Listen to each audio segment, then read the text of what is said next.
Intelligence reports indicate that Mas Allen, the enemy's head executive, is visiting their African headquarters. The mission briefing reveals a small team of 49 soldiers, facing overwhelming odds against an enemy force numbering between 350 and 500. Air support is unavailable. The commander emphasizes the mission's limited objective, clarifying it's not about territorial conquest. The commander's sharp command cuts through the tension, demanding complete attention. The commander, a stern figure in camouflage, stands defiantly, his grip firm on his staff. A sense of grim determination hangs in the air. His gaze is sharp, his words cutting through the quiet tension, since today is a very special day for everyone. The implication of a significant event is palpable. A chorus of "Oui, Capitaine" echoes, the soldiers' voices filled with both anticipation and apprehension. The troops are loaded onto military trucks, their departure imminent. A young officer barks orders, "We march from here on." "Get off!" Another soldier lights a cigarette, the small flame a stark contrast to the darkness and uncertainty surrounding them, as he's addressed as captain. One captain smirks, a cigarette dangling from his lip, as he gestures towards another soldier, asking, "Okay?" The air crackles with unspoken tension. The other soldier, calmly extinguishing his cigarette, replies, "Don't exaggerate." His tone suggests a weariness born from experience. The troops, led by the two captains, begin their trek through the dark jungle. The sound of their boots on the earth echoes through the dense foliage. The pace quickens as they advance, the tension palpable. The lead captain urges them onward with a subtle gesture of his fist. A young soldier, looking back, signals to another they have reached the crest of a hill and survey the next leg of their journey. But, a sense of foreboding hangs heavy in the air, a silent promise of what lies ahead. One soldier expresses a premonition of danger to his comrade, a bad feeling hangs heavy in the air. Their quiet unease is shattered as they are suddenly ambushed. A hail of laser fire erupts, striking one soldier. The soldiers struggle to fight back against a relentless laser onslaught. Chaos reigns as they desperately attempt to return fire. Amid the chaos, two soldiers manage to take cover and return fire, but the assault is intense. One soldier is struck and falls, his body convulsing under the intensity of the laser attack. The surviving soldier screams out, desperately demanding answers from the seemingly unseen attacker, his face contorted with anger and grief. A brutal close-up shows the fallen soldier, his body smoking from the laser fire, as the surviving soldier struggles to get to him amid more incoming blasts. The surviving soldier's eyes narrow, a grim realization dawning. They're using grenade launchers? This isn't just some sentry patrol. A chaotic scene unfolds, soldiers are caught in a deadly crossfire amidst a hail of bullets and explosions as enemy forces advance, unleashing a barrage of gunfire from various positions.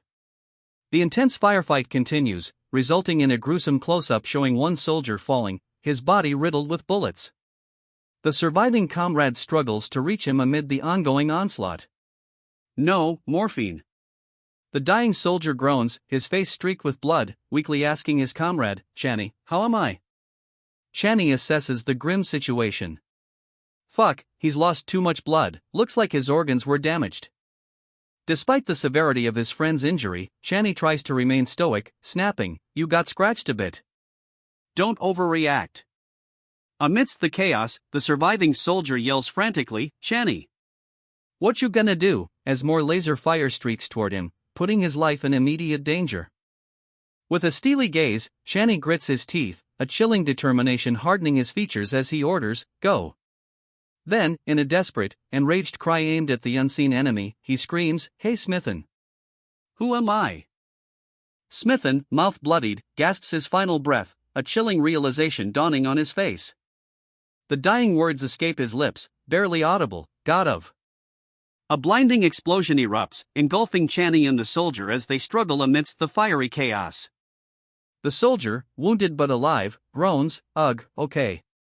I'm okay," clutching his side. Dodging a barrage of laser fire, Chani sprints through the forest undergrowth, his eyes locked ahead.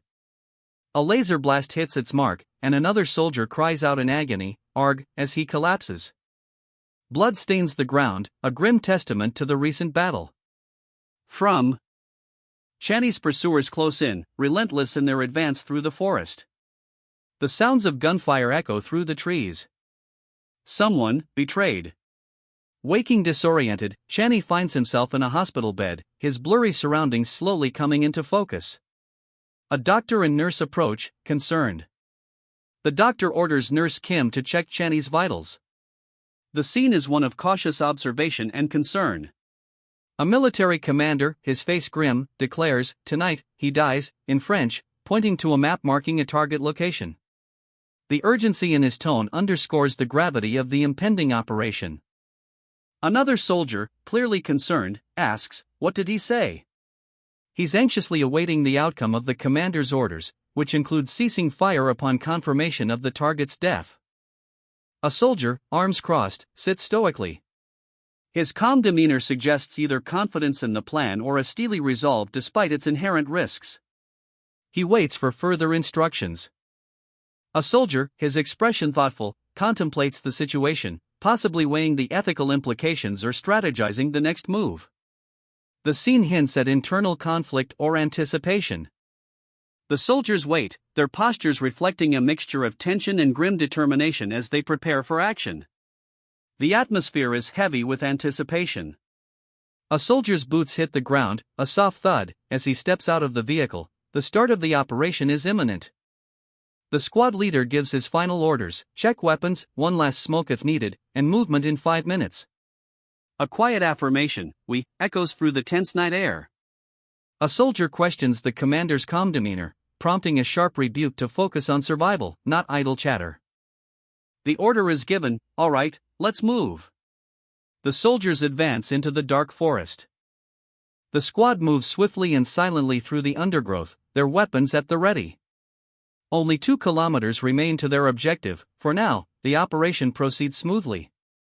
A wave of unease washes over the squad leader as he questions the unsettling silence. What's with this uneasiness? His comrade teases him, suggesting he's scared, but the leader's concern is palpable. Suddenly, the tranquility shatters. Laser fire erupts from the trees, signaling an ambush. The ambush intensifies, one soldier is downed in the crossfire. The squad leader reacts swiftly, unleashing a devastating blow with the yell, "Smithin'." Despite the chaos, the squad leader assures his team that the situation isn't critical. More enemies emerge from the shadows, a larger force than anticipated. "A lot of you bastards have come." The squad leader's comrade is injured, prompting a concerned check. "Hey Smithin'. Do you need morphine?" Smithin's injuries are too severe. A grim realization dawns on the squad leader as he assesses his comrade's critical state. They must retreat to save him. The squad leader struggles to carry his wounded comrade, his despair palpable as he questions his inability to help. A lone soldier, kneeling amidst the chaos, grimly whispers the name Blackfield, a place synonymous with the enemy's operation. Rage boils over as the squad leader curses their enemies, his anguish fueling his determination to retaliate.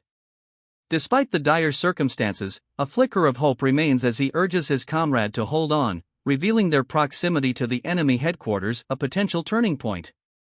A sudden, violent attack explodes nearby. Smithin lies lifeless, a gruesome reminder of the battle's brutal cost. A hail of bullets rips through the air, the scene punctuated by the sharp cracks of gunfire. Smithin falls, his lifeless body a stark testament to the brutality of the attack. The question hangs heavy: who was behind this ambush? Close up on Smithin's lifeless face, blood staining his forehead. The stark image leaves a chilling question: a sniper? Someone speaks, their words cutting through the silence: "Open your eyes if you hear me." The voice is Korean. The injured person's remarkably fast recovery suggests youth.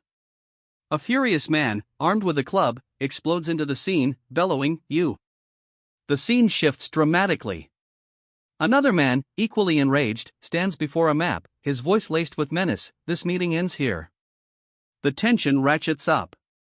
One soldier calmly assures his companion, "There's nothing to worry about. We have the GOB with us," puffing on his cigarette as they stand guard in the dim light of the forest. Suddenly, the other soldier tenses, a worried expression crossing his face as he asks, "What's wrong?" His hand instinctively goes to his weapon. His superior lets out a sinister laugh, revealing a cruel smile. Ha! Looks like it's time for our captain to retire. The implication is clear. A flurry of deadly projectiles rains down from the trees, exploding in a chaotic burst of red and white, a brutal ambush. The second soldier, wounded and bleeding, cries out in pain, "Those assholes, they've been waiting for us." The ambush was a setup. A doctor asks a young man how he is feeling, noting that he appears to be Asian and speaks Korean. The patient, still disoriented, asks who brought him to the hospital. The doctor identifies the location as Saebail Hospital in Gangnam, prompting the patient to realize he's in Korea. The patient, still confused, wonders who brought him there. A doctor instructs Nurse Kim to take good care of the patient, mentioning that he's been unconscious for 3 days and is a little confused. Still disoriented, the patient mumbles, "Huh," as a doctor gestures towards him. The patient, Kong Chan, introduces himself, a 29-year-old man. He reveals he lost consciousness after being shot during a mission in the African War. The stark image underscores the severity of his injuries. A somber realization dawns on Kong Chan: his body has changed. Kong Chan, having awakened from a coma following a mission in the African War, discovers he's in a completely unfamiliar body. The scene shows him looking down from the rooftop of Shinmik High School in Gangnam, where he apparently jumped off before falling into his 3-day coma. He's now in a car with his new mother, Yoo Hae-suk. The revelation highlights the extent of his changed circumstances. The car pulls up to what is apparently his new house. Kong Chan, along with his mother and another man, are shown in front of this house. He appears slightly confused and apprehensive about what awaits inside. They enter the house, and Kong Chan seems to still be disoriented. His new parents reveal this is his house, creating tension as his mother pleads with his father to leave him alone. Kong Chan's hand reaches for the doorknob, his actions suggesting an inner conflict.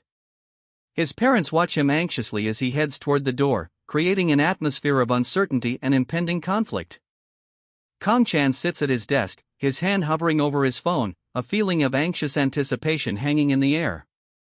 He logs in, his gaze fixed on the screen, a quiet determination etched on his face.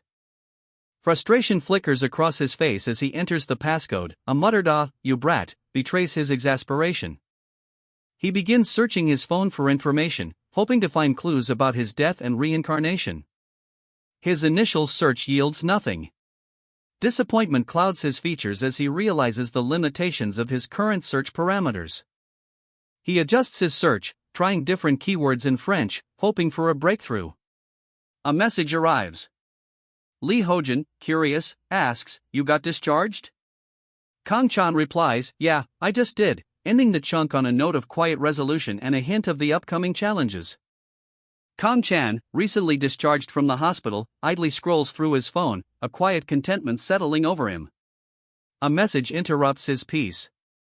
Lee Hojin's furious text explodes across the screen. "You fucking bastard, why didn't you report to me? You wanna die that badly?" A nurse rushes in, announcing, "Sir, patient Kong Chan is waking up." The scene shifts to Kong Chan lying in a hospital bed, disoriented. He murmurs, "Where is this?" A doctor explains his rapid recovery, attributing it to his prior fitness.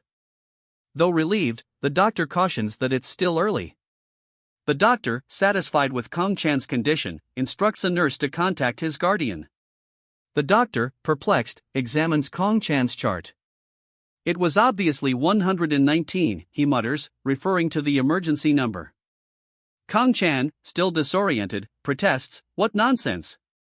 How could someone call 119 here?" Kong Chan sits up, his eyes wide with confusion.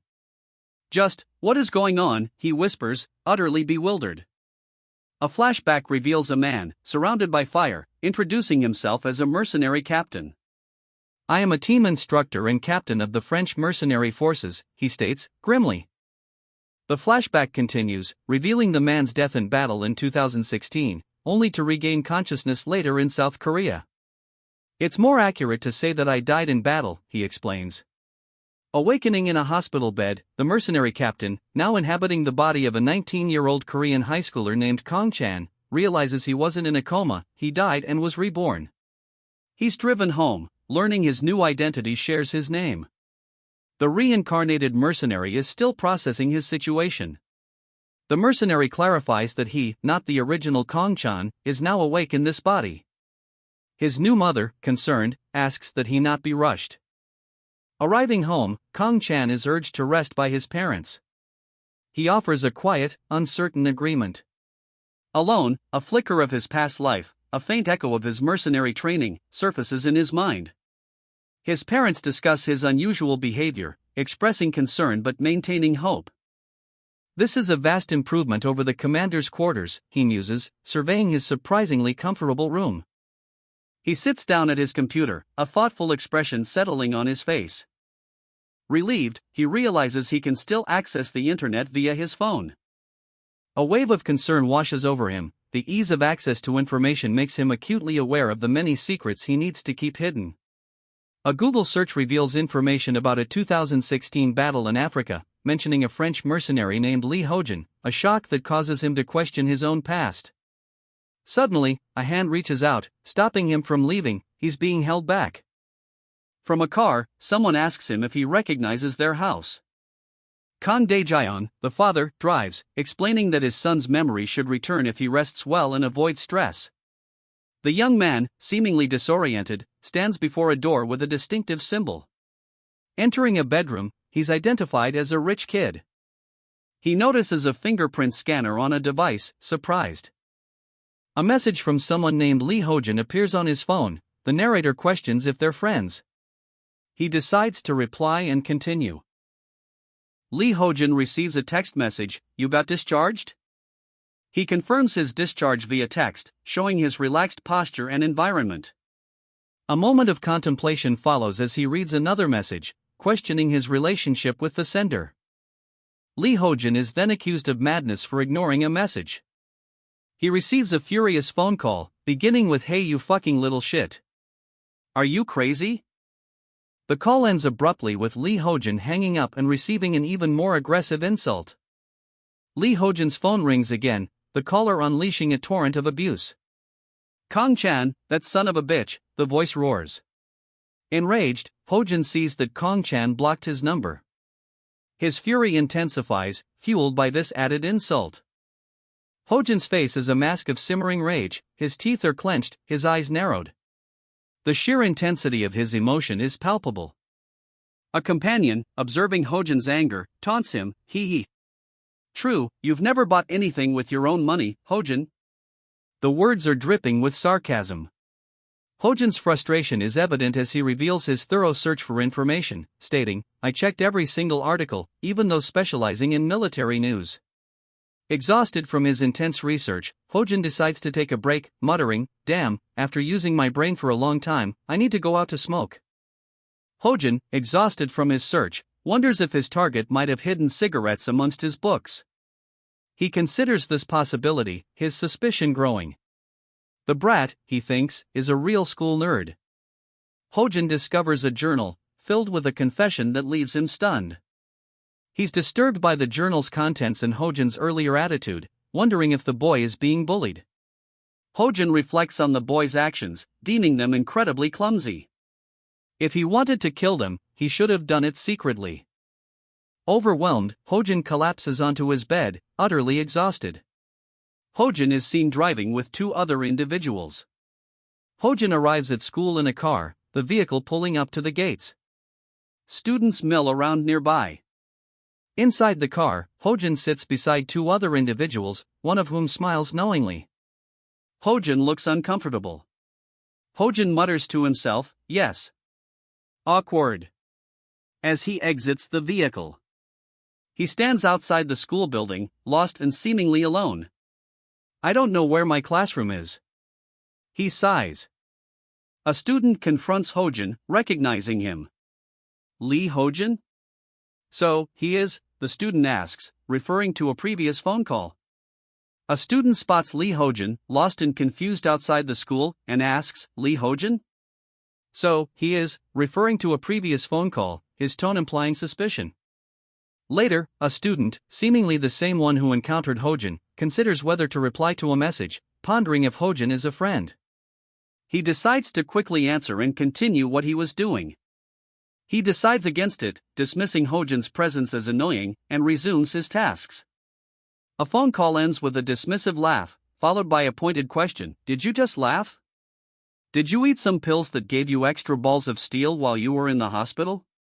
The call recipient, clearly irritated, threatens, forget it, you little shit, come out right now. I'm counting till 5.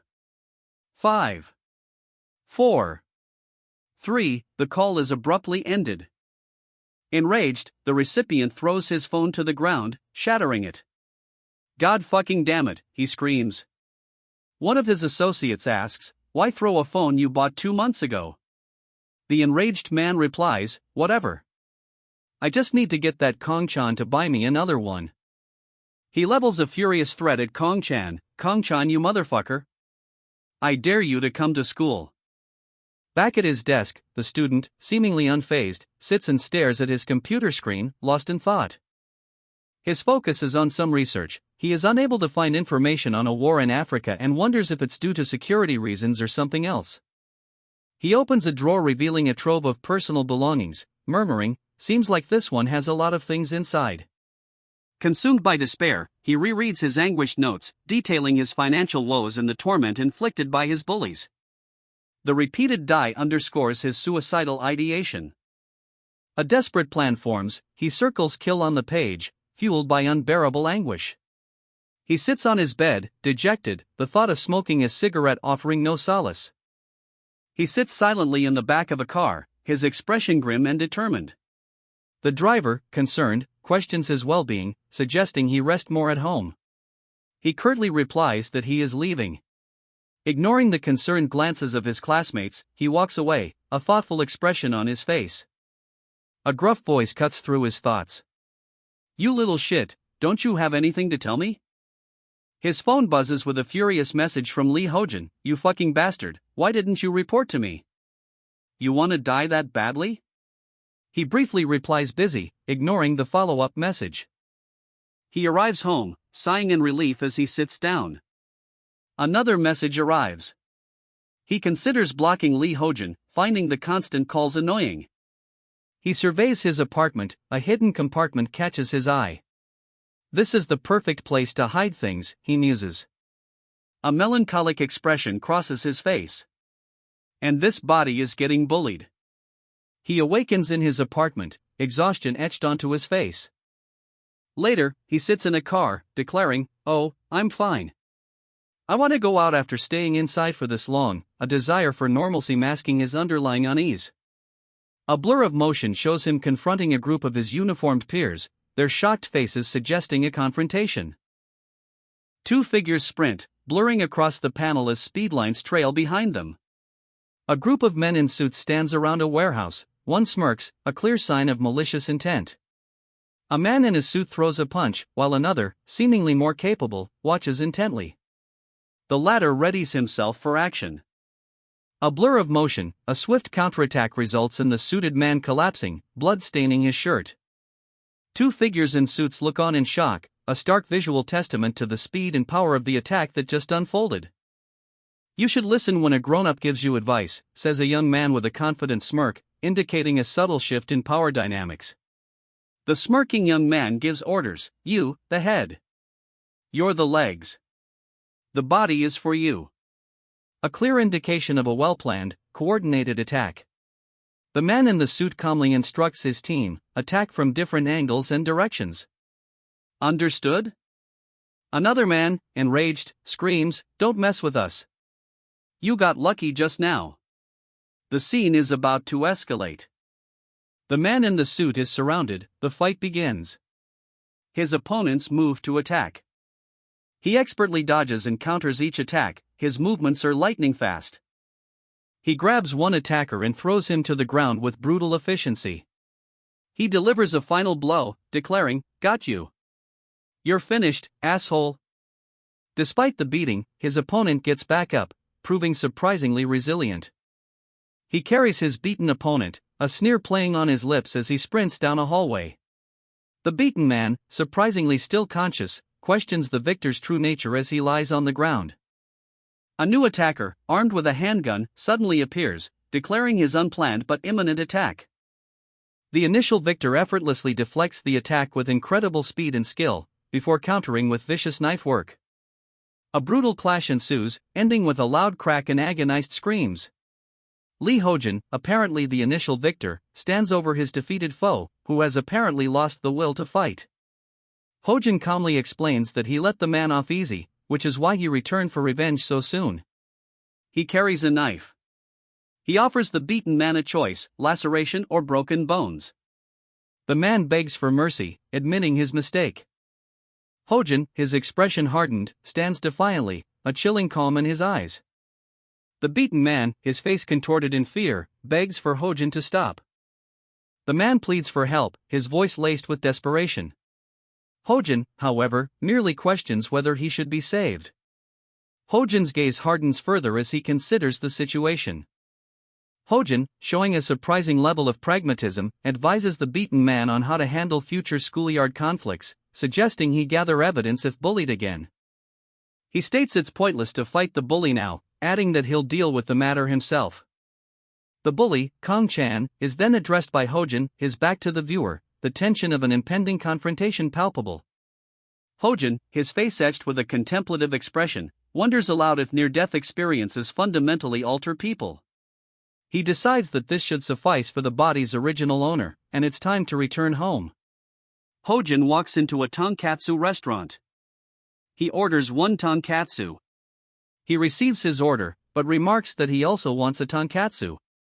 Someone tells him to just eat the kimbap. Hojin eats while looking at his plane ticket to Paris. The caption informs us that Incheon is Korea's largest airport. He finds the tonkatsu surprisingly palatable, despite his earlier disappointment with the kimbap. Eating with chopsticks, he muses that this is the proper way to enjoy it. The taste is great, but Hojin is clearly distracted, a pensive expression on his face as he looks at the restaurant menu. A phone call interrupts his meal. He answers, his expression shifting to one of mild concern. He speaks to someone named Chan, inquiring about their well-being. The conversation is short, but clearly serious. Hojin's tone becomes sharp, clearly agitated. He's annoyed, and clearly not pleased with the information he is receiving. Suddenly, Hojin is confronted by three men in suits, who clearly intend to do him harm. He stands his ground, ready for a fight. He casually tells them to attack him all at once, displaying remarkable confidence and possibly even arrogance. The first attacker is sent flying with a powerful kick, a burst of energy emanating from Hojin's leg, indicating his unexpected fighting prowess. Two men in suits, their faces contorted with aggression, prepare to attack. Hojin, displaying remarkable skill, effortlessly dispatches one attacker after another with swift, precise movements. The sheer power of his strikes is evident in the impact. Another attacker is sent flying, the force of the blow emphasized by motion lines and visual effects. A brutal blow connects, leaving one attacker bleeding profusely from a severe injury. The final attacker is sent crashing down, his body visibly damaged by Hojin's overwhelming strength and technique. Hojin stands over the defeated men, his expression unwavering. The fight is over. Hojin unleashes a flurry of blows, each strike more devastating than the last, sending his opponents sprawling. The raw power behind his movements is undeniable. One of the defeated men groans, his body aching, whispering, "My body really is weak." Another attacker, his face marred by injuries, curses Hojin, "This fucking bastard." Hojin, calmly cleaning a small knife, delivers a chilling warning: "If you're not willing to put your life on the line, don't use weapons." He looks around, a subtle smirk playing on his lips, stating his intent: they won't attack again. Hojin's expression hardens, a glint of resolve in his eyes: "I won't make the same mistake again." A close-up on Hojin's face shows a slight cut on his forehead, a testament to the fight's intensity, but his overall resolve remains unbroken. A figure emerges, his gait purposeful. The question hangs in the air: the teacher? Two men observe, their worry palpable. An ordinary school teacher, so close without detection. Tension crackles between the teacher and a man in a suit. A confrontation is imminent. The teacher, Kong Chan, is identified. The suited man understands the situation, yet issues a warning. The suited man warns Kong-chan that his actions have exceeded the limits of self-defense. He's pushing the boundaries of what's acceptable. Kong-chan remains defiant, stating he doesn't plan on attending school. He heads to his intended destination, a hair salon. The declaration rings out, yes, this is the true Kong-chan. Kong-chan enters a familiar diner, a warm welcome greets him. The scene is one of comfortable normalcy, a stark contrast to his recent defiance. He enjoys a meal, a simple act that reveals a longing for the ordinary. Is it tasty? The owner asks. Yeah, he replies, his expression softening with a nostalgic sigh. Kong-chan sits alone, seemingly lost in thought, a subtle shift in his demeanor suggesting a weighing of options. A sudden, tense confrontation. Kong-chan is surrounded by figures in suits, their hostile presence a clear threat. One of the men sneers, "Ha! Prick, is your brain not functioning?"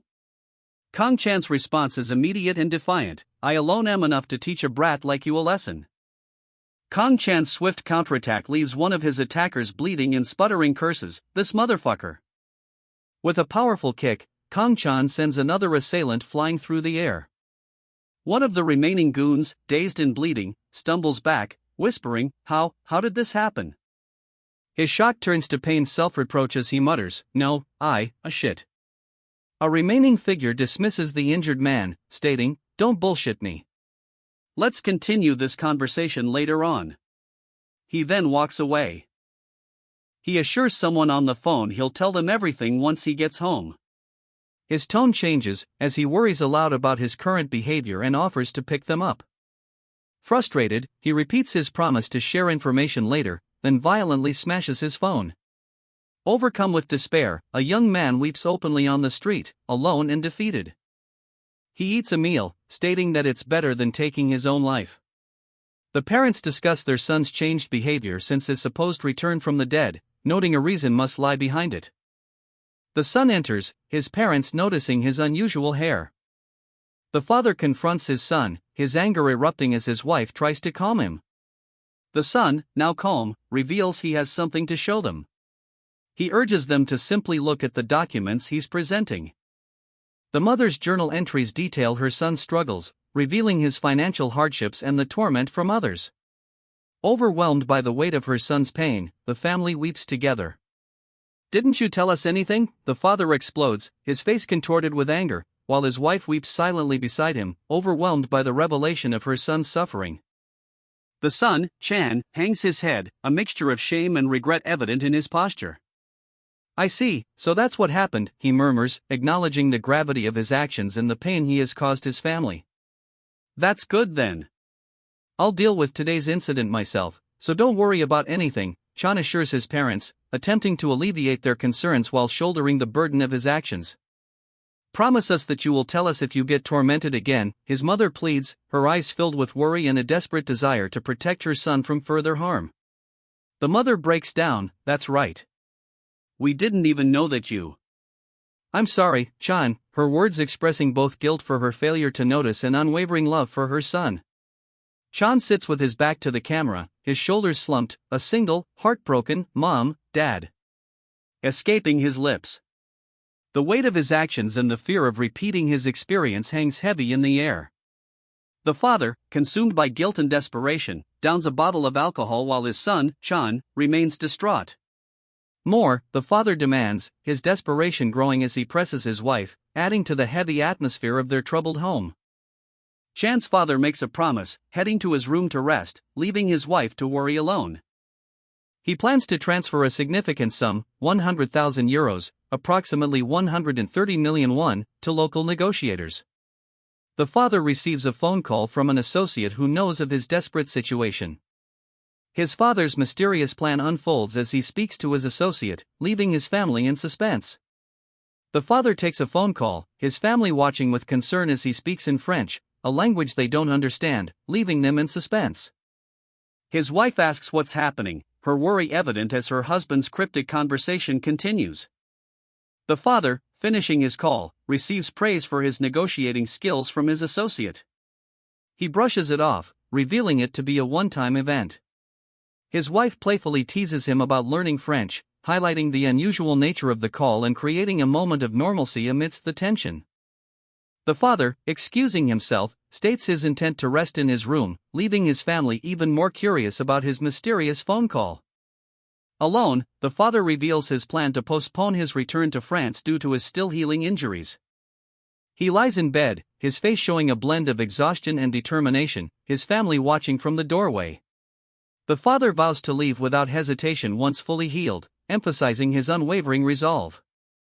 He sighs, weary but resolute, "I'm fine with everything, but can't we do something about this damn school?"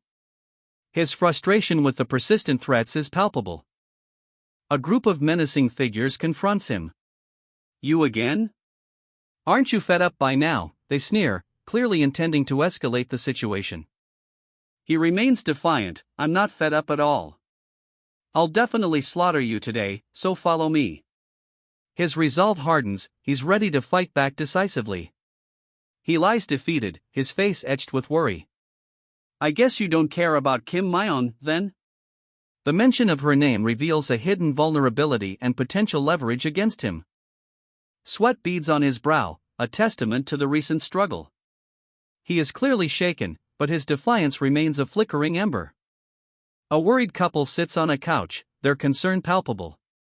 The man urges his wife to avoid further confrontation. The woman, though apprehensive, stands her ground. The man in the suit, recently defeated, is now heading home, a tense atmosphere evident in his deliberate steps. He's been summoned.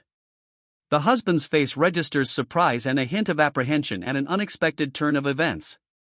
The wife, acting with worry, retrieves a file, adding another layer of suspense.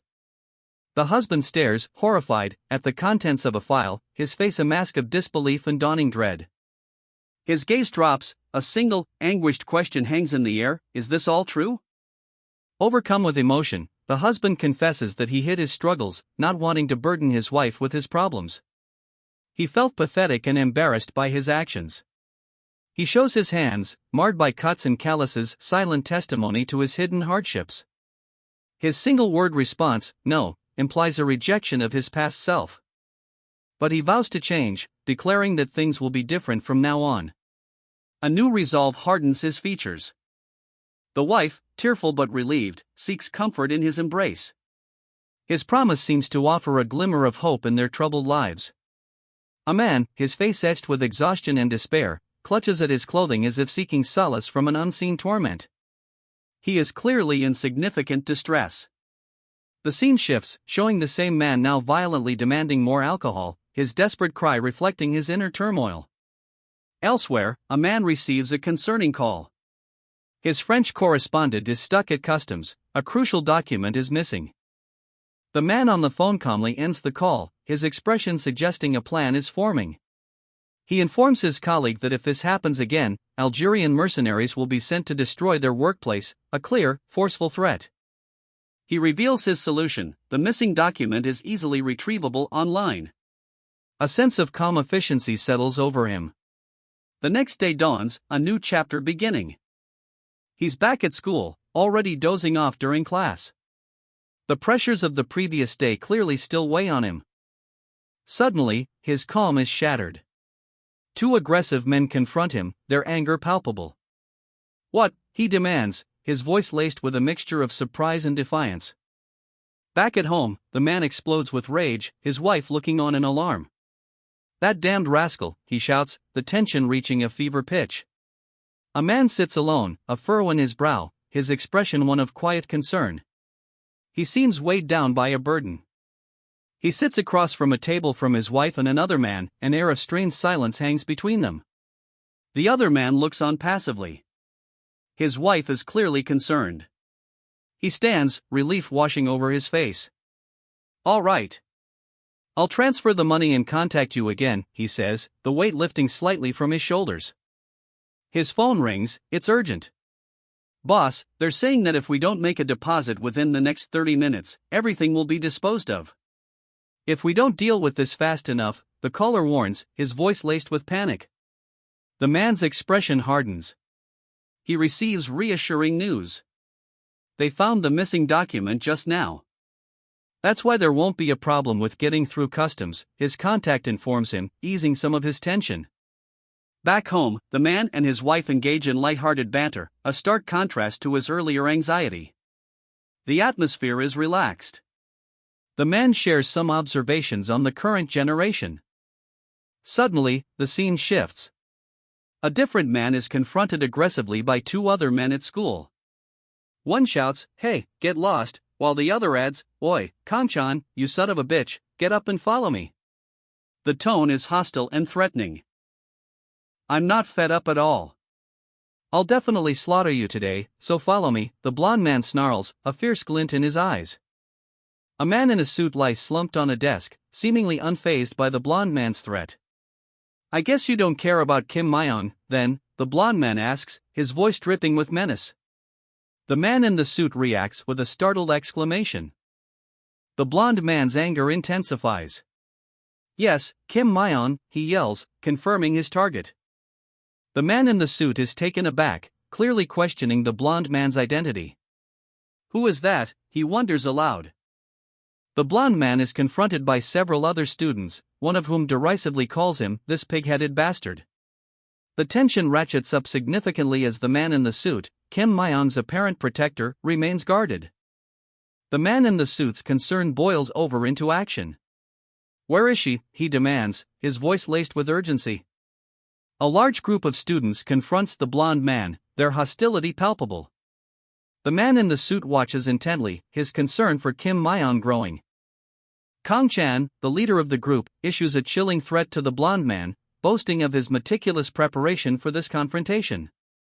A female student, angered by the man in the suit's presence, challenges him aggressively. The man in the suit swiftly incapacitates the aggressive student with a single, decisive blow. The man in the suit, his face hardened, warns the remaining students to leave, emphasizing the deadly consequences of continued defiance. The blonde girl, enraged, demands retribution for the man's actions, her fury escalating the tension further. The man in the suit ignores the students, his focus solely on finding Kim Myeon. His desperate question hangs heavy in the air. A young woman, arriving at school late, explains that she missed her usual bus. She enters the classroom, seemingly unaware of any danger. Suddenly, a group of thugs confronts her, revealing that she was tricked. A man she was trying to help was attempting to save someone else. One of the thugs declares he's leaving, unfazed by the situation. The blonde thug observes the man in the suit, suspicious of his seeming lack of concern.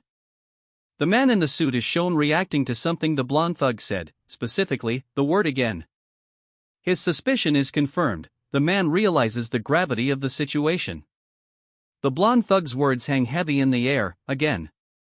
The man in the suit understands, this isn't just another street brawl, it's an ambush. The strongest fighters in Korea are here to eliminate him. A thug sneers, questioning the man's strength. The tension is palpable. The man in the suit doesn't hesitate. A powerful kick connects, sending the thug sprawling. The blonde thug roars in anger and disbelief, his earlier arrogance shattered. He screams for his men to attack. The man in the suit, fueled by adrenaline and the sudden realization of danger, unleashes a flurry of blows. One thug falls, his face a mask of pain, a testament to the man's unexpected fighting prowess. Another thug is sent flying, his body crashing into another in a brutal display of the man's skill and strength, leaving the thugs reeling and the man standing victorious. The man's brutal efficiency continues. He disarms one thug with a swift, precise move, the blade clattering to the ground as the thug cries out in pain. Another thug is sent flying by a powerful blow, crashing into a nearby building with a sickening thud.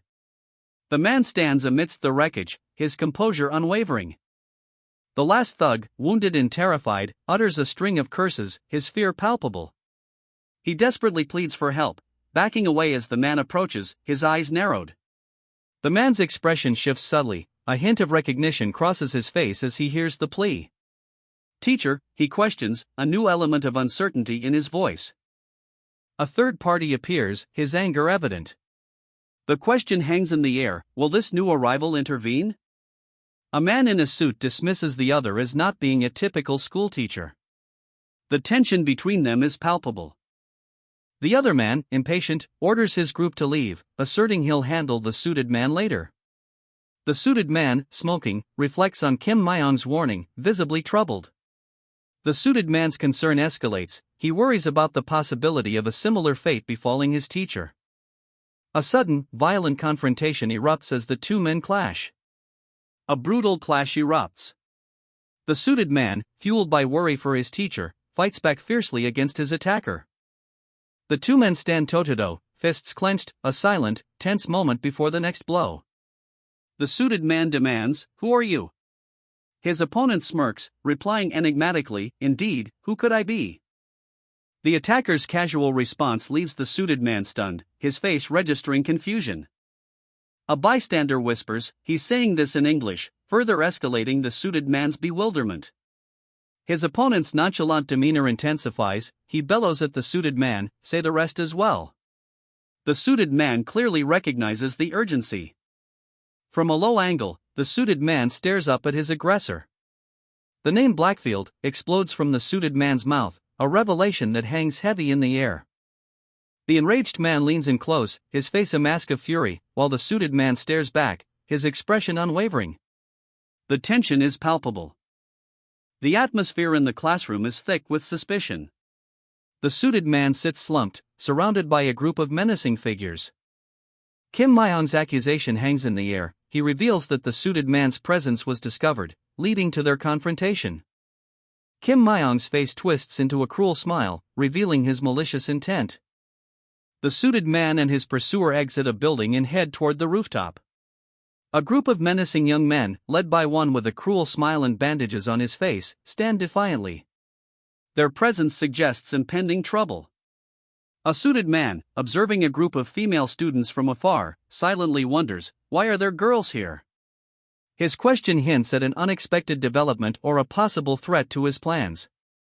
The suited man abruptly orders the girls to leave, his tone sharp and commanding.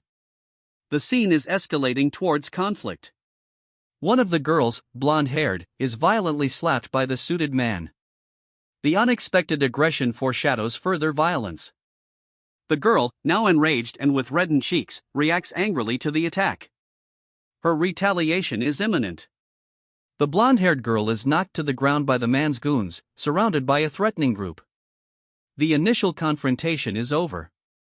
Inside a building, one girl asks, "Myong?" This suggests a connection to the earlier group of thugs, raising questions about their identities and motivations. Another girl, seemingly apprehensive, responds that someone was looking for Myong. The tension increases as the mystery deepens. A man in a suit faces off against four thugs armed with bats and a metal pipe on a rooftop. The scene is tense, the impending conflict palpable. One of the thugs mocks the man's confidence, highlighting the disparity in numbers. The man's expression hardens. He suspects the thug's involvement in a previous incident. A large, imposing figure emerges, increasing the tension further. The large thug attacks, striking the man. The man is thrown back, but the impact is not debilitating. With a roar, the man retaliates, sending the thugs scattering in fear. A whirlwind of motion erupts as the man unleashes a furious counterattack, his movements a blur of fists and feet, sending the thugs sprawling. One thug, clutching his side, groans in pain as he's sent flying backward. The sheer force of the man's strike is evident. The man continues his relentless assault, his strikes precise and powerful, each blow sending another opponent reeling. One of the remaining thugs, eyes wide with terror, begs for mercy. "Wait. Wait. Wait." With the thugs incapacitated, the man stands amidst the wreckage, his expression hardening as he faces the last man standing. "It's just you and me, once again," he states coldly. His gaze sharpens, his voice dripping with contempt. "I'll treat you just like the little piece of shit you are." Another thug, arriving on the scene, shouts, "You rascal, stop it now." "You're Lee Hojin, right?" one thug asks, confirming the identity of the beaten young man. The young man, relieved, can only stammer, "Yes. Yes."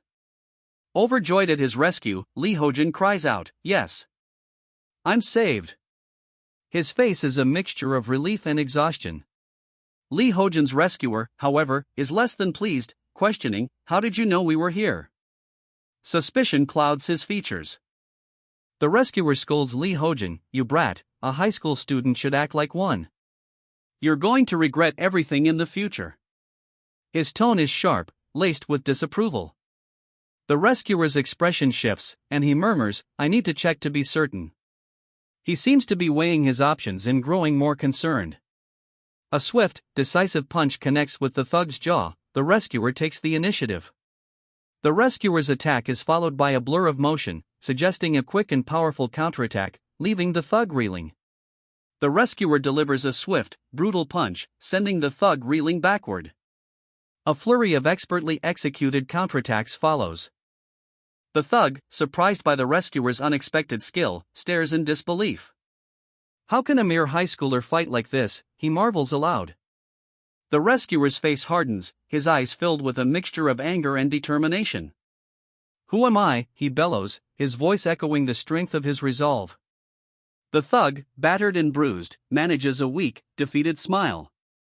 "All right, you don't have to," he concedes, his bravado shattered. The rescued man, surrounded by his former tormentors, suddenly remembers his deskmate, a flicker of recognition in his eyes. One of the thugs, bruised and battered, is ordered to pay for his actions, close the door, and leave. The thug is taunted about his earlier fear, his claims of near-death experience dismissed as a result of his own clumsiness. A man, his face etched with anger, demands, "Who am I?" The question hangs heavy in the air, his tone laced with a desperate need for answers. His rage intensifies, his voice a low growl, "Say the rest as well." The demand is less a question and more a desperate plea for self-discovery. A brutal confrontation unfolds. Two men clash, a bloody spray marking the ferocity of their fight. One is clearly in distress, desperate for answers. He confesses, "I have no idea," his voice flat, revealing the depth of his amnesia. The following text reveals a pivotal event, the death of his captain. Haunted by his past, the man recalls, "I followed right after you when they wiped the floor with me." The raw emotion paints a picture of betrayal and defeat. He groans, his body aching as he stirs in bed, the woman beside him looking on with concern. The man awakens in Korea, Korean words spilling from his lips, a stark contrast to his lost memories. He sits in a room, calmly conversing with someone else. He casually asks for a cigarette, exhibiting an air of nonchalance despite his amnesia. A moment of discomfort and frustration ensues. He struggles to recall a detail, whispering, "Sir." He vehemently rejects the idea of a teacher giving a student a cigarette, his voice filled with a righteous indignation that belies his current confusion. Exasperated, he decides against smoking anymore, his frustration evident in his posture and expression. He recognizes a name, Suk Kang-ho, whom he identifies as Dairu, whose reincarnation he realizes mirrors his own. A heated exchange ensues. "This son of a bitch," one man shouts, the other urging caution. The amnesiac man asserts himself, asserting his dominance with the line, "Don't fuck with me." The amnesiac man, newly aware of his reincarnation as Dairu, is urged to simply attend school. He counters, questioning how he's supposed to ignore the constant attacks. His concern is dismissed with a suggestion that he doesn't like fighting children. The man's frustration is palpable. The amnesiac insists his seriousness matches his interlocutors concerning the matter. He challenges the assumption that his prior fights were solely due to children, questioning the unusual nature of those previous encounters. The amnesiac expresses disbelief at the suggestion that the weapons used in past fights were appropriate for children, highlighting the use of knives and even brass knuckles. The conversation shifts to a stunned realization as the gravity of his past actions begins to dawn on him. Their conversation is abruptly ended. The amnesiac requests a referral to the infirmary. Announcing his intention to rest until school ends, the amnesiac calmly departs. The infirmary sign hangs plainly visible. A sudden jolt of memory, a surge of confusion, and the question, "What do you want?" erupts from him. He's informed that from now on, he's the school's boss. The school day ends, students flood the hallways, unaware of the new power dynamic at play. Chan, a young woman in school uniform, smiles serenely as she walks through the school hallway. A young man, presumably her acquaintance, approaches her, calling her name. He hands her a bag, concerned for her well-being. She seems oblivious to his worry. The young man expresses disbelief and annoyance. Chan is warned about dangerous rumors circulating about her, and the implication that Westerners may react negatively towards her. The young man seems worried about her safety, seeing her as vulnerable. A group of menacing men wait outside the school gates, suggesting an imminent threat to Chan. A man scrutinizes a phone photo of Kong Chan, his gaze hardening as he observes Chan and her friends near the school gates, where a group of menacing figures waits. The menacing men confront Chan, demanding to know her identity. Chan, outwardly calm, simply replies, "Yeah." "Why?" Chan's companion, concerned about their exposed location, urges her to leave immediately. A man approaches Chan, smirking, and gives a thumbs up, inviting her to join him. Their conversation is clearly not going to be pleasant. Chan's face is etched with fear as she realizes the gravity of the situation. He roars, "Who am I?" his face contorted in a furious outburst. His expression shifts to a steely glare, eyes narrowed in intense concentration. Suddenly, he bellows, "Blackfield," the name echoing in the clear sky. The scene changes to a counseling room. A question hangs in the air: "Are you really Dairu?" A bloody impact, a sharp burst of light, marks a swift, brutal end. A pained groan, "Arg," escapes from the man as he collapses onto a bed, next to a concerned woman. He angrily explains, "We can't smoke in the counseling room." He hangs his head, shoulders slumped in defeat, a sigh barely audible. "Oi! Are you really going to treat me like a high schooler?" the man in the suit demands, his voice laced with disbelief and annoyance. He's clearly not amused by the condescending approach. The accusation hangs heavy in the air. "Did you enjoy being in your wife's arms while I was defenseless in the hospital?" The question is pointed, dripping with resentment and unspoken accusations. "In any case, why do you keep aggravating the situation?" The other man sighs, his frustration evident, clearly wishing to de-escalate the tense conversation. "Either way, I have no intention of staying in school. I'll soon go back to France," he states, his resolve firm despite the charged atmosphere. His focus seems set on his departure. His expression darkens as he reveals, "There was a traitor amongst us. If I don't find out who it is, our squad members would have died for nothing." The weight of this revelation is palpable, fueling his determination. "If that's the case, then let's go together during the vacations." The other man offers a suggestion, a surprising attempt to find common ground amidst the tension. The man in the suit explains, "You just stay here and live peacefully while keeping an eye on those shitty brats. Do something about them so that they stop coming after me." In fact, I had finished my preparations and was about to deal with them once and for all. His plan is clear: eliminate the threat while ensuring his own safety. The man in the suit learns that the troublesome kids are backed by a criminal organization. The man in the jacket reacts with weary resignation. A young man, seemingly one of the kids, apologizes for disturbing the sleeping man, who is revealed to be injured. The injured man curtly dismisses the apology.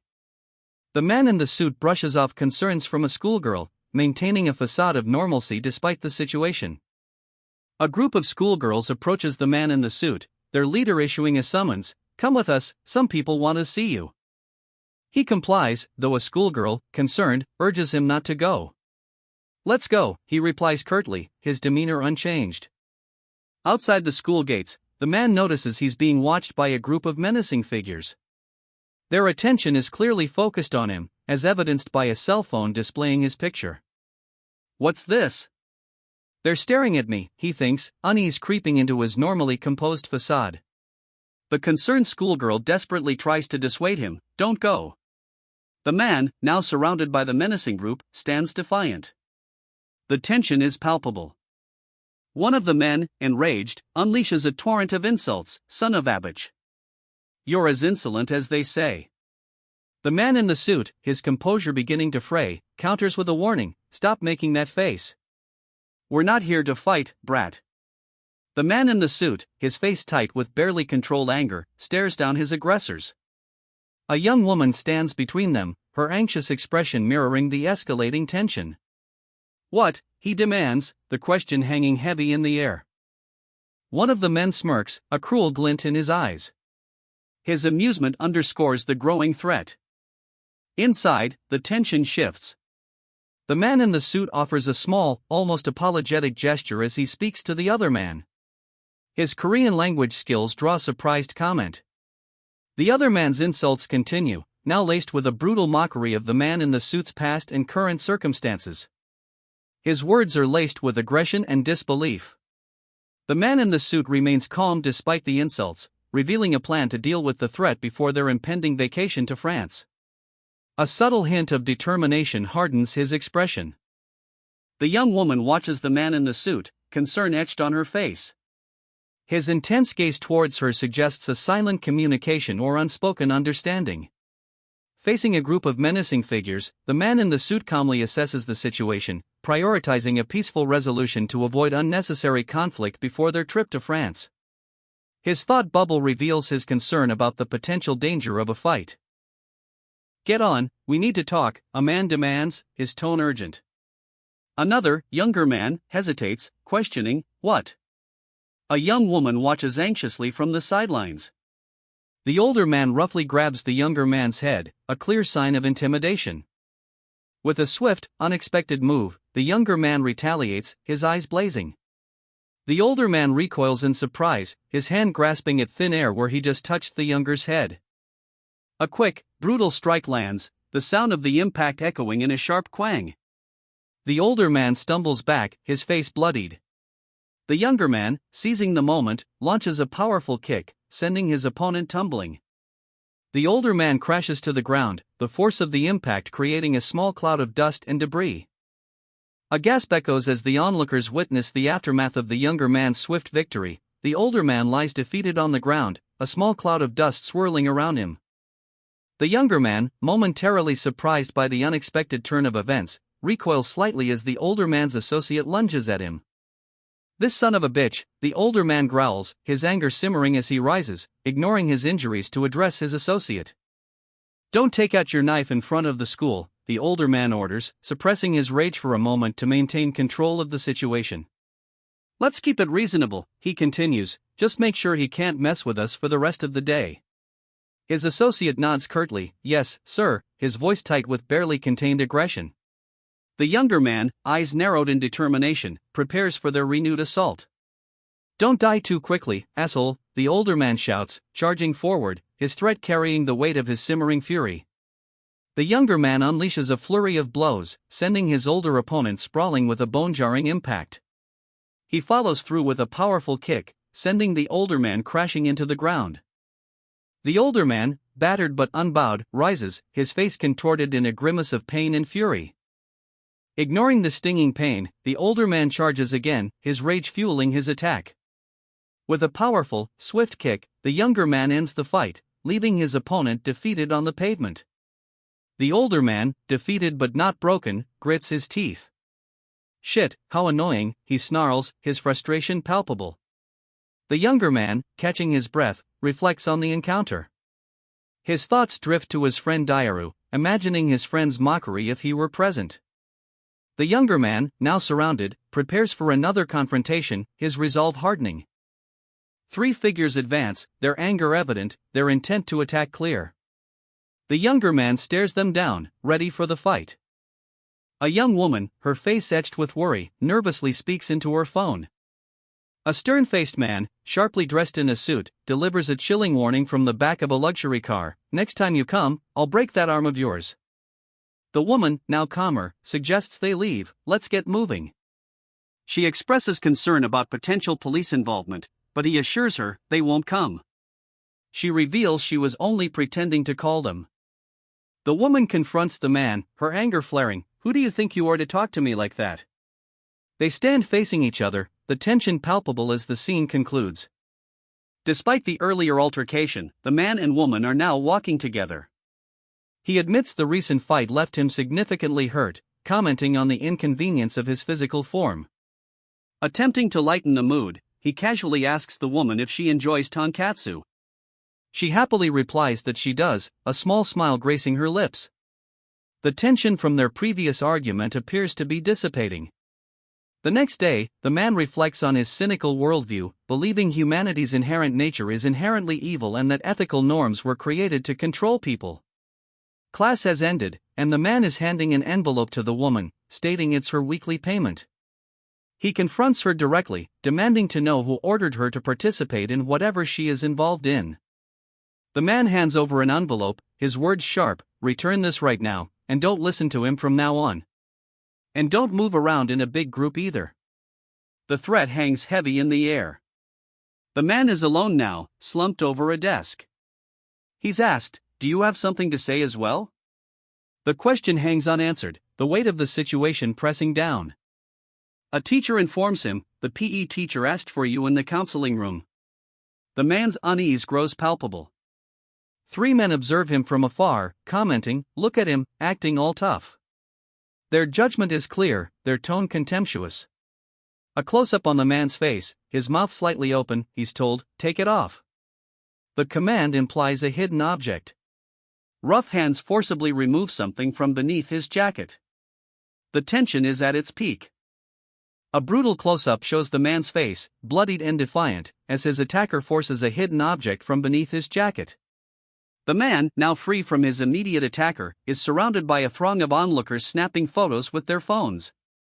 He mutters, "God damn it, children these days." With a swift, decisive movement, he shatters a phone pointed at him. The sound is sharp, immediate, and violent. The man adjusts his jacket, his expression hardening, as a figure in the background scrambles away. His school badge is visible, a symbol of his authority. He launches himself forward, a blur of motion, ready to confront whatever threat remains. He unleashes a flurry of blows, a blur of motion against the surprised thug.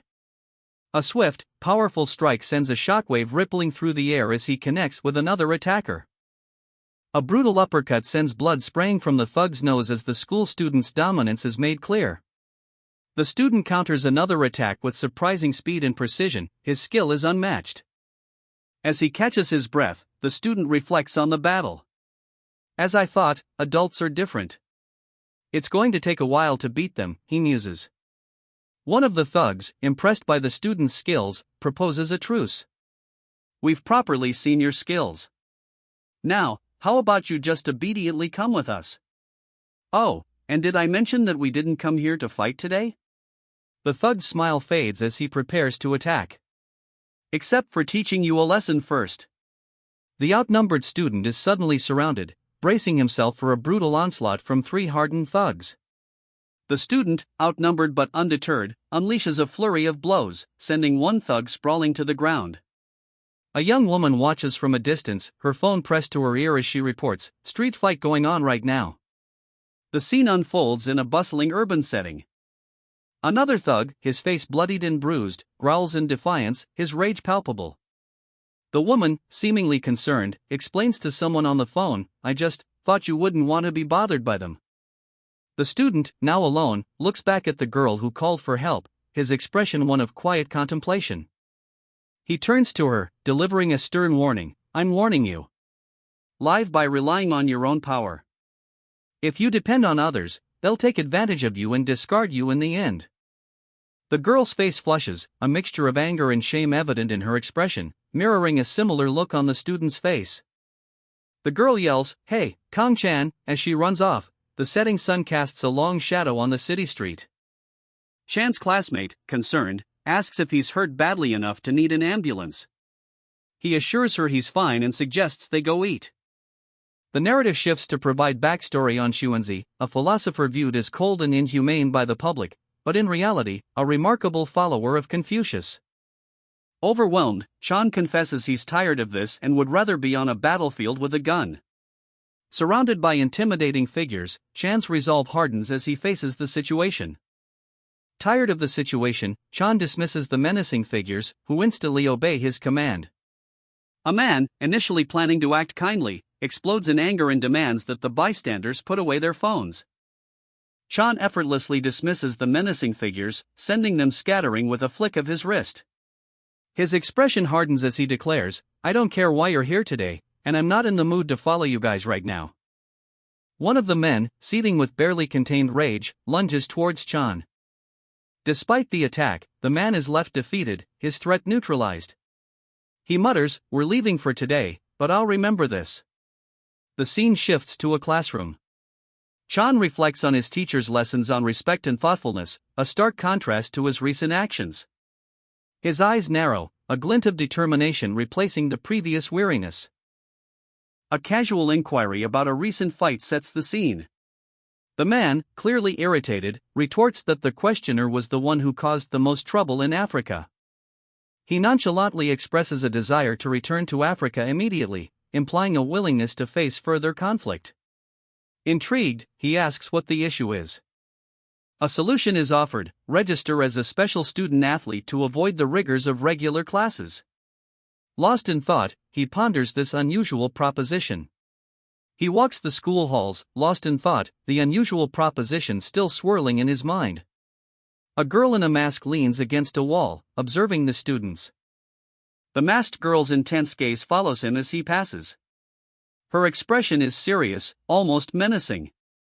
He stops, startled, a single word escaping his lips: "What?" The masked girl approaches, her demeanor sharp. "Come with me," she demands. "On the rooftop," she explains, "they told me to bring you to them." The implication hangs heavy in the air. He glances toward the city, then back at her. "Tell the police." "Aren't they 5 minutes away from here?" he questions, a hint of defiance in his voice. "Anything I want?" "Are you sure?" she asks, her tone laced with disbelief as she stares at the man. His expression remains unreadable. He turns his back, walking away as she hesitates, conflicted. The city stretches behind him, a vast and indifferent backdrop. He issues a curt command: "Wear your uniform properly as well." His eyes reveal his impatience. Her eyes widen, a mixture of shock and dawning realization. "Huh? That's..." she whispers, a tremor in her voice. A man speaks into his phone, a smug tone in his voice. "Wow, you're calling me first now? Looks like our Yunsel has grown some nice balls." One man, smugly, informs another on the phone that Yunsel is taking initiative, seemingly implying a shift in power dynamics. The call continues, with the first man abruptly ending the conversation, emphasizing his unavailability until Monday. The man on the phone assures the other party that he'll let the matter go this time, issuing a warning against future actions. Yunsel is seen nearby, looking concerned. Yunsel approaches the man, asking for his phone number. The man walks away, internally reflecting on the various conflicts he's been involved in. Yunsel catches up to the man, her voice light as she invites him to walk with her. He agrees, their exchange laced with a casual familiarity. They walk together, a comfortable silence falling between them as they stroll. Yunsel's question hangs in the air, her unexpected confession leaving him momentarily stunned. He struggles to process her words. The man's surprised reaction is palpable, a visible flinch betraying his internal turmoil. His shock is evident, as Yunsel's admission sinks in, leaving him speechless and overwhelmed.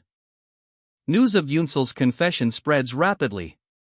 The man, clearly agitated, expresses concern that the situation is escalating. He warns her about the consequences of her actions in South Korea, where security and law enforcement are far more prevalent than in Africa. The threat of expulsion looms. Frustrated by her stubbornness, he pleads with her to reconsider before she faces severe repercussions. He reveals that 4 students at the school are facing severe bullying, urging her to help them. As a compromise, he offers her permission to skip class, hoping to incentivize her cooperation. "Besides, don't you need to work out, Captain? If you go back to Africa in your current state, you'll survive for 1 week tops," the man scoffs, his words laced with disdain and a hint of concern. He presses her for help, his gaze intense. "We need to talk for a bit," he demands, his voice low and serious. The urgency in his request is palpable. Ignoring his pleas, she snaps back, "Hey! You're ignoring me? Look at what happened to me because of you, asshole." Her anger is raw and justified, her words stinging. Alone, her mask partially obscures her face, but her eyes betray her distress. "Those guys from yesterday," she murmurs, the memory clearly weighing heavily on her. He reveals a chilling ultimatum, otherwise, they'll cut off Hojin's tongue and ship him off to some island, and I'll be sold to a brothel. The gravity of the threat is undeniable. Tears stream down her face as she cries out, "If I do that, they'll come after my family. As long as you go meet them, I'll do anything you want." Her desperation is heartbreaking, her resolve solidified. Tears still streaming, she clutches at her tie, her distress palpable. The weight of her desperate situation is evident. A man observes her, his expression cold and accusatory. He declares, "I see. In the end, you're the same as them." He presses her, questioning her resolve. "Is that all? Why, want more to do?" he challenges. She hesitates, unsure how to respond. He pushes further, revealing the core issue: "You don't have their number?" Her desperate plea follows: "I do have it, but I can't call them first." The phone displays an incoming call from Hyo Yunsul. The moment of truth hangs heavy in the air. He answers the call, identifying himself. "Ah. It's me, Kong Chan," he says, his voice conveying a mix of nerves and determination. Kong Chan, on the phone, impatiently urges Hyo Yunsul to arrive on Monday. A bruised and distressed Yunsul receives her phone back. Yunsul clutches her chest, visibly shaken but grateful for the help. Kong Chan waves goodbye, instructing Yunsul to meet him after school on Monday. Alone, Kong Chan reflects on the recent events, questioning the rapid turn of his life. Later, Kong Chan encounters a girl, his confusion grows as he wonders about her words. Kong Chan vehemently denies having a crush on the girl, his words sharp and dismissive. His denial is met with her questioning gaze, leaving him visibly flustered and confused. The girl's reaction is one of quiet, blushing admiration, her internal thoughts revealing a clear infatuation.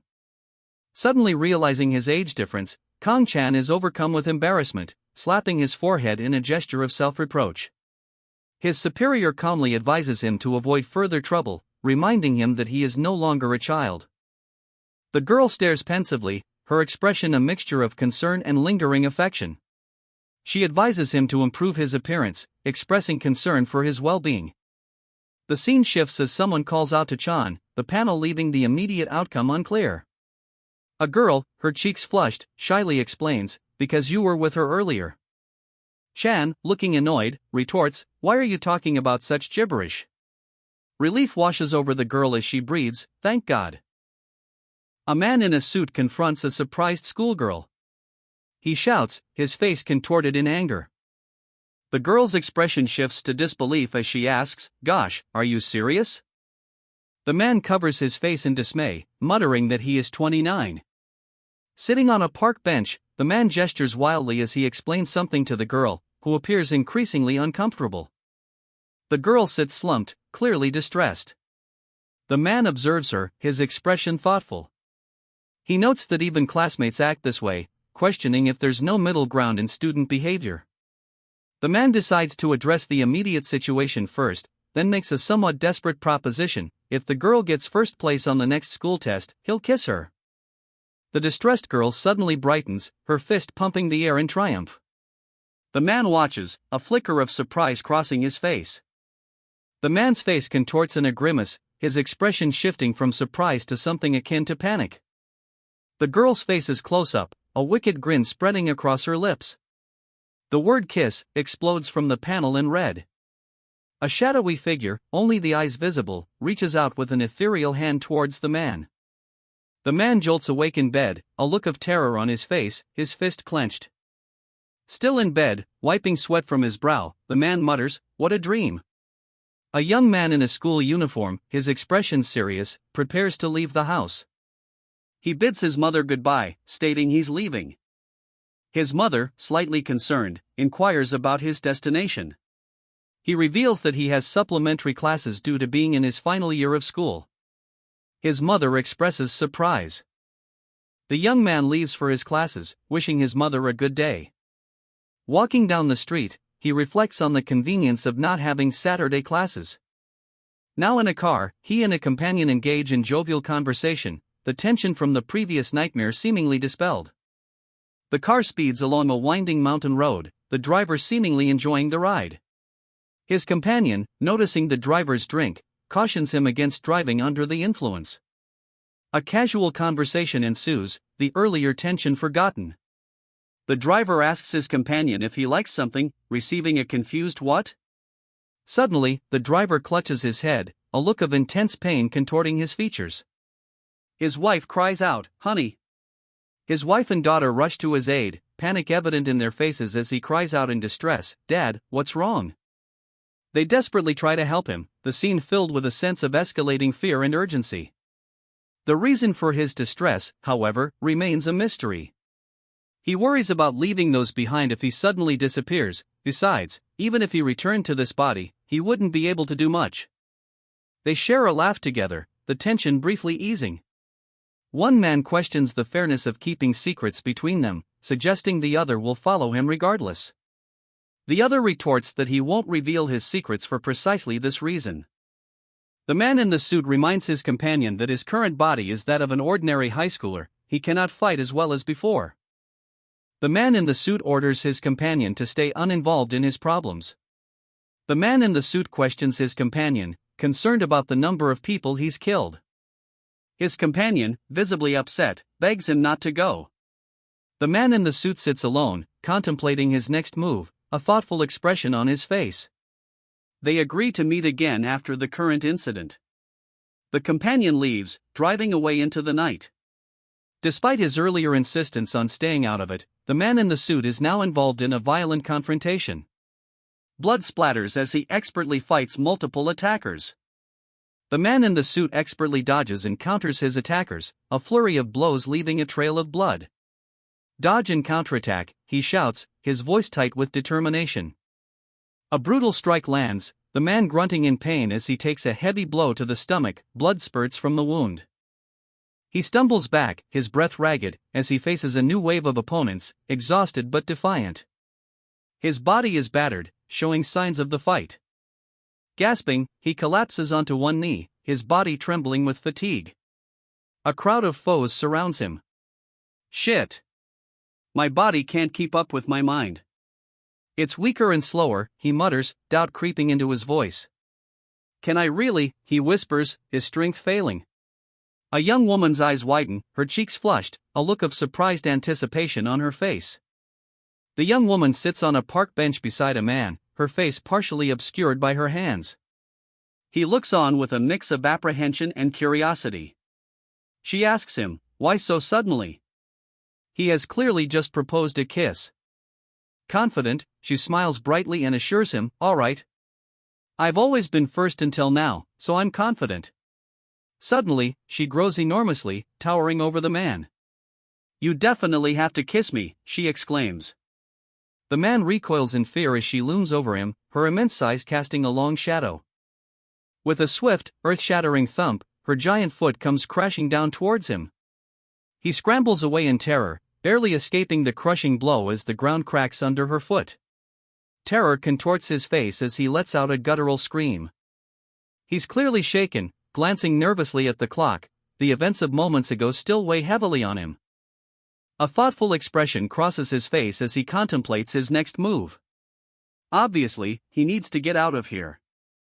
He urgently calls Dave, his voice strained, "Where are you?" Driving in his car, he scoffs at the flimsy excuse, the GOB has to take supplementary classes? Such a hilarious excuse. He asks Dave where they're headed. Dave replies, somewhere in the mountains to relax and eat some boiled chicken while being surrounded by nature. They arrive at a quaint restaurant nestled amongst the mountains. "Let's eat!" Dave exclaims, cheerful. Dave's companion exclaims, "Ah! Refreshing," as he raises a beer, prompting Dave's observation, "Why are you the only one drinking? Give." Their conversation continues amidst the serene mountain setting, as Dave remarks, "The driving service here in Korea." Before his companion interrupts with, "Fucking hell, you're a Korean to the core now." The scene shifts to a close-up of Dave, who reflects, "Are you satisfied with your current lifestyle?" Dave's companion, smirking, responds, "The important question has come." A flashback sequence begins, with Dave narrating, "In the beginning, I felt like I was losing my mind, trying to act and live like someone I wasn't. The panel depicts a frantic scene, underscored by the desperate cry, "Dad." The flashback continues, revealing a distress scene where Dave is holding his crying wife and daughter, stating, "I was able to hold on. Was my wife and daughter." The panel shows Dave's wife and daughter, highlighting the emotional weight of his past. Dave concludes his reflection, "Anyways, since the universe went crazy and gave me a second chance, I've started to think that I should live life properly this time." Should you be saying that after getting into a knife fight 2 days into school? A concerned friend questions Dave, highlighting his recent violent encounter. Dave's expression hardens, reflecting on the gravity of his situation. Dave, seemingly unfazed, continues his meal, while his friend's words hang in the air. His friend presses further, "Isn't it over a few hundreds?" The implication of significant monetary losses or debts is evident. The friend offers a pragmatic solution: if you just look away and ignore these problems a few times, you can fully integrate into this peaceful world. A cynical suggestion of escape. Dave responds with a polite but firm, "Thanks for the concern," subtly dismissing the advice. Dave stands alone in his sparsely furnished apartment, the quiet a stark contrast to the turmoil brewing inside him. Suddenly, the door bursts open, revealing a menacing figure and his gang, knives glinting in the dim light. They surround him, a whirlwind of aggression, as Dave is violently thrown to the ground. A brutal brawl erupts, fists fly, and the sounds of impact echo in the small room. Dave, despite being outnumbered, fights back with ferocity, unleashing a flurry of blows. A fierce clash culminates in a bloody victory for Dave, his face contorted in a grimace of exertion. He stands panting, bruised but triumphant, amidst the fallen bodies of his attackers. A moment of hard-won peace. "Today's Saturday," he says, "why would you go to school?" He smiles, "True. Honestly, this country is nice. I'm meeting the gangsters on Monday," he reveals, his expression turning serious. Chan groans, his body failing him, he's weaker and slower than his mind. His mother enters, concerned, asking if he's sleeping. She reveals plans for brunch tomorrow at a French restaurant with her friend and her son, suggesting Chan join them. He's internally conflicted because it has to be tomorrow.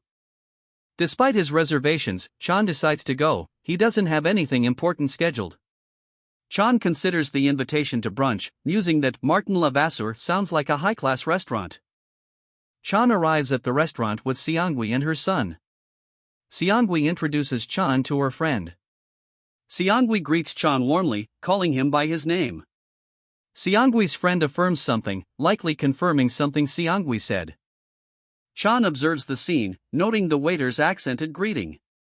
Chan's internal thought reveals his subtle annoyance at the waiter's accent. Chan, calmly observing the restaurant, thinks, "I see. Is this how it's going to be?" A subtle hint of apprehension colors his expression. Chan's mother discusses arrangements with another person, saying Daesik has qualified tutors who should also teach Chan. She'll arrange some free time for that. Chan's mother inquires about his English grades, they're acceptable.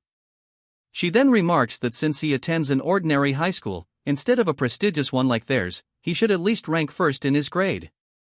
Chan's mother expresses concern for him and her son. A moment of unspoken tension hangs between them. A waiter approaches their table, asking, "Excuse me?" The scene shifts to a wider view of the restaurant. Chan's mother's worried expression is highlighted as she listens. The question "what to" explodes across the panel, reflecting Chan's mother's shock at learning he learned from the internet, not a cram school. Chan's mother and a colleague share an amused, knowing look, their laughter echoing the absurdity of the situation. Chan's mother's face falls, her shoulders slumping as the weight of his unconventional study methods settles upon her. The internet, she thinks, when there are cram schools? A man confidently dismisses Chan's apparent linguistic limitations, highlighting the contrast between his supposed lack of skill and the fluency of the women present. One of the women reacts with disbelief to the suggestion that Chan learned a language online, questioning its feasibility. The scene shifts, revealing 3 women, Michelle, Cecile, and Cindy, and the context of the man's earlier comment. Chan's mother relays a message, showing an air of understated pride.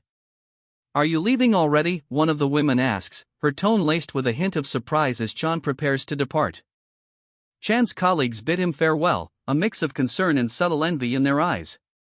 Stay safe, one murmurs, a protective sentiment against an unseen threat. A blonde woman, Cecile, playfully teases Chan, stating, "You owe me one now." Her smile hints at a deeper connection and a playful challenge. Cecile boldly asks for Chan's phone number, catching him completely off guard. He visibly hesitates, surprised by her directness. Chan's reaction is one of stunned silence, a clear depiction of his internal conflict and uncertainty. Chan is shown alone, wrestling with a daunting question: can I really win against them? His internal struggle reflects the significant challenge he faces. Chan, shirtless, pulls on a fresh shirt, his muscles taut, a clear sign of his recent physical exertion. The word, refreshing, appears, reflecting his relief. His mother casually asks if he's busy tomorrow, initiating a seemingly benign conversation. Chan's mother's face lights up, clearly pleased by his answer. Her surprise underscores the unexpected nature of his response. They stand before the Martin Lavasher building. Chan's mother remarks approvingly on his choice to have brunch instead of intense training. The subtle irony highlights Chan's hidden agenda. Chan guides his mother towards a specific location, his expression serious, suggesting a plan is unfolding. Chan's eyes dart around, a flicker of apprehension crossing his face. He's clearly assessing his surroundings, his plan already in motion. Chan and his mother enter a stylish restaurant. He greets a man in a suit with a simple hello, a stark contrast to his earlier nervousness. A private conversation unfolds between Chan and the suited man, the atmosphere tense with unspoken implications. Chan's mother hums contentedly, seemingly oblivious to the underlying tension, revealing her naivety. She casually mentions that she'll take care of a matter later. The suited man politely requests another cup of water, a small detail highlighting his professionalism and Chan's control over the situation. Chan's mother proudly comments on his ability to speak simple French, unaware of his true intentions and suggesting a possible misunderstanding. She expresses her diligence in ensuring his proper education. She continues, questioning his school choice, revealing her limited understanding of his extracurricular activities. A close-up on her face reveals a knowing smile, implying that she suspects something more than just brunch is at play. The woman laughs, dismissing her son's choice of school as a joke, unaware of his actual accomplishments. Her amusement is palpable, but a knowing glint in her eyes hints at hidden suspicions. Chan, the son, explains that his attention drifted from their conversation because it was boring. He subtly deflects her scrutiny with a casual remark. He asks his companion for help, offering a debt of gratitude in return for feigning interest in his mother's boastful conversation. The mother's laughter abruptly stops. She remembers her son's English tutor is arriving. The companion subtly signals the end of the charade, allowing Chan to excuse himself. Chan, feeling indebted, asks how he can repay the women for their help.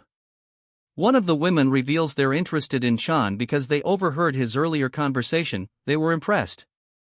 The other two women, embarrassed, cover their faces as Chan dismisses the idea of a date. Chan's mother and father discuss a recent call from France regarding Chan's impressive online French learning. The mother, curious, asks her husband what is going on. He explains that the French group enjoyed talking to Chan and would like to meet him. A man sits, a look of disbelief etched on his face. He's clearly disturbed. "Stop joking," he mutters, his skepticism evident. A woman laughs. "You're not the type of man to go back on his words and break his promise, are you?" She leans in, a challenging glint in her eye. A muffled thud echoes as a man falls, his legs kicking up in the air. Lying on his back, he stares up, defeated. The woman's words hang heavy in the air, a promise broken. He sits up, brushing himself off, a casual "oh, nothing much" escaping his lips. A soccer ball lies nearby, a hint of the earlier scuffle. The man struggles to lift his arm, explaining his difficulty with a weary sigh. His companion suggests calling the police instead of continuing this warming up. A smirk plays on the injured man's lips as he ignores the advice, a clear sign of his stubborn defiance. He continues his stretches, explaining a plan to leave and survive by relying on each other. His companion agrees to the proposition.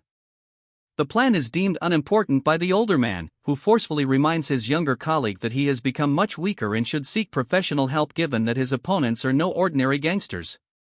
The older man's words resonate with the sentiment, "The Legion is our fatherland," revealing a strong sense of loyalty and belonging to a powerful organization. The younger man, despite his injuries and resentment towards his companions, reveals he feels obligated to fulfill a promise, even if it means facing danger. The older man's harsh words conclude the scene. He is fiercely protective, urging his companion to avoid prison by avoiding further trouble. "God damn it. Don't be like this. Let's just go together," the older man shouts, desperate, as he tries to pull the younger man along. The younger man, however, firmly refuses. The younger man walks away, his steps deliberate as he approaches a sleek black car. He pauses, a flicker of uncertainty crossing his face. He's clearly weighing his options. He enters a building, accompanied by two imposing figures, a tense atmosphere settling over them. The older man, face contorted in a sneer, delivers a final, condescending remark, "You shouldn't look down on adults. Sit." The older man, captivated by the younger man's eyes, makes a seemingly complimentary remark, yet the underlying tension remains palpable. His words mask a sinister intent. The older man reveals his true intentions. He's unconcerned with the younger man's actions, as long as children remain uninvolved in their criminal endeavors. His words are laced with thinly veiled threats. The younger man vehemently rejects their involvement with children, his anger escalating. The conflict reaches a boiling point. A physical altercation erupts. The younger man unleashes his fury, striking the older man with a swift, powerful blow. The older man retaliates, his attack a desperate attempt to maintain control. A shard of glass is embedded in the younger man's hand. The older man's goons join the fight, the scene descending into chaos as they try to subdue the younger man. The older man is sent sprawling by a brutal blow, his body crumpling to the floor amidst a spray of blood. The younger man stands over his fallen opponent, his face grim as he looks down at the older man, who groans in pain. The older man, enraged, leaps to his feet, launching a furious attack. He screams, "Son of a bitch!" A swift counter sends the older man reeling back. The younger man shows no mercy. Reinforcements arrive. The older man's goons, armed with bats and other makeshift weapons, swarm the younger man, intent on subduing him. The scene explodes into a chaotic melee as the younger man fights back against overwhelming odds. The older man's henchman sneers, "Kakik, you're dead meat now," as he grabs the younger man by the throat, his malicious grin a stark contrast to the younger man's strained expression. The younger man unleashes a flurry of powerful blows, sending the older man's goons sprawling. A wave of energy erupts from him, momentarily pushing back the tide of attackers. Despite his efforts, he struggles. The older man's grip is too strong. "Shit, my grip isn't strong enough," he curses, his desperation growing. With a final, desperate heave, the younger man breaks free, delivering a brutal strike that sends his attacker flying back. The force of the blow is clearly depicted by a violent visual explosion. He escapes, running, the sounds of the continuing brawl fading behind him. The younger man's escape continues, the impact of his blow sending his attackers reeling backward. He fights his way through the remaining assailants, their desperate attacks failing against his fierce counteroffensive. A final, desperate strike sends another attacker flying back. He grits his teeth, frustrated that his current body isn't his true form, limiting his power. He unleashes a flurry of blows, a desperate struggle against overwhelming odds. His desperate yell underscores his exhaustion and intensity. More attackers fall, wounded and stunned, as he continues his relentless assault. Their coordinated attacks falter under his fierce determination. Gasping for breath, his opponents lie defeated, bruised, and bleeding. He's won the fight, but at considerable cost. Gasping for air, he stands amidst his fallen opponents, his own body battered but his spirit unbroken. A new attacker, wielding a baseball bat, approaches cautiously, his eyes narrowed in suspicion. "Who the fuck are you?" he demands, the question hanging heavy in the air. Before the attacker can even land a blow, the protagonist explodes into action, a blur of motion as he counters with brutal efficiency. The attacker is sent flying, a testament to the protagonist's superior skill. The remaining goons watch, stunned into silence. The protagonist's eyes narrow, he's visibly surprised by the tenacity and number of his attackers. A woman approaches, intrigued. You should know what I'm talking about since you overheard our conversation. We're actually quite interested in you. The protagonist, visibly surprised, mutters, my goodness. The protagonist is shown doing a handstand, sweat glistening on his body, clearly still recovering from his recent fight. A man confronts him, sneering. You'll leave for France with a crutch by your side. He prepares to strike. The man continues, his threat escalating, march or die. The protagonist looks back at the man, his expression unreadable, as the man's anger simmers. He wipes sweat from his brow, a single word escaping his lips, I know. His gaze sharpens, a memory triggered. You remember Mangala, right? He asks, the question hanging heavy in the air. Kong Chan, now in his police uniform, stands determined outside a sleek black car. The setting suggests a shift in location and a change in his demeanor. From inside a car, a man's voice cuts through the silence, Kong Chan? The question is laced with a hint of suspicion. Inside a stylish building, a man gives directions, 6 rooms on the left, 5 on the right, his tone matter-of-fact. He appears calm in the midst of what seems to be a tense situation. Kong Chan stands before a table of men, a tense atmosphere palpable. The scene suggests an impending confrontation. One of the men speaks, a condescending tone clear in his voice, you're too young to be drinking with me, so? I'll make it short. What about it? Will you join us obediently? The threat is implied but undeniable. Disappointed, the older man scoffs, calling Kong Chan a moron despite his initial bravery. Kong Chan swiftly counters with a sudden, brutal attack. The older man cries out in pain as the attack connects, and his colleagues shout, urging them to subdue Kong Chan. Kong Chan delivers another devastating blow, leaving the older man severely injured and bleeding. Kong Chan's face is resolute as he stares down his opponents. He grabs another man, choking him, ignoring the man's pleas for mercy. Facing down more goons, Kong Chan issues a final threat, stop or the boss will pay the price. Kong Chan expertly dodges a baseball bat, his movements a blur as he sends several attackers sprawling with perfectly timed kicks and blows. The force of his strikes sends shockwaves through the air.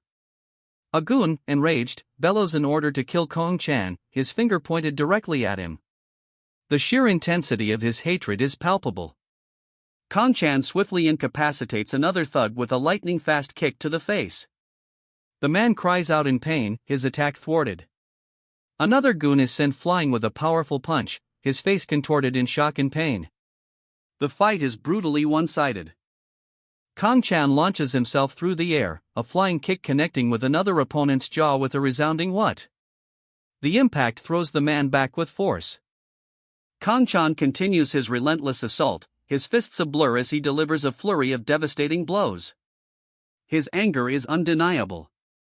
A series of explosive impacts reverberates through the air as Kong Chan unleashes a flurry of devastating blows, his opponents are overwhelmed. A new figure, seemingly unimpressed, observes the scene, questioning why so many men are struggling against such a brat. The arrival of this new adversary adds a new layer of complexity. Those guys are different, a man states, his voice dripping with menace. He promises a brutal, unforgettable end to his foes. 2 more adversaries, armed and ready, advance, their grim expressions reflecting the escalating danger.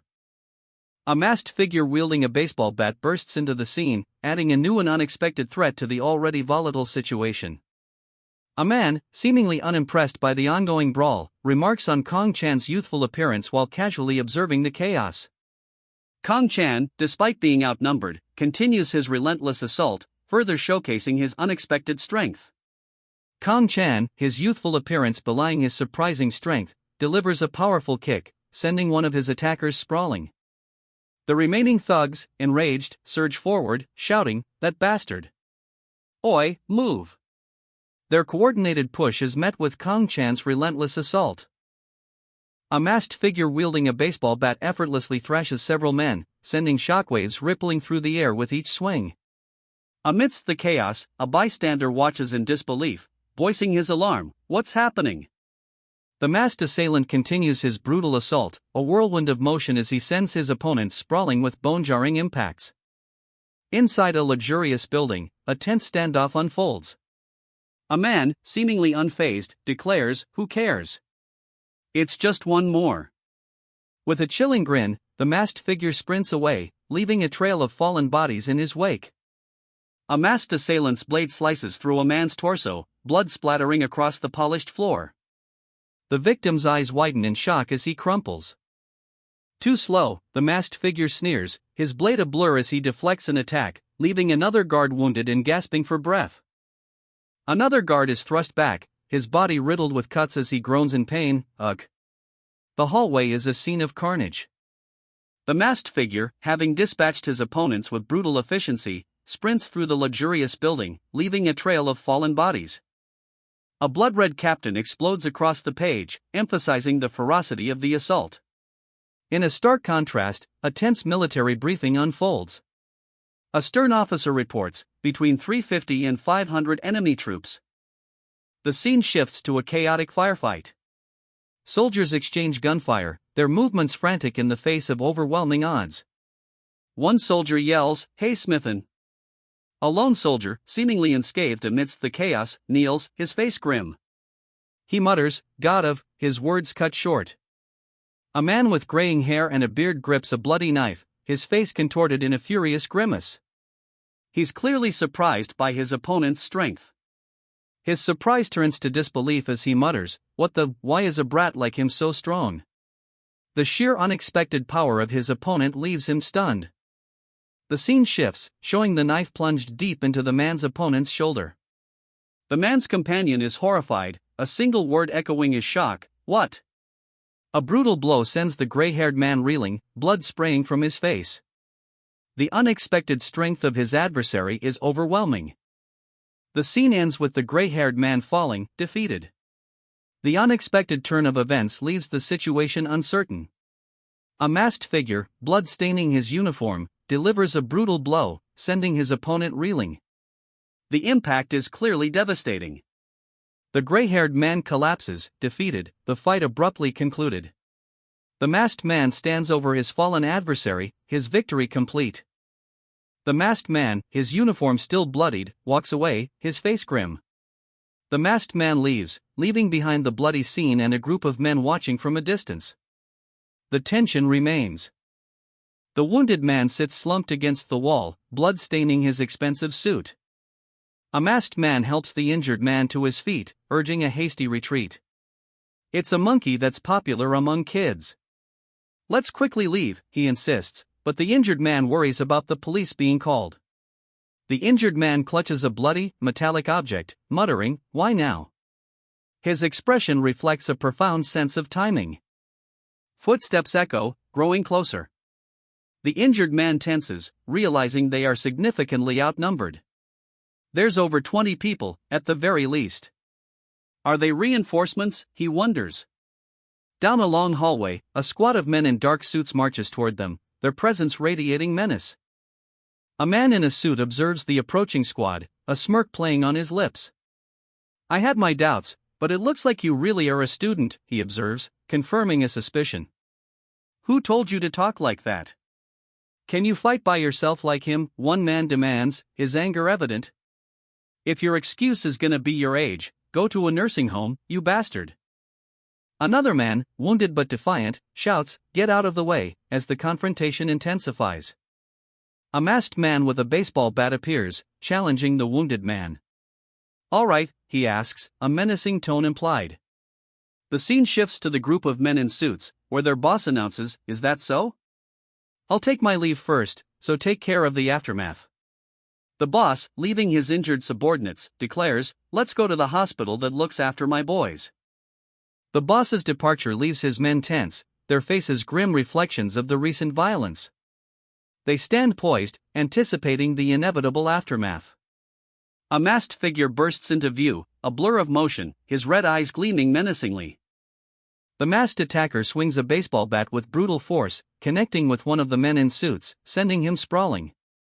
Three figures stand firm, awaiting the coming conflict. One of them, a swordsman, declares, "It seems we're about to get busy." A flurry of motion ensues as the masked man's opponents launch a series of swift, precise attacks. One of the men, a burly figure, bellows, "I'm here too," joining the fray. Blades flash, a flurry of attacks leaving the masked man bleeding profusely. A powerful blow sends one attacker sprawling as the masked man declares, "You're finished." The battle intensifies as reinforcements arrive. A bystander asks, "What is he saying now?" while another replies, "Seems like a lot of you bastards have come." One of the attackers, desperate and wounded, cries out, "Who am I?" as another is brutally dispatched. The masked man effortlessly deflects another attack, his movements precise and deadly. A voice shouts, "Wait, where did your cat scars go?" The masked man reveals, "God of Blackfield. This is actually a nickname my enemies gave me." Eyes blazing with fury, a man in a suit snarls, "I'll kill you." His anger is palpable.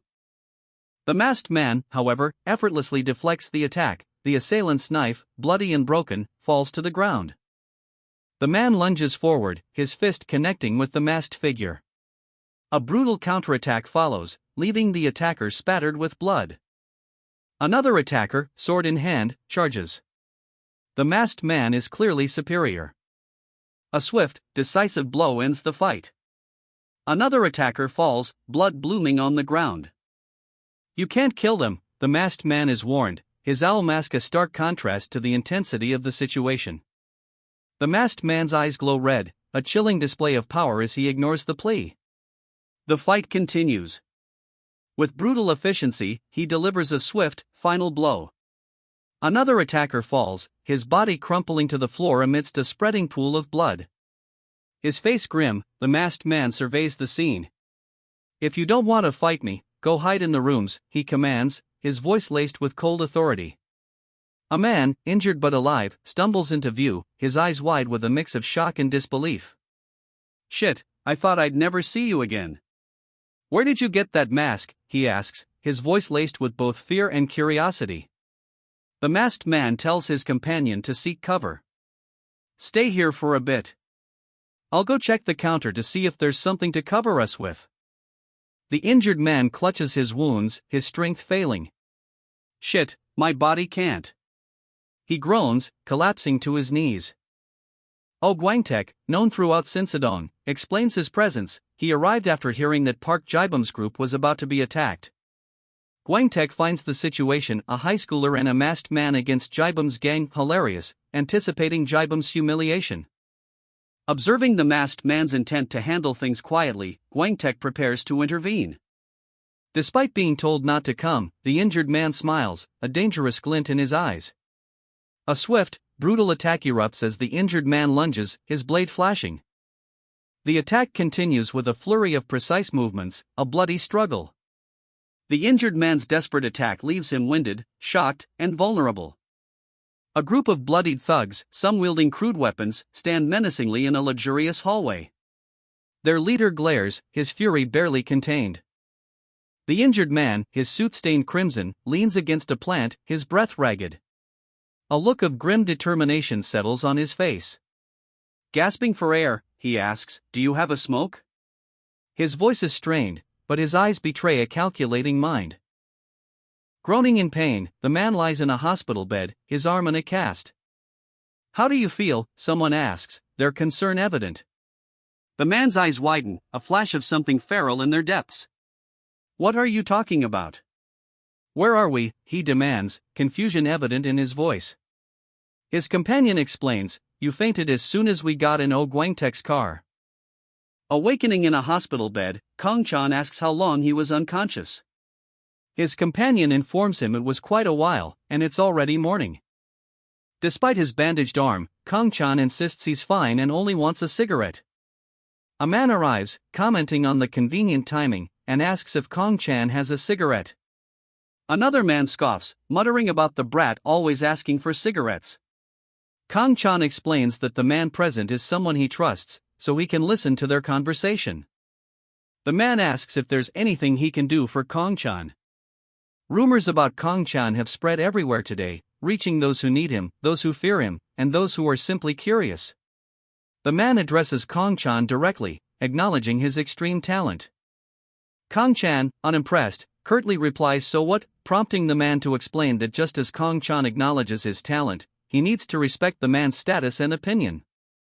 Kong-chan stares intently, his expression unreadable, a slight tremor in his jaw hinting at barely suppressed frustration. The man's eyes blaze, a stark contrast to Kong-chan's subdued demeanor. The air crackles with unspoken tension. A sudden shift, the man's demeanor changes dramatically. He offers a hand in a gesture of false camaraderie, a sharp ha, punctuating the unexpected shift. Kong-chan remains seated, arms crossed, passively answering a question about his profession.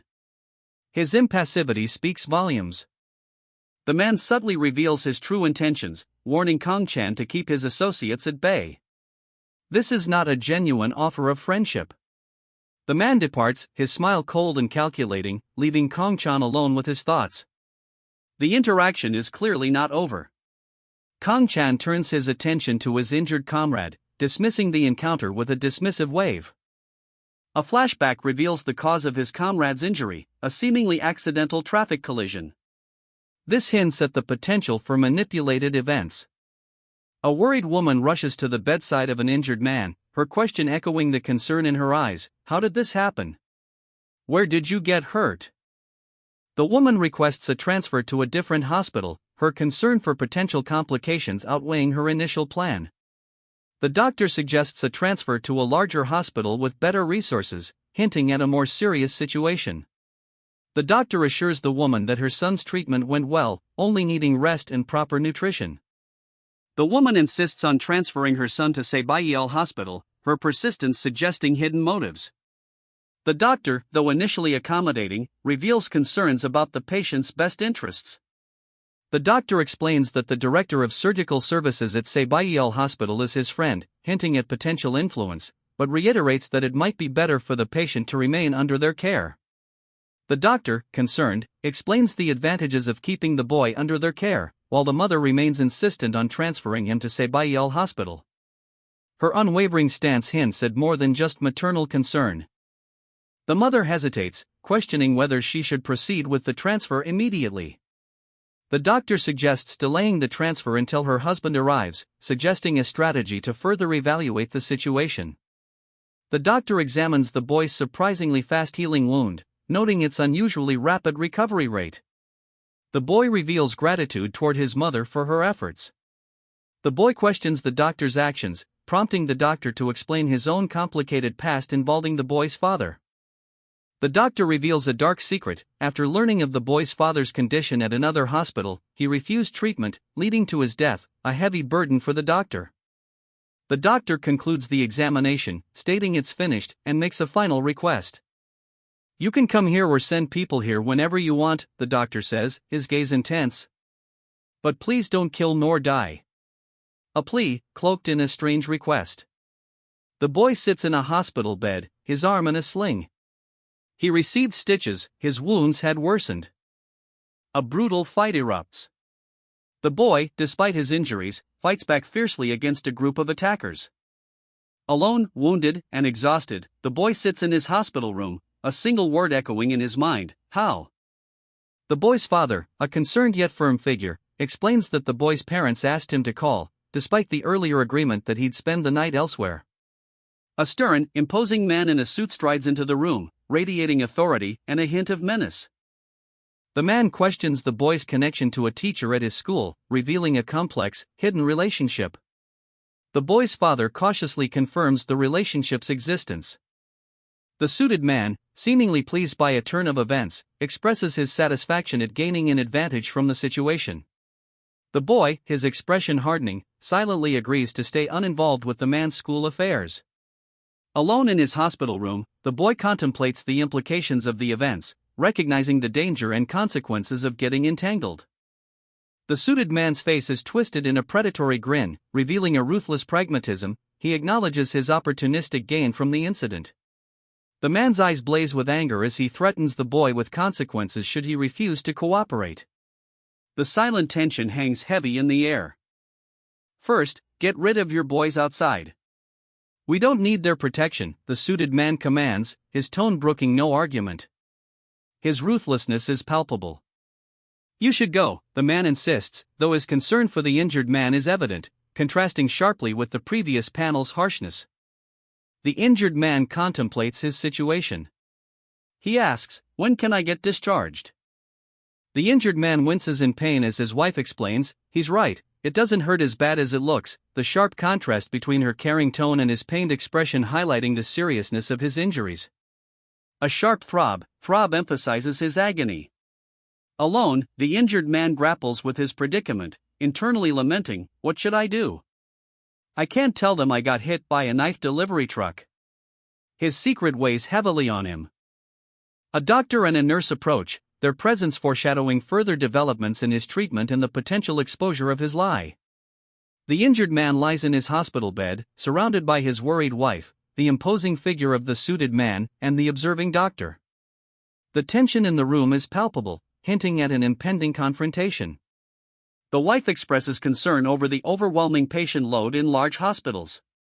The wife, voicing her concerns about hospital overcrowding, suggests that the legal guardian should make the final decisions regarding her husband's care. The injured man, his expression stoic, simply replies, "I understand." The doctor informs the wife that he needs to change the bandages, a procedure she's excused from observing. The doctor carefully removes the blood-soaked bandages from the man's injured shoulder. The injured man reveals a painful truth: while he studied abroad, his younger brother became a gangster, escalating their already strained sibling relationship. Their parents always compared them, and he now feels the weight of his brother's violent actions. The man sighs, resigned to his fate. He will need at least a week of bed rest, but can't bear to explain his absence from teaching to his parents. Chan's mother arrives at the hospital, bowing politely as she greets the doctor. She's relieved to hear that his injuries, while looking serious, aren't as bad as they seem. The doctor explains that while Sebaiyel Hospital has many resources, Chan's case requires attentive care rather than complex surgery, making the smaller hospital a suitable choice. "I've heard you're good with your fists, but I have concerns." A voice cuts through the silence, laced with apprehension. The man in the hospital bed, his arm in a sling, looks up, startled. "Then can't you just stop doing this?" he asks, weary. A doctor-like figure, unconcerned, explains, "Money isn't a problem, and if my license is revoked, I'll just leave for another country and live peacefully." The man's visitor scoffs, a menacing grin spreading across his face. The tension in the room thickens. A week passes. The cityscape, under a clear sky, hints at a new chapter beginning. A young man's bandaged hands are gently held by another person, a moment of quiet care amidst recent turmoil. He prepares to leave, his backpack slung over his shoulder, a determined glint in his eye. The slight limp in his step is barely noticeable. His mother expresses concern over his hasty departure, pointing out the significant sum of money he received. Her worry is palpable. He brushes off his mother's concern, slightly irritated by her worry over the money, but showing subtle gratitude for her care. He insists he's fine and needs to get to school. He hurries out the door, his slightly clumsy gait hinting at lingering effects of his injuries. A brief exchange with his mother and a somewhat reluctant goodbye suggest a complex and unspoken history. A palpable tension remains. In the car, a serious conversation begins. The driver, presumably a trusted associate, questions him about any undisclosed information. The weight of secrets hangs heavy in the air. The driver presses for undisclosed information, stating he won't ask further if the answer is no. A palpable tension hangs in the air. The passenger confesses that he's withheld information. He reveals that the school fight was backed by gangsters. His associate presses him on why he previously claimed it was a traffic accident. He apologizes, his remorse evident. A framed photo of a family, him, his mother, and a baby, is shown. He nods slowly, a single, heavy word escaping his lips, "Yes." A concerned voice cuts through the air, "Captain? Are you crazy? Why are you?" He smiles reassuringly, "Oh, don't worry, I got permission to leave. The doctor did say that it was his first time ever seeing a constitution like mine." "At what?" The question hangs in the air, heavy with unspoken tension as he gestures towards the basket of volleyballs. "Weird rumors have spread around. The scene opens in a first-year classroom, ordinary students at their desks, setting a mundane scene. Suddenly, a bully roughly grabs a student, his glasses askew, creating an immediate sense of tension. The bullied student looks confused and slightly fearful, uncertainty hanging in the air. A more imposing figure approaches, his tone challenging. "What? Got a problem?" The tension escalates. The bullied student, Gijin, meekly denies any problems, his worry palpable. The larger man, revealing himself as Gijin's concerned older brother, explains his worry for Gijin's health, the situation shifting to one of fraternal care. The brother forces Gijin to eat, showcasing a forceful, albeit caring, brotherly act.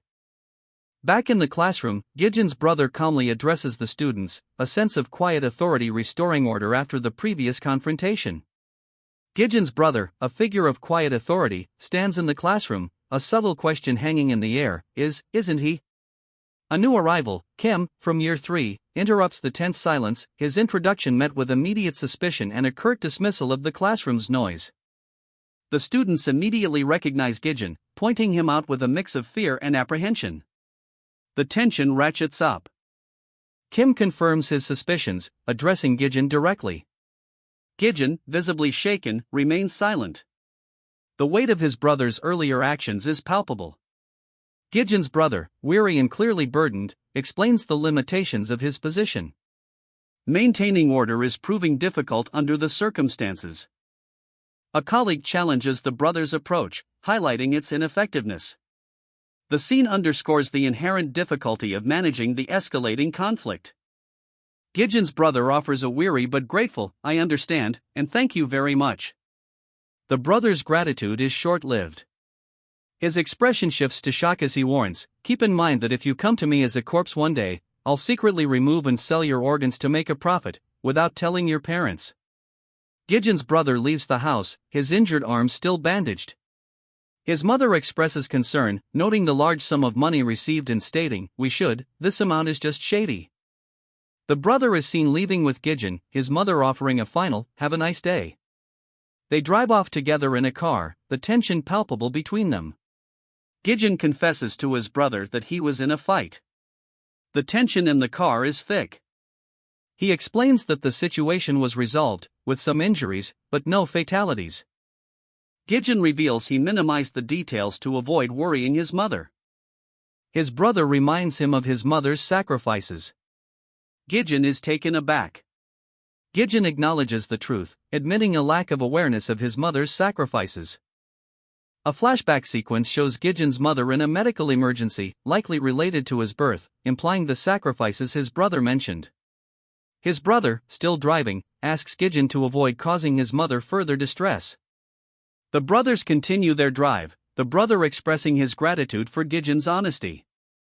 Gijin's brother finds the various rumors surrounding Gijin's supposed demise, from stabbing to arrest, oddly amusing. The rumors about Gijin's fate range from stabbing to death, even arrest. His brother muses that many must be glad about Gijin's absence, prompting him to consider investigating the situation. The brother interrupts Gijin's lunch, his concern evident as he questions Gijin's lack of appetite. Gijin's brother expresses concern over Gijin's lack of appetite, adding to the already tense atmosphere. Gijin's classmates watch him eat with amusement, their whispers filling the air. One remarks that he'll get a stomachache at this rate, another asks if it's tasty. Close up on Gijin, his mouth full, struggling to swallow. Gijin's brother bursts into the classroom, demanding to know who's trespassing. Gijin's brother is confronted by Gijin. He is greeted with a calm "Welcome, senior." Gijin's brother looks surprised when told Gijin isn't in this classroom. Gijin is shown alone at another desk, seemingly uncomfortable. A doctor, seemingly unfazed, laughs and reveals he saved money on treating others because he barely had any patients to treat. The doctor, a smirk playing on his lips, dismisses his patient. "My leave now." "Take a good rest," he says, seemingly unconcerned with the low patient volume that has allowed him to save money. A woman, perhaps Chan's mother, urgently seeks him out. "You're awake, Chan? I need to talk about." She begins, a note in her hand. At another desk, a tense scene unfolds. One man aggressively confronts another, his words sharp and brutal. Bitch, your blood will clot if you eat too much meat, you know? Why don't you start eating more grass, bitch? The verbal assault escalates into physical violence. The aggressor forces a utensil into the other man's mouth. So you're Gijin? The question hangs in the air, a silent challenge. Fear grips the unnamed narrator. The rumors of this terrifying upperclassman are true, and now he's searching for them. Panic erupts in the school hallway. A student, horrified, reveals that someone just talked back to the formidable Senior Kong-chan and now they're dead. Senior Kong-chan unleashes his fury. His rage is palpable as he screams at the student who dared to defy him. Terrorized, the student cowers, stammering a frantic "Yes, sir." The narrator, injured and overwhelmed, stares in wide-eyed terror. Gijin approaches calmly, a knowing smile playing on his lips, stating the obvious: they need to talk. Gijin, unfazed by the chaos, calmly orders the injured student to stop making excuses and follow him. A group of students, seemingly Gijin's accomplices, watch as he speaks, assuring the injured student not to worry about them. Their casual demeanor contrasts sharply with the student's fear. Fear grips the student as Gijin approaches, his expression becoming menacing. The student pleads with him not to hit her. The scene shifts to another part of the classroom, where another student sits alone, seemingly observing the unfolding situation.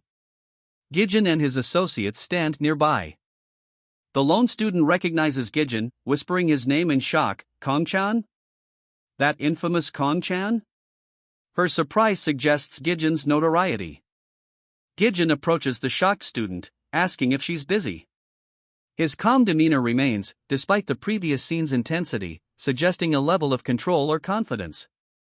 Gijin, the infamous Kong-chan, calmly approaches a group of students, his seemingly innocuous question, "Now, who's next?" again, hanging heavy in the air. The undercurrent of threat is palpable. A female student, previously shocked by Gijin's presence, reacts with wide-eyed fear as she anticipates his next move. Another student, equally terrified, shrinks back, his fear mirroring the escalating tension. Gijin, seemingly unfazed by their fear, casually extends a hand, stating, "I got it." So just, his nonchalant tone a stark contrast to the impending action. He swiftly pushes the students aside, declaring, "You're blocking the way," his action revealing a more assertive, even aggressive, side. One of the students stumbles back, offering a hurried apology. The scene shifts to the sports room, the location setting the stage for Gijin's next action, a reveal that is clearly building.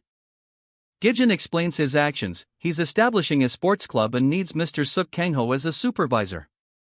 This reveals his underlying purpose. He concludes his explanation and asks if there are any questions, the panel leaving the reader to contemplate the potential ramifications of his actions. Gijin, outlining the curriculum for his new sports club, suggests physical training, basic self-defense, and perhaps even field hockey. A beat of silence hangs in the air as the potential club members exchange uncertain glances. Question marks fill their faces. Gijin informs the students that joining will be beneficial, directing them to an application form for those interested. Lunch will be served soon, so they should stay after eating. Gijin gestures, emphasizing his point about the benefits of joining the club. Kim Myong, a third-year student, introduces herself as the club's manager. Myong offers application forms to any interested students. Mr. Suk Kangho questions Gijin's decision to bring a girl into the school, highlighting the competitive pressure for prestigious university admissions.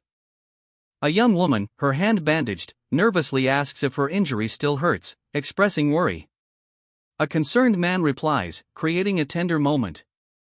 A man delivers food, specifically tonkatsu, placing it on a table surrounded by students.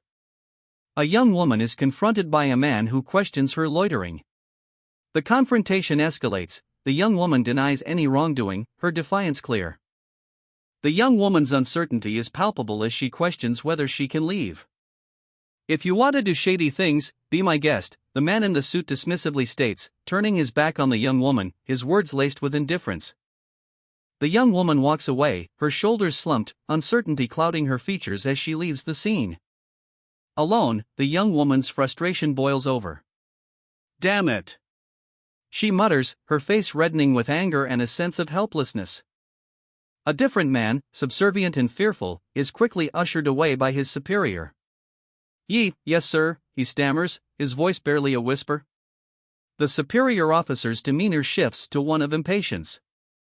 Why, sir, the subordinate frantically asks, overwhelmed by the situation.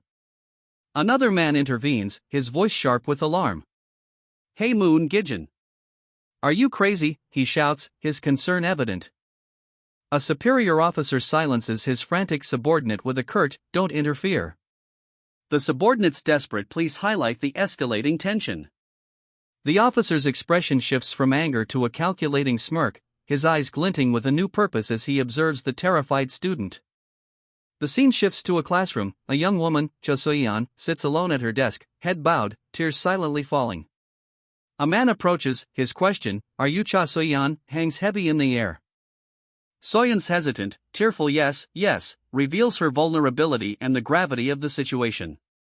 Suddenly, three men burst into the classroom, their leader, Boss Kong-chan, radiating menace.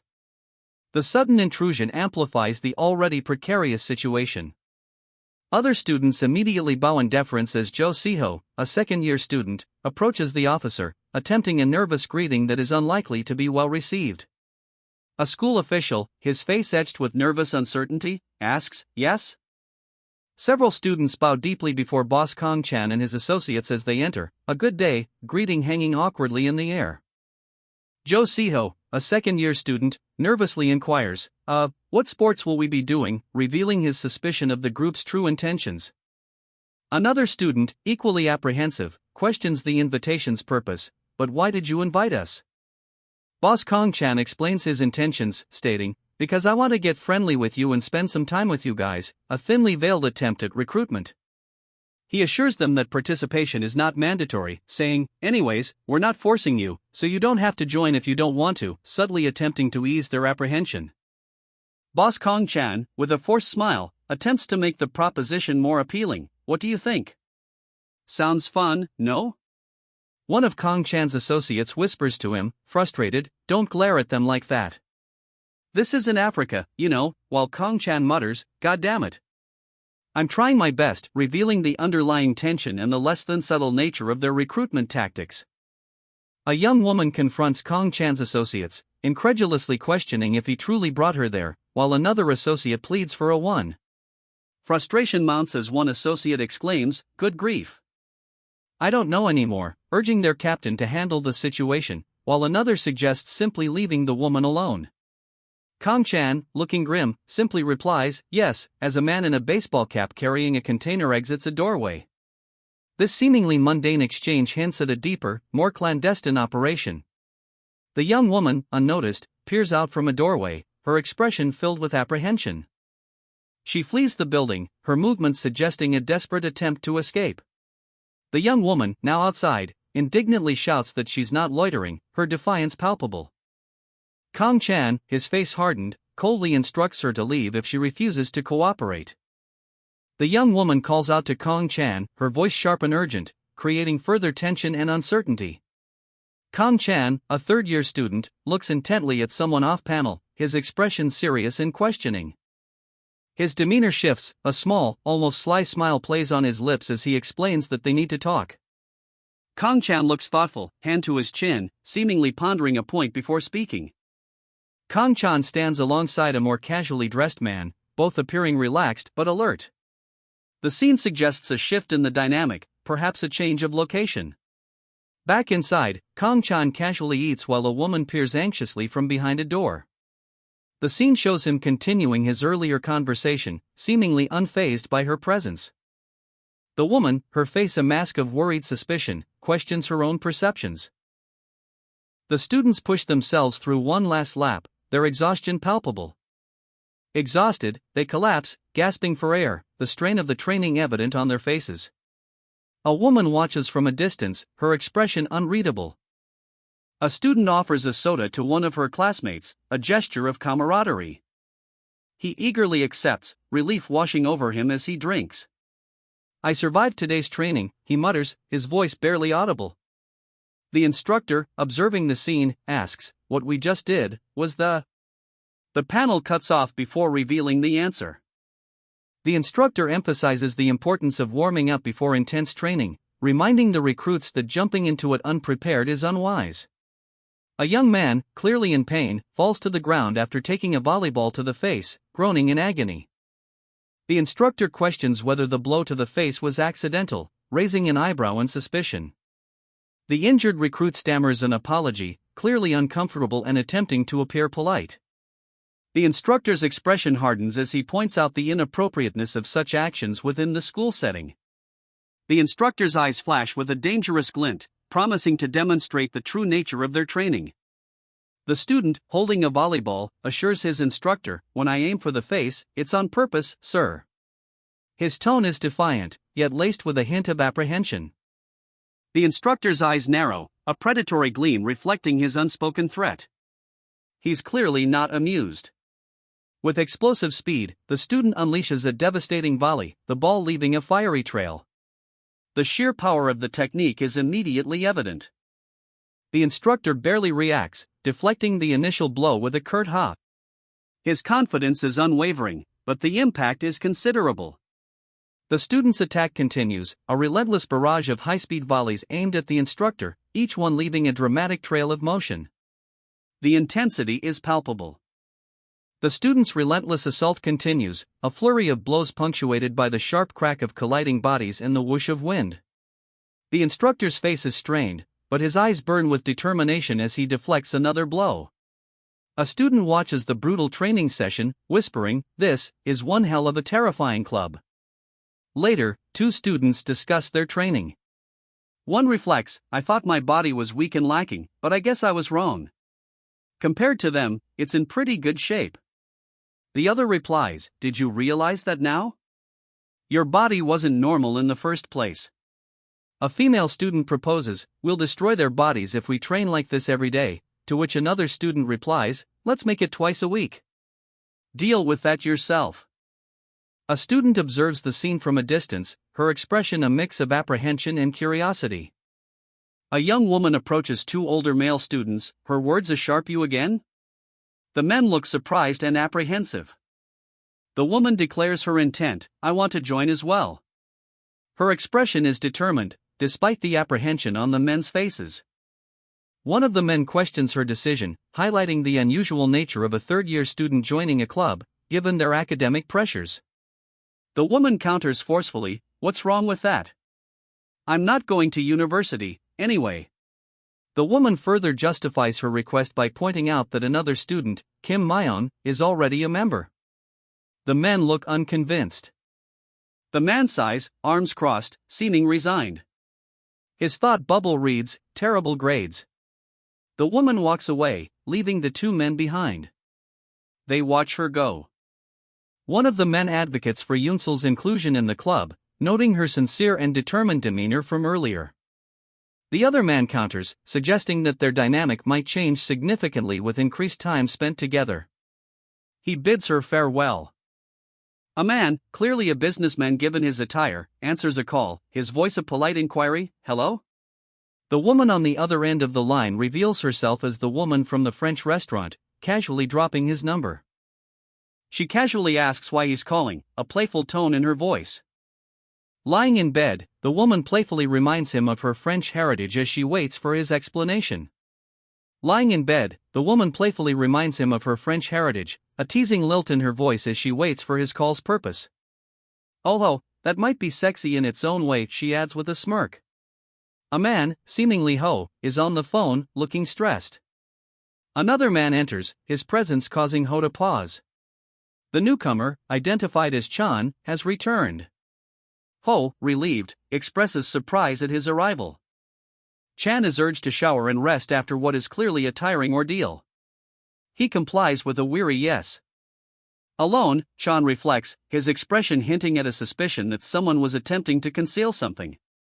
A woman gently adjusts Chan's tie, her expression a mix of concern and something else, something harder to decipher. From a distance, Chan watches a group of students intensely running across the schoolyard. The scene feels tense. A stern-looking young woman, in a school uniform but bearing a police badge, stands defiantly, arms crossed. Her gaze is sharp and focused. Two students collapse, gasping for air after a grueling physical exercise. Their exhaustion is palpable. One of the exhausted students grabs a soda can, relief washing over his face as he exclaims, "Thank you." Finally, it's finally over. Before the student can fully enjoy his drink, a second student abruptly interrupts him, offering a challenge. "Now, shall we properly start today's training?" The soda sprays as the first student is startled. A student, hands clenched, prepares for action. The tension is palpable. A man, seemingly an instructor, addresses 3 students, advising them to avoid taking a ball to the face. One student, acknowledging the instructor's advice, suggests they continue their training. The student's hand swiftly moves, a blur of motion suggesting exceptional speed. With a powerful kick, the student launches the ball, a trail of energy behind it. The ball strikes another student with tremendous force, the impact depicted in a dramatic explosion of energy and motion. He charges forward, a blur of motion, his energy focused and intense. The ball connects with its target, a violent explosion of energy marking the impact. The force is immense. The force of the blow sends the other student flying backward, a pained grimace etched on his face. One student confronts another, a quiet tension hanging in the air. "No," he states, a clear refusal. The woman's face hardens, anger simmering beneath the surface. "Unlike someone," she retorts, her words laced with disdain. Her eyes blaze with fury as she confronts him, the simmering anger finally erupting into open hostility. He stands at a bus stop, observing a group of students, his expression thoughtful. He reflects on the situation, muttering to himself about the woman's unsuitability for the group. She'd frighten the others. A phone call interrupts his thoughts. He's told it's Michelle. His eyes widen in surprise and concern at the news he's received. Michelle's voice is heard accusing him of acting oblivious to 3 beautiful women, reminding him of the fact that she's still in high school. He firmly responds that he's not in the mood for jokes, and counters with a question about her keeping her own promises. He hangs up the phone, muttering to himself about Michelle being a crazy bitch. He ends the call, having just said "Je t'aime, I love you" in French. He assures the person on the other end of the call that he'll be there as soon as possible. He casually brushes off the question of who he was talking to, claiming it was just a client. He leaves the apartment. He's clearly hiding something, his expression thoughtful and secretive. He's unexpectedly greeted by another man, named Kong-chan. "Why not? Why am I not allowed?" she demands, her face etched with frustration and confusion. She runs a hand through her hair, worry clouding her features as she silently grapples with the implications. A different woman, lying in bed, sighs, "Anyways, today's no good. Saturday." She then adds dismissively, "Okay. See you then." A man sits alone in his living room, his brow furrowed in thought as he stares at his phone. The quiet stillness of the apartment speaks volumes. He gets up, the slight sound of his slippers barely audible, a quiet unease hanging in the air. Someone asks if he wants to go out for a bit, a suggestion met with a thoughtful pause. He decides on a short walk. He insists he's fine, but the slight tremor in his voice and the way he gestures betray his unease. He's now outside, walking alongside another man. The city lights paint a backdrop to their quiet stroll. A man sits in his car, a worried expression etched on his face. He delivers an ultimatum: "If your answer is no, then I won't ask anything else." The stakes are high, the pressure immense. The man sits on a park bench, listening intently as his companion explains a business plan. The plan involves a large purchase of cars for test drives and pre-orders to leverage the French company's production. He learns that a rival company, Jiang Motors, is unfairly competing against him. They utilized a subsidiary to create a parallel import market, driven by jealousy over his father's success and potential profits. The man's anger boils over. He is clearly agitated. He realizes he spoke too impulsively, revealing his father's involvement without a second thought. Another man, seemingly calm but equally troubled, receives a phone call from France. The call reveals a significant development in the ongoing conflict, though its nature isn't yet clear. The man sits alone, dejected. His expression reveals the weight of the situation and the difficult choices he now faces. He realizes that a full-scale conflict is unavoidable, as they can't match the rivals' resources and influence. One man explains that if they decide to pull back, their rivals can strike a deal with a large corporation. He asks what model his associate plans on importing.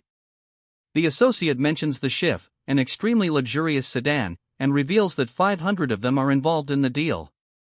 His expression shows concern. The first man apologizes for using money meant for his mother's house as collateral for this contract. He states that if they don't deal with the situation successfully, things will become difficult for their family. Overwhelmed with despair, the man confesses his feelings of helplessness and apologizes for showing his vulnerable side. His younger associate reassures him, stating that it's all right and that he'll take care of his mother. The younger man notes that the situation was quite obvious, prompting a questioning look from the elder. The executives from France, who were supposed to arrive next week, will now arrive this week, indicating a hastened schedule. This suggests an urgent need to deal with the situation quickly. The older man expresses concern as the executives have decided to rest for a day and meet them on Sunday noon. The urgency of the situation is heightened. "Could I go with you?" the younger man asks, his concern evident. The older man, hesitant, replies, You? The younger man confidently asserts, "I'm sure you know that my French is good. I could translate for." He continues, "Try out everything you can do. If things don't succeed even after we work together, then there's nothing we could have done. But until then." A sense of determination hangs in the air.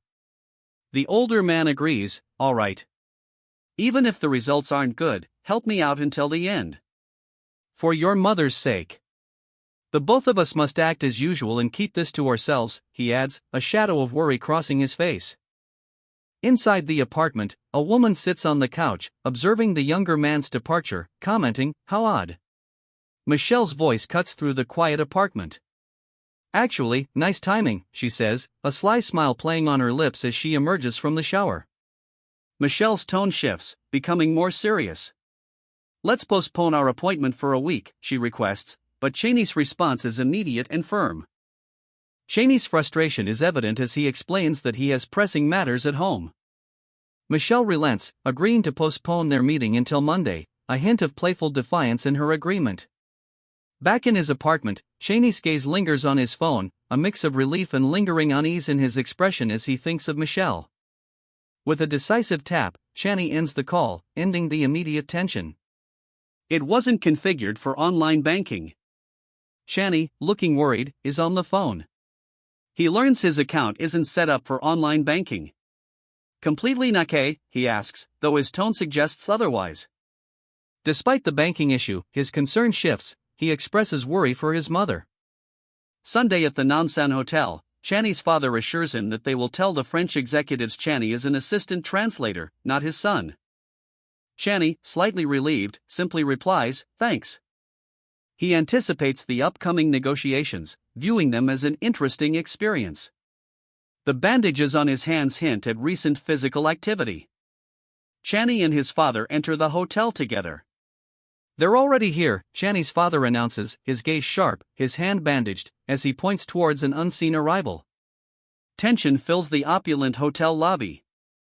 A wave of apprehension washes over Channy's father as he witnesses something unexpected.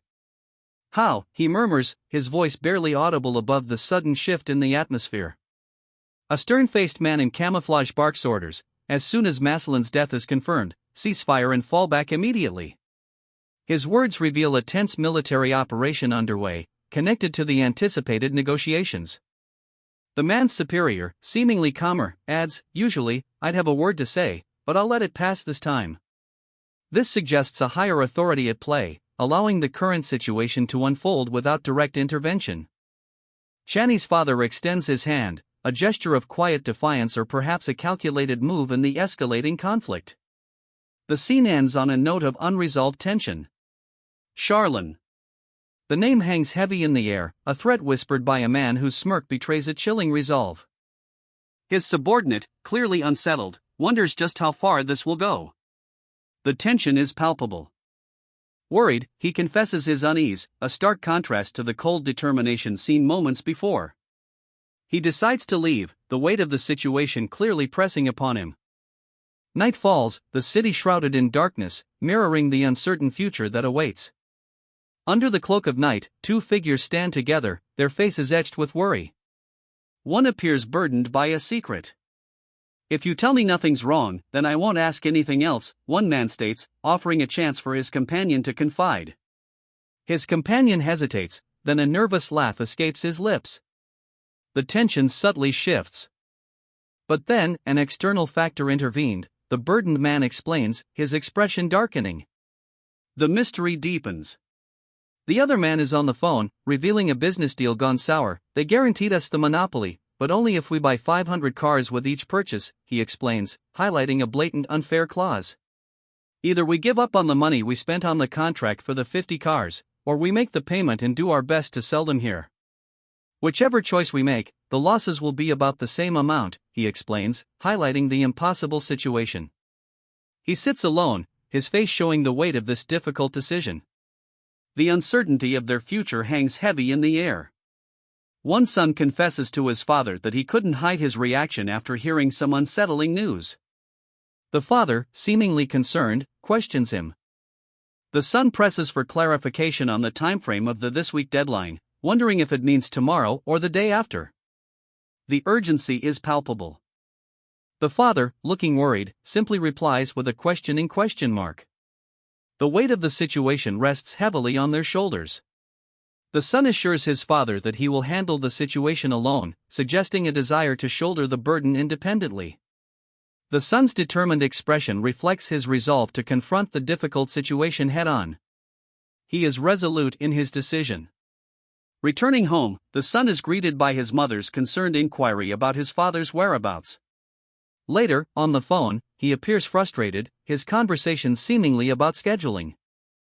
The son finally sits down, exhausted, seemingly having resolved the scheduling conflict by pushing it off to Monday, exhibiting a mix of relief and weariness. He types furiously, muttering to himself, "I should have a bit of money left in my old French account." His frustration grows as he continues, "And I barely remember my account number, and nobody will believe me if I tell them I was the legendary Kong-chan from the Foreign Legion." He sighs, concluding the phone call, "Exactly. Either way, their nearest branch is the Hong Kong branch, so I'll try calling them on Monday." His determined gaze intensifies as he hangs up. "We must do everything we can to deal with this." He meets another man in a suit outside a grand hotel, a terse exchange. "Chan." "Yes?" Chan looks thoughtful, his face conveying a heavy burden. A sudden close-up of a menacing figure with blood splatters on the page hints at a dangerous escalation. A close-up shows Chan's face, etched with the weight of a heavy burden. His eyes are wide, reflecting the gravity of the situation. A stern-faced military commander addresses his troops, pointing to a map detailing a dangerous mission. His expression warns of the high stakes. The commander, his voice sharp, urgently emphasizes the importance of the mission, demanding their full attention. He senses a lack of focus amongst his men. The commander abruptly dismisses the meeting, the tension palpable, leaving his troops to contemplate their perilous task. A worried thought bubble appears, is he still? The uncertainty hangs heavy in the air. Chan, seemingly calmer now, is seen in his cityscape at night, casually discussing a business venture involving French car imports. This contrast hints at a possible escape or an attempt to leave his previous life behind. Inside, a woman anxiously questions Chan's prolonged absence, while he stated he'd be outside a while longer. A woman, wrapped in a towel, receives an unexpected call, expressing irritation at the interruption. Chan discusses a significant business deal involving Crédit de Paris, a venture potentially worth over 150 million won. Chan is shown coordinating logistics for a business trip, indicating a deliberate effort to advance his new venture. Chan appears startled and apprehensive, suggesting unforeseen complications in his new endeavors. The visual strongly suggests a possible threat or unexpected arrival. A man in a sharp suit, his expression unreadable, stares intently ahead. He extends his hand, a gesture of invitation or perhaps a challenge. Another man, his face etched with concern, hesitates before accepting the offered handshake. A subtle energy crackles between them. In a lavish Korean interior, a tense meeting unfolds. Smithen. Behave yourself, we're in Korea, a stern voice commands, while another man chuckles, impressed by the scene's elegance. Yes, yes. I'm here, a man responds with a dismissive wave, his smile strained. Observing the scene from a distance, a man in a suit murmurs, Smithen? Even he's here? Just what is happening right now? His apprehension is palpable. A man in a suit is instructed to greet the others, his expression a mixture of apprehension and forced compliance. Smithen, the Asian branch's sales manager, is introduced, his confident demeanor is apparent. His pronunciation is noted as excellent. Smithen, with a practiced air, greets Kong Chan. The introduction confirms Smithen's high standing within the organization. The two men, Kong Chan and the other, discuss heading upstairs, suggesting the meeting is about to begin. A waitress approaches Smithen, offering service in a refined setting. Inside a luxurious waiting area, Smithen, Kong Chan and others await. The mood is tense, but controlled. A subtle exchange between Smithen and another man speaks volumes, discomfort and perhaps suspicion hang in the air. Smithen, seemingly concerned, wonders aloud if he spoke too quickly. A subtle tension hangs in the air. The other man, directly confronting Smithen, asks if he knows someone with the same name. The question is pointed, suggesting a deeper game at play. Smithen, undeterred, casually dismisses the inquiry, stating he merely liked the name. His calm demeanor belies a hidden agenda. The other man, clearly holding the upper hand, declares it's time to discuss the real matter. The negotiation has begun. Smithen's associates express their reluctance to accept the sudden, unexpected proposal. The situation is becoming more fraught. The other man reiterates that the terms of the agreement remain unchanged, offering the original contract as an alternative. He's unwavering in his position. Smithen's associate explains that while Seojeon Motors will be able to import cars under the same conditions, both their homeland and his nation are capitalist countries. He reminds them that positive competition benefits everyone. The associates seem unconvinced. The associates point out they've already paid half the price for the 50-car contract, implying this new deal undermines their previous agreement with Kangyu Motors for exclusive South Korean distribution rights for shifts. One associate asks if it is true that Kangyu Motors is aiming for a monopoly. The other associates share a look of skepticism. Smithen confirms that they offered the same conditions to Seojeon Motors and received a positive response, showcasing his unwavering commitment to the new proposal. One associate shows concern, fearing a confrontation with Smithen. The final associate interprets Smithen's presence as confirmation of Kangyu Motors' true intentions, further heightening the tension. Smithen, his face grim, confronts the associates, the ones who declared war first were you. The accusation hangs heavy in the air, solidifying the rising tension. Smithen, seemingly unfazed by the fraught atmosphere, calmly says, "Thank you for the tea," as he departs, leaving the associates to stew in their apprehension. Smithen dismisses any concerns about time, stating, "There's nothing worth less than a waste of time." His words reveal a calculated plan and unwavering confidence. One associate, observing Smithen's departure from the rooftop cafe, worries aloud, his concern palpable. The others remain silent, their apprehension mirrored in their expressions. Another associate, despite his apprehension, believes it's preferable to continue, rather than abandoning the situation. He recognizes the potential for greater conflict if they retreat. The final associate's fears are confirmed. Smithen's actions are interpreted as a sign of Kangyu Motors' true intentions, increasing the stakes significantly. The scene is charged with the anticipation of an imminent clash. Two associates exchange a worried glance, the unspoken tension thick in the air. One associate urges another, "Translate for me," his voice tight with anticipation. The associate's translation reveals a bold declaration, "Right here and now, Chan's words are my words, and Chan's decisions are my decisions." The stakes have escalated dramatically. A confident associate assures the others, "You won't have to worry about that," his demeanor projecting an unsettling calm. Doubt lingers, however, as one associate presses, "But what did you mean by one evening?" The ambiguity hangs heavy. The final associate's face hardens as he observes the unfolding events, a sinister glint in his eyes. The weight of the situation crashes down on the associates as they collectively slump in defeat, their faces etched with despair. "Do you agree?" the associate demands, his gaze sharp and unwavering. The weight of their recent defeat hangs heavy in the air. "We'll contact you soon enough about that," he adds, a subtle shift in his tone. Another associate, clearly burdened, requests earlier contact, highlighting the urgency of the situation. His confidence is unshaken. He assures them, "We can easily face them," a declaration that belies a deeper, perhaps dangerous, certainty. One associate confronts another, his fist clenched, the tension palpable and threatening to boil over. "Charlan? Why is he?" A sharply dressed man, Kang Daejaeon, CEO of Kanyu Motors, extends a hand, greeting them with a simple, "Hello." Kang Daejaeon shakes hands with one of the associates, a seemingly cordial exchange, saying bonjour. The two associates exchange confused glances, something is amiss. One questions the situation, wrong? Kang Daejaeon introduces himself and his assistant translator, Kang Chan, revealing his identity as the CEO of Kanyu Motors. One associate remarks on Kang Daejaeon's familiar way of speaking. Daejaeon responds with polite thanks. Suspicion mounts as one associate questions if Kang Daejaeon is truly involved in sales, given his demeanor. A man in a suit strokes his chin thoughtfully, suspicion clouding his expression.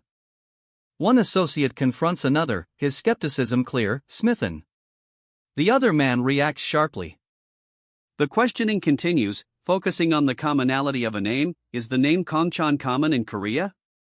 Another associate, observing the interaction, asks, "Chan?" The man in question confirms, yes."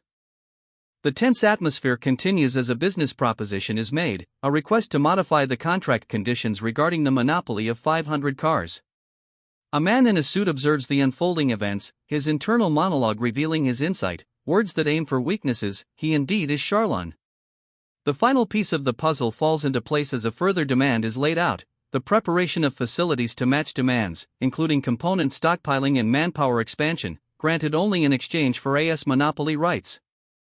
Contracts have been signed with workshops across the country to serve as production facilities, and preparations for the other requirements are underway. One businessman vehemently protests the outrageous nature of the deal, threatening legal action if the demands aren't dropped.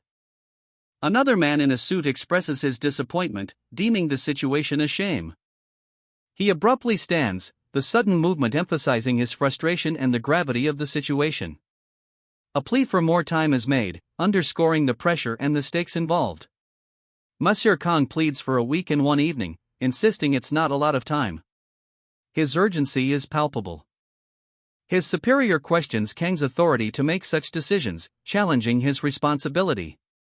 Another man asks if Kang has a plan, highlighting the growing pressure.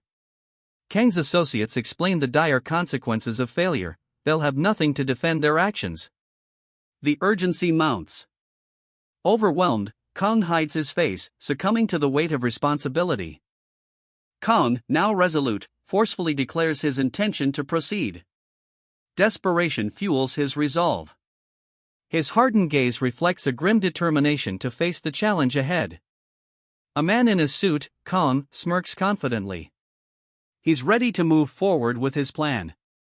Kang meets with another man, who remarks on Kang's resemblance to someone he knows and that Korea is a strange country. Kang, impatient, inquires about the time. His resolve remains strong. The two men shake hands, finalizing their agreement. "Wait, no, please wait. We weren't saying we'd do it right now." A desperate plea hangs in the air, the words echoing the tension between the men gathered in the opulent lobby. Kang, his brow furrowed, runs a hand through his hair, the weight of the situation pressing down on him. His earlier resolve begins to crack under the pressure. Confident in their abilities, the group assesses the situation. If the individuals in question are truly Charlan and Smithen, they believe they can easily handle them.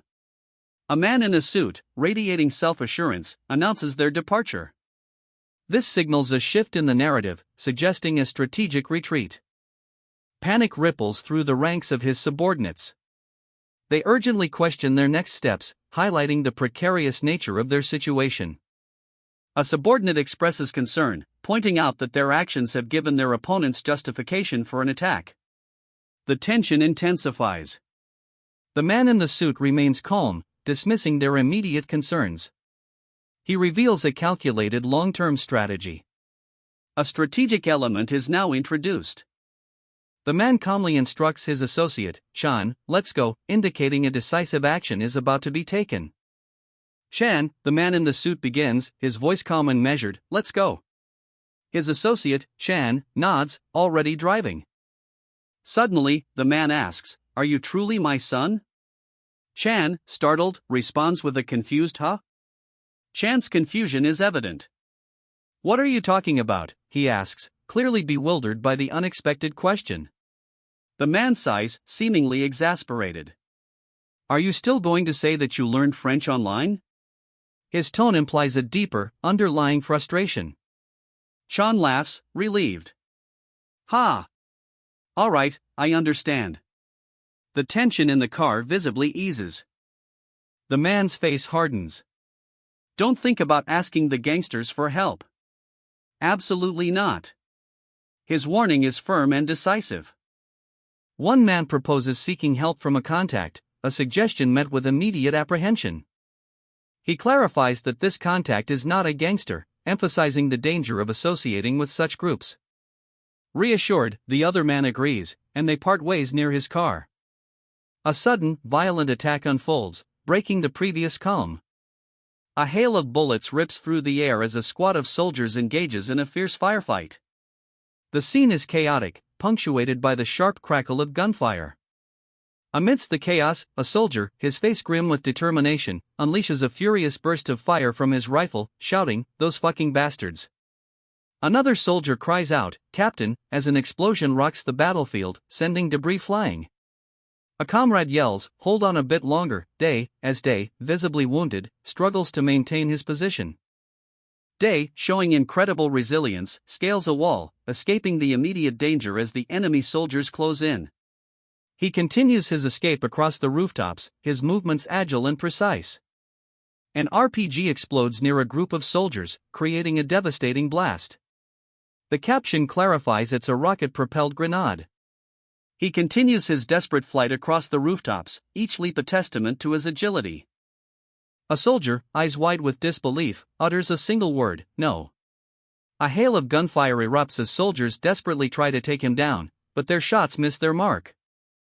A fiery explosion engulfs several soldiers, a guttural scream echoing through the night. More soldiers fall to the relentless barrage, their bodies consumed by flames. Another explosion rocks the ground, a soldier cries out in agony as he's engulfed. The area becomes a raging inferno as the escaping man leaves behind a trail of destruction. The aftermath of the explosion is a fiery hellscape. A lone soldier stands amidst the carnage, silhouetted against the inferno. A squad of soldiers secures Zone K, the flames licking at the edges of their formation. Their commander reports the zone secure, a grim satisfaction in his tone. Another soldier, his face weary, dismisses the report, his concern focused on the casualties. He questions the absence of their comrade, Smithen, amidst the destruction. Inside a hut, a terrified villager pleads for an end to the violence, their fear palpable. A soldier, his face etched with grim determination, responds that he can't stop now, overwhelmed by the situation. Smithen is found, barely conscious, inside the hut, adding another layer of complexity to the situation. Captain, a soldier cries out, his voice laced with urgency, as he desperately tries to get the attention of his superior officer, whose face is twisted in a grim, almost manic expression. The captain, seemingly unfazed, remarks, "Nice timing. I just found a civilian survivor." His tone is flat, revealing his disinterest in the soldier's concerns as he assesses the situation with a detached gaze. The soldier, unable to contain his frustration any longer, explodes with rage, striking out at his captain with a furious blow. A flash of violence punctuates the scene, the soldier's anger palpable. The captain effortlessly blocks the attack, his expression hardening. He calmly retorts, "I already told you, whenever you try to do something bad, it shows on your face." His words are sharp and accusatory, revealing a deep understanding of his subordinate. The soldier is momentarily stunned, his attack thwarted. The captain continues, pressing his advantage, "How are you any different from those plunderers?" His question hangs heavy in the air, highlighting the moral ambiguity of the situation. Smithen, a figure in sharp contrast to the preceding scene of violence, sits calmly on a bench, a picture of quiet contemplation. He reflects, Smithen, he had that same expression this time as well. The scene shifts, foreshadowing a deeper connection between events. A man in a suit, presumably Smithen, appears, his features calm but his gaze intense. He asks, "Did you wait long?" The abrupt shift hints at a purposeful meeting. Smithen sits in the back of a car, his expression serious. The name Smithen is called out. Smithen, clearly agitated, learns that Charlon is alive, and that he sought them out because of it. Charlon presses Smithen for their current location. Tension ratchets up. Charlon's anger explodes, his rage is palpable. A burst of gunfire erupts. The scene shifts abruptly. Smithen, his hand bandaged, calmly shakes hands with another man. Smithen, his hand still bandaged, is told, "Let's go," and departs with another man, leaving two others behind with expressions of disbelief and uncertainty. Inside a car, Smithen speaks somberly, "Even if I told you the truth, you wouldn't believe me. No, you won't trust me." His pessimism hangs heavy in the air. The driver, glancing at Smithen, offers a simple, "Yes?" Smithen's eyes, filled with a quiet intensity, speak volumes. Smithen quietly acknowledges, "I understand," his gaze fixed on the road ahead. The implication of his understanding and acceptance of the situation is profound. The car continues its journey, Smithen lost in thought, a contemplative expression settling over his face. His companion remains silent. Smithen approaches Building 301. He pauses, his expression hardening, a thoughtful resolve settles on his face. A quick burst of motion, Smithen is suddenly moving, almost sprinting. The sounds of gunfire erupt as Smithen finds himself caught in a crossfire. Smithen sprints through a hail of gunfire, the sounds of battle exploding around him as he becomes a target in a deadly crossfire. He ducks behind a tree, the bullets whizzing past as one soldier curses his resilience, shouting, "So fucking persistent." Taking aim, Smithen fires back, the recoil pushing him back. He uses his enhanced strength to crush a bullet fired at him before it can impact his body. He continues his escape, dodging further gunfire as he sprints across rooftops. More soldiers pursue, one firing a machine gun from behind a barricade as the desperate chase continues. He fires an RPG, aiming to wipe out the pursuing soldiers. A soldier dives for cover as the rocket launches, narrowly avoiding the blast. Another soldier, stunned by the explosion, can only watch as the escaping man disappears. The RPG finds its mark, a massive explosion engulfs a military truck, taking out several soldiers. The escaping man cries out in pain as he's thrown backwards by the force of the explosion. One soldier stands amidst the fiery wreckage, surveying the scene. The escape is successful for now. Two soldiers discuss the situation, one playfully chides the other for always stealing the spotlight. The aftermath is surveyed, for minor injuries, thankfully no fatalities. That's good news. One soldier reflects on the events, a pensive look on his face. Something clearly troubles him. A different soldier, a hulking figure, reveals a sinister grin. He finds the situation enjoyable. This soldier approaches a terrified woman, assuring her he won't kill her, just that they should have a bit of fun. The woman's fear is dismissed, her opinion is deemed irrelevant. The soldier grabs the woman, his intentions are far from playful. The previously pensive soldier bursts into furious action, shouting a curse as he intervenes.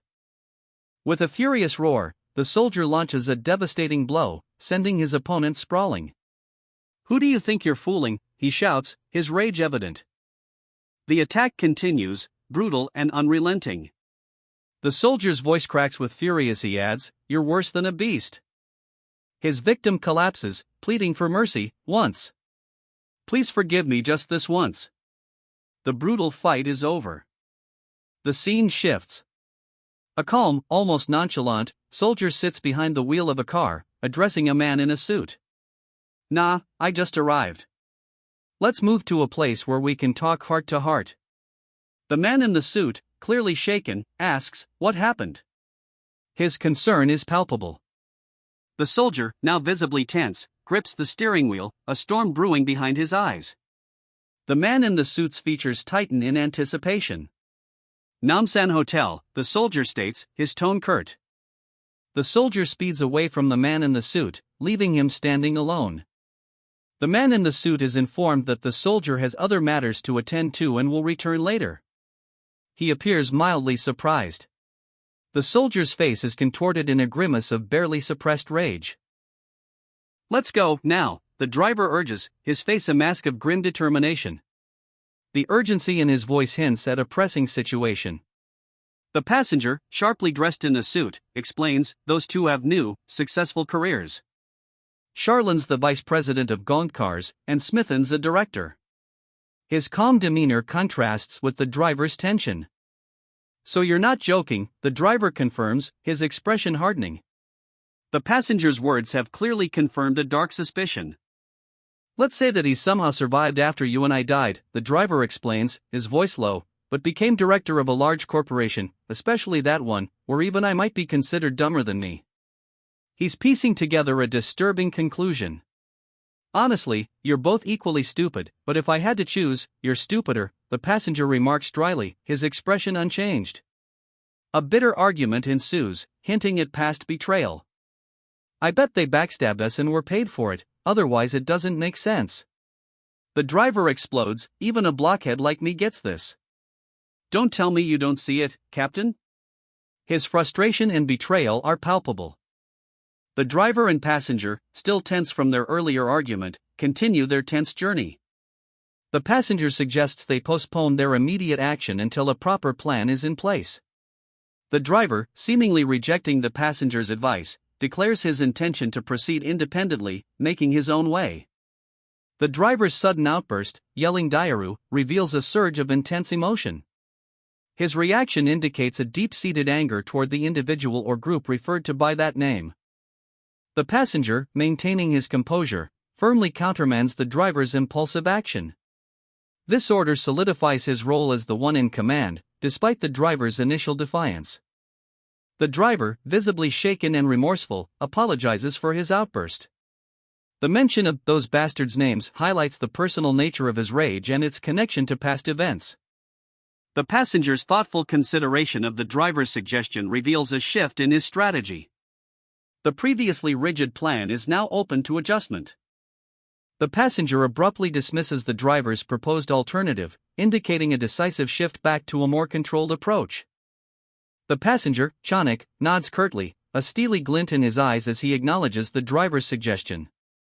"Understood," he confirms, his voice low and resolute. A flashback reveals Chanak hanging precariously, a shadowy figure looming above. The image subtly foreshadows the danger he's already faced. Chanak, now back in the present, clutches his bandaged jaw, a grim determination etched on his face. The memory of the attack fuels his resolve. His eyes widen, a sudden realization dawning. The driver watches, silently anticipating his next move. Chanak dials Michelle's number, a tense atmosphere hanging in the air.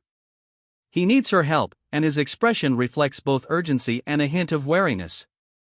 Michelle answers, her concern evident in her voice as she asks about his injuries. Chanak's situation has clearly escalated beyond a simple problem. Chanak's subtle smirk suggests he's assessing the complicated situation, a dangerous game of chess with high stakes. Michelle suggests a hotel meeting, her excitement palpable as she scrolls through her phone. Michelle comments on Chanak's directness, finding it unusual. Chanak confirms the meeting details, Namsan Hotel, 7 p.m.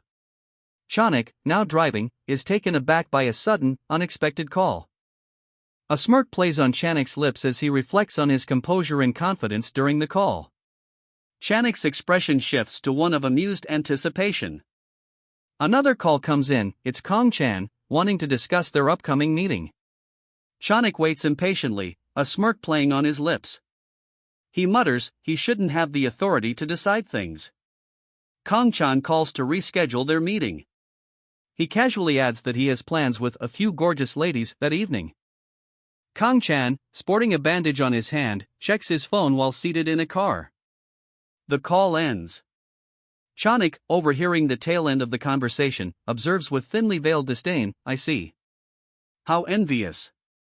Well then, goodbye."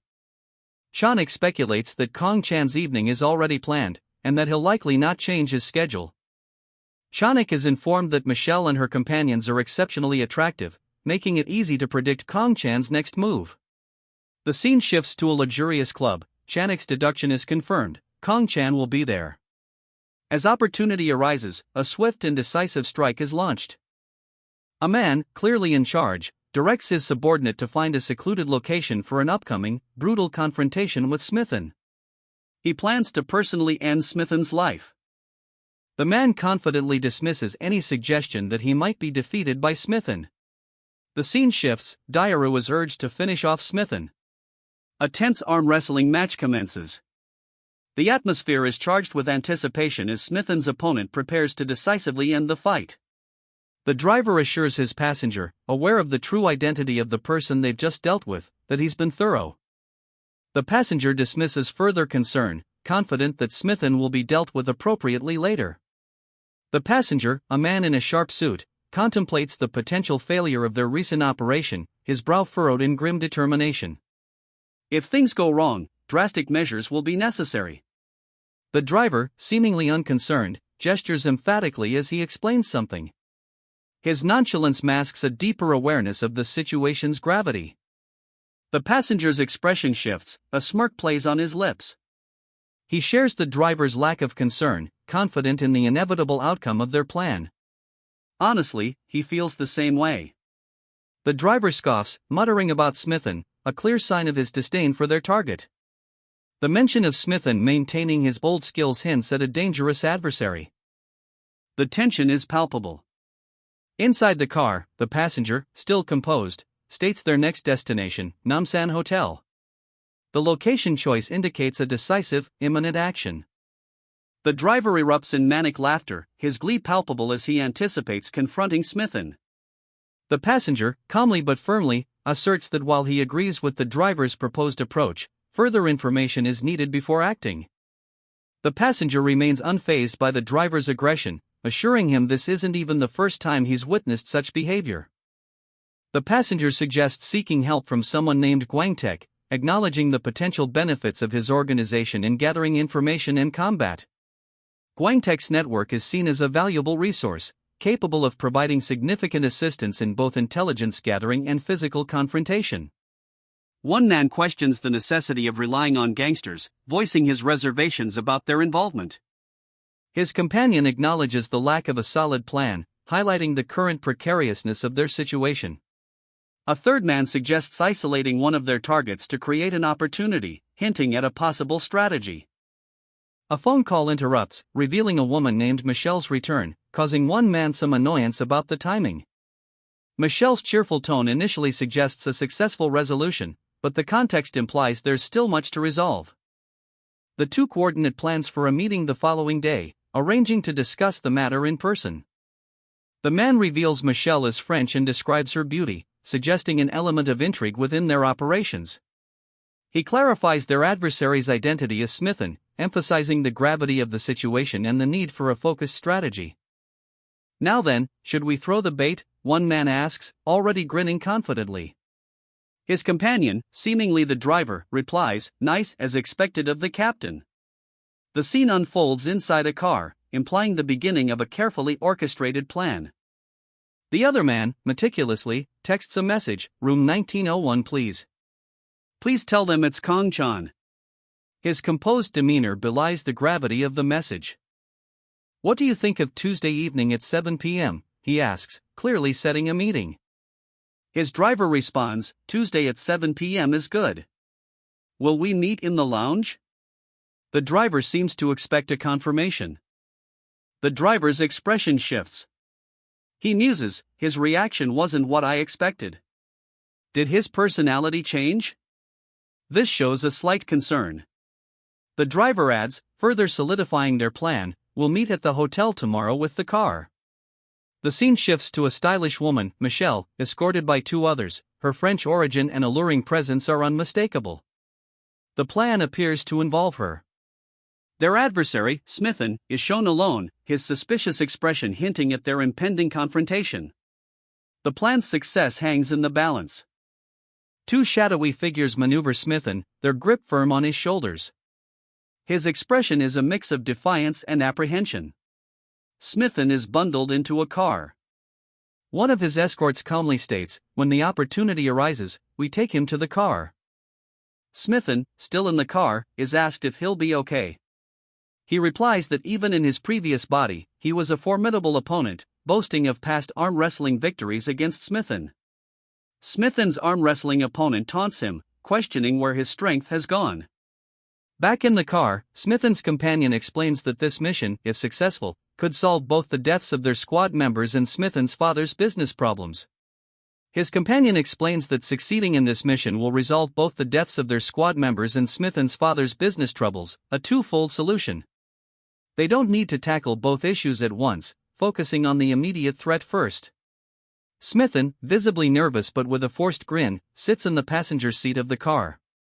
He admits, "I'm nervous." His companion warns that this upcoming fight will be far more challenging than his previous encounter with the parking lot gang. Smithen's eyes widen in surprise as he hears a name. Wait. Michelle? His companion quickly explains that Michelle is likely with Charlon or someone from Seojiang Motors, and had no option but to feign compliance. Smithen, behind the wheel, contemplates his skills, hinting at a past filled with expertise. Smithen's associate suggests several locations to deal with their target, offering to send a list. Returning home, Smithen quietly announces his arrival. His mother's illness, worsened by recent events, is revealed as Smithen prepares gruel.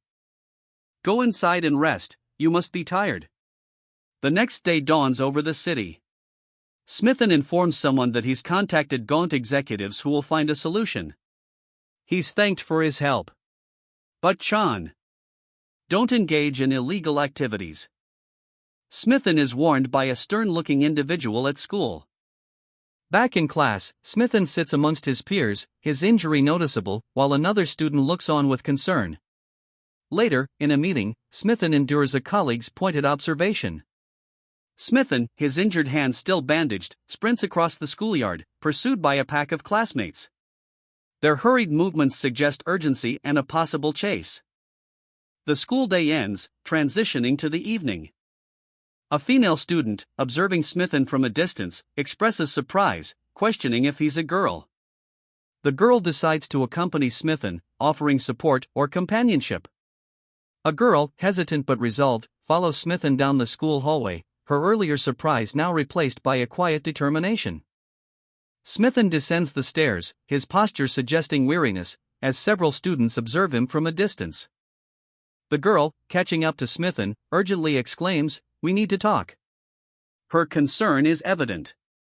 The girl follows Smithen as other students scatter, the scene conveying a sense of urgency. Inside, Smithen confronts a man, his tone laced with frustration. "You're here? You even have a necktie?" The man responds, suggesting Smithen should follow through with something he's started, indicating a prior commitment or agreement. Smithen, seemingly accepting his fate, offers his injured hand, stating, "You've got mine, right? Give it. I'll get changed." The implication suggests a surrender or a necessary exchange. Smithen, seemingly resigned, agrees to the exchange, stating that he'll change in the car, highlighting his willingness to comply with the other man's plans. The small car implies a certain level of urgency or secrecy. The other man presses Smithen, questioning his fear and mentioning Dairu, hinting at a significant event or organization, adding a layer of suspense to the situation. Smithen leaves the building, alone and seemingly burdened, his departure adding to the tense atmosphere. The scene shifts to the Namsan Hotel, establishing the location for the next events. Smithen, now inside his car, casually remarks about the high cost of coffee at the hotel, indicating a change in his demeanor or perhaps a distraction technique. Smithen reveals a hint of his personality, jokingly mentioning his wife being terrifying, suggesting a complex personal life outside the current tense situation. Smithen, agitated, runs a hand through his hair while sitting in his car. He tells his companion to stay put while he parks, he'll pay. The tension is palpable. Smithen exits the car, his posture sharp and confident, betraying a controlled anger. Inside the building, Smithen checks his watch, anxiously awaiting someone named Michelle. He's greeted by another man, formally addressing him as Hyungnam, a respectful term implying seniority. The scene shifts to a luxurious lobby. Smithen stands, waiting, clearly tense as another man in a suit watches him. "We met downstairs that day," the man explains, a hint of unease in his tone. He continues, "I work here full-time. If you need anything, please don't hesitate to leave." His words are a thinly veiled dismissal. Smithen simply replies, "Understood," his gaze unwavering. Alone, Smithen's suspicion grows. Is this place also a nest for gangsters? He wonders aloud, his gaze sweeping the opulent lobby. He sighs, muttering, "How troublesome." Smithen sits, lost in thought, his injured hand resting on his chin. His apprehension is palpable.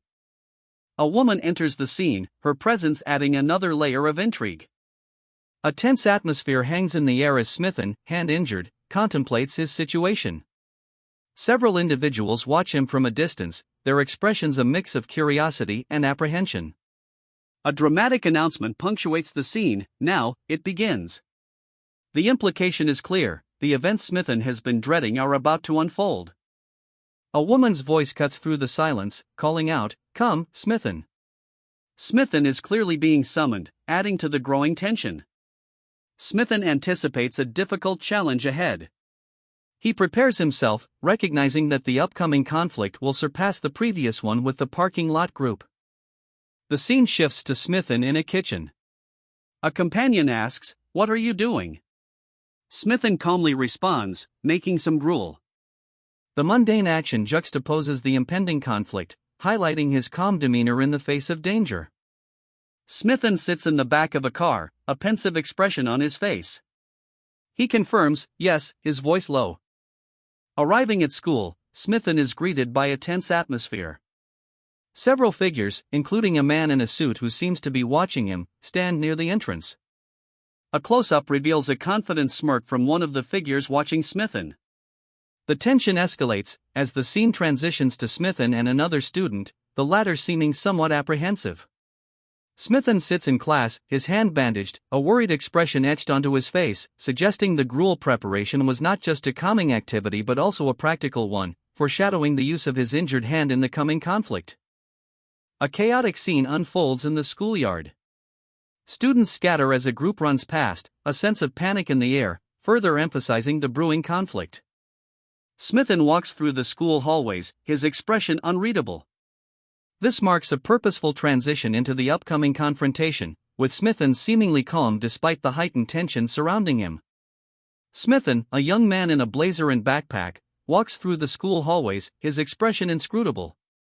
A question mark floats above his head as he is called by someone unseen. A girl approaches, concerned.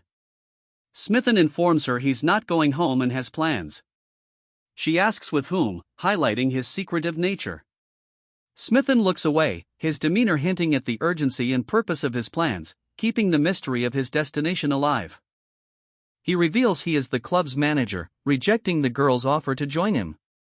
The girl's expression displays her frustration at being brushed off. As Smithen walks away, another student calls out to him, their friendly tone contrasting with Smithen's aloofness, creating more tension. A second girl attempts to join Smithen, but he's clearly busy, expressing he cannot join. The scene shows a growing sense of urgency in his movements. Left alone, the second girl mutters "asshole," revealing her anger and frustration at being ignored and further emphasizing Smithen's single-minded focus. Smithen walks purposefully toward a nondescript building, his urgency palpable. He adjusts his tie, a younger man nearby offering a suggestion, "It's better not to wear one." Smithen's focus remains unwavering. Smithen considers the potential repercussions of being seen with a high school student, concern etched on his face. He exits the building, the younger man following closely behind. The younger man, reassuring, states he knows the plan. Smithen's expression is one of quiet confidence. Smithen instructs the younger man to wait in the underground parking lot while he relaxes at a nearby coffee shop. The plan is underway. Smithen, exhaling slowly, seems momentarily overwhelmed by the situation. Sheesh. He mutters, the weight of the plan pressing down on him. He heads to the underground parking lot, his footsteps echoing the quiet intensity of his mission. Suddenly, Smithen is confronted by a group of men, their hostility palpable. One of them snarls, "You rude Sanuvovich." Smithen stands his ground, unwavering. He orders them curtly, "Leave." The tension is thick enough to cut with a knife. He calmly dismisses them as one of them makes way for him to exit, adding, "Have a good time here." His confidence is striking. As he leaves, he encounters someone unexpectedly, Channy. "Hi, Channy," he greets, his voice betraying a hint of surprise and perhaps relief. His eyes narrowed, a storm brewing within.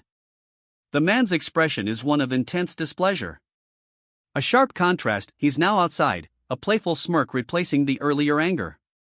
He points a bandaged finger skyward, radiating confidence. The ominous message, now, it begins. "Come, Smithen," echoes as the story starts. A man observes the interior design, commenting on its refined color palette. Smithen, seemingly injured, is instructed to remain in the designated area. A woman named Channy anxiously questions Smithen's intense focus. Channy expresses her concern about Smithen's behavior. Channy's concerns are dismissed with a curt, "Okay, Channy." "What's the plan today?" one woman asks, her finger raised, as she stands with two colleagues, ready for instructions. Smithen, seemingly unfazed by Channy's earlier concerns, proposes a change of location. Smithen and his associate travel to a new location.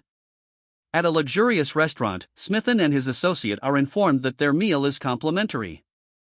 Smithen is surprised by this unexpected generosity.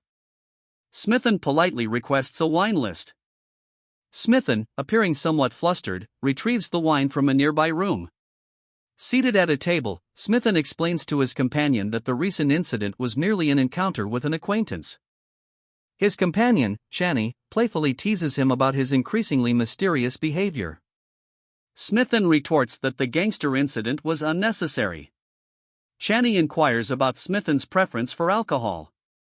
Smithen's mind races as he reflects on Channy's unexpected law-abiding nature. Over wine, Channy is impressed to hear that Smithen's reputation for being good extends even to France. The group enjoys their drinks, with Channy expressing a desire to get drunk, while another woman cautions her against excessive drinking. The group, a diverse mix of individuals from various backgrounds, are easily mingling over dinner and wine. Their shared living space has fostered a quick friendship. Channy, comfortably engaged in conversation, reflects on the ease with which she connects with her companions, even amidst the present circumstances. Suddenly, Smithen is interrupted. A hand reaches out, seemingly to tend to a minor injury. Smithen excuses himself, revealing he has received a call.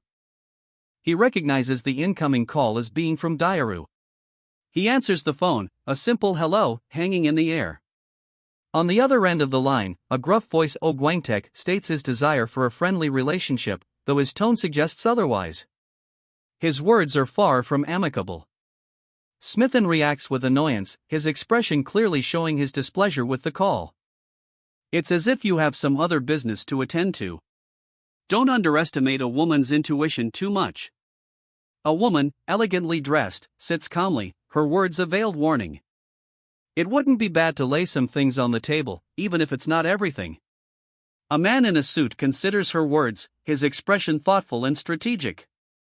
"All right, I lost. I lost." The woman concedes, her shoulders slumping slightly in defeat. "Did you call us here, for that reason?" The woman's tone is accusatory, her eyes narrowed in suspicion. "I'll just tell you honestly. You're somewhat correct."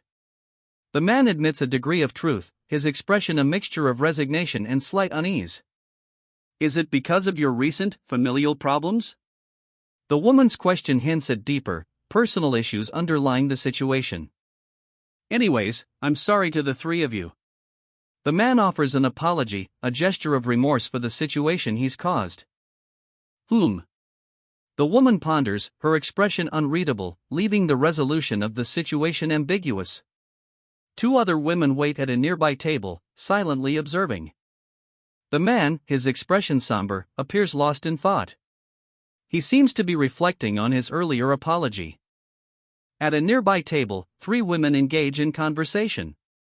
One of them casually suggests, it would be fun to talk with 5 people, hinting at a possible expansion of their group. The man checks his phone, a message alert appearing on the screen. The time displayed is 7:57 p.m. He seems to be expecting something. He receives a message. Someone suggests moving to a club, he responds, no. Wait. A question mark floats above his head, signaling uncertainty or hesitation. A subsequent message reveals the sender's name, Suk Kang-ho. The message contains the words serpent venimo, a cryptic phrase indicating a possible change in plans or the arrival of an important player. The scene shifts dramatically. A group of menacing figures, led by a man with a cigarette, are gathered around a symbol featuring a skull entwined with a serpent. The atmosphere is tense and ominous, signaling potential danger. The tattoo is confirmed, 3 individuals have verified its authenticity. A background image reveals a seemingly unrelated couple, casually walking down a grand staircase. Suk Kang-ho, reviewing intel on his phone, confirms that Diaru encountered these individuals in Paris and couldn't have mistaken them. Kang-ho contemplates whether they were hired as bodyguards for Charlon and Smithen, but dismisses the idea that they're actually part of the gang involved in the larger plan. Despite his earlier dismissal, he acknowledges the unlikelihood of the gang withdrawing tomorrow, casting doubt on the plan's feasibility. The implication is clear, a confrontation with Charlon is almost inevitable tomorrow. He grimly considers the improbability of a battle going exactly according to the plan. Despite the risks, the decision is firm, they proceed with the original plan. Those guys are moving, heading straight for the club. Shit. They're not even giving him time to think. He sits, waiting, his hands bandaged. You look great, she observes, her tone laced with a subtle concern. A man in a suit sits in a lavish lobby, his gaze fixed on a group of women, a subtle tension in the air. He appears to be assessing the situation, his expression unreadable. The man's face hardens, a frown etching itself onto his features. His expression suggests a growing impatience. He sighs, addressing the women, but can't you talk one at a time? My brain can't follow everyone.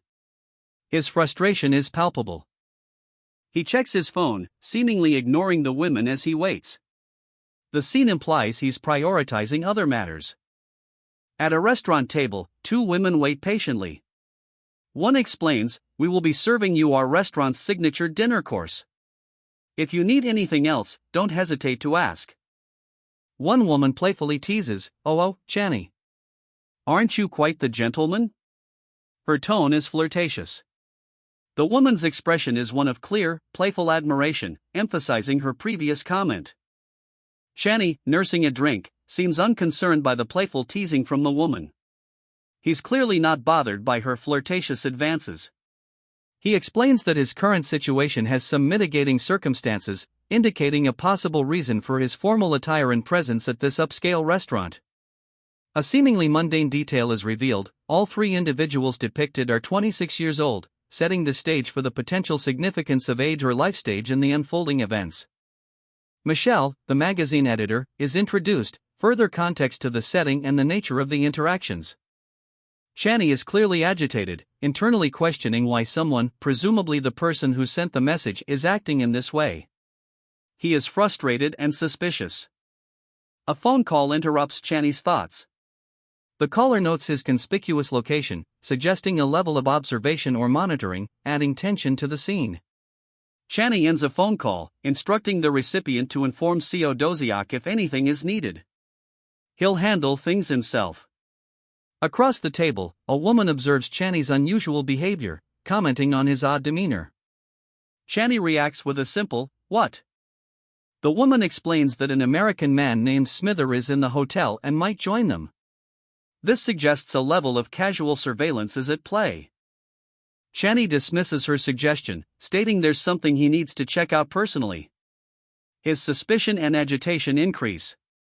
The woman, understanding his need for discretion, forgives his earlier behavior, letting him off the hook this time.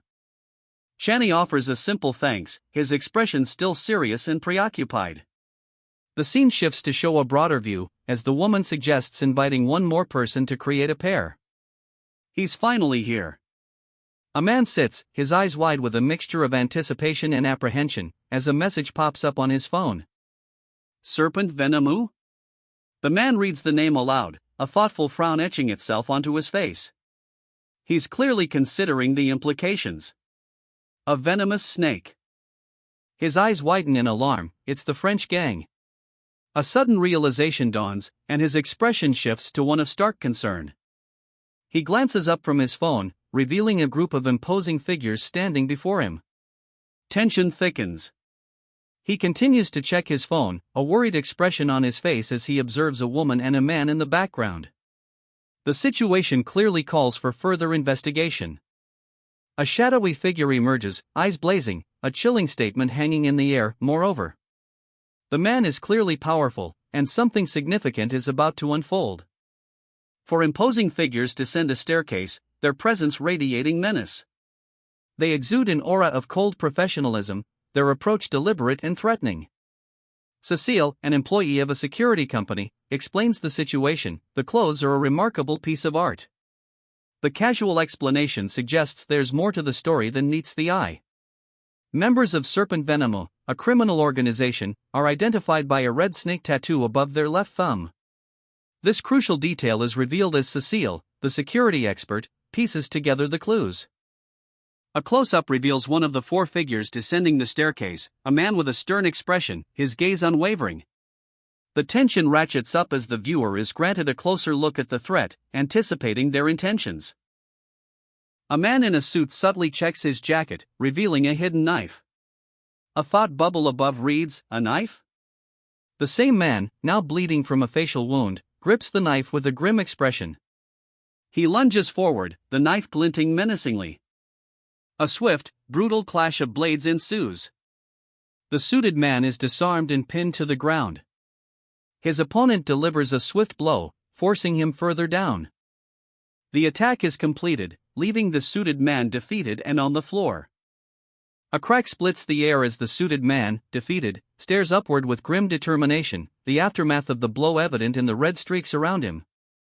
The victor, his face a mask of cold satisfaction, holds the defeated man in a chokehold, his triumph palpable. "Shit, and you were so confident in yourself," the victor sneers, his words laced with contempt as he tightens his grip.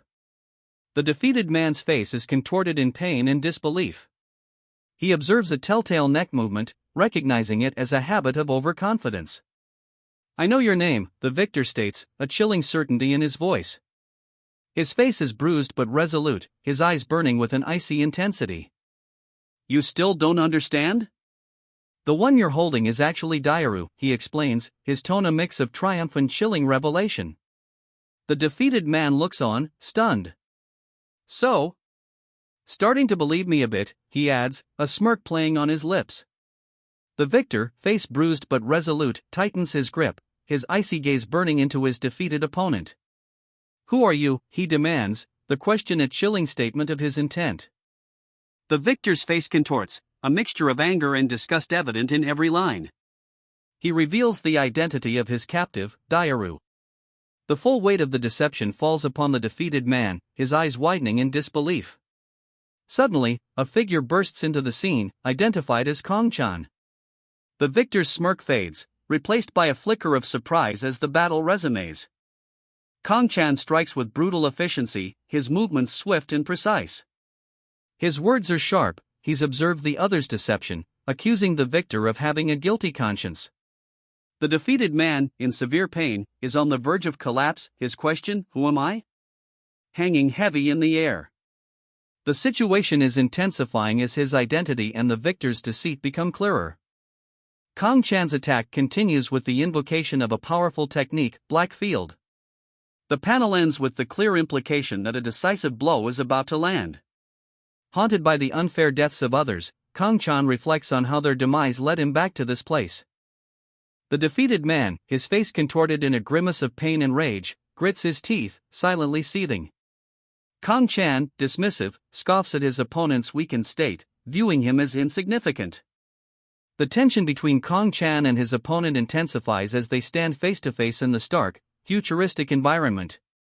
Kang Chan's opponent, recognizing Kang Chan's enhanced mental acuity, murmurs his suspicion.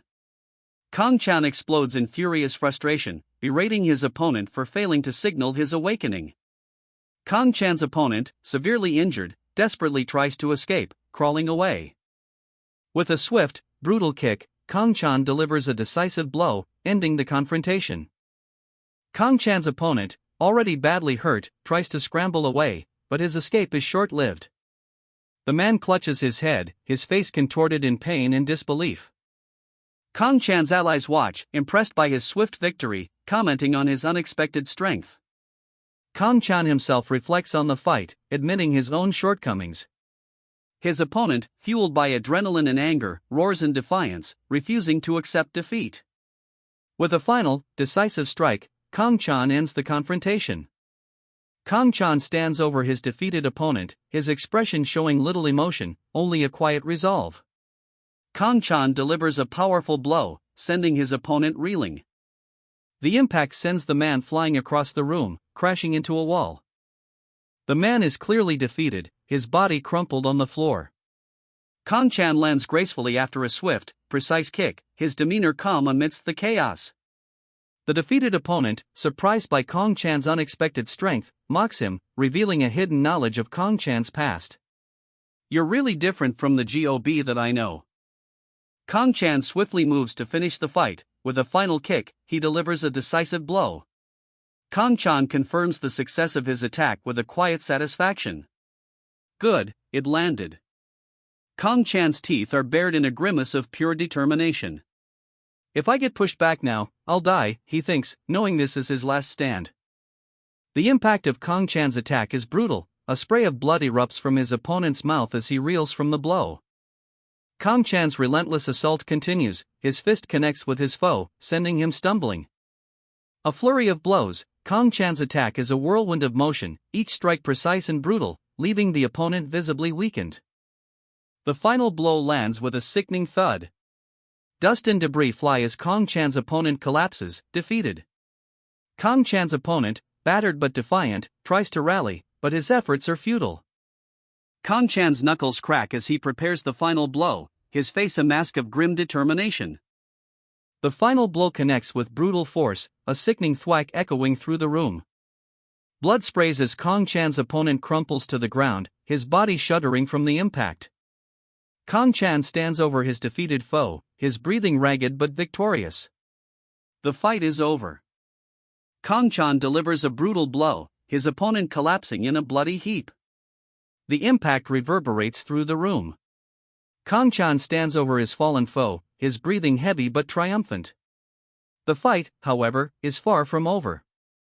He leans down, his expression hardening. "Let's finish this," he growls, readying himself for another confrontation. A swift, decisive strike sends his opponent reeling, a pained ugh escaping his lips as he crumples to the ground. Kang Chan's eyes narrow, a grim realization dawning.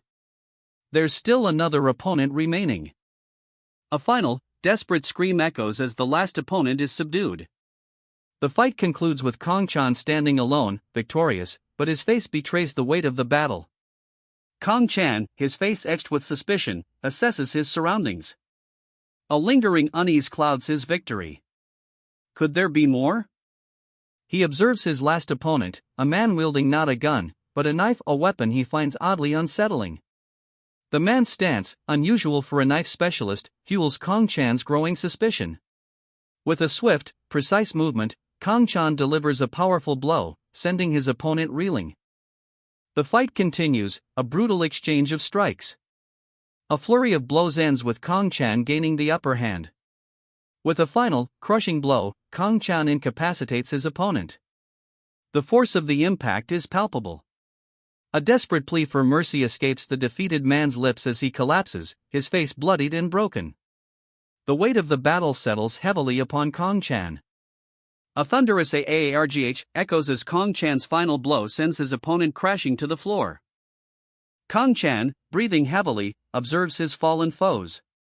Good, we dealt with the three gangsters easier than I expected, he mutters, a hint of grim satisfaction in his voice.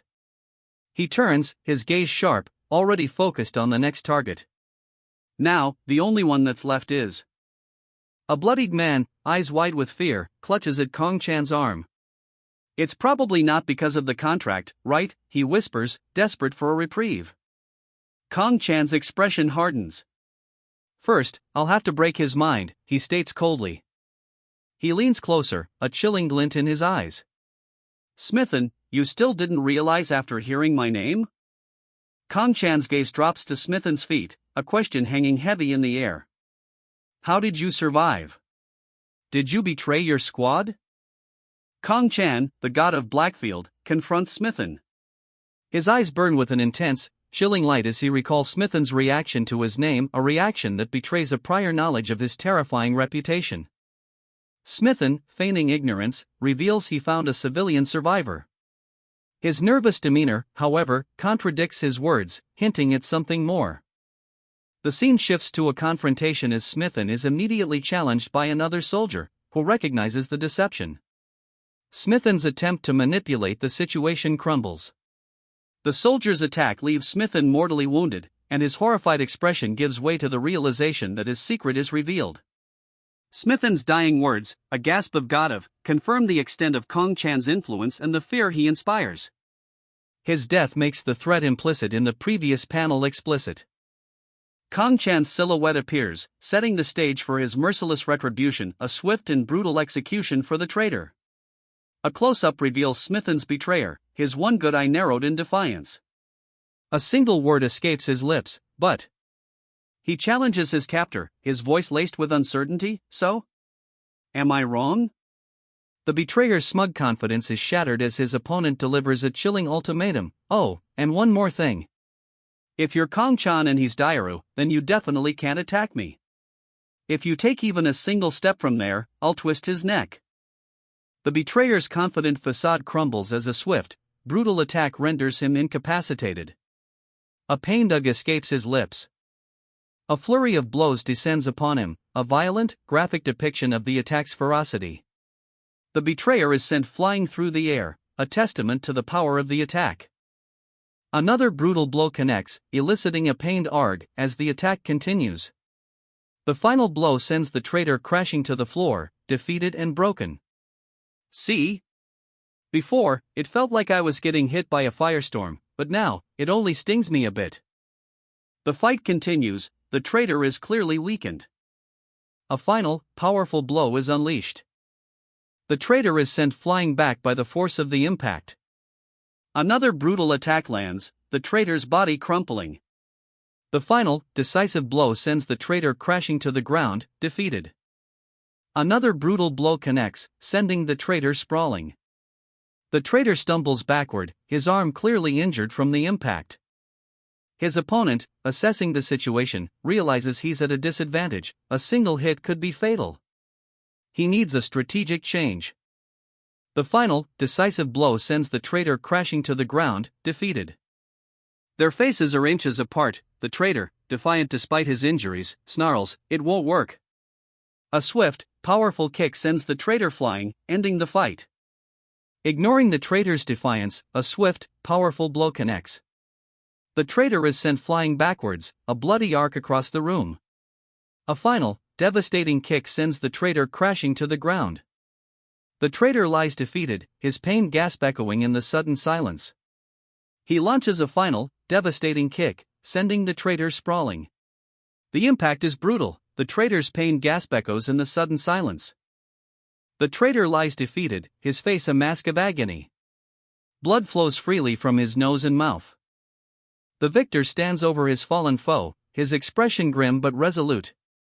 The victor, grim-faced, holds his defeated opponent, who gasps, blood staining his mouth. How? He observes his foe. I don't know why, but it looks like your body isn't that of the GOBS, right? A swift blow sends the traitor reeling, his body impacting the floor with a sharp, explosive thwack. A brutal attack unfolds. A man is thrown to the ground, his pained cry echoing through the brightly lit, futuristic room. The attacker delivers a devastating blow, leaving the victim bleeding profusely. The attacker, his hand bandaged, stands over his fallen opponent, his face a mask of grim determination. He exits the room, leaving a trail of violence in his wake. Pain racks his body, he mutters, "Shit. It's hurting everywhere." He urgently shouts, "Seo Doziak. It's Kong Chan. Open the door." A fist slams against a metal door. Kong Chan, badly injured, confronts a group of men in sharp suits, their faces grim. The atmosphere crackles with tension. The men attack, but Kong Chan's opponent is quickly subdued. Another man rushes to his side, concerned. Ignoring his ally's concern, Kong Chan calmly demands the weapon from his defeated attacker. Two men lie injured on a plush sofa, the aftermath of Kong Chan's swift, brutal efficiency is plain to see. Kong Chan, battered but resolute, extends a hand, his gaze unwavering. The scene conveys his determination to finish the fight. A vicious attack unfolds, a swift, brutal strike. The sounds of impact punctuate the scene. He stands over his defeated foes, his declaration cutting through the silence, "This is Korea, assholes." The finality of the situation is underscored as Kong Chan surveys the scene, his battered but triumphant form dominating the panel. The defeated man clutches his head, groaning in pain as he collapses to the ground, his body shuddering from the impact.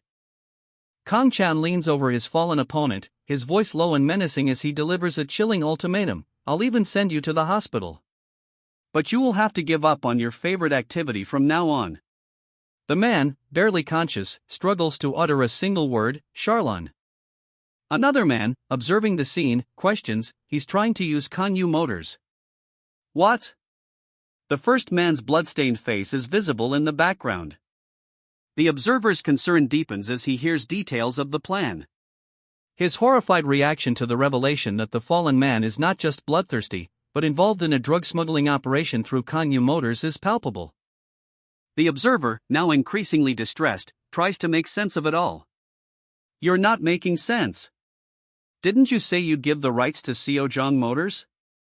His father's safety is on the line." Despite the confusion, a chilling realization dawns on him: his father is in danger if things do not change. The man's hand, grasping something, appears in the next panel. The observer watches in horror as his father, bleeding profusely from a chest wound, collapses. A shattered object lies nearby. A man in a suit appears, handing over a small, glowing device to someone with bandaged hands. "Here it is, Hyungnim," he says, his voice urgent. A brutal attack unfolds. The sounds of violence, KWAAT. AAK, echo as the wounded father is further assaulted. The attackers are ordered to take the wounded man to the hospital. One of the men reassures the observer, "These guys aren't the problem right now. We need to get you treated first. We've prepared a car. Let us go." The observer, his face bruised, is helped into a waiting vehicle by several men in suits, as medical personnel await. A concerned man in a suit inquires about Suk Kang-ho's condition with a doctor, his expression a mixture of worry and urgency. The doctor, while relieved, observes that Suk Kang-ho is alive, but his injuries require monitoring. Suk Kang-ho, his right hand heavily bandaged, requests that the bandages be removed. A nurse complies. Suk Kang-ho, curious and perhaps strategic, asks the name of the hospital's director.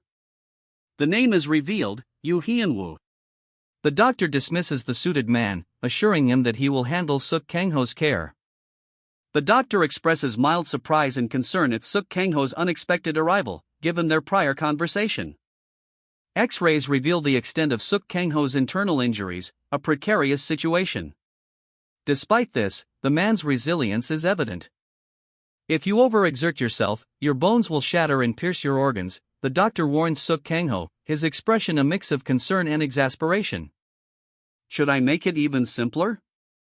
If you don't get hospitalized now, you may die," the doctor emphasizes, the gravity of the situation heavy in the air. The doctor shakes his head, muttering about the impossibility of selling organs in such a damaged state. His words betray a growing frustration with Suk Kang-ho's stubbornness. Ignoring the doctor's warnings, Suk Kang-ho cuts him off, his terse request revealing a grim determination, "Just wrap me up, please."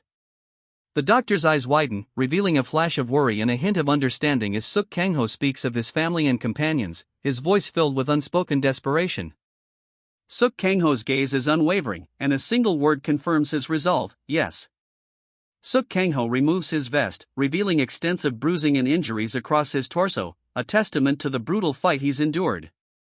"I'm fine." "Where's Suk Kangho?" A concerned colleague inquires, his worry evident as he assesses the situation. The scene shifts to a hospital room. Suk Kangho lies injured in a hospital bed, his condition grave. His colleague reflects, "If you felt like things were going wrong, you should have stopped and escaped." A sense of regret hangs in the air. Suk Kangho, barely conscious, weakly mutters, "Thanks, asshole," a testament to his resilience and defiance despite his injuries. His colleague's words are met with sarcastic bitterness. A chilling realization dawns: there's still another one left. The implication of a continuing threat looms large. Orders are given to take Suk Kangho to the hospital immediately. Suk Kangho, wounded and furious, clutches his side, his face a mask of barely contained rage. A swift, brutal blow connects, sending his opponent sprawling. The force of the impact is palpable. Another assailant lies defeated, his body still twitching. The grim reality of the situation sinks in. He crushes the bottle, sneering, "Too late, moron." The dying man gasps out a final confession: Kanyu Motors was using their cars to smuggle drugs into Korea. He examines his bloody hands, noting, "It's already in pieces." His body's so tough that it won't be enough with this. He casually picks up a long, curved blade, a sashimi knife, from the fallen body, and remarks, "What's this? It's not even a sashimi knife. You big-nosed guys sure use interesting things." He tosses the blade playfully. He leaves the scene, the blade arcing behind him. A dark van speeds through the city streets at night, its headlights cutting through the urban darkness. Inside a modern building, a man in a suit is being escorted by a doctor and a woman. The doctor suggests an X-ray and treatment before further discussion. The doctor gestures for the man to follow him into a medical examination room. The woman remains seated nearby. The man, injured and wary, expresses surprise at something the doctor has said. He refuses further examination, requesting only bandages for his wounds. His voice darkens with suspicion as he accuses the doctor of planning to sell his organs, reminding him of a prior promise. Hyunnim, injured but resolute, refuses further examination, his refusal fueled by the knowledge that his absence would leave many vulnerable. The doctor, sighing, prescribes painkillers and orders the strongest rib belt, but insists that Hyunnim return immediately should problems arise. It's an order, not a request.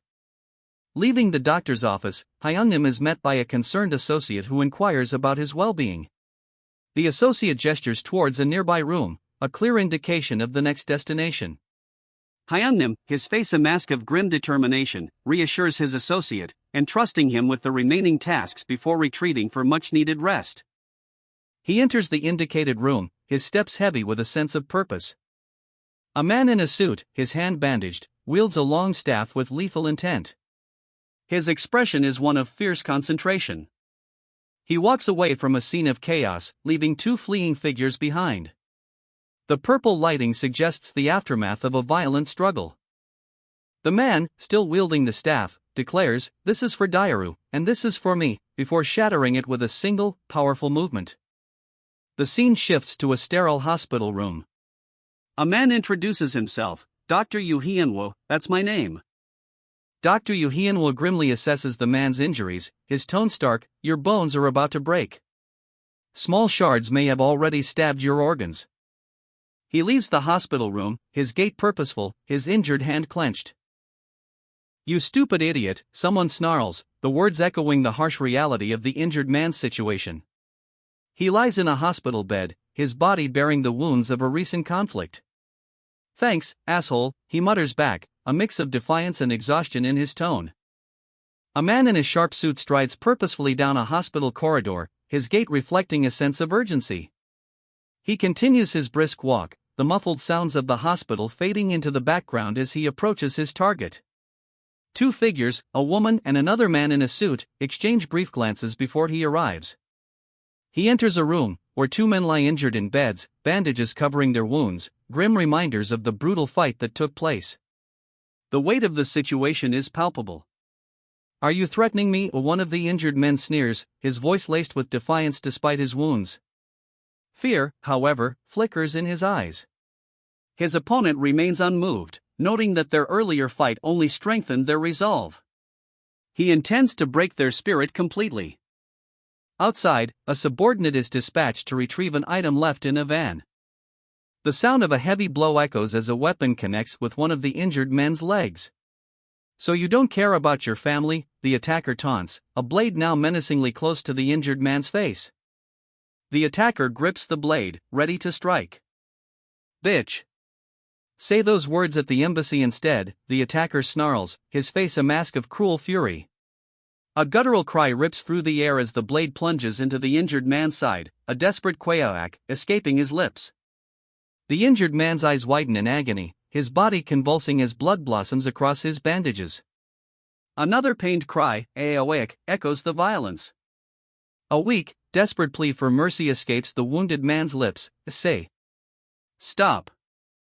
The attacker's blade, dripping with blood, is inches from the man's throat. "You can't," the wounded man gasps in terror. His face contorted in anguish, the man screams, "Save me." Two figures observe the horrifying scene from the doorway, whispering "Damn" and "Ag" in horrified shock. "Go away! Go away," one of the men cries, coughing and gasping. He confesses, "I was wrong." The two remaining figures exchange worried glances, whispering, "The noises." Their concern is palpable. A bloodied figure emerges from the darkness, his presence silencing the other two. The bloody figure's presence is confirmed, a bloody katana is clearly visible. Yes, one of the men confirms, fear tightening his features. The scene shifts to a hospital corridor, two injured men lay on gurneys. The bloodied figure stands over one of the injured men, his expression grim. The injured man pleads, "I didn't know. I really didn't. Don't you remember that I was the first to get shot in the stomach?" His desperation is evident. Charlin's arrival has been a double-edged sword. While he decimated their enemies, the injured man screams, blaming Charlin for their team's annihilation. He desperately argues that his survival was purely coincidental. The bloodied man in the suit confronts the injured man, his anger palpable. He accuses the injured man of knowing about Charlin's betrayal and demands an explanation, his tone laced with fury. The injured man's desperate plea reveals the grim reality: surrounded by gangs, his only priority was survival. His stomach wound prevented any other action, forcing a desperate choice. The man in the suit's eyes blaze with fury, a chilling crimson intensity replacing his previous rage. He draws a bloody knife, his decision irreversible. A guttural scream echoes as the man in the suit prepares to deliver a fatal blow, his question hanging heavy in the air: are there more Charlin-like figures in Korea? The ruthless efficiency of the man in the suit is apparent. He swiftly assesses the situation. His question, "Any weapons?" cuts through the air. The injured man's desperate attempt to grab a weapon is cut short. A bloody blade arcs downwards. The man in the suit, now holding a bloody knife, stands calmly, his expression cold and calculating. His actions speak volumes. Mercy is not an option. A bloody knife flashes, silencing the injured man's desperate grab for a weapon. The attacker, a man in a suit, stands over his victim, his expression cold and devoid of mercy. A horrifying scream echoes through the sterile environment of a hospital room. The injured man is clearly in agony, his cries filling the panel. The man in the suit, his face grim, justifies his actions. Before the Charlin organization learns of his involvement, he must swiftly eliminate the loose ends. He's acutely aware of the potential media fallout and the challenges of maintaining secrecy in South Korea. Mr. Kong Chan, a doctor, confronts the man in the suit, highlighting the ruthlessness of the gang he's just eliminated. He emphasizes the complete escape of the gang members and medical staff. The man in the suit, his face etched with determination, declares he kept his promise, neither killing nor dying in the encounter. His commitment is unwavering. Dr. Kong insists on treating the man in the suit, a valuable patient with no medical insurance but plenty of cash, while reassuring him that they'll wait for him. Now, preparations are made for the man's emergency treatment. The man, wounded but resolute, leaves the hospital. His injuries hinder his mobility, making transportation difficult. He questions his options. Even reaching his hotel poses a significant challenge, compounded by the difficulty of contacting Charlon. The man contemplates the formidable threat of Charlon and his current weakened state, recognizing his vulnerability. He knows he's in a fragile condition, on the verge of collapse. The man is startled by an unexpected event.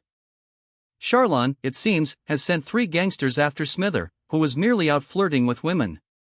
Smither, wounded and on the verge of collapse, is left to ponder the baffling reason behind this attack. His gaze hardens, Smither's thoughts crystallize on the name, Charlon. The weight of that name, and the implications behind this attack, settle heavily upon him. Smither stands tall, his injuries apparent but his resolve unwavering. The looming presence of Charlon behind him emphasizes the power dynamic and the dangerous game afoot. Chonik informs him that as mass releasing their series, Smither, unfazed, assures her he'll handle the rest. He encourages Chonik to rest. He vows to deal with the remaining issues. The close-up on Smither's determined, almost angry face highlights his resolve. 2 imposing figures stand guard outside a hospital room, their posture tense, ready for anything. Inside, several injured men lie in beds, their wounds evident, a scene of aftermath. One of the injured men, a burly figure bandaged from head to toe, laughs despite his condition. His laughter turns to a panicked expression as he touches his head, a sudden realization dawning on him. A man in a suit instructs his subordinates to stay outside. Their boss, the injured man, doesn't need further complications. He can't be trusted while still vulnerable. Another injured man is confronted by someone approaching with a menacing weapon. The newcomer intends to leave him barely alive, but breathing. The injured man's terror is palpable as the weapon is brought closer. Terror grips the injured man as he gasps, "We are here on a business trip as foreigners. If you do something like this." His desperate plea hangs in the air, a stark contrast to the looming threat. His pleas intensify, a desperate cry of "Please, spare me. Mom!" escaping his lips as the pain intensifies. A cold voice cuts through his cries, "No." The blade descends, its trajectory unmistakable, a prelude to violence. He fights back desperately, a final, desperate plea echoing through the room as the weapon draws near, "Save me. Somebody." A guttural cry, a raw expression of pain and agony, erupts from the injured man as the blade finds its mark, Aowawa. Wug. 2 figures appear, their faces a mixture of horror and disbelief as they witness the aftermath. One whispers, "Say, stop please," his voice choked with emotion, while the other can only sob uncontrollably. A muffled quack indicates the finality of the event. Tension crackles between the 2 onlookers. The weight of the recent events hangs heavily between them as they exchange a silent, grave look. Blood stains the blade as Kong Chan, his face grim, stands over his victims. A dying man gasps, "Those 3," his words a testament to the betrayal. Kong Chan's target, bandaged and vulnerable, pleads, "Wait. You said you wouldn't kill me." His words are cut short by Kong Chan's cold retort, "You did enough. I'm finished." The dying man reveals, Charlon sold us out for a diamond, his voice laced with bitterness and betrayal. Kong Chan, enraged, shouts, "You only think about yourself," as he prepares to strike again.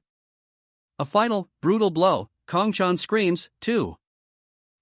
as he finishes his deadly work.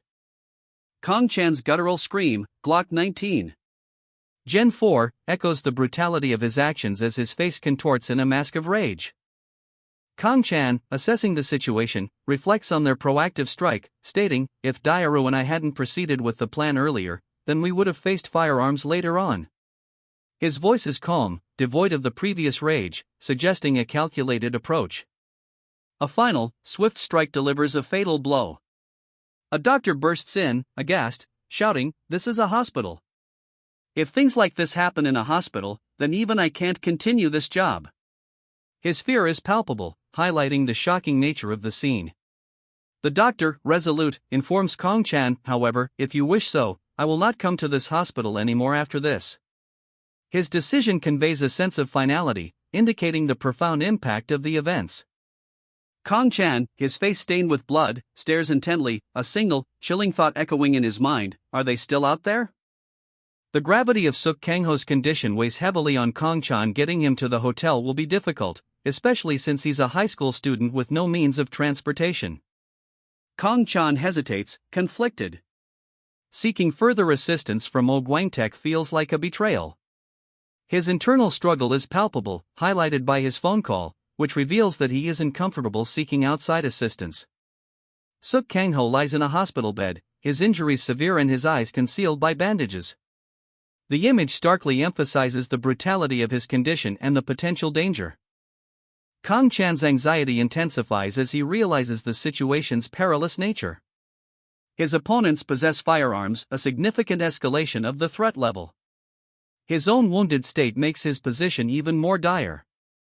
Overwhelmed, Kong Chan realizes this is his worst-case scenario. He's injured and outmatched, facing an opponent with deadly weapons, leaving him at a severe disadvantage. He pauses, questioning the wisdom of his current course of action. The sheer danger and complexity of the situation leave him re-evaluating his approach, and he contemplates an alternative strategy. Kong Chan's internal monologue reveals his surprise at the disproportionate force used against Smither. He questions the strategic rationale behind assigning such strong guards to a seemingly less important target, highlighting a possible oversight or deeper plot element. Kong Chan questions the excessive security detail surrounding Smither, suspecting a hidden motive beyond simple protection. His thoughts turn to a chilling possibility: what if Smither possesses knowledge of Charlin's vulnerabilities? The implication dawns on him: if Smither is a threat, then Charlin is the one truly in danger. Smither, despite his injuries, remains smug, threatening Kong Chan and his family. He winces in pain as Smither's threat sinks in. Kong Chan justifies his actions, prioritizing everyone's safety even if it means sacrificing Yu Hianwo. He remains resolute, unable to shake the feeling of unease regarding Smither's seemingly miraculous recovery. Kong Chan is berated for his actions, his decision to prioritize overall safety despite the potential sacrifice of Yu Hianwo questioned. The betrayal within the hospital is highlighted as a critical oversight. Despite the success of his plan, Kong Chan's unease remains. Three-armed assailants still pose a significant threat. A man contemplates a critical question: what if Smithen knows Charlin's weakness? The urgency is palpable, time is of the essence. Charlin, wounded and visibly shaken, is confronted by a stern-faced superior. The man's concern is clear: Charlin is on the verge of a mental breakdown. In a hospital room, a doctor expresses alarm. The situation is clearly dire. The doctor explains the situation to a woman and Charlin's associate, who listen with concern. The injuries are severe, but the concern goes beyond the physical. Smithen is mentioned, and the man's face hardens, showing a blend of determination and grim resolve. His focus is singular: Smithen. What? Why are you back? The injured man demands, his voice laced with surprise and a hint of fear. His eyes, obscured by bandages, convey a palpable tension. The silence hangs heavy.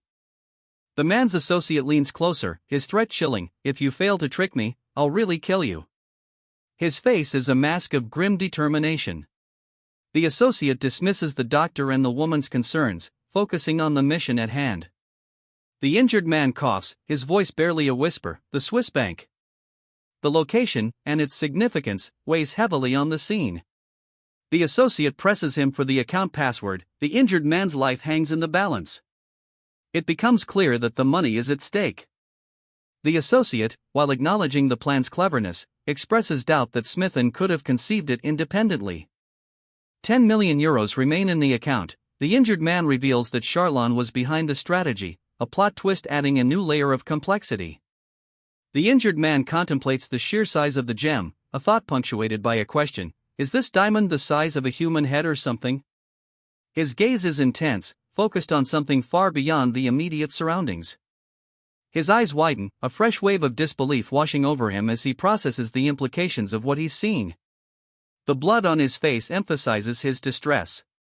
A red gemstone, dubbed the Devil's Gemstone, is revealed, held aloft by a gleeful figure against a crimson backdrop. Two figures toil in the background, their efforts highlighting the gem's immense value. The injured man, still bleeding, stares intently at something, his expression a mixture of awe and dread. "It's an item that I've never seen myself," he murmurs, the weight of the revelation heavy in his tone. Now I see why Charlon lost his mind over it. His gaze is sharp, questioning. Then the drugs, he asks, his suspicion clearly directed towards Charlon's methods. A close-up on the man's face, showing his grim determination. He mutters to himself, "Damn it. If I'm unlucky, I might have to dispose of the drugs myself." The task weighs heavily on him. He contemplates his predicament. "I can't 100% trust Smithen in this situation," he thinks, his distrust palpable despite a glimmer of reluctant acceptance. But for now, he doesn't look like he's lying. The scene shifts to a hospital room. The injured man, still on the table, looks at the doctor and asks, "Yes? Right now?" His urgency is evident, his words laced with implied pressure. The doctor, eyes blazing, shouts, his anger palpable. He's clearly furious.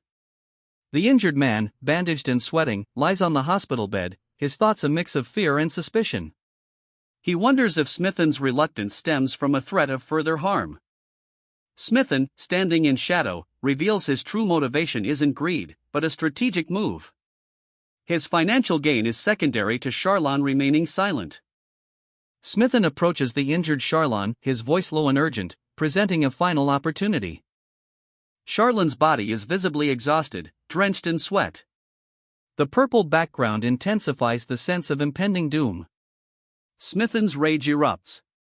He unleashes his fury, his face contorted in a mask of anger as he stands over the broken man. Smithen, despite his victory, recognizes the larger conflict unfolding.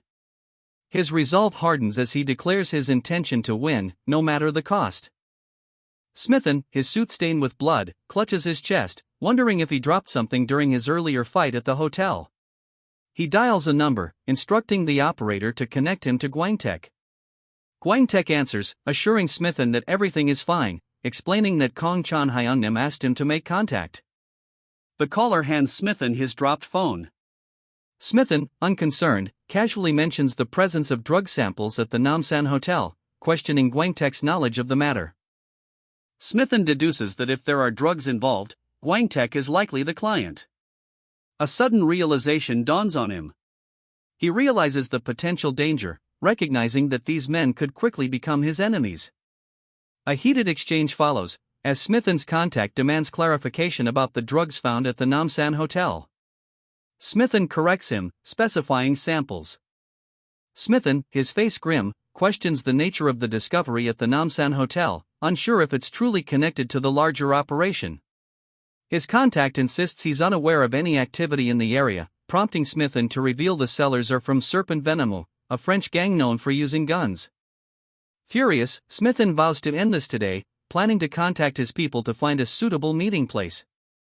If they don't show, he'll head straight to the hotel.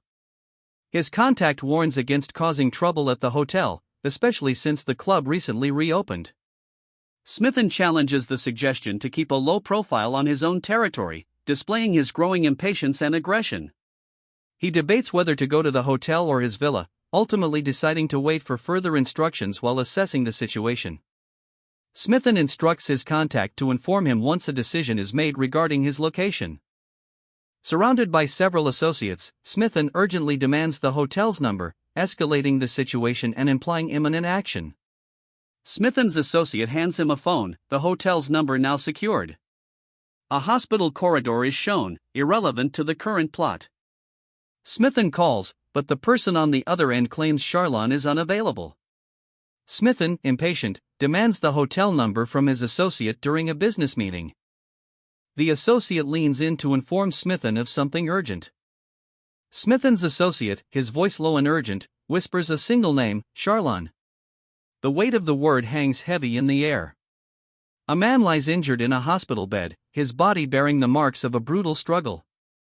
A concerned woman tends to his wounds while a doctor examines the extensive damage.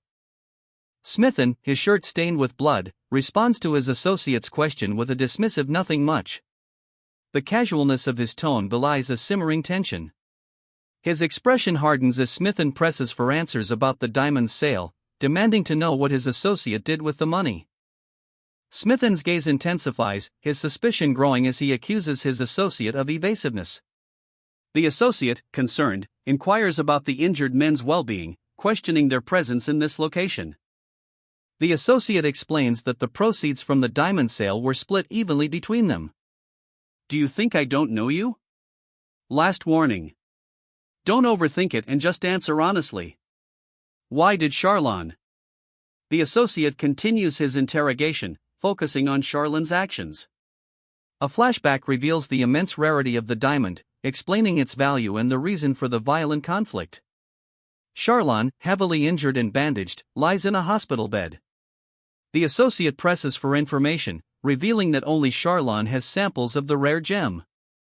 The associate's questions shift to the diamond's buyer, highlighting the mystery surrounding the transaction. Charlon, in pain, pleads for mercy, claiming ignorance. The final question hits close to home, the bank password. Charlon's pained expression reveals his reluctance to comply, but the threat is implicit. The associate coldly instructs Charlon to shout anything to sound angry. The plan is revealed, using Charlon's outburst to mask the true sounds of the password being revealed. The scene shifts to the hospital room, showcasing Charlon's agitated state. The doctor's rising voice underscores the tension, and it will soon become clear why. The associate, using Charlon's outburst to cover his voice, shouts out the bank password. The scene concludes with a focus on the associate's smug satisfaction as his plan is successful. To subdue him, there's no better weapon than this. The associate demands the password, using Charlon's pained outburst as cover. With a strained whisper, Charlon reveals the bank's access code, Smithen 07020F0913 Africa. The associate exits the hospital room, his associate waiting in the hallway. He thinks to himself, how bothersome. He walks away, leaving Charlon behind. The associate, Guangtek, is finally free to move forward.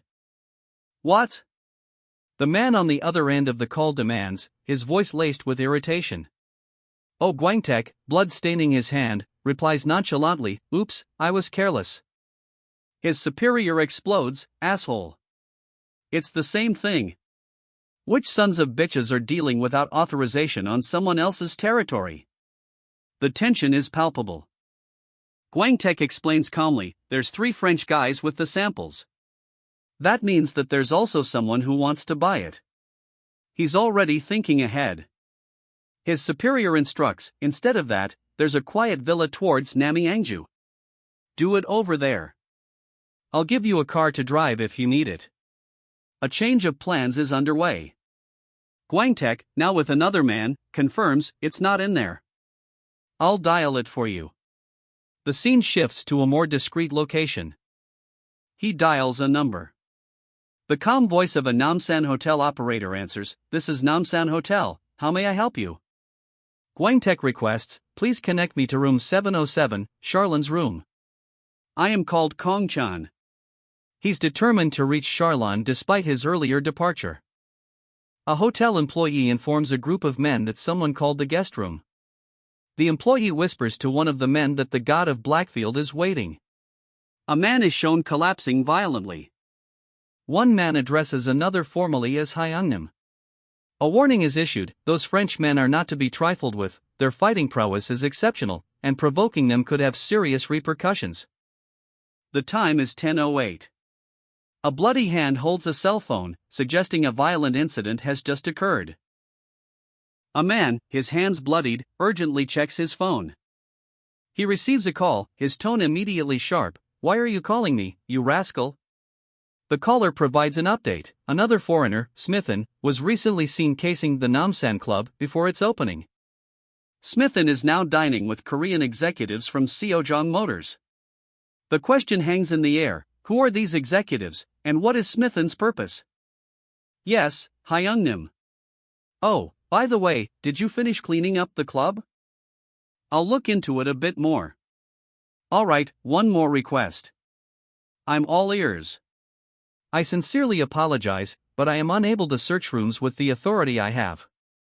Understood, Hyungnim. If they were going to trick me carelessly, they wouldn't have tried to. The god of Blackfield is waiting, is what he said. Reassured, the men at the table continue their conversation, one dismissing concerns with a calm, "Oh, please don't worry. We've already talked about the important matters, so there's no need to be concerned about us." Suddenly, one man's eyes widen as he spots someone, muttering, "God of Blackfield." Could it be Smith and who? Elsewhere, a man named Kong Chan receives a phone call, reporting, the person called Charlon is returning to his room, and adds, concerningly, "And about your phone, nobody seems to have seen it." Kong Chan sighs, a thoughtful expression settling on his face as he muses, "TSK, this would be the perfect moment to smoke a cigarette." Kong Chan, seated on a plush sofa, answers a call. His tone is measured as he notes that his earlier concerns may have been unnecessary. The caller informs Kong Chan that he's heard rumors, possibly from someone named Smithen, but advises against further meddling. Kong Chan's expression hardens, a hint of anger emerging. The conversation shifts, the caller mentions monopoly rights for cars, hinting at a significant business deal, while Kong Chan remains wary. Kong Chan's skepticism intensifies. He pointedly questions the plausibility of his own resurrection from Africa to Korea. The caller is clearly unnerved by his sharp insight.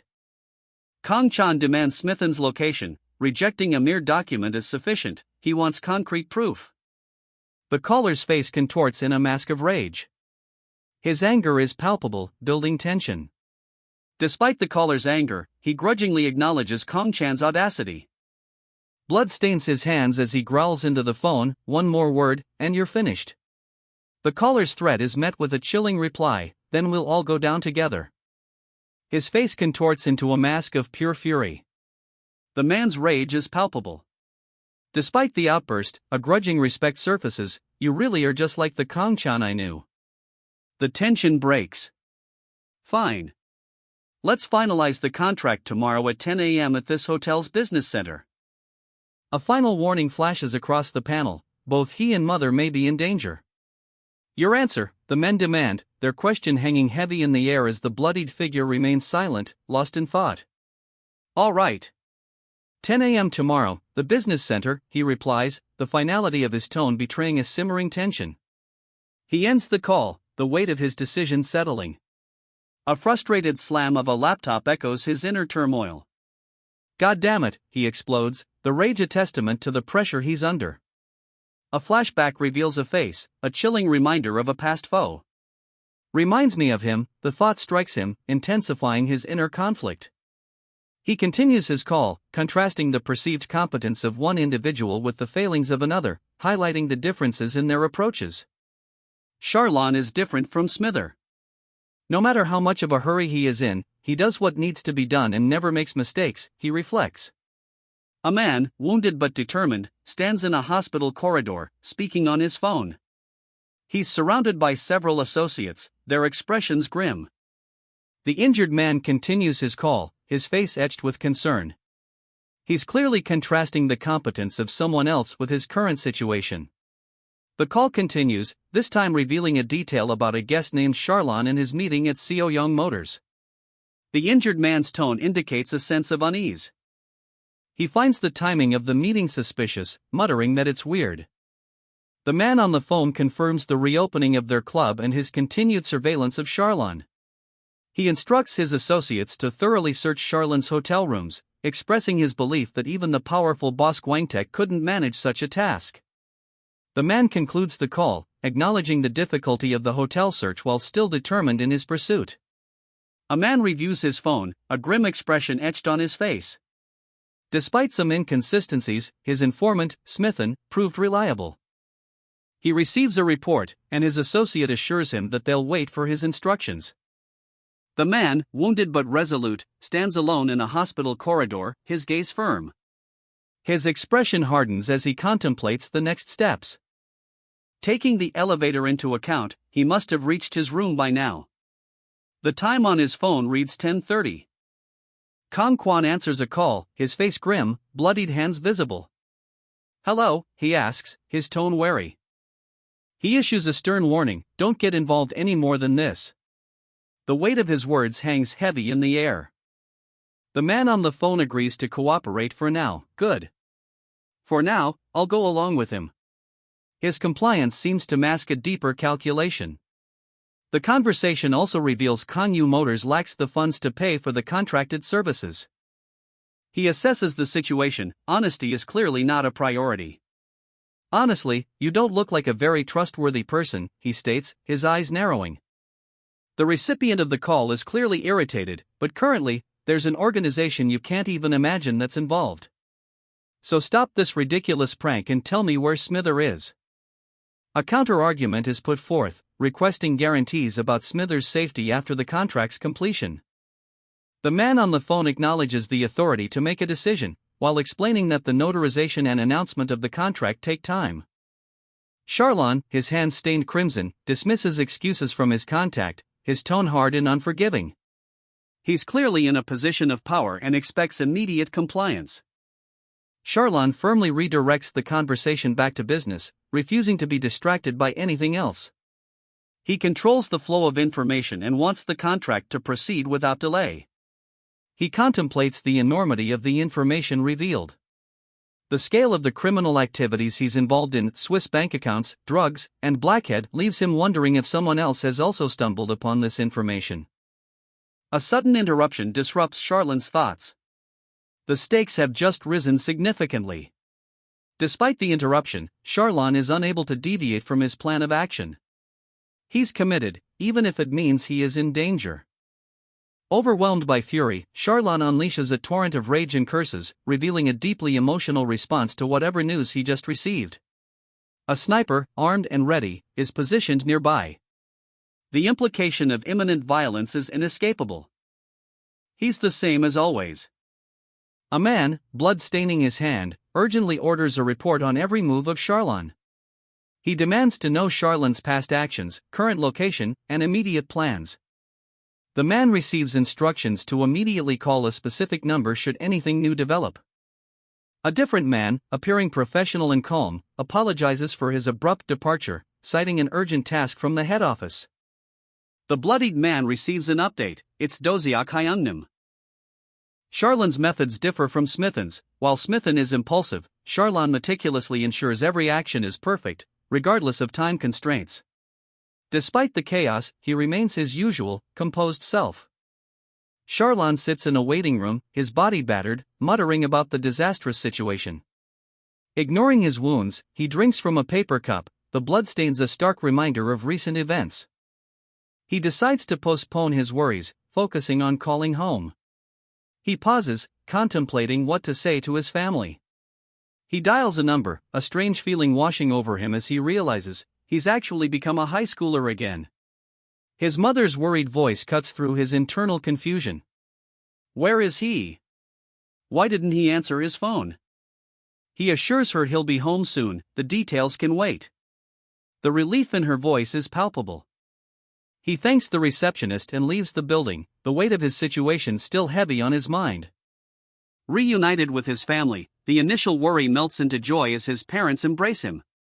The scene shifts to a heartwarming embrace, showcasing the strong bond between father, son, and mother.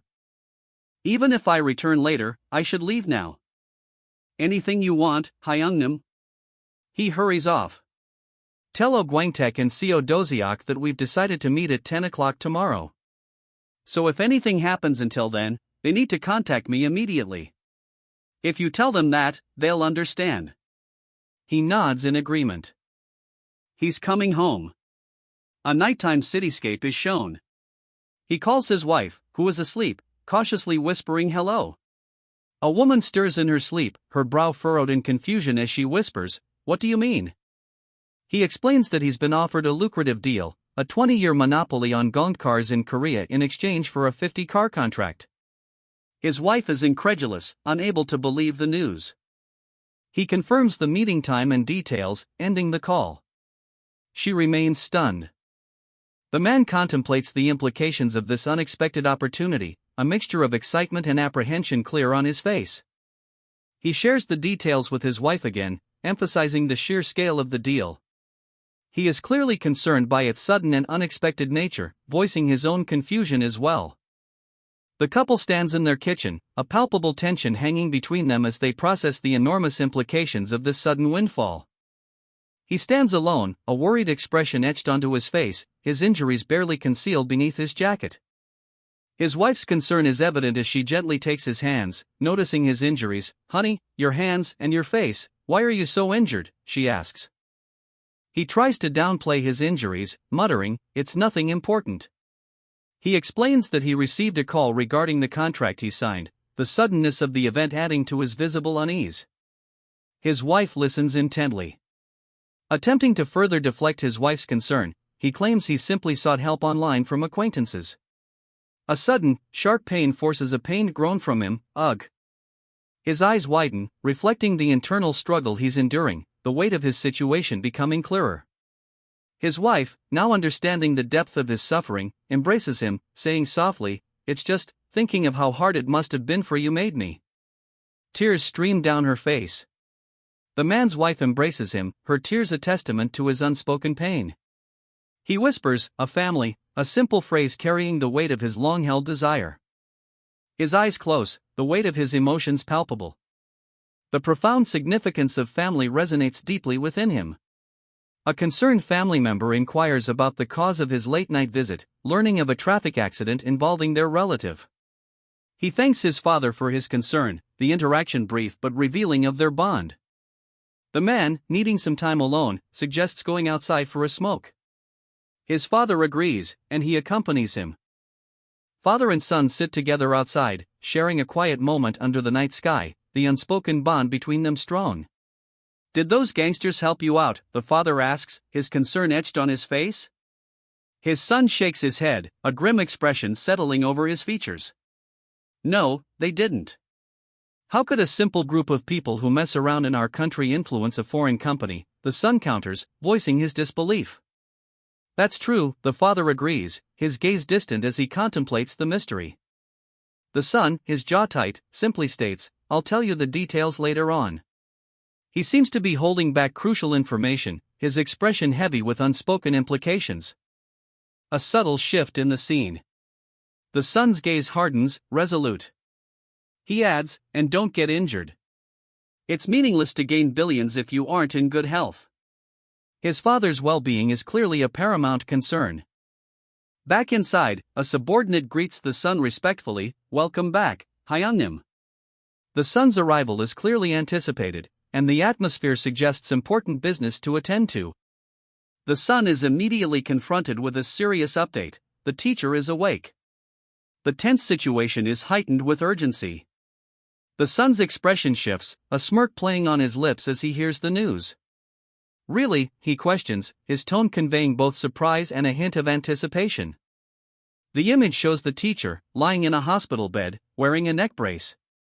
His face is etched with exhaustion and concern, reflecting the gravity of his situation. The son, his jacket now stained with blood, stands alone in a dimly lit corridor, staring intently at his phone. His expression is grim, the weight of the situation clearly affecting him. A clock on the wall displays the time, 10:45 p.m. The late hour adds to the sense of urgency. The son, having lost his phone, politely asks a subordinate for help. "Could I borrow the phone, please? I lost mine." The subordinate readily complies, offering the use of their phone without hesitation. The son's eyes narrow, a determined expression settling on his features. His previous apprehension seems to have hardened into resolve. A woman sits calmly in a car, a subtle sense of unease hanging in the air. Panic grips her as she rushes into what appears to be a hospital room, her distressed cries echoing the urgency of the situation. A young man lies in a hospital bed, seemingly unconscious. A flashback reveals a happier time, a tender moment between the woman and a man, a stark contrast to the current crisis. The son, his face grim, walks purposefully down a hallway, the tension building. He is intercepted by several men. One of the men demands his clothes, the son requests a moment. He anxiously asks his wife if he is the only thing she thinks about. Her response is a firm, "Is that even a question?" A phone call interrupts his quiet moment. He sounds concerned, questioning the information received. He presses the caller for confirmation, worried about a possible mistranslation from the head office in France. His wife reacts with alarm to the news he received. "I don't know either," he says, a worried frown etched on his face. "They said it's because of Chan." His wife reacts with alarm. He continues his self-recrimination. "Did I get mad at him over the phone without even knowing the full story?" Chan, visibly injured, arrives at their home. The wife's fear is palpable. Chan replies to his concerned friends, "Oh, these," gesturing to his wounds. His wife's worry deepens as she tends to his injuries, her sadness evident in her eyes. "They asked to meet tomorrow at 10 a.m., he states grimly. His wife's question hangs heavy in the air, "Just what did you do?" Chan fiercely embraces his wife, seeking comfort and offering reassurance amidst the tension. Chan holds his wife close, offering comfort and reassurance amidst the looming meeting. The unspoken weight of his actions hangs heavy between them. Later, Chan explains to his wife and another man that his father did the bulk of the work on a project, minimizing his own involvement. Chan's demeanor shifts. He grabs his wife's arm, his expression hardening as he declares his intention to stay the night with his associate. Tension rises. The other man reacts with concern, questioning Chan's motives. Chan's wife looks worried and uncertain.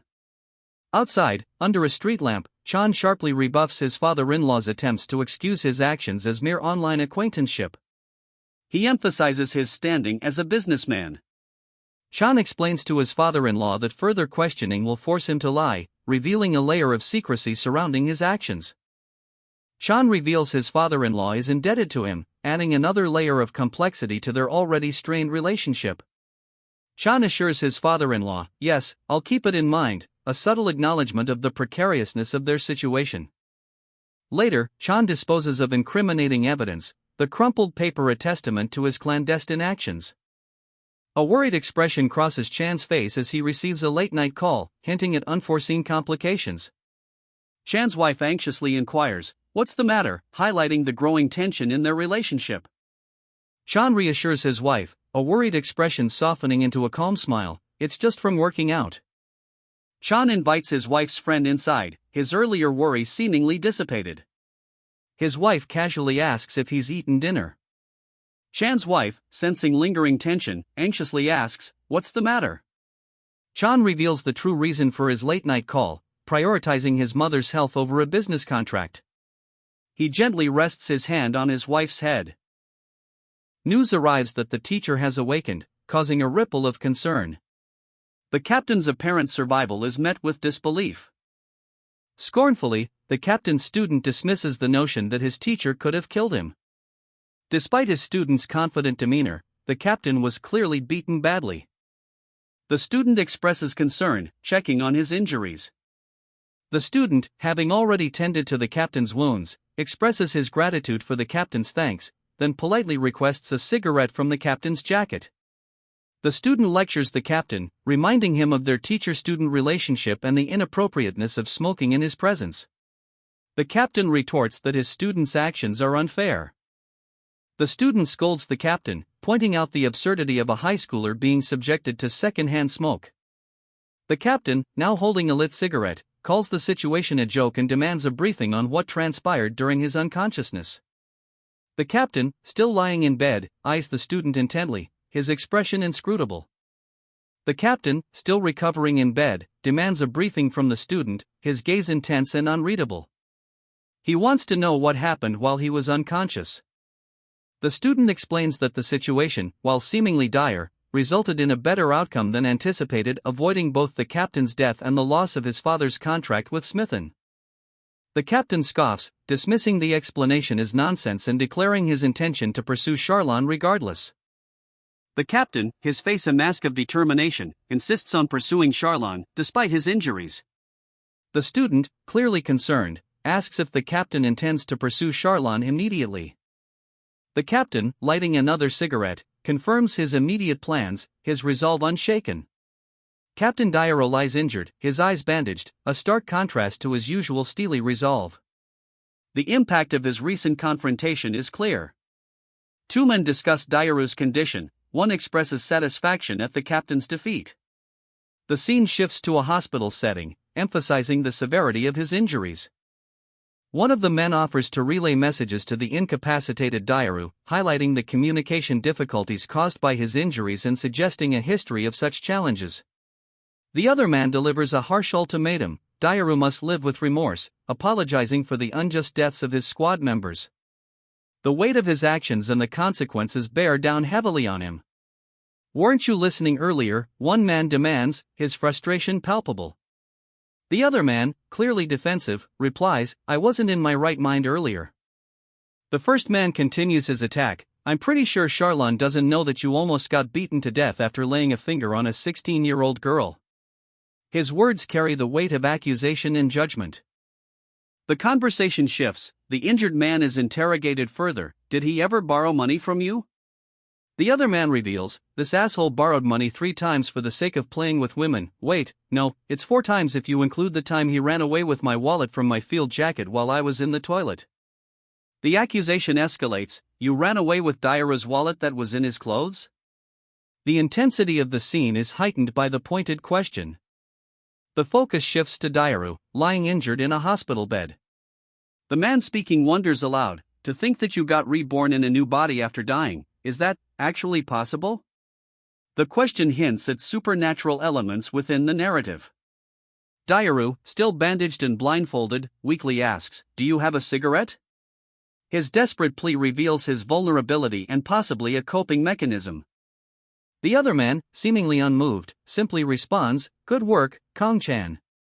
The scene ends with a sense of finality, leaving the reader to contemplate Dairu's fate and the implications of the revelations. Kong-chan scoffs, reminding Dairu, his injured subordinate, that he's now merely lighting cigarettes like a servant, despite his previous efforts. He coldly dismisses Dairu's pain as inconsequential. Dairu, still blindfolded and bandaged, lights a cigarette, muttering that it's a Korean cigarette, a small comfort in his dire situation. Dairu, desperate, pleads for protection, offering the account password in exchange for his life. Kong-chan remains unyielding, stating he has no intention of touching the money obtained at the cost of their teammates' lives, implying Dairu must negotiate with Charlon for his survival.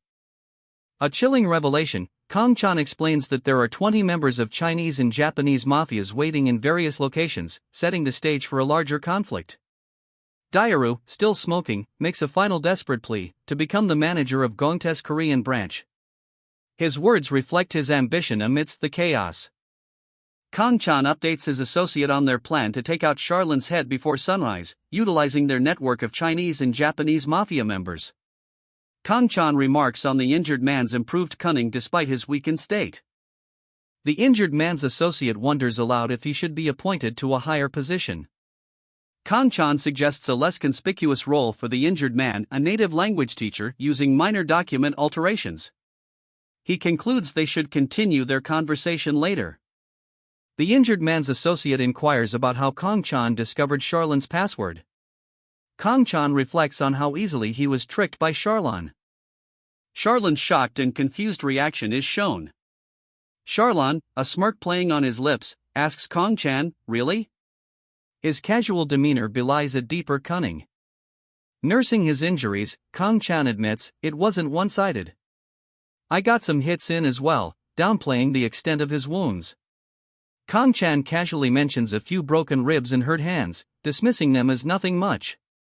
His nonchalant attitude masks the pain. Kong-chan lights a cigarette, his face showing the lingering effects of the fight. A tense confrontation ensues as Kong-chan confronts Charlon, his injured hand a stark reminder of their recent clash. So that's what happened. A summary of events concludes, setting the stage for the next act. Kong-chan, still injured from his recent fight, learns that not only is there a contract with his father, but Charlon plans to return after getting Smither. Kong-chan, fueled by anger and a need for closure, vehemently rejects the idea that this is over. He intends to confront Charlon again. Despite being injured and hospitalized, Kong-chan's determination to see Charlon before he is transferred to a hotel tomorrow is unwavering. He needs that confrontation. He demands a wheelchair, his resolve unmistakable, showing his intent to pursue this matter further. Charlon lies injured in a hospital bed, a testament to the intensity of their recent battle. Charlon, his neck in a brace, is wheeled from the hospital. The intensity of their recent battle is evident in his condition. Two men discuss Charlon's state, one stating that he didn't get reborn, suggesting a deeper, possibly supernatural, element to his injuries. One man, his face scarred, unleashes his fury, yet declares he has forgiven Charlon. This reveals a complex and potentially unresolved conflict between them. The man reflects on the possibility that Charlon's apparent confession was a ruse to obtain a password. This suggests a broader game of manipulation and mistrust. The injured captain, his face obscured by bandages, groans, "I have." "Captain." A concerned voice cuts through the silence. A man stands, observing the captain's state. "I don't know. Since it happened to us, I guess that it's possible." He contemplates the possibility of betrayal. The man's face hardens. "We'll hand you over to Charlon tomorrow. We didn't tell him the password, so just return to France, and don't make me see you ever again." His tone is sharp, resolute. The captain, now smoking a cigarette, mutters, "Charlon's password." His eyes betray a cunning glint. He continues, explaining his financial situation. "I have some shares of Gaunt in my name. I got half of it from the money I got from selling the diamond, and the other half came from the gang. So if I return to France like this, I'm dead." His voice is laced with grim resignation. The other man's eyes narrow, filled with suspicion. "Oi. Did you think that I forgave you from hearing those nice words earlier?" His anger is palpable. The injured man, eyes pleading, begs for help. He fears Charlon will hand him over tomorrow, leading to certain intervention from dangerous people. One of his captors reveals Charlon's plan to distribute drugs to Japan and China. The injured man's earlier call disrupted these discussions. The gang won't tolerate interference.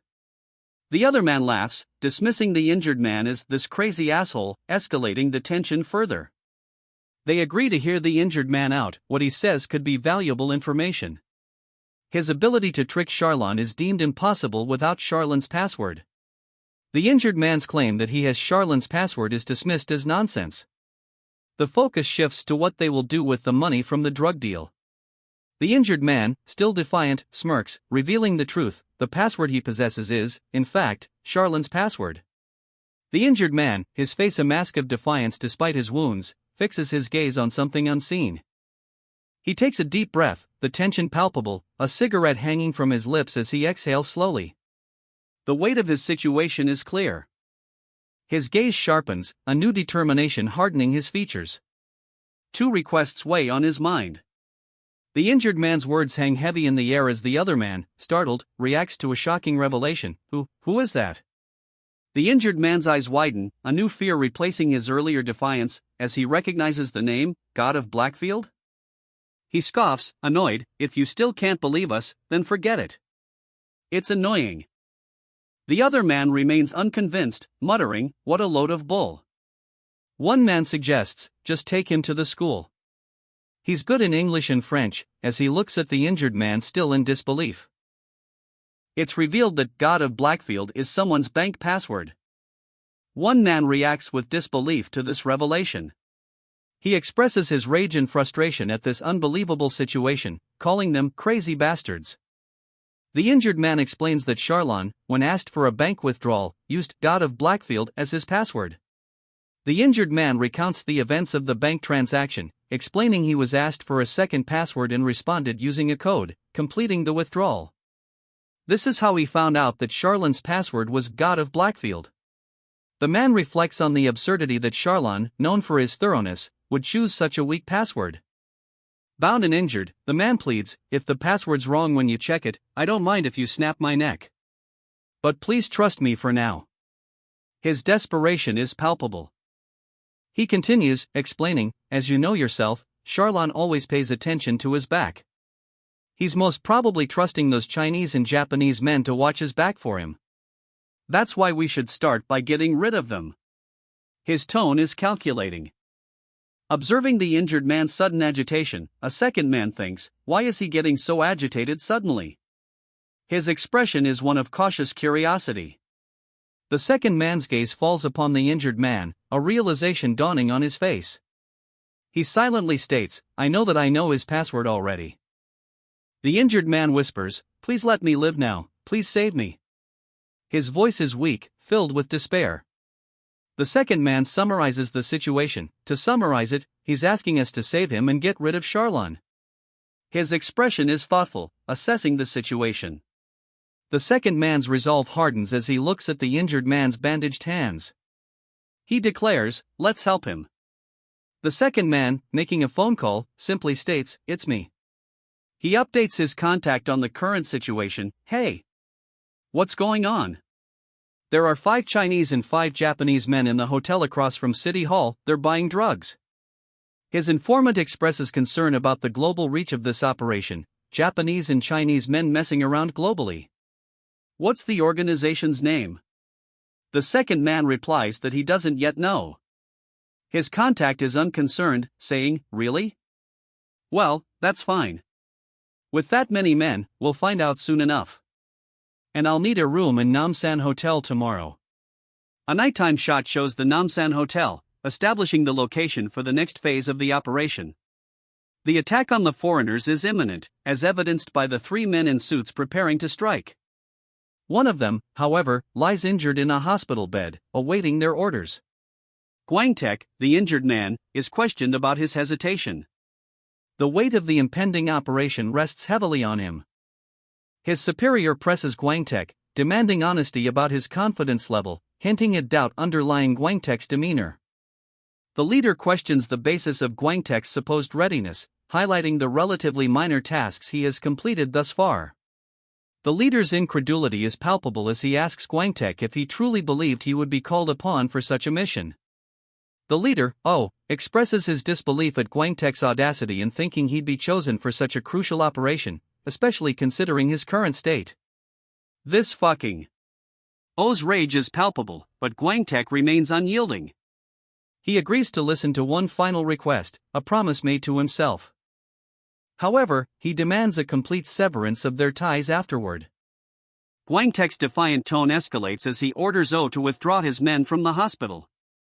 O explodes, revealing that he left his men there not out of malice but out of necessity. The hospital is crucial to their operation. He accuses Guangtek of interfering needlessly. Guangtek coldly dismisses O's concerns, declaring it none of his business. O's men are shown leaving the hospital under Guangtek's unwavering gaze. Guangtek questions the meaning behind O's earlier statement. O explains that, while indebted to Guangtek, their alliance ends here. He proposes a division of territory, letting Guangtek handle Charlon alone. Guangtek's intense gaze, sharp and unwavering, speaks volumes. The lingering tension from their earlier conversation is palpable. O, still in his hospital bed, advises Guangtek to rest, urging him to avoid overthinking. Guangtek, however, shows concern for O's well-being. O, lying in bed, senses something is amiss. His intuition, honed by years of experience, is screaming a warning. Guangtek, noticing O's discomfort, questions if his injuries have worsened. He offers to call a doctor. O's surprised reaction reveals something unexpected. The concern in Guangtek's voice is evident. O's surprising declaration, his condition is remarkably better than the previous day. A smirk plays on his lips, hinting at a hidden strength. Guangtek, his face etched with concern, leans over O, who lies in a hospital bed, bandaged and recovering. So, how did you find out? He asks, his voice laced with suspicion. The scene shifts to a man on the phone, a cigarette dangling from his lips. He explains, that day, I got confused and said God of Blackfield instead. The implication is clear, the seemingly minor slip of the tongue had major consequences. Guangtek's face is a mask of doubt. The internal monologue, should I believe Smither, reveals his uncertainty about the information received. Guangtek dismisses the explanation with a curt, forget it. But the following statement, since you told us even though we hadn't asked you about it, it must be true, reveals a hidden acceptance of the truth, however reluctantly. A close-up of Gwangtaek's questioning expression highlights his confusion as he asks, "We," followed by a clarification, "I mean, you, Captain?" The mystery of the "we" deepens the intrigue. The man on the phone, now visibly anxious, reveals a serious threat: "If I return to France after the contract gets finalized tomorrow, those serpent venom guys are definitely going to kill me." The stakes are dramatically raised. The injured man, his face partially obscured by bandages, lets out a weary sigh. He's likely already under suspicion, he muses, given his association with them. What can he do?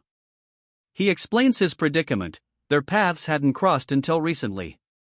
Charlon, driven by greed, decided to use the man's name to purchase shares in the gang's funds. To survive, Charlon plans to take the money and flee to France, hoping to make peace with the serpent Venomu. But if he loses the money, he'll be eliminated. Gwangtaek, clearly concerned, demands to know what Charlon has been saying. The man, his face grim, simply confirms his agreement to the plan, a sense of resignation heavy in his eyes. A man orders his men to contact Gwangtaek. The tension ratchets up as the plan unfolds. Gwangtaek, seemingly accepting the situation, agrees to deliver the money. The stage is set for a final confrontation. A man, seemingly injured, gives instructions to someone off-panel. He needs to contact Doziak to relay further details. A wheelchair is visible, hinting at his condition.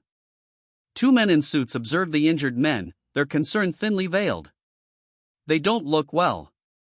One of the injured men dismisses their concern. The other demands to know what's happening. They clearly expect more than a simple checkup. The man in the suit presses the injured man about the money transfer. He is questioning whether the man intends to follow through with the plan. The man in the suit grows impatient and angry, demanding clarity from the injured man. The man in the suit pauses, apparently changing his tactic. The man in the suit, now exasperated, accuses the injured man of treating him like a fool. The tension explodes into open contempt as the man in the suit reveals his disgust at the situation, his words laced with dark humor. The injured men look defeated. "Farewell," the man in the suit snarls, his voice dripping with sarcasm. "Study hard, you asshole, or you'll end up a gangster." The injured man simply replies, "I understand." The injured man questions his superior's actions. "Why did you do that?" His face etched with worry, the injured man presses further. "You didn't need to do that, did you?" The injured man sighs, conceding defeat. Sigh. "I guess you're not wrong, Captain." The man in black leaves the hospital, his face set with grim determination. He intends to take care of some unfinished business before returning. Feeling much better than expected, the injured man tests his arm, a slight wince betraying lingering pain. He declares his intention to settle his debt concerning the Gangnam dominance before considering their partnership truly over. A subtle threat lingers in his tone. The man in black questions his partner's understanding of their situation. Are they gangsters, indeed? He highlights the lengths they went to, emphasizing the reality of their actions and the cost. The injured man, finally awake, lies in a hospital bed wearing a neck brace, his expression subdued. He clenches his injured hand, a grimace briefly crossing his face. "Although it still hurts a bit, my condition is incomparably better than yesterday," he observes. The man lies in a hospital bed, a neck brace restricting his movement. He picks up the phone, the receiver clicking against the wall. A slight frown deepens as he admits, "Of course it's not all right. But it's still better than having a man with a twisted neck come with me." A battle-hardened man sits beside an injured comrade in the back of an ambulance. The atmosphere is tense. The man is questioned about his apparent fear. His reticence hints at a deeper, more unsettling reason for his unease than simple cowardice. The ambulance pulls away from the city, heading towards a luxurious hotel. The destination suggests a potential change in the immediate danger level, but not necessarily a reduction in overall threat. The injured man is wheeled into a parking garage, where another man in a suit awaits. The scene is set for a clandestine meeting, perhaps suggesting a shift in alliances or a new development in the unfolding narrative. "We're informed of your arrival. We'll take you to the guest room via the freight elevator." The injured man, escorted by another man, is taken to the designated floor via the elevator. Ding! They arrive at the floor and head towards the guest room. The man in the leather jacket waits patiently while someone calls to confirm a meeting with a guest named Charlon. The man receives a call confirming the meeting location, room 1701. He's told to come alone. A deal is being finalized. The contract will be signed by 10 o'clock, with the exchange of a Smither contingent on a lawyer's approval. There's concern over what will happen if Smither disappears during the meeting. Despite the risk, the man in the leather jacket accepts the terms. He describes the other party as a crafty guy. The man in the leather jacket sits alone, a weight of apprehension settling upon him. He's agreed to a risky deal, trusting a man he considers crafty. His thoughts turn to the consequences of betrayal. He scoffs at the notion that his punishment is lenient, given the gravity of his actions. The man in the leather jacket is far from foolish. He knows that his actions have consequences. He warns of the swift retribution that will follow any attempt at deception. A tense meeting unfolds. The man in the leather jacket gives a curt order to the others in the room.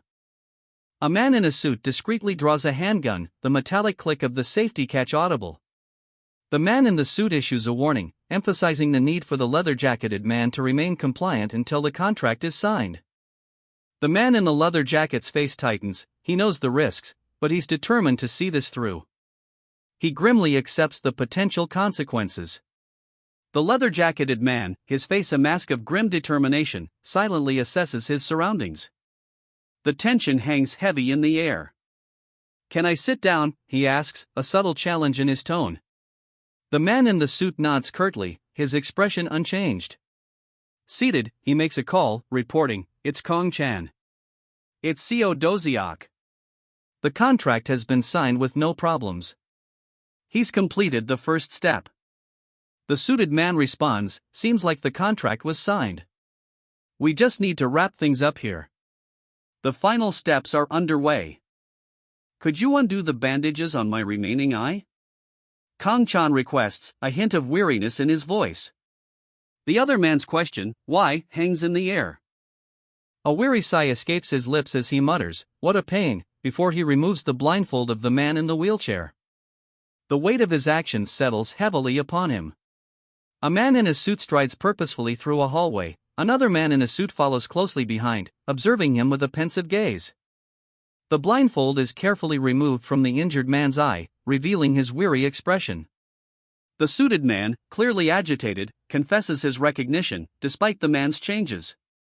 It's the smile that seals his certainty.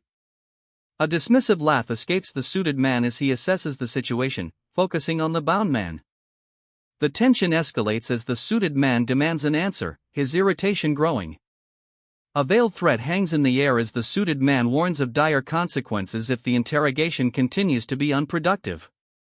The suited man, his irritation simmering, orders his subordinate to admit whoever is waiting. A tense atmosphere hangs heavy in the air. The young man, still recovering, marvels at his rapid progress, questioning if such a quick recovery is even possible.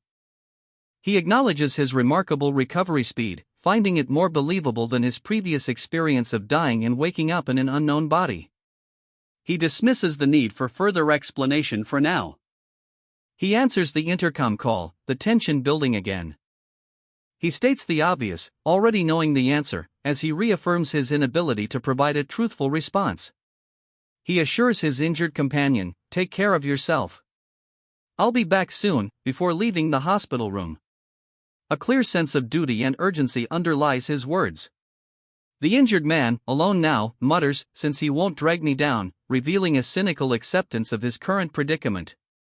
The man lights a cigarette, a small act of defiance against his helplessness. In another room, a man, blindfolded and injured, questions, "Is it really just the two of us?" expressing a sense of unease and isolation. He continues, lamenting, "Because I've never gone out on a battlefield with a body in this state," highlighting his desperation and the gravity of the situation. The man who left the hospital room earlier now pushes the injured, blindfolded man in a wheelchair towards a vehicle, his actions suggesting he's preparing for a departure. Are you Mr. Kong-chan? One man asks, his eyes fixed on the blindfolded man in the wheelchair, pushed by another. That's me, the latter replies, his voice strained.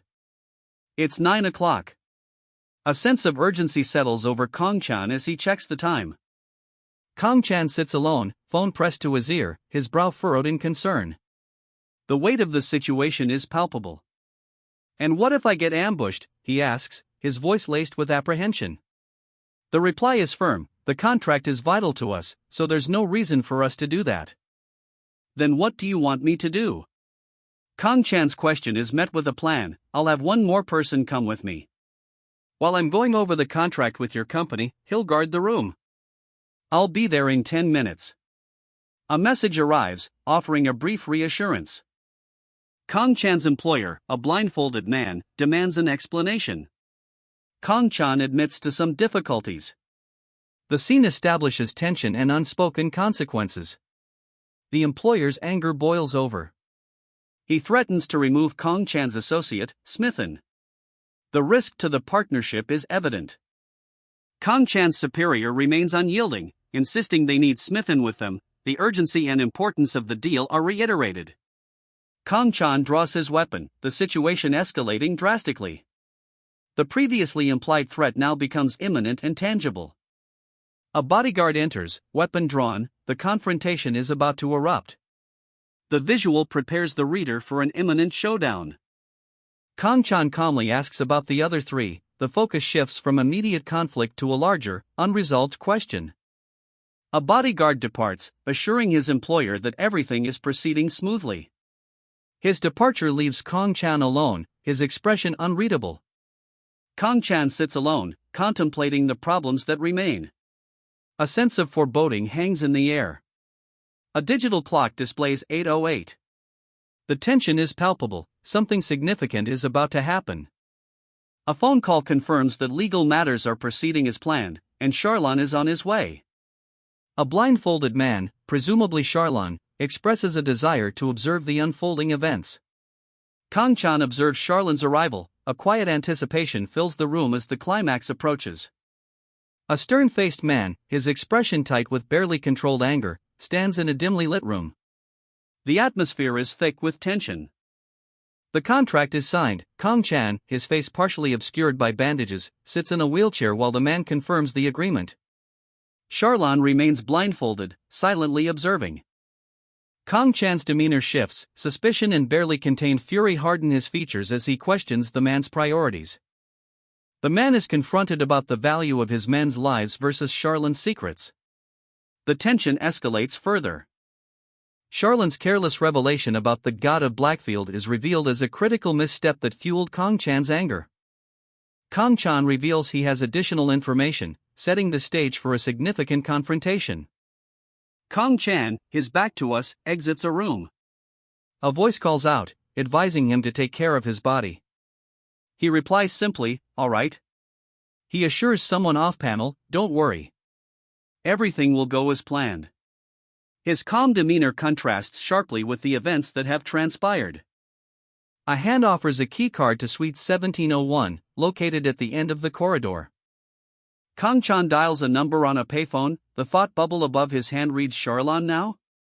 His plan is clearly moving forward. Three figures stand in a brightly lit room, a tense atmosphere hanging in the air. One holds a gun, prepared for action. Two men, grim-faced and menacing, patrol a hallway. Their expressions speak of impending confrontation. A man with bandages covering part of his face is addressed, "Charlon, you've been." The unfinished sentence hangs heavy with unspoken accusations. Charlon's captor scoffs, highlighting the inadequacy of Charlon's security measures, before coldly revealing that Charlon is about to die. The scene shifts to a room where Charlon is surrounded by his enemies. The leader of the group reveals the true cost of capturing Charlon, 7 million euros, a hefty price tag for his head. His cruel smile hints at a callous disregard for human life. A request from France alters the situation. They want Charlon's captors to let them handle the situation, but not without a tribute. Charlon's captors are concerned about the extensive security camera network in Korea. A foreign guest disappearing from a hotel would be problematic. The leader of Charlin's captors issues an ultimatum: surrender and beg for a quick death. Charlin's fate is confirmed, his death will be acknowledged by the French, and the others present are merely spectators. Charlin, defiant, smirks at his impending death. 3 men, seemingly representatives of the French faction, await Charlin's demise with detached interest. Charlin's captors watch, impassive, as he prepares for a final, desperate act. With a burst of unexpected speed, Charlin disarms his attacker, the blade flying from his grasp. That day, he couldn't dodge the bullet; today, he's proving his resilience. He counters with a fierce blow. A whirlwind of motion ensues as Charlin expertly deflects and counters each attack, his movements a blur. He uses their momentum against them, sending one crashing to the floor with a bone-jarring thud. Charlin spins, a blur of motion, leaving his remaining opponents reeling from the unexpected ferocity of his counterattack. Charlin's opponent, wounded and gasping, observes the brutal fight unfolding before him. He observes that Charlin is proving to be more dangerous than initially expected. The fight continues with relentless ferocity. Charlin's movements are swift and brutal, leaving his opponent with little to no chance of defense.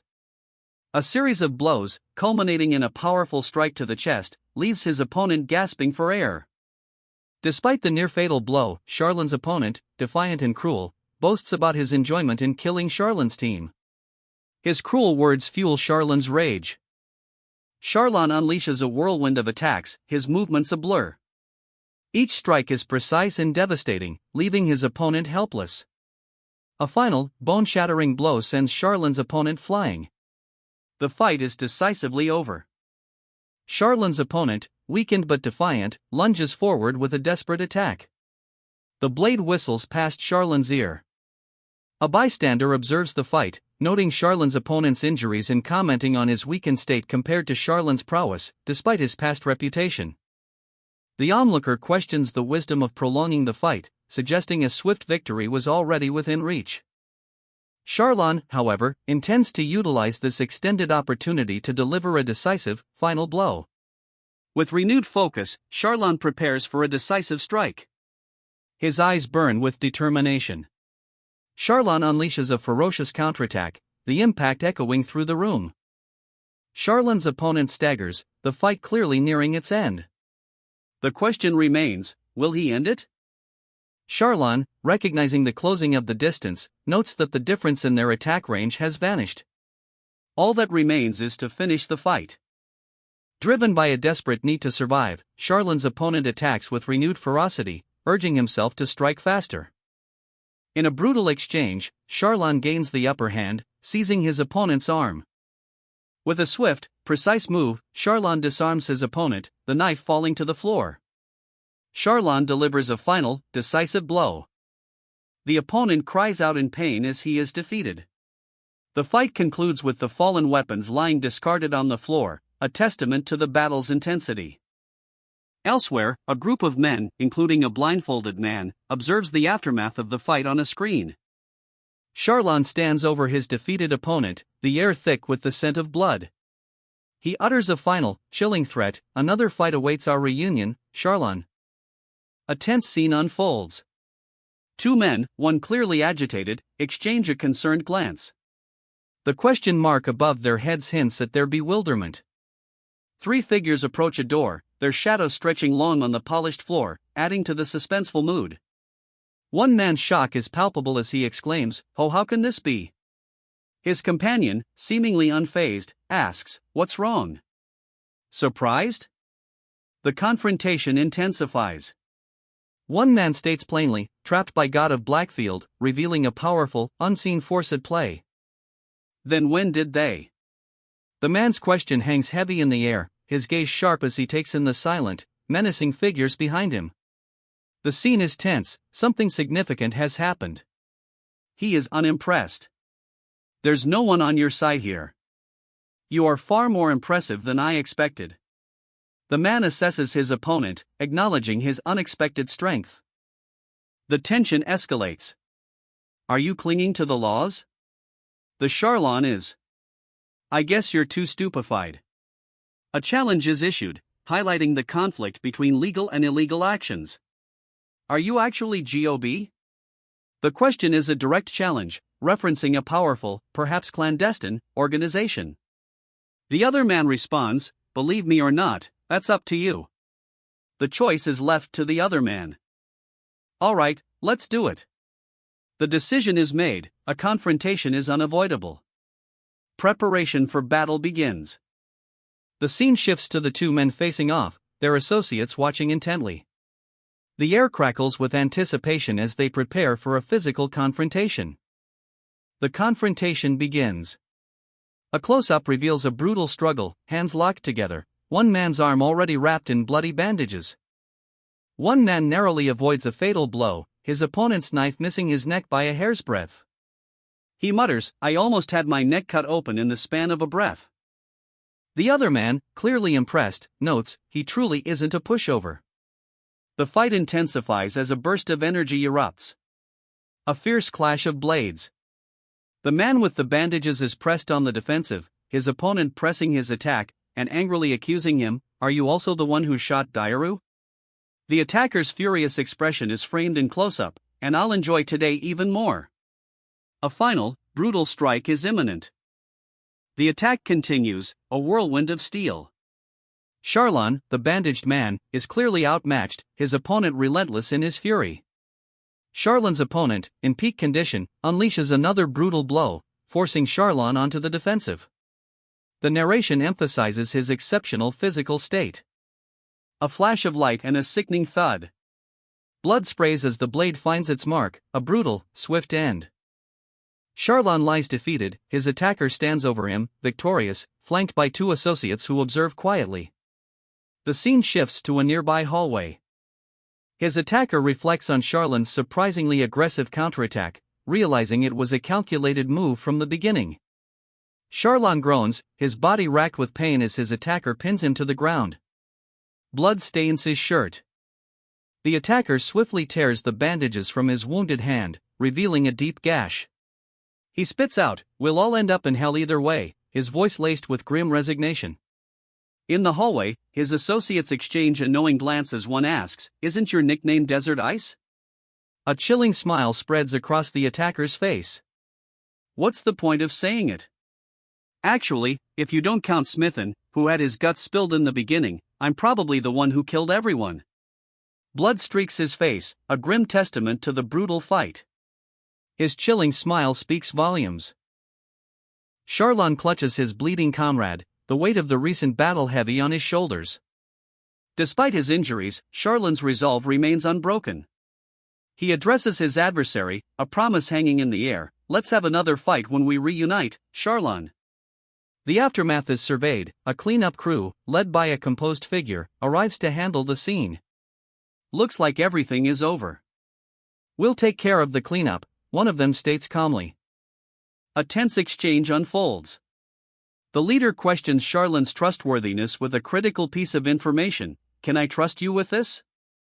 Charlon, his expression hardened, silently contemplates the weight of the question and the future. Charlon, wounded and on the ground, watches as someone carefully cleans up the blood around him. The man tends to his wounds. He's battered, but his gaze is unwavering.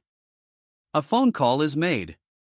The injured man is asked his name, he remains silent. A voiceover states that a gentleman keeps his promises and protects his honor. The man on the phone call is dismissive and sarcastic, noting the stylish name.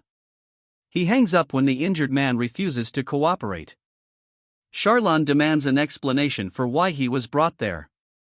The man calmly tells Charlon to make sure to pass along a message, he'll kill them all if he sees them again.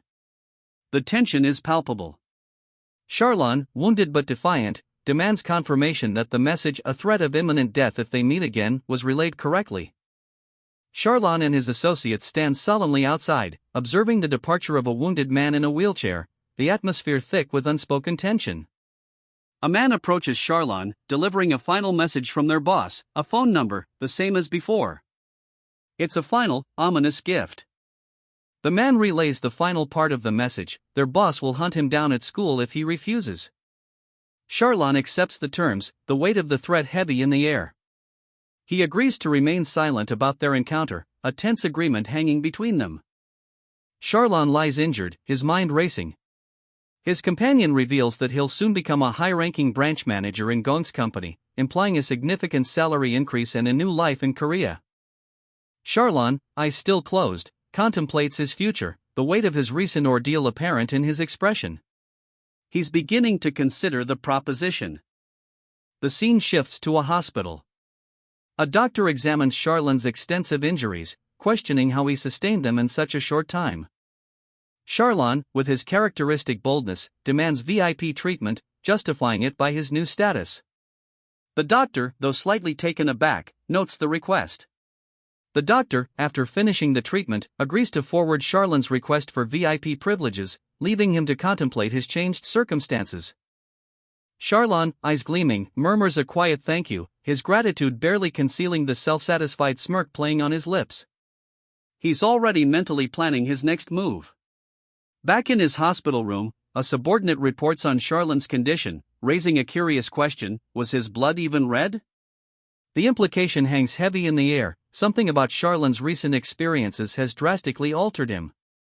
The subordinate then confronts Charlon about his recent clandestine dealings, accusing him of manipulating international figures while he was incapacitated. Is it true that you manipulated the French, Chinese, and Japanese dudes while I was asleep? Charlon, with a confident puff of his cigarette, dismisses the accusation with a nonchalant wave. He boasts about his enhanced mental capabilities, PFFF. Even though your body is crap compared to before, your brain got more developed. The conversation shifts to the financial windfall resulting from his recent actions, about €3 million. The sheer amount underscores the extent of Charlon's influence and power. Charlon, after a brief moment of contemplation, delegates the distribution of his newfound wealth, suggesting that they take care of their own needs first. He's already looking ahead. A pivotal question is posed: will Charlon embrace his past life as a mercenary captain, or forge a new path as a high school student? The choice before him is significant. Charlon, his shirt stained crimson, clutches his side, a fresh wound visible. He's clearly injured. He grips a blood-stained knife, its reflection mirroring his grim determination. In hell either way, he mutters, his resolve hardening. Charlon stands over his fallen opponent, the weight of his actions heavy in the air. He is clearly accustomed to this sort of violence. Charlon carefully packs away a small, seemingly insignificant object, a stark contrast to the violence just witnessed. A man calmly smokes a cigarette, dismissing the recent events as routine. No need to worry, we've done this dozens of times already, he says, though the caption adds, or so he says. 3 men efficiently cover a body, blood staining the pristine floor. The scene is grim, yet their movements are practiced and devoid of emotion. Another man cleans the blood from the floor, his actions methodical and cold, a stark contrast to the brutality of the scene. A close-up shows a man's face, his expression is one of weary resignation. A single word escapes his lips: oi. He answers a phone call. Allo, he says. The caller thanks him for their help, noting they've erased the embarrassment. The man, revealed to be injured, ends the call. His name is revealed to be God of Blackfield.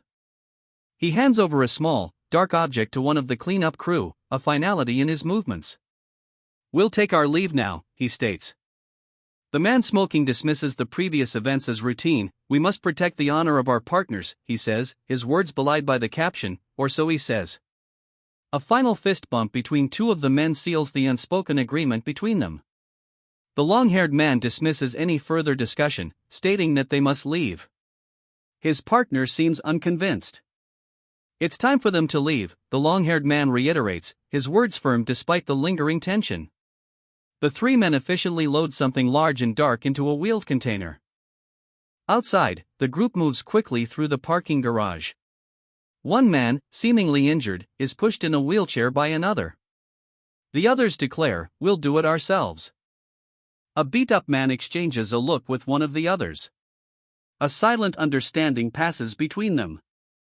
The injured man smiles confidently, revealing a plan in the works. A man is seen departing, another bids him a safe journey home. An ambulance speeds away. An injured man is told he has €3 million left after expenses. His associate suggests sharing it with Diaru. The injured man scoffs at the offer, calling it a joke. The associate suggests he leave if he doesn't like the offer, implying a lavish alternative. The injured man refuses. The injured man demands VIP privileges. The name Suk Kangho is visible on a patient sign. A voiceover curses that bastard. He expected elation at Suk Kangho's demise, but the feeling fell short. Anticipating his comrade's inability to contact him during the operation, he correctly predicted they'd reach out in the morning. Their shared profits from the incident totaled 4 billion won, to be split evenly per Smithen's instructions. The injured man's reaction to the sum was one of surprise. A simple 4-bag hangs in the sterile room, the next step unclear. He contemplates his future, a pensive expression etched on his face. A superior hands him a package, reminding him of his 2 promises. Smithen's promotion to branch manager of Gaunt is announced, fulfilling a previous request. A superior expresses gratitude for a successful operation, thanking Smithen for his excellent work and the favorable outcome of their recent deal. He also requests a formal meeting in the future. Smithen, still injured, is urged by his associate to proceed. The compensation for resolving the situation with the Chinese and Japanese men is explained. It's a significant sum, highlighting the risk and success of the operation. Smithen receives money and is told he'll need to stay in the hospital. He's given funds for expenses, and his associate handles the rest. Still in the hospital, Smithen asks his associate to buy him new clothes, similar to his previous attire. A mercenary captain, Kong Chan, lies injured in a hospital bed. His associate questions if he will continue his dangerous life or embrace a peaceful one. Kong Chan's associate assures him of unwavering loyalty, regardless of his decision. Kong Chan reveals he personally avenged the betrayal that led to his injuries. His revenge is complete. He envisions a life free from the constant threat of assassination, a life lived peacefully amongst a supportive family. His thoughts shift, he considers the ease of his new life, requiring minimal effort to maintain. A shadow of doubt falls upon him as he questions if he truly deserves this newfound peace. He stands alone, a silhouette against a dim light, contemplating the ethical dilemma of his current situation. He is inhabiting a body that isn't his own. He vows to return the body to its rightful owner if possible. However, the man acknowledges the reality that if he can't find a way to return the body, he'll have to live with this situation. His thoughts turn to his newfound family. He worries about the pain they will experience if he were to suddenly disappear. A friend visits him in the hospital, noticing his pensive mood and prompting him to share his thoughts. The man suggests they make a decision later, after giving it more thought. His friend casually asks how he intends to introduce the man to his wife. A nurse informs the man that his clothes have been prepared. He heads to collect them. He ends the conversation, stating that he is tired and busy. He is clearly avoiding further introspection on his feelings. He smiles, a hint of weariness in his eyes, as he learns his father's meeting was successful. He modestly deflects praise, attributing the success entirely to his father's efforts. Exhausted, he excuses himself, claiming he needs a nap and ending the conversation. Alone, a thoughtful expression crosses his face as he grapples with an internal conflict. He wonders what he should do. Exhausted, he collapses onto his bed, muttering, "Let's just take a break." He glances at his phone, it's 6 p.m. A thoughtful expression crosses his face. A message appears on his phone. He recognizes the sender, even without a name. He answers the call, initially reluctant, only to be reminded of his mandatory class. Another message arrives, this one unmistakably from Chanak, asking if he's alright. He assures Chanak that everything is resolved, prompting Chanak's concern about his whereabouts. He replies simply, "Home." A look of quiet contemplation settles on his face. He calls someone, urgently asking, "Are you okay?" Reassuring the caller, he explains that while his friend Suk Kangho was badly hurt, he only sustained minor scrapes and will arrive in 3 minutes. He arrives to find Chanak waiting, her brow furrowed in concern. She questions whether his claim of being fine is truly accurate. Chanak gently cautions him to be careful. Chanak's concern is palpable as she focuses on his injuries. Despite insisting he's fine, he's gently but firmly restrained by Chanak, who demands a closer inspection of his wounds. Chanek's face is inches from his, her concern etched deep. He flinches slightly under her gaze. He's weary, his gaze distant as he considers his wounds, a bandage barely concealing a gash on his cheek. Chanek's gentle restraint speaks volumes. A flashback, a brutal fight amidst chaos, the man's past life flashing before his eyes. He's shown in a bloody confrontation in a harsh environment. He embraces Chanek tightly, finding solace and peace in her presence. His past is a dark memory, yet he's found love. His eyes are closed, he murmurs a question to himself. The weight of his decision is heavy. He wrestles with his newfound moral compass. His internal monologue questions the correct path forward, questioning his new family's place in his life. He dismisses his concerns, suggesting they discuss their future plans after they recover. His student, recovering in a hospital bed, agrees, a smirk playing on his lips as he takes a drag from his cigarette. The student's face is etched with concern, his thoughts turn to his student. A woman, presumably his wife, is startled by the student's unexpected arrival. She happily relays a message from her husband, expressing gratitude towards the student. Their hands meet, a silent understanding passing between them. The woman closes her eyes, a peaceful smile gracing her lips. A young man sits on his bed, his head bowed, a troubled expression on his face. He seems lost in thought, his hand resting gently on his knee. He slumps further, burying his face in his hands. I have no idea, he mutters, overwhelmed by a wave of uncertainty. He wakes, picks up his phone, and notices many unread messages. He smiles slightly, realizing it's his old number. A phone call comes in. He answers, concerned, asking what's wrong. He learns that his school sports club is temporarily closed due to a teacher's hospitalization. He assures the caller that he's only slightly injured and not to worry too much. The caller responds, "How thoughtful of you." He makes plans for dinner with someone named Shani next week, their previous plans having fallen through due to his injury. He received worried messages from an unknown number. The last message asked about the extent of his injuries and promised a visit. He assures the caller his injuries are minor, but questions how they learned of the incident. The club's manager reveals themselves as the source. A woman, seemingly concerned, rushes towards him in a park. He reassures her, but she's clearly still worried, prompting a tender moment as she holds his hands. Their eyes meet, and a sense of unspoken affection hangs in the air. A tender moment unfolds as she clings to his hands, her worry still evident despite his reassurances. The lingering anxiety underscores the depth of their unspoken connection. A pensive man reflects, a single bandage on his face hinting at recent trauma, muttering to himself about the life that awaits him. His expression blends weariness with a subtle hope.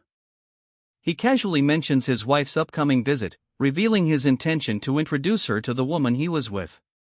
The man justifies his past rough treatment, explaining that his behavior was solely his responsibility, not hers. A hint of guilt underpins his self-reproach. His wife appears, her expression soft yet hinting at a resilience born from enduring hardship with him. She acknowledges the shared pain they have overcome. Embracing tightly, they share a heartfelt exchange, words of gratitude and love solidify their bond. He stirs, a weary sigh escaping his lips as he mutters, "I deserve this much at least," a hint of self-deprecating acceptance in his voice. A phone buzzes, he checks a message, his brow furrowing slightly in curiosity. "Let's see," he says to himself. An unknown number. He answers, a question forming on his lips as he asks, "Why would you come to my house?" His voice is laced with suspicion. He holds her gently, noticing her nervousness. He leans in, confused by her anxious demeanor. Why is she so nervous, he wonders. As they stroll, he asks if she'll return to school. She confirms she will. He notes that her return coincides with their upcoming exams, a detail that hangs heavy in the air. She confidently declares she'll rank first in the entire school, a determined glint in her eyes. He offers a brief "oh," then, after a pause, hesitantly suggests a kiss if she achieves her goal. She walks away, a happy smile illuminating her face as the city lights twinkle in the background. He observes her departure, relieved that she's taking her studies seriously. A sudden shift, he's now in a car, contemplating her future and the upcoming transition to adulthood. He sits in the car, his gaze distant, lost in thought about his daughter's future and the impending transition to adulthood. He worries, the upcoming final exam looms large in his mind. His expression shifts, a slight smile playing on his lips. He reflects on her positive experiences with French, finding it both interesting and enriching. A sense of finality washes over him. He acknowledges that a significant chapter of her life has concluded. He observes a classmate, his concern evident. It seems she's also struggling. The academic pressure is clearly affecting her. The scene shifts to the classroom, filled with the usual chatter of students before exams. Tension hangs heavy in the air. He finds another classmate slumped over, clearly overwhelmed by stress and the upcoming week's challenges. A student slumps over at his desk, overwhelmed by stress. A classmate observes, commenting, it's his hobby to get hit by people everywhere. The observer places a backpack on a desk. A female classmate smiles broadly, a stark contrast to the surrounding tension. The observer notices, muttering, "You're the only one smiling." The only one. The teacher begins to lecture, introducing a famous Mengzi analect, foreshadowing its relevance. The teacher explains part of the analect, hinting at deeper social dynamics within the village. The teacher concludes his explanation of the analect, revealing the villagers' motivations. A phone displays a message, Smithen is requesting an account number to transfer his shares. Frustrated, the recipient mutters, "You could have told me later." A passionate kiss unfolds, punctuated by the caption, "Damn, son. You're brutal." The woman, cheeks flushed, covers her mouth, a look of bashful embarrassment on her face. A man asks, "You're really fine, right?" as the woman stands nervously, clutching her hands. The club's activities will resume once Mr. Suk is discharged in 2 weeks, he explains, walking alongside a woman. She is currently in a vulnerable state. The woman beams, mentioning how much fun studying has become recently. Her enthusiasm is striking, considering the context. Tired from their walk, both acknowledge their fatigue, marking a shift in the immediate atmosphere. She cheerfully bids him goodbye, her energy seemingly restored. She sprints away, leaving him alone in the darkening city. Chan. That's. I should first prepare to get into uni some way or another. Wait. Actually, I've been thinking of going to a sports university. And, maybe studying abroad in France. France? But. Will you not get injured from now on? I understand. That's a relief. Ha! Look at that cakey face. He leaves her alone, contemplating his earlier conversation. Her expression shifts from surprise to worry as she observes him go. A classroom scene unfolds, filled with students engrossed in their studies. One student, however, sighs, a premonition of trouble already settling upon him. He knew this would happen. The student from before is now amidst his classmates, nonchalantly packing his bag, appearing unconcerned. He muses that it doesn't matter to him. He leans closer, engaged in a quiet conversation with a female classmate. Her subtle actions suggest she might have witnessed something important, perhaps something he's trying to confirm. She questions if he knows something. The student explains that the inherent human instinct to save a child about to fall into a well is the reason everyone tries. This is his reasoning for his actions. He is writing intently. The teacher's frustrated expression and the text reveal his actions weren't for personal gain or praise, but rather a deep-seated instinct. A message reveals the student is dealing with a family emergency, a frantic call from his wife stemming from an issue caused by someone named Smithen. The student finds the timing of a teacher contacting him during class suspicious. He checks his phone, his expression serious, suggesting the urgency of the situation. A clenched fist and the yep indicate a decisive action is made. The student reflects on his classmate's persistent attention, likening it to a fan's devotion. He dismisses her observation with a dismissive tisk, suggesting a lack of interest or perhaps a desire to keep the matter private. A classmate, smiling subtly, calls out to Chan. Chan confirms his identity with a curt "Yeah, I am." A text message arrives. "This is only the beginning," reads the message from someone named Kong-chan. In a classroom, Kong-chan sits bored, seemingly pondering the text he just received. A troubled expression crosses his face as he lets out a sigh. He questions his actions, muttering, "What am I even doing right now?" Leaving school, Kong-chan is followed by a girl. He wonders how long she'll continue to shadow him. Leaving school, Kong-chan is approached by a girl who asks him to study together. He politely declines. The girl, dejected by his refusal, walks away. Kong-chan observes her, slightly puzzled. Kong-chan wonders why she seems so downcast. The girl approaches him again, explaining that their supervising teacher was hospitalized, and she needs to visit him. She excitedly reveals she's going to the same hospital as him. Kong-chan looks slightly uncomfortable. Kong-chan reveals that Mr. Suk was injured in a specific area, a detail that causes the girl some concern. They part ways, agreeing to see each other tomorrow. At the hospital, Kong-chan visits Mr. Suk, who is recovering. He asks about his wife and learns she's at home caring for their child. Kong-chan visits Mr. Suk in the hospital, inquiring about the message Mr. Suk sent him. Mr. Suk explains that he's been mulling over a significant matter all day. Mr. Suk expresses confusion, questioning why his son wants to be with him despite their communication difficulties. The conversation turns to the son's unexpected offer to share his inheritance. Kong-chan finds this suspicious. Mr. Suk suspects his son is plotting something, urging Kong-chan to consider the son's perspective and the sudden influx of wealth. Kong-chan, highly perceptive, senses a hidden agenda in the son's actions.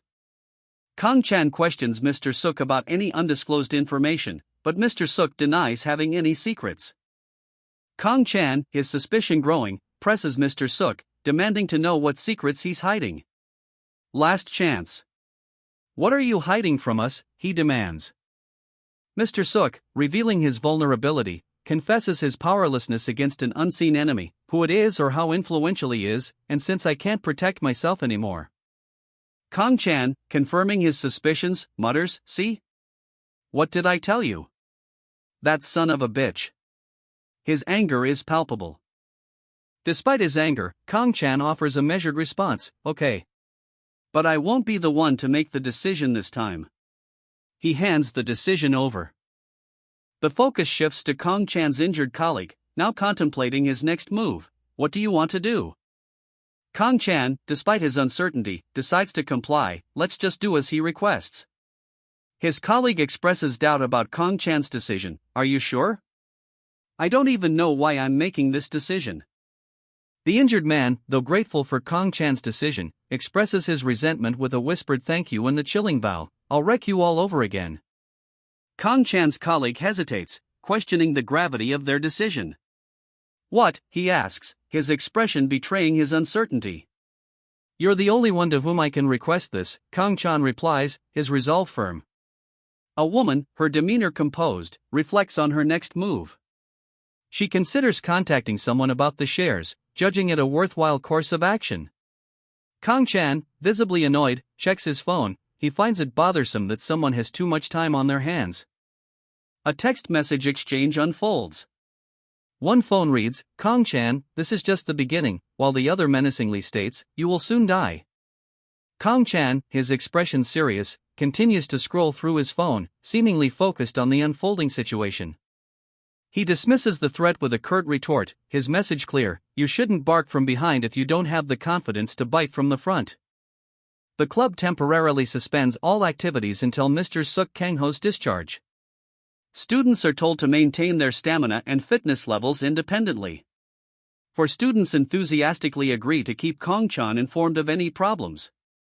Kong-chan and Dae part ways, acknowledging their impending separation. Dae reveals her intention to visit Mr. Suk Kang-ho. Kong-chan gently dissuades Dae from visiting, suggesting she focus on her upcoming exams. Kong-chan sadly explains his actions are a necessary sacrifice.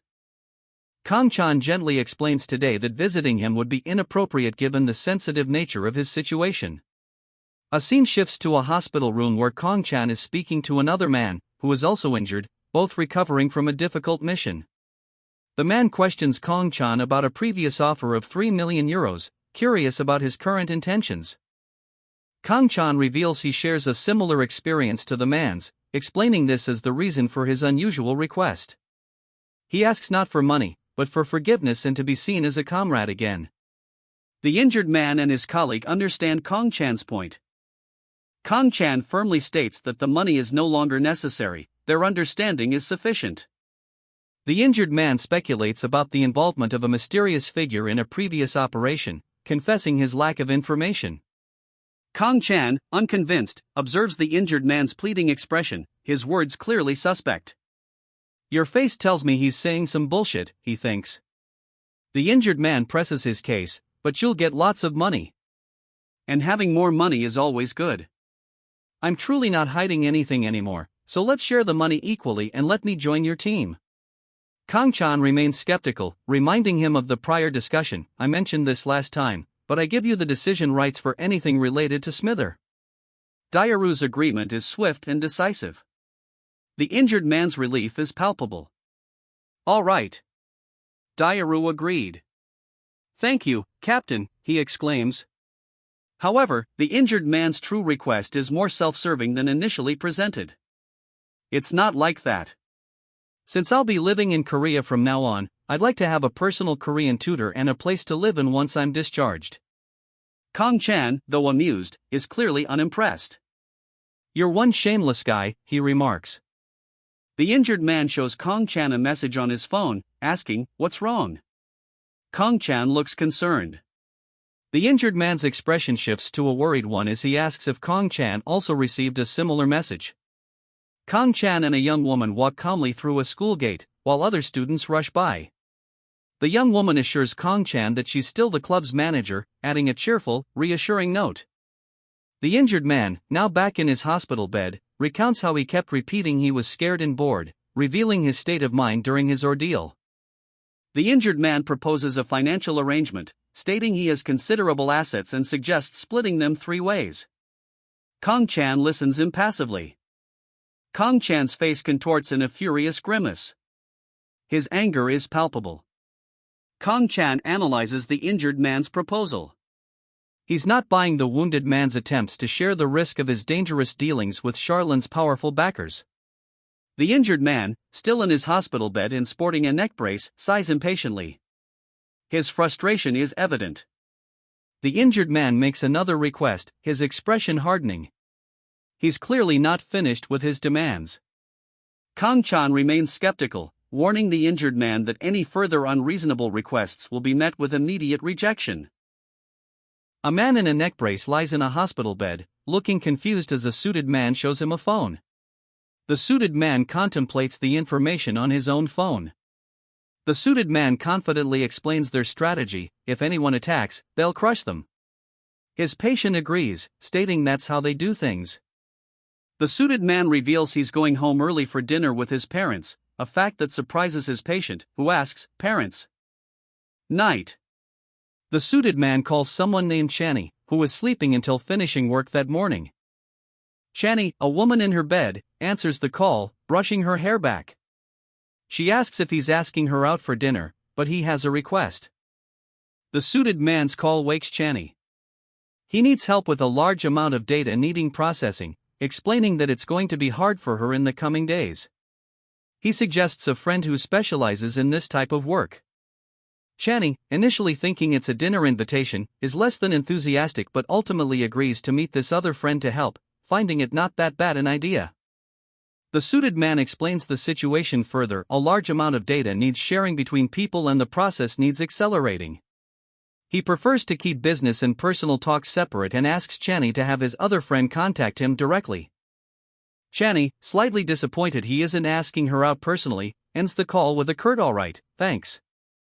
The suited man walks through the city at night, reflecting that his other friend, Cecile, is also annoying, but in a different way than Chani. The suited man and Cecile are having dinner.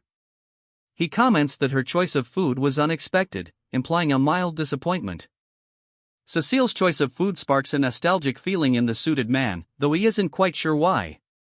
The suited man and Cecile are happily eating their food, seemingly comfortable with each other's company. Cecile and the suited man, along with another man and woman, enjoy a meal together in a restaurant. Their relaxed demeanor suggests a comfortable camaraderie. The suited man mentions an upcoming presentation for a new shift model and an inauguration ceremony for the Korean branch, to be attended by the French ambassador. Cecile wonders what to wear to the event, prompting a compliment from the suited man, eliciting a playful response from her. Their easy banter underscores their closeness. A week passes quickly. A financial strategy is discussed, involving a loan from a bank using shares as collateral, followed by transferring money from a Swiss bank. Cecile expresses concern that the plan sounds illegal, but the suited man reassures her, calling it a clever trick instead. Cecile thanks the suited man for increasing her performance grade, to which he replies that there's no need for thanks. Following several meetings, the suited man receives a significant sum of money, combining his share of a previous deal with his mercenary earnings. Cecile's new Korean teacher, Alice, is introduced. The suited man, overwhelmed by his recent windfall, expresses his desire for a private room. His associates seem slightly taken aback. One of his associates reacts angrily to this outburst. The suited man's demands continue amidst the chaos of the hospital room. His associates try to calm him down. A week passes, the narrative hints at unseen events within France that may explain the suited man's behavior. At a formal event, the suited man, now identified as Kong Chan, is revealed to be a significant figure. Two men, having received the same threatening message from an unknown number, discuss the unsettling coincidence. The message's sender, Kong Chan, has only just begun his plans.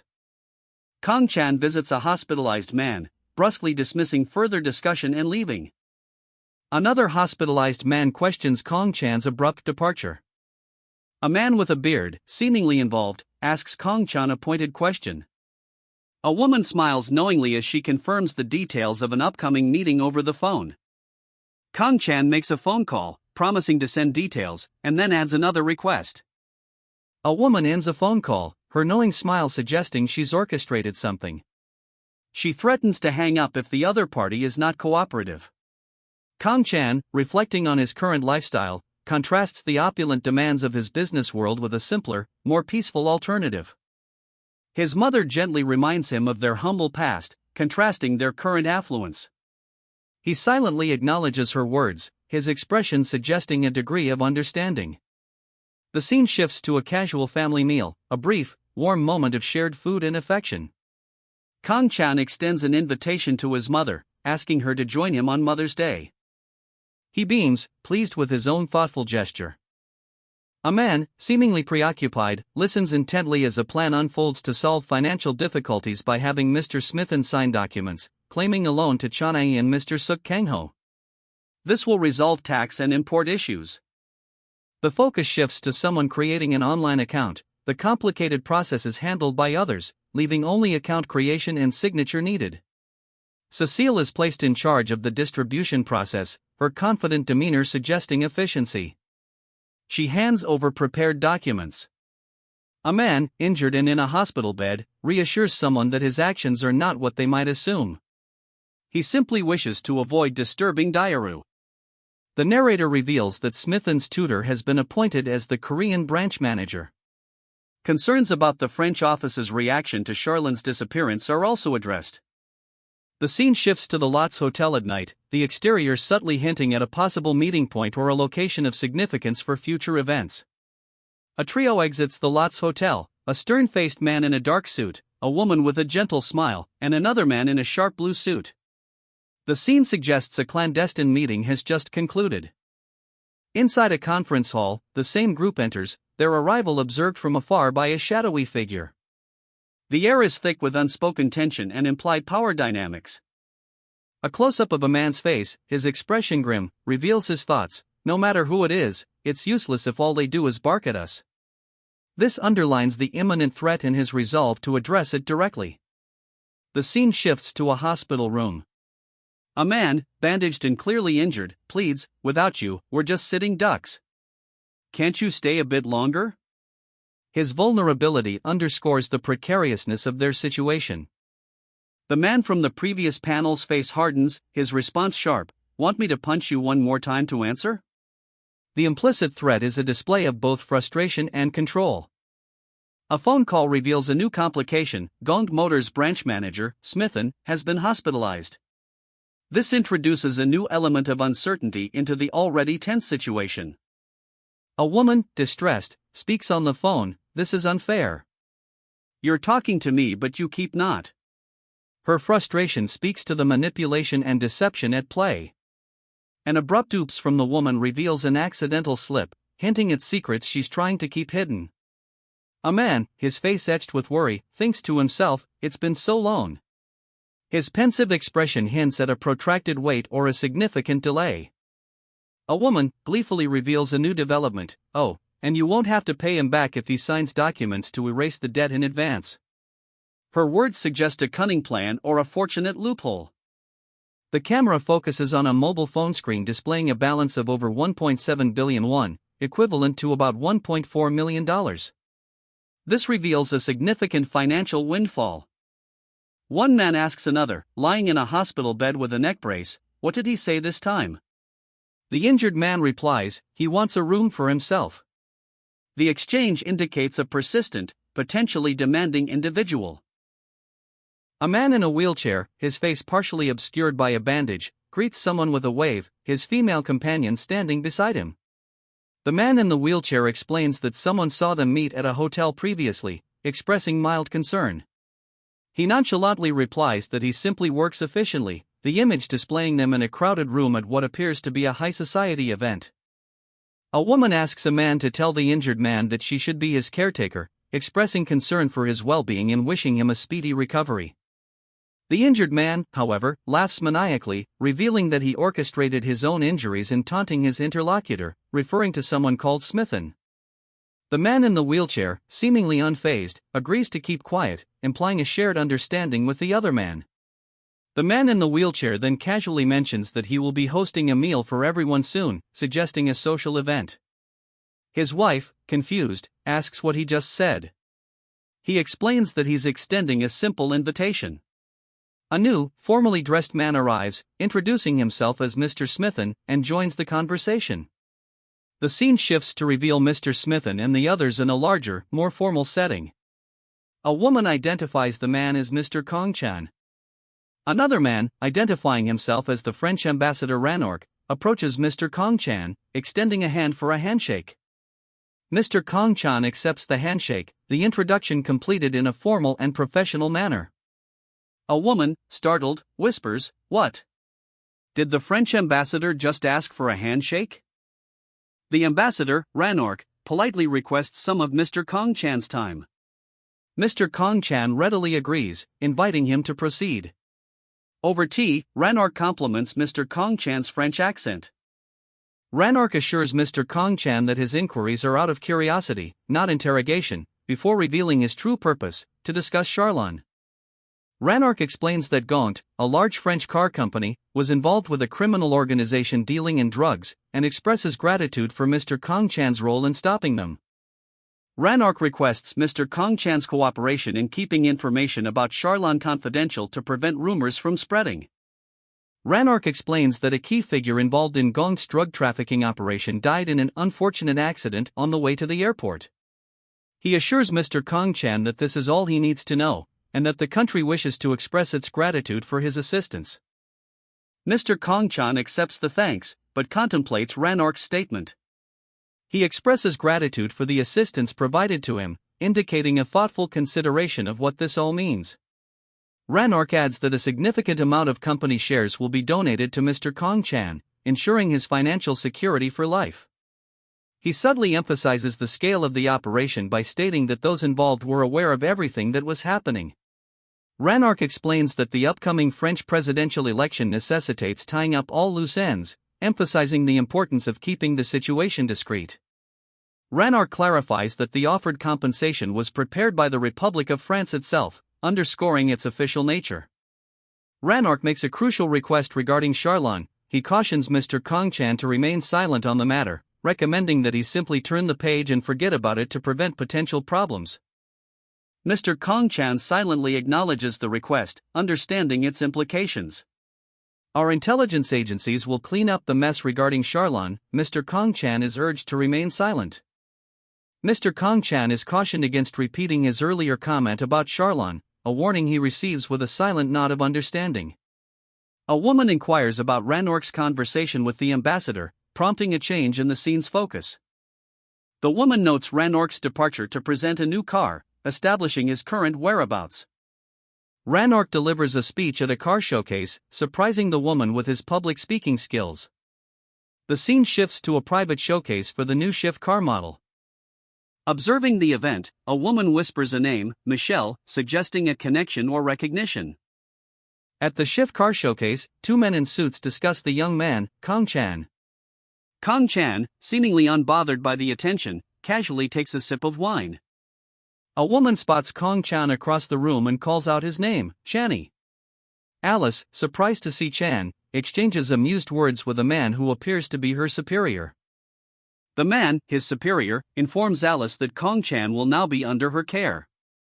Alice's superior casually asks if the woman beside her is her mother, a question that hints at a power dynamic and perhaps a hidden connection. Alice's response, "Wise, sir," is both deferential and subtly sly, suggesting she understands the implication without explicitly acknowledging it. A seemingly nervous man in a wheelchair greets the ambassador, the scene highlighting his subservience. The ambassador, radiating power and confidence, greets Kong Chan, and the panel suggests a significant introduction is underway. Kong Chan, intrigued and slightly suspicious, silently questions the ambassador's interest in him.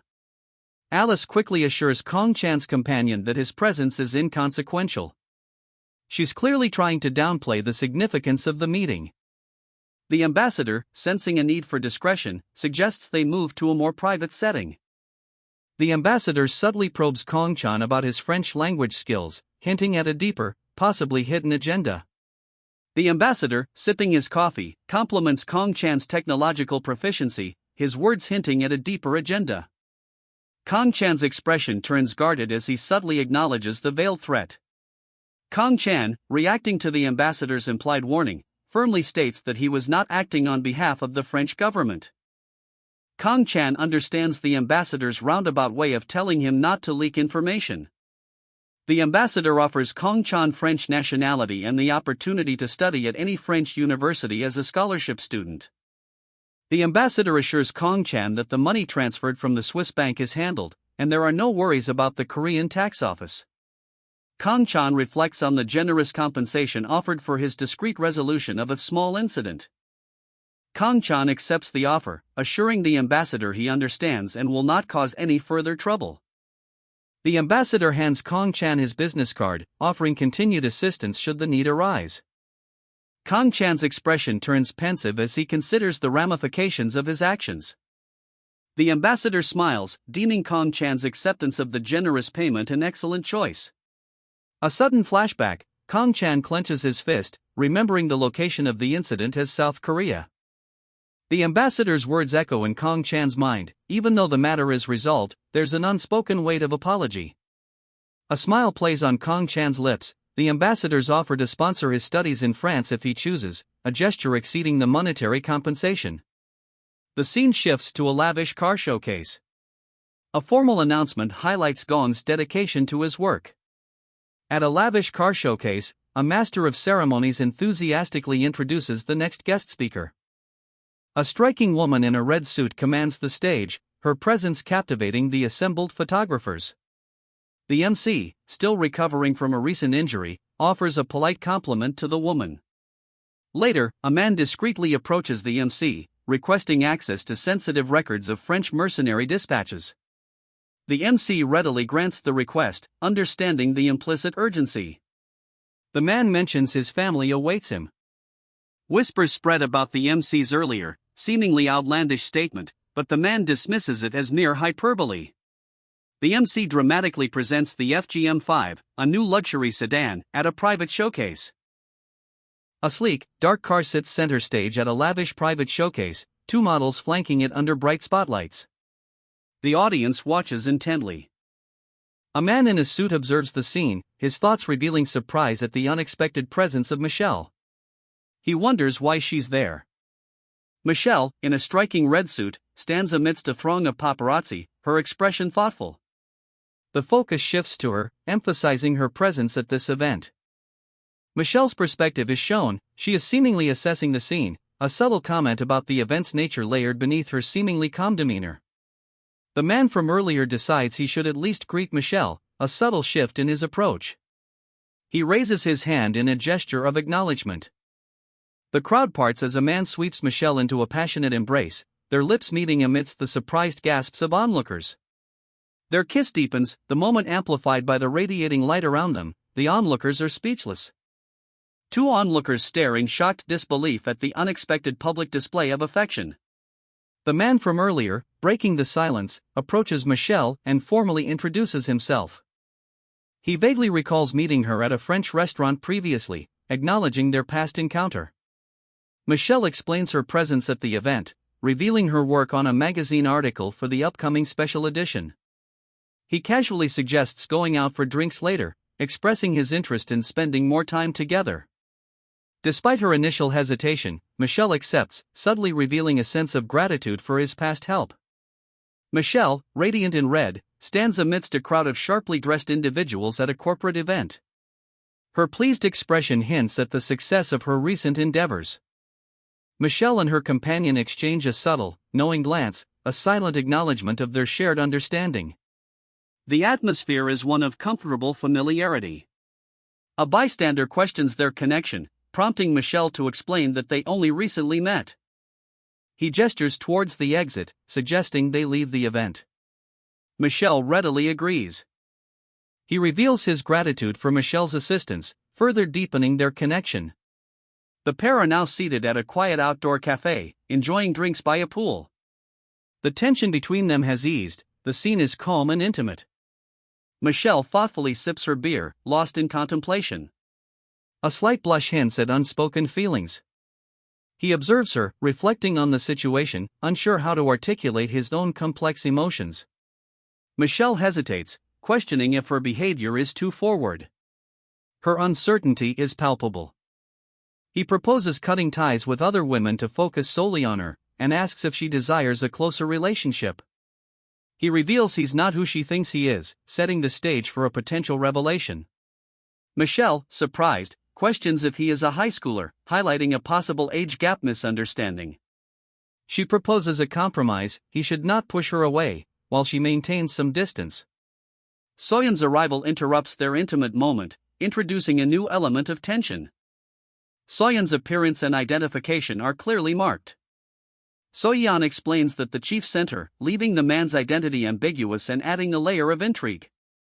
A man questions Soyeon's frequent appearances, noting he doesn't watch TV, implying she's a recognizable public figure.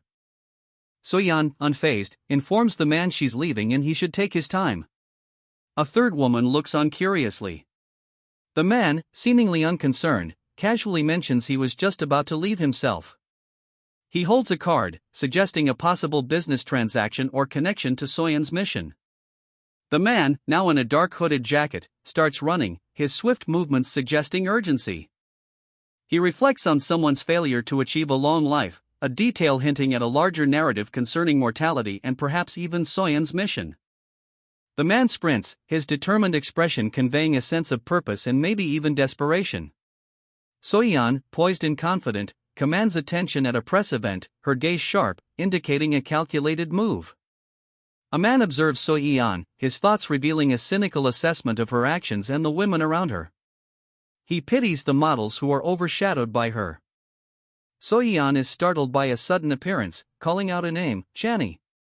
Her expression shows surprise and a hint of concern. Her companion expresses disapproval, muttering about a bad idea. Chani's arrival is met with unexpected joy from Soyeon, who suggests they switch to French for privacy. The conversation shifts to Chani's background and her surprising connection to a prominent family. Her father is the president of Konyu Motors. The man observes, intrigued by the similarities in behavior between Soyeon and another woman he's seen before. Soyeon declines alcohol, explaining that her parents are present. Chani responds with a cheerful agreement. A man smiles subtly, his expression hinting at a thoughtfulness that borders on intrigue. Soyeon's concern is evident as she questions Channy about the man who just greeted him. The implication is that she finds the encounter significant, possibly unsettling. The panel reveals the man's identity, a powerful, arrogant figure known throughout France, with presidential aspirations. The narrative subtly heightens the tension by emphasizing his ambition and influence. Channy, wanting to spend time with Soyeon, suggests that his parents go home. His casual mention that he's going out for drinks shows a burgeoning interest in Soyeon. Soyeon and her parents readily agree, highlighting a relaxed, trusting dynamic between them and a subtle willingness to give Channy space. Channy and Soyeon are now seated at an outdoor cafe. Channy's admiring thought bubble reveals his attraction to Soyeon. The scene shifts from polite family interaction to a more intimate setting.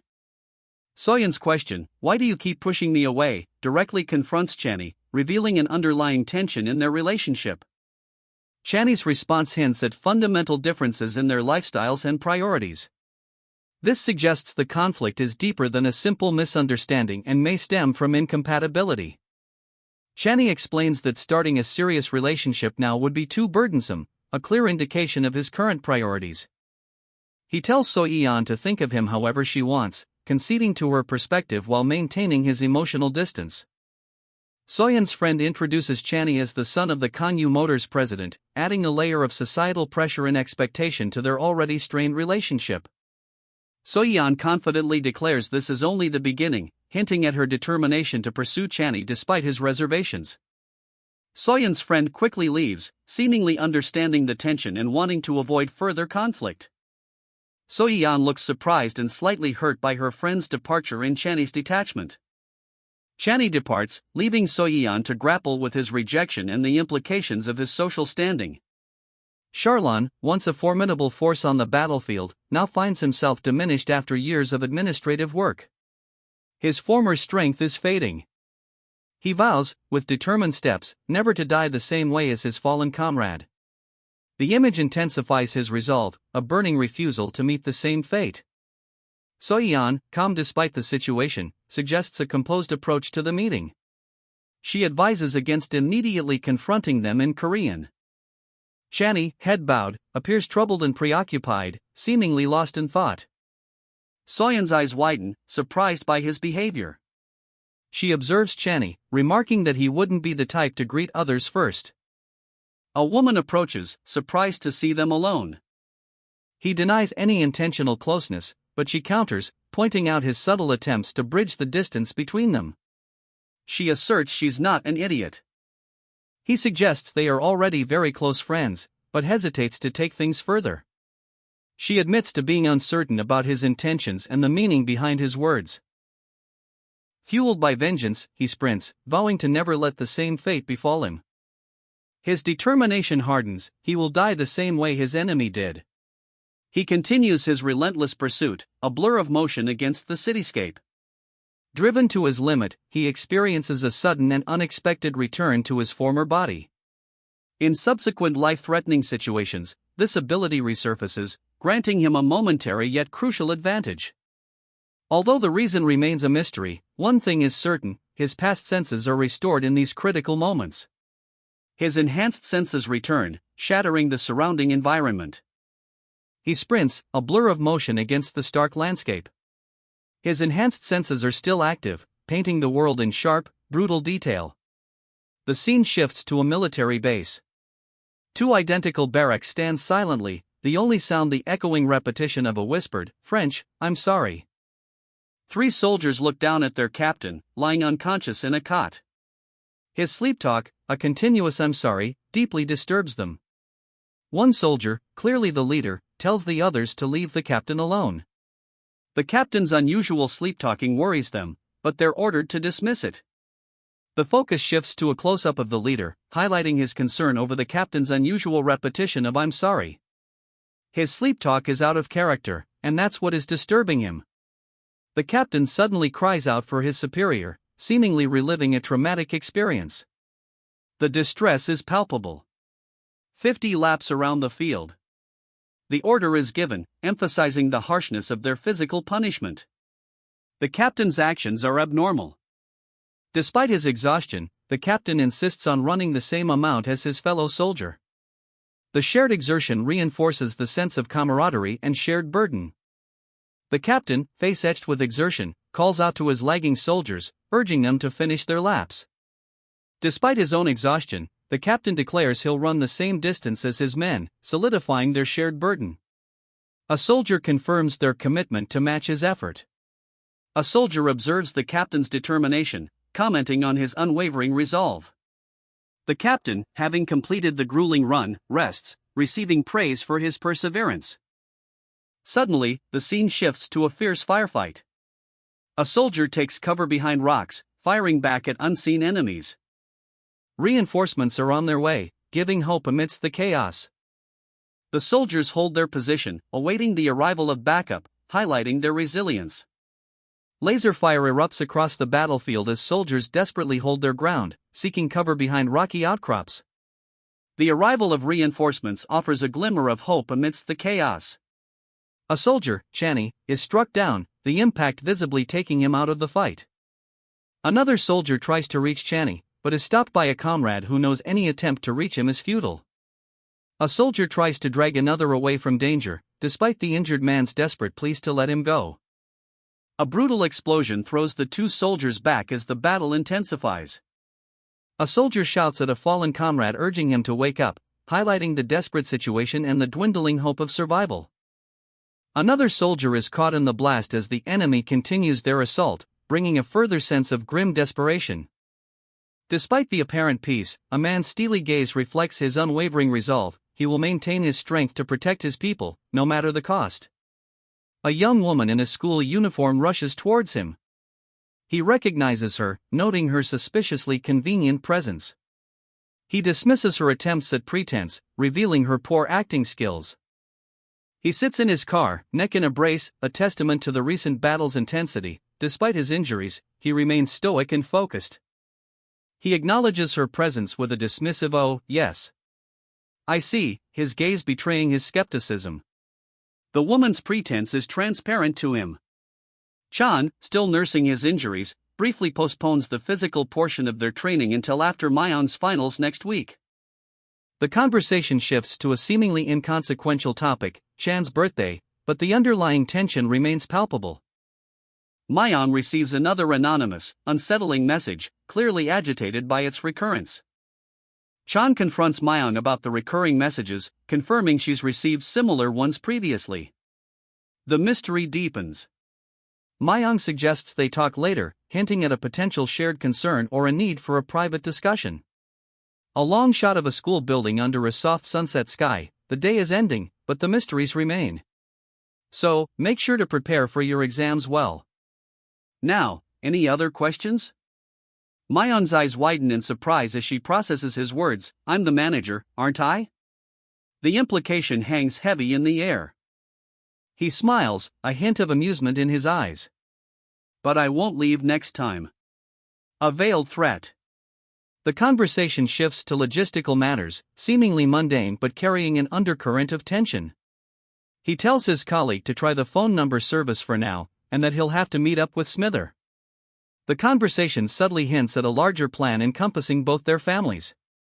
"And what was that about a summer camp?" he asks, prompting an explanation about the field trip replacement. The man in the neck brace explains the situation, revealing that because the second years couldn't go on their field trip this year, they're doing a summer camp instead. He worries about the potential rumors that could arise if a younger teacher pushes work onto a senior teacher who's celebrating their 60th birthday. He wouldn't mind if it were Dairu, the mercenary. Night falls, casting long shadows and hinting at further developments to come. Dairu, his back to us, stands in a modern kitchen, his powerful physique a stark contrast to the domestic setting. His wife, unseen except for the back of her head, is busy at the counter. He receives a message, a casual "yeah?" It seems sending threatening messages is a disturbing trend among children these days. His wife, calmly chopping vegetables, explains that she deleted such a message as soon as she received it. Dyer returns, partially shedding his jacket, a hint of unease in his expression.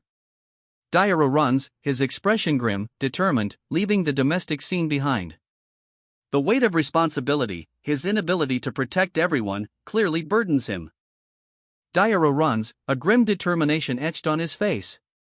He recalls a similar feeling during his first battle against the parking lot group.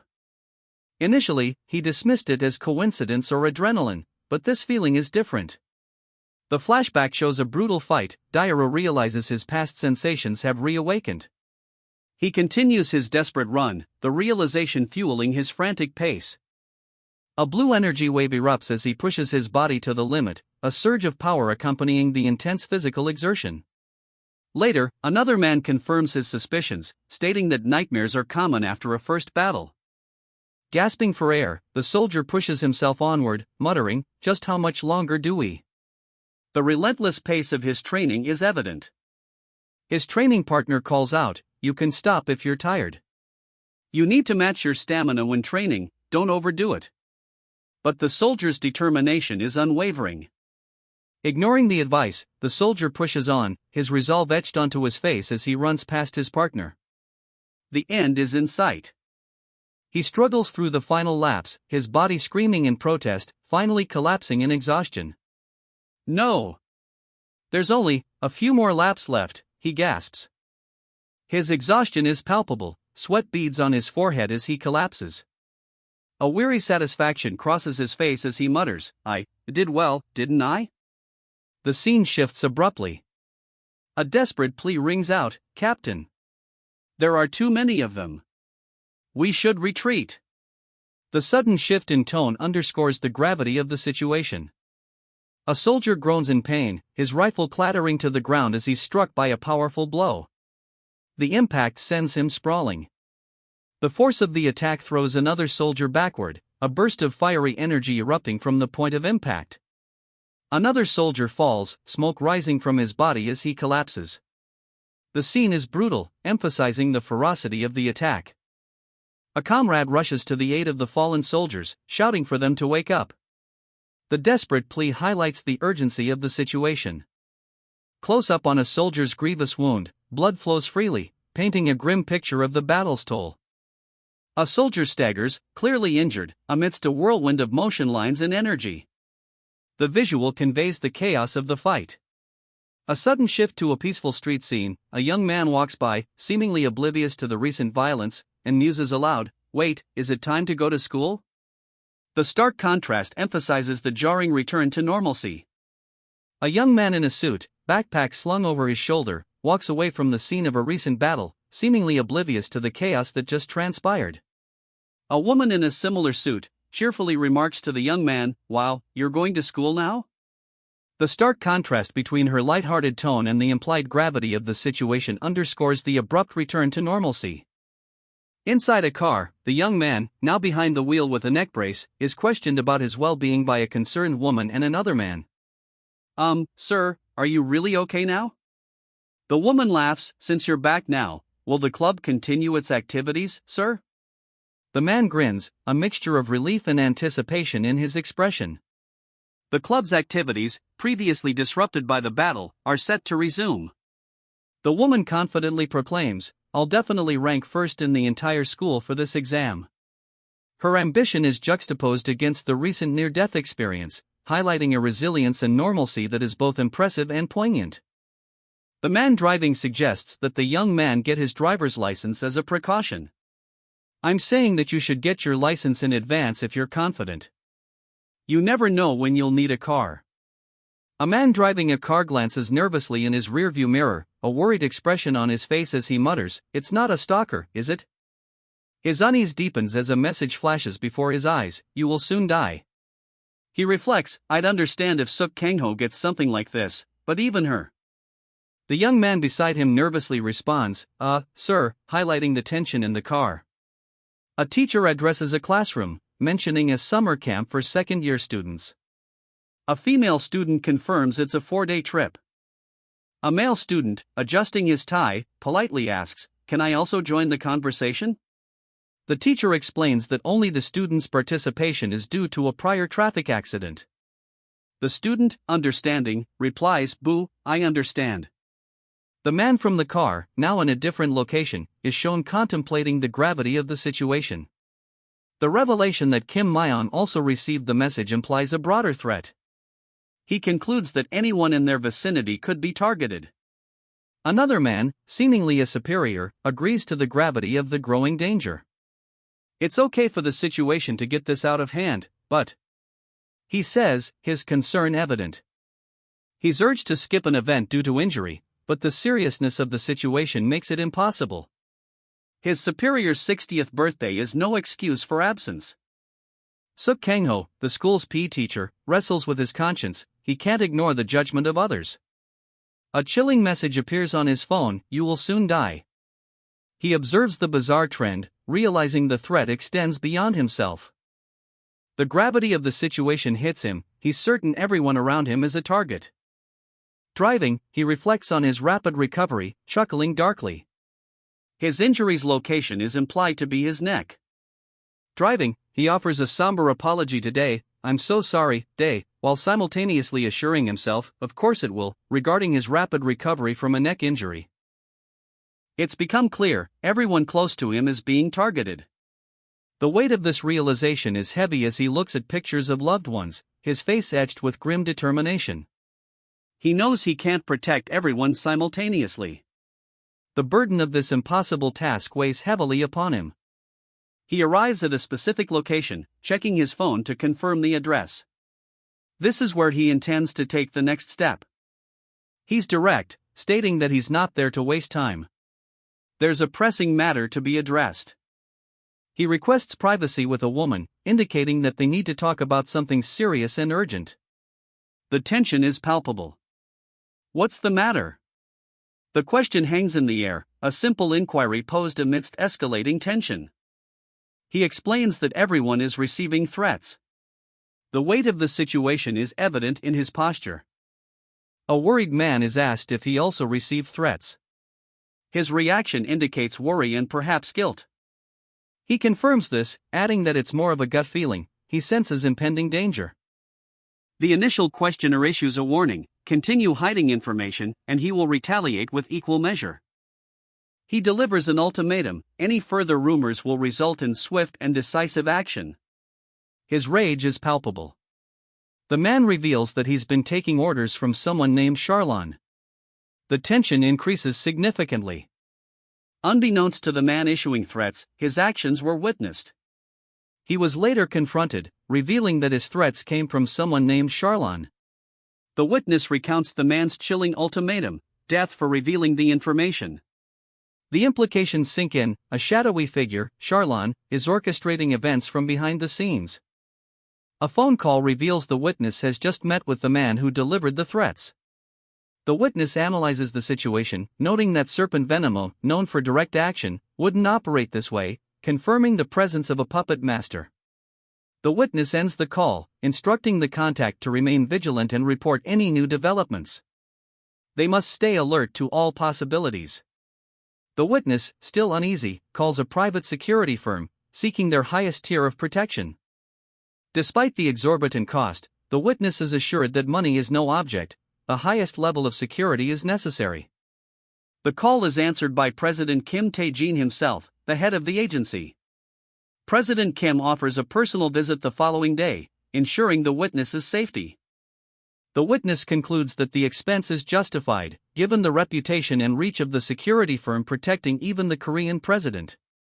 His phone buzzes. It's Oh Gwang-tae again. He wonders why he's calling now. Gwang-tae asks if he remembers Seo Doziak from Namsan Hotel. Gwang-tae explains that Seo Doziak is likely the first target for the parking lot group. He realizes that excluding someone from the group puts them in danger. A tense scene shows the witness and several shadowy figures, implying the potential threat. A taxi pulls up to a house at night, suggesting the witness's departure or arrival at a safe location. The witness arrives at a large house at night, muttering, "Damn, he really is the Gong branch manager. Just look at this." The implication is that this is a person of significant power and influence. Inside, a man greets an elderly man in a wheelchair and a young woman, saying, "You look well." The scene suggests a meeting carefully orchestrated after a potentially dangerous situation. The man explains to the elderly man, "I talked a bit about it in the hospital before, but since you can't speak Korean, you must be unaware of it. This indicates a prior conversation and the importance of secrecy. The elderly man reacts with shock, eh? Who would dare to do that? His question shows his concern and ignorance of a recent significant event. The younger man responds, so Smither isn't their target? This introduces a new element of mystery and suspense, a seemingly unrelated target. The younger man clenches his fists, his eyes resolute. He states, Smither. You must know this already, but I always pay back my debts in full. This hints at a past relationship and a commitment to revenge or justice. The elderly man's face is etched with worry. The younger man warns, don't you dare mention Africa or our mercenary work to anyone around us. This emphasizes the gravity and secrecy of their past actions. The younger man's back is shown, muscles tense, as he ominously says, like I did in the hotel. This suggests a violent past action and a threat of more violence to come. The younger man declares their business concluded, a hint of finality in his voice. Anyways, we're done here. The older man, his face partially obscured by a bandage, reveals a troubling detail. He recounts seeing the younger man on several similar phone calls afterward but pretending ignorance. The younger man cautions the older man to remain vigilant. All right. You should be careful as well. Frustration mounts as the younger man reports his unsuccessful attempt to trace a phone number. The authorities require a warrant. I tried calling the phone office to track the number, but they told us we had to get a police warrant to allow us to track it down. The younger man reveals he found something, but dismisses it as unimportant, prompting the older man's immediate insistence for details. The older man questions the supposed amicable parting with Serpent Venomu, hinting at a deeper connection to the present events. The older man points out the unusual absence of a threat against their associate, Smithen, further fueling suspicion of a hidden agenda. A man scrutinizes his phone, his brow furrowed in concentration. His expression suggests a growing unease. On the phone, a man requests higher-level information, highlighting the severity of the situation. He needs details about a case involving serious terrorism or attacks on clients targeted for murder or kidnapping. The man finds the level of security offered reassuring, commenting on the power of wealth to afford such protection. A call reveals devastating news: Smithen has been attacked and is in critical condition at the hospital. The man reacts with shock and concern upon hearing that the parking lot group was responsible for the attack. You should come more often, the bandaged man says, a wry smile on his face. Another man, his expression grim, presses for answers. Didn't you say something about someone supporting Charlon from behind before? Tell me why you had that suspicion. The first man announces his departure, leaving the other man with a lingering question of why they need to meet if there's no reason to do so. The second man, now on the phone, explains that investigating the incident will require police permission, which he'll seek tomorrow. He finds this annoying but expresses gratitude for the information received. He considers contacting his superior, ultimately deciding to do so. At the police station, a man relays his suspicion that the remnants of the parking lot group are behind Smithen's attack. He warns others to be careful. The gravity of the situation sinks in. The realization that the parking lot group might be responsible for the entire incident causes a serious expression of concern. A man on a phone call looks concerned, questioning, wait, the parking lot group? His concern deepens as he deduces, it would make sense that Smithen would be excluded from the group of people getting threatened. The man continues his phone conversation, urgently asking, Woi Kong-chan? Are you listening? How is Co. Doziak doing? How bad is it?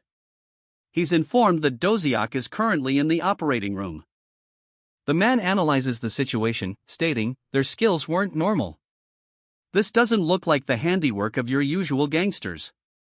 I think it was a seasoned professional killer. He receives further information. My surroundings are receiving messages threatening their lives, including Professor Suk Rango. Someone probably picked up the phone at the hotel and used my contacts. I think it's all related to this incident with Co. Doziak's injuries. The man, now outside at night, concludes the call, saying, tell me the details. A man, his face etched with grim determination, ends a phone call. His eyes betray a simmering unease. He walks through a city at night, his thoughts clearly on the threat messages and Seo Doziok's injuries. He feels a measure of reassurance, but the uncertainty remains. He's now in a meeting, receiving a report on the threat messages. He's informed that while the cyber investigation group will take time to catch the perpetrators, the immediate threat has been neutralized. However, another threat message arrives, indicating the persistence of the threat. A new determination sets in. The man realizes he needs to meet someone. The man sits, his brow furrowed in thought, the name Kong Chan echoing in his mind. President Kim Tae-jin introduces himself, extending a business card. The exchange is swift, the man accepts the card, his expression unreadable. President Kim describes the man as exceptionally skilled in multiple martial arts, unlike those who simply focus on physical strength. The president reveals his awareness of the situation, inquiring about further threats. His subordinate confirms no additional incidents have occurred. President Kim asserts his high-level security clearance and knowledge of national secrets, emphasizing his responsible use of this information. Recognizing the threat posed by various gangs, the president proposes preemptive action, seeking the man's insight. The man, however, requests protection for now.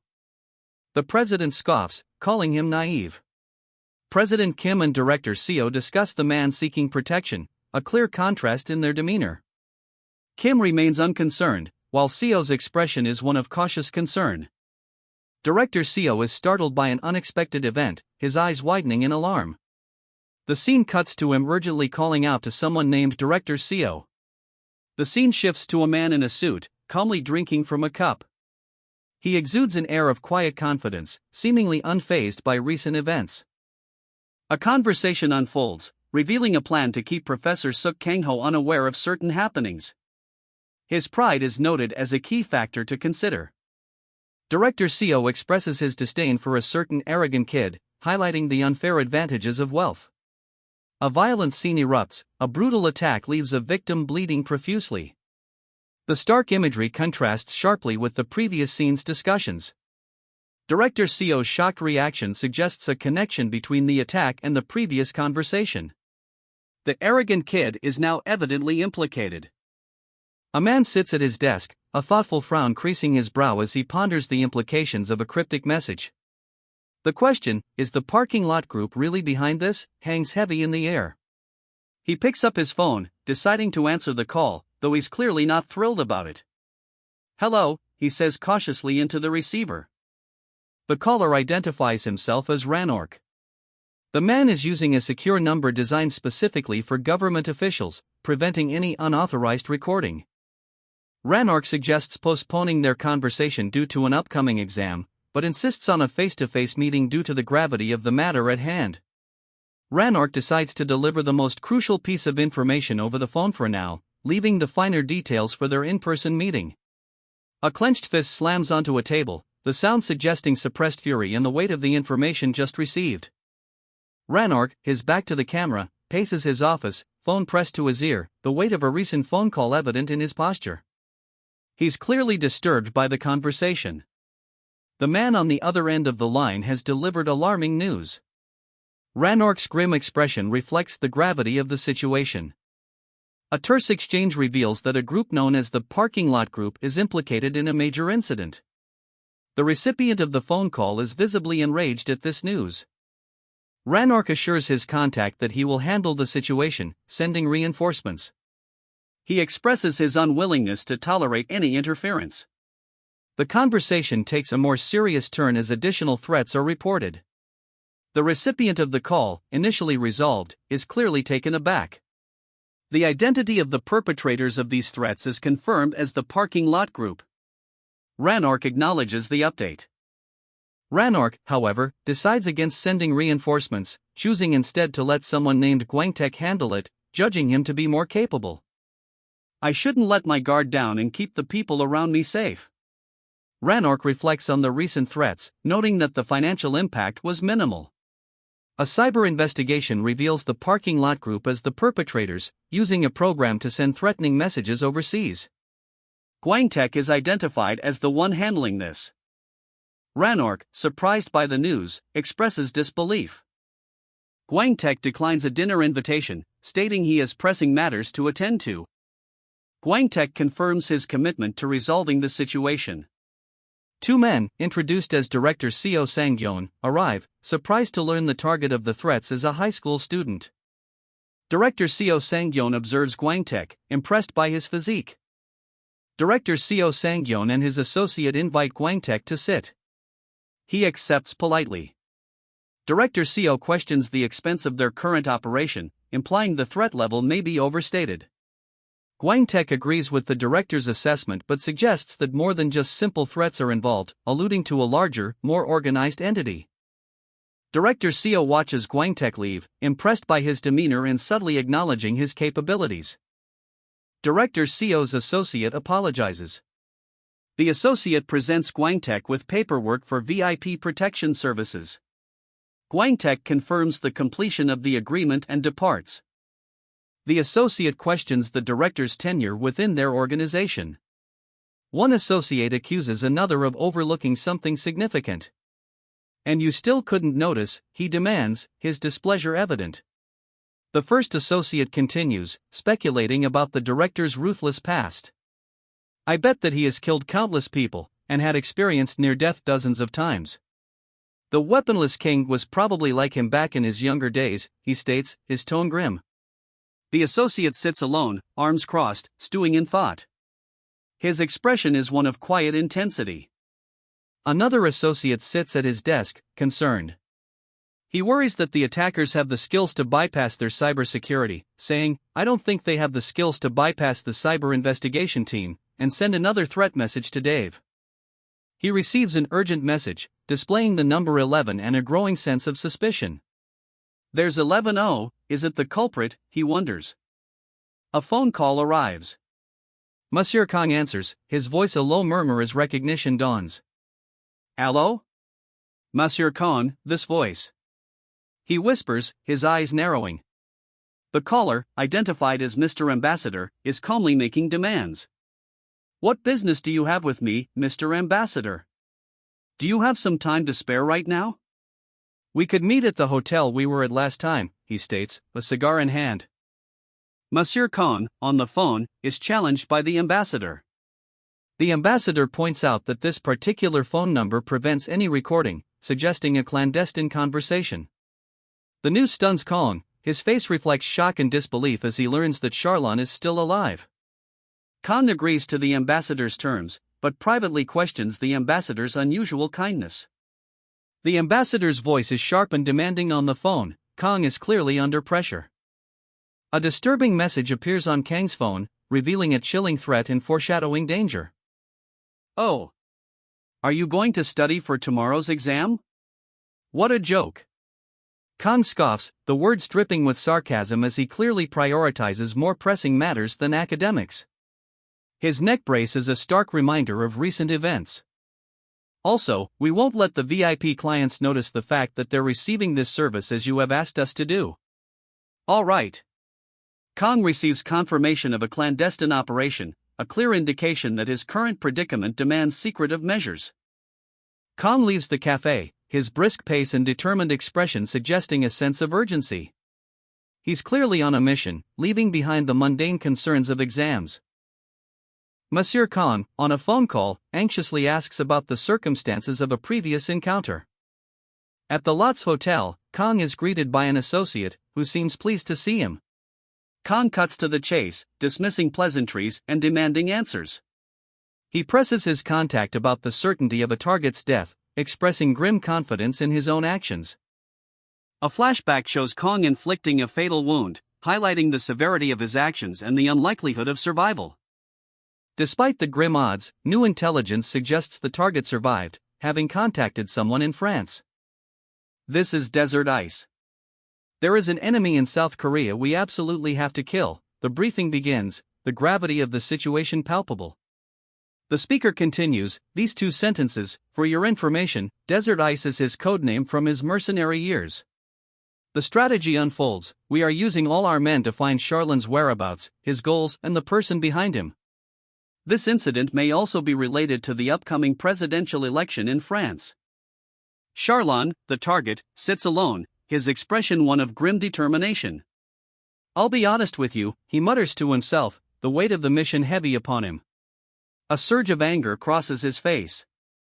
Is he seriously openly calling me a bait, he thinks, incredulous at the blatant manipulation? The senior operative calmly states, in any case, we have to select one of two choices, acknowledging the dangerous path ahead. A superior dismisses his concerns with a flick of his cigar. That isn't something you people should say in a foreign country, but whatever, expressing nonchalance. If that's what you want, give it your best try, the operative instructs, a hint of weariness in his tone. With a chilling laugh, the superior states, "Huh? Listen to me until the end," his words carrying a sinister undertone. Mr. Kong Chan's face hardens, his eyes narrowed in contemplation. The weight of the conversation clearly rests heavily on him. Dismissing further discussion, the superior shifts the conversation. He assumes Kong Chan understands their intentions and moves on to the next topic. The superior proposes that Kong Chan either find a corporation or take over one, assuring him that their intelligence agencies will cover the expenses. Kong Chan is visibly confused by the proposition. The superior explains the high stakes involved if Charlin's actions are backed by China. He warns Kong Chan that this will not end with just ill will. With a cigar in hand, the superior emphasizes the gravity of the situation, ultimately leaving Kong Chan's fate in his own hands. The superior apologizes for the abruptness but urges Kong Chan to make a decision swiftly. Having stated his piece, the superior prepares to leave, believing the conversation has concluded. Kong Chan is left alone, clearly contemplating the weight of the superior's words, a question mark hanging above his head. The superior adds that those Kong Chan designates will also receive French nationality. Kong Chan, however, brushes off the offer, stating there's no need for such generosity. With a curt then goodbye, the superior departs, leaving Kong Chan alone with his thoughts. Kong Chan gets into the car, his driver asking for directions. He requests to be taken somewhere crowded, a place where he can collect his thoughts amidst many passers-by. Amidst the bustling city crowds of Tron Square, Kong Chan muses that if Charlon is still alive, the recent threat messages likely relate to him. Walking alone, he concludes that everything is his fault for leaving the cleanup to others. Kong Chan, amidst the city's bustle, vows to kill Charlon and destroy his Ranork backers, dismissing the threat message's origin as inconsequential. His resolve hardens, the decision is simple, he declares. He defiantly challenges Charlon to a confrontation. A brawl erupts in the city streets, Kong Chan observes from a distance. He notices the conflict, his expression shifting to one of thoughtful concern. Kong Chan recognizes the renewed fighting, now escalating into a larger conflict than before. He observes the beaten victims, realizing their plight is far worse than his own past. A man urinates on two beaten victims, laughing cruelly as one groans, "Haj." Kong Chan, witnessing the scene, is recognized by one of the injured women. A group of men in suits confronts Kong Chan, but he swiftly kicks one, initiating a fight. He yells, "I'd give you one chance." Another man lunges at Kong Chan, enraged, shouting, "Get this fucker." Kong Chan delivers a powerful punch, sending his attacker sprawling. He continues his assault, unleashing a flurry of blows on the remaining attackers. "Get lost," Kong Chan snarls, his eyes blazing with barely contained fury, a chilling counterpoint to the night's shadows. A sickening crunch echoes as Kong Chan's brutal strike sends one attacker's shoe flying. The sheer force is evident. The next attack is a whirlwind, a brutal, bloody ballet of fists. One opponent is left a broken mess. He slams another attacker to the ground, the impact a visceral thud against the concrete. Kong Chan's relentless assault continues, leaving a trail of defeated foes. A woman screams in terror, and a man begs for mercy. The fight ends with a final, crushing blow. "I was wrong. I won't do it again. Spare me." The pleas for mercy are futile. Kong Chan stands triumphant, the night air heavy with the stench of violence. Kong Chan stands over his defeated foes, his expression hard. "Take him and get lost," he orders, his voice devoid of emotion. Concern flickers across Kong Chan's face as he hears a question about Charlon. He acknowledges the possibility of unusual events, adding, "We have to accept the fact that anything is possible." The tension escalates as Kong-chan is informed that Charlon plans to attack him. His adversaries believe he will eventually be found. A new character appears, their words laced with menace: "That face doesn't really suit you." A cigar is sliced in half with a pair of scissors. The accompanying dialogue declares, "We will eliminate the existence of Kong-chan." The scene shifts, showing a man holding a cigar. The plan is revealed: "We will hold hands with Mr. Kong-chan and kill Charlon." A man assesses the situation, remarking he prefers the second option. He adds, "I like your character very much," hinting at a possible alliance. However, the response is immediate: "This isn't a negotiation nor a discussion, is it?" Two men in suits discuss the limitations of their resources. The setting is established as Korea. The man with the cigar explains that it is easier to operate as a corporation president than as a high schooler. He suggests action in an unrelated sector. Kong-chan, seated alone, is warned that he cannot protect those he cares about alone. "You won't be able to protect anyone on your own. Your family, your friends, yourself." The man with the cigar smiles knowingly, confident in his plan. The man with the cigar suggests Kong-chan obtain French nationality, adding that he'd like to work alongside him. Kong-chan, however, rejects the offer, sensing a condescending attitude behind the suggestion of French superiority over Korean nationality. Kong-chan hails a taxi and instructs the driver to take him to Tron Square. The taxi driver, arriving at Tron Square, expresses his annoyance at Kong-chan's late instruction of the destination. The severity of the situation dawns on Kong-chan as he contemplates the cowardly actions of those involved, highlighting their disregard for honor and pride. Kong-chan, his face etched with a grim determination, mutters about Charlon, calling him a son of a bitch for the life lessons he's been forced to learn. Now that things have reached this point, Kong-chan decides to resolve everything during his vacation and then return to his normal life. We see a group of individuals standing together, their expressions varied. This is the group Kong-chan intends to deal with. Kong-chan observes a scene unfolding, correcting his earlier assumption that it's just a fight. He realizes it's a more brutal attack, a group of people beating up a smaller group. The scene shifts to a violent confrontation. Kong-chan intervenes, his swift movements a blur as he unleashes a flurry of strikes, sending several attackers sprawling. A brutal display of skill. The leader of the attackers stands defiantly amidst his fallen comrades, a smug expression on his face. His body language exudes a sense of menace, and the scene reinforces the power imbalance between him and the people he's beaten. The leader cruelly mocks one of the fallen figures, his laughter echoing the brutality of the scene. Another victim pleads for him to stop. A blond man in a suit crumples to the ground, clutching his head as sparks fly. His attacker, a sharply dressed man with a scowl, mutters "fucking" as he surveys the scene. Another man and woman in suits stand nearby, watching. The attacker's face is shown in close-up, contorted in a furious grimace. His eyes are narrowed, and his mouth is open in a silent yell. The attacker delivers a swift kick to a man in a suit, sending him sprawling. His frustration and anger are palpable. "Why?" he begins to mutter, his voice strained. Standing over his defeated opponents, the attacker reflects, "It feels so much easier to fight these brats after fighting against Charlon." His arrogant smirk underscores his disdain for these weaker enemies. The attacker, bleeding from a cut lip, snarls, "Fuck, who are you?" His threat follows, "I'll find you and beat you up with all my boys, fucker." The intensity of his rage is undeniable. One of the defeated men murmurs, "That so?" The attacker ignores him, his focus elsewhere. The attacker clutches his bleeding nose in agony, a guttural arrrgh escaping his lips.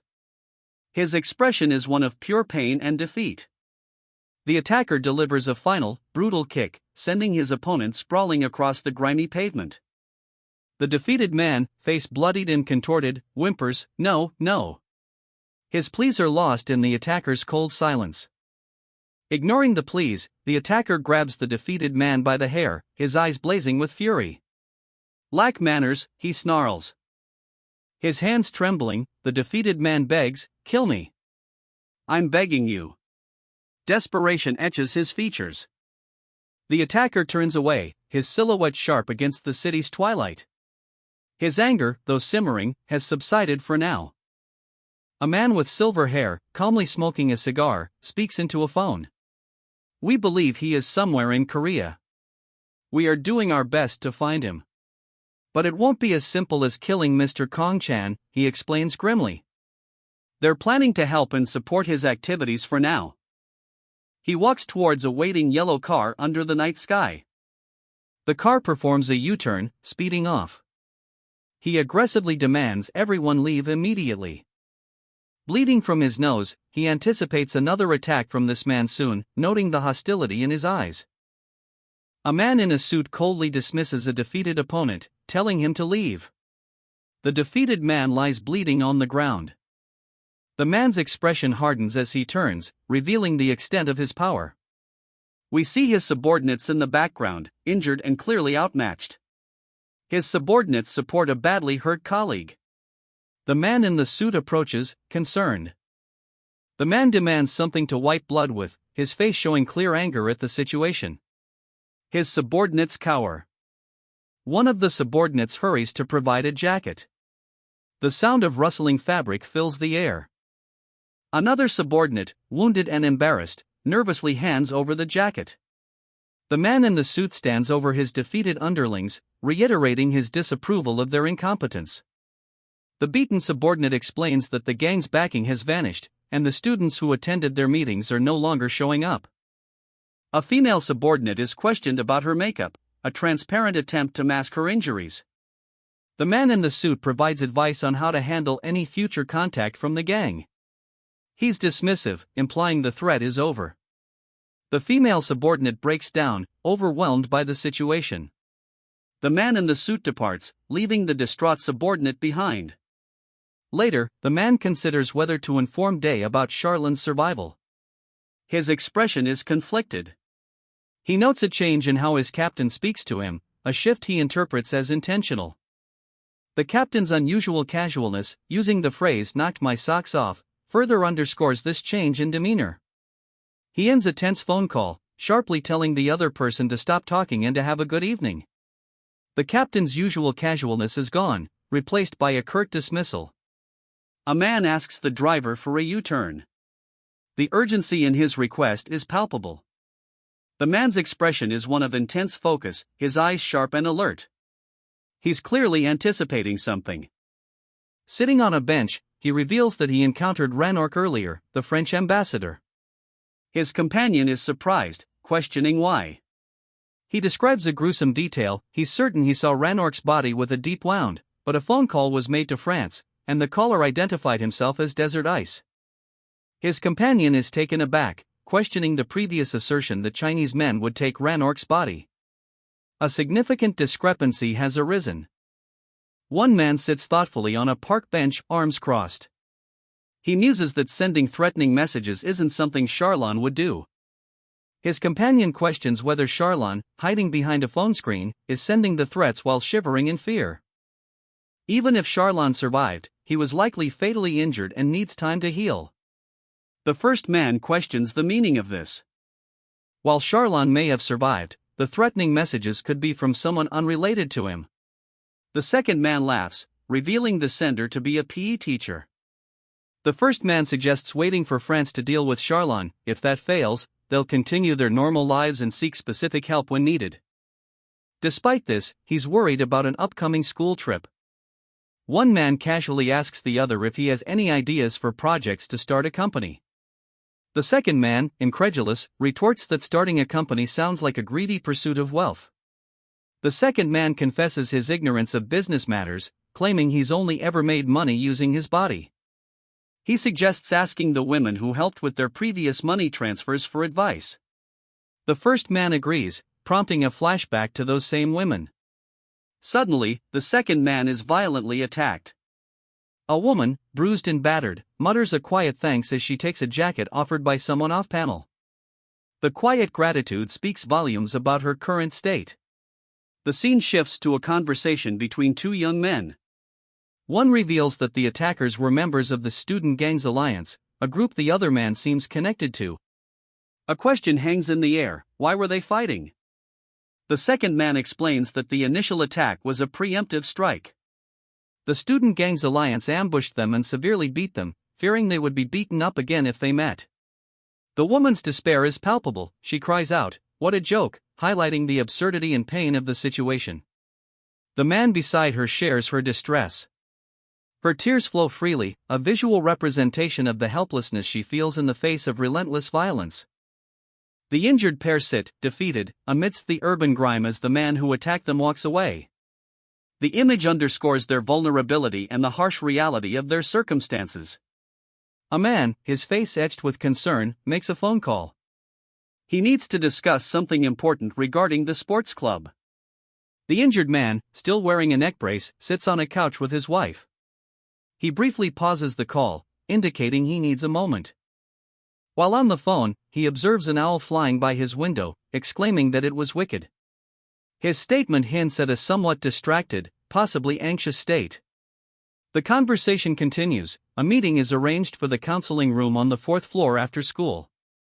He confirms the meeting location and time, emphasizing their prior agreement on this specific spot.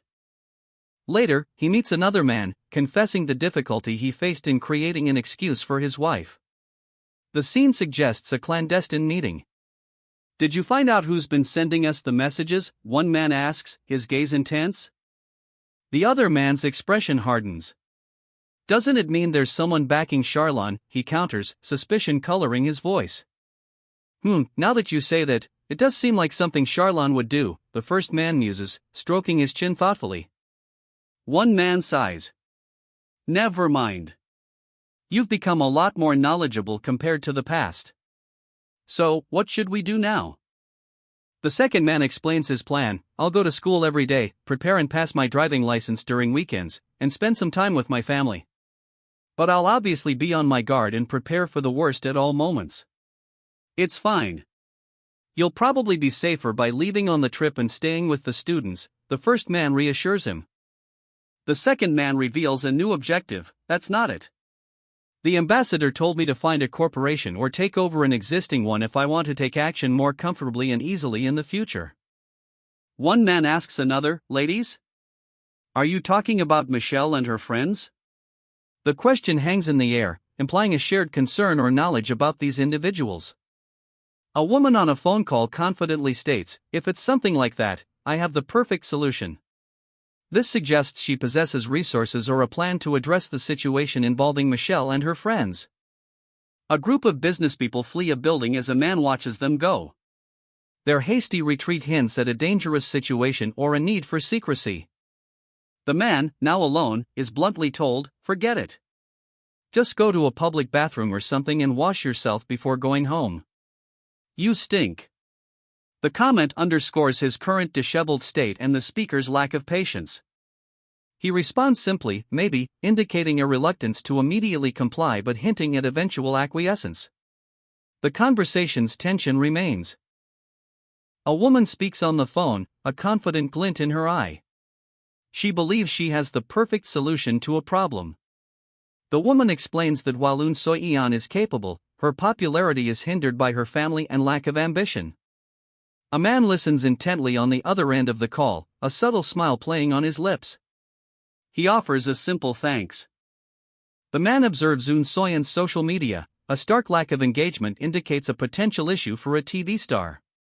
He decides to keep the Dia family as a possibility for now, his focus on making money for the company. The man ponders, a thoughtful expression on his face. He muses that his previous life seems more ordinary compared to his current one. Several peaceful days pass after the recent events. A flashback shows a fiery classroom scene, hinting at potential past conflict. He casually mentions passing both the written and practical driving exams in a single day, prompting surprise from another man. He explains that he had prior experience playing racing games and passing his driver's license test. He confidently states that he completed everything perfectly, while the other man acknowledges his luck in passing the tests in such a short time. "Is this a new car?" one man asks, surprised. His companion replies, "Well, it's not a surprise considering the money we earned." "Do you like it?" The first man is taken aback, asking, "What?" The other explains, "It's a gift, to congratulate you for passing the driver's exam." The recipient protests, that much is nothing compared to the money I gain thanks to you. It's been a while since I last saw you do something stupid like this. Take it. I won't be at ease if you don't. He contemplates the gesture, a thoughtful expression on his face. He mutters, but I won't need to drive this car around until I graduate from. Forget it. I didn't even receive my license yet. Let's go get lunch already. The other man scoffs, Tisk, you're no fun. Sedan as a gift. Walking down the street, the man reflects, but is this really an ordinary and peaceful life? A sudden, sharp pain jolts him. Blood splatters across his forehead. A man, walking alone at night, feels a prickling sensation, someone is following him. He dismisses the idea of a professional bodyguard, the follower is too clumsy. His suspicion hardens, whoever is trailing him, they will face consequences. The man walks down a city street, the follower now visible in the background. Suddenly, the man is attacked from behind, his body flung violently through the air. A powerful blow connects, he's dazed but clearly injured. The man grabs the attacker, a young woman, and angrily demands an explanation. He demands an explanation, his anger palpable. The young woman, clearly injured, sits before him, a picture of defiance. Fine, you surprise me, he concedes, a hint of a smile playing on his lips. She explains, her voice firm, that she checked her answers and made no mistakes. A blush rises on her cheeks. The young woman confidently asserts that regardless of other scores, she will at least tie for first place this year. He understands her competitive spirit. Her scraped knee is visible, a testament to her earlier struggle. He calmly states his understanding of her intentions. He gently kisses her forehead, a tender moment of comfort after her competitive ordeal. His understanding of her scrapes and bruises is evident. In a quiet alley, she murmurs a hesitant agreement, her words barely audible. The setting suggests a private, intimate conversation. A phone call interrupts his thoughts. He's reminded of a woman he met at a business presentation, he vaguely recognizes her. The woman on the phone presses him, highlighting his goal-oriented nature and suggesting a meeting. Her tone is persuasive, hinting at an intriguing proposition. He ends the call, the woman's invitation hanging in the air. He's intrigued and will likely accept the meeting. He researches Eun So-yeon, a young actress who recently finished a K-drama.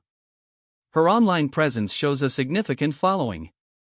Leaning back in his chair, a thoughtful expression crosses his face as he considers the implications of a high schooler taking over an entertainment agency.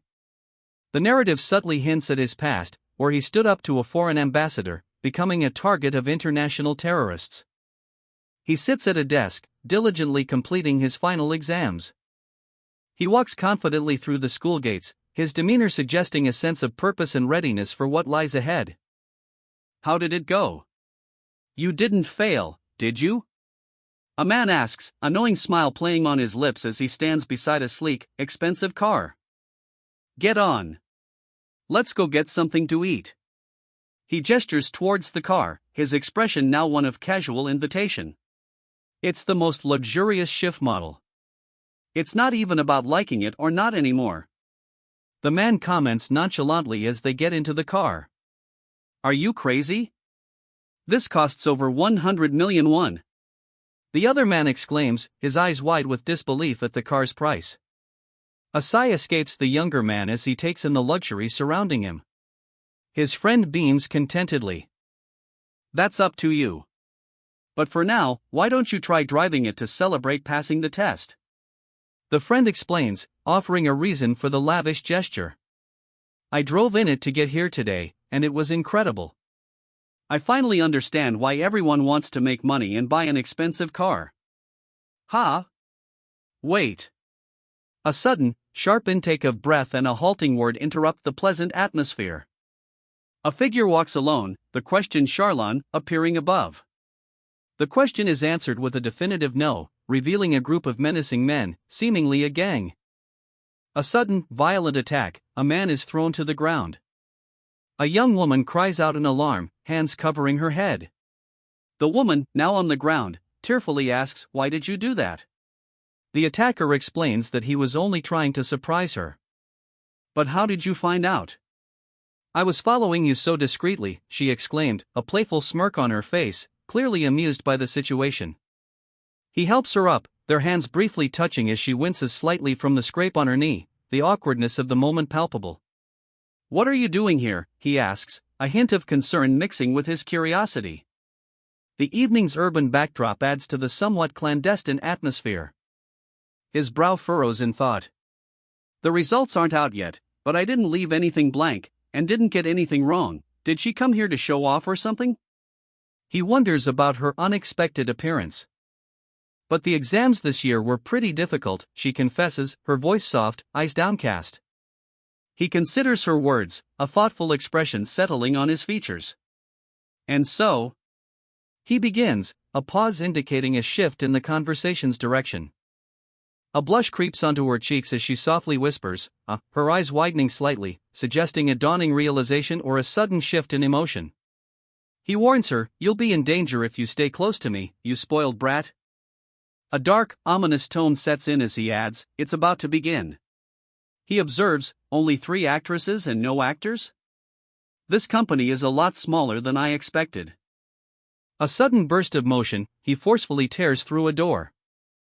She reflects, I'll probably rank first within our school year. I see where she's getting to. He smiles knowingly and asks, is that fine? It's about to begin. A shadowed figure raises a glass, his words heavy with foreboding. A casual conversation unfolds. One student asks about the upcoming school trip for second years. Another student warns against getting caught, his tone laced with a knowing smirk. During lunch, the first student politely declines an invitation to the school trip, claiming his reasons are self-serving. His friend challenges him, insisting he's quite popular among the second years, a suggestion the main student scoffs at. The girl insists she isn't joking, leaving her claim hanging in the air. Now, let's clean up the mess and head home. Summer vacation, a school trip. Ha ha. I never thought I'd experience all these things after kicking the bucket. I didn't say anything wrong, did I? You're receiving your license in a few hours? There might be a situation where you'll need to drive even if you don't want to. Just take it already. You know where the XX public parking lot is, right? I parked the car on the first floor. What's wrong? Scared that you might get in an accident? Honestly, I don't want to go. The next day. He wakes up in a panic, staring at his phone. This shouldn't have happened. The man is shocked, he subconsciously texted the wrong name. A message from Cha Soyeon urges him to reconsider his decision, implying others also urged him to attend. He questions their honesty. He considers his other obligations but decides to prioritize exercise. He tells his mother he's going for a workout. His mother expresses concern about his recent strenuous training regime. He appreciates her caring words, finding comfort in his mother's presence. Her happy face is healing for him. He leaves for his workout. His mother's words, a gentle "don't exhaust yourself," linger in the air as he leaves for his workout. He walks down a busy city street, the urban landscape a stark contrast to the quiet comfort of his home. A phone call interrupts his thoughts. What? Where are you? He demands, his voice laced with concern. He glances at a building. Is that the place, he wonders, his gaze fixed on the sign, Healthy Happiness. The weight of the barbell strains his muscles as he pushes it upward, the exertion evident in his focused expression. The sound of straining metal fills the gym. Sweat glistens on his brow as he takes a refreshing drink of water, catching his breath after a grueling set. A familiar voice cuts through the gym's noise. Ha! Are you here to exercise as well? A woman asks, surprised. He wasn't at the gym to work out, he had other things on his mind. The woman, surprised by his presence, comments on his unusual gym visit. In a few days, however, the woman will have 2 days off from cram school. The cram school will be closed for 2 days, leaving the woman with nothing planned. The woman excitedly suggests making plans together now that they both have free time. He accepts her herbal medicine, feeling a bit guilty for being the only one to receive some. Tired, he excuses himself to rest in his room. A sudden, unsettling feeling washes over him. He murmurs, a question hanging in the air. The feeling intensifies, a sharp pain radiating from his chest. He recognizes it instantly. This is a familiar feeling. It's the warning sign he knew from his time on the battlefield, a premonition of impending danger. It's a warning that something dangerous is approaching. His expression hardens, concern etched deep into his features. He's bracing himself. Several peaceful days pass, and summer vacation arrives. A tranquil interlude before the storm. The scene shifts to a school cafeteria. Two students casually eat lunch, oblivious to the looming threat. A female student complains about being alienated again after finally making friends, her frustration palpable. She expresses her fear of repeating past experiences of social isolation. One of the older men, seemingly amused, chuckles, prompting the younger man, the apparent subject of the alienation, to question why he is constantly targeted. The scene underscores the tension between the two. The scene shifts to a classroom. The younger man's apprehension is evident as he packs his things while the older men stand watching, their expressions suggesting a potential threat. The older man grumbles about the younger man, revealing resentment towards him, suggesting underlying conflict beyond simple alienation. The older man hands the younger man car keys, a gesture that could be interpreted as either a gift or a subtle threat. The younger man accepts the keys, seemingly resigned, and is told to have fun on his trip, masking a potential underlying threat with a superficially pleasant demeanor. A close-up on the older man's face reveals a sense of foreboding and suspicion, implying something ominous is about to happen. His intuition warns him of impending danger. The younger man's shocked expression reveals the sudden realization of a significant threat. He receives a message, it's from Suk Kangho, informing him that their departure is imminent. He acknowledges the message, deciding to answer it later. It's fine. He assures himself, apparently unconcerned. He leaves his room and heads towards the kitchen where his mother is preparing something. Drink this before you leave, she requests, offering him a cup. What about yours? He questions, noticing she also has a similar drink. He receives another message, it's Kim Myon's phone number. On his way to school, Chan finds the clubroom empty and decides to work out alone. He reflects on his increased strength but notes it's still far from his previous level. Kim Myon, the club's manager, surprises him. Chan explains he's working out and suggests she use other equipment. Myong reveals she's not there to exercise, but to spend time with him, emphasizing her role as club manager. Chan begins a weightlifting routine as Myong observes. Myong admits to boredom at home and reveals her reason for visiting the gym. Chan, exhausted after his workout, rests while Myong stands nearby. Chan, his workout complete, drinks water, a quiet affirmation in his eyes as he confirms, that's a promise, alright? Returning home, he simply states, I'm home. The city lights twinkle in the night sky, a stark contrast to his inner turmoil. His mother questions his new purchase, prompting Chan to explain, I earned a bit with the translation work I did before. I bought it using that. A contemplative Chan reflects, that was a rewarding day, his expression hinting at more than just financial gain. A sudden surge of intense physical exertion washes over him, the previously unseen weight of his training and self-imposed limitations becomes painfully apparent. His face contorted in frustration, Chan admits, but I haven't felt this ever since I changed.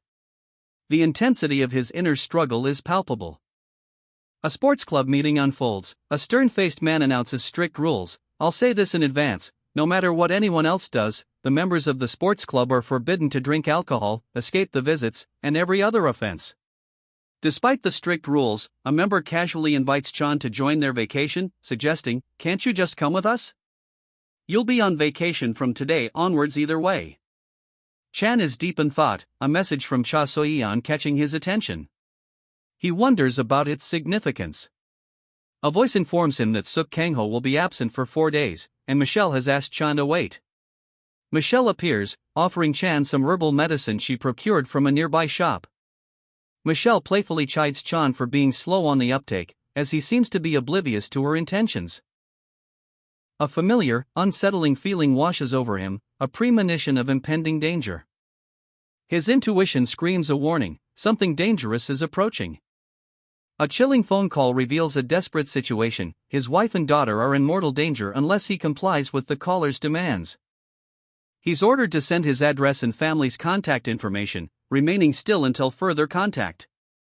Alone, he acknowledges the burden he carries, facing this crisis entirely on his own. A frantic call informs Suk Kang-ho that people are targeting him. He calmly requests details, his demeanor betraying no alarm. The caller suggests contacting the police, but Kang-ho opts to investigate his family's home first, deeming the likelihood of them being held there low. Kang-ho receives a message, prompting him to share his family's and the culprit's contact information. He confirms understanding the instruction. Suk Kang-ho assures his family he'll be back, leaving them with a worried, but accepting, farewell. He makes a rapid exit from his home, prioritizing speed over using the elevator. Kang-ho's hurried descent down the stairs ends with a sudden stumble, a small setback in his urgent escape. Kang-ho's desperate flight continues, his footfalls echoing as he makes his way down the stairs. A stumble momentarily halts his progress. A phone rings, displaying day on the screen. A voice urges him to answer. The caller informs Kang-ho that his wife and daughter's location will be revealed in 5 minutes. Kang-ho, visibly strained and frustrated, continues his headlong dash, his destination a waiting car. Another call interrupts. He's told to remain in place until further instructions. He agrees, the urgency in his voice palpable. The location of his family is confirmed. They're at a flower plantation in Gyeonggi Province's Hanam City. Kang-ho requests the address. He receives instructions to remain in place, the urgency clear in his voice. The address of his family's location will be sent to him, but he's warned to wait for backup. He inputs the confirmed location into his navigation system, Gyeonggi Province, Hanam City, XX District, Oil Flower Plantation. He mutters ridiculous as he floors the gas pedal, speeding towards his family. Ignoring multiple speed limit warnings flashing on his dashboard, his car becomes a blur of motion, light streaking through the city night. A call comes in from Oh Gwang-tak. It's Kang-chan, delivering dire news. Suk Kang-ho's family is being held hostage in Hanam City, and lives are on the line. No, 10 minutes to get there, Kang-chan tells Oh Gwang-tak over the phone, his car a speeding blur through the city's nocturnal arteries. He assures Gwang-tak, it's fine. I'll send you the address. He's focused on the task at hand, prioritizing speed. Ignoring the mounting urgency, Kang-chan briefly pauses, considering what message to send Oh Gwang-tak. The city lights streak past in a chaotic dance. Arriving near Hanam City, Kang-chan decides to proceed on foot, choosing discretion over speed. The seriousness of the situation is clearly weighing on him. He stealthily retrieves a small device from his car, preparing for a covert approach. The tension escalates as he moves into the shadows. He spots the location. The hostages are somewhere within the walled area. The urgency is palpable as he silently approaches the site. He crouches in the shadows, his expression grim, a hunter preparing for the hunt. The weight of the situation is palpable. A surge of adrenaline courses through him, a familiar battlefield intensity, though this is a different kind of war. He urgently calls Kim Tae-jin, needing to relay the situation, hostages, the location, the urgency. The call details the dire circumstances. His family is being held, and he must act quickly. His contact warns him of the Chinese men's deep-seated resentment, escalating the stakes. Failure could cost lives. Leaving his home, he is questioned by his wife, who is unaware of the life-or-death situation he's racing towards. He sprints down the stairs, a figure pursuing him in hot pursuit. He answers a call, his voice tight with urgency as he identifies himself, "It's me." He bursts from the building, the city lights blurring around him as he races toward his destination. The voice on the other end issues a critical instruction, "Call me as soon as you save them." He acknowledges the command with a terse okay, his grim determination evident. He hails a cab, urgently instructing the driver, "The public car park at XX District. I'll pay you double, so please drive as fast as possible." His wife's worried voice cuts through his tense focus, "Hi, Channy. What's the matter?" He grimly relays a life-threatening situation, "Smithan, Diaru's in danger." You might get in trouble too. Don't leave your house. The driver responds to a call, confirming, "Yes, Mr. Kim." Mr. Kong-chan receives a call, instructing him to protect a client and resolve an incident independently while waiting at a safe location. The navigation system estimates a 30-minute journey. Dismissing the estimated time, Mr. Kong-chan confidently declares he'll arrive in 15 minutes, accelerating aggressively. Mr. Kong-chan's determined expression shows he's unfazed by the challenges ahead. He recklessly speeds through city streets, narrowly avoiding a collision. In a moment of urgency, he shouts out a name, "Call Guangtek." He leaves the chaotic aftermath of his reckless driving to someone else, saying, "So I'll leave the cleanup in your care." Hanam's concerned question, "Hey, it'll take," hangs in the air. In a rush, he urgently sends a message, "Call Guangtek." He exits the vehicle, a determined look on his face, clutching a small, potentially incriminating object. He carefully hides the object he retrieved from the car in the undergrowth. He receives a concerning update. Information is unclear, but inaction is unacceptable. The man understands the gravity of the situation, his expression grim. A school trip is mentioned, a seemingly unrelated detail. Mr. Suk's late departure presents an unexpected opportunity. He checks his phone, likely coordinating his next move based on the new information. He speeds away in a taxi, urgency evident in the motion lines. A phone call, he's instructed to head to Namsan Hotel immediately, leaving his initial plans behind. He sprints towards a taxi stand, determined to reach his destination swiftly. He spots his target in the distance. "There it is," he mutters, a grim determination settling on his face. He's moving swiftly and silently, approaching his target from behind. He pauses, considering his approach. He can't simply barge in, the element of surprise is key. He finds a discreet way in, using his surroundings to his advantage. Taking down the two guards will be easy, but he needs to avoid attracting unwanted attention. The noise is his biggest concern. He silently approaches the unsuspecting guards, his movements fluid and deliberate, utilizing the shadows cast by the surrounding structures for cover. A truck rumbles past, momentarily masking his approach. This is his moment. With surprising speed and precision, he uses a screwdriver to incapacitate the first guard, a swift, silent strike. The second guard, startled by the sudden attack, turns just as he is struck, leaving him groaning on the ground. He delivers a brutal takedown, his anger fueled by a deep sense of betrayal. "You motherfuckers! You should never go after family." A sharp crack echoes as the second guard's neck is broken. The assailant stands over the fallen guards, the scene silent except for the quiet thud of their bodies hitting the ground. A body tumbles from a structure, the sound of its fall echoing faintly, a sickening thud. The assailant, holding a bloody screwdriver, mutters, "Wait." A sense of unease settles over him. He examines the screwdriver, muttering that military knives would have been better, but these will suffice. He's clearly improvising. He cautiously peers around a corner, his gaze sharp and alert. He senses danger nearby. He sprints away, a blur of motion, the ground seeming to fly beneath his feet. His face is a mask of grim determination as he runs, the tension palpable. He glances back, noticing something. There are people in there. The implication of this is clear, he's not alone. He leaps over an obstacle, pursued by another figure. The chase is on. He counts 16 potential enemies, 6 visible, 10 assumed to be inside a car, and the possibility of more hidden nearby. A calculated risk faces him. He considers waiting for backup, but the urgency of the situation outweighs the risk. He knows something bad could happen to Suk Kangho if he delays. He makes his move, launching a swift attack. He bursts into a warehouse, confronting a group of armed men. The battle begins. He reveals he's been sent by Kangho, a desperate plea for assistance. 2 women cower in the background, terrified. A brutal fight ensues, swift movements and deadly strikes. The sound of a blade slicing through flesh echoes. He dispatches one opponent with brutal efficiency, the blood spattering dramatically.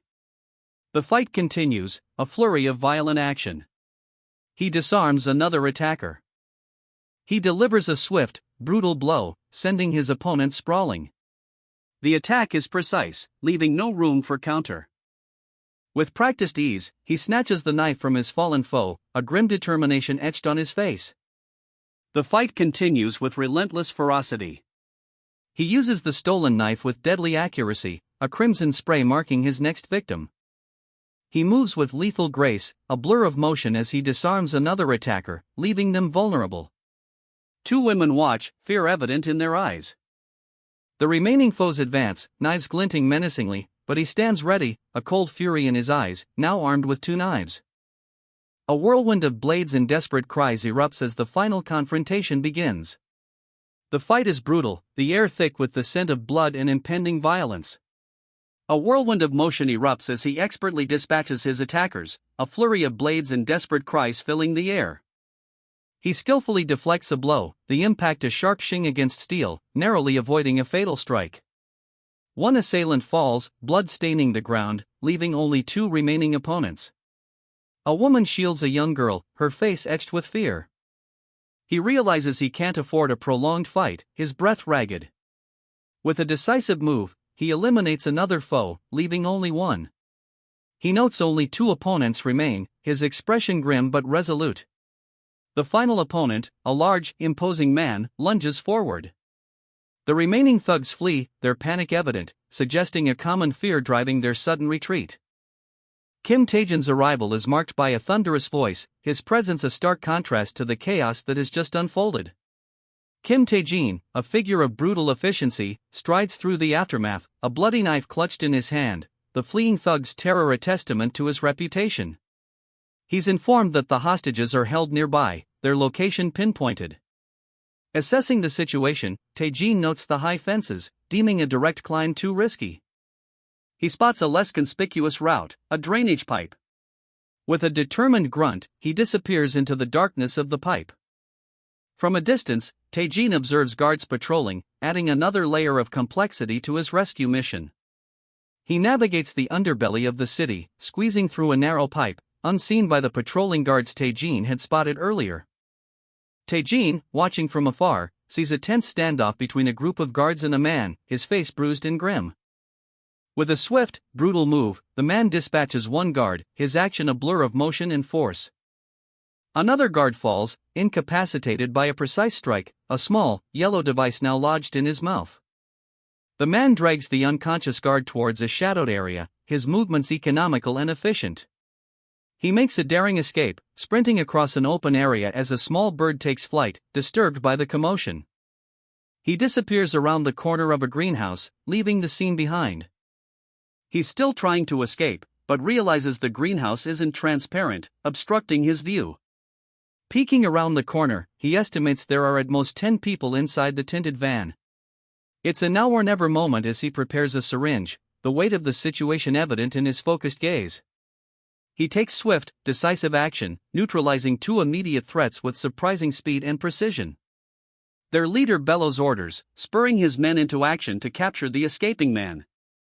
He dispatches two attackers with a swift, precise strike, the metallic clang of his improvised weapon echoing through the confined space. A knife flashes, narrowly missing his head as another attacker lunges forward. He counters with brutal efficiency, a sharp blow silencing his opponent. A near miss sends a jolt of adrenaline through him, his attacker narrowly missed him. He avoided a fatal blow. He assesses the situation, acknowledging three formidable opponents among the remaining pursuers. The weight of the situation settles on his shoulders. He engages a final attacker, the clash of their blows a violent ballet of survival. A whirlwind of motion as he deflects a flurry of knives, his body a blur of controlled aggression. The fight is brutal, each strike a desperate gamble. He lands a powerful blow, the attacker cries out in pain, a brief moment of respite before the next assault. A grim realization dawns as he notices a fresh wound, the blood loss is substantial. Despite his injury, he remains resolute, his gaze cold and determined. He believes he can still overcome his adversaries. His resolve is tested as three more assailants emerge from the shadows. He sprints away from the scene, his injured body pushing its limits as he navigates the shadowy path. Grimacing in pain, he mutters, "This isn't any different from what I did in Africa." The memory fuels his resolve. He pauses, analyzing his surroundings. There must be even more people inside, he thinks, strategizing his next move. He grips a makeshift weapon, a screwdriver, preparing for a close-quarters fight. "It'll be bad if they attack me all at once, so I should chip them down one by one," he plans silently. A swift, silent strike. The thud of a body falling is almost lost in the night. Two figures lie concealed under blankets, their lifeless forms hinting at the brutal efficiency of the protagonist's attack. He sprints, a blur of motion against the darkening landscape.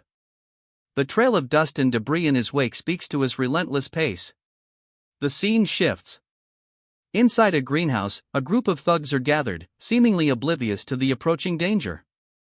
One casually smokes a cigarette, the others displaying varying degrees of unease. A young woman cowers in fear. The protagonist, his face hardened with grim determination, grips his knife. His expression hints at the brutal efficiency that awaits. A whirlwind of motion. Knives flash, bodies collide, the protagonist moves with a deadly grace, his blade a blur against the attackers. The aftermath. Several figures lie wounded and defeated, their attackers lying still.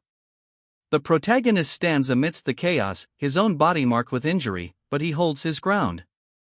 A final, swift strike. Blood sprays as the protagonist finishes off his last opponent. The violence is sudden, brutal, and efficient.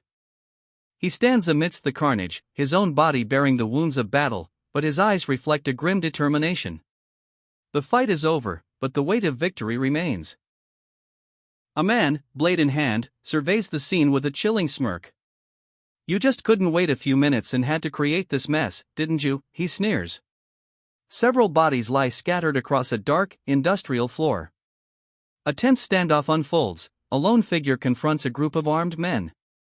A woman clutches herself, fear etched on her face. The man's expression darkens, his anger palpable. "Geez, are you sure you can do this?" one of the men asks nervously, his concern clear. A blur of motion, the lone figure explodes into action, leaving a trail of swift, deadly strikes. "I don't need to worry about the hostages now," he declares, a chilling determination in his voice. A spray of blood explodes as the lone figure delivers a swift, brutal blow, his movements a deadly blur. He continues his relentless assault, each strike precise and efficient, dispatching his opponents with terrifying speed. The fight spills into a wider space, multiple adversaries falling before him, one by one, in a whirlwind of motion. Facing an older opponent, he delivers a chilling warning: "You have a death wish, old man? Move it." The older man, undeterred, lunges forward, only to receive a swift counterattack, a flash of light and a resounding impact. The fight rages on, a chaotic ballet of violence. A final, decisive blow ends the struggle. His eyes blazing with fury, the young man stands defiant, his opponent's attack having only fueled his resolve. A whirlwind of motion ensues, a brutal exchange of blows, each strike precise and deadly. The older man, wounded but unyielding, presses his attack. His ferocity is matched only by the young man's unwavering determination. A fierce clash of wills, the sound of impact echoing the ferocity of the blows exchanged. The older man stumbles, his strength failing him. With a final, desperate surge of energy, the young man delivers the final blow, his resolve unshaken. "But I won't let that happen," he cries, his voice filled with defiance.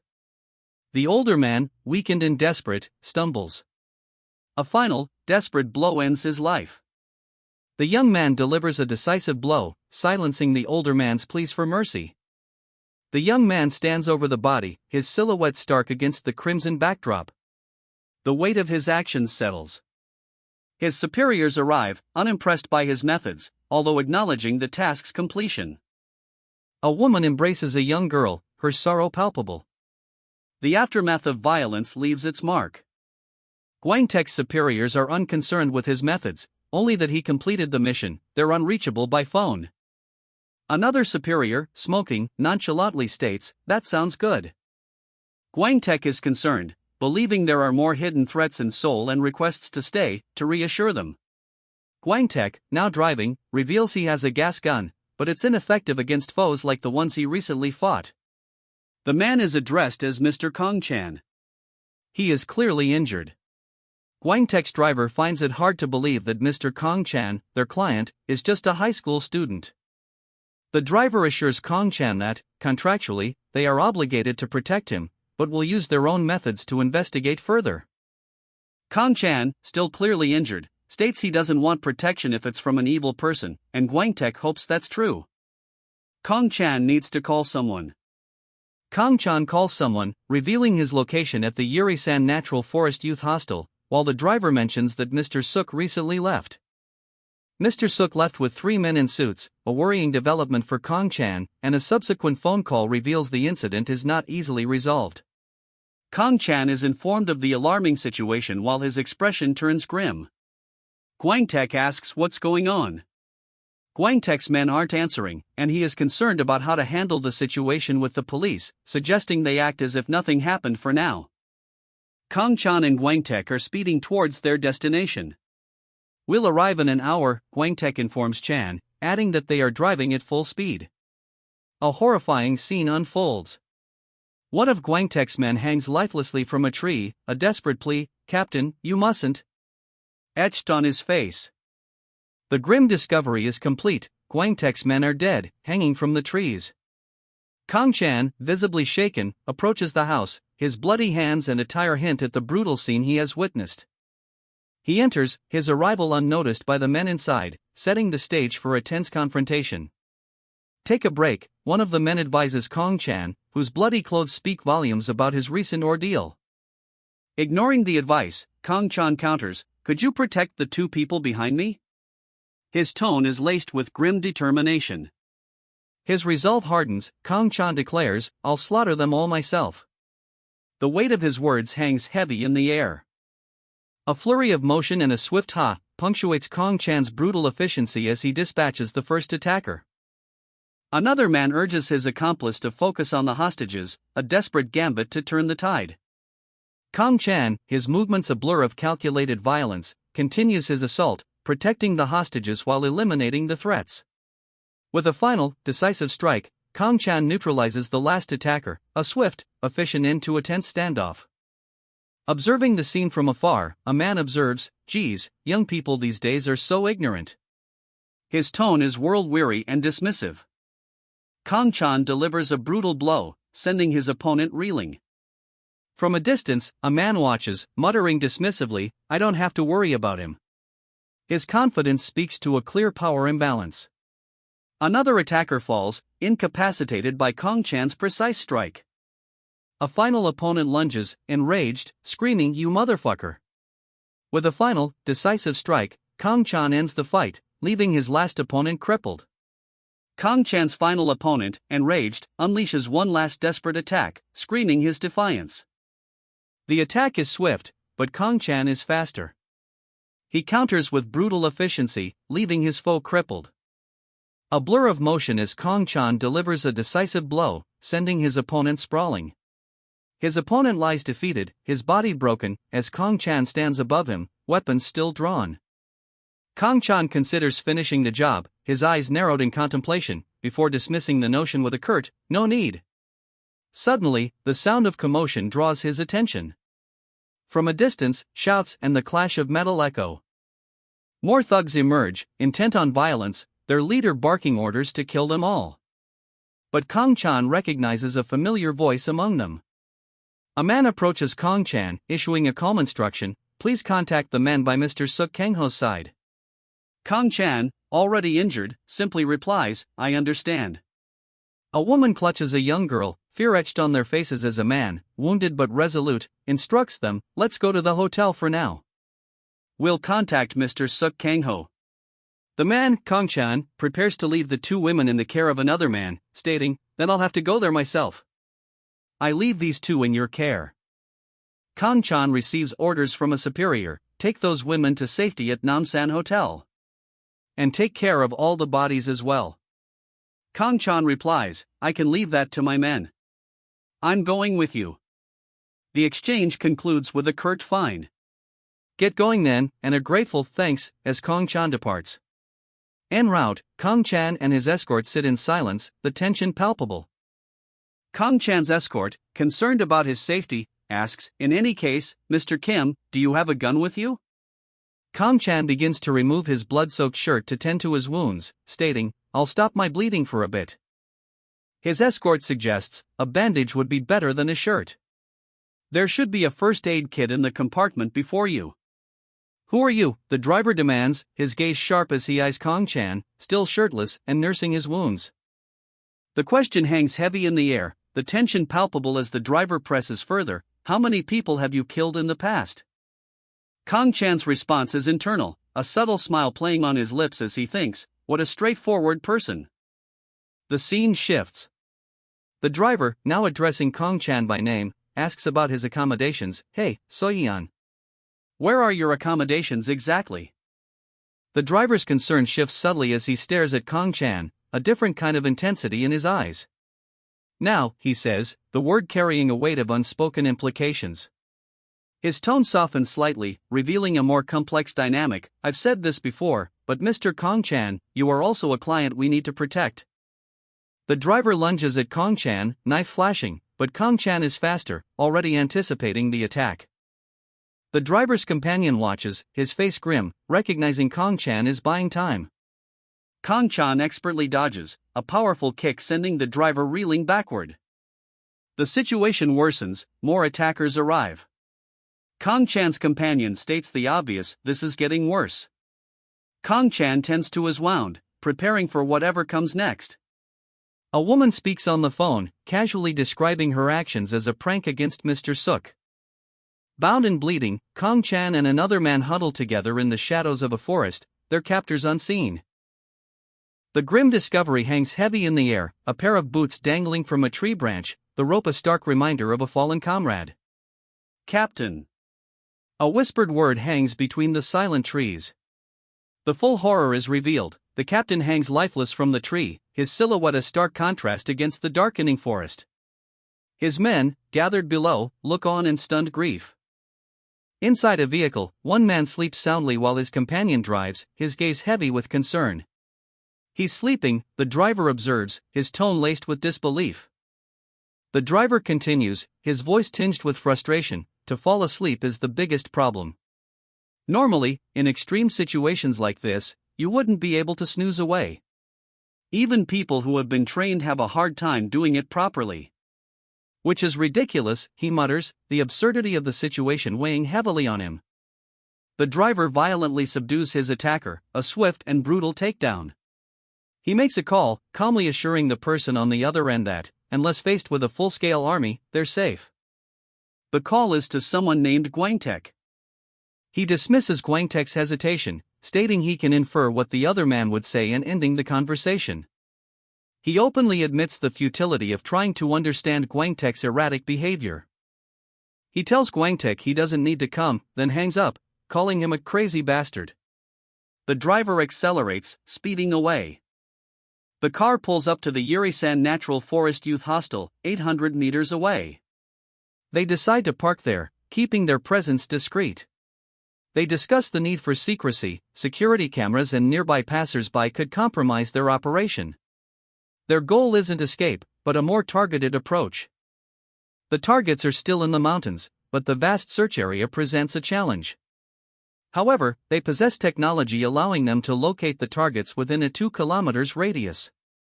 A signal is detected. One man suggests immediately heading to the location, but the other insists on remaining at the hostel. He wants to avoid spreading rumors. He expresses concern for the other's safety, questioning his chances of returning alive. The other man, resolute, stares ahead, unwavering in his determination. "I'll be back," the man declares, his resolve hardening as he turns to leave, leaving the other man bound and helpless. He questions the reason for receiving the item, his suspicion growing. He strides purposefully into the darkness, his mission clear. Moving swiftly through the undergrowth, he makes his way towards his destination. "I'm almost there," he mutters, nearing his objective. He arrives at his destination, discovering the men he left behind, now bound and gagged. He arrives, his face a mask of grim determination, the sight of his captured comrades fueling his rage. Even after specialized training, hanging upside down for hours is life-threatening. The bound men, bruised and battered, look up in shock as he appears. One croaks, "You came?" He stands silhouetted against the darkening forest, a lone figure facing an unseen threat. The sound of approaching footsteps echoes through the trees. A large group of men emerges from the woods, weapons in hand, their movements synchronized. They're a formidable force. Their leader, a man with a scarred face and a cruel smile, lights a cigarette. "After you two," he sneers, "we're going for Ogwangtek, that son of a bitch." A man's face is shown, his expression hardened. A shadowy figure looms behind him, radiating menace, prompting the internal question, is he talking about Charlon? Is it really him backing them? A man lies bleeding, defeated. The scene shifts to another man, surrounded by armed opponents, their leader a stern, authoritative figure. The instruction rings out, just escape. The fallen man, defiant even in defeat, spits out, "Oi, did you forget who I am?" The leader's face is seen, his expression steely, he resolves to eliminate any lingering threat. "So I just have to kill them all right now." Eyes blazing crimson, the man's true power is unleashed. The determined glint in his eye underscores his next words, he will take down every single one of his enemies. Bound and helpless, a man's final plea echoes, "You mustn't." 3 men, bound and helpless, lie on the ground, their desperate pleas echoing in the aftermath of the crimson-eyed man's power. Inside a moving vehicle, a young man sleeps soundly. His companion, observing him, muses on the remarkable ability of this young man to recover strength so quickly through rest. The observer continues, noting that this young man's ability to sleep so soundly despite recent events is unparalleled, exceeding even innate talent and skill. The implication is clear, this young man's resilience is extraordinary, hinting at a power beyond the ordinary. The observer wonders, just who is he? The observer's curiosity is piqued. A phone call reveals the young man's identity, Ogwangtek.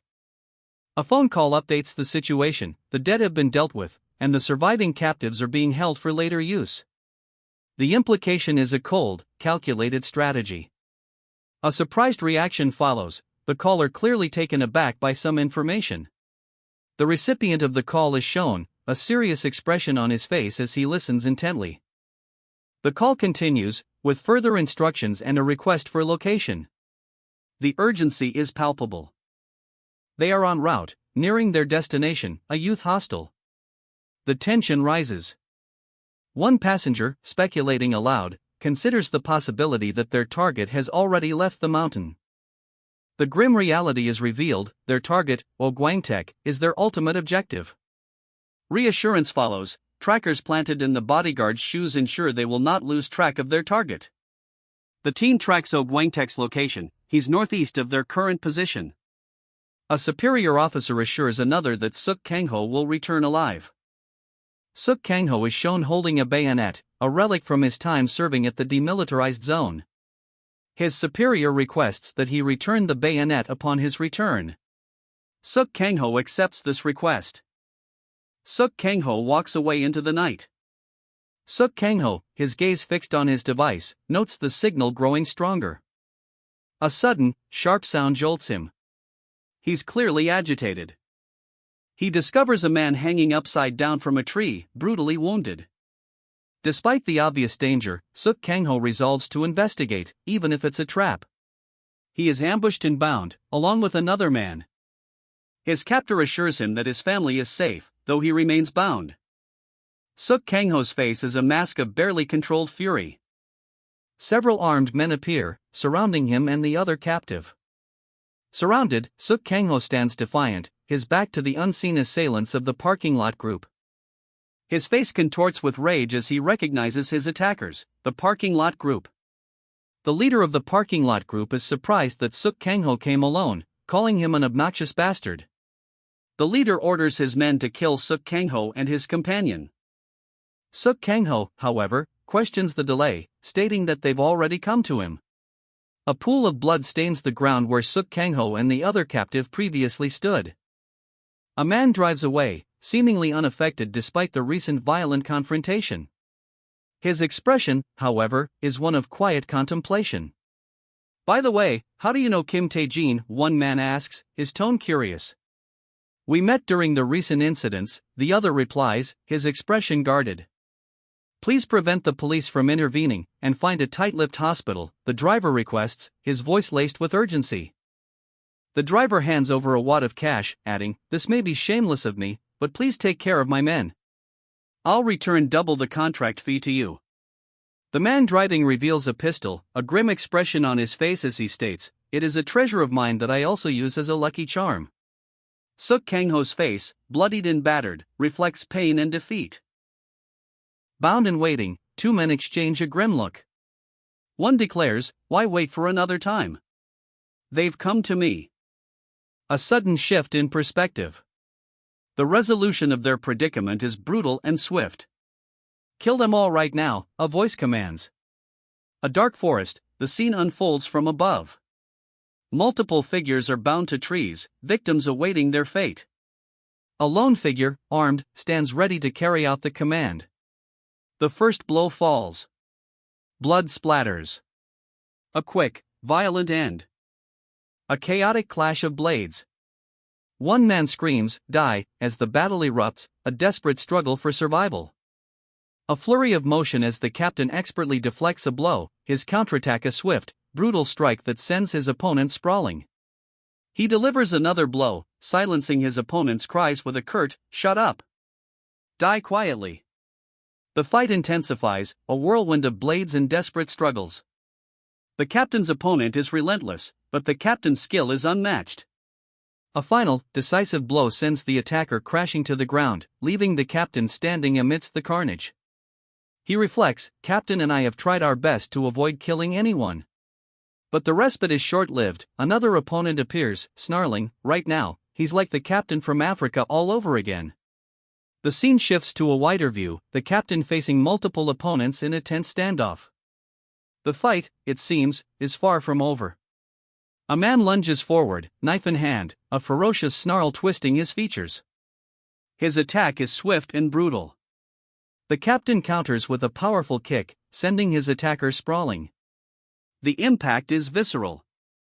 Surrounded, the captain is outnumbered but unbowed. He assesses his wounds, a grim determination etched on his face. "Good. He didn't hit my muscle properly. I can still move my arm," he notes, assessing the damage. He launches a furious counter-offensive, his movements a blur of motion. "Attack for a long time, Charlon. You asshole," he shouts. A swift, precise strike sends one assailant crashing to the ground. Another follows, felled by a powerful blow. The fight is brutal and relentless. He is surrounded and wounded. Exhaustion hits him. "There's too many of them. I won't last until the end," he admits, his resolve beginning to crack. Despite his exhaustion and injuries, he prepares for one last desperate assault. The wounded man escapes into the dense woods, his pursuers shouting, "Don't let him escape." He notes the open space is unlike the jungle's thick undergrowth. His pursuers, believing he hasn't gone far, continue their pursuit. He collapses, bleeding. The injured man, muttering about those morons, finds a new resolve as he glances at the jungle ahead. He uses his remaining strength to throw one pursuer off balance, creating an opening for his escape deeper into the jungle. Another pursuer, enraged, charges forward. The pursuer, armed with a long sword, finds himself at a disadvantage in the dense jungle, unable to properly wield his weapon effectively. He falls victim to a swift and deadly attack. With a resounding thud, another attacker is silenced. The man, now drawing a shorter blade, recognizes the superiority of shorter weapons in the dense jungle environment. Frustrated shouts fill the jungle as the attackers search for their target, cursing the man's escape. Their leader orders a change of tactics, abandoning the search for their target and focusing instead on eliminating the remaining bodyguards tied to the trees. The man, having already dispatched several foes, observes the tied-up bodyguards with grim determination, calling them cowards. A flurry of motion, a whirlwind of blades, the man, utilizing a shorter dagger, expertly navigates the dense jungle and cuts down his opponents one by one, with deadly precision. A final bodyguard falls, pierced through by the man's blade as he shouts die. A brutal attack leaves the man wounded but victorious, his intense glare reflecting his resolve amidst his injuries. The final bodyguard crumples, a crimson stain blooming on his chest as the attacker cries out, "Die!" He stands, wounded but defiant, his gaze burning with ferocious determination. "Captain!" A desperate cry echoes as the man's victory is punctuated by the sight of his bloodied blade.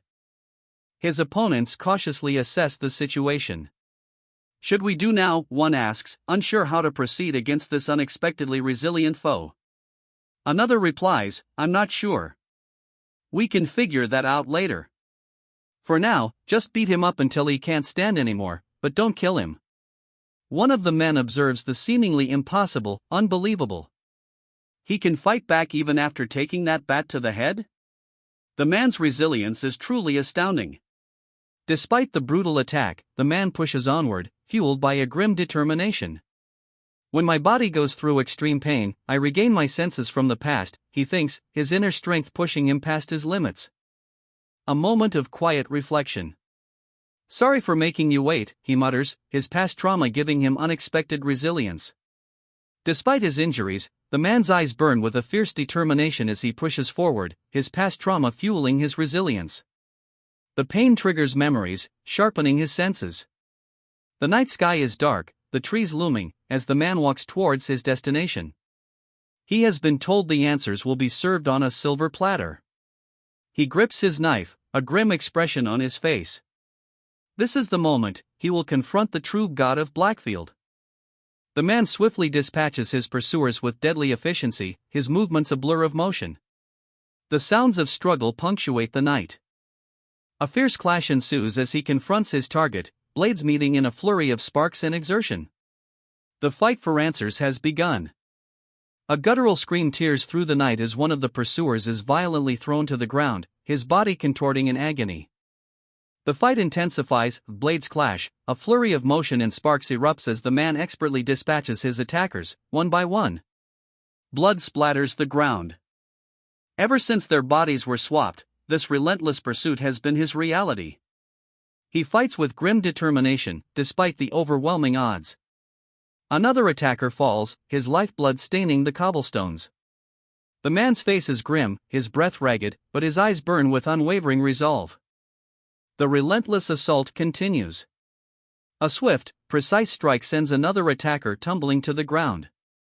The man moves with brutal efficiency, a whirlwind of deadly precision. A stabbing motion, a choked gasp, and a curse, "Fuck you," escapes the attacker's lips before he collapses.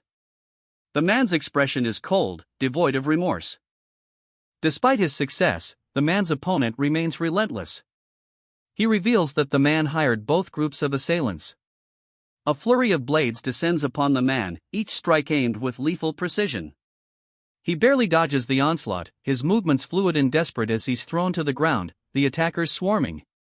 Overwhelmed, he realizes his predicament: if this continues, he won't survive to counterattack. He needs a plan, and fast.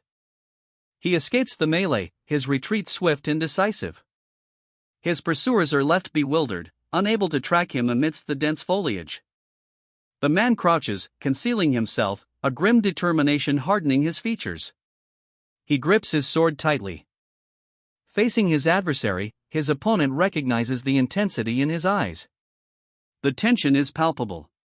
The shocking truth dawns on his opponent: this wounded man, the master strategist, is the god of Blackfield's natural habitat. A wounded man, his throat bearing a gruesome gash, collapses to the ground, a single tear tracing a path down his scarred face. His opponent, momentarily stunned by the revelation of his true nature, registers the shocking truth: this wounded strategist is the god of Blackfield's natural habitat. The master strategist, despite his injuries, displays surprising resilience. He calmly assesses his situation, his voice a low murmur: "Good. I can recover my stamina like this and whittle them down one by one." He surveys his surroundings, several of his adversaries lie defeated, their forms scattered around the park. More are still approaching. With calculated precision, he dispatches his remaining pursuers one by one. A swift, decisive blow sends another assailant sprawling, the sound of impact ringing through the trees. Another adversary meets a similar fate, his body falling limply as he crashes to the ground, defeated. A lone figure stands amidst fallen foes, a grim determination etched on his face. Yes, he confirms, surveying the scene. The scene shifts to a brutal close-up. A dagger plunges into the throat of a stunned assailant, his anguished scream echoing through the trees. A swift, brutal strike.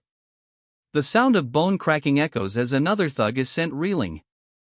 Another adversary is thrown back, the force of the impact evident in his pained expression and the dust cloud erupting around him. Ugh, he groans. A warning is shouted. He's over there. Quick!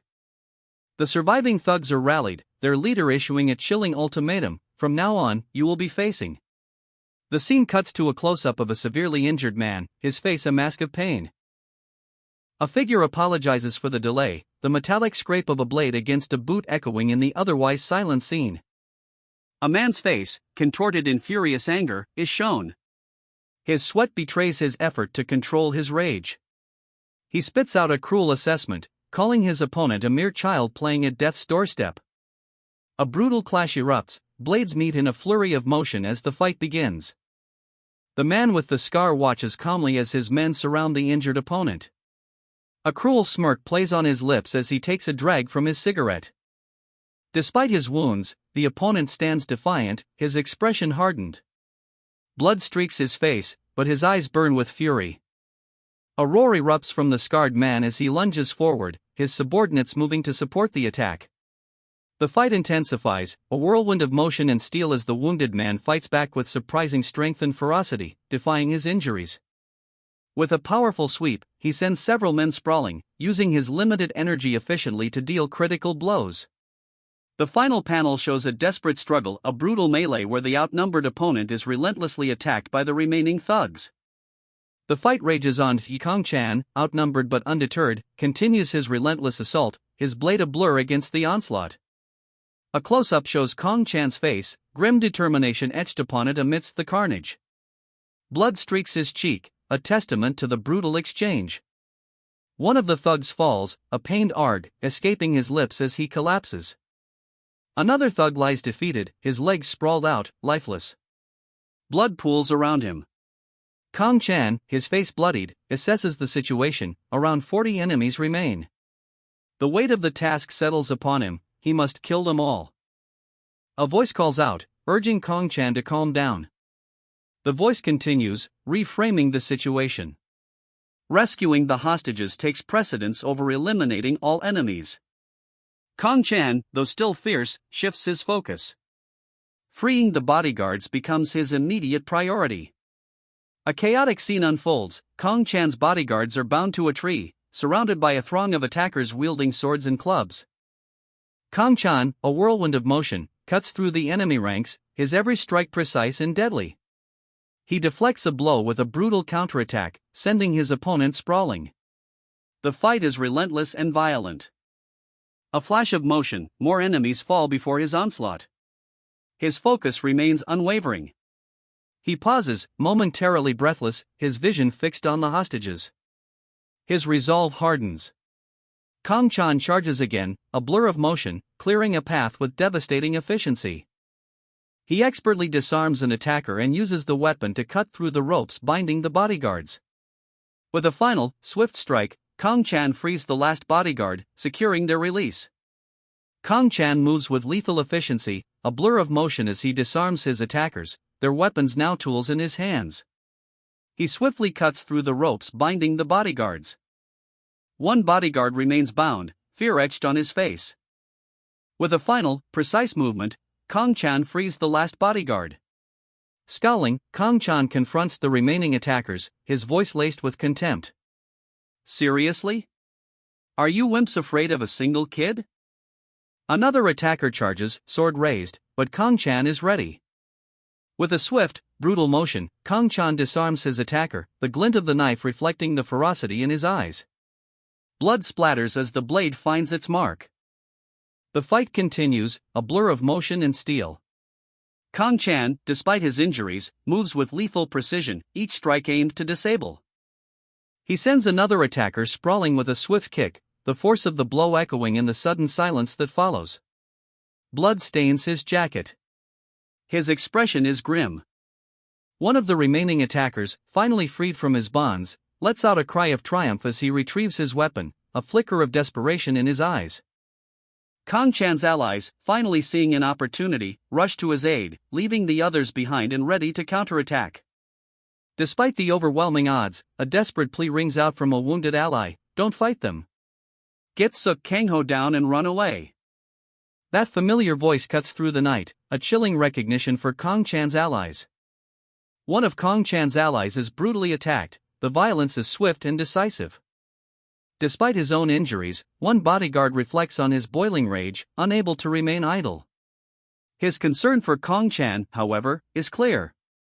The bodyguard urges Kang Chan to retreat, highlighting their role as protectors while emphasizing the urgency of Suk Kangho's situation. Ignoring the pleas to retreat, Kang Chan and his allies begin their counterattack, running towards the approaching threat. A chaotic, brutal clash ensues, blades flashing in a flurry of desperate attacks. Kang Chan delivers a powerful blow, the impact clear in the visual and sound effects. Two men swiftly tie up a third, their faces grim, hanging him upside down from a tree. The bound man is cut free, falling to the ground with a thud. A knife slices through the ropes. He hits the ground hard, his face contorted in pain as he cries out, "Ah, fuck." Kang Chan confronts him, demanding, "You owe me your life again. When do you plan on paying back?" Another man steps forward, stating, "No, let's fight together. With you by our side, it's only a matter of time until we destroy them all." A chaotic brawl erupts, blades flash, a flurry of desperate attacks ensues. From now on, you will face a relentless onslaught. The man in the foreground, a hardened leader, surveys his forces with grim determination. A bloody figure emerges, eyes blazing with a crimson fury. He brandishes a knife, a predator poised to strike. His aura radiates lethal intent. His sudden transformation is noted, the air itself crackles with the shift in his power. The man lunges, his blade flashing, a swift, brutal strike that sends his opponent sprawling. He stands alone, a lone warrior amidst a sea of enemies, the night sky a stark backdrop to the coming conflict. A grim determination is etched upon his features. His gaze is unwavering, a steely focus. Blood stains his face, a grim testament to the battle just fought. He charges through the crowd, a whirlwind of motion, his blade a blur. A desperate fight for survival. A chilling whisper echoes, "Come." The words hang heavy in the air, a dark promise. He fights back with brutal efficiency, his blade a deadly extension of his will. The man is a whirlwind of motion, cutting through his opponents like a scythe through wheat. A wave of pained cries erupts as his blade finds its mark again and again, the crimson tide rising around him. He is relentless, his eyes burning with fierce determination, a grim smile playing on his lips. The remaining men, faces contorted with fear, cower before him, the tide of battle finally turned. The lone figure stands amidst a sea of fallen foes, his victory absolute. A chilling calm settles over the scene. He wipes blood from his brow, the weight of the battle etched onto his face, but his eyes remain sharp, calculating. A flurry of motion, his blade dances, a whirlwind of steel and fury against the last desperate remnants of resistance. The final opponent falls, his weapon clattering to the ground, a silent testament to the protagonist's dominance. He moves with lethal grace, a blur of motion as he evades a desperate attack, his own counterstrike swift and precise. A swift, silent strike ends the life of his last pursuer, the blade finds its mark with chilling efficiency. His eyes meet the gaze of another adversary, a final confrontation looming as the tension ratchets up. He sends his last pursuer sprawling with a swift, precise strike. The blade, gleaming faintly in the twilight, is wiped clean. His face, bruised but resolute, reflects the ferocity of the battle. He turns, knife held ready, facing a fresh wave of attackers. "Come and get me already," he shouts, defiant in the face of overwhelming odds. The leader of the group, enraged, bellows, "Son of a bitch," as the final confrontation begins. The fight is brutal. Suk Kangho, outnumbered, trades blows with his attackers, his movements a blur of defiance. His opponents, energized by their leader's enraged cry of "Ugh! Bastard!" press their attack, focusing on taking down Suk Kangho's legs to slow him. Suk Kangho ignores a deep wound, his resolve unshaken. "What about it?" he spits, his voice raw. He staggers but doesn't fall, his face a mask of grim determination. "I can't dawdle because of a few scratches. Gotta keep fighting," he growls, charging forward. The scene shifts, Suk Kangho's pursuers regroup, their leader ordering, "Get Mr. Suk Kangho down." Their leader, wounded but still commanding, watches from a distance as his men close in, snarling, "Get them already." Suk Kangho, battered but unbroken, faces another onslaught, his movements mirroring his desperate determination to survive. Two of the attackers exchange a grim glance, their leader stating chillingly, "Since it's come to this, let's just eradicate them all right now." One adds, "Wow, what a bloodbath. Why are you here?" Suk Kangho demands, his voice strained but defiant, his face bearing the marks of a recent brutal fight. A new threat emerges, the police are already dealt with, and a coordinated assault begins. Despite his injuries, Suk Kangho's resolve remains firm. Knowing a final confrontation is imminent, he plans a coordinated attack with his allies against the remaining hostage-takers. The ensuing chaos erupts into a whirlwind of blades and furious combat. A brutal fight ensues as Suk Kangho and his allies are quickly outnumbered. A knife plunges into a man's hand with a sickening thud, the intensity of the battle underscored by the bloody scene. One of Suk Kangho's allies, shouting over the din of battle, urges his comrades to subdue Suk Kangho's attackers, securing his escape. Suk Kangho, surrounded but still fighting, continues his desperate struggle for survival amidst the brutal melee. Eyes blazing with furious determination, Suk Kangho's ally vows, "I'll do that right now," as he prepares to intervene. Another ally, wielding a sword, intervenes in the fight, shouting, "Don't kill them all. Leave some of those bastards to me." Amidst the chaos, a man watches, horrified, muttering, "Sh shit. This wasn't part of the plan." The fight continues brutally, Suk Kangho, bloodied but unbowed, fights desperately against overwhelming odds, delivering a swift, deadly blow. One of Suk Kangho's opponents, concerned about escalating the conflict, asks, "Won't this create trouble for you?" A tense standoff unfolds as a group of armed men in suits surround two figures, one in military attire, the other in civilian clothes, in a desolate, moonlit field. The air crackles with anticipation. The two central figures clash in a brutal knife fight, their movements swift and deadly. Blood spatters across the scene. Doubt clouds the face of one of the men in suits as he questions the value of their mission, the risk they are taking for the man they are protecting. The man in military attire hesitates, a flicker of doubt crossing his face as he seems to reconsider their current actions. His hesitation is brief. Decisively, he moves first, his blade flashing forward in a lethal strike. Another man in a suit intervenes, shouting a desperate plea to stop the fight. The intervening man's face is a mask of desperate urgency, his words hanging in the air as the scene freezes on a note of dramatic tension. Tension hangs heavy in the air as two men in suits face each other, a silent standoff punctuated only by the unspoken threat between them. One man explains that he informed others of Ogwangtek's presence, urging them to stand down, the other man challenges his authority. The intervening man calmly states that both combatants are at their limits, making a fight too risky with their lives at stake. He reinforces the severity of the situation, reminding them that even if the other men deserve to die, a public incident will lead to life imprisonment for them. A desperate shout rings out, "Kong-chan!" as the intervening man's plea seems to fall on deaf ears. The intervening man's plea continues, now emphasizing the consequences of their actions on the people waiting for Kong-chan's return. Despite his earlier outburst, the intervening man apologizes for shouting, reiterating that Kong-chan still has people to protect and their mission is far from over. Kong-chan, finally understanding the gravity of the situation and the potential consequences of his actions, acknowledges his bodyguard's words with a simple, "I understand. Thank you."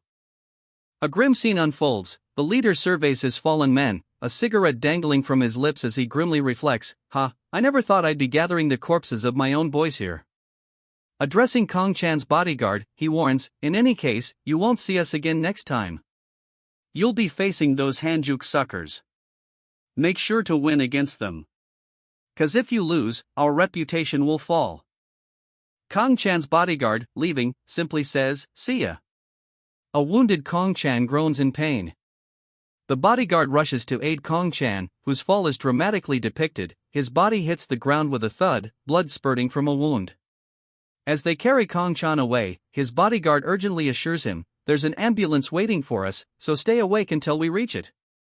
The scene shifts to the arrival at the hospital. A doctor is rushing to attend to Kong Chan as the bodyguard watches with worry. The hospital's sterile atmosphere is shattered as Kong Chan's bodyguard watches, a mix of fear and urgency etched onto his face, as the doctor frantically works to stabilize Kong Chan.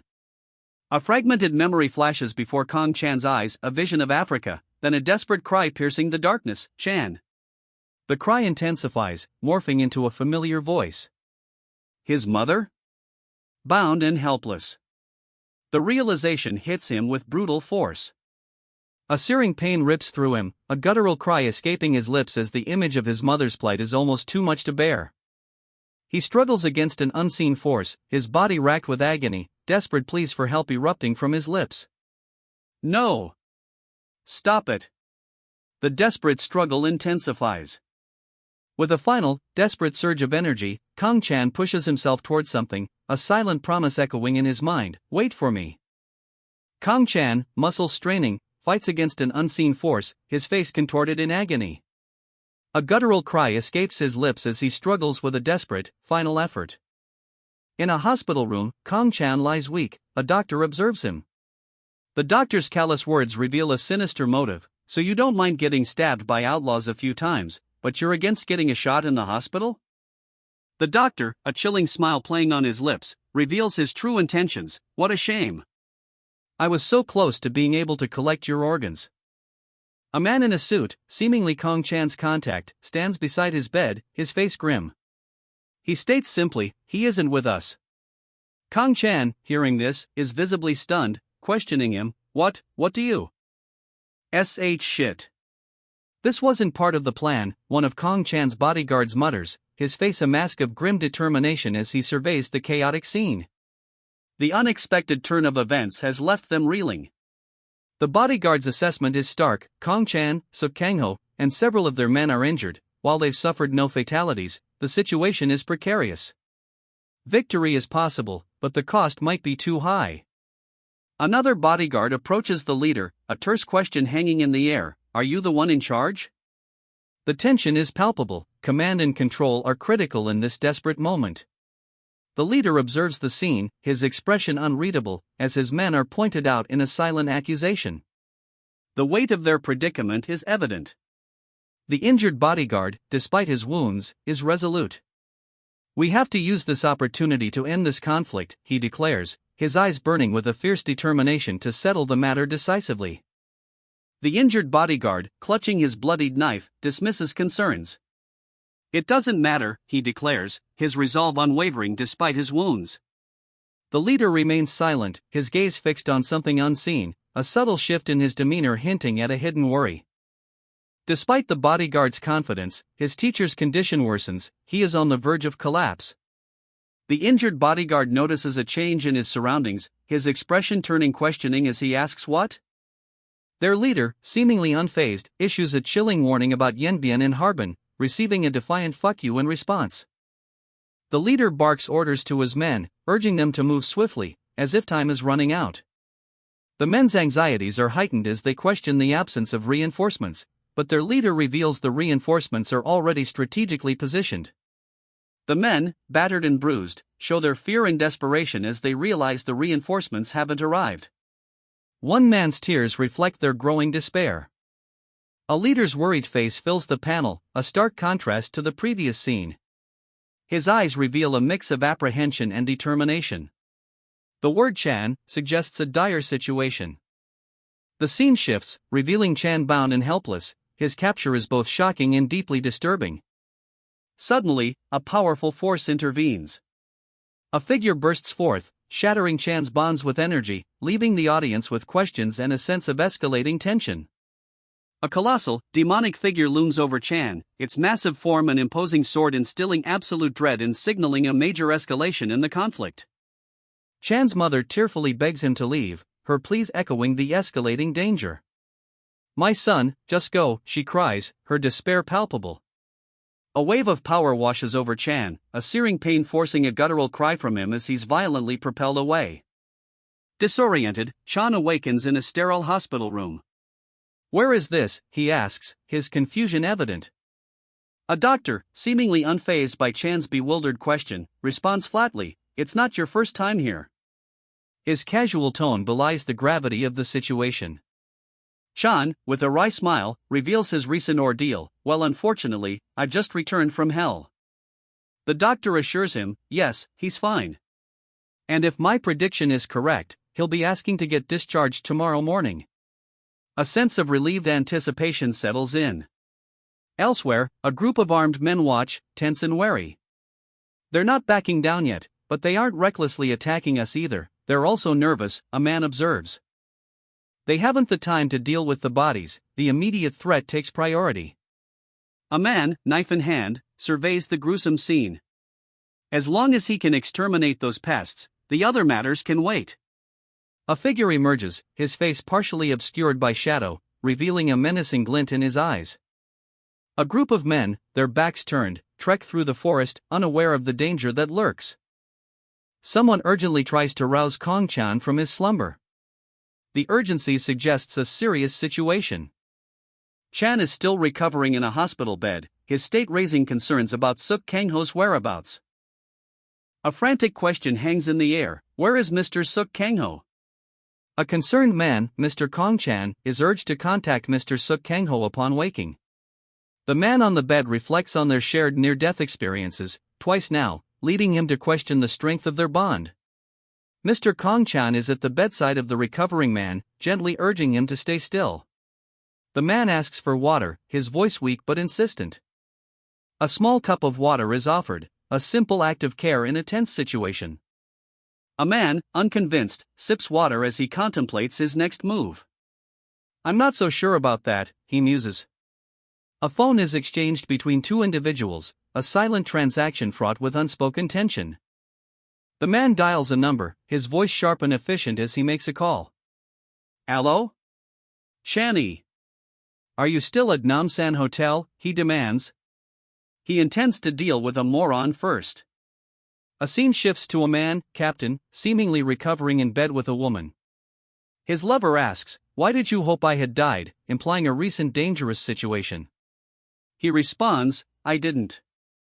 Back in the hospital room, the man receives information: there should be a French handicapped guy called Smithen staying at Namsan Hotel right now.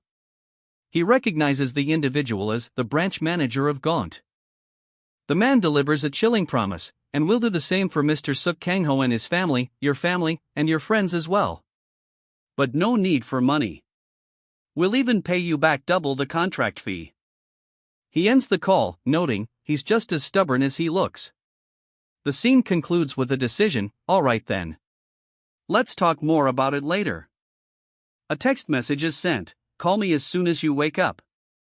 Immediately after, a reply appears: "I just woke up." He drives, a text message already read confirming his awareness. "How did you know?" he asks, the question hanging in the air as he continues on his way. In the hospital room, the conversation continues. "So today's Thursday?" the hospitalized man observes, setting the scene. His visitor presses him: "You didn't contact them, did you?" Suspicion is clear in the air. Reassurance is offered: "I placed some of my men outside, so there's no need to worry about your safety." A clear display of power and influence. The visitor smiles, his tone shifting: "It's a matter of my pride." This simple statement reveals more about his character and motivations than words could explain. Back in the hospital room, a hospitalized man makes a call, explaining he's like the leader of an army squad, providing further insight into the visitor's power and influence. He initiates another call, a hopeful tone in his voice as he says, "Hello?" The scene ends with this simple greeting, leaving the audience to anticipate the upcoming conversation. A powerful surge of dark energy erupts from the hospitalized man, his face contorted in a grimace. On the phone, the man receives a call, his adversary's voice laced with bitter resentment. "So you foiled my plans once again. Seems like your flank has healed now." The man's eyes narrow, a chilling determination settling upon his features as he replies, "Just you and me. One-on-one." The antagonist on the other end of the line laughs, his voice dripping with arrogance. "Hearing your impatient voice made my day.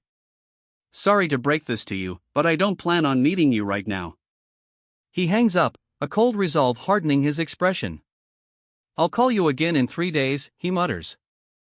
Back in the hospital room, the man sits alone, his thoughts heavy with the weight of his adversary's actions. "Seeing how he used the Chinese organization to mobilize the remnants of the parking lot group against me, he must have fully investigated my background and past." A deep sigh escapes his lips, his face betraying a flicker of vulnerability. "I can't." His eyes ignite with a newfound resolve, a fierce determination replacing the momentary despair. "I need an organization of my own to fight them. A strong and trustworthy organization." He felt surprisingly comfortable confiding in Mr. Kong Chan, until he realized. Mr. Kong Chan calmly explains that he spoke with Oh Guangtek while the other man was unconscious. The case is proving more interesting than initially thought. He's drinking from a mug. The conversation continues, now about a missing phone. It's in a drawer. The scene ends quietly. A phone displays missed calls from Mother, Snow White, Michelle. He's in a hospital room, clearly concerned, reviewing the missed calls from his loved ones. A man on the phone assures a worried woman that he'll send bodyguards to protect her. He dismisses further concerns, stating he's fine and has other calls to make. A man requests protection for the hospitalized individual, emphasizing that he's one of their own. The hospitalized man agrees to sign a contract later. The man in the suit expresses frustration at the situation, calling it a matter of pride. While driving, he receives a text message reminding him to call back. He acknowledges it while focusing on driving. The phone rings again, a restless sound is shown, indicating he is receiving another call. He's once again on the phone, brushing off concerns about an upcoming school trip. The trip ends tomorrow, and he wants to deal with things later. Discharged from the hospital, he dismisses concerns about his near-death experience, prioritizing his work and deferring personal matters until later. A colleague emphasizes the severity of his recent illness, urging him to contact his parents. He learns that his unexpected recovery was widely anticipated, expressing relief. He explains his need to return to work, stating he will handle urgent tasks first. A colleague observes his departure, noting his reliability. The phone rings, revealing a tense call. The call is from Charlon, whose menacing presence is revealed. Charlon, still as arrogant as ever, dismisses formalities and gets straight to the point. He warns his target to be patient, calling him a cheeky bastard. The background suggests a tense, possibly dangerous, environment. Charlon reveals his plan, to put those around his target in danger repeatedly, for eternity. The target, his face grim, vows to confront these threats alone. A man, seemingly in his 50s, explains that he prefers not to change his speech patterns unless he's with someone close to him. The phone call continues. The target, now awake, answers Charlon's call, surprised he's already up. Charlon, his voice tight with barely controlled anger, reminds the target of his recent injuries, questioning whether the target's hesitation stems from fear. A man's face, tight-lipped and grim, fills the frame. His jaw is clenched, betraying a simmering anger. The man's internal monologue solidifies his resolve. He needs his own organization to fight the forces arrayed against him. His expression darkens further. Unable to find a solution alone, he makes a call. He speaks urgently to someone named Shani, inquiring about a company previously mentioned. Shani's voice is cool, almost dismissive. She asks if he means the Dia family. Despite initial hesitation, Shani deems it worthwhile to invest in the Dia family, acknowledging their popularity. "If you'll take care of the company, I'll leave it to you. If not, let's not do this," the man on the phone demands, his voice firm. He sighs, muttering to himself, "Sheesh, she interprets everything this way. What a rare talent. Ah, yeah. Think about it and call me back," he says, rubbing his temples in exasperation. He's on the phone again, this time requesting, if possible, could I stay here for a few more days? I'm having fun with the others. I wasn't ignoring you. I just left my phone back home. I'm in the countryside because Mr. Suk asked for my help about something. I might have to stay in the countryside for this entire week, he explains, his tone apologetic but firm.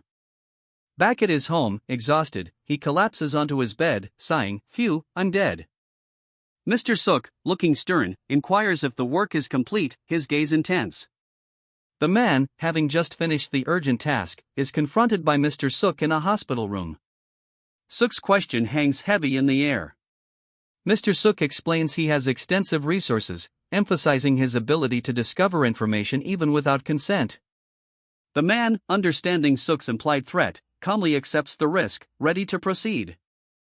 Back home, the man reveals that he omitted details of his past life and reincarnation while recounting events to Kim Tae-jin.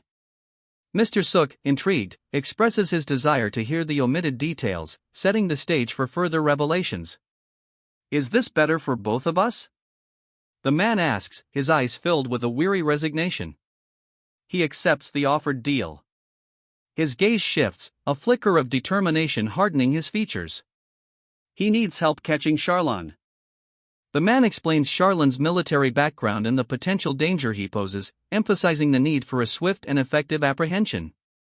Mr. Suk listens intently, considering the implications of this information. He appears pensive. Mr. Suk offers the man a job at Drizzen once he recovers, emphasizing the need for more experienced employees. The man, though grateful, makes it clear that he's prioritizing the mission above his personal interests. He's haunted by past losses. The scene shifts to a hospital room. A sleep-inducing shot is administered to the man. You really don't have to, the nurse offers, but the man's response is firm. My men are also hospitalized downstairs. Don't feel bad about it. He prioritizes the mission, his past losses weighing heavily on him. A sleep-inducing injection is administered. The man drifts off to sleep. The scene shifts. News of a colleague's death, Charlon, reported as a traffic accident, deeply disturbs the man. The French agency's request for secrecy adds to his unease. He reflects on his official duty, guarding the front lines. His commitment to the mission remains unwavering despite the personal cost. A sudden, violent attack unfolds at a border post. A brutal attack unfolds at the border post. A soldier lies dead, his attacker, a figure cloaked in shadow, swiftly disappears into the night. The shadowy figure, his face partially obscured by a mask, stands amidst the carnage, his knife dripping with blood. He is clearly the perpetrator of the attack. A flashback reveals a man reflecting on his past, acknowledging his past arrogance despite his exceptional skills. The flashback ends, and the man, now seemingly in the present, faces his own weakness. I can't face them by myself. A strong and trustworthy organization. The man lies in a hospital bed, his expression somber as he holds a phone. He calls Michelle, his face etched with determination. He explains the urgency of the situation, needing more information immediately. Michelle explains that Kim Tae-jin's company is for sale at a fair price. It won't affect his fortune too much. Michelle presses him about the acquisition, reminding him that she is his contact. He responds that he doesn't have time to worry about it. He considers buying Kim Tae-jin's company instead, a thought that clearly bothers him. Michelle's voice cuts through his thoughts, questioning if he's even listening. Michelle proposes discussing the acquisition details later that evening at a fancy restaurant. He brushes her off, preoccupied. A man lies in a hospital bed, explaining to his mother that he dropped his phone in the river. He only calls now that it's dry. He confirms to his mother that he is fine, despite her concerns about his cram school being closed on the day he supposedly lost his phone. Alone in his hospital room, he questions his actions, wondering why he has to make excuses to so many women. A stern-looking man visits him in the hospital, asking if they can continue their conversation. The visitor insists on hearing the truth from him, expressing a belief that he wouldn't lie. Before continuing their conversation, a hospitalized man pauses, stating there's something he needs to mention first. He assures the stern visitor that he won't lie from now on, but that doesn't mean he'll reveal everything. The visitor, skeptical but intrigued, questions whether he can truly trust the man's words. The hospitalized man explains that ending this conflict requires finding and eliminating a specific individual named Charlon. He reveals he got entangled in this situation due to a contract with Gong, a fact he believes the visitor will neither understand nor accept. His unique skills, including his French and combat abilities, are cited as contributing factors, which are unusual for his age. The visitor presses him on why he chose to reveal this information, questioning if this was simply an attempt at self-preservation. The visitor contemplates whether someone else might be better suited for a task of this nature, perhaps hinting at someone named Guangtek. We would only have more meaningless deaths, the visitor states, his tone grave as he explains his reasoning for revealing sensitive information. The stakes are undeniably high. The visitor continues, this obviously won't be an easy task for you either. You might even have to put your life on the line again, like we did at Yuri-san. He acknowledges the personal risk involved, offering a way out. You may decline my request, I won't hold it against you. You don't have to answer immediately. We still have time, so think about it for a while, the visitor offers, showing understanding and patience. A nurse administers an injection to the patient, a quiet moment amidst the heavy conversation. The visitor sits by the patient's bedside, the tension palpable as the man remains unconscious. Ah! Back in the days. But the real mission I had received was something else.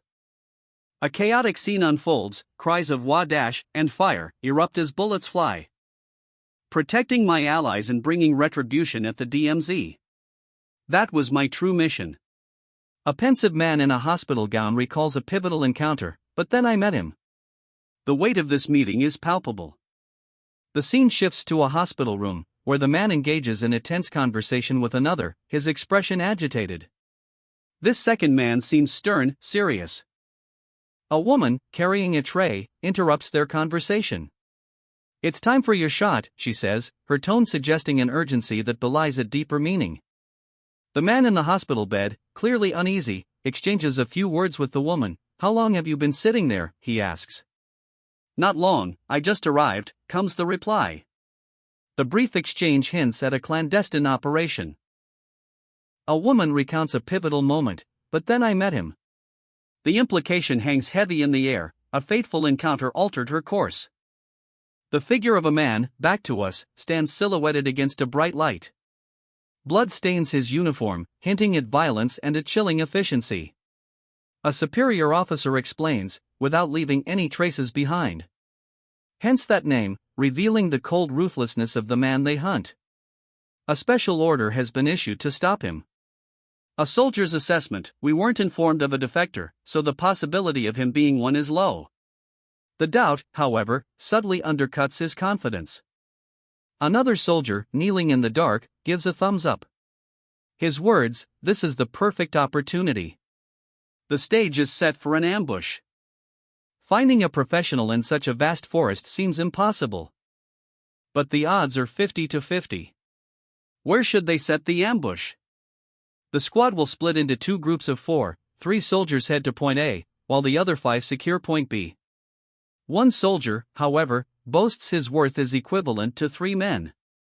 He demands obedience, threatening to personally handle the enemy if anyone disagrees with his plan. They'll only engage if the target approaches them, otherwise, they'll wait. The squad was forced to split, but the leader secretly hoped the target would approach them. His young subordinates are talented, but inexperienced. A soldier takes position, his rifle primed, a faint electrical hum fills the air. They're ordered to stay back and wait for reinforcements. The target is exceedingly dangerous. A squad of soldiers, weapons at the ready, moves through the undergrowth. The air crackles with anticipation. You should've. One of them mutters, the unspoken threat hanging heavy. Team A advances, their movements swift and silent, tracking their target. One soldier expresses concern about the time it might take, another sharply rebukes him, don't say such things. Their mission is too critical to waste time with doubt. Following the trail, they discover a distinct mark on a tree, a sign of their quarry's passage. Tension mounts. Suddenly, a chilling realization dawns on one of the soldiers, Throat Slasher. The name is spoken with a mixture of dread and grim determination.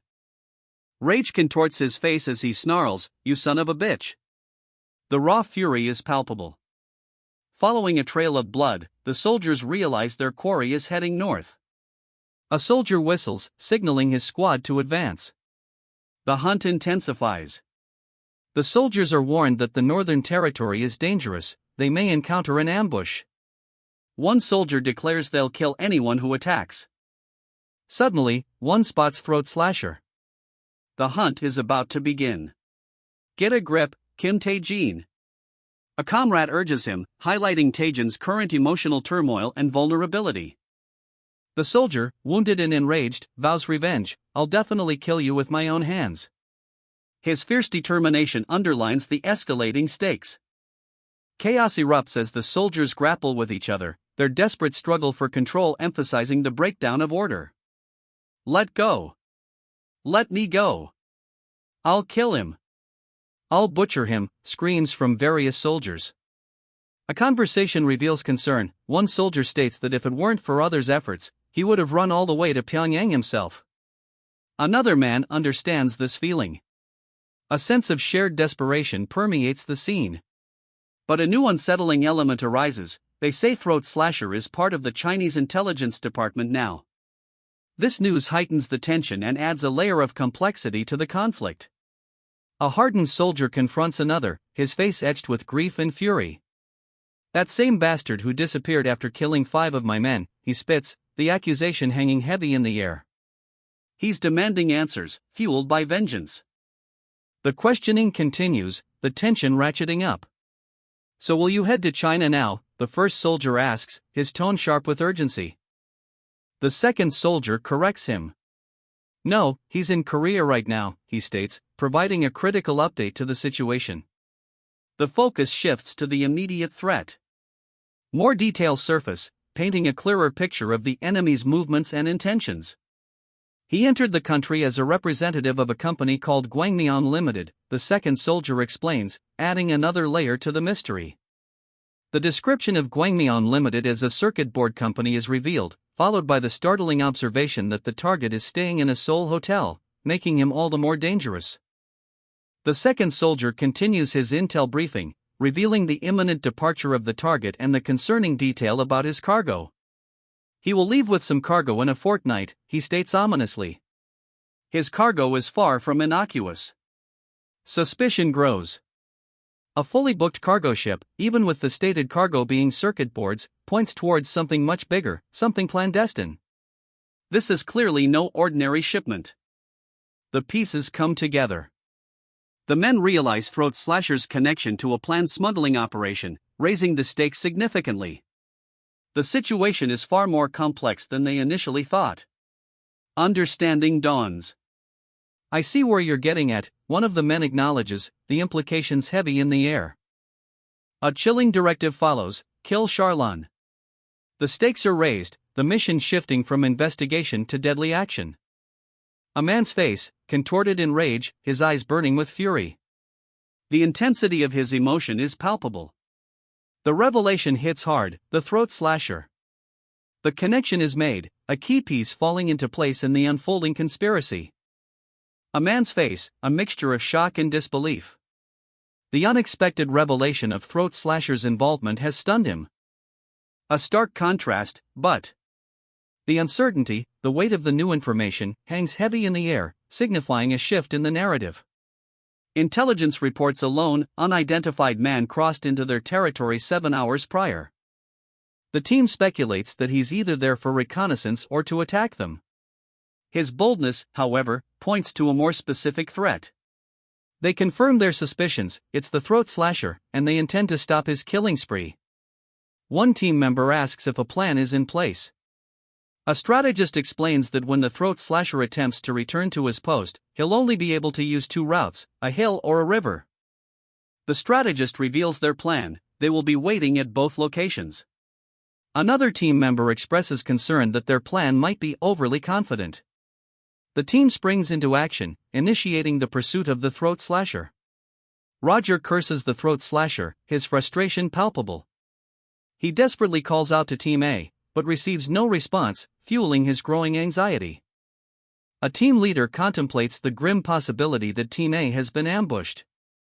He considers two possibilities: a fierce battle or a silent approach by the enemy. A soldier cautiously moves through the dense forest, his weapon at the ready. The horrifying discovery: a member of Team A lies dead, brutally slain. The grim scene unfolds, a fallen comrade, brutally murdered, amidst the shaken members of Team A. One soldier, injured but alive, grimly observes the carnage. He was also injured in the attack. Rage flares in the eyes of a surviving soldier as he spots their attacker, a furious vow for vengeance erupts. "There he is, that bastard," he snarls. Two soldiers confront the fleeing attacker, weapons raised. Hesitation grips them. One soldier tries to restrain his enraged comrade, urging caution, "You mustn't." The desperate plea is cut short by the ensuing struggle. "We must withdraw for now." The desire for revenge boils over as one soldier struggles to subdue his colleague while the target escapes. "I'll kill him," he yells. A moment of clarity pierces the fury. The harsh reality of survival sinks in: we need to survive to get revenge.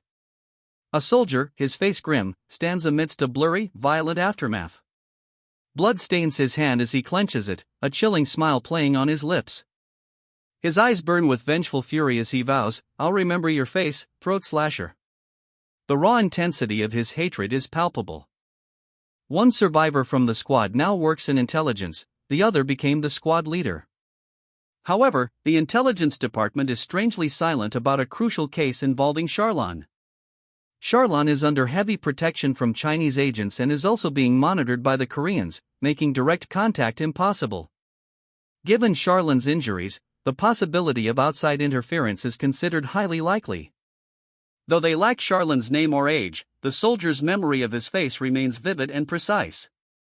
Uncertainty surrounds the identity of the assailant. While his true name remains unknown, he entered the country under the guise of Wai Min-guk, representing Gwangmyeon Limited. A vow for vengeance is sworn, a promise to hunt down the throat slasher. The severity of the situation is revealed: the assailant infiltrated a checkpoint, fatally attacking multiple individuals. The fallout from the incident resulted in a dishonorable discharge for someone. A steely gaze locks onto the viewer, a vow forming on the man's lips: "I'll kill the throat slasher." Intelligence confirms that the Bangji Corporation, a seemingly recent establishment, has a long history of manufacturing printed circuit boards. Min-guk's schedule and movements are the top priority, the man is told, prompting him to ask, "Then what should I do?" His superior instructs him to rest and recover, emphasizing the arduous battles ahead. A stark warning hangs in the air: the recovery will be slow. A doctor, his expression serious, silently observes. A doctor carefully tends to a stitched wound on a patient's shoulder. The patient, now awake, questions, "Yes?" His expression is one of mild confusion. Someone informs him, "About that, it's an order from your doctor." The doctor explains, "I'm hungry." "That's great news. It means your organs have resumed functioning properly. But you cannot eat whatever you want right now. Please make do with some gruel tonight." A tray of bland-looking gruel is presented. The patient eats the gruel, his thoughts elsewhere. He muses, just what is his relation with the throat slasher? A flashback reveals two powerful figures: one is brooding, the other is menacing. The patient wonders, a coincidence? The patient, sitting alone, contemplates, should I tell Ranark about Kim Tae-jin, and vice versa? Or is it too soon? He feels like he's solving problems one by one, but they're intertwined, inescapable. The weight of interconnected schemes presses down on him, he feels trapped. A menacing figure looms, a puppeteer controlling his fate. Freedom lies in escaping these machinations. Now, he contemplates the next step, a plan with Michelle to take over a company. He makes a decision, everything is set. Ranark arrives, commenting on the patient's improved appearance. Ranark observes the patient with a knowing smile, his thoughts unreadable. Ranark, a man in a sharp suit, sits beside the recovering patient. Open the window first, he instructs, a cigarette already lit between his fingers. He opens the window, smoke drifting into the night air. The scene is calm, almost peaceful, a stark contrast to the gravity of the conversation to come. Ranark reveals that parking lot group, whatever it's called, won't appear again. Boss Park Kibium will be immigrating to the Philippines next week. He speaks with a chilling finality. Ranark stirs his drink, his expression hardening. The patient watches him, clearly anticipating more. The patient, weary, asks, "Did you come all this way just to say that? Isn't there anything else?" His tone suggests a deeper concern beyond the immediate news. A glimmer of a smile crosses the patient's face. "Fine. Oh, Guangtek just came by. I met him in the elevator. He was grinning from ear to ear. Did something good happen to him?" He seems genuinely curious, a slight shift in the tension of the scene. The hospitalized man's family was told of his kidnapping and the hush money received. His wife silently nodded at the sum mentioned. Guangtek, unlike other gangsters, is considered different. Guangtek's demeanor suggests a significant improvement in his situation. Guangtek is revealed to be dealing with a confession of love, much to his apparent discomfort. The hospitalized man and Guangtek exchange an exasperated look. The patient is clearly uninterested in becoming his son-in-law. Guangtek's troubled expression is shown, he is concerned about something. School teachers are not permitted to have side jobs, adding another layer to Guangtek's concerns. Guangtek, resolute, makes a point, "But I wouldn't have vacations." He's determined to overcome his current predicament. He continues, dismissing the need for leisure. "Well, I already have lots of money." His focus is clearly on self-improvement and training. Guangtek's resolve intensifies as he adds, "And it's better to have vacations if I want to train my body," showing his commitment to physical and mental strength. He then states, "I also stopped smoking," highlighting his dedication to a healthier lifestyle. A voiceover reveals his inner thoughts. "I feel like I've only been showing you my pathetic side since the incident with Smithen, so I plan on training properly from now on." He's looking to move past past trauma and emerge stronger. Guangtek leaves the hospital, his demeanor suggesting a newfound acceptance. Just accept it as a fact and move on. He's ready to face his challenges head-on. A jarring ringtone interrupts his resolve. His phone vibrates urgently, RRR, foreshadowing a possible setback or new development. A jarring ring cuts through Guangtek's newfound resolve. "Monsieur Khan?" "This is Ranark," a voice announces, the French words hinting at urgency. His jaw tightens, a grim determination hardening his features. The words, barely a whisper, leave his lips, "And I'll kill Charlon." A doctor observes Guangtek, dismissing a piece of seemingly crucial information about stock manipulation as inconsequential for the moment. His focus is elsewhere. The doctor stands, arms crossed, a thoughtful expression on his face, while Guangtek rests in a hospital bed. The scene establishes their continued interaction. Guangtek's rapid recovery is noted, faster than average but still exhibiting some human-like characteristics, suggesting a residual effect from his injuries or transformation. He'll remain for 2 to 3 more days. The doctor inquires if Guangtek has anything to say before his release, to which Guangtek simply replies, Yes. I understand." Guangtek reflects on the complexity of his situation. Despite the bandages, Guangtek's body is shown bound tightly to the bed. The man concludes that despite the complexities, his priority remains finding Charlon. A close-up on Guangtek's intense gaze emphasizes his resolve to find Charlon. The doctor, still wary of Ranark, decides to proceed cautiously, preparing for the possibility that Charlon might not appear as expected. Guangtek, still recovering, eats his meal slowly, his expression unreadable. His intense focus remains. Ranark, a sharply dressed man, sits calmly, smoking a cigarette. His air is one of relaxed authority. Ranark observes Guangtek with a subtle smirk, commenting on his meticulous eating habits. Ranark inquires about Guangtek's recent trip to Ulsan, indirectly referencing their shared past dealings. Guangtek expresses gratitude for Ranark's past assistance, his demeanor shifting subtly. Ranark dismisses Gwangtek's thanks, suggesting his actions were merely a professional courtesy due to a recent incident. He questions if Gwangtek feels indebted. Ranark reveals his true intentions with a knowing smile and a dismissive, almost condescending tone. He makes it clear that there is no outstanding debt, despite his past assistance. Ranark strides purposefully into the room, his footsteps echoing. Gwangtek sits in his hospital bed, a pensive expression on his face. He accepts the situation, resolving to move forward. "I'll have to accept it now," he mutters. Ranark explains that the large settlement payment he received was from a traffic accident, clarifying the misunderstanding. The Chinese mafia had thought they were smuggling drugs.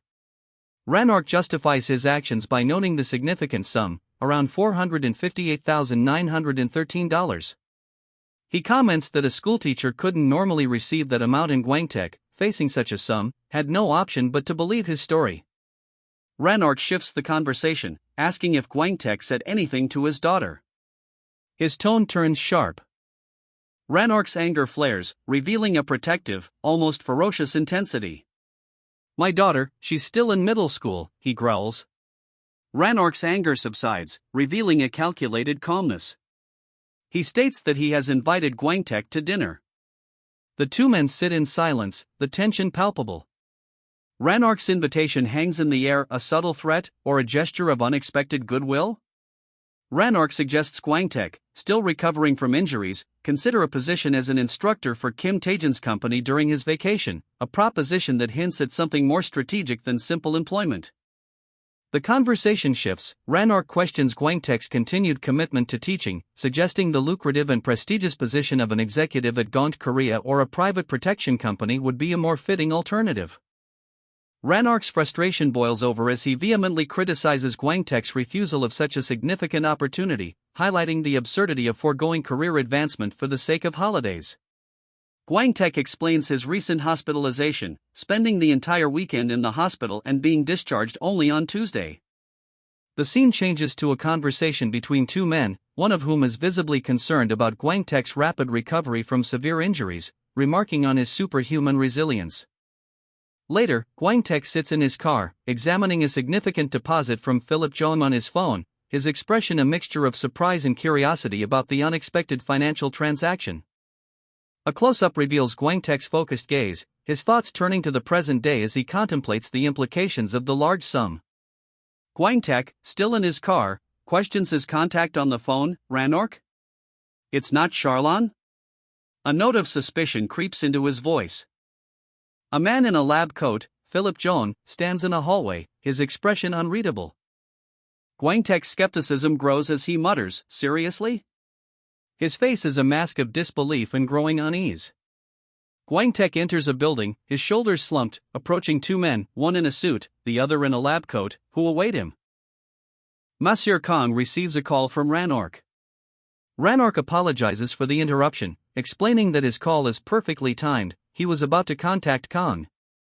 Kong is informed that shares of Gongti Motors, worth around 5 billion won, have been added to his account. Ranark explains that the previous funds sent were for Kang's operations, and offers more if needed. Kong reveals his plan to acquire an entertainment company, stating he'll return the operational funds. Ranark agrees and suggests they have dinner once the acquisition is complete. Kong receives another call, his expression is serious. Kang's serious expression deepens as he answers a call, a single word escaping his lips, "Charlon?" The call ends, and Kong leans back, a thoughtful frown etched on his face. "To think something like that was happening," he mutters, a hint of gratitude in his voice. "Thank you for the information." Kang's driver, a young man named Dairu, salutes him, a slight smile on his face.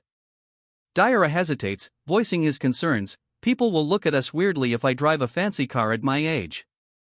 "Sorry about this." Kong counters, "What's so wrong about it?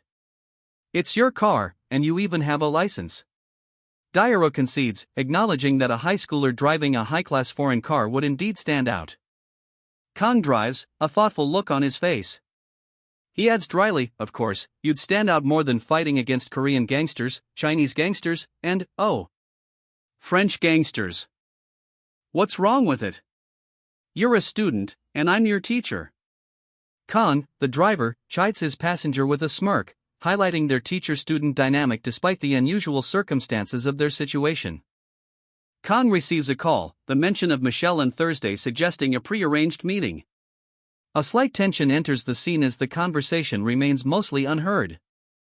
Kang dismisses the earlier concern, implying that a 19-year-old taking over a company isn't that unusual and therefore not something that would make the passenger stand out.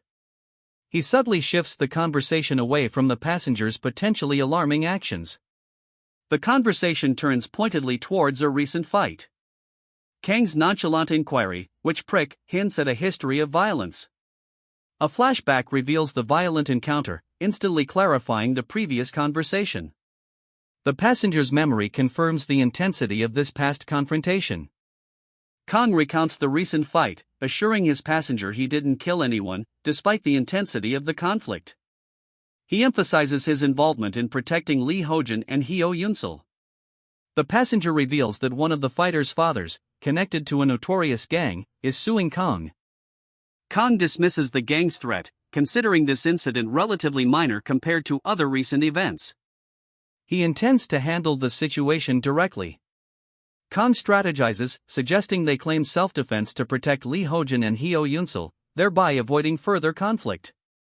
The passenger is surprised by Kang's unusually cautious approach, given his reputation for violence. Kang, gazing at the city skyline, reflects on the complex dynamics of the situation, concluding with a sardonic comment, "It's a beautiful world." "Great timing," the passenger says, "I'm on my way back to school right now."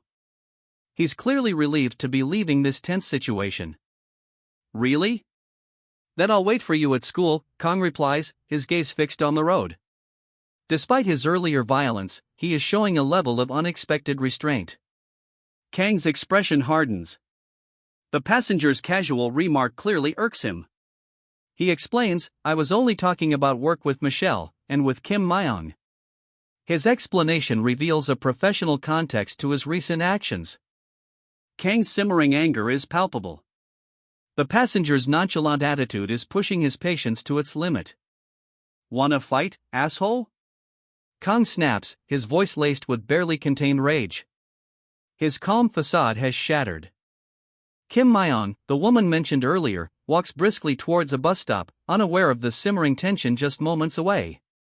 "I didn't know you were rich," Kim Myung remarks, a hint of surprise coloring her tone as she looks at Kang. "T-Tron Square?" Kang asks, his eyebrow raised in slight confusion as Myung suggests a shaved ice shop nearby. Myung explains that she has a meeting later and will be home late. The conversation continues, light and seemingly mundane, a stark contrast to Kang's earlier anger. Kang takes the car keys, his movements sharp and efficient. He exits the car and walks away from Myung, his back to the viewer, leaving the scene.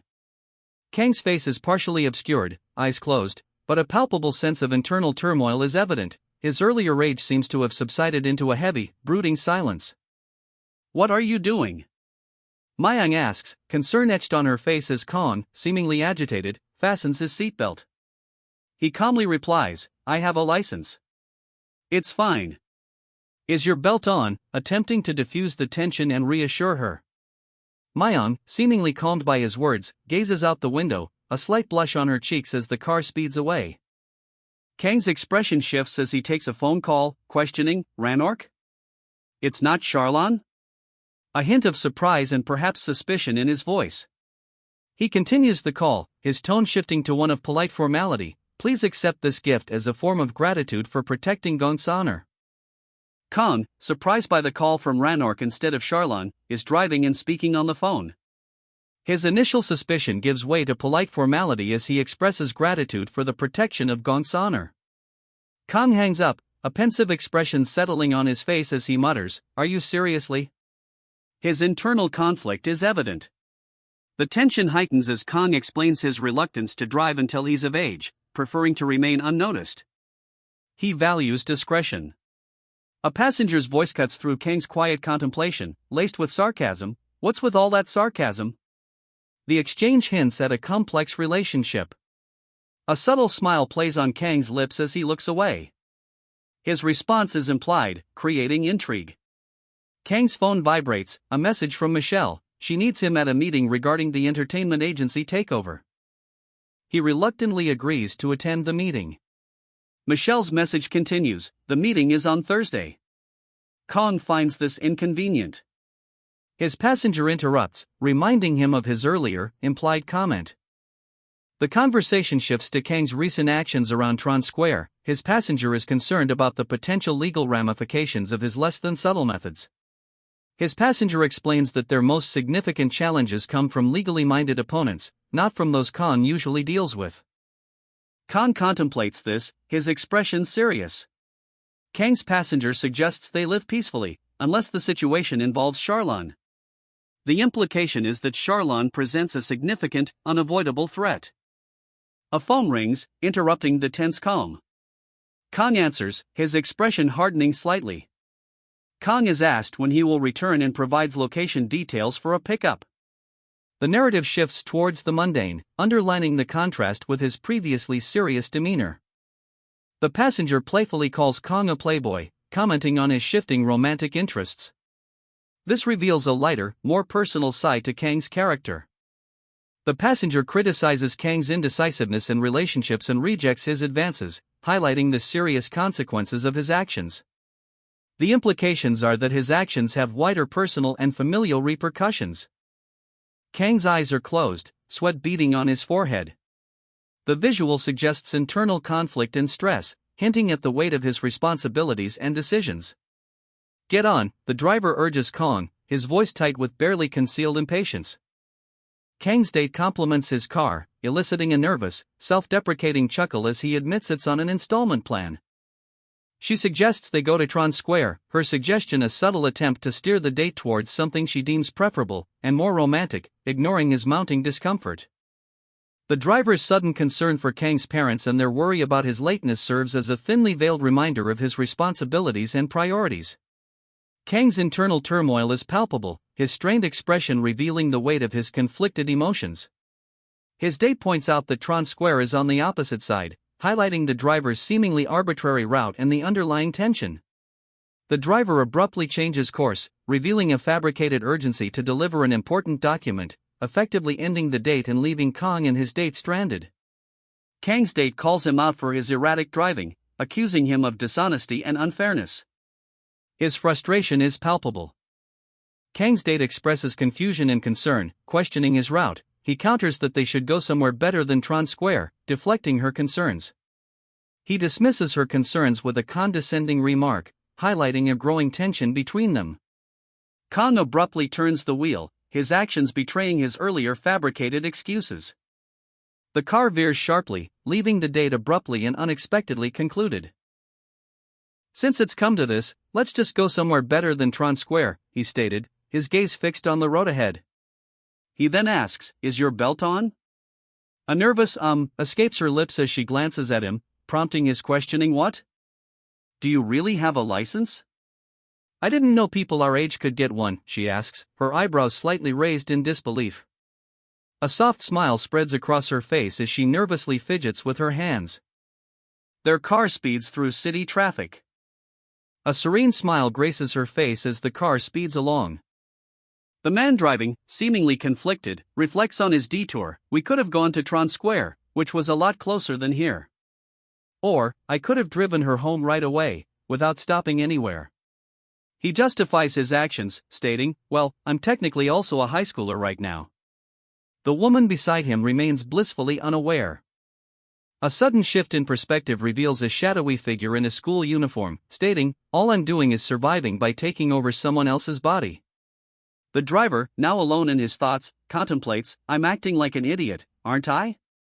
He glances down, a slight frown furrowing his brow as he contemplates his actions. Enjoying a pleasant cafe date, the couple savors the moment. This is really nice, one remarks, suggesting a desire for future similar outings. A rumor surfaces, the French ambassador recommended him for a scholarship. His companion seems thoughtful, hinting at an upcoming announcement. He reacts with a subtle, almost sheepish surprise. His prowess in French, self-taught through online seminars, becomes unexpectedly public knowledge. A wave of guilt washes over him. His success inadvertently overshadows others' efforts. His confusion is evident. He questions why he feels this way about the situation, underscoring his inherent empathy and unexpected self-awareness. Isn't that enough? What else do you want? Geez. He sighs, clearly exasperated by her continued demands. His success, it seems, is not enough to quell her needs. I've already paid for online French classes, she retorts, her voice laced with a touch of defiance. The implication is that she has already made sacrifices for her self-improvement. He explains, that's not it. It's, I'm just surprised by the sudden news. His discomfort is palpable, a stark contrast to his previous outward confidence. His empathy is beginning to surface. Huh, she questions, tilting her head slightly, her confusion mirroring his own. The shared bewilderment underscores the unexpected nature of his guilt. Geez, I don't know anymore, he mutters, his frustration evident. He's overwhelmed by a complex emotional state he doesn't fully understand. I already have so much on my mind. Let's deal with this later, he concludes, deciding to postpone the conversation. He needs time to process his unexpected feelings. A young woman approaches a man by his car, her expression one of concern. She expresses worry over his reckless driving habits. The man is startled by something unexpected. She stresses that his driving license is very recent, and he should be more cautious. He agrees to be more careful, promising to drive cautiously. He reflects on his promise, acknowledging the need for caution. The man internally recalls his past experiences in dangerous situations, and despite the obvious danger, he is still alive. He concludes that he should be careful nonetheless. His parents express concern, masking it as a desire to see him more often. He apologizes, feeling their worry. They invite him to visit the orphanage with them on Sunday, noting the staff are struggling. He accepts with a condition. He explains his Sunday plans with the sports club's teacher, but will consider another time. His mother offers him herbal medicine, which he drinks after remembering he'd forgotten it. He expresses his gratitude, feeling much better after taking the medicine. He lies on his bed, a peaceful expression on his face. This house has become relaxing to me, he reflects, a sense of contentment washing over him. A sudden wave of doubt crosses his mind. Or am I deceiving these people, he questions himself, a hint of unease now present. His hand reaches for his phone, a low hum vibrating against his palm. The sound of his phone ringing cuts through the quiet. He sits up, startled, the phone clutched tightly in his hand. His expression shifts to one of alertness as he answers the call. He answers the call, a questioning hello, escaping his lips. His eyes flash with anger, his face contorting as a furious retort erupts. The scene is charged with barely controlled rage. He hangs up, his anger turning inward into bitter self-reproach. I haven't even gotten to the main point, he mutters, his shoulders slumping in defeat. He snaps, then start talking already. Get to the point. His impatience is palpable. The voice on the other end of the line presses, you're more than capable of doing that, right? If you can't, then as long as you give us reliable information about his movements, the money is yours. A chillingly transactional offer. The man's brow furrows. Time, he questions, a flicker of apprehension crossing his face. The voice on the other end of the line continues menacingly, a fall down the stairs, a traffic accident, a burglary. Do you think those measly bodyguards you hired can stop all these? A sinister chuckle punctuates the silence. Tell me your answer tomorrow. You have 10 days to complete the mission. If you don't manage to do it within that time, or if we do it before you. The voice adds with a cruel smirk, little hint since I'm so generous. The target will most likely be. The image shows several women, each with a similar professional appearance, suggesting the target could be anyone among them. A sense of impending danger saturates the scene. Yeah. A woman, seemingly relaxed, sits in a car, a slight sweat beading on her brow. The driver, a young man with a serious expression, eyes the road intently. Tension hangs heavy in the air despite the woman's apparent calm. He questions her, skeptical. Do you really think Mr. Sook would lend his fancy car to a kid with no license? A smirk plays on the driver's lips as he glances at her. The subtle shift in his demeanor hints at something more. Wow! The scenery outside explodes into breathtaking beauty, a winding road beside a stunning lake, mountains in the distance. The woman, completely captivated by the view, waves her hand excitedly. Her earlier unease is gone, replaced by pure joy. Her laughter rings out, carefree and bright, a stark contrast to the driver's still watchful gaze. The scene is momentarily peaceful, but the underlying tension remains. He confesses he could have simply driven away and parted ways. The driver questions if he is actually interested in her, a high school girl.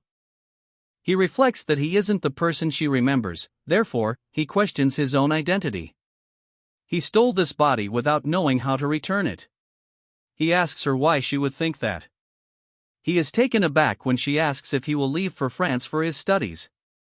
He recounts a conversation where the ambassador offered him a scholarship to study in France, but he dismisses it as mere politeness. His companion reveals that many students strive to emulate him, working tirelessly to achieve his level of success. She then announces her own intention to pursue studies in France. He expresses his surprise, questioning the need for her to study abroad when she is already a top-level student. Undeterred, she firmly states her decision is final. He hesitates, searching for the right words to express his true feelings. He subtly suggests she may not want to leave. His nervousness is evident as he takes a large gulp of his drink. "Isn't that burning hot?" she murmurs, a bead of sweat tracing her brow. The city skyline shimmers in the background. He follows her, his anxiety palpable, as she heads towards Willie's kitchen, the restaurant bustling with customers. She departs, leaving him standing alone at the building's entrance, his gaze following her retreating form. His eyes widen in sudden realization, a mixture of confusion and suspicion clouding his features. "Huh," he mutters, the question hanging heavy in the air. The question, "How much does she know?" echoes in his mind as he stands by his car, the night's darkness mirroring the uncertainty within him. He's caught off guard as she speaks. "You were going too fast just now," her words sharp, hinting at a possible awareness of his concealed actions. He arrives home, a wave from his mother greeting him from the doorway. Inside, his father's words are gentle yet firm. "I don't mind you seeing friends, but don't stay out too late." He replies with quiet assurance, "Sure, just come if you have time, otherwise it's fine." "Thanks." His mother calls out, "One Assisi, Chan." The scene shifts to the kitchen. Lying on his bed, a question weighs heavily on him. This comfort, this sense of belonging, of safety, do I have the right to enjoy this? A flashback shows him walking with his mother. His expression is conflicted, yet he finds solace in her presence. A phone vibrates on a bed, the silent question hanging in the air, "Am I?" He reaches for the phone, the insistent ringing a jarring contrast to his previous peace. His expression hardens as he answers, prioritizing the call above his inner turmoil. "Whatever the case, you're my top priority right now."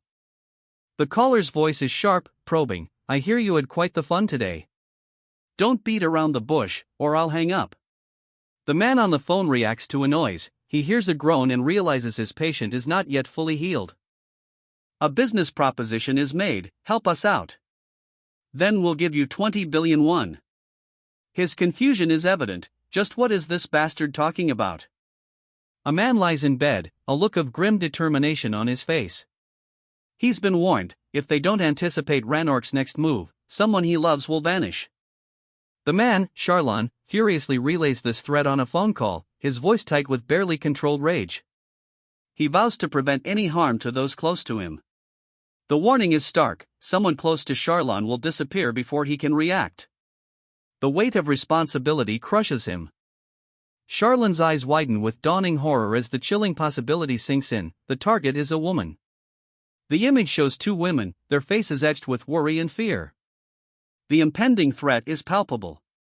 A young woman sits in a car, seemingly unaware of the danger closing in. Her serene expression is a stark contrast to the impending doom. Charlon's face is a mask of growing anxiety. He's racing against time, desperately trying to prevent a tragedy. Charlon's gaze is sharp, determined.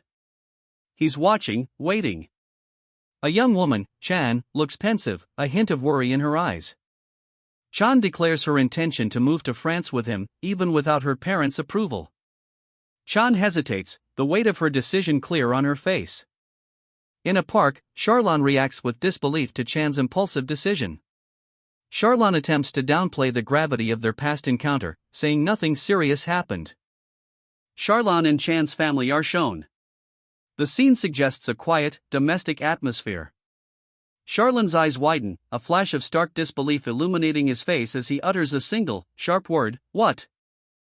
A cryptic message arrives, "Oh, here's a little hint since I'm so generous." The sender remains unseen, but the implication is clear: someone is offering a clue, perhaps to something dangerous or valuable. Chan, tense and focused, takes a phone call. The scene hints at a clandestine meeting or a dangerous situation unfolding. His anger flares. "Do you think I'll let you do that?" he demands into the phone, his features hardening. The call is clearly about something he is vehemently opposed to. The conversation intensifies. He grits his teeth, a deep ugh escaping his lips as the caller presses him. His doubt, now openly visible, causes him to question his own certainty, concluding with "Am I right?" He hangs up, tersely stating, "Then let's talk again tomorrow," before abruptly ending the call. The unresolved tension hangs heavy in the air. He assures his wife, a worried look on her face, that everything is all right. Relieved, she smiles. His earlier anxiety is gone, replaced by a calm demeanor. The man sits alone, his phone in hand, a storm brewing in his eyes. The lingering tension from his call is palpable. His anger explodes as he vows brutal revenge on his unseen adversary. The threat hangs heavy in the air. The next day, he trains rigorously, honing his fighting skills with intense focus and ferocity. His anger fuels his training.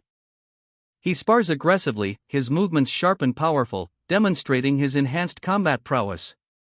The training session is brutal but effective. A man lectures a group of students, his words laced with grim practicality. Killing techniques aren't as cool as they look in movies. He contrasts the brutal reality of self-defense with the stylized violence of cinema. One student, unconvinced, points out the flashy fight scenes in movies and asks, "Don't they use awesome and cool-looking techniques in movies and all?" The instructor clarifies, emphasizing the stark difference between cinematic spectacle and real-world self-preservation. Movies aim to make the fights look as cool as possible, but this is to kill your opponent. I mean, to defend yourself. A student excitedly expresses their interest in learning these practical self-defense techniques. "Ooh, I want to learn those moves." The instructor agrees to teach them basic techniques, instructing them to practice in pairs. "I'll teach you some simple techniques, so practice those in groups of 2 today." A scene shift reveals a broader context. The instructor explains that most street thugs lack proper fighting skills, relying on brute force rather than technique. Around 90% of the thugs you see on the streets aren't very good at fighting. To be more precise, they've never learned proper fighting techniques, they're just violent. The instructor demonstrates a basic defensive maneuver to a student: "Just stand there and punch at me." He teaches a simple counter-move, emphasizing precise footwork. If your opponent steps forward to hit you, you just need to retreat with the same number of steps. The instructor continues his lesson, instructing the student to spread their arms and flap them up and down to defend against surprise attacks, ensuring they remain outside an opponent's range. Demonstrating the technique, the instructor shows how this defensive posture prevents vital spots from being hit. The student, now mimicking the instructor's movements, expresses understanding and notes the effectiveness of the technique in preventing attacks. The instructor adds a layer of realism, reminding the student that they are in South Korea where the police will arrive within 5 minutes, emphasizing the need for quick, effective self-defense. The instructor explains that while teaching advanced close combat techniques to young students would be beneficial, there is a high risk of them getting into trouble due to not controlling their skills appropriately. A man approaches, his last words being a reminder about the importance of using excessive force only as a last resort. The instructor continues, emphasizing that the best way to avoid trouble is to avoid conflict altogether. Prevention, he stresses, is far better than relying on even the most refined self-defense techniques. He then shifts to a more practical approach, explaining a simple yet effective self-defense technique, the backstep flat flap, that, while not flashy, could save someone's life. A student enthusiastically responds with a yes sir, signaling their eagerness to learn and apply the newly imparted self-defense skills. Suddenly, a serious conversation ensues. One man reveals a chilling proposition: he needs to kill someone for 20 billion won, approximately $18 million, or someone else will die in his place. The tension hangs heavy as the man reveals the target, a woman. This added layer of complexity to the situation deepens the moral dilemma facing the two men. Meanwhile, students in the background are shown engaging in a scuffle, highlighting the very real risk of uncontrolled close combat skills that the instructor warned against earlier. One man boasts of betraying his subordinates for a measly diamond, while the other dryly remarks, "Nicely said," the tension palpable as the background shows students engaged in a reckless brawl. They discuss using Ranark as bait, acknowledging the potential catastrophic consequences should Ranark be killed. The decision is made: they must use whatever means necessary to get Charlon. The scene shifts to the embassy of France in Korea. Three men sit in a conference room, discussing matters in hushed tones. An ambassador is summoned. The ambassador, calm and collected, affirms his understanding. A call comes in, it's Ranark, apologizing for his previous unavailability. The ambassador assesses the situation, a subtle smile playing on his lips. "Well, that's good," he murmurs, already formulating his next move. He plans to use himself as bait to lure Charlon out of hiding. A phone call interrupts his thoughts. It's Ranark, offering an apology for his previous absence. Ranark's voice is grim over the phone. His target, he reveals, will most likely be a woman. A montage of worried women flashes across the screen. The tension is palpable. Ranark's words hang heavy in the air. "Of course you won't. You'll definitely intervene. But don't forget, you're just one person." The weight of his warning is clear. He sits on his bed, a remote in hand, and nods, a single word hanging in the air: "Yes." A woman enters, explaining, "It was a French friend I made online, but the connection wasn't good, so I..." His mother offers, "Should I cut you some apples?" He quietly replies, "Yes please." The door closes softly behind her. He's outside, a school building looming behind him. He lets out two sharp, short laughs. He performs a powerful, swift martial arts movement in a deserted area. Students nearby watch in surprise, one asking, "Sir, what are you doing?" He grins, a playful glint in his eyes. "Right. Self-defense techniques. That's it. Why? Do you want to learn how to fight? Are you still being bullied?" The question hangs in the air, a concerned inquiry directed at a young man. He decides to teach them self-defense, announcing, "Today, I'll teach you how to defend yourselves against people like that. Moongijin, come join me." A group of students attentively watch. The instructor demonstrates a basic self-defense move against a student, a swift, effective block. The training continues, the instructor demonstrating more advanced techniques, students watching closely. His face hardens with determination as he explains, "You'll never be a victim to those street thugs." The instruction emphasizes practical survival. He continues his lesson, emphasizing the importance of retreat and seeking help. The streets are always filled with people, so just keep retreating and call for help. Self-defense isn't about punching your opponent. It's about survival. Two students whisper amongst themselves, one lamenting, "Senior Kong-chan would have taught us something so much cooler." Highlighting a contrast in teaching styles. The instructor, clearly frustrated, remarks, "That's troublesome. How else could we show you how useful this technique is?" His tone implies a lack of alternative methods to convey the importance of de-escalation. One student asks, "Then why do you always get into fights?" This highlights the perceived hypocrisy of teaching non-violent self-defense to someone prone to violence. The instructor suggests a practical exercise: if you're not convinced, get in groups of 2 and try to hit your partner as they do the technique. This aims to provide a visceral understanding of the defensive strategy's effectiveness. A student, lost in thought, reveals a significant shift in the narrative: "Charlon called me." This introduces a new, potentially urgent, plot thread that diverges from the self-defense lesson. The student's concern deepens. He states, "You know what I mean." His tone conveys serious implications to the call, hinting at a problem that requires immediate action. He explains his predicament, "Not yet. Charlon said he'll call me again today, so I'll have to tell him before that." This shows his intention to address the situation before it escalates further. Dismissing a matter as beyond their scope, two men conclude that the French intelligence agencies should handle it. Their dismissive attitude suggests a serious, potentially dangerous situation is unfolding elsewhere. A man sits in an office, contemplating a previous call from someone named Kong Chan.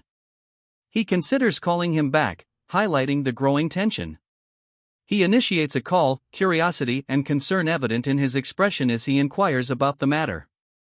The scene implies that something unexpected and unsettling will be revealed. The receiver's intense reaction, a shocked "what?"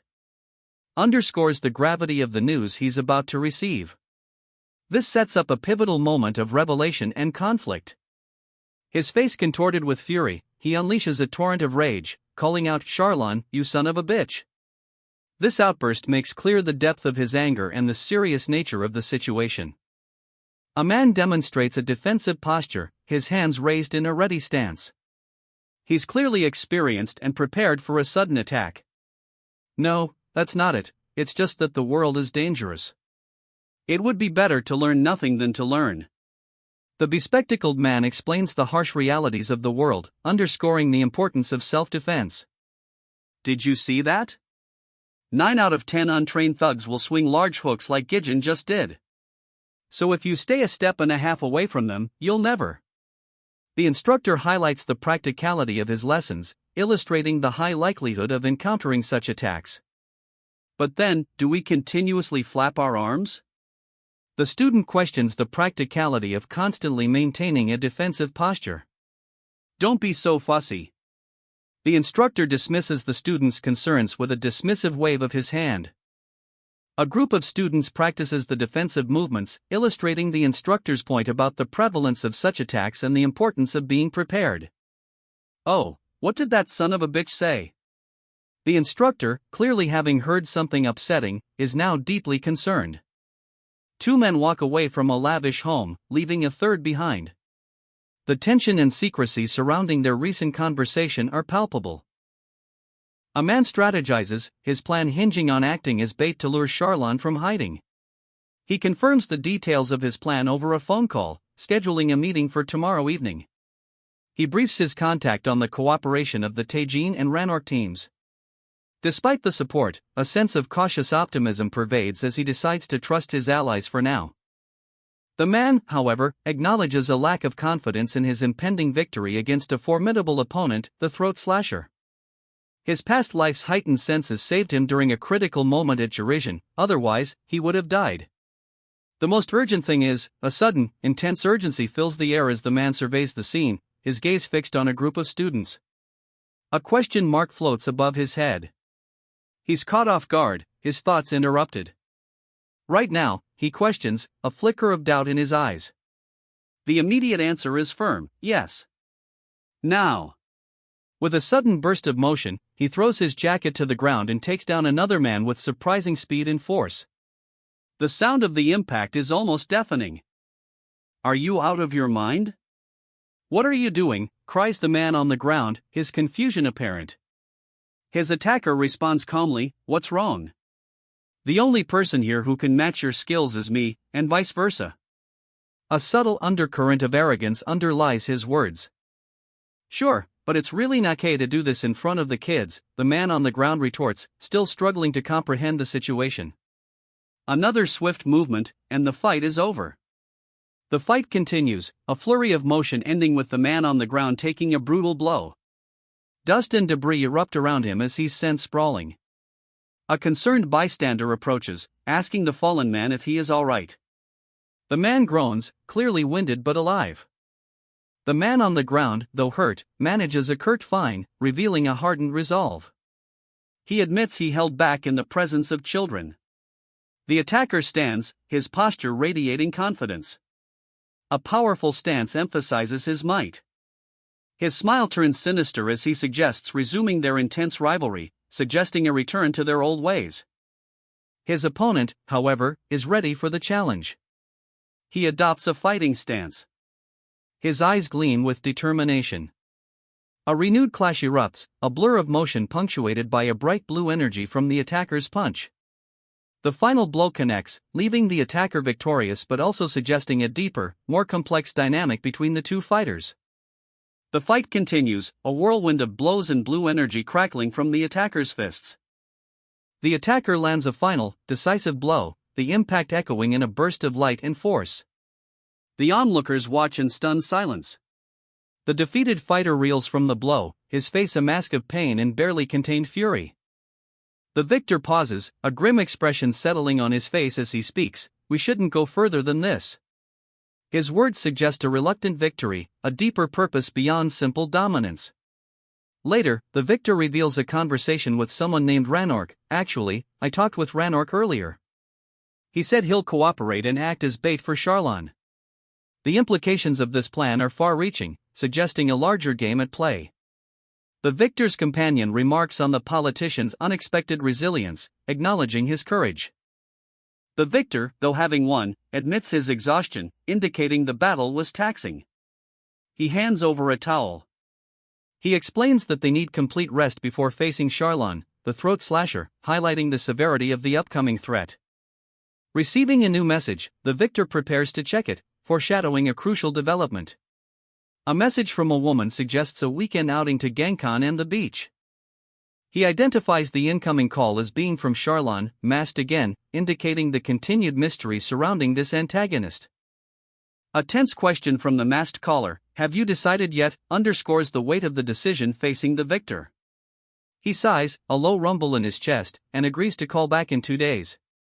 His impatience is evident as he interrupts the call, demanding an immediate answer. There's no trust between them. The caller explains that Ranork's death will significantly impact European politics, downplaying the 20 billion won payment as insignificant in comparison. He assures the other party that the payment will be safe and untraceable. The man on the phone reiterates his demand for a satisfactory answer, threatening to withdraw if his concerns aren't addressed. He's clearly unconcerned about Ranork's fate. His anger flares, revealing red eyes. He curses the caller for being too fussy about the details, emphasizing that the caller is his only enemy, but if the plan goes awry, he risks fighting the entire French government.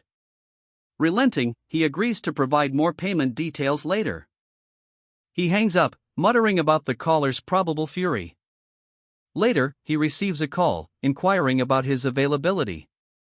He plans to meet Gongd Korea's branch manager, Smither. He wonders if Smither is in hiding due to a previous conversation. He suspects something has displeased Smither, noting a clash in their approaches to collaboration. Smither's face shows clear displeasure and frustration. An advisor warns the ambassador that his life will be at risk. Instructions are given to stall Charlon for 2 days. A man stands outside a building, seemingly contemplating the upcoming meeting. Confident, the ambassador reflects on his 2 advisors. He trusts their clear goals and loyalty, certain they won't betray him. The ambassador walks away, his gaze determined. He'll trust his advisors while focusing on regaining his fighting prowess before another confrontation with Charlon. He proposes a sparring match to his teacher, a seemingly casual request. Students nearby object to this unusual proposal. A teacher shouldn't fight a student within school grounds. Unfazed, the ambassador agrees to a short sparring session. The sparring match begins. The ambassador and his teacher grapple intensely. The teacher emphasizes the need for serious, physical sparring to efficiently strengthen his body, reminding him of his earlier commitment to focused training. The ambassador, dismissing his teacher's concerns, unleashes a powerful kick, sending his opponent sprawling.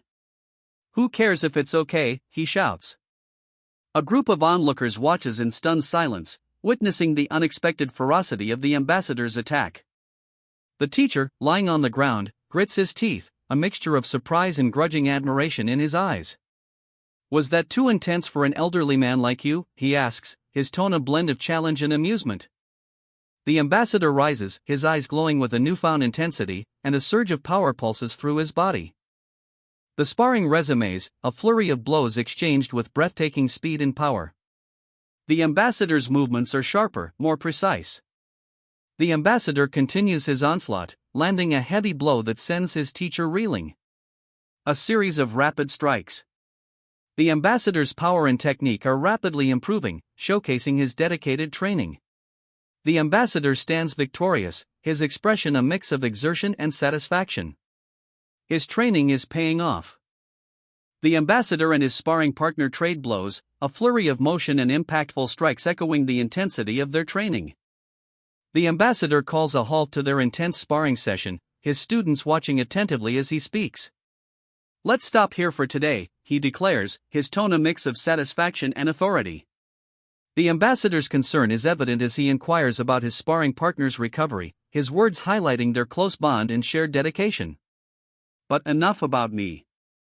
How's your body holding up, Captain? Have you fully recovered?" A woman urgently informs someone about a crucial meeting the following morning, the acquisition of the Dia family. Her insistence underscores the meeting's importance. Charlon, seemingly unconcerned, declines the urgent request, requesting 2 more days to consider the matter. His nonchalant attitude contrasts with the woman's urgency. Charlon's frustration mounts as he questions the payment plan and the reliability of his counterpart, revealing his distrust and concern over a potential betrayal.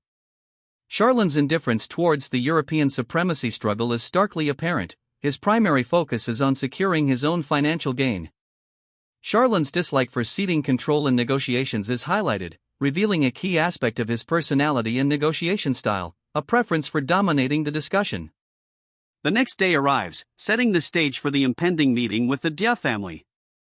Charlon explains his busy schedule to his family, mentioning meetings with Michelle and Ranork. He brushes off their concerns, stating he has plans but implying there's nothing to worry about. The family shares a meal, the atmosphere somewhat tense despite Charlon's assurances. His calm demeanor contrasts with his earlier statement about ceding control, foreshadowing potential conflict. School children discuss Senior Kong-chan, highlighting his prowess even in old age. This acts as a subtle contrast to Charlon's own age and potential vulnerabilities, adding a layer of suspense. Charlon is shown engaging in a swift and decisive fight. The visual dynamism underscores his strength and efficiency. Charlon cools off, washing his face after the fight. The brief respite emphasizes his calm and collected demeanor, even after violence. Charlon receives a message, confirming his presence, and he replies with a simple confirmation. The brevity suggests an urgent situation, furthering the impending tension. He ends a call, informing the other party he will let them know his decision after he makes it. This reinforces his control-oriented personality, foreshadowing how he will approach negotiations. The payment details arrive, a Swiss bank account containing the promised funds. Charlon, ever cautious, requests more information before withdrawing, suggesting he's prioritizing security and control over haste. A secondary character reveals Charlon's absence, noting a backlog of work and his mysterious seclusion. This adds another layer of urgency to the situation, suggesting a possible time constraint on his decision-making process. Smithen, a man of remarkable skill, is praised for his potential for a long and prosperous life. A concerned question follows, expressing doubt about the statement. Later, at a family dinner, the booming success of Smithen's business is remarked upon. Outside, Smithen makes a call, his voice barely audible as he greets someone named Chani. A conversation ensues where someone is putting on an artificial eye and is not yet used to it, evoking a request for an apology. Smithen's call continues, the other person expressing annoyance at his behavior. Smithen's contact sarcastically wishes him a long life before delivering some business news. Kanyu Motors has ordered a new batch of cars, requiring Smithen's signature to finalize the purchase. The caller assures Smithen that this entire situation will be resolved within 2 weeks at most, urging him to stay vigilant until then.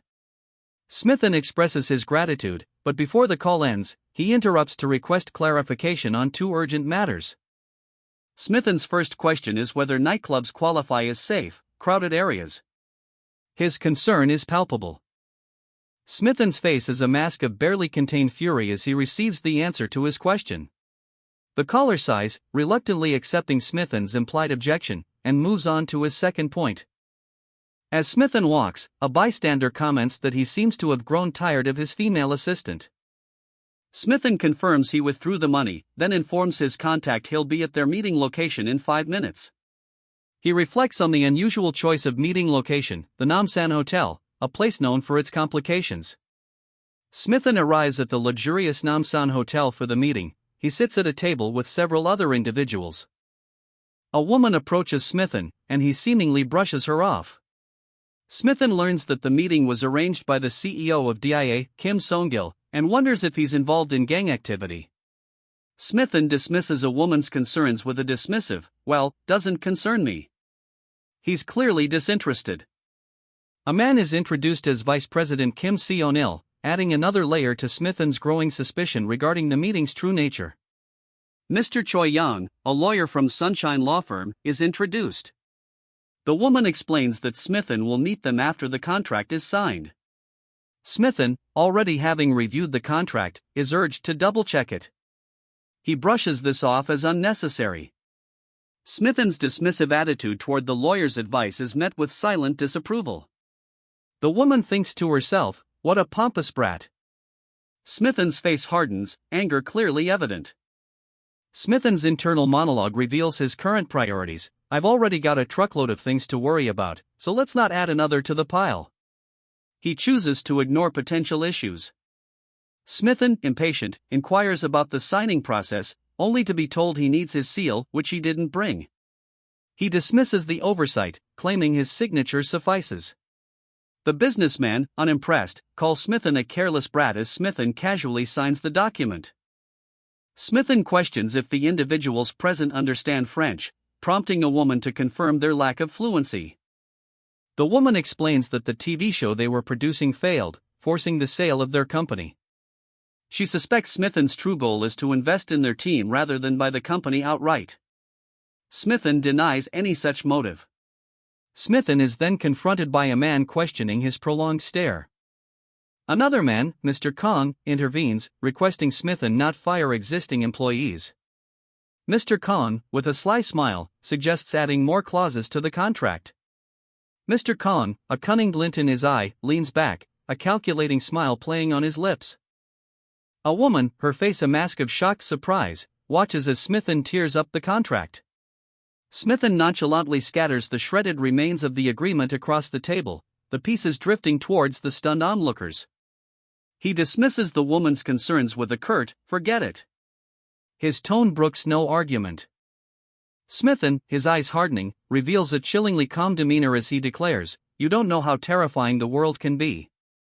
Mr. Kong, his expression turning lethal, rises from his chair, a chilling threat hanging in the air. "Are you defying me? Do you think I'll let you live after this?" Mr. Kong, his face contorted in a furious grimace, demands an additional 500 million won to finalize the company's sale. The stakes are raised significantly. A woman, seemingly accompanying Smithen, urges him to leave, suggesting they ignore Mr. Kang's outburst. Smithen turns to face Mr. Kong, who is now red-faced and enraged, ready to confront him.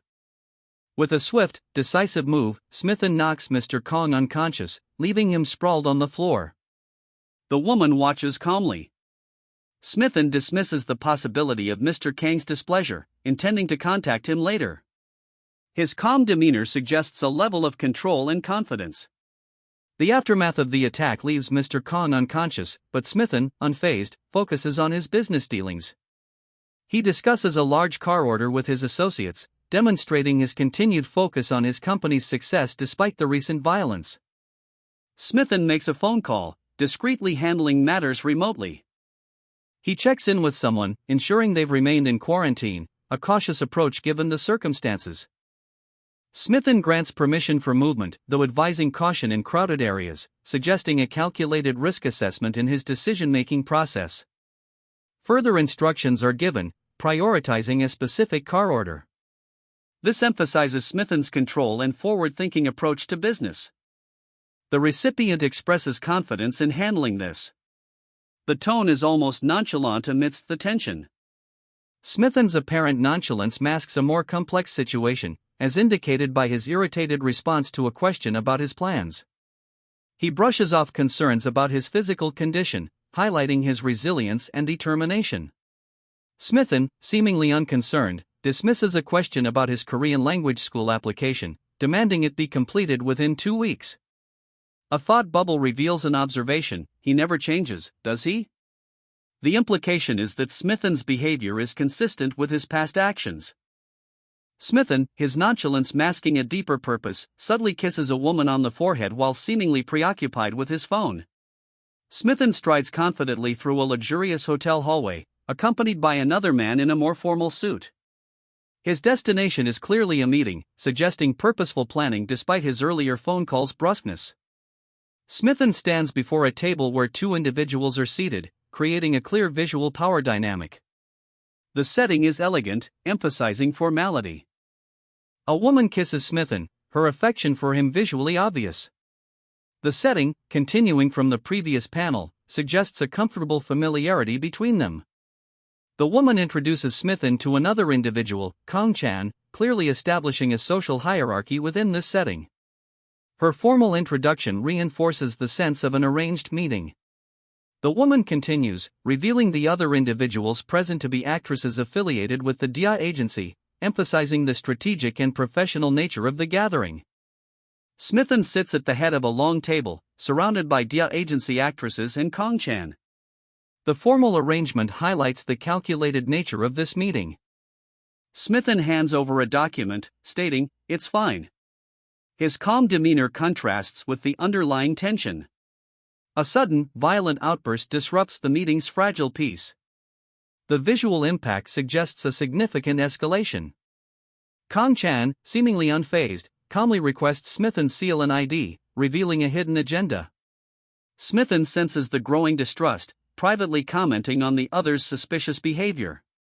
Smithen expresses his concern about escalating the conflict, prioritizing a smooth transaction.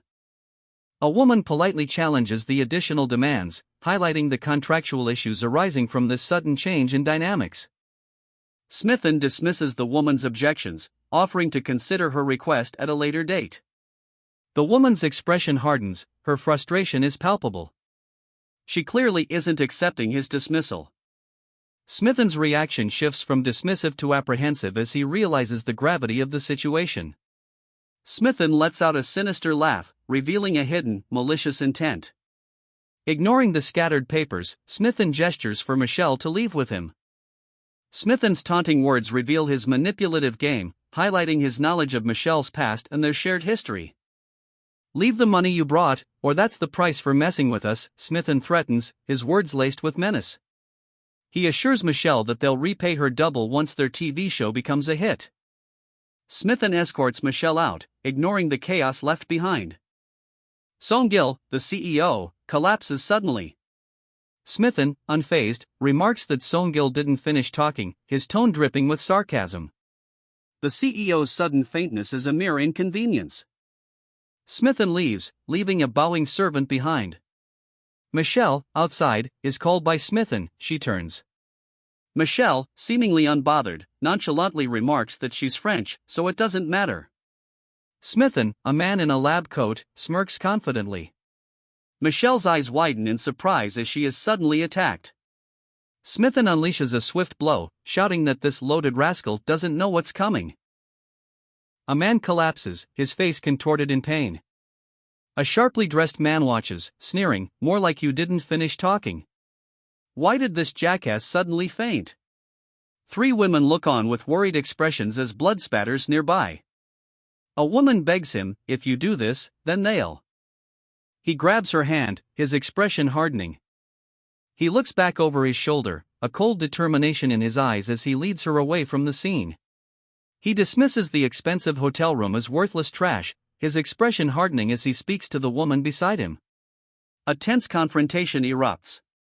A powerful man, enraged, confronts the man from the previous panel, his fist clenched. The man in the suit reiterates the hotel's cursed nature, his grim prediction having come to pass. The hotel's manager's powerful connections are revealed as the antagonist boasts of his ability to eliminate the man in the suit. The intense face-off continues, fueled by threats and uncertainty.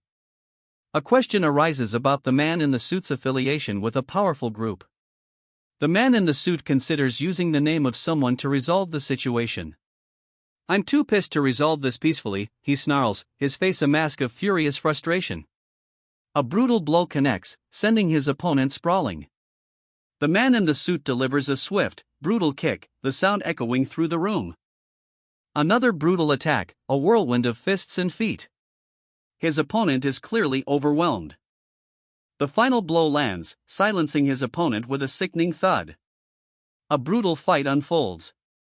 Boss Song-gil is being viciously beaten, his attackers clearly overwhelming him.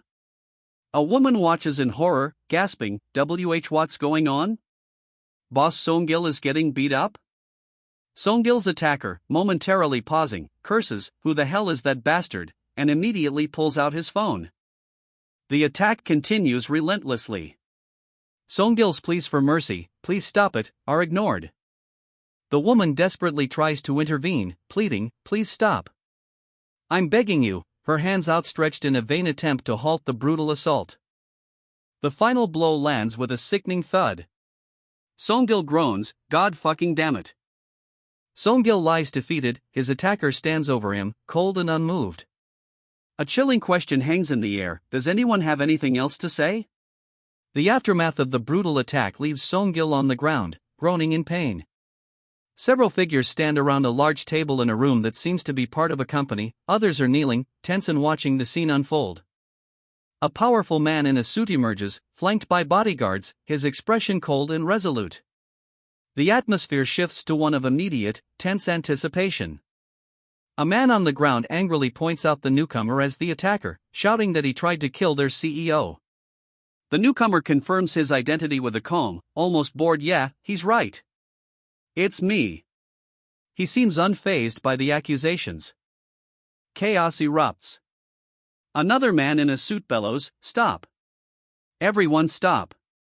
He attempts to control the escalating situation. Order is restored, albeit briefly. Ju Cheolbeum, the CEO's assistant, steps forward, introducing himself and calming the situation. Song-gil's expression is hardened, his gaze fixed on the CEO's assistant, conveying a mixture of anger and perhaps a hint of apprehension. The CEO's assistant's gaze falls upon Song-gil, giving a subtle command to his security detail. Song-gil, seething with barely controlled rage, watches as the CEO's assistant offers a meek apology for the earlier incident. The assistant explains that the men who attacked Song-gil were former employees, and that he bears some responsibility for their actions. The assistant's security detail subdues the two attackers who are now on the floor injured.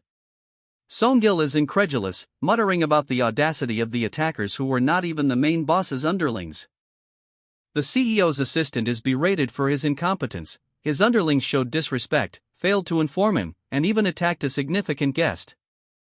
The assistant offers further apologies and promises compensation for damages, hinting at a desire to move beyond this incident. Song-gil coldly dismisses the assistant's pleas for leniency, his expression unchanging. The assistant, in a final, desperate attempt, suggests Song-gil buy their company. Song-gil explodes, striking the assistant with brutal force, his fury evident in the yell, "Did you go fucking insane? Shut that trap of yours." A powerful blow sends the assistant sprawling, his body impacting the floor with a sickening thud. Song-gil's expression hardens as he turns, spotting Michelle and asking, "Michelle?" His tone is sharp, questioning. The scene shifts to show the aftermath of the violence, the injured assistant, and the three women watching with a mixture of fear and shock. Another brutal blow sends a second man crashing to the floor, leaving Song-gil standing over his fallen foe, Michelle watching nearby. Song-gil's face is a mask of barely controlled rage. The violence is clearly not over. Michelle and another woman watch in horrified silence as the aftermath of the brutal attack unfolds before them. Fear is etched on their faces. One of Song-gil's victims lies unconscious on the floor, the scene a testament to the ferocity of the fight. Song-gil turns, his gaze hardening, then addresses Michelle with a curt, "Don't worry about it. Just follow me." His command carries an undercurrent of menace. A sharp "Xiiti down" echoes through the room as another woman is forcefully subdued. The violence continues, though now under Song-gil's control. The man in the white coat, his eyes blazing with fury, slams his fist on the table. His anger is palpable. And here I was being polite. You're getting on my nerves, brat.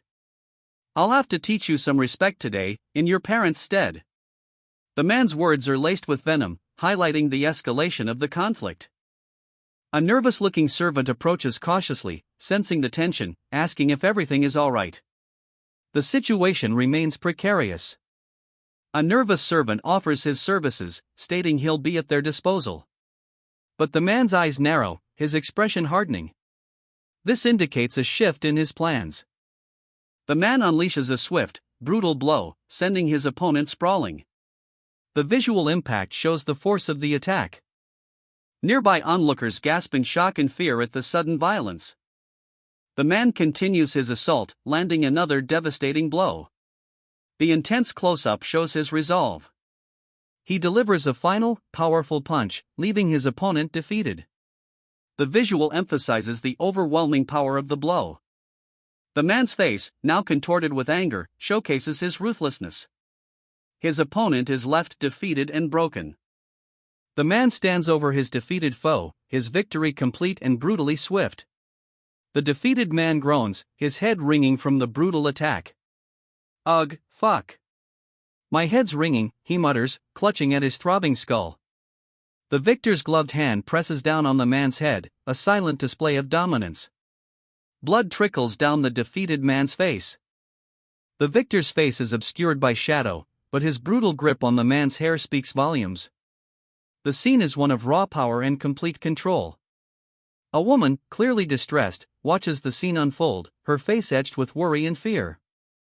Her eyes show both fear and exhaustion from witnessing the scene. The victor examines his own injured hands, the cuts a testament to the intensity of the recent fight. Let's leave already, the victor states, his voice carrying an air of finality as they start to leave the scene. He turns to leave the defeated man. A new character, sharply dressed and angry, strides into the scene, his voice a demand for explanation. What's going on here? The victor and his companion exchange a look, a mixture of weariness and apprehension clear on their faces. They know that the consequences of their actions are about to catch up with them. Tension crackles between the victor and his newly arrived, sharply dressed adversary. The newcomer's fury is palpable, his eyes blaze with a demand for answers. The newcomer commands everyone to stand down, his words carrying the weight of undeniable authority. Survival hinges on obedience. Confusion reigns as a powerful figure, Boss Cheolbeam, unexpectedly bows before the newcomer, a gesture of profound submission. Whispers of disbelief fill the air. Cheolbeam offers apologies, explaining he will address the newcomer properly once the current situation is resolved. The newcomer's power is clearly immense. The newcomer ensures the event remains confidential, emphasizing the importance of discretion. His subordinates quickly comply. Dismissing an onlooker as irrelevant to the situation, the newcomer's focus remains on the immediate aftermath of the conflict. The newcomer forces Cheolbeam to apologize, his authority unquestioned, the underling's fear is palpable. The identity of the newcomer is revealed, a friend of the powerful Boss Gwangtaek. His arrival elevates the stakes dramatically. The newcomer's identity is revealed, a friend of the powerful Boss Gwangtaek. His presence elevates the tension dramatically, casting a shadow of uncertainty over Cheolbeam's fate. Cheolbeam, his face slick with sweat, displays his profound fear of the consequences. The newcomer issues a stark ultimatum: make amends by the end of the day, or face the wrath of Gwangtaek himself. Overwhelmed by fear, Cheolbeam offers the most profuse apology, his voice trembling. A silent question hangs in the air: is this newcomer attempting to leverage the situation for his own gain? Cheolbeam reveals the dire consequences of failure, the loss of his company and his position in the underworld. Desperate, Cheolbeam and his subordinate prostrate themselves before the newcomer, begging for mercy. Their desperate pleas paint a vivid picture of the newcomer's immense power and the fear he inspires. A woman, seemingly unfazed by the preceding events, tilts her head, a questioning look on her face as she asks, "Me?" A man smirks, his eyes glinting with amusement as he observes the unfolding scene, the implication of his expression being one of subtle threat and anticipation. Sheolbeam, his face contorted in a mixture of fear and shame, covers his mouth as he is forcefully shoved away, a clear display of the newcomer's dismissive attitude towards his pleas. A powerful fist hurtles towards Sheolbeam, the dramatic visual highlighting the imminent violence. A woman, mid-sentence, pauses, a slight furrow in her brow as she utters a questioning "huh?" A man responds with quiet obedience, stating simply, "I'll do as you say." The man and woman stand close, a tender moment unfolding between them.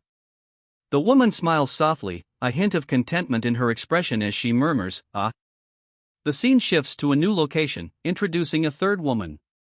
Tension is palpable, the atmosphere has noticeably changed. One woman proposes purchasing Dia from the beginning, believing it will prevent future trouble. The scene shifts to a tense encounter. A man in a suit questions the two women, his expression serious. A beaten man profusely thanks his superior, his gratitude palpable despite his injuries. The woman from the first panel observes the prostrate figure with a cool detachment. The man from the previous panel watches her intently. A sharp crack echoes as a piece of woodwork breaks near the fallen men. The injured men exchange a weary glance, resignation etched on their faces. The man from the previous panel, now seated, muses that something always goes wrong at the Namsan Hotel, suggesting it's cursed, and wonders who the victim is this time. Monsieur Kong confirms the ambassador's request for a meeting at the Namsan Hotel that afternoon. The meeting is scheduled for 5 p.m. Kong agrees to the time. Kong oversees his team, confirming the completion of their paperwork. He then notes the trainees and contracted employees are headed his way. Remembering the trainees, Kong decides to have lunch with everyone. Kong is shown in deep thought, a question mark above his head. His thoughts turn to a previous incident at the hotel, questioning why two women were beaten up there. He speculates that it might be because they were women. They're almost here. A man and woman await, their conversation hinting at an impending arrival. The woman remarks on the delicious food, a subtle attempt at deflection or appeasement. The man refutes her suggestion, stating that the woman's actions are deliberate, pointing to a larger conflict involving trainees and employees. The man expresses confusion, questioning the relevance of the company's size to the woman's provocation. A tense atmosphere builds as the man's expression hardens, his gaze fixed on the woman, the tension between them palpable. The man notes the woman's resemblance to someone named Hyo Yunsul, revealing a past connection. Despite her popularity, the man advises against recommending the woman, highlighting a conflict between professionalism and personal feelings. The conversation shifts to business, acknowledging the need to endure the situation despite the annoyance, and explores the possibility of canceling the contract with the actress. Ending the contract is possible, but it would cause a PR nightmare and millions of dollars in losses for the agency. The actress's contract would cost the company tens of millions of won every month. The man asks what he can do for the actress, who then requests that he check for available seats at the Japanese restaurant upstairs. The woman remarks that the man must have a lot of money. The woman's surprise and disdain are evident as she learns that he is still a high school student. The man's smirk conveys his amusement as the woman calls him a brat. The waitress informs them that there are enough seats available upstairs at the Japanese restaurant.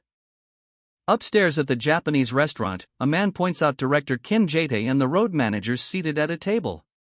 He continues his introductions, pointing out stylists, makeup artists, and agency trainees among the other diners. One woman suggests they order some whey, a thinly sliced raw fish dish, but another expresses concern about the cost, 500,000 won per person. A man, seemingly unfazed by the price, asks, "Excuse me?" His tone suggests a subtle challenge or a misunderstanding. He dismisses the cost of the expensive dish, his words clearly upsetting someone. The woman exclaims, "Channy, what are you doing?" her voice laced with both surprise and alarm at his actions. "You said she was challenging me," the woman protests, her voice sharp with indignation, "but there's a limit to everything. 10 million won for a single meal?" Channy smirks, unfazed by her outrage. "I'm filthy rich," he declares with a nonchalant shrug. His expression softens slightly as he explains, "Yes, you. I was going to leave you in charge of the company in the first place. Channy reflects on the situation, his inner monologue revealing, "This entire situation was my fault, so he should have been mad at me. But instead, he gave me full authority." Michelle's eyes widen in shock and disbelief. "Could it be?" she whispers, a dawning realization on her face. Channy smiles knowingly, confirming her suspicion. "I only bought dye for you, Michelle." Michelle, startled, questions Channy's actions with a confused "huh?" The implication is that she's piecing together the true nature of Channy's recent actions. A man, seemingly in charge, proposes they proceed with their original plan. This suggests a business transaction or scheme where Michelle plays a key, though possibly unwitting, role. The man explains that he will handle the family business, using Michelle as his proxy for all official matters. This confirms the transactional nature of their arrangement. Michelle's role is solidifying, but her awareness remains uncertain. The man stands confidently among others in a formal setting. His demeanor suggests confidence in his plan, while Michelle watches with a subtle expression of concern. The scene establishes his authority and the weight of their agreement. The man leaves, leaving Michelle to her thoughts, suggesting a pending action or decision on her part. The scene establishes a sense of anticipation and potential conflict. The man orders his subordinate to complete the paperwork rapidly and meet him in his office. His demanding tone and urgency underscore the importance of the plan's swift execution. A man sits alone at a table in a lavish restaurant, sipping his tea. Other patrons move through the upscale space, oblivious to his quiet contemplation. He checks his phone, a thoughtful expression on his face as he waits. The scene hints at a pending event.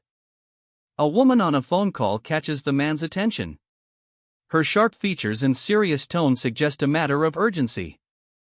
Three women, dressed in sharp business attire, whisper amongst themselves, their expressions wary as they observe the man.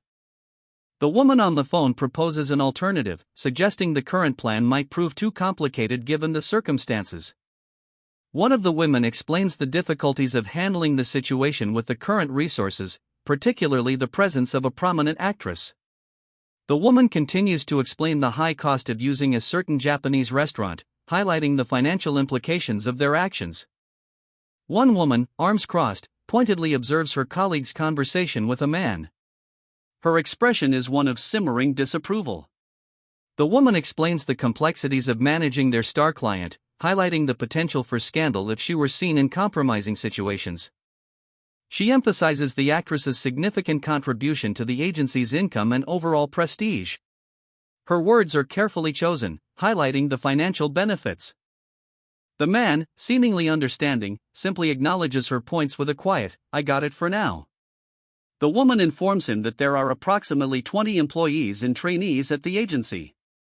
His expression darkens as he directly confronts her about her previous suggestion of a particularly expensive Japanese restaurant, aware of the cost implications. A smirk plays on his lips, he's clearly contemplating something. His expression hardens as he considers the potential repercussions, referencing another famous actress to make his point about managing high-profile individuals. Duh. Entertainment. "This way, please," she calls out, her hand raised in a gesture to guide someone. A woman with striking red lipstick leads a man to a nearby table. He seems hesitant. A large man in a suit enters, his expression somber. "Nice to meet you." "I will be in your care," he states formally. Another man, presumably the president, smiles confidently. "We'll be in your care, President," he assures the newcomers. A celebratory atmosphere fills a restaurant as a group enthusiastically welcomes their guests. The woman from earlier whispers to her companion, "We'll have the lunch menu for everyone." Her expression carefully neutral. The woman appears pensive, her earlier confidence slightly diminished. The man, his gaze sharp, addresses his companions. "What is the most expensive menu here?" he asks, already preparing for potential costs. The man, lost in thought, sits pensively in a chic restaurant. His earlier decisiveness seems to have faded, replaced by a quiet contemplation. The woman, eyes wide with surprise, internally questions the sudden turn of events. How come, she wonders. A passionate kiss shared between the man and woman, a moment of intimacy amidst the unfolding tension. The man addresses the woman, his tone firm but measured. This is your last chance. If you have any conditions to add, now's your time, he states, leaving no room for further delay. His inner thoughts reveal a calculated strategy. I need to set up some countermeasures or something this time, he muses, acknowledging the potential risks involved. A woman, seemingly unfazed, calmly observes the situation. Tension hangs heavy in the air. A tense scene unfolds in a stylish cafe. A man sits with a woman, their expressions unreadable, as a waitress approaches. The man, deep in thought, considers his next move. The waitress politely asks for his order. He orders drinks for everyone present. Chani, a woman with fiery determination in her eyes, explains that while the exquisite meal is undoubtedly tempting, there are limits. Ordering this dish will cost a staggering 10 million won for just one meal. A man, his expression unreadable, calmly inquires if there's a problem. The tension hangs heavy in the air.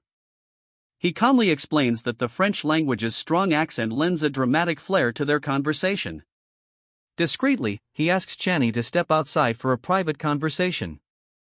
Chani's expression hardens, her lips press into a thin line, and her gaze becomes resolute. He explains the exorbitant costs involved in the entertainment industry, highlighting the discrepancy between a lavish meal and the massive budget needed to manage a company, questioning Chani's understanding of finances. Sighing, Chani reveals her stress and worry concerning the financial aspects of the situation. He acknowledges her knowledge while questioning the excessive spending, especially the anticipated increase when the project is released. The man's face crumples as he grapples with the staggering total cost of 10 billion won, a figure that could be completely wasted if the project fails. The scene shifts to a discussion of the high costs involved in the project, popular actors, scriptwriters, and the company's past poor performance, which has made securing sponsors even more difficult. He reflects on the unexpected complexity of the situation, questioning Ranork's earlier praise of his decision. Chani explains that Soyeon is a minor addition to the already high-profile cast, which doesn't help the overall financial burdens. The conversation shifts as Chani recalls their earlier altercation, building tension for a possible continuation of the disagreement. A woman, her hand resting possessively on a man's jacket, purrs, "You were so hot, Chani." The scene is intimate, yet the undercurrent of their earlier argument remains palpable. Chani's face is etched with discomfort, a single tear traces a path down her cheek. The lingering effects of the previous conflict are evident in her expression. The scene shifts to a celebratory dinner. Employees thank their president, their cheerful exclamations filling the restaurant. Chani's expression transforms into one of utter astonishment, her mouth hangs open in shock. A man observes the scene, a smirk playing on his lips. He murmurs, "This is quite impressive," highlighting the extravagance of the situation that Chani had previously decried. The narrative reveals a crucial detail: the company covers all expenses for the cast, including meals, accommodations, dance and singing lessons, and gym memberships, contradicting Chani's previous statements about financial burdens. Is that so? Please try again. The balance in it should be more than enough. Oh my, our young and rich president's pockets must be empty. How pitiful. For now, use this too, then I will try with 2 payments of 5 million won. The payment has succeeded. Thank you for your patronage.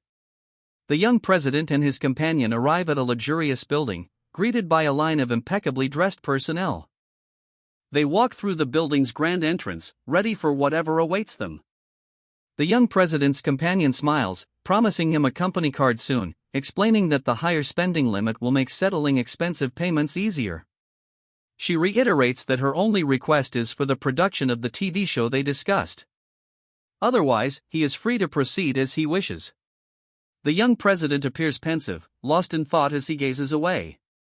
His companion, Shanik, leans closer, whispering an invitation. He seems disturbed, momentarily taken aback by her proposition. A phone call interrupts, bringing news that the Korean car suppliers can only deliver a batch of cars in 3 months. A phone call delivers unwelcome news: the Korean car suppliers face delays, pushing delivery back 3 months. He accepts the information grimly. Chani's touch on his neck momentarily distracts him from the bad news. he appears slightly flustered. He explains that he has an important appointment at 5 p.m. and doesn't have time for her advances right now. Leaving the elevator, they navigate a bustling lobby. A casual remark about the heat adds a touch of levity to the tense situation. His expression shifts as he tells Chani that she is breaking his heart. Chani's face reflects a mix of emotions as she looks away. The scene leaves their relationship's future uncertain. He leans in, kissing Chani before pulling away, adding, "Next time, Chani." Chani, beaming, waves goodbye as she leaves. He steps into an elevator, the doors closing behind him. He exits the elevator, his nonchalant demeanor briefly interrupted by an accidental bump into a mysterious man. A quick apology is exchanged. He enters another elevator alone. A tense atmosphere settles as the doors close. The man in the hat stares intensely. A chilling thought crosses his mind: countless numbers of people. A sly smile plays on the man's lips. He's clearly enjoying himself. "Geez, I already know you're rich," his companion exclaims, exasperated. The man in the suit replies firmly, "But this isn't a date. This is business." He offers a significant sum. "I'll send you 300 million won tomorrow, so use it to manage the company." The implied trust is palpable. He calls out to her, "Chani, Chani, Chani." She approaches, gratitude evident as she responds, "Thank you for your trust in me." A subtle doubt lingers as he observes her, and he adds, "But you wouldn't do that." "Oh, and start producing a..." The sentence is left unfinished, creating suspense. He informs Chani that a TV series costs around 10 billion won to produce. Chani, appearing slightly stressed, acknowledges this significant cost. He then casually inquires about the influence of the woman named Eun So-yeon. A subtle expression of concern crosses his face, hinting at his growing apprehension. He suggests they go to lunch, concerned that their expensive meal will get cold if they delay. The sheer abundance of food presented is striking, a stark contrast to the previous panel's setting. Chani is surprised by the extravagance of the first course alone. Eun So-yeon watches them with an amused, knowing expression, adding a layer of intrigue to the situation. Overwhelmed by the extravagant meal, Chani is stunned into silence, while Eun So-yeon observes with a knowing smile, adding a layer of mystery to the scene. Chani's companion silently questions the financial capacity of those who frequent this establishment. A payment attempt is declined due to exceeding the limit. The man sighs, clearly frustrated by the recurring payment issue. The meal concluded, the woman expresses her gratitude. Eun So-yeon suggests they have a private discussion, prompting a reluctant response from her companion. He firmly declares his disengagement from the company's management. Eun So-yeon, her frustration evident, demands an explanation. "Why did you bother buying this company if you don't plan on doing anything with it?" Chani, clearly uncomfortable, pleads with her, "Chani, don't tell me." His weary expression reflects his inner turmoil. A thought bubble above his head reveals his sentiment: Michelle becomes tiresome. So-yeon observes Chani calling someone, a glimmer of calculation in her eyes. She thinks to herself, seems like he can be useful at times. So-yeon's embrace intensifies as they stand close. The question hangs heavy in the air: what should we do now? He casually dismisses the urgency, stating, "There's plenty of time until 5 p.m.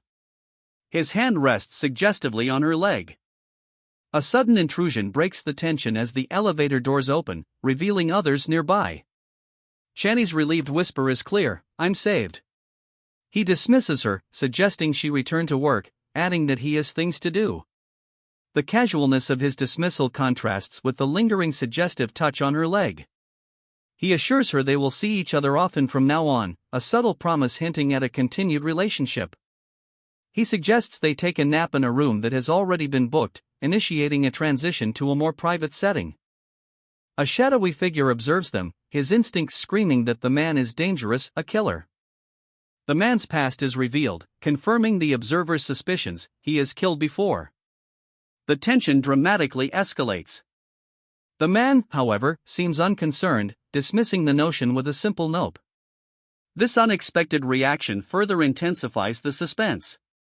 The scene shifts to a restaurant where the couple continues their apparent rendezvous, a stark contrast to the previous panel's ominous mood. highlighting the character's obliviousness to the danger. The man, seemingly unconcerned, ends their lunch date with a curt "then have a good afternoon," leaving his companion wondering what more she could possibly say. Michelle's expression shifts, a slight furrow appearing between her brows as she contemplates his words. He excuses himself, claiming an important call, leaving Michelle with a look of mild annoyance and slight suspicion. Michelle stands with her arms crossed, a clear sign of her displeasure, while the man leaves her standing alone. He needs the keycard from the lobby. The man presses the button for the 10th floor, then the door close button. A man in a fedora casts a shadowed gaze, his expression unreadable. His instincts, the caption reveals, are sharp. Two figures stand silently in an elevator, the masked man seemingly tense, watched by the man in the hat. The man in the hat, his one visible eye glowing red, stands before a stark white background. The text explains, those who've had special training and experienced the battlefield. The scene shifts to a military base. The text explains, those who've just finished training and been dispatched onto the front lines. A soldier runs, boots thudding against the ground. A young soldier, his face etched with fear and exhaustion, collapses after a frantic run. The caption, even the bravest and most daring of people go through days of panic and shock right after their first battle. The lingering trauma of their first battle leaves these young soldiers anxious and hyper-vigilant, constantly scanning their surroundings. However, the initial fear eventually fades after surviving several unscathed battles, transforming into a hot-headed, perpetually tense disposition. A young soldier, his face bruised and bloodied, is roughly manhandled by a comrade. Another soldier checks on the injured one, his concern evident as he assesses his condition. The scene shifts, showing a group of soldiers relaxing, the tension easing slightly. One soldier watches them with a calm, resolute expression. The three soldiers, now hardened and battle-worn, stand united, demonstrating their transformation into seasoned warriors. On casual days, these soldiers appear relaxed and careless, a stark contrast to their true nature. But when a mission arises, they transform into relentless predators, focused solely on their objective. Despite their attempts at concealment, skilled warriors inherently recognize each other. Two men, seemingly ordinary, stand in an elevator, their calm exteriors mask a mutual awareness of their shared profession. Their outward composure belies their inner alertness, a silent acknowledgement of the danger each presents. The elevator ascends, the rising number signaling their proximity to a potential confrontation. In a hotel hallway, one of the men observes the crowd, his expression pensive. A question hangs heavy in the air, should he confront the other man now? Deciding against immediate confrontation, the man concludes that action now would be fruitless. He needs to contact Ranort first. Kang-chan contacts the ambassador, proposing a change of meeting location due to uncertainty about the other man's intentions. The ambassador hesitates, questioning the urgency, but Kang-chan assures him the phone line is secure and the new location is personally arranged, emphasizing his trust in his instincts. The ambassador suggests canceling the meeting, but Kang-chan insists they proceed as planned. Kang-chan warns that the situation is dangerous. Kang-chan reveals his strategy: he will continue acting as bait, strategically leaking misinformation to identify an internal enemy. He believes the risk is worthwhile. Kang-chan, on a phone call, confirms he'll arrive in 30 minutes. An associate approaches Kang-chan, asking if he called. Kang-chan requests a change of location, suggesting his office. Inside his office, Kang-chan instructs his associate to reserve a guest room under an alias, emphasizing secrecy. The associate expresses concern. Kang-chan reveals the transaction was the acquisition of the Dai agency, explaining he won't have to see the person again, thus implying the end of a dangerous deal. Concern about Dia's Lee Hae-yeon is voiced, prompting a question about Hyo Yunsul. The associate warns Kang-chan that Lee Hae-yeon sometimes visits the hotel, urging caution. Despite his awareness of Kang-chan's power and prominence, the associate advises maintaining vigilance around Lee Hae-yeon. Kang-chan acknowledges this. Kang-chan dismisses a previous interaction as insignificant before taking a call from an ambassador. Kang-chan is greeted by his security detail. The ambassador informs Kang-chan of recently strange actions from North Koreans. The ambassador invites Kang-chan to speak freely, creating a formal yet tense atmosphere. Kang Chan reveals his frustration with the escalating conflict, noting the involvement of China and North Korea, and highlighting his acquisition of an ungifted entertainment agency. Kang Chan makes it clear that he is not motivated by financial gain in this situation. The ambassador expresses surprise at the conflict's international scale and thanks Kang Chan for his assistance. The ambassador, being completely honest, requests Kang Chan's help with 2 more tasks. The ambassador's first request is for Kang Chan to publicly announce the production of a TV series through his agency. The ambassador's second request is to inform a man named Charlon about Kang Chan's movement and receive a payment from him, leaving Kang Chan shocked and questioning the request. The ambassador's true nature is revealed. He's a ruthless figure with a history of violence, sending a chill down Kang Chan's spine. The enormity of the ambassador's crimes sinks in, countless lives lost at his hand. The ambassador's cold gaze intensifies, his eyes burning with an unnerving intensity. Kang Chan is shown reacting to the ambassador's unsettling revelation, the gravity of the situation weighing heavily on him. The ambassador speaks, his words hinting at a sinister plan involving Kang Chan. Kang Chan's fear is palpable, he's trapped in a web of deceit, unsure of who to trust. At this stage, they're useful in battles, but a tense standoff erupts between 2 soldiers, one smirking confidently as the other prepares to strike. One soldier lies dead, his comrades looking on with grim expressions, the atmosphere thick with unspoken tension. The remaining soldiers playfully banter, the tension momentarily forgotten amidst dark humor, as they await instructions. Their leader arrives, sharply ending their levity, and orders them to prepare for an imminent operation scheduled for tonight. A man is briefed on the high risk of being recognized if he encounters specific individuals, emphasizing the need for extreme caution.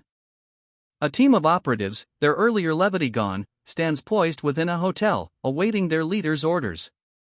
Tension hangs heavy in the air. A man, speaking on his phone, reports a suspicious Asian man at the hotel, trained in special military operations. He emphasizes that while evidence is scarce, his instincts are certain. He urgently stresses the need for trust in his intuition, conveying the gravity of his suspicion. He knows that danger is near. The caller is warned that someone close to him might be collaborating with the enemy, receiving instructions personally instead of via phone. The caller instructs Monsieur Kang to book a new room at the hotel, revealing a strategic shift in location. He will then meet at the entrance. Monsieur Kang arrives at the hotel, the bustling lobby a stark contrast to the clandestine operation unfolding. His eyes scan the surroundings, alert to any potential threat. A man urgently requests to see Ju Cheol Beam, stating he has something important to tell him. The hotel employee assures him that they will wait for a moment. The man assures the employee that he won't stay long and will pay for the room before leaving for the day. His impatience is palpable. He poses a question to the hotel employee, and a brief exchange ensues. The man dismisses the question about Lee Haeyeon, shifting the conversation to something else entirely. He dismissively comments on Lee Haeyeon, revealing a callous and dismissive attitude toward her. He adds further judgment of Lee Haeyeon's actions, implying her use of her body for advancement. The scene shifts outside, showing a group of men in suits, likely bodyguards, by a pair of luxury vehicles. The man from the previous panels awaits them, exuding an aura of power and control. The guest room is ready, and the man is invited inside for a discussion. A sense of formality and controlled tension persists. Inside, a tense discussion unfolds. The man remains outwardly calm, but his words hint at a deeper game. He questions the motives of the Chinese, wondering if they were always part of the conflict. His apparent indifference to the political fallout of his actions further underscores his detached demeanor. He's been warned that his death would drastically change Europe's political landscape. He reiterates his disinterest, stating this entire situation has nothing to do with him personally. The weight of his words suggests a hidden agenda. His suspicion is palpable as he confronts the other man, threatening to end their cooperation if secrets are being kept. The air crackles with distrust. Despite the lack of explanation, the man agrees to help, demonstrating a pragmatic approach even in the face of potential betrayal. A close-up reveals a man with a subtle, knowing smile, suggesting he's playing a long game. The scene is heavily foreshadowing. "Understood, sir. I'll make sure this stays between us," the man assures his superior, a subtle, knowing smile playing on his lips, hinting at a hidden agenda. The man continues, explaining, she's not dangerous on her own, but she often comes here with different directors, scriptwriters, as well as executives from large corporations. The implication is that she is a significant target, warranting discretion and planning. A man in a sharp suit exits a limousine, flanked by bodyguards. The scene subtly shifts to the target's arrival, building suspense. A man outlines his plan to simultaneously apprehend a group and receive a substantial payment of 20 billion won from Charlon. He explains that by helping with these two tasks, he won't require further assistance. His confident smile betrays years of calculated risk-taking. The man reflects on the numerous risks he's taken to achieve his current influential position. He invites open communication, setting a relaxed tone for the discussion. The scene shifts, showing the man making a call while another man listens intently, a silent observer. The man on the phone concludes his call, thanking the other party for their help. From now on, Korean orders will also be prioritized. The recipient appreciates the opportunity to repay a previous debt. Having concluded a call securing prioritized Korean orders, a man makes a personal request of his companion, leaving the other man, an observer, intrigued and curious about his intentions. The man proposes a dinner together, but his associate, Chonik, objects, citing the necessity of consulting Lee Hae-yeon about their self-produced project. The scale and implications of the project are clearly significant. Chonik emphasizes the impossibility of publicly announcing their series without a script, producer, main sponsor, or broadcaster, warning that premature announcement would invite ridicule. Reluctantly, Chonik agrees to trust the man's plan, preparing for tomorrow's announcement. Her acceptance is cautious and contingent. At dinner, the man expresses his gratitude, initiating a meal that suggests a shift from business to a more personal interaction. The man reflects on the fortunate turn of events, emphasizing the unexpected presence of Monsieur Kong. This suggests a key player has unexpectedly joined their plans. The man sits across from another man in a smart suit, a waiter standing nearby. The atmosphere is formal yet relaxed, a subtle shift from their earlier business meeting. Is that so? Good work, the older, silver-haired man says approvingly, acknowledging a report from the younger man. His expression remains calm and controlled. The elder man finishes his tea. You'll get busy here on out, he states, a hint of knowing amusement in his eyes. He's foreseeing increased activity for the younger man. The city skyline is shown at night, hinting at the younger man's upcoming departure. The younger man stands on a street, a police car in the background. He informs his contact, I'm in front of my house now. He walks home, his silhouette stark against the night. I'm home, he murmurs, concluding the day's events. The gaunt main office contacted him earlier. A sense of unease hangs in the air as he sits with associates, the conversation turning to his actions. He calmly explains that he contacted branch manager Smithen, resolving the situation. Relief washes over the room. A flashback reveals a tense confrontation, hinting at the difficulty of the situation he just resolved. A woman's voice sneers about the young president's now empty pockets, emphasizing the stakes of his previous actions. The next day begins, a man's thoughts revealing bitterness towards a seemingly kind celebrity, Lee Hae-yeon. The implications of this are unclear, but a sense of unresolved conflict remains. He finishes a pull-up, scoffing, "This is why you can't trust women with tons of makeup." His friend asks, "Do you actually watch TV?" To which he replies, "You've become such a typical middle-aged Korean man." Still on the pull-up bar, he sighs, "Ugh, I've got no choice if I want to join my daughter and wife's conversations. It's definitely not 'cause it's entertaining. It's for the peace of the house." Another man approaches, suggesting he rest. He dismisses the concern, boasting, "Haven't you seen my recovery speed already?" The first man, confused, asks about the meaning of new recruits. A man watches from a distance, a thoughtful expression on his face, muttering, "Ah, perfect timing." A black van arrives, several men in dark clothing exiting. The man from the pull-up bar looks pensive, simply stating, "About that." A police car drives by as the man explains that his recruits are former martial artists and special forces, but may not be up to his standards. He needs sparring partners, not trainees, to test his skills and those of Suk Kang-ho. Even if his recruits are former martial artists and special forces, he anticipates they'll still learn from the experience. He's willing to do this personally for Suk Kang-ho. The man couldn't pass up this opportunity to personally oversee his recruits' training. He introduces Instructor Kong Chan and Instructor Suk Kang-ho, who will personally coach hand-to-hand combat skills. The man observes his recruit's intense focus, a nostalgic look in his eyes. He's reminded of his own fighting days. A man's face fills the panel, a grim smile playing on his lips as he mutters, "As if I could." His eyes burn with a cold determination. A younger man, looking concerned, questions, "What are you?"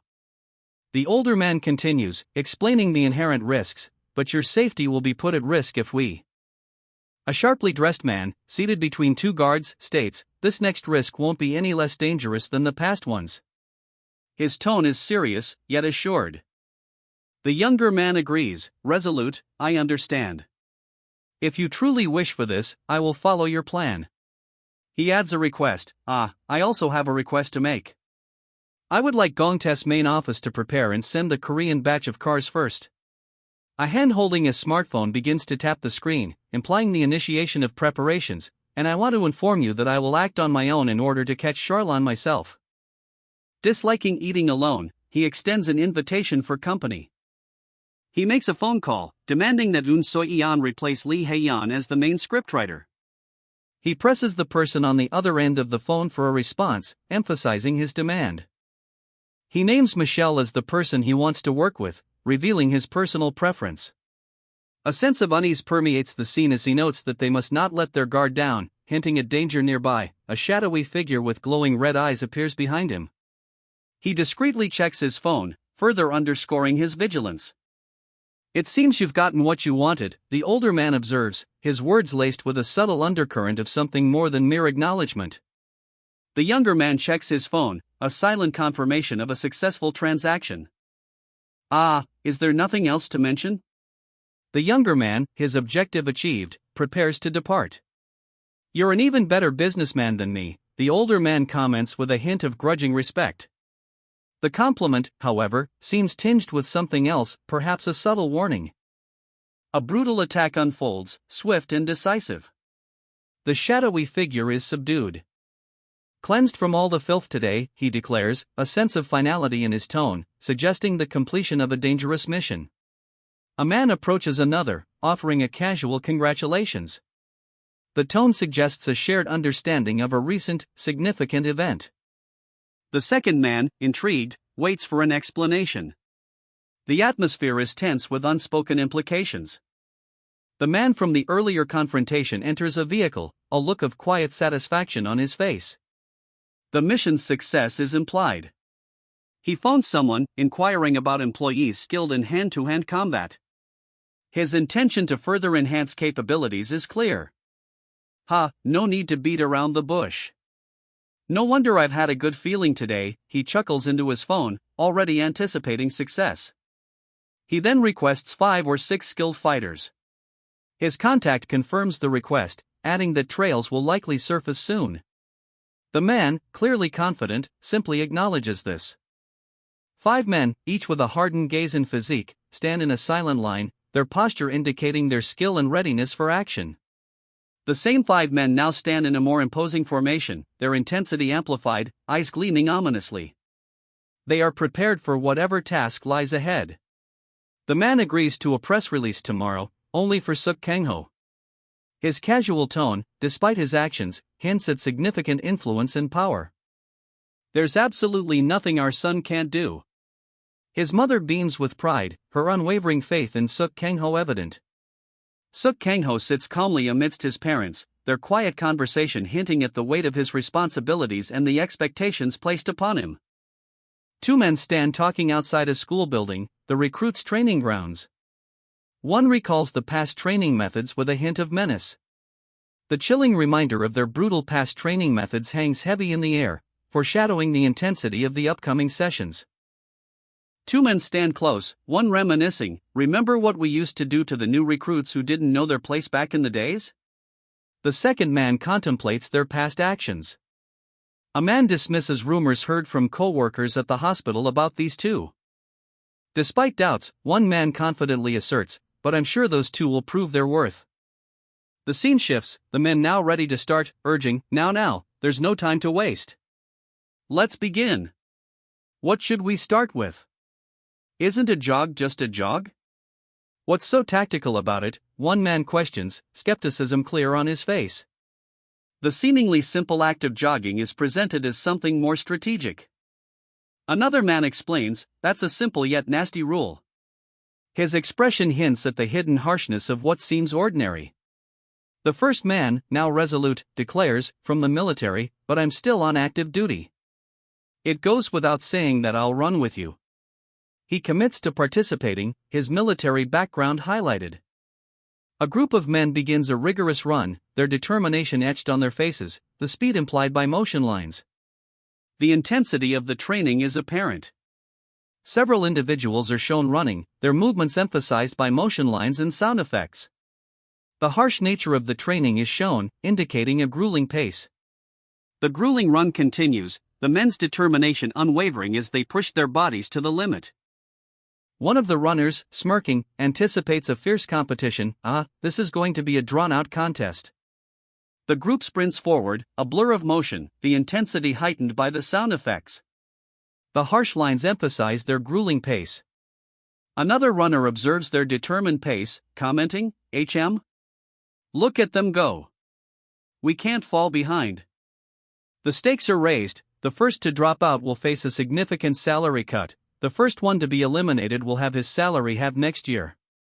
One runner, struggling, begins to visibly tire, sweat beading on his brow. His breathing is labored. The pace intensifies, the runners nearing exhaustion as the final stretch approaches. A sense of desperation fills the air. The final stretch of the race pushes the runners to their limits, one lags behind, his labored breathing a testament to his exhaustion.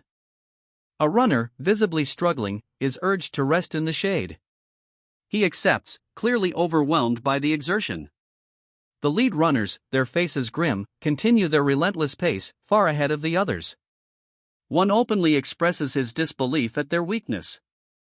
The two leaders discuss their next strategy, questioning the apparent ease of their victory and wondering how to handle the remaining challengers.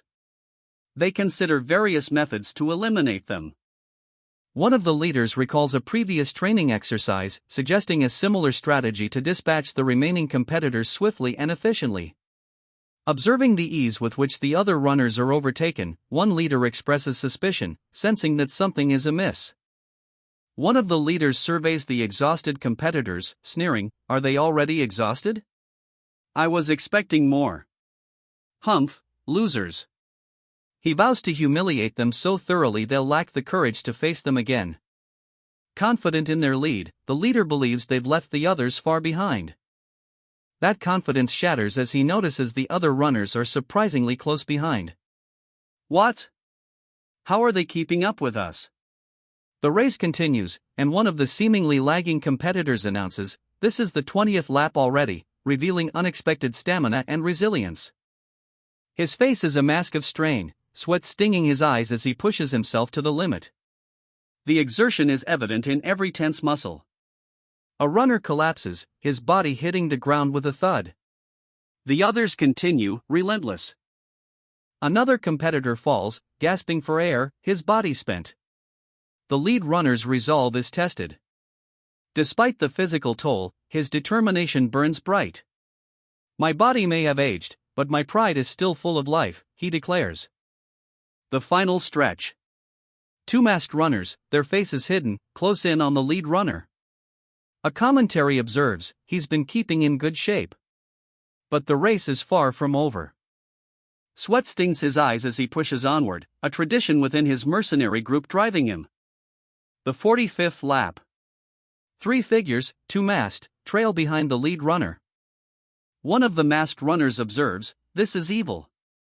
Pure evil," as they relentlessly pursue. The lead runner throws his hands up, gasping, "Arg, goddammit. Enough, enough."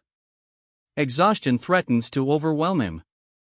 A weary smile touches his lips, despite the grueling exertion. The masked runners approach, and one says casually, "Oh well, sure, let's end the jog." They explain, "We were just doing our best keeping up with you." A man smirks, his expression a mix of amusement and disdain. The masked runners stand facing a group of young men, their postures tense. The masked men scoff, revealing their disbelief at being instructed by a mere school teacher and high schooler. Their disdain is palpable. One of the masked men questions the authority of their instructors, highlighting the perceived inadequacy of these ordinary high schoolers. A masked man contemplates resigning, expressing his frustration with the current situation. The masked men are informed of the brutal rules of their next exercise, a relentless race to the death, where only the last runner standing survives. One masked man, contemplating the harsh reality of his situation, is offered a chance to withdraw without coercion. Doubt clouds his features as he hesitates, wrestling with his decision to remain. His comrades, hardened and grim, offer little comfort, reminding him that respite will come eventually. The order is given, and the intense competition begins. A flurry of motion as the masked men sprint, their footsteps echoing the urgency of the situation. The sound of their pounding feet fills the air. The race continues, a desperate struggle for survival, each runner pushing their limits. 3 figures sprint across the schoolyard, their determined strides a blur against the backdrop of concrete and buildings. 2 of the runners exchange a look, their grim expressions revealing their purpose: "Let's get the kids out of the race and end their torture first." The pair continues their relentless chase, their determination unwavering as they push their bodies to the limit. One of the pursuers overtakes the others, his shadow momentarily eclipsing the fleeing students in a rush of motion and dust. A group of students, startled, suddenly halt their run as one exclaims, "Huh?" The interruption throws them off balance amidst the dust and chaos. One of the pursuers signals, declaring, "There, you're all out," as the students are forced to stop and cease their desperate race. The pursuing men shout to the students, "Move to the side, kids. It's dangerous here," urging them to clear the path. Gasping, one of the students admits, "Geez, and here I thought my stamina wasn't so bad," revealing their exhaustion after the intense chase. The pursuers continue their relentless pursuit, closing in on the students. One of the students, noticing a pattern, suddenly exclaims, "Huh?" His realization marks a shift in the narrative's tension. A student figures out the pursuer's strategy. "I see now. They're planning on exhausting us and making us give up first to break our spirit." Their insight reveals the pursuer's calculated approach. The pursuers, having achieved their initial goal, now move in as a coordinated group, closing the net on their prey. "Geez." The student, sweat beading on his brow, gasps from exhaustion. The pursuers maintain their relentless pace, closing in on the students. One of the pursuers is tripped, a cloud of dust erupting as he impacts the ground. The others continue their chase. A group of students watches, worried, as the chase unfolds before them. They question how much longer the pursuit will last. The relentless pursuers, their breaths ragged, continue their pursuit, closing the distance. "Yeah, I gotta keep my dignity as the president. I can't collapse on the floor and be puking everywhere. Let's stop here. Please spare me," the exhausted president pleads, his face pale and strained. 2 concerned bodyguards stand behind him. His pursuers, however, are relentless. One points a finger, sneering, "That was on purpose, wasn't it?" The president's desperate attempt at respite is met with cold skepticism. A pursuer lets out a harsh laugh, clearly not buying the president's excuse. The tension ratchets up another notch. The relentless pursuit continues, the pursuers gaining ground. The students watch from a distance, their anxiety palpable. The chase intensifies as the pursuers close in on their target, their determination unwavering. The president's escape seems increasingly unlikely. A flurry of motion as the pursuers' legs pump, the pace relentless. Dust kicks up, a visual testament to their speed. The pursuers sprint relentlessly across the open court, their shadows stretching long behind them as they gain on their target. One of the fleeing men collapses, gasping for breath, his escape thwarted. Watching him fall, a pursuer spits out, "These wicked bastards." His anger is palpable. Another pursuer notes, impressed, that their target is unexpectedly resilient for his age. The two remaining pursuers continue their pursuit, their determination unwavering. That was on purpose, wasn't it? The accusation hangs in the air, a bead of sweat tracing a path down the questioner's brow. A group of men, clearly exhausted, collapse onto a bench after a run. One man breathes, that was refreshing. He casually remarks, should we get started for real? The casual tone belies the intensity in his eyes. A man, casually yet intensely, proposes a sparring session, suggesting a light match against two opponents. Two men react with disbelief and anger to the suggestion of a light sparring match against them. The man approaches, his confident gait further emphasizing the power imbalance. The two men are openly questioning the man's superior attitude. The man challenges their cooperation, stating that if they are uncooperative, they should leave to save time. An older man scolds him, reminding him of respect for his elders. The man explains his direct, no-nonsense approach to instruction, contrasting with the insincere politeness of others. He will not pander to their egos. Get lost, the older man snarls, his disdain palpable. The younger man, however, is driven to the brink, muttering about the situation driving him mad. The older man's confidence is unwavering as he is questioned, "Are you for real?" His firm reply, 100%, leaves no room for doubt. His actions are justified, claiming presidential permission. The tempting offer is too good to refuse. The older man's eyes narrow, a cold glint in them as he prepares himself. A swift blow lands, the younger man reacting with surprise and a single, impressed word, "Oh, not bad." The impact of the blow is shown through a flurry of motion lines. The younger man is visibly hurt, his expression of shock, pain, and defeat apparent. A brutal blow connects, sending the younger man reeling. His initial surprise quickly turns to pain and grudging respect. The younger man is sent sprawling, the force of the impact evident in his crumpled form. The older man explains his harsh methods, kill or be killed. That's how the battlefield works. And what I'll be teaching you is the skills needed to survive out there. The younger man retorts, questioning the relevance of such intense training given his current circumstances. The older man acknowledges the skepticism but remains unwavering in his approach. A knowing smirk plays on his lips. The younger man's skepticism is palpable as he observes his fellow trainees, their weary expressions mirroring his own doubts about the grueling training regime. A swift, brutal kick connects, sending a shockwave through the attacker's body. A blinding energy erupts from the younger man's fist as he counters, overwhelming his opponent. The younger man's eyes blaze with newfound resolve, his clenched fist a testament to the raw power he now commands. The intense training, once questioned, now fuels him. The younger man's counterattack is swift and brutal. A surge of energy blasts from his fist, sending his opponent flying backward. The attacker slams into the ground, the impact echoing the ferocity of the blow. His body is clearly overwhelmed. His opponent lies defeated, his body a testament to the younger man's newfound power. The defeated man's face contorts in a mixture of pain and disbelief, sweat beading on his brow. He delivers a stark warning, "This is a warning. If you're unable to attack me now, you'll never be able to attack your enemies in a real battle."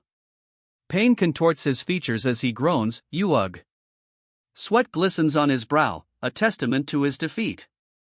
A flurry of blows lands, the sounds of impact echoing in the air. He's clearly overwhelmed. He collapses, defeated, dust motes rising from the impact. Standing over him, his opponent delivers a cold ultimatum, "Think about this in the hospital while you recover. If you think you'll act like this in the future, just resign and find another job." Good work. Let's continue after a short break, his instructor states, the defeated man still prostrate on the floor. The scene shifts, a more relaxed atmosphere. Conversation turns to lunch plans, a stark contrast to the recent harsh training. A white ambulance speeds through the gates, a stark contrast to the preceding intense training session.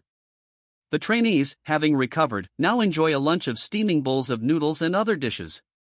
One trainee recounts how their instructor, having crushed their pride, plans to dismiss two and continue training the rest. During their meal, one trainee excuses himself for an important call.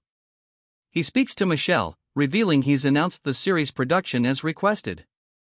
Michelle expresses concern over his tired tone, prompting a lingering question about the events preceding their lunch break. He finishes his call, a weary sigh escaping his lips as he hangs up. "Go on," he'd murmured into the phone, the words barely audible. Michelle watches him with concern, her own phone clutched in her hand, a mirrored weariness in her eyes. He explains that the previous hours were spent setting up for a filming session. "We were just doing our best, keeping up," he says, attempting a reassuring smile. Sweat beads on his brow as he speaks, his tiredness evident. The tension between him and his colleague is palpable. A man stands defiantly before a group of imposing figures, the air thick with tension. The repeated Korean word suggests a mounting pressure. The man, arms crossed, projects an air of confident defiance, his expression hinting at a hidden weariness. He seems to be evaluating his situation. Frustration boils over as he reveals his struggle to maintain control. He acknowledges the power dynamic and his superior's influence. His instructor explains his position, clarifying that his presence is due to a direct request from a higher authority. The implication is one of obligation and potentially undue pressure. The instructor proposes a challenge, a one-on-one spar with a clear condition. Victory would mean freedom from this intense training. The instructor launches a powerful attack, his fury and exertion evident. The scene shifts to the immediate aftermath of the blow. The instructor, a blur of motion, attacks with a speed that's impressive, yet still leaves him vulnerable. He's fast, but he's still a sportsman, the student thinks, already countering. A swift counterattack sends the instructor reeling, his age and exhaustion are now apparent. The student seizes his advantage, a fierce expression hardening his features. The fight has become far more brutal. A powerful blow sends the instructor crashing to the ground, the force of the impact clearly visible. A guttural roar of pain escapes the instructor as he hits the ground hard. The instructor, though defeated, warns him, "It's completely different to the martial arts and sports competitions you see here. There won't be any rules or regulations protecting you." A lone figure stands defiantly, his gaze locked on four men seated on bleachers. The tension is palpable. He challenges them directly, "Instead, I'll prove myself with my body. There are 4 of you left, right? Come at me all together." His confidence is unwavering. One of the men responds with a smirk, "Interesting. As long as no one dies, do as you wish." A sense of amused anticipation hangs in the air. The protagonist's inner monologue reveals his contempt, "Those morons." He's clearly not taking their agreements seriously. The 4 men approach, but the protagonist's back is to the reader, hinting at his preparations for an imminent fight. A brutal and swift attack commences. The first man is thrown to the ground, his face bloodied. The protagonist continues his relentless assault, he expertly dodges and counters a second attacker. His skill far surpasses that of his opponents. With a final, powerful blow, he sends a third attacker flying, leaving only one man standing. The fight is nearing its conclusion. A powerful blow sends the attacker sprawling, his body impacting the ground with a thud. The protagonist's fist connects, a blur of motion punctuated by a sharp crack. With precise movements, he counters another attack, sending his opponent flying backwards. A final, devastating blow sends the last man crashing to the floor. The fight is over. All his attackers lie defeated around him. A menacing figure approaches our protagonist, his features sharp and his expression cold. Tension hangs heavy in the air. The protagonist, unfazed, calmly advises his attacker to find a safer line of work, implying the inherent danger of their current profession. The attacker lunges forward, a swift blow aimed at our protagonist. With practiced ease, the protagonist expertly deflects the attack, seizing the attacker's arm. In a blur of motion, the protagonist swiftly disarms and incapacitates his opponent, executing a precise maneuver. A sharp crack echoes as the attacker cries out in pain, his arm clearly broken. The protagonist stands victorious, his expression one of cold disdain as he verbally rebukes his defeated opponent's cowardice. The defeated attacker crumbles to the ground, his body racked with pain and shame. The fight is decisively over. An ambulance has been called for Mr. Choi, who lies defeated on the mat. His team watches, a mixture of concern and awe in their gazes. Mr. Choi is carefully loaded into the ambulance, his defeat a stark contrast to the calm efficiency of the medical professionals. The protagonist observes his defeated students. While disappointed overall, he notes the potential in two of them. He smiles, a hint of a cruel calculation behind it. He uses defeats to push the new recruits. A cynical approach to motivation. Lee Hae-yeon, concerned, discusses the recent negative media attention surrounding the announcement. Rumors of a scam are swirling.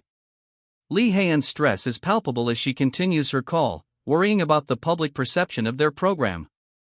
The protagonist assesses his remaining students, a satisfied expression on his face, signaling the start of a new training phase. He refuses to discuss his personal life. A sudden, intense fight erupts, a blur of motion and exertion. His expression hardens as he takes a phone call, clearly troubled by something. A man, his face etched with frustration, holds a phone to his ear. His brow is furrowed, and his lips are pressed together in a thin line. He listens intently as the other party lays out the ultimatum: remove the articles or face the consequences of a very public fallout. His concern deepens as he learns the actress not only leaked the information, but also threatens to switch agencies and leave the show unless a personal apology is given. The conversation shifts to the collateral damage. Two supporting actors will lose their roles and face significant career setbacks because of this situation. A woman on the other end of the line is visibly stressed, sweat beading on her forehead. Her voice betrays her worry. The man sighs, accepting the difficult compromise. He'll allow her to leave, but at the cost of significant financial penalties. He apologizes for his earlier impulsive decision to grant her full authority. Resigned, she accepts the harsh terms, freedom at a steep financial cost. A compromise born from his regret over his earlier impulsive decision. Elsewhere, a man inquires about the progress of they, showing his concern and desire for information. He discusses the arrangement for overseeing his men's training, accepting a limited role in their instruction. The man explains Mr. Kang-ho's exceptional skills, assuring his colleague there's nothing to worry about. They agree on a 3-times-a-week training schedule, deemed necessary for Kang-ho's recovery. A swift, brutal clash unfolds, showcasing the intense physicality of the scene. A sparring match between two men intensifies, though a nearby observer notes, it's just a friendly spar, but they're both getting a bit too serious. Kang-ho checks his phone. A message from someone named Rae-yeon reveals she's upset and he should speak with her personally. A notification interrupts Kang-ho, showing a message from Ranork. He is intrigued. Kang-ho is told to submit a sponsorship application to a French company called Young Ventures. The caller assures him of good results. A voice on the phone instructs Kang-ho to receive a payment from a man named Charlon and transfer the funds to a Korean bank account to avoid easy tracing. The caller concludes the call, expecting good news. The scene ends with a sense of anticipation. The caller expresses gratitude for Kang-ho's help. He laughs, ending the call, leaving Kang-ho with a task to complete. Kang-ho is approached by two men who suggest sparring, subtly hinting at a proposition. Kang-ho stands confidently before the two men, ready to listen. One of the men asks about the difficulty of protecting someone in a baseball stadium. Kang-ho confidently asserts his success rate, showcasing his skills and setting the stage for further discussion. Kang-ho acknowledges the inherent risks involved in uncovering Charlon's secret backer, deeming the operation too dangerous. Another man questions Kang-ho's seemingly nonchalant attitude, suggesting the situation is more serious than a casual discussion. Kang-ho, sharply dressed in a suit, stands outside, exuding an air of authority and purpose. Entering a building, Kang-ho is greeted by a woman who addresses him as president, suggesting his high-ranking position. A woman with a sly smile observes Kang-ho, hinting at intrigue and anticipation. A woman gestures for Kang-ho, the president, to come inside, her urgency palpable. The weight of her request is evident in her expression. Inside, Kang-ho finds himself in a tense meeting, the atmosphere thick with unspoken conflict. He calmly queries the reason for the summons. The woman, impatient, demands Kang-ho get straight to the point, highlighting his busy schedule. The woman's fury explodes as she calls his attitude unbelievable. She reveals her true intention, to make him apologize for the day's announcement, otherwise, she threatens to ruin his agency. Her threat escalates, promising to blacklist everyone associated with Kang Ho's agency. Kang Ho, unwavering, replies with a smirk, "You can't." He confidently dismisses her threat, stating, "There's no need for me to explain everything to you." On the phone, a woman laughs, "Isn't it obvious why? We're using Eun Seo-yeon as the main female cast. The penalty fee for breaching contract isn't very high, so if she puts herself on the market, I'm sure there'll be some companies willing to pay us in order to take her in." Her face falls, revealing worry as she considers the consequences of her actions. So that's the problem. A man on the phone, his back to us, identifies the issue. Michelle. The man, now visible, is clearly concerned. He's speaking to Michelle, indicating the urgency of the situation. "This is an official command from the CEO. Terminate the contract with Lee Hae-yeon and contact me again afterwards." The CEO's order to end the contract is relayed, confirming the seriousness of the matter. Lee Hae-yeon is leaving. The man walks away from a group of people, signifying the impending departure of the individual named Lee Hae-yeon. The ship doesn't have a specific departure date yet, so we're still monitoring them in real time. If possible, it'd be great if we could deal with the throat slasher before it leaves. The urgency increases, as they're actively tracking the target's movement and seeking to intercept. "I'll be in your care for a short while." "No worries, I'm more than happy to help." The man sits down to eat, indicating his willingness to cooperate. His words suggest assistance in the matter. A brief, intense fight ensues. Several individuals are engaged in close-quarters combat. The fight continues, showcasing intense hand-to-hand combat and skill. He smirks, "Oh well, they're both prideful people." The aftermath of the fight is left unspoken, but the nonchalant tone hints at a larger game at play. A phone message pops up. Michelle informs Lee Hae-yeon wants to speak in person. She's very upset, and asks if he can come to the office today. Lee Hae-yeon sits on a bench, sighs, and reads the message. "It's a pain in the ass, but I'll have to deal with this once and for all," he mutters, clearly annoyed but resolute. He's now on a call outside a building, his expression serious. The background subtly hints at an official setting. Lee Hae-yeon is still on the phone, informing someone, "One more thing. Next week Wednesday at 3 p.m., I will stop by the Yongjin Municipal Baseball Stadium. It'll be an announcement about my future plans and movements." An older man, impeccably dressed, sits calmly on a plush sofa, listening intently on the phone. He smiles knowingly. Back to Lee Hae-yeon, on the phone again, a concerned expression crosses his face. "I don't mind, but you'll be putting yourself in danger. Please think this through again," he pleads. The other party's gratitude, "I am extremely happy to have known you and worked alongside someone like you truly," is heartfelt, but the underlying tension remains. The older man, now slightly concerned, asks on the phone, "Is there something you wish to say?" The conversation clearly suggests the upcoming actions have significant implications. Lee Hae-yeon sits on a set of stairs, lost in thought, his worries palpable even from a distance. He's contemplating the risks involved in his actions, specifically concerning his involvement in resolving issues with Gaunt. A sudden, violent clash erupts. Lee Hae-yeon is in the midst of a fierce fight, expertly deflecting blows from two attackers. The intensity is immediately evident. The fight ends abruptly. One of the attackers, clearly exhausted, thanks Lee Hae-yeon for ending the confrontation before collapsing. Lee Hae-yeon and the attacker exchange words. Concerns regarding future assassination attempts are raised. The risk of further attacks is significant, as the assassin's position will likely be advantageous. Lee Hae-yeon explains he'll provide details later and states his urgent need to leave immediately, emphasizing the pressing nature of his mission. Inside a modern building, a man asks about Michelle's location. He's told she's in the meeting room at the end of the hallway, the scene subtly shifting from the previous action. Michelle, looking exhausted, exits a building flanked by two concerned-looking men. A man observes Michelle from afar, commenting on her haggard appearance, suggesting she's severely sleep-deprived. The man and his two companions follow Michelle down a hallway towards a meeting room. The man's expression is serious as his gaze locks with Michelle's, hinting at a complex relationship or unspoken tension. Seated in a modern office, the man confidently rejects an apology, displaying a dismissive attitude.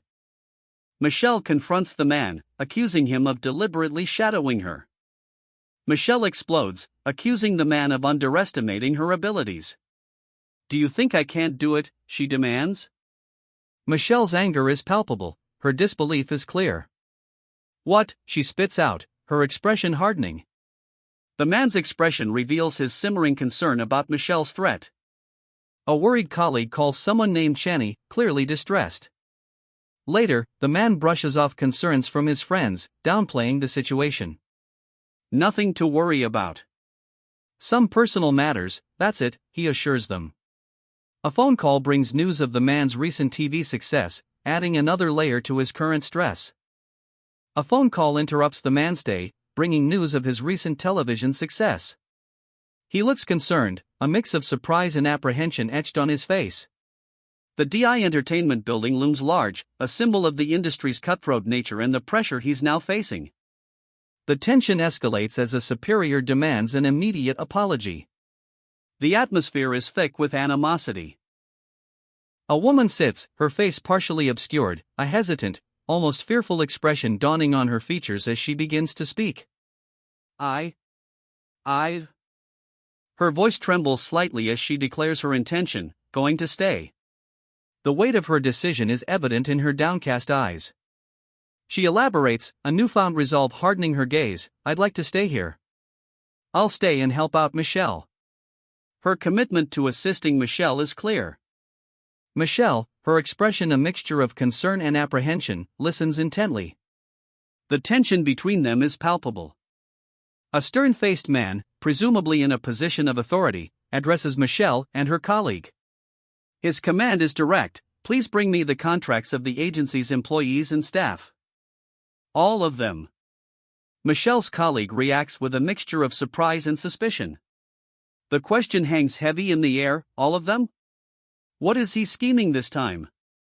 Her distrust towards the man's intentions is evident. A stack of employee contracts sits on a glass desk, awaiting collection. The air crackles with unspoken tension. The stern man takes a contract, his expression unchanged, signaling his intentions. He rips the contract in two, his anger a tangible force as Michelle and her colleague watch, horrified. Michelle and her colleague exchange a look of disbelief and concern. The man's actions are escalating dangerously. He delegates the contract terminations, revealing his cold, calculated plan to purge the agency.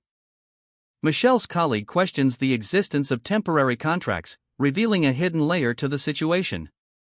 The man's actions are motivated by a deep-seated desire for control, and Michelle's colleague suggests a more efficient approach.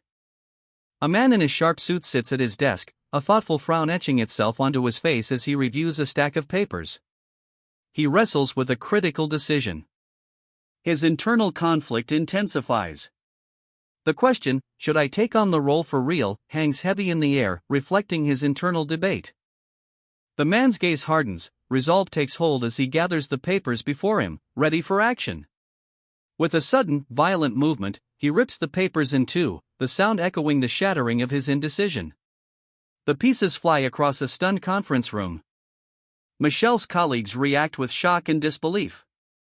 One woman exclaims, "Goodness! He tore that entire stack in two?"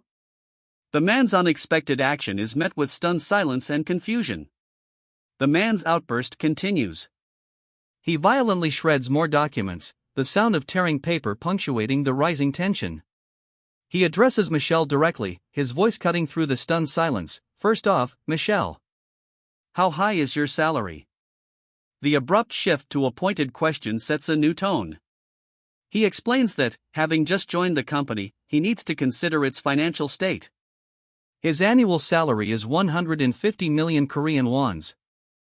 The man rejects this as insufficient, insisting that the company's finances and employee equity must be factored in. He proposes doubling Michelle's salary to 100 million Korean wons per year. The man, seemingly frustrated, declares he's too busy to repeat this process for every employee, settling on a 90 million Korean won's annual salary. A company-wide policy is announced: all dye workers can immediately convert to full-time contracts if they wish, receiving double the average salary for their age group. Mr. Choi Eugene and Chief Lim will oversee this. The only remaining active artist, Eun So-yeon, is mentioned. He points out that, as the company's figurehead, she cannot be seen in inadequate clothing. He criticizes the small size of the trainees' practice rooms and the office itself. "How much will it cost if I buy it?" he demands, dismissing the other man's concerns with a curt, "I don't care about that." He explains his disinclination to borrow, stating, "So I'm personally not very fond of the idea of borrowing things from others. I'll just buy the entire building next door." A woman laughs, "Ha, this is driving me nuts. Looks like I don't have to intervene to make you go bankrupt." Shani vehemently protests, "No, no, no. I get that you're rich, Shani." He retorts, "Who said it's my money?" His skepticism is palpable. Shani's eyes widen, a flicker of vulnerability in their depths as a dream of a rockstar life flashes before her. The implication of her precarious financial situation hangs heavy in the air. Shani, her expression a mixture of anxiety and determination, assures the other person that she's already handled a significant part of the problem, only needing their cooperation to finalize it. He explains that while he offers a path to safety and happiness, there are certain personal circumstances that he can't discuss openly. He lays out his terms: those who stay will feel safe, productive, and ultimately happy, while those wishing to leave are free to do so. His confidence is unshaken, his past experience guaranteeing that, if successful, he'll have unwavering loyalty from those who choose to remain. A squad of soldiers advances, their expressions grim, amidst a chaotic scene of gunfire and explosions. The scene is visually jarring, emphasizing danger. The soldiers continue their relentless advance, laser fire cutting across the dusty landscape. The imminent threat is palpable. Laser fire streaks across the battlefield as the soldiers push forward, their grim determination unwavering amidst the chaos. A man in a suit, his expression confident, addresses his subordinates. "Needless to say, my rules still apply here. Do your best to fulfill your roles." The man's subordinates, a woman and a man, react to his orders. She looks apprehensive, he seems eager to comply. The man's subordinates, their faces contorted in furious defiance, glare at him. Their simmering anger is palpable. The man's sharp retort cuts through the tension, "Ha, this crazy bitch. You dare?" His disdain is unmistakable. One of the women, Michelle, finds her voice, stating, Director Michelle, and do my best here." Her words betray a mixture of fear and determination. The man nods, a subtle smirk playing on his lips. "Okay. Looks like we have an answer." He seems pleased, but his true intentions remain unclear. His male subordinate, Lee, confirms, yes, his expression a mix of eagerness and cautious obedience. The man's gaze hardens as he addresses Lee directly, "Yes." The scene ends with a lingering sense of foreboding. The man reviews documents, his gaze fixed on the names Lee Haeyeon and Sung Somi. A sense of grim determination settles over him. The man violently crumples the papers, his face a mask of frustration as two women watch, their expressions a mixture of shock and apprehension. The crumpled papers are thrown into a trash can with a sharp thwack, symbolizing his decisive rejection of the situation. He continues to review more documents, his expression thoughtful, though a hint of his earlier anger remains. The two women from before and another express concern. One warns against working with the madman, predicting dire consequences. Lee, calmly and precisely, informs his superior that only he, Kim Jae-dae, Choi Fujin, and the accounting department are full-time employees, everyone else is contract labor. The man acknowledges Lee's statement, yet notes that this is a result of industry traditions. Lee questions the concept of these traditions. The man reveals his intention to be a figurehead CEO to use the company to gain control of Charlon. The current situation, however, is far more dire than he anticipated. A hand, powerful and strong, crumples a file with a sharp crunch. The man's grip speaks volumes. Lee and another man observe, stunned by the display of raw strength. Lee worries aloud about the potential implications of brute force. The man's face hardens with determination as he discards the remnants of the file. The man declares his intent to rewrite the rules, his ambition clear. Lee counters calmly, his statement reveals a subtle fissure in the man's confident facade. The plan isn't fully set in stone. The man's confident demeanor cracks, his associate's incredulous reaction underscores the unexpected turn of events. The woman's eyes widen in disbelief as she hears the terms of the new contract: triple the original deposit, but only needing to repay the same amount upon leaving for any agency. The man continues, specifying that the trainee's monthly allowance will be increased to a minimum of 1 million won, excluding food, accommodations, lessons, and other expenses. He shifts focus, inquiring about the market price of the commercial building next door, a key element of his ambitious plan. His associate voices concerns about the significant financial strain of purchasing the building, suggesting it would be more prudent to handle other expenses. The man dismisses the concerns, calmly insisting there's no need to worry about the building's price. His confidence is unwavering.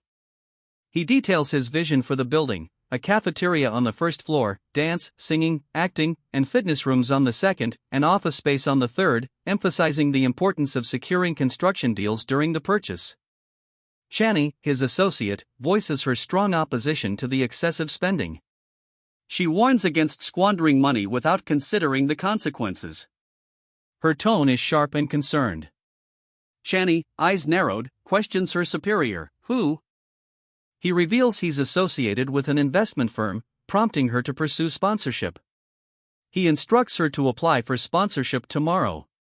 Shani hesitates, unsure how much to request. He assures her to ask for as much as needed. He explains his principles, he sets rules for himself, and while he seeks allies, he won't force anyone's loyalty. A fierce firefight erupts, soldiers clashing amidst a rocky landscape. Amidst the chaos, a soldier's determined face is highlighted, gritting teeth in the face of intense danger. A high-level meeting is underway at the DIA agency. The head of the company assures everyone present that they will receive the best possible treatment. 3 subordinates enthusiastically agree, their expressions conveying loyalty and deference. 2 female agents whisper to each other, their concerned expressions suggesting uncertainty about their current situation. One clarifies for the other that this is the DIA agency's office. The head of the company appears pensive, questioning something quietly. A document is abruptly snatched, the motion suggesting urgency and secrecy. The man in the suit collapses dramatically. The head of the company sits composed despite the recent chaos, maintaining a calm and controlled demeanor. He checks his phone, his expression thoughtful as he reads an article about the average salary of men in their early 40s. The implication is that he is considering the financial implications of the recent events.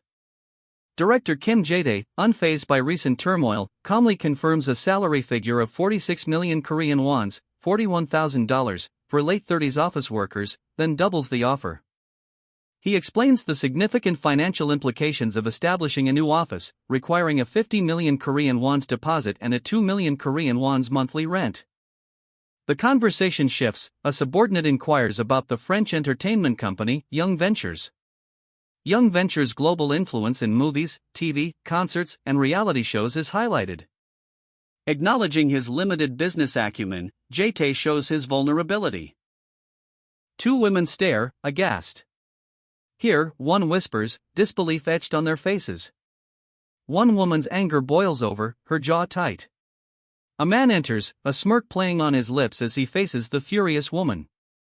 The tension crackles. The woman explodes, her rage propelling her toward a startled subordinate and a man in a suit. "Do you know who I am?" she screams. The woman's fury intensifies, her eyes blazing. The sound of a sharp slap echoes. The woman's furious outburst echoes through the office, leaving her subordinate and the man in the suit stunned. Her rage is palpable, a tempest threatening to consume them all. The man in the suit, unimpressed, calmly asks if that's all she wanted him to deal with today, his tone suggesting a weariness with her erratic behavior. The subordinate, desperate to de-escalate the situation, calls out to the woman, addressing her formally as boss, hoping to appease her volatile temper. The man rejects her invitation to dinner, claiming he's tired, effectively ending the tense encounter. His calm demeanor contrasts sharply with the woman's earlier outburst. The woman licks her lips, a predatory gleam in her eyes. A low chuckle escapes her.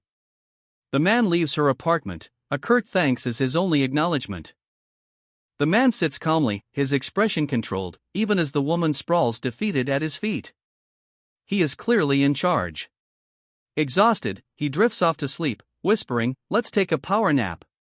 Suspiciously, he checks a phone number, muttering about a scumbag who might have bugged his house. He calls someone named Charlon, his voice tight with controlled anger. Charlon suggests a baseball stadium as a meeting place. He confirms the time and location are perfect.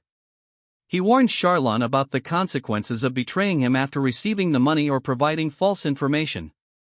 The man clenches his jaw, calling Charlon a fucker but acknowledging that he can't afford to be pushed around. He finds Charlon's stubbornness annoying, questioning how long this will go on. Ignoring Charlon's attempt to change the subject, he presses for a firm deadline for the money. He demands the money be in his hands by Monday. Ignoring Charlon's attempts to distract him, he adds a pointed reminder, "Oh, also, Charlon. Keep that in mind." Charlon, clearly unnerved, nervously asks, "What?" A sudden, violent crash echoes as the phone flies from his hand, the force of the impact evident in the scattered debris. He slams the phone against the wall, a furious outburst, "I'll handle this with my own hands." The scene shifts to a peaceful dinner, a stark contrast to the previous tension. A family sits together, enjoying a meal. One of the family members expresses relief, stating, "Thanks to you, everything is going well. We even got ourselves more sponsors and backers." A man's eyes widen in surprise, a single thought crossing his mind, "Jesus, Charlon again?" A family enjoys a meal, the conversation turning to a text message about a beach trip tomorrow.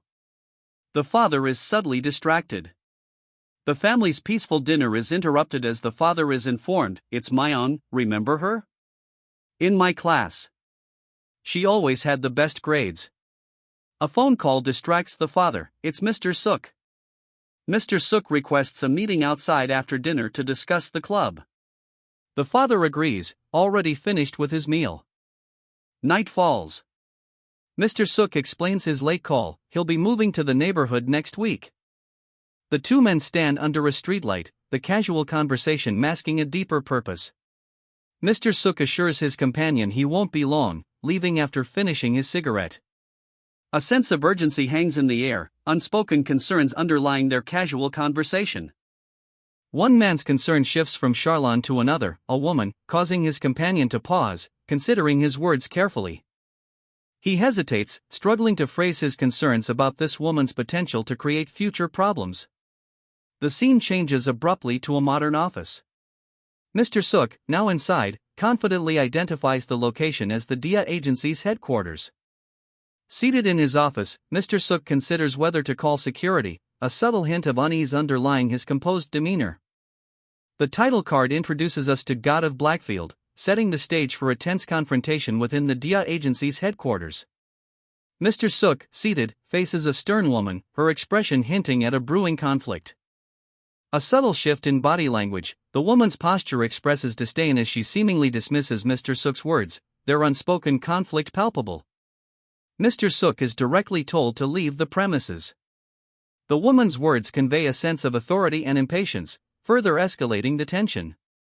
The scene broadens to reveal a waiting room, three individuals observing Mr. Suk's departure.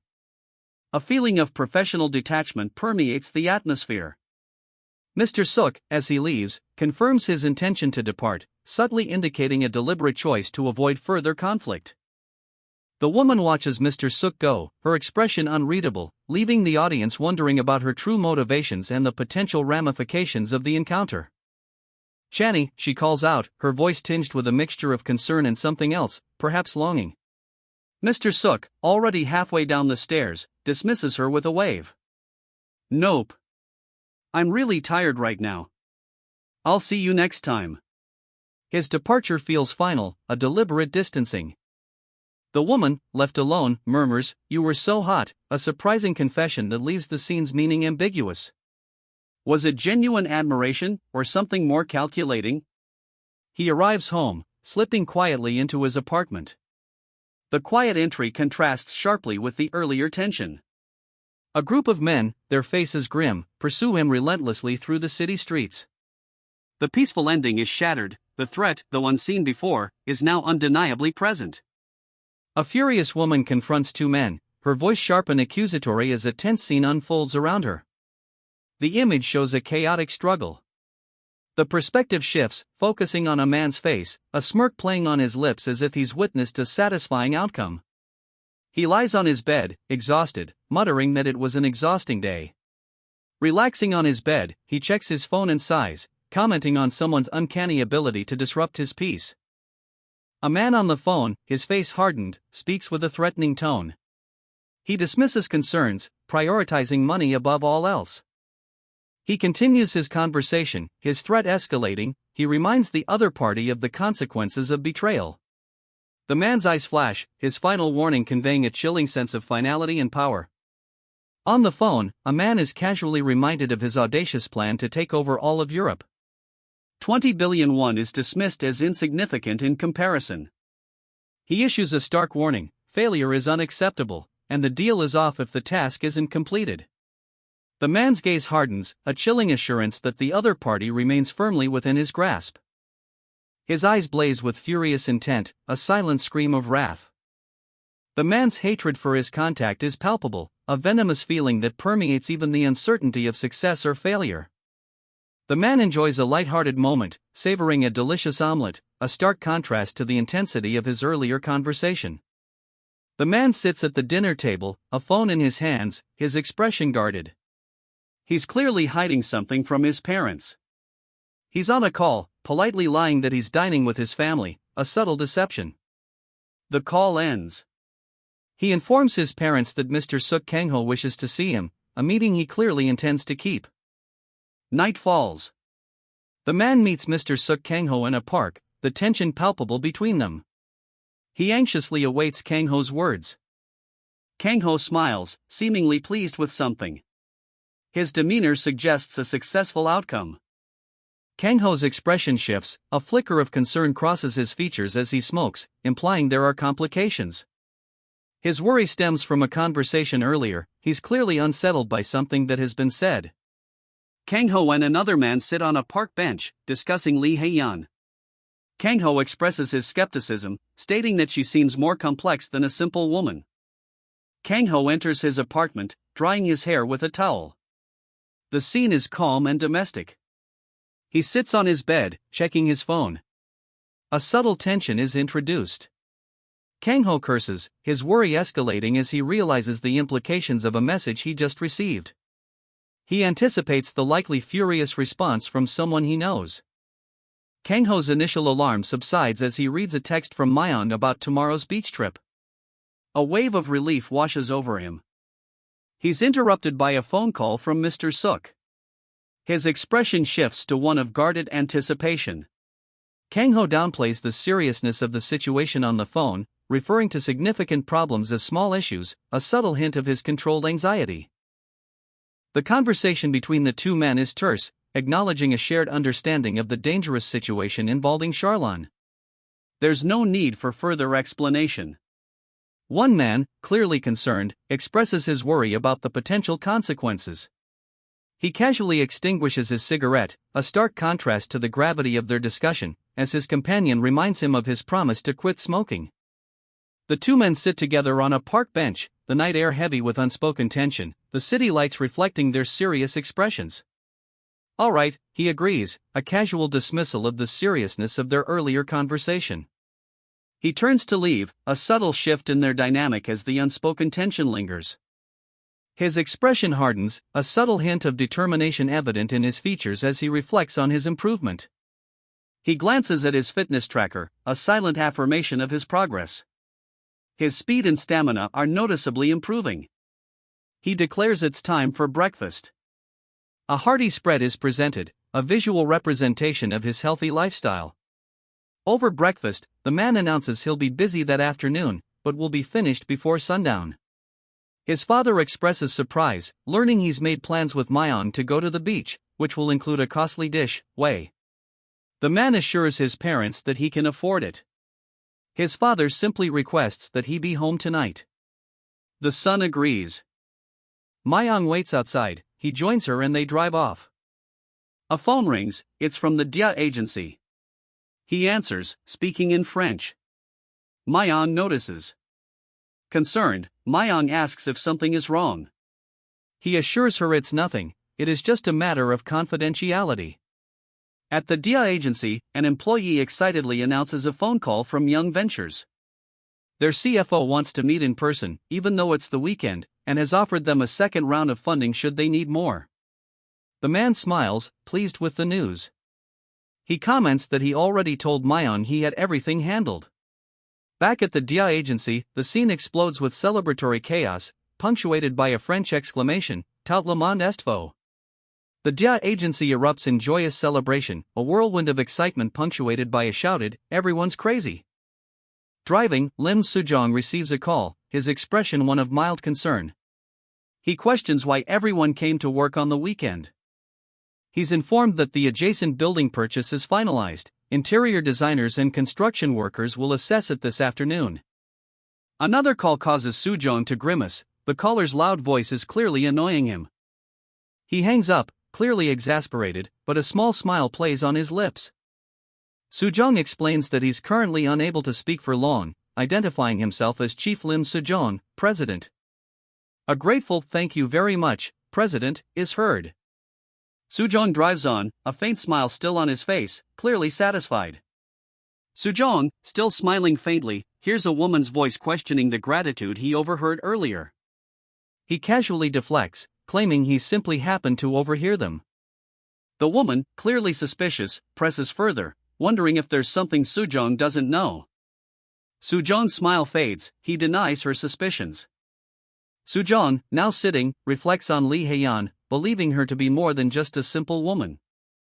Geez, don't pretend you have good intuition, he scoffs, dismissing Sujong's concerns about Lee Hyeon. You thought she was nice before. He continues, revealing his cynical view, she's just an older, richer woman. I just need to treat her like I treat any difficult woman. Sujong sighs, resigned, geez, just do as you wish then. The conversation shifts to Ranork, a serious note enters their discussion.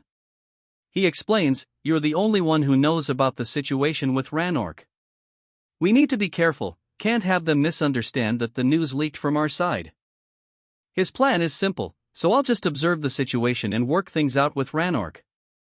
The casual tone belies the gravity of the situation. It's just impossible to stop, he admits, a hint of resignation in his voice, as they sit together on a park bench at night, the tension palpable. He runs, a blur of motion against the city backdrop. The pace is brisk, his movements purposeful. He stops, checking his watch, a slight sheen of sweat on his brow. His expression is one of focused determination. After showering, he nods to himself, a quiet affirmation. The scene shifts to his family's home.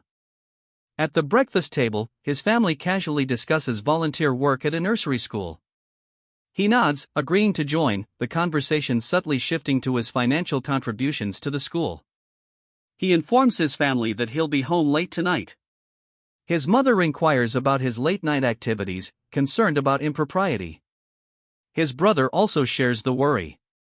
Pressed about his finances, he reveals that he has significantly more money than they expect, hinting at an unshared source of income. She beams, a bright yeah, escaping her lips. His girlfriend presses him, curious about his evasiveness. He finally concedes, stating he should answer.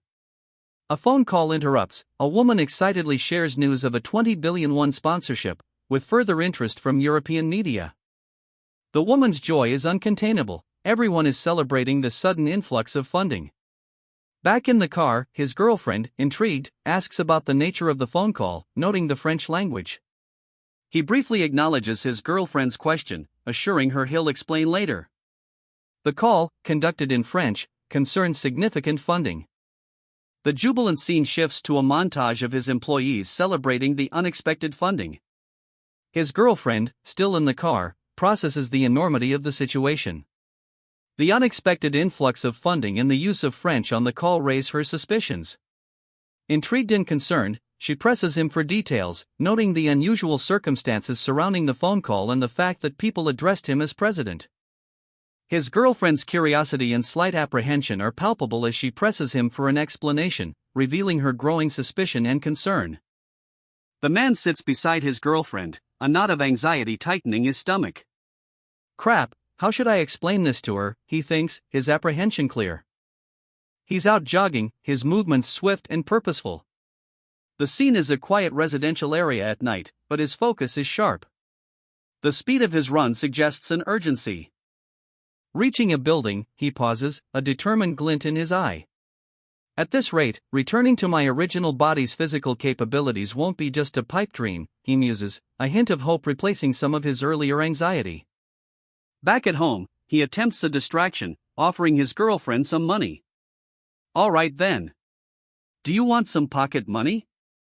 Observing his girlfriend's simple excitement about a small trip, he smirks inwardly. How simple-minded. She's so excited about a small trip, he thinks, his thoughts betraying a complex contrast to her innocent joy. Driving, the man struggles to formulate an explanation, a knot of anxiety tightening in his chest. No, that's not the case, crap, how should I explain this to her, he thinks, his brow furrowed in concentration. He sighs, his shoulders slumping in defeat. Ah, fuck it, he mutters, resigning himself to honesty, even if it risks upsetting his passenger. He blurts out his secret, CEO? Of a company? Yeah. It's an entertainment agency that also does TV shows. My parents don't know this yet. The revelation hangs heavy in the air. His girlfriend's thoughtful expression shows concern, but also a subtle understanding. But you would have worked so hard for all that money. Plus, you'd be on a government scholarship so you won't have to spend so much anyways. Just use it for yourself, she reasons, attempting to ease his worries. Relief washes over him as she offers a supportive compromise. All right. Let's both end up successful without having to sacrifice things.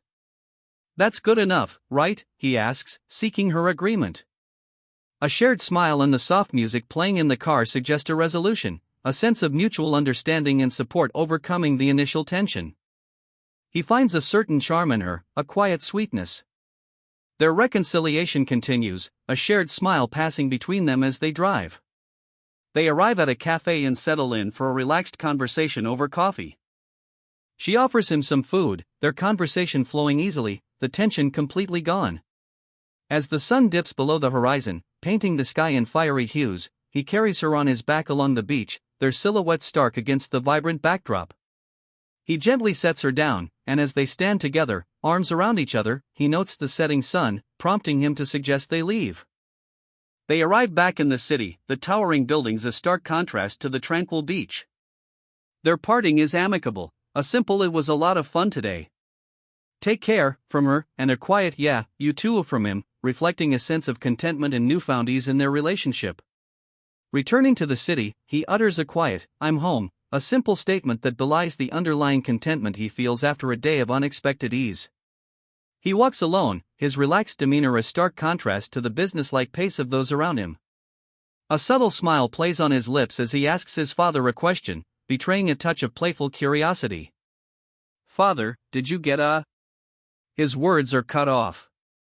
His father's instructions are simple: all you need to do is play with the kids until lunchtime. Meanwhile, we'll figure out the issue related with the funding. The weight of responsibility rests lightly on the son's shoulders. Suddenly, he finds himself on a soccer field, his exceptional skill immediately apparent as onlookers exclaim, "Stop him. Who is this guy? He's not even running and I still can't steal the ball. Are you a pro?" He dramatically proclaims to the children, "Hey, I swear I'm not a werewolf. The game's over if I die." The father, his wife, and their children wave goodbye as he heads off. In the car, the father explains, "We wanted to decide where our funds were going towards, but the nursery school wouldn't allow it." His wife sighs, worried, "I told you already, I can't get the kids out of my head and I'm worried for them. We gotta fund them this way first."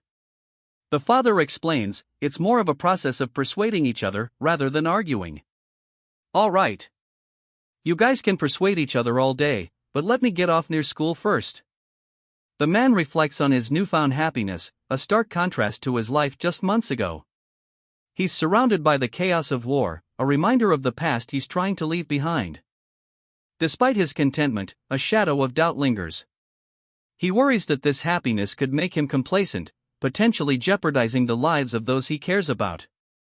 He grabs a drink, a small moment of peace before confronting his inner conflict. The contrast between his current peaceful state and his past violent life is palpable. A colleague's unexpected arrival interrupts his quiet contemplation, adding another layer of tension to the scene. A tense exchange ensues. The colleague, ever the soldier, is ready for action, while the man, now a teacher, grapples with the contrasting realities of his past and present. We stop before someone's dead or handicapped for life?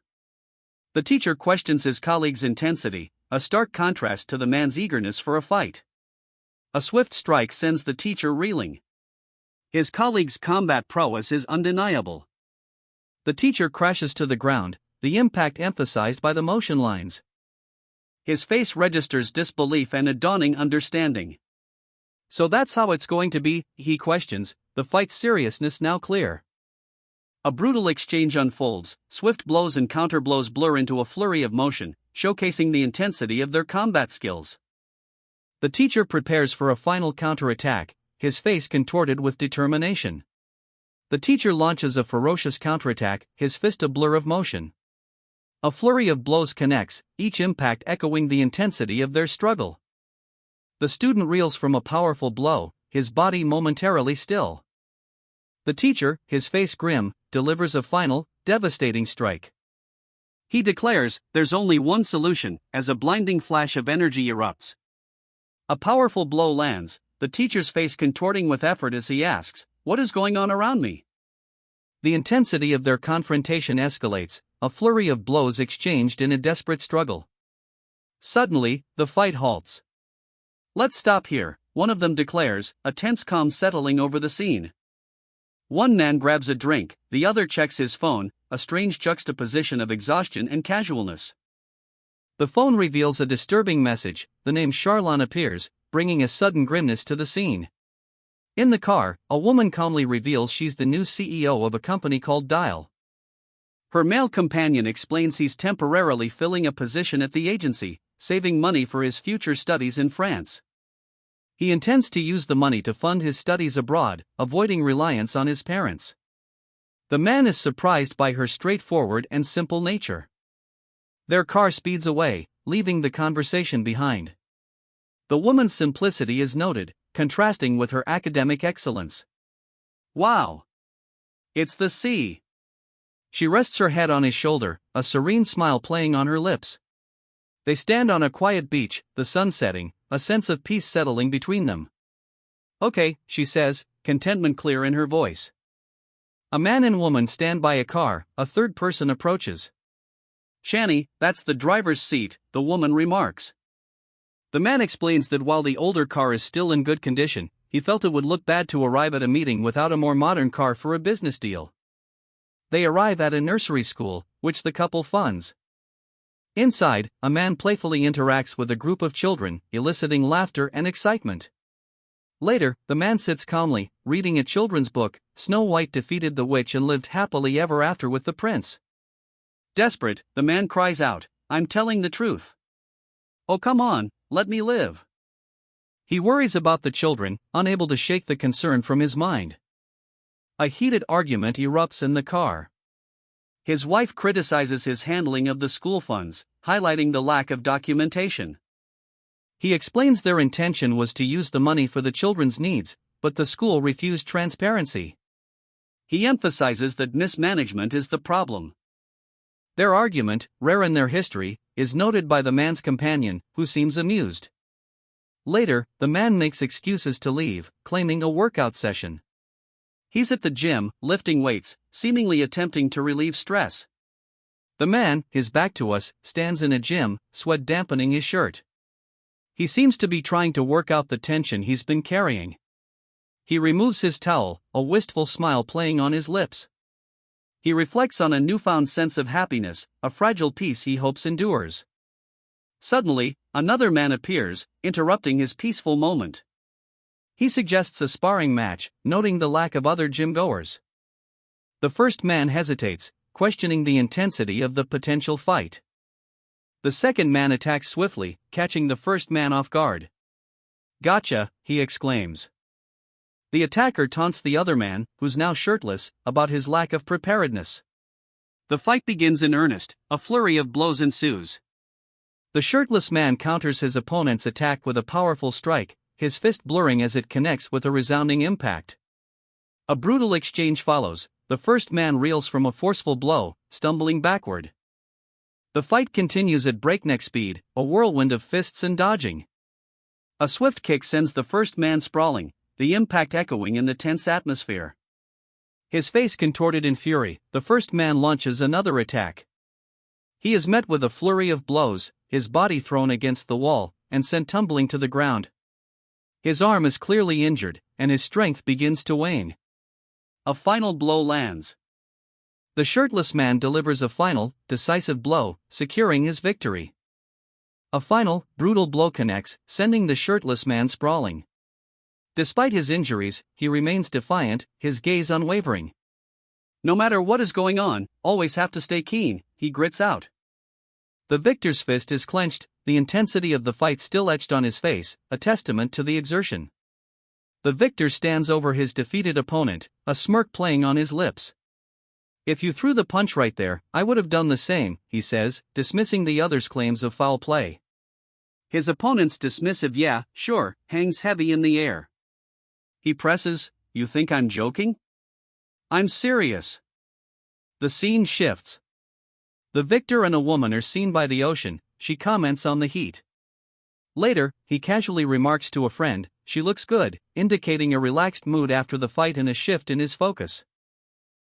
A man, his back to us, stands in a gym, phone pressed to his ear. He appears tense, his posture suggesting a serious conversation. Kong Chan, on the phone, informs his contact that access to a Silver Harvest bank account in Hong Kong will be granted tomorrow. Korean banking restrictions prevent faster access. He ends the call, promising to share location details after changing his password. Still on the phone, Kong Chan's expression shifts as he contemplates something. He needs to inform someone. Elsewhere, a man in a suit receives a call from Charlon. Kong Chan, on the phone, finishes his call with a thoughtful, I see." He then instructs the ambassador to be ready for a meeting at the baseball stadium tomorrow, adding, "if things end up like this." He also emphasizes the need to check the account deposits from Monday to Wednesday. The call ends with a concerned, "Take care of yourself." Kong Chan's worry is evident. Kong Chan muses over the baseball stadium meeting, finding it unsettling, while acknowledging that investigating the account deposits from Monday to Wednesday would help identify the depositor. He voices his discomfort with relying solely on the French, deciding to discuss the situation with Kim Tae-jin. Kong Chan expresses his concern about their precarious position, stating that if anything happens, they are in serious trouble because the French intelligence agency may try to eliminate them to cover up their involvement with Rannoch. He shares this concern, revealing that even Charlon, their former comrade, is now an obstacle. "Right. We'll continue this talk when Kim Tae-jin arrives tomorrow. Let's work out, since that's what we're here for." "You're early. How can we slack off when we got orders from above?" The others volunteered to come as well. "We gave him a paid leave. Apparently, he'll be hiking Mount Cheery." "I see." Kong Chan and his team discuss their upcoming plans, while subtly highlighting the precarious nature of their situation and the need for vigilance given the potential threats from both internal and external sources. Kong Chan, deep in thought, questions the lack of awareness from their country's intelligence agency regarding the significant events unfolding. He wonders how such a major operation could go unnoticed. Another man, acknowledging Kong Chan's concern, speculates that Charlon will eliminate Rannoch and depart from Korea. This suggests a potential change in the immediate threat landscape.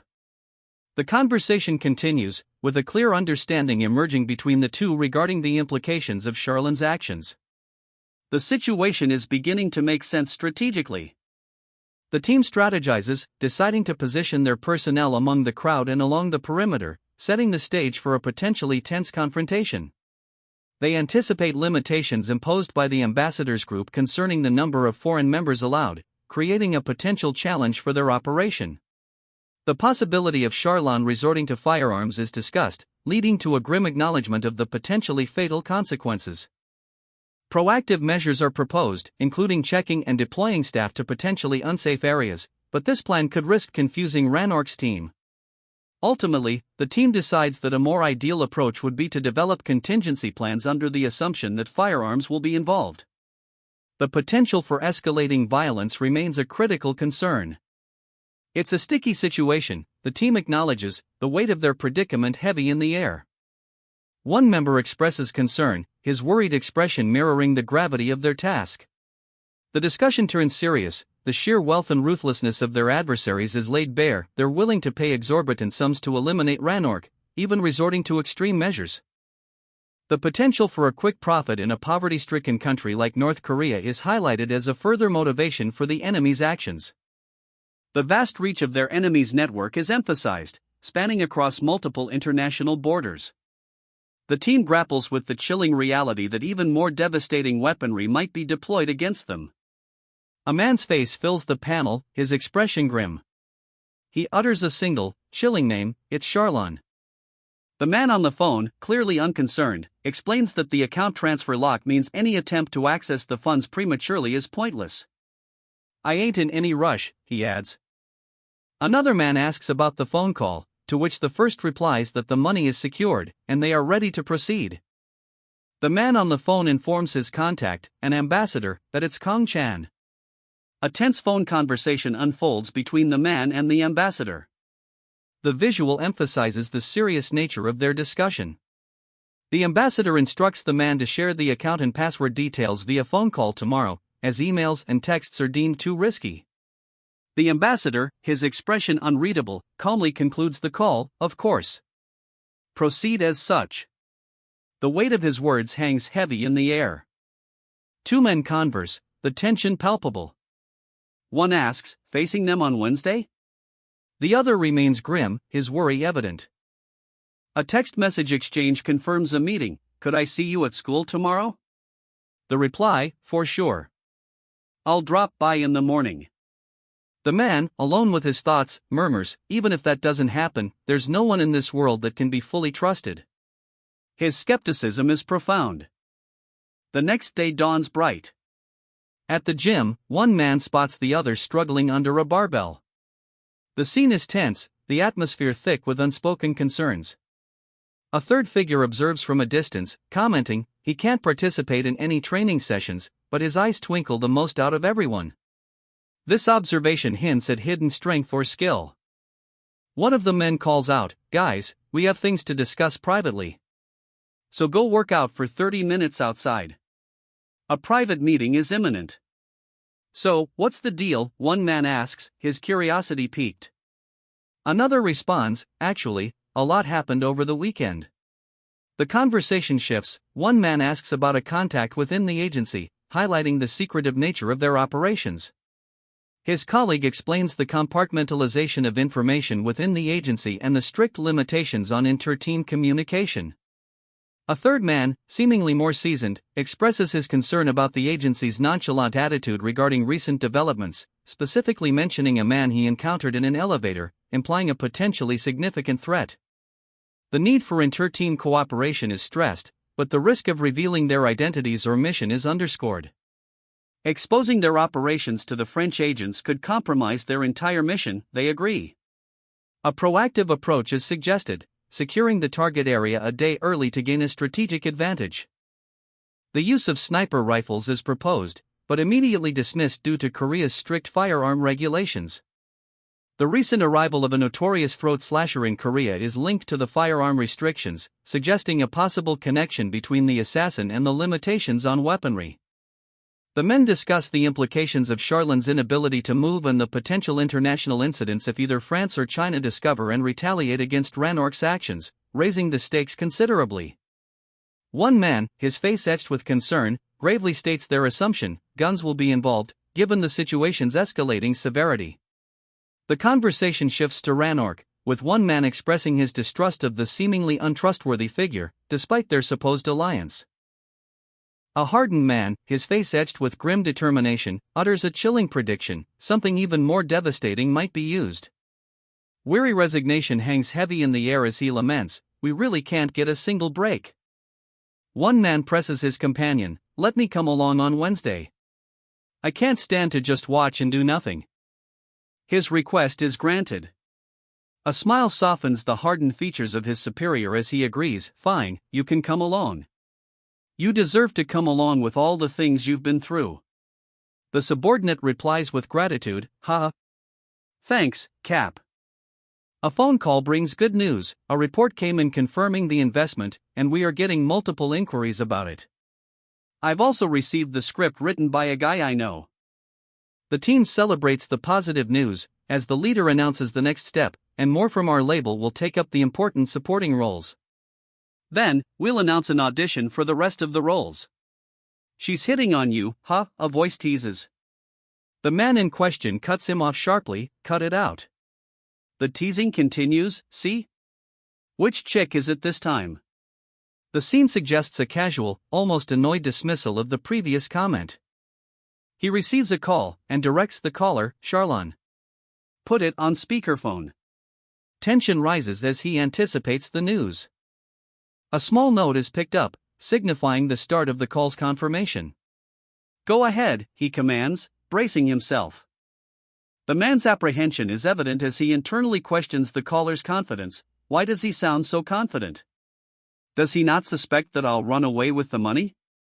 He decides to act quickly and decisively, planning the next step in securing his investment. "Let's send this to Ranark first." The call confirms the account details, but a note of suspicion creeps into his voice. The account number is 13765 Golden 33255. 888 SPRTEU 2010 is the password. "Ambassador, I'm suspicious of how easy it was to get our hands on these." He confirms the arrangement, a casual "You're good with that, right?" A quick "Of course. Let me know if anything else changes," and a final "For sure seal the deal." The scene shifts to a gym. Concern clouds his face as he asks, "What's wrong? Was Ranark on his bullshit again?" The response, "Oh right, I forgot that you can't understand French." A dismissive, almost irritated, "To be honest, I couldn't care less about European politics," reveals his disinterest in the complexities of the situation. A phone call is initiated. The numbers 1-1111-1111 flash on the screen. A single, determined thought punctuates the scene: "I have to." He is on the phone, suspicion is clear as he questions, "You sure this is the correct information?" The tension eases slightly as he suggests, "Let's just go upstairs and cool our heads." "Oh, so you care about the students now, huh?" "Just a teacher being worried about his students," he scoffs, the sarcasm dripping from his words as he enters the school building. A group of students flinches as a man forcefully grabs one of them by the neck, the tension palpable in the air. The students apologize profusely, bowing deeply before the two men, their fear evident. Outside, the teacher and the man light cigarettes. The teacher is questioned about smoking with a student. He nonchalantly replies, "Just relax. If you really want to smoke, just wait till you are 20. It's only a couple of months away." The man reveals a shocking truth: "Did you know that the administration doesn't want you to graduate? Thanks to you kids, there's no more trouble, and no one gets bullied anymore, so they want to keep you here." The teacher, clearly distressed, confesses, "I'd rather go back and do military service again." His weariness is apparent. As they head towards an elevator, a pensive look crosses the teacher's face as he asks, "Could we talk for a sec? Were you guys waiting for me?" A sense of impending conversation hangs in the air. The teacher, weary from his day, tells his companions to proceed without him. He'll stay behind to address some issues. The teacher learns that Yunsel and Hojin have been skipping classes, involved in what sounds like a delinquent alliance. Overwhelmed, the teacher laments his entanglement in this unexpected predicament. His frustration evident, the teacher contemplates the situation, his resolve hardening. He confirms their meeting location at the Yangon Public Baseball Stadium. It's time to move on. He plans to sneak out, but his friend knows better. "Are you going to get mad if I say no?" he asks, already anticipating the response. A phone call is made. A woman's voice on the other end says, "Well done. The deal is moving forward." The woman confirms that the building next door can be acquired by the end of the day, given full payment. Renovations can begin immediately. They'll check it out next week. His friend teases him about his lack of social life. "You weren't this popular back then," he jokes, highlighting his past dedication to work. A pensive silence hangs in the air as he reflects on this. The weight of his responsibilities is palpable. Kang-chan provides account and password details to his associate. He instructs them to write it down. The account number and password are displayed. A follow-up call is promised for confirmation. His associate, observing the exchange, suspects Kang-chan has a backup plan in place.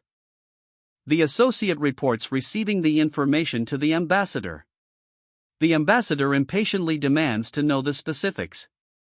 Kang-chan instructs his associate to note that he will provide the location and time once he gets a call from Charlon. Kang-chan reveals his frustration with constantly exchanging information and expresses his desire to find Charlon. His associate suggests a more direct approach, waiting only 2 days, then confronting Charlon. Kang-chan vows to capture Charlon permanently this time. Kang-chan's associate confirms their target, Charlon, will be at the Yongjin Public Baseball Stadium at 3 p.m. Kang-chan, interpreting the information as confirmation, confidently declares he'll consider that a yes. Kang-chan's associate proposes a more efficient approach, given that the target's associates are nearby and stressed due to studying for exams, making a direct confrontation less risky. The two men approach a building where Charlon's crew is gathered. Kang-chan identifies the group as Charlon's crew, his expression hardening. 3 young women, seemingly part of Charlon's crew, are seen fleeing the building. Kang-chan and his associate enter the building, prepared for a confrontation. Inside, a group of young women, part of Charlon's crew, exchange confused glances. One wonders aloud if they were being deliberately followed. One of the women, clearly distressed, urges her companions to discuss the urgent matters of Hyo Yunsul and Hojin. A man, presumably Kang-chan's associate, impatiently agrees, his demeanor suggesting a growing lack of patience. Kang-chan, having caught up to the group, offers a terse apology, but makes it clear he doesn't have time for delays. He challenges them, demanding action instead of stalling. A subtle shift in Kang-chan's expression reveals confusion. He seems perplexed by something he observes. One of the women smiles knowingly, revealing that Soyeon is now the female lead. Kang-chan's anger flares as he reacts to this revelation, recognizing a troubling implication. "You're third years, right? Why are you here?" "Only second years are allowed in this building," a man demands, his suspicion palpable. "We just need you to go to the Delinquent Alliance meeting," one of the women explains, her tone hinting at a clandestine purpose. A thought bubble appears, questioning, Delinquent Alliance? The scene shifts to a city street. Someone explains that the leader of the Delinquent Alliance was unfortunate enough to cross paths with the main character, resulting in a broken finger. 2 individuals discuss the Delinquent Alliance's relentless pursuit of revenge, making it impossible for them to venture outside. For 2 years, they've been summoned weekly, constantly forced to hide. The main character is asked what he wants. He's told he simply needs to come with them. The main character's face hardens. He challenges them, "What if I don't want to?" The main character confronts his aggressors, demanding to know if they remember their past actions against Gijin, Soyeon, and even him. His anger is palpable. The main character's face is grim as he confronts 3 girls, demanding to know if they remember their past actions. Their expressions shift between guilt and defiance. One girl admits to remembering, prompting a smug retort from the main character. The scene suggests a history of bullying and exploitation. The girls attempt to negotiate, promising to stop their bullying and extortion if he helps them this once. His response is immediate and dismissive. The main character's anger intensifies as he lays out the consequences of their actions, making it clear he holds all the power in this situation. He even adds that if they dare to even attempt another action towards him or his friends, they will suffer the same. The girls, finally understanding the severity of their situation, express regret for their past actions. They are terrified and clearly show that they now know the pain they inflicted. The man stands defiantly, his posture radiating power, facing three terrified schoolgirls who clearly understand the gravity of their past actions against him and his friends. Dismissing their potential threat, he assures them their school is a short drive away, downplaying any perceived danger from approaching them. Unfazed by the possibility of a trap, he confidently tells them to meet him behind the school entrance in half an hour, showing his control of the situation. He briefly reflects on the annoyance of constantly being interrupted by these girls, foreshadowing a pattern of conflict with them that's not over. The panel's mention of the Tron Square incident hints at a past confrontation and its implications. He scoffs at the idea of their plan being a genuine threat, dismissing them as foolish. Despite his initial dismissal, he reveals that he's already decided to confront them, hinting at a strategic reason for his decision. He casually issues a chilling warning, emphasizing the severe consequences they'll face if they're harmed in this encounter.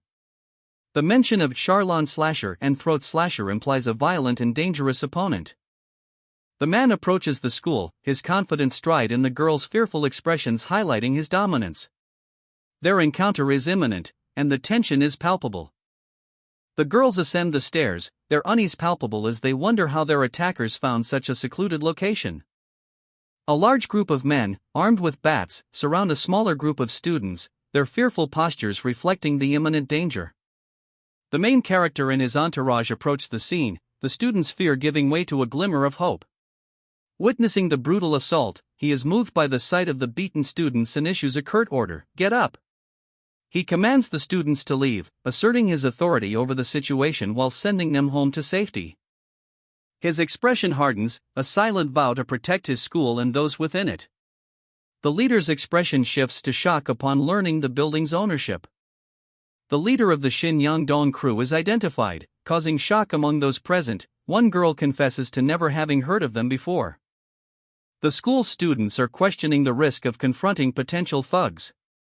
A female student angrily accuses the others of causing their current predicament, claiming they were previously unbothered before their arrival.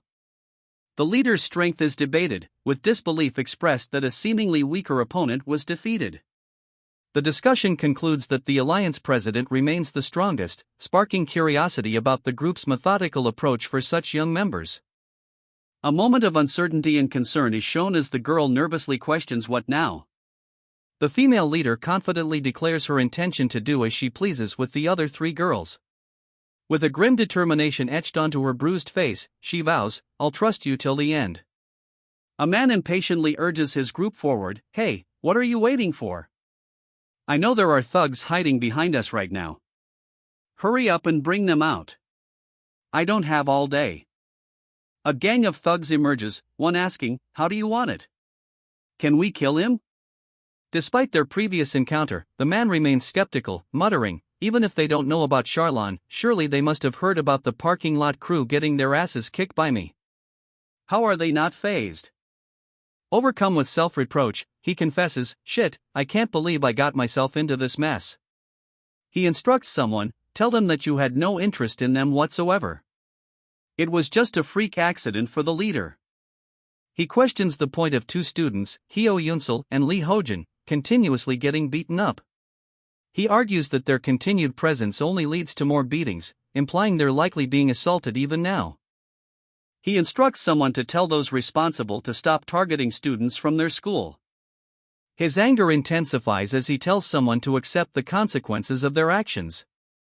He challenges someone, accusing them of attempting to shift blame onto him.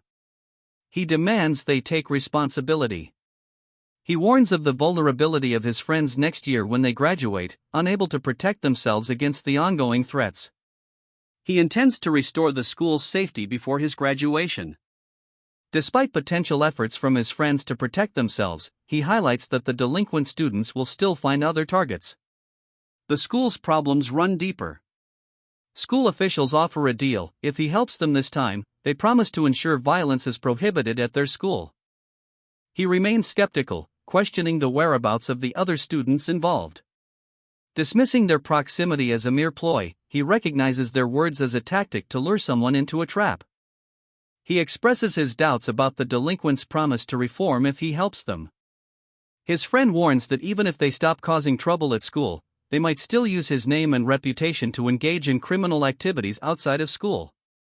He scoffs at the suggestion to be careful, finding it absurd given the current circumstances. A group stands near a construction site, their shadows long in the afternoon sun. A taxi waits nearby. Two bruised figures, a young man and woman, huddle together, clearly injured. The injured pair are surrounded by several men, their expressions grim. The atmosphere is tense. One of the injured young men confronts a taller, darker-haired man. The question hangs in the air, Kong-chan? The taller man, Kong-chan, corrects the injured man's informal address. He's much older than he looks. Kong-chan's gaze sharpens, suspicion clear in his eyes as he questions the sincerity of their earlier promises. The injured man confirms, that's right, his statement heavy with unspoken implications. A woman's fist clenches, her unspoken threat hanging in the air, help us deal with these delinquents, and Kong-chan, ever watchful, agrees to the deal, his eyes betraying a hint of unease. Kong-chan's internal monologue reveals his growing frustration, this woman is too extreme. The delinquents, alerted to their presence, demand, what are you doing? Come out. The confrontation is imminent. Kong-chan is taken aback, his expression one of disbelief and confusion. Kong-chan's ally reveals their plan to end everything at Tron Square, a detail previously unknown to him. Betrayal stings Kong-chan as he confronts his supposed allies, realizing their deception. The delinquents remain confident, asserting their position will strengthen once their injured comrades return. Another delinquent, wounded and defiant, challenges Kong-chan, questioning his protective intentions. A man's brow furrows in confusion as he mutters, huh? His expression reflects suspicion. Observing a group of thugs, he comments, almost disappointedly, I'm almost disappointed. The scene is set in a dimly lit, underground setting. The first thug attacks, but the man easily counters, sneering, too slow. His effortless movements suggest superior skill. He swiftly dispatches the second thug with a powerful blow, declaring, too weak. Way too obvious. The fight is short and brutal. With a final, decisive strike, he finishes off the last thug, his intention clear, to kill them. The scene ends with a sense of cold efficiency. A blur of motion, the protagonist's fist connects, sending the first thug sprawling. Blood sprays across the grimy ground. The second thug lunges, but it's a futile attempt. A swift, brutal strike ends the thug's life. The protagonist stands over the bodies, his cold efficiency chilling. The remaining thugs watch, fear etched on their faces. One last thug approaches cautiously, pleading for mercy, but it's too late. The protagonist's response, too late. The final confrontation is swift and merciless. A brutal blow sends blood spraying from the thug's face, the impact is sickening. The protagonist finishes off the last remaining thug, his movements efficient and cold. He explains, if I leave without doing anything, you guys will just come back and do the same thing all over again. With a swift, brutal strike, the protagonist eliminates the last of his attackers. The protagonist surveys the scene, his gaze sweeping across the remaining thugs, a question hanging in the air, no one? One last thug, battered and bruised, can only stammer, okay. The air is thick with tension. The protagonist, unfazed by the carnage, declares, perfect. Let's get going. I'm hungry. He leaves the scene of the fight. Back at school, the protagonist casually plans to hang out with his friends in the sports club and speaks about alerting Suk Kangho if anyone causes trouble. He calmly eats, his gaze distant, lost in thought. The word school appears in the panel, hinting at his destination. He defends his choice of words, revealing a callous disregard for the recently deceased. His companion looks on, clearly disturbed. His companion, still shaken, expresses her unease about the area they're in. She wants to leave quickly. He dismisses her concerns. The scene shifts to him walking, appearing tense despite his earlier indifference. He contacts Suk Kangho, briefly reporting that nothing unusual occurred. He explains his delayed response to a text, indicating his location is not at school. A man receives a report, why Minguk's ship is departing on Wednesday, although operation permits typically take longer to process. This suggests a possible expedited departure. He's contacted again, confirming nothing unusual has happened yet. However, the delayed response and off-campus location raise suspicions. Why Minguk's ship is shown at port, prompting concern. The image emphasizes a tense atmosphere. A question is posed: is the boat at the port of Incheon? The visual shows focused anticipation. The situation is deemed too suspicious, it's too simple for a situation involving Charlon. The character expresses doubt. A flashback reveals Charlon's violent methods, highlighting his ruthlessness and establishing the stakes. The scene depicted is quite graphic and violent. A young man is shown questioning the situation, the visual reflecting his uncertainty. He wonders what he might be missing. A young man nervously clutches his phone, muttering, "Jesus. I better smash this phone after this whole thing is over." His anxiety is palpable. A confident voice on the other end of the line informs him, "I see, there are two pieces of news I have to tell you." First, his account doesn't allow any transfer or wire communication.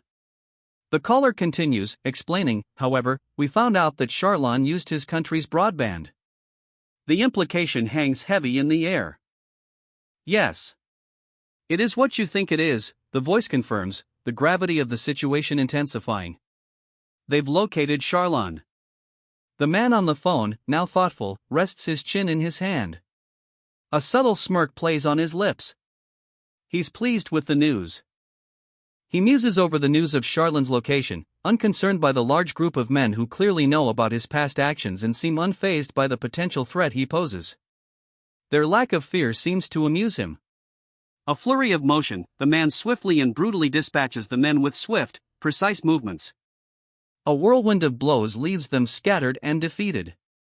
He assesses the scene with a contemptuous glance, deeming the fight a mere warm-up, insufficient to satisfy his thirst for a more challenging opponent.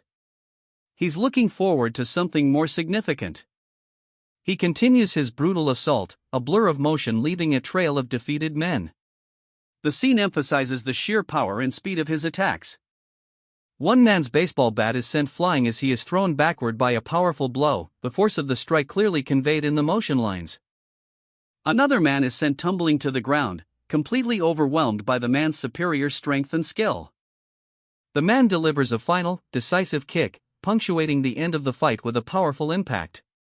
The final blow sends another man crashing to the ground, his body crumpling under the force of the impact. A powerful kick connects, a decisive end to the fight. Blood sprays as the attacker is sent flying. A blur of motion precedes a sickening thud as the last opponent is struck. A scream of agony fills the air as the man's body recoils from the brutal impact. He stands over his fallen foes, his eyes blazing with a cold fury. "Anyone else?" he asks, the question hanging heavy in the air. His warning echoes, clear and chilling, "From now on, anyone that comes to these meetings will get their arms and legs broken." This is the final warning. A woman asks if there are any katsu places nearby. She's told there's one 2 blocks away. The katsu restaurant sign is shown.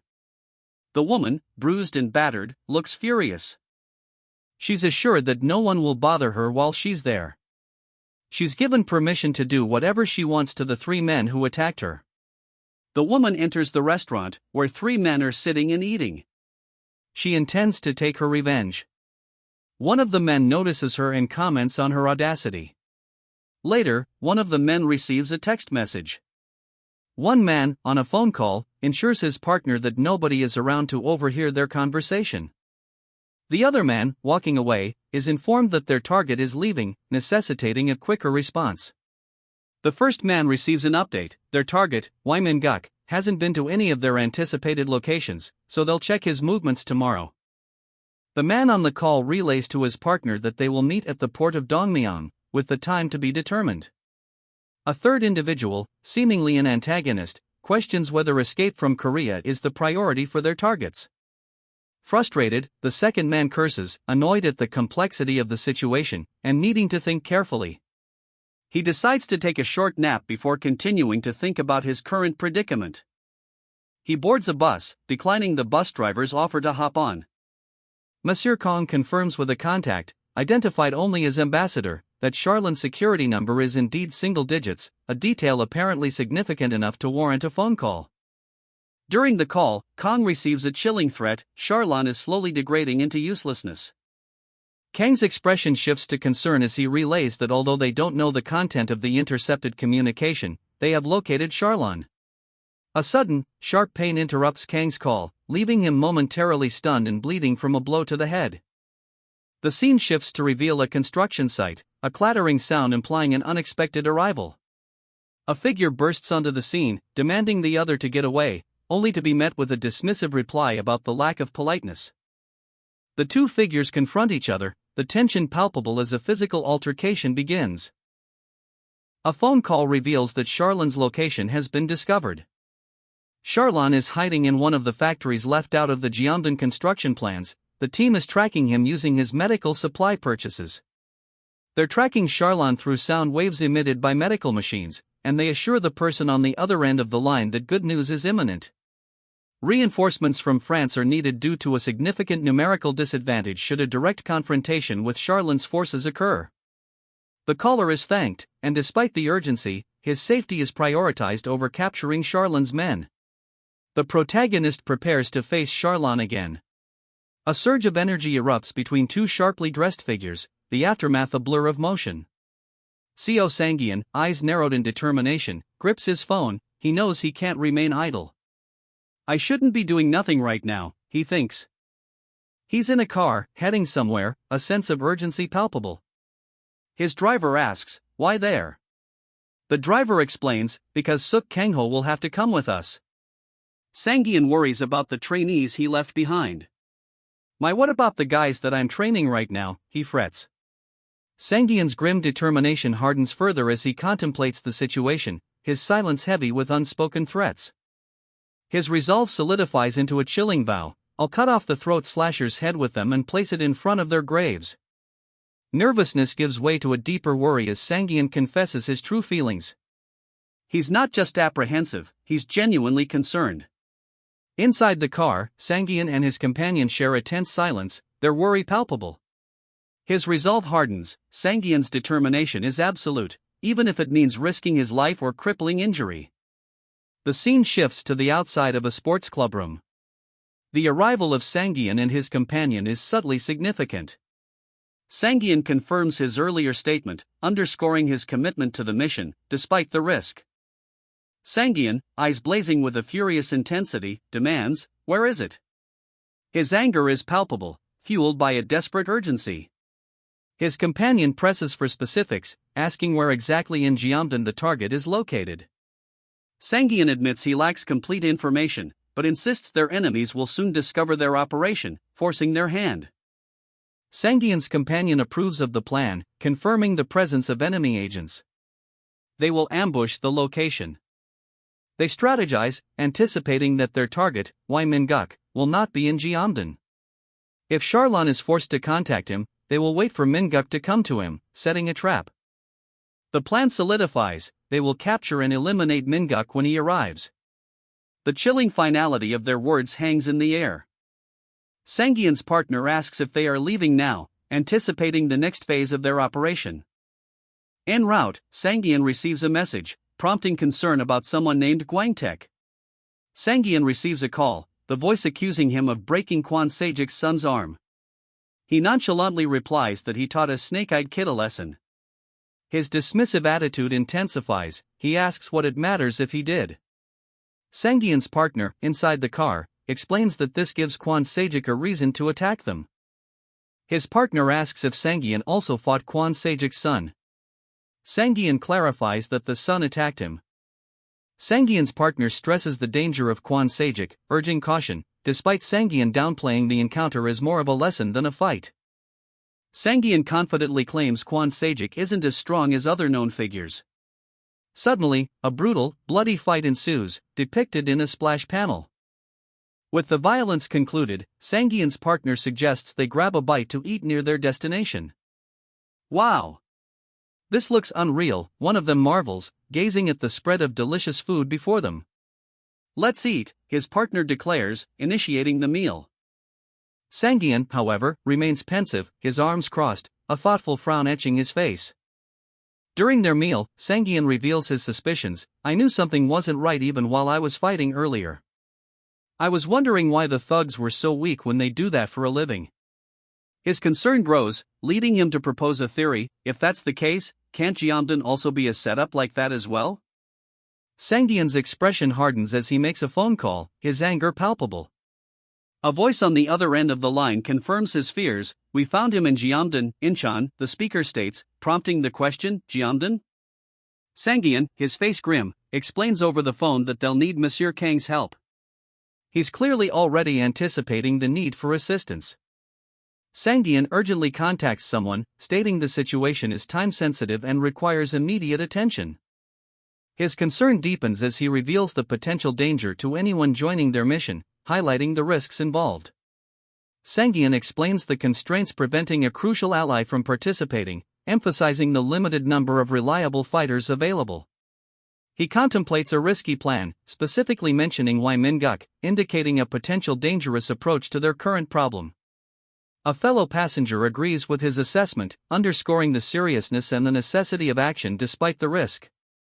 Mr. Suk's colleague expresses concern that Suk is out of shape, suggesting he may be rusty from being away from the battlefield for so long. Suk grimly agrees, acknowledging his own lack of preparedness. He's determined to make up for lost time.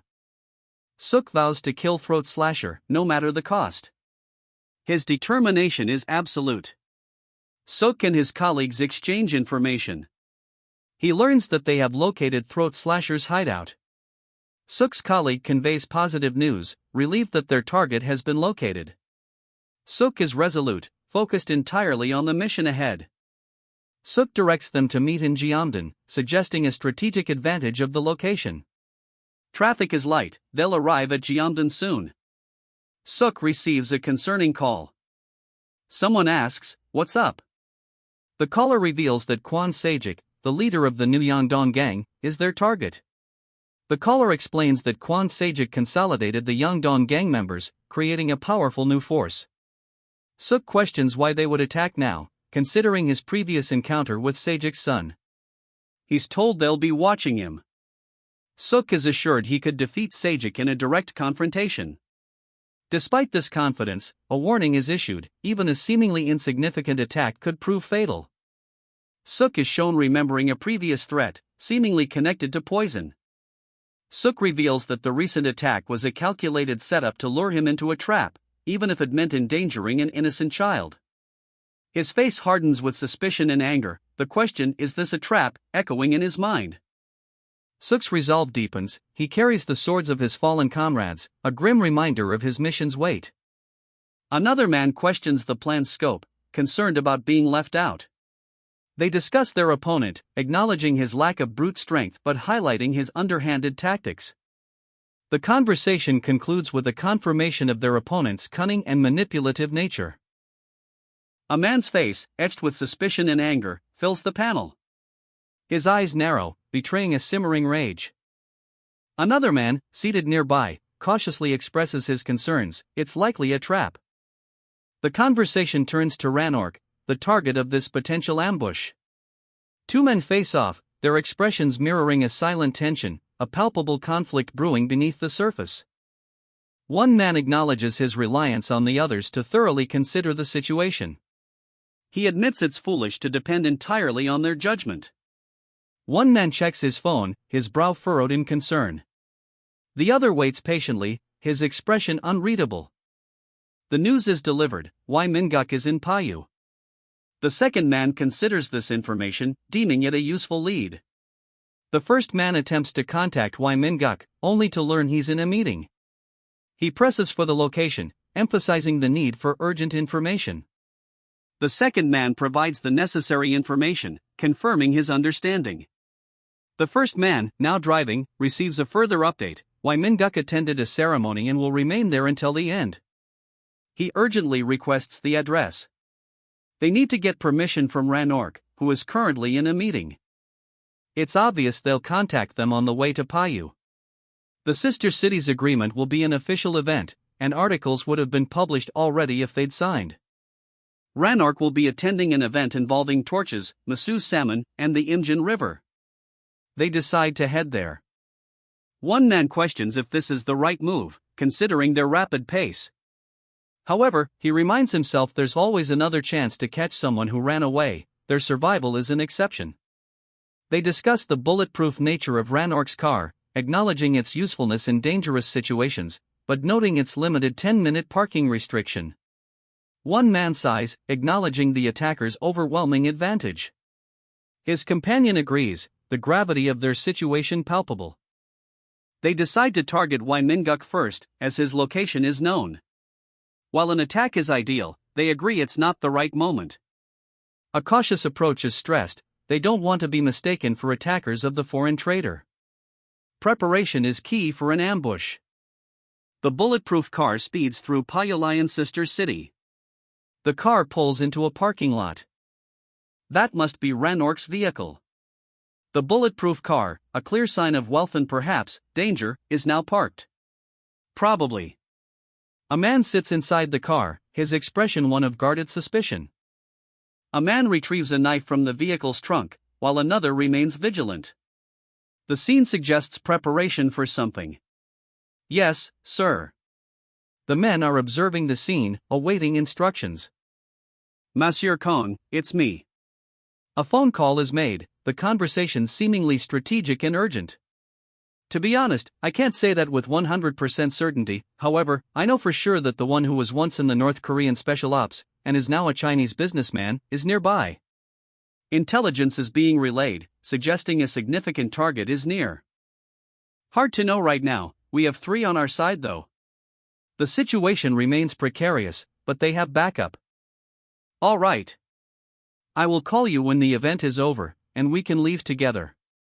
The plan is underway, leaving only the wait. It could all end today. A grim realization dawns on him, the weight of the impending confrontation heavy on his shoulders. A phone call interrupts his thoughts. Yeah, he answers, his tone guarded. He's shown a picture of the throat slasher, the tension ratchets up another notch. His face tightens, suspicion clouds his expression. Is it a trap, he wonders, eyes narrowed. He ponders the risk, acknowledging its merit. It's definitely worth considering, he muses, a calculating glint in his eye. His gaze sharpens, suspicion etched onto his face. The man is clearly assessing his situation, weighing the potential risks.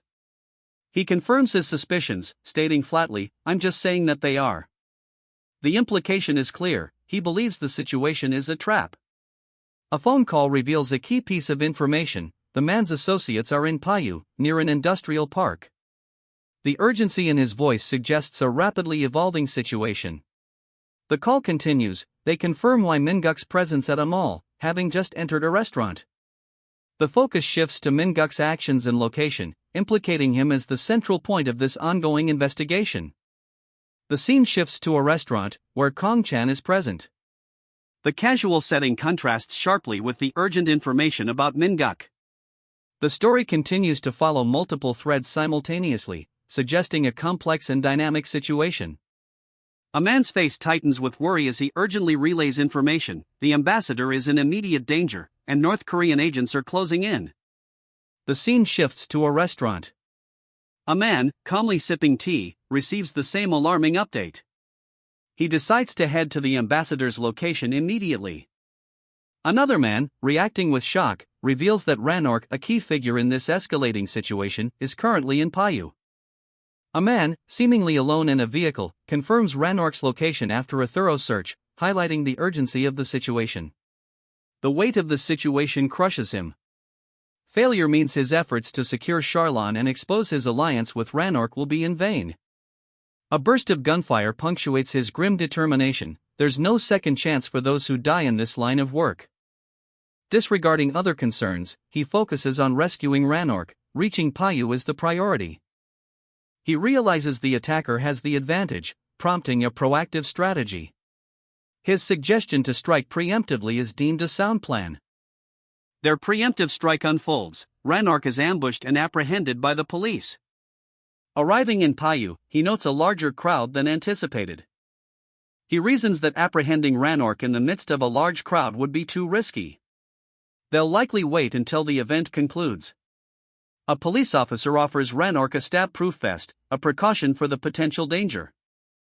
A phone call reveals that Ranark's intel is remarkably accurate, surpassing even the police's own investigations. His superior expresses astonishment at Ranark's capabilities, highlighting his exceptional information-gathering skills. The concern shifts to the unknown size of the opposing force. The officer reminds Ranark to remain cautious during the impending operation. A simple yet meaningful thank you concludes the call, underscoring Ranark's dedication. He hopes that's the case. A stern-faced man points, urging them to proceed to the target location. Ranark and his team move with focused determination towards their objective. The team decides to keep their plans simple and efficient. Before beginning the operation, they prioritize securing their weapons. A man in a suit, his face contorted with grim recognition, points accusingly, "It's the throat slasher." The throat slasher, a man with a top knot and a scar across his face, smokes a cigarette, his expression unreadable. The man in the suit stares at the throat slasher from behind, a single thought echoing in his mind, "I am. How could I forget what he looks like?" Another man, his face a mask of fury, shouts, "You can't keep a straight face right now." Surveillance footage reveals 5 people in a van, including the throat slasher. This is deemed the perfect team for an assassination. A man on the phone confirms the sighting of 6 individuals. He instructs his team to avoid confronting them directly, instead, cutting off their escape route later. The man confirms that Director Seo was involved in the operation. He believes the 6 are all accounted for. The scene shifts to a hospital room where 2 men in suits subdue a wounded throat slasher. Their main forces are still at large. The question of who will clean up the remaining mess is raised, highlighting the lingering consequences of the operation. Judging by his earlier conversation, the man seems agitated. "Okay. So when are we fighting? If we know the throat slasher's location, can't we get him right now?" one man asks impatiently. "Let's wait and see. He'll come out when it gets dark," his companion replies, finding the situation complicated. One man warns about the risks of becoming a hostage again, but the other dismisses the concern. The men spot Kong Chan's car leaving. They decide to follow him, keeping him under surveillance. The surveillance team tails Kong Chan's vehicle through city streets. The pursuit continues at dusk. Ranark must not be in there, but those guys are tailing Kong Chan as well. The surveillance team leader makes his decision. That means they'll have to act. He shares Kong Chan's location. The pursuit intensifies. Kong Chan's car is cornered. The surveillance team moves in, surrounding Kong Chan's vehicle. Kong Chan's car is surrounded, headlights illuminating the tense scene. One of the pursuers wonders why no one is exiting the vehicle. Another suggests they're assessing the situation, but the first worries they might try to escape. A plan is quickly devised to prevent such an escape. The pursuers close in, their determined faces grim as they block Kong Chan's car. The pursuers open fire, the car riddled with bullets. A hail of gunfire erupts, the impact visually striking as it hits the car. A shootout erupts in the heart of South Korea. A man, his face etched with grim determination, witnesses the chaos unfolding before him. 2 men huddle amidst the gunfire, their desperation palpable. One urges immediate retaliation, while the other cautions against reckless action. One man hands over a pistol to his companion, a silent yet urgent transfer of responsibility and trust. The scene shifts, one of the men is now on the ground, hit. His partner, despite the danger, urges him to be careful. A flurry of bullets impacts the car, narrowly missing its occupants as they flee. The car is damaged but somehow manages to survive this initial barrage. The pursuers unleash a relentless volley of gunfire, the car a target in a hail of bullets and sparks. One of the men is left groaning on the ground, visibly injured and in pain, amidst the aftermath of the intense gun battle. The injured man, his face contorted in pain, struggles to rise from the grass, the echoes of the gunfire still ringing in his ears. A figure points, highlighting 2 men in dark suits standing near a hearse in a busy street. They are the targets. One of the men, visibly tense, urges his companions towards a waiting car. He insists, "We should get in the car first." The urgency in his voice is palpable. The three men are now crammed into the back seat, their expressions grim, anticipating the inevitable. Inside the car, the men discuss their next move. They deduce that their previous associate, Charlon, has been abandoned as useless. A sudden burst of violent imagery flashes across the panel. Someone is brutally attacked. This serves as a visual representation of their plan's intended outcome against their target, Rannork. One of the men confirms their resolve, stating simply, "We'll do it." His grim determination is clear. The men strategize. Rannork only knows that someone from China or North Korea is coming, leaving their precise identities and intentions obscured. A cautious approach is decided upon, to delay any direct attack to avoid legal repercussions for harming a foreign businessman. Reassurance is offered, there is no need to rush, they will strike when the time is right. A thought bubble appears, expressing the narrator's uncertainty about the dynamic between the two men in the car. It's one of Rannork's agents. The man in the car confirms this via his phone, his expression grim. He left the parking lot, they'll follow. The calm, measured response reveals a practiced, professional approach to the situation.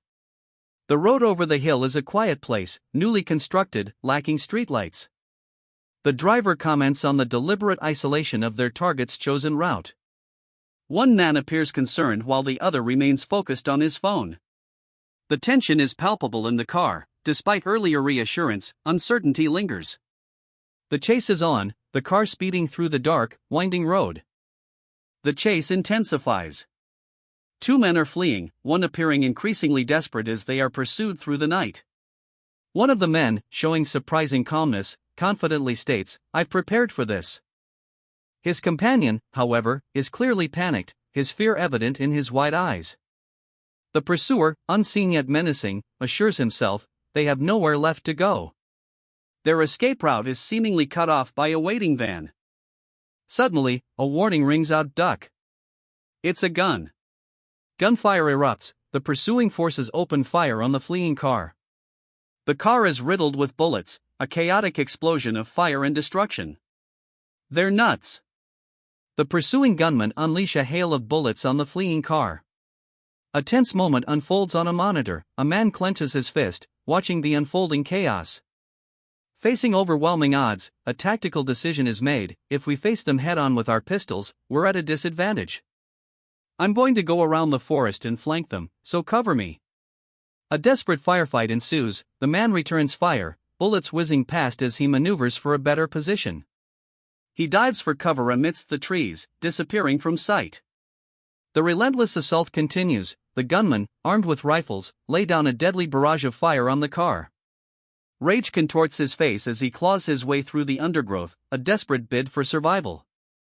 Two men, observing from a distance, question if the target is truly within their sights. Uncertainty clouds their faces. One man assesses the situation, his expression grim, wondering aloud what he should expect next. A hail of bullets rips through the air as a gunman opens fire on the fleeing car. Inside the car, panic sets in. A desperate plea for a weapon cuts through the chaos. Gunfire erupts as two men exchange shots in a desperate firefight. A man, his face contorted with effort and pain, collapses to the ground, his breath ragged. Three men in suits, clearly outmatched, realize their pepper spray and batons are useless against their heavily armed pursuers. Their leader, enraged, orders them to pursue despite their inadequacy. One of the men protests, pointing out the futility of their current course of action, but their furious boss cuts him off. He's prepared to escalate things drastically. "Goddamn bastards." From behind the wheel of his car, the boss seethes, his fury palpable. The car is suddenly rammed from behind, spinning wildly out of control. Crazy fuckers. Their pursuers open fire, a hail of bullets tearing through the air. The car is riddled with bullets, its movements erratic as it careens toward a crash. The vehicle flips violently, sending one of the men sprawling through the shattered windshield. "You're not the only crazy dogs out here." The boss, miraculously unscathed, emerges from the wreckage, his eyes blazing with a chilling defiance. The car's flipped. "What should we do?" One of his men frantically asks, clearly shaken. The boss's response is immediate and brutal. What do you mean, what should we do? We just need to kill them all and take their ride. A car explodes in a shower of sparks and debris, the scene a blur of motion and destruction. The boss, his face etched with grim determination, draws his pistol, the glint of metal catches the light. With a flick of his wrist, he fires, a burst of energy erupting from the gun. The boss's steely gaze fixes on his target, his expression cold and calculating. One of the boss's men screams in agony as a bullet finds its mark, the impact vividly clear. Another man falls, leaving the boss and one remaining henchman standing amidst the chaos. One down, the boss states, his voice devoid of emotion. His remaining man nervously asks if the boss has ever shot a pistol before, highlighting the deadly precision of the boss's actions. The boss's henchman nervously questions his boss's pistol shooting experience, his concern a stark contrast to the boss's cold efficiency. He wonders about the boss's hidden depths. The boss, despite admitting it's been a while since he last used a gun, calmly explains his intention to take down as many opponents as possible in this first assault. His resolve is unwavering. Another henchman is swiftly eliminated, the boss's deadly accuracy highlighted as one of his remaining men reports a flanking maneuver by an enemy. The assault continues relentlessly. The boss instructs his two remaining henchmen to focus on their targets, confident in his ability to handle the remaining threats single-handedly. He displays both ruthlessness and supreme confidence. With a precise shot, the boss eliminates the final henchman, showcasing his deadly accuracy and unwavering control. The scene ends with a lingering sense of danger. He sprints through the woods, his breath ragged, muttering, "I need to move somewhere else." The urgency in his movements is palpable. Two figures approach a dark car, their expressions mirroring concern as one asks, "Oh no, did they find him?" The tension ratchets up. Mr. Kim is confronted, the question hanging heavy in the air. "By the way, Mr. Kim, what are you doing here?" Suspicion is evident. Mr. Kim's face hardens, his anger simmering beneath the surface as he prepares for a confrontation. He drops to one knee, weapon drawn, a cold glint in his eye as he says, "We finally meet." The hunter becomes the hunted. He calmly holds his pistol, a single word escaping his lips, "Nice." The scene is chillingly poised. "Wait, are you out of your mind, Kong-chan?" The words hang in the air, a desperate plea against the backdrop of a drawn pistol. A gunshot rings out, followed by a pained cry. The hunter has become the hunted, and the tables have turned violently. Kong-chan reflects on his near miss, realizing his haste. He needs to be certain of both targets' positions before acting. He takes aim, his weapon steady, as another figure emerges from the shadows. The tension ratchets up another notch. A swift takedown, Kong-chan's target is neutralized. "Nice, one man down," he states, cold and calculating. But the fight isn't over. He acknowledges another presence, his resolve unbroken. A figure emerges, pistol drawn, ready for a final confrontation. The scene is set for a deadly showdown. A lone figure, rifle in hand, observes a man creeping through the undergrowth. Not too far away, he mutters, his voice tight with anticipation. A hail of bullets rips through the air, narrowly missing their target as a car speeds away. A man in a suit watches the chaos unfold, his face contorted in fury. "Crazy bastards! Who in their right mind would shoot like that out in the open in Korea?" he roars. He's determined to cut off their escape. A car screeches to a halt as it collides violently with another vehicle. A hail of bullets shatters the windshield of a speeding car, sending glass and debris flying. The driver, a man in a suit, slumps over, lifeless. Three armed men emerge from the shadows, their assault rifles trained on the wrecked vehicles. They are efficient and ruthless, ready to eliminate any remaining threats. One of the men, surveying the scene, boasts, "You see? I cut their retreat off completely. I did my part." Blood stains his clothes, a testament to the violence. Another man, crouching low, fires a pistol with deadly precision. His focus is unwavering, his movements suggesting years of training. A bullet, glowing with fiery energy, streaks across the scene, heading towards a fourth figure, who is seen raising his own weapon in response. A man expertly fires his weapon, the muzzle flash illuminating the scene as his two opponents crumple to the ground. He reflects on the tactical differences between rifles and pistols, noting the rarity of pistol proficiency outside of specialized units. Outnumbered and facing superior firepower, he anxiously awaits the arrival of his support. Concealed, he observes his enemies, confident in his flanking maneuver, knowing their reaction will be swift once his shot is fired. With a well-placed shot, he initiates his attack, the bullet streaking through the darkness. His opponents, startled by the unexpected gunfire from behind, are thrown into disarray. They react with a hail of bullets, but the man remains calm, ready to continue his assault. A superior officer orders a search for the skilled gunman. Two men observe the scene from a distance. One dismisses the ongoing shootout, confident that their target is more than capable of handling himself. One of the men directs his partner to take down the skilled gunman, offering backup. A gunshot rings out. The scene flashes showing a quick glimpse of the gunman being shot. The gunman, despite being hit, is clearly still alive and enraged. The sniper, hidden in the shadows, takes aim at his next target. He notes this will be his first kill. He observes his target, contemplating his options. The numerical disadvantage is apparent. He fires. Despite his success, he's aware the muzzle flash will reveal his position. He assesses the distance, a grim determination etched on his face. Okay, this distance should do. He mutters, readying his blade. A figure darts through the trees, pistol drawn, responding to the earlier gunshot. He's moving fast, the glint of metal catching the moonlight. He crouches low, eyes narrowed, a grim determination etched on his face. I ain't done yet, though, he mutters, the words barely audible above the rustling leaves. From the shadows, a figure emerges, gun drawn, aiming directly at him. Another follows, mirroring the first's action. The second gunman, momentarily alone, observes his surroundings, his voice laced with worry. All of a sudden, my partner disappeared. The first man, having momentarily gained the upper hand, pauses. He realizes, whoever makes the first move is at a disadvantage in this tense standoff. I need to stop for now, he decides. Two figures, armed and tense, stand poised amidst a moonlit forest.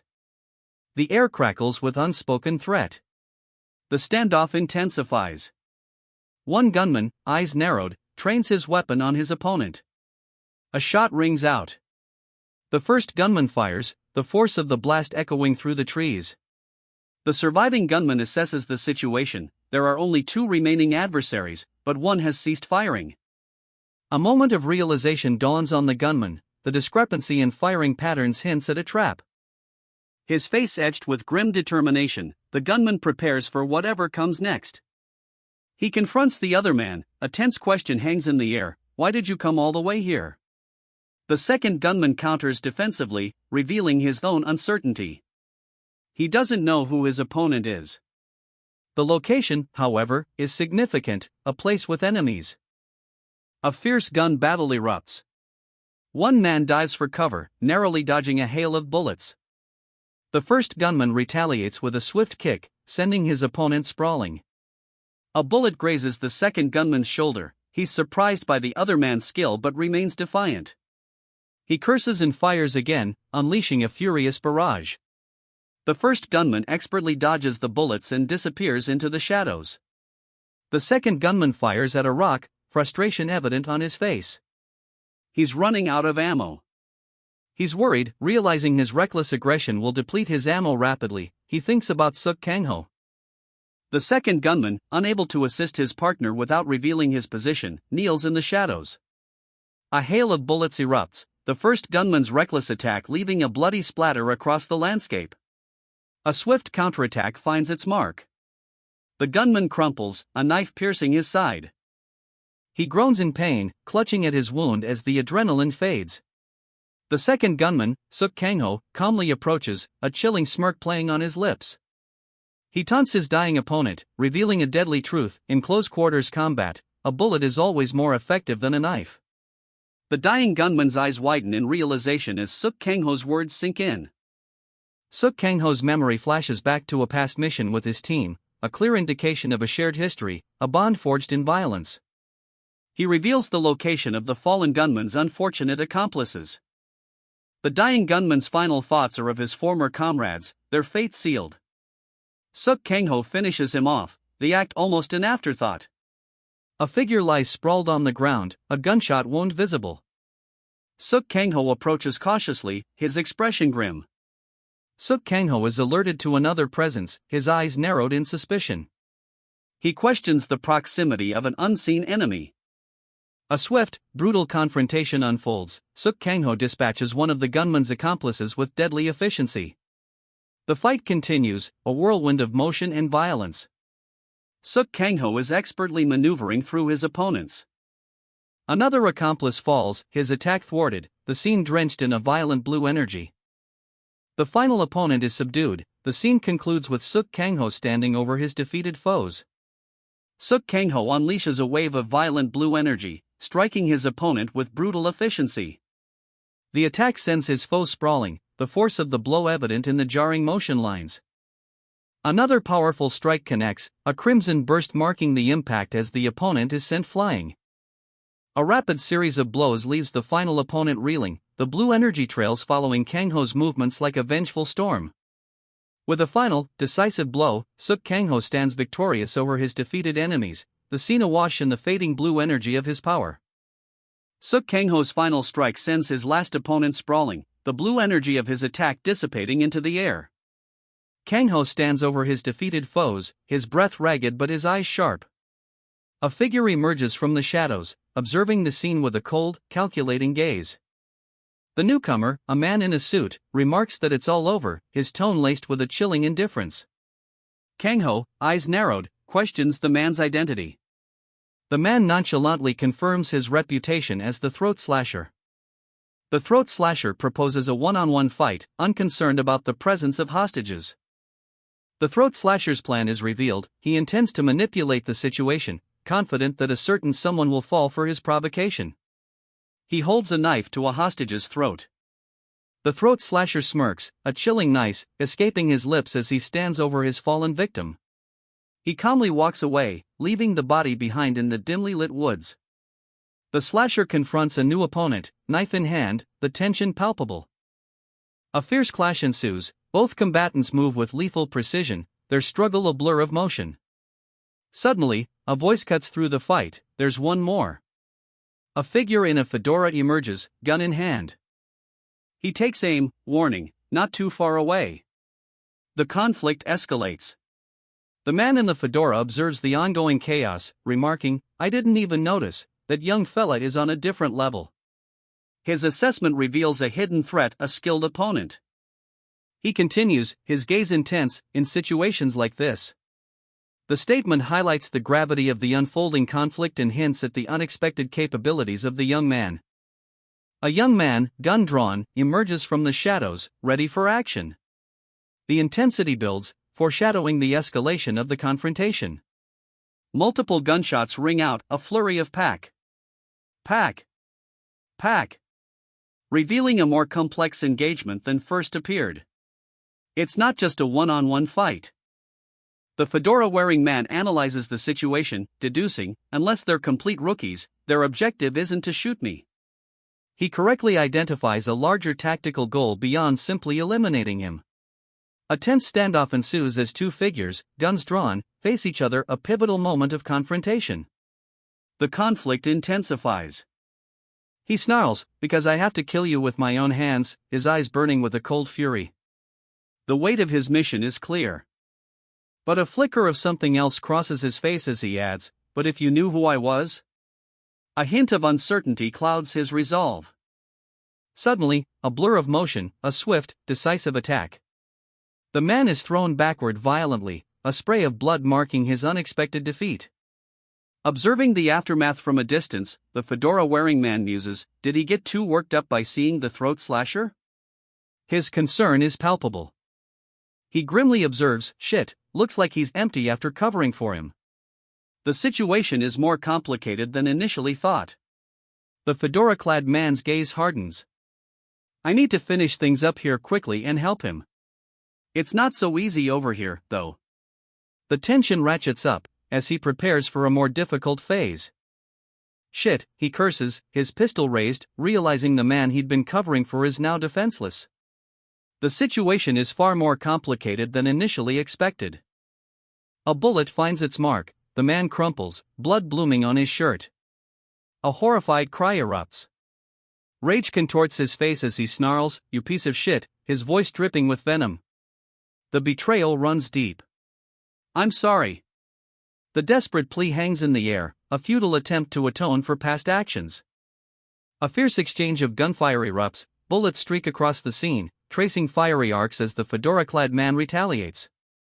The fight is far from over.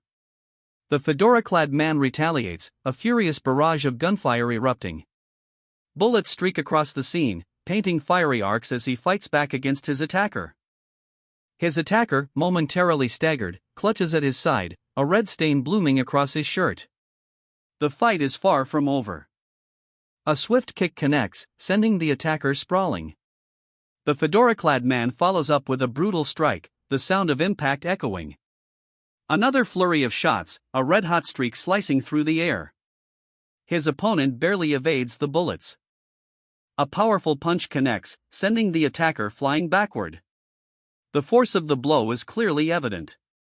The attacker, now on the ground, struggles to get up, face contorted in pain and disbelief. His earlier confidence is gone.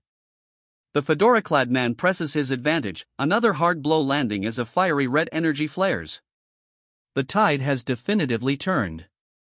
With a final, decisive blow, the fedora-clad man ends the fight. A sword-like energy erupts, piercing his opponent. The fedora-clad man continues his relentless assault, a powerful kick sending his opponent sprawling. The force of the blow is evident in the red energy flaring around his foot. He follows through with a devastating combo, sending his foe reeling. The man in the fedora is clearly in control. With a final, piercing strike, a crimson energy blade bursts forth, silencing his opponent with a pained cry. The fight is over. The victor stands over his fallen foe, a grim satisfaction in his eyes as he prepares to finish the job, his blade poised for a fatal blow. A grim smile stretches across the victor's face, his eyes burning with cold satisfaction. "You?" he begins, the unspoken threat hanging heavy in the air. His opponent, equally menacing, returns the sneer, his expression a mask of defiance.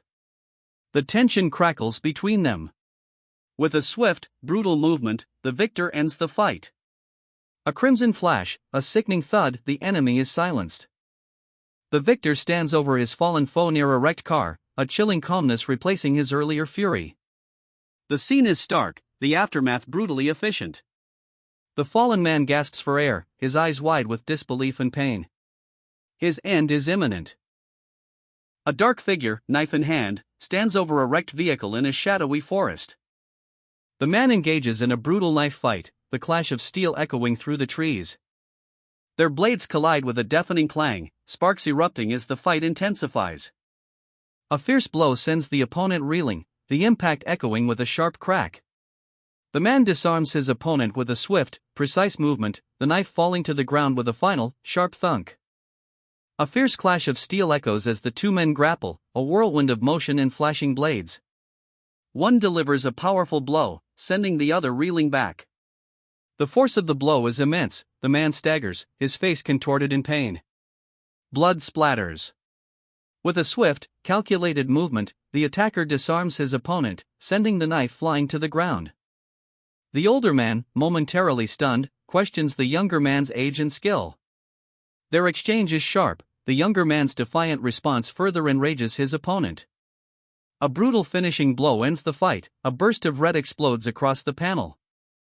The younger man throws a flurry of blows, each strike precise and powerful, but his opponent deflects them with ease. A grim determination sets his jaw. A brutal counterattack sends the younger man reeling.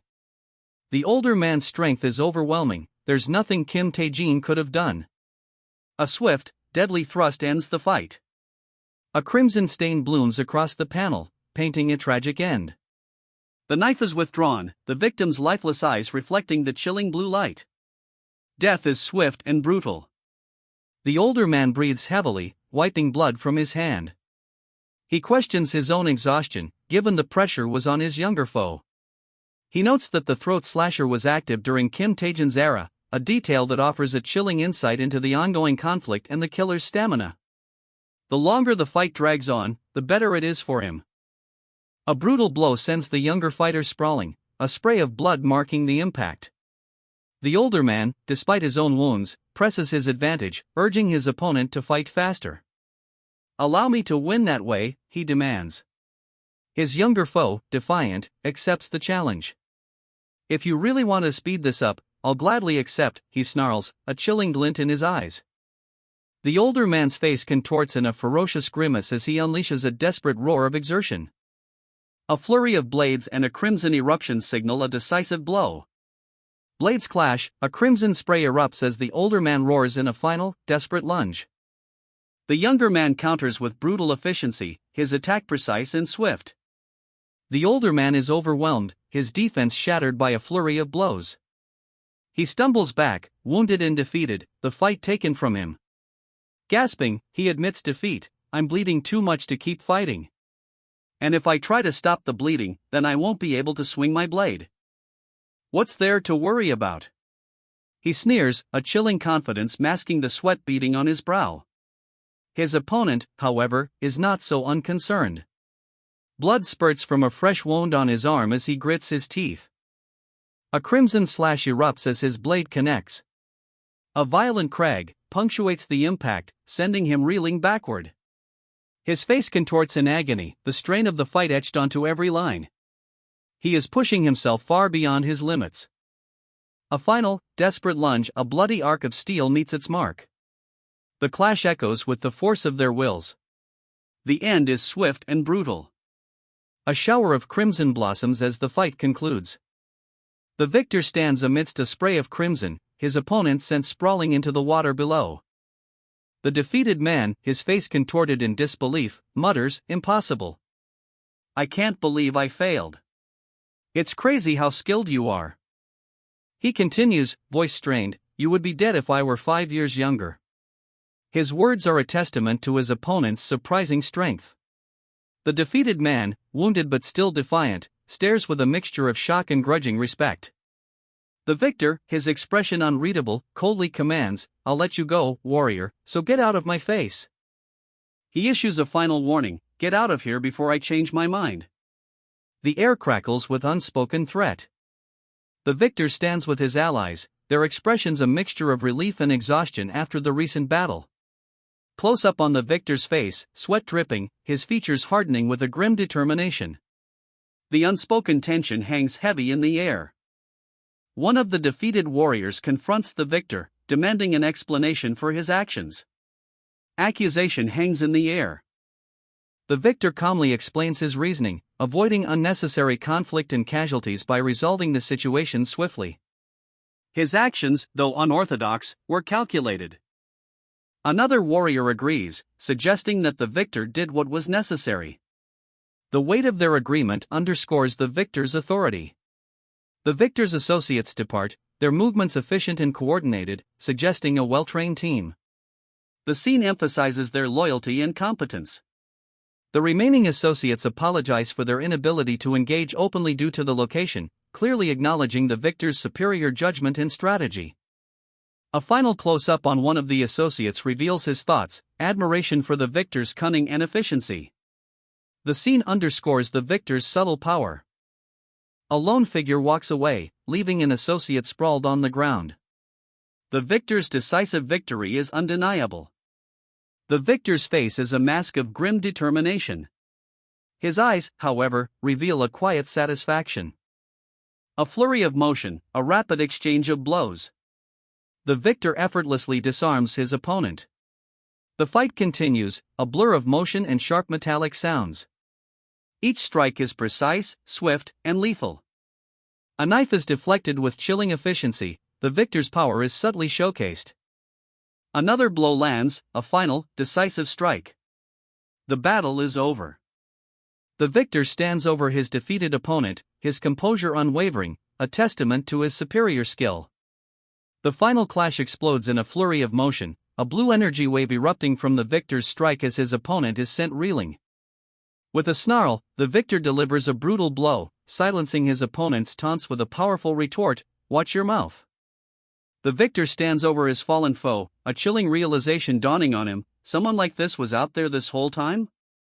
A final, decisive blow lands, sending a shockwave through the air. The battle is definitively over. A flurry of blows exchanges between the two combatants. A fierce kick connects, sending the younger fighter sprawling. The victor catches his breath, a grim expression on his face. That was close.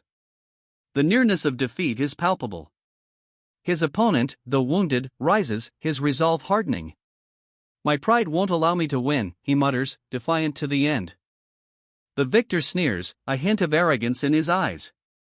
He observes his opponent. He's still a kid no matter how good he is, eh? Suddenly, more attackers surge, surrounding the younger fighter, turning the battle into a desperate struggle for survival. The older fighter unleashes a devastating attack, a final, furious blow. "You little shit," he roars, his rage uncontainable. The older fighter delivers a brutal blow, his rage a tangible force. Teeth fly as the younger man is sent reeling. Another crushing blow follows, the younger fighter's defense crumbling under the onslaught. A flurry of motion, the older fighter's blade dances, a deadly ballet of skill and fury. The younger fighter is defenseless. The blade finds its mark, slicing through the younger man's defenses. A sharp cry escapes his lips. He falls, defeated. The older fighter stands over him, victorious but wounded. The older fighter, despite his victory, seems to consider the cost. "If I do, damned if I don't," he mutters, a grim determination hardening his features. The older fighter's blade flashes, a crimson spray erupting as it connects with his opponent. When killing him quickly is the answer, he shouts, his attack relentless, a blur of motion against the wounded man. A brutal strike, a resounding impact, ends the fight. The younger fighter is felled.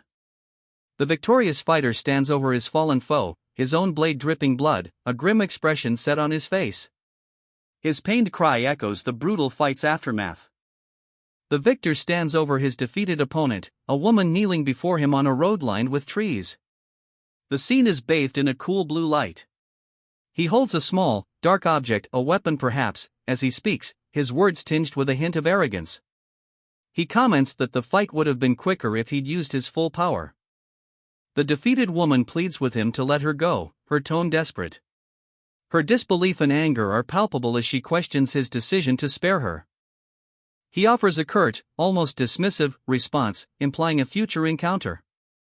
He walks away, leaving her behind, the weapon still in his hand. His self-assessment reveals he intentionally didn't kill her, choosing to inflict only serious injuries to ensure a rematch. "I appreciate you saving him for me, but I'm worried about the consequences," she says, her concern evident. The weight of her words hangs heavy in the air between them. He smiles, seemingly unconcerned. "Not a scratch on me," he replies, deflecting her worry with a confident nonchalance. His attention shifts, a sudden realization dawning on his face. "Oh, I forgot about them," he mutters, his gaze now fixed on a group of men rapidly approaching. A subtle shift in his expression hints at a plan forming in his mind. A decisive glint appears in his eyes. One of the approaching men crumples to the ground, a silent thud marking his fall. The others are likely to follow suit soon. A group of men in suits approaches, their faces obscured. One man, seemingly separate from the group, questions their sudden exit from a car. A worried man asks, "Where's the ambassador?" His concern is palpable. Relief washes over him as he mutters, "That's a relief." The tension visibly eases. In a car, one man tends to another's wounds.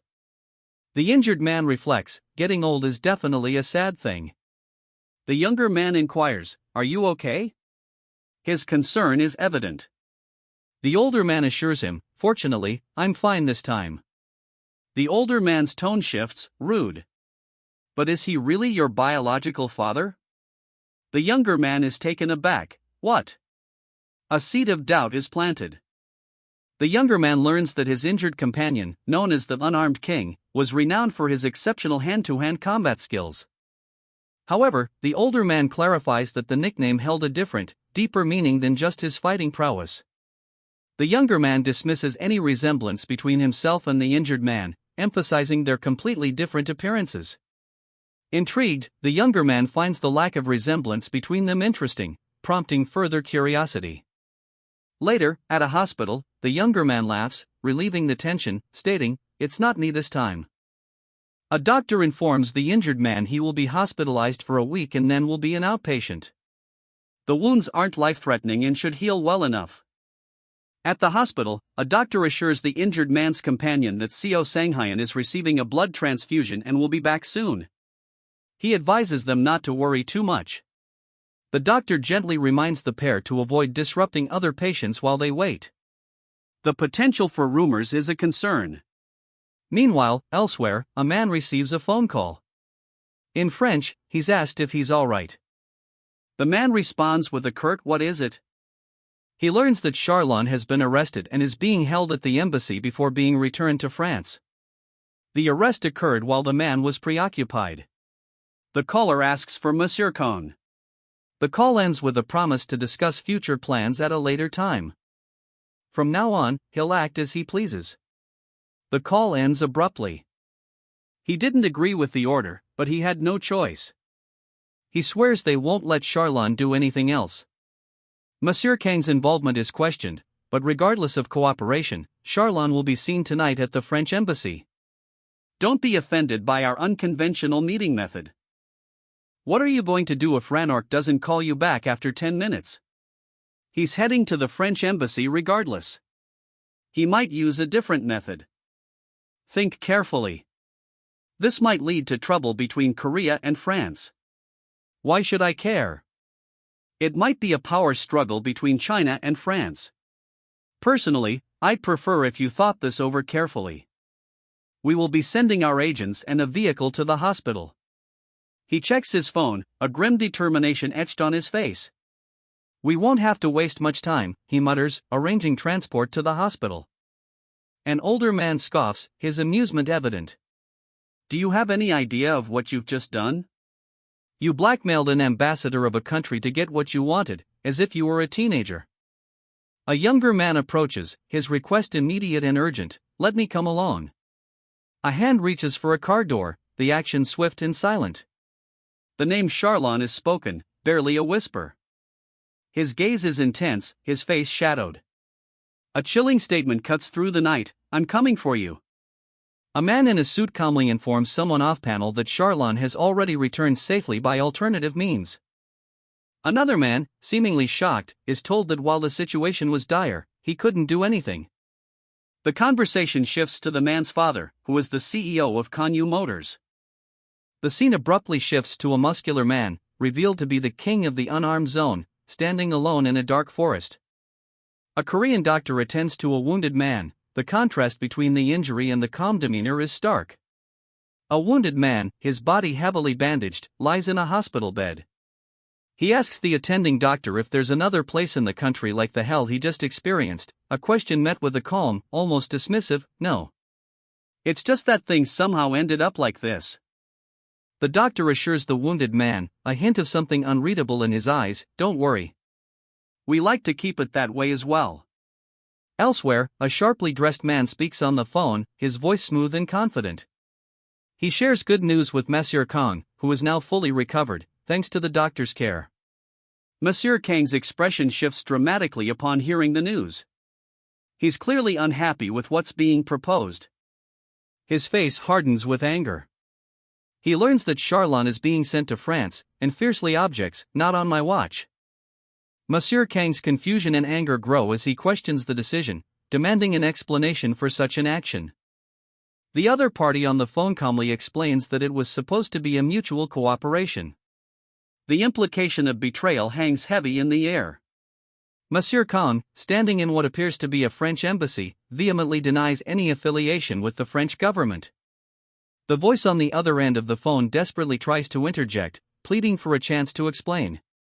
Kang's response is curt, laced with bitter sarcasm.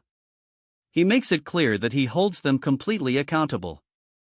His fury escalates. Kang reveals his ruthless plan to eliminate the other party, confidently stating that even death won't stop his course of action. Despite his rage, a crucial shift occurs.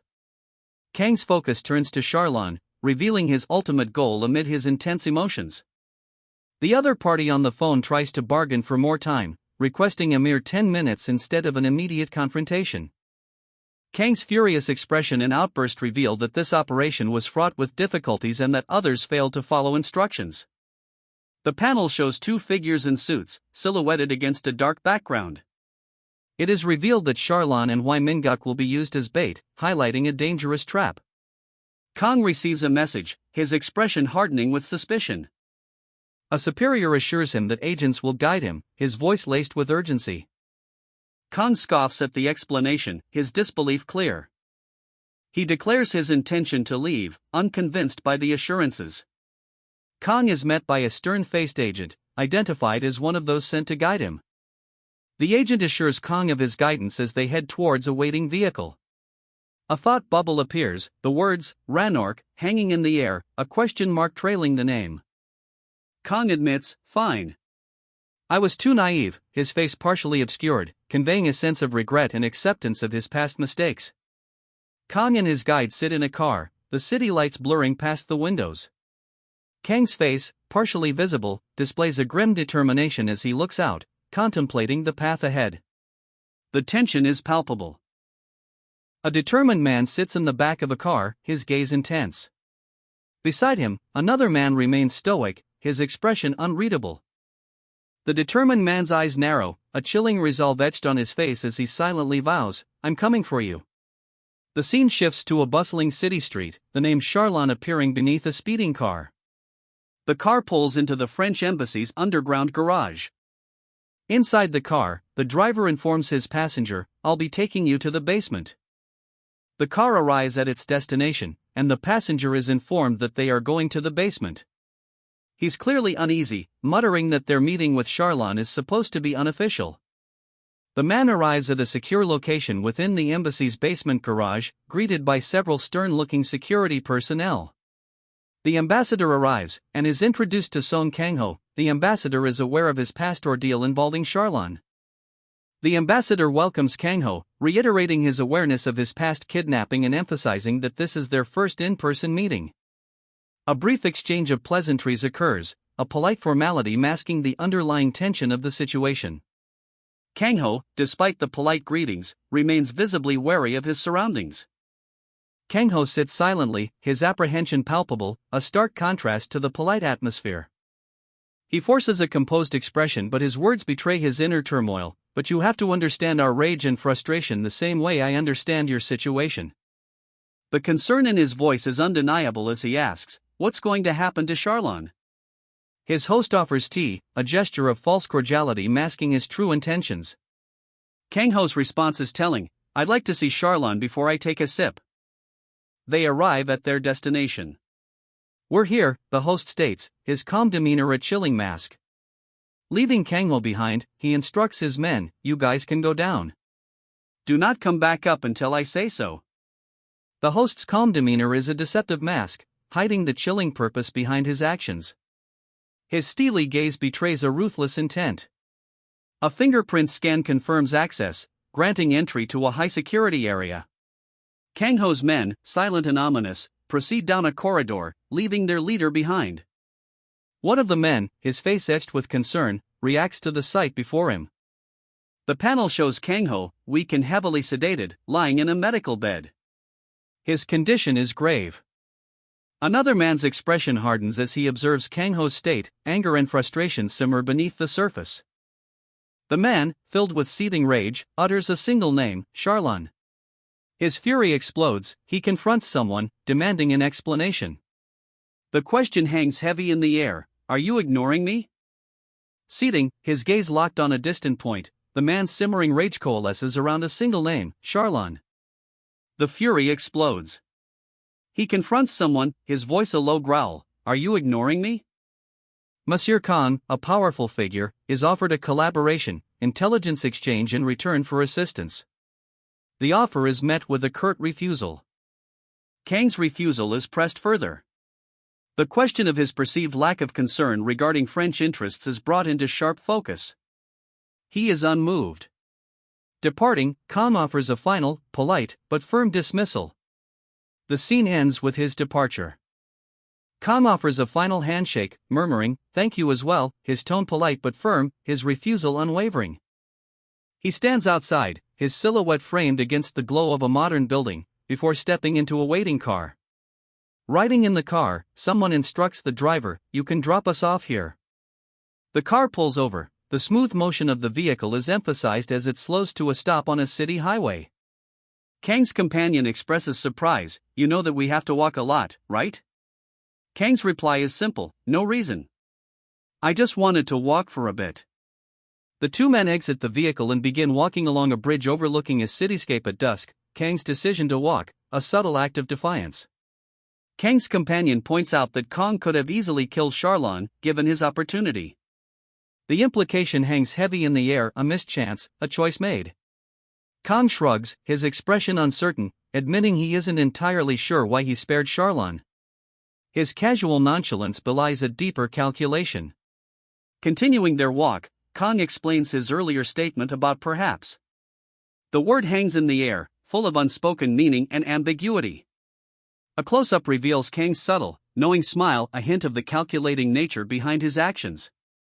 His companion remains pensive, a silent observer to Kang's enigmatic behavior. The two men continue their walk, now perched on a ledge overlooking the city. Kang's decision to take this long walk takes on a more defiant tone. A brutal, bloody confrontation unfolds. A man is brutally killed. The scene is a stark contrast to the previous quiet contemplation, foreshadowing future conflict. A woman urgently phones someone, her face a mask of terror as a sinister figure looms behind her, his chilling smile belying a cruel plan. A brutal struggle ensues, a desperate fight for survival against a relentless assailant. A swift, deadly blow ends the confrontation. The aftermath, a calculating man observes the scene, a smug satisfaction on his face, flanked by two other men who share his cold demeanor. A flurry of coordinated attacks unfolds. Kang and his opponent are now engaged in close-quarters combat amidst a chaotic scene. Kang and his adversary clash, blades meeting in a deadly dance of skill and fury. The fight is relentless, each move a gamble. Kang, now relaxed, suggests a vacation to his companion. "We can go on vacation to the mountains, or anywhere with some fresh water, and eat some good food. You got enough money to spend anyway." The two friends share a knowing smile, the tension of their recent battles seemingly forgotten. They stand side by side on a bridge, overlooking a tranquil river at sunset, the cityscape a distant backdrop. Peace settles over them, a stark contrast to the violence that preceded it. Suddenly, the scene shifts. A scarred and furious face appears, eyes blazing with fierce determination. He vows, "I shall return. It doesn't matter what kind of hell I'm thrown into." Season 1 concludes. A sleek black car glides into a parking garage, its headlights cutting through the evening gloom. Inside, two men exchange worried glances. One observes, "It looks like he's going to park in the basement," while the other questions, "What? Can't he just drop us off at the entrance?" The driver explains, "It won't be good if there are too many eyes out there." His passenger agrees, "True." The car continues its descent. The car pulls into a secluded spot. One of the men exits, his expression serious. A voice, calm and assured, instructs from inside the vehicle, "Let them go. They are trustworthy."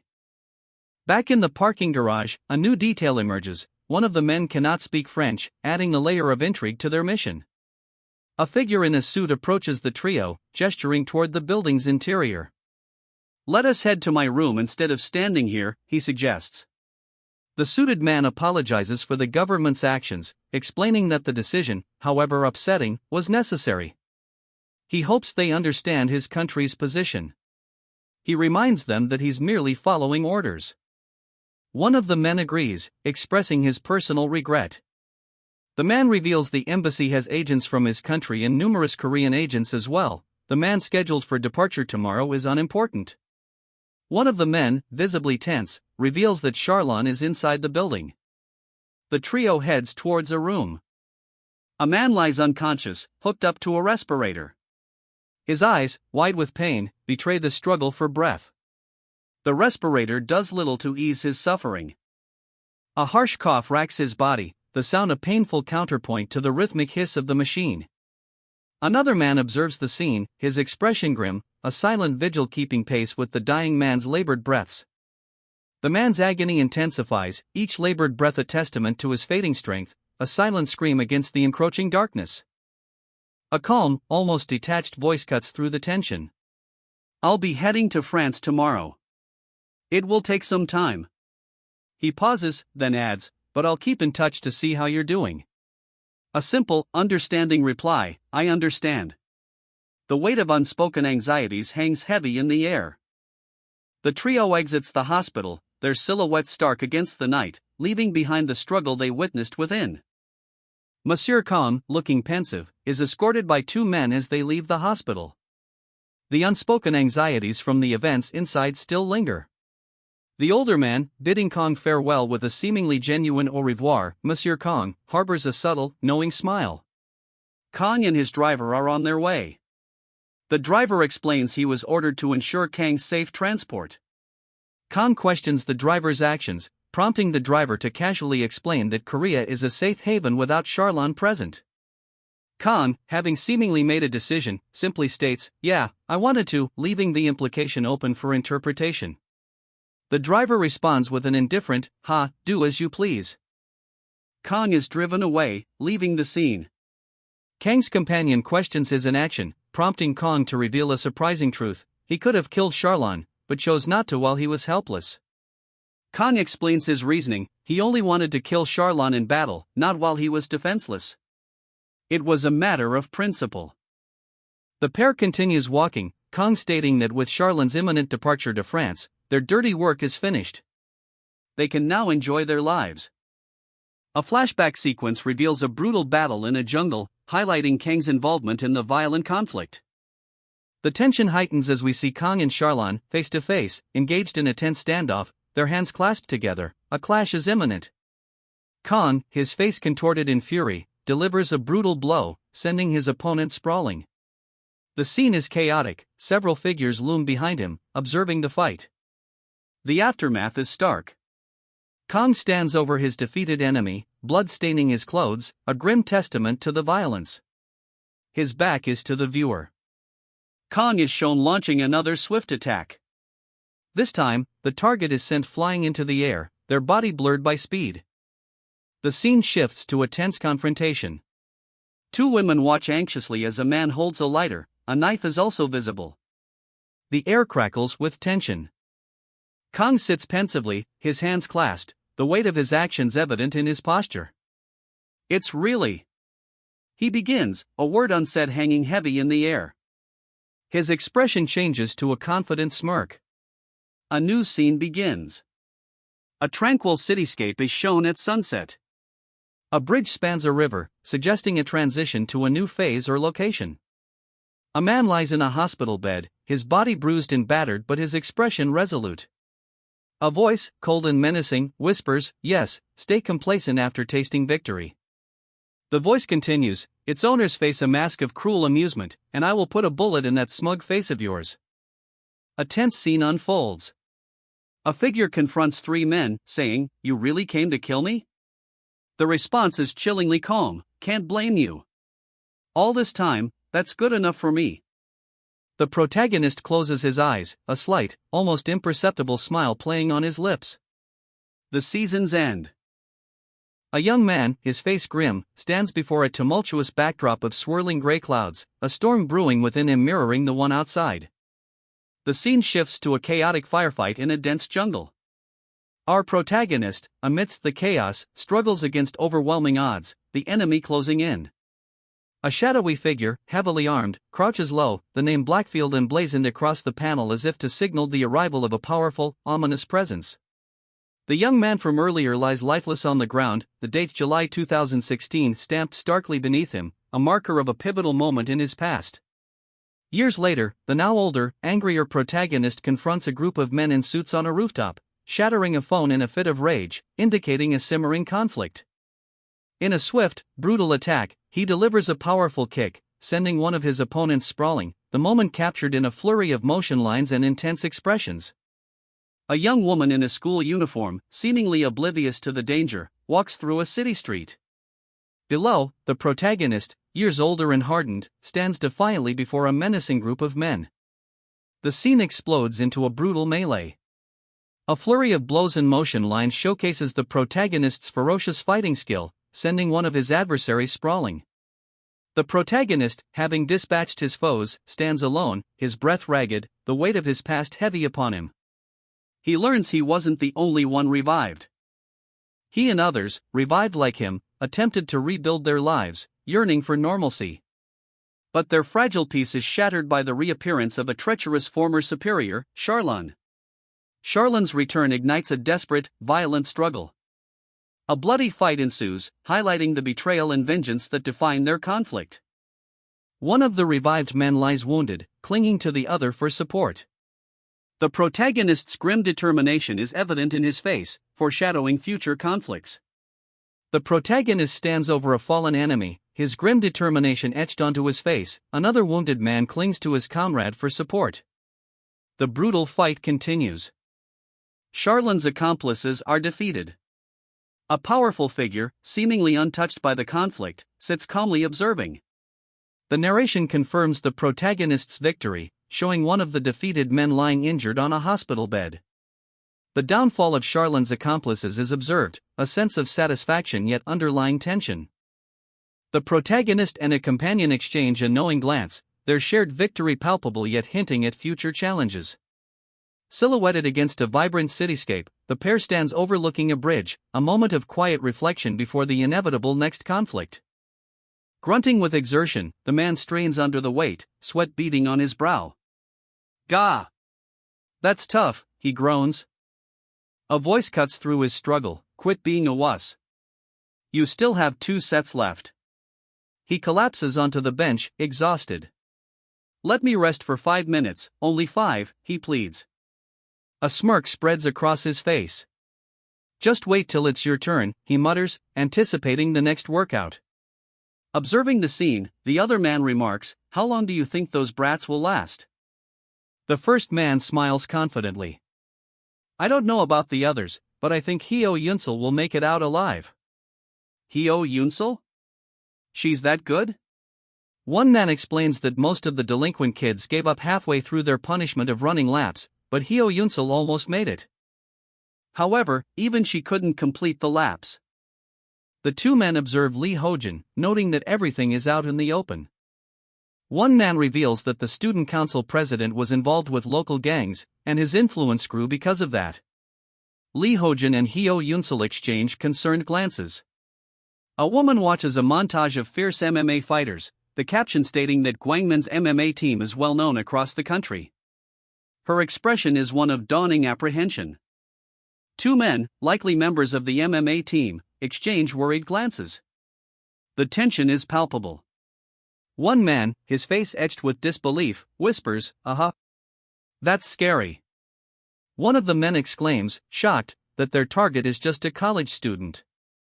The narration reveals that the target is not a gang member, contract killer, terrorist, or op soldier, he's merely a college student. Images of dangerous men flash by in the background. One of the men stares upwards, overwhelmed, questioning the reality of the situation. The absurdity of their target being an ordinary student is driving him to disbelief. 2 men plot to bring the college student to a secluded location, where they plan to teach him a lesson with some food and drinks. One cautions against excessive force. A man, clearly exhausted, boasts about his proficiency in all tasks while another questions his past involvement with Smither on their team. A woman frantically rushes into the room, calling for Kongchan Sunbi, startling the 2 men. One of the men, concerned, urges calmness and requests an explanation. The man's apprehension intensifies as he asks, "What's outside?" A fierce firefight erupts, bullets streaking across the scene as a soldier, weapon raised, takes aim. The soldier, identified as a decorated captain of the French Foreign Legion, recounts his past battlefield exploits in Africa, his words tinged with a hint of wistful remembrance. His story takes a dark turn. He reveals a betrayal, a gunshot in the back from an ally that nearly ended his life. Death, however, proved not to be the end. He was inexplicably revived in present-day Seoul, South Korea, as a typical 19-year-old high school student, Kang-chan. His new life, however, is far from peaceful. He's thrown into a violent confrontation, a physical struggle suggesting a conflict he's unprepared for. Another fierce altercation erupts, involving a young woman with striking blonde hair. She stands defiantly, seemingly skilled in combat, amidst the chaos. The panel focuses on a large, angry man, his expression threatening as he looms over a frightened female student. The tension is palpable. The narrative reveals that even his former comrade, Dairu, has been similarly reborn as Suk Kang-ho in Korea. The weight of their shared fate hangs heavy in the air. A man in a suit strides forward, his shadow cast long and ominous on the ground. His past attempts at gratitude seem distant now. However, everything changed. His outstretched hand, once perhaps offered in friendship, now seems a menacing gesture of power. A brutal fight erupts. One man is thrown back, his attacker closing in for another blow. The man, wounded but resolute, retreats, leaving a trail of blood. He faces a mob, their menacing silhouettes a stark contrast to his solitary figure. The odds are heavily stacked against him. The mob surges forward, a wave of violence threatening to engulf him. Two figures clash, blades meeting in a deadly dance. One is clearly wounded, yet they fight back with fierce determination. The scene shifts to a flashback, depicting a past conflict between two figures. Their clashes were intense, a blend of strength and wisdom. Charlon lies in a hospital bed, weak and hooked up to a respirator. His face is drawn and pale, reflecting the toll of his recent ordeal. The text reveals that Charlon was arrested by the French government and deported back to his home country. It appears his past actions will prevent a return. The quest for revenge is complete. The future threat, the enemy he sought, is gone. He pushes himself hard, lifting weights with fierce determination. Sweat beads on his brow, reflecting both physical exertion and inner turmoil. A barbell is lifted with tremendous force, almost as if the weight symbolizes the burden Charlon carries, the past he's struggling to leave behind. Charlon strains under the weight, his face a mask of grim determination, as he silently acknowledges the difficulty of his journey toward a normal life. Charlon sets a timer for 5 minutes, preparing for another grueling workout. His focused expression reveals his dedication to self-improvement, a stark contrast to his troubled past. Ignoring the interruptions, Charlon downs a bottle of water, determined to push himself further. A woman on a treadmill is observed. Her physical fitness is unimpressive, but her unwavering determination shines through. A blond man is surprised by the woman's intense training. The blond man, visibly surprised, recognizes the woman as someone noteworthy, the class president of Gwangmin University, head of the entire delinquent alliance. The blond man's surprise at the woman's identity deepens the mystery and intrigue surrounding her. The blond man learns that the delinquent alliance, once a larger gang, dissolved after their backing organization fell apart, reforming as a tight-knit group around the class president. He deems the situation manageable, proposing to teach the class president, now head of the reformed group, a lesson. A subordinate hesitates, suggesting there's more to the story. The blond man's concern deepens as he reveals a crucial detail: most of the class president's associates are black belts and amateur tournament winners.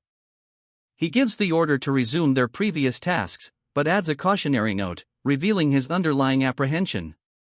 The blond man's associate expresses genuine gratitude, and the shift in atmosphere reveals the complicated nature of their dynamic. The panel reveals the associate is a black belt Korean college student, highlighting his impressive background. The blond man finds this information logical, suggesting a shared understanding and camaraderie.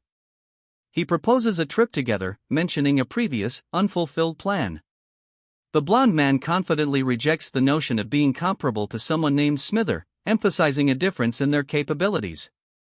A woman bursts into a room, her face etched with worry, announcing, "There's a huge problem." Two men, seemingly coaches, turn to her, their expressions shifting to concern. She explains, breathlessly, that the problem is outside, on the field. Her anxious demeanor heightens the tension. One of the men, his brow furrowed, stares intently ahead, his expression one of grim determination. The scene shifts to focus on his serious reaction to the news. A woman, her face etched with worry, peers out of a doorway, whispering, "Outside, on the field." The scene shifts to a chaotic field where several students lie injured, one boy clutching his bleeding mouth, attended to by a distressed classmate. Their expressions reflect the severity of the unseen event. The injured boy insists, "It's nothing, nothing at all, we were just sparring," his words a clear attempt to downplay the situation. His friend looks unconvinced. A stern-faced man confronts the boy, stating, "Joseo, you did nothing wrong." "But, what's with that guilty look on your face?" He suspects the truth lies hidden. The man presses further, "If there is, you better tell me now, and it better be from you." The truth is. The tension intensifies as the truth remains unspoken. Joseho's sparring session ended early, and he accidentally hit Gijin. He's clearly troubled by this. The man's suspicion deepens. Joseho explains his frustration at his subpar performance. The man presses for the truth, asking if Joseho intentionally targeted Gijin's nose. The man demands a full explanation. He feels something is still being withheld. The man accuses Joseho of being afraid to live up to his potential and therefore not following the rules. The man orders everyone to stop coming to the training sessions, claiming their presence hinders others. Joseho angrily tells the man to leave him alone. The man insists that others face worse situations because of Joseho and his peers' actions. Joseho, his face etched with weariness, mutters, "I said I was sorry." His apology hangs heavy in the air. A woman's sharp voice cuts through the silence. Does saying sorry erase what happened in the past? Her expression is one of simmering resentment. Joseho's patience snaps. He spits out, "But can y'all fuck off?" The raw anger in his voice is palpable. Joseho turns and walks away, his shoulders slumped with defeat, leaving the scene behind. The woman watches him go, a conflicted expression on her face. Doubt flickers in her eyes. Back in the sports clubroom, another man dismisses the woman's concern. He declares, "I couldn't care less. The original members are more important to me, anyway." His tone is dismissive and cold. One man dismisses the concern about Hyo Yunsul's expulsion, stating it's a shame but the original members are more important. Another man agrees, unconcerned about her potential talent as he's already occupied with his existing members. He reiterates his indifference, suggesting she'll find another place if she's talented, and that he's too busy to worry about her. The man remembers the similar expressions of those who were injured by the woman. The woman approaches the men again, addressing them formally.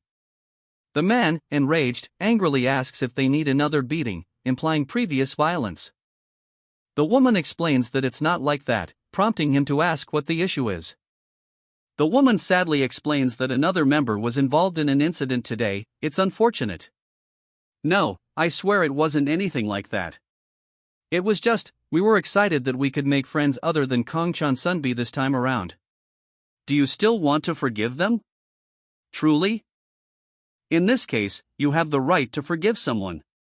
Not me. Because you are the victim. Okay?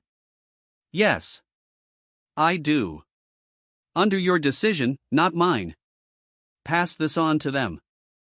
I'm fine when I spar, but when it's a real fight, I tend to freeze up. Oh, come on. A man is given orders to take over in the afternoon and make his team work harder. He's told this is to prevent things from being glossed over easily.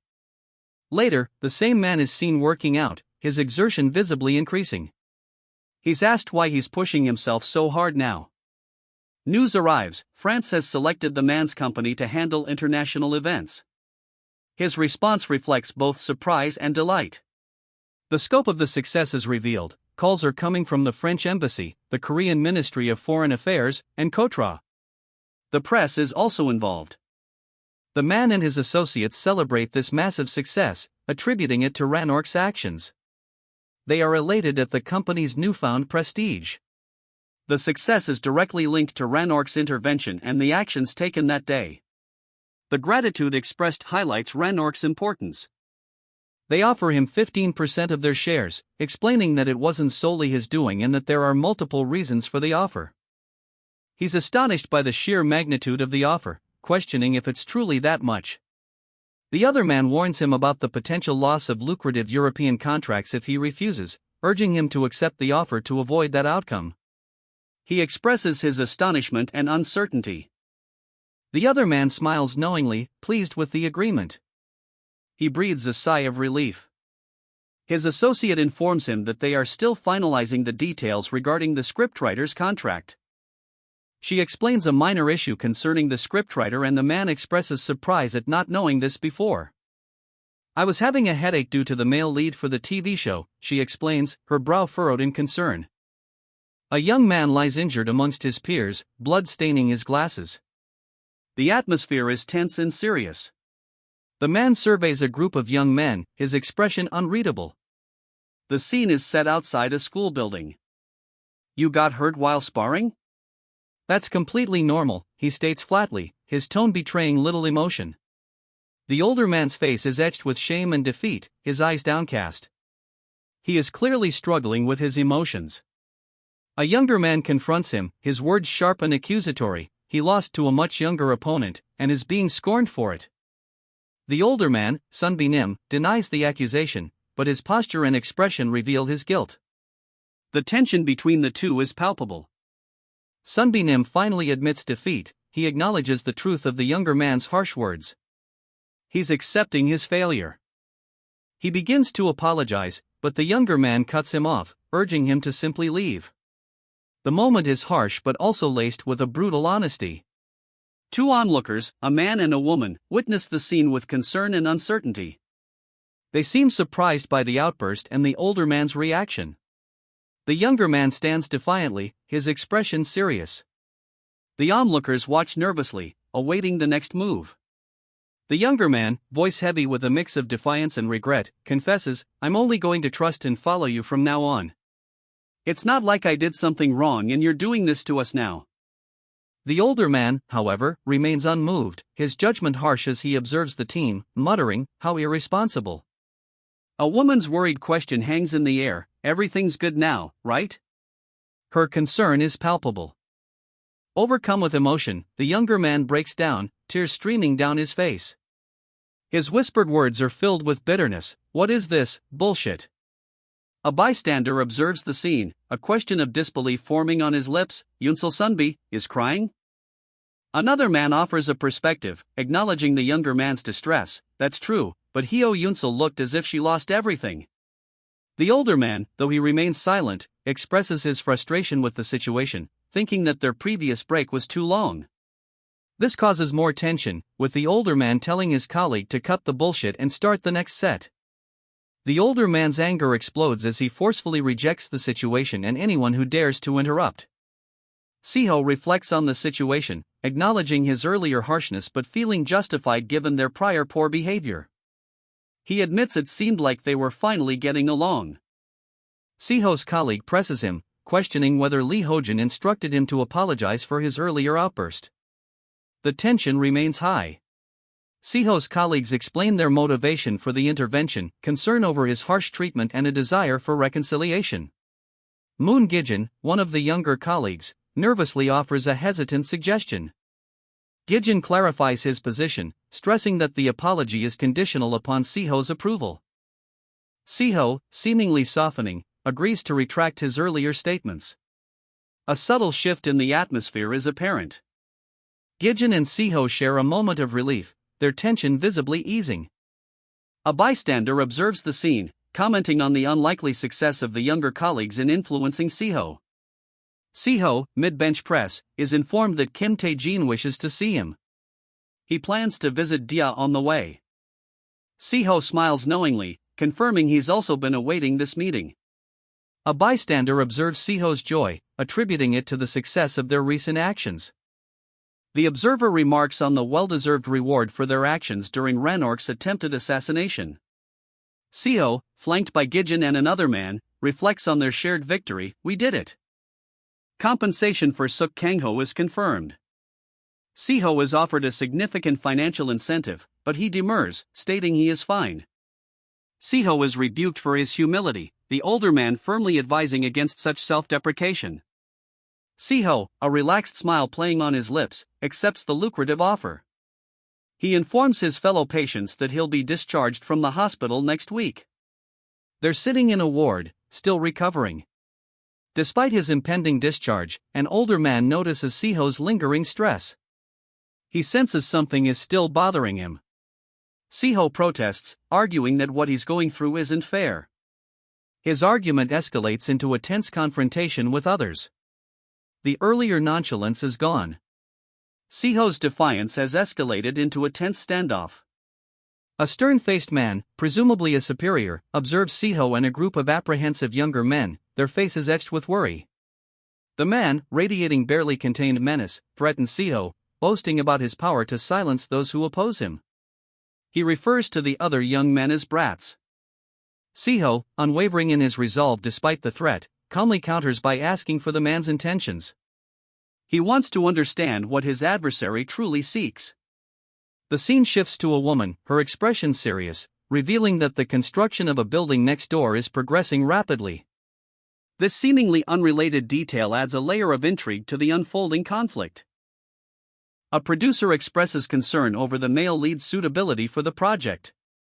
The producers emphasized securing a famous actor, but finding a suitable replacement would be difficult. Despite the challenges, the investor assures them that funding is plentiful. The unexpected influx of investment from large investors is raising eyebrows in the industry.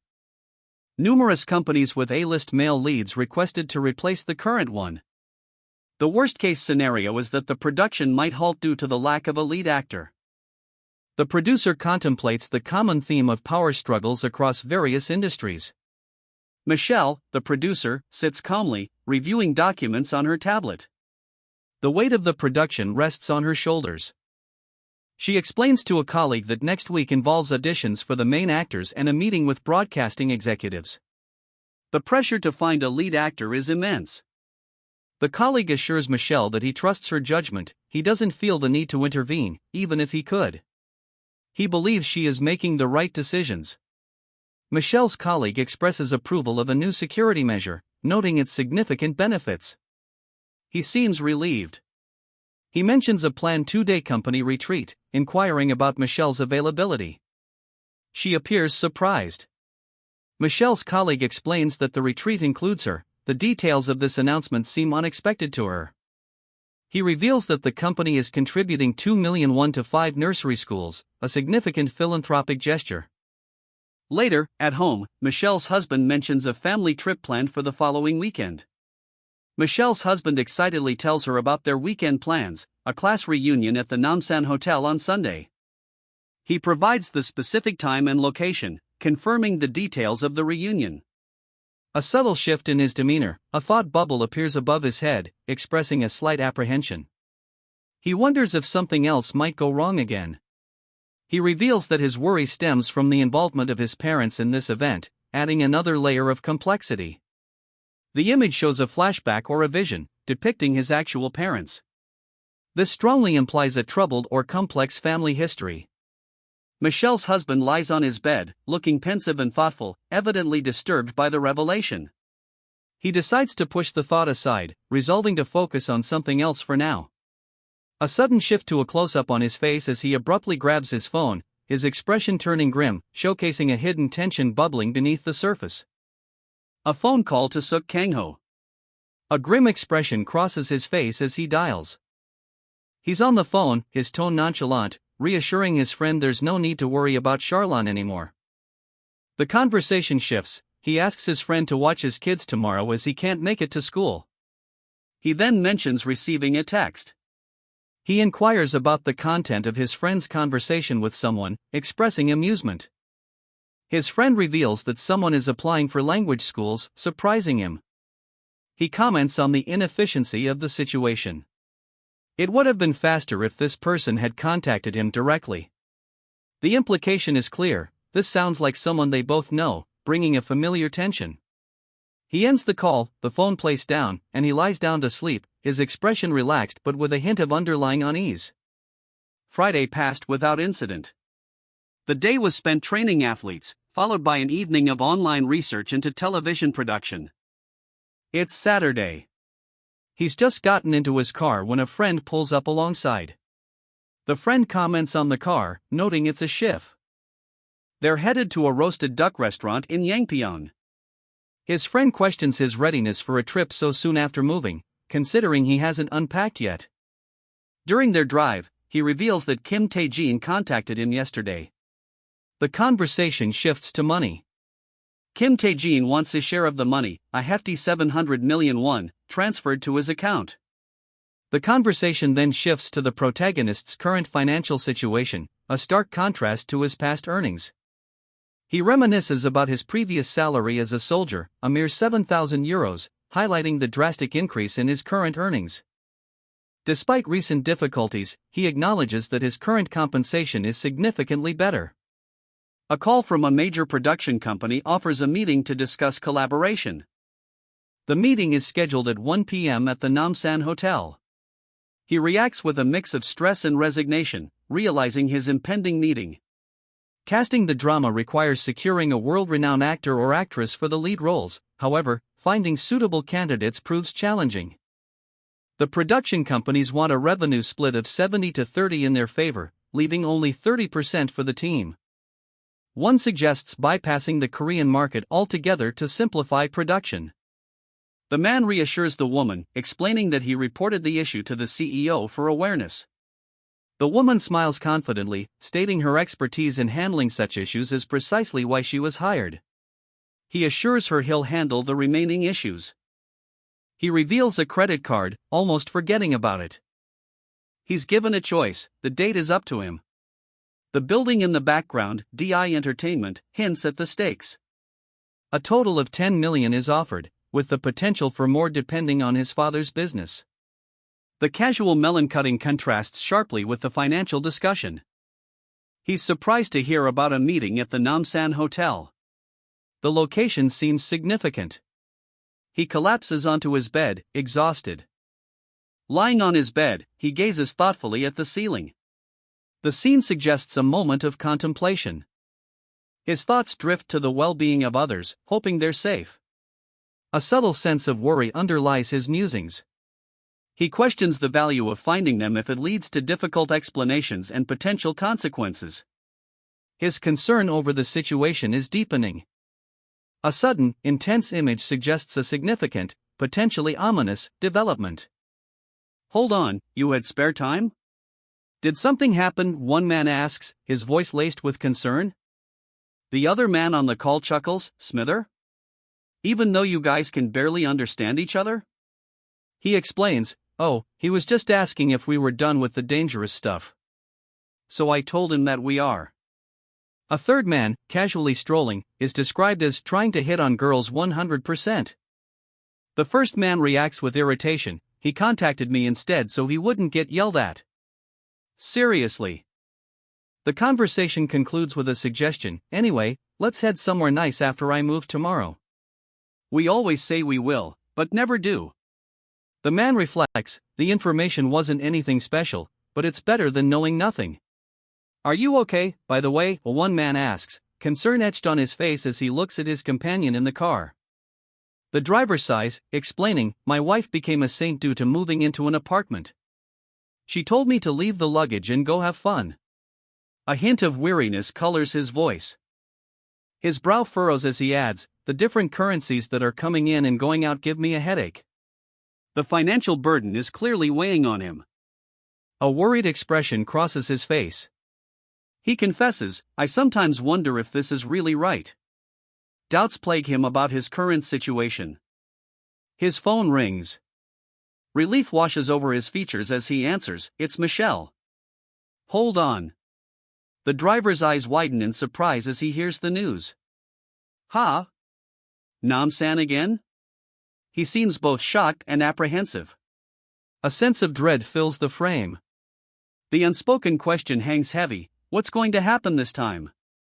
A woman presents a corporate card, explaining, it's a corporate card for the CEO. The scene shifts to a formal office setting. A couple discusses plans, their conversation hinting at a small event for their children. The wife expresses a wish they could do more, while the husband seems resigned, though pleased with the simpler arrangement. The husband lies on his bed, a thoughtful expression on his face as he considers an upcoming event.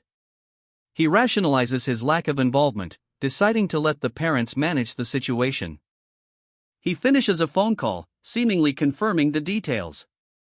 A sense of unease flickers across his features as he lies back down.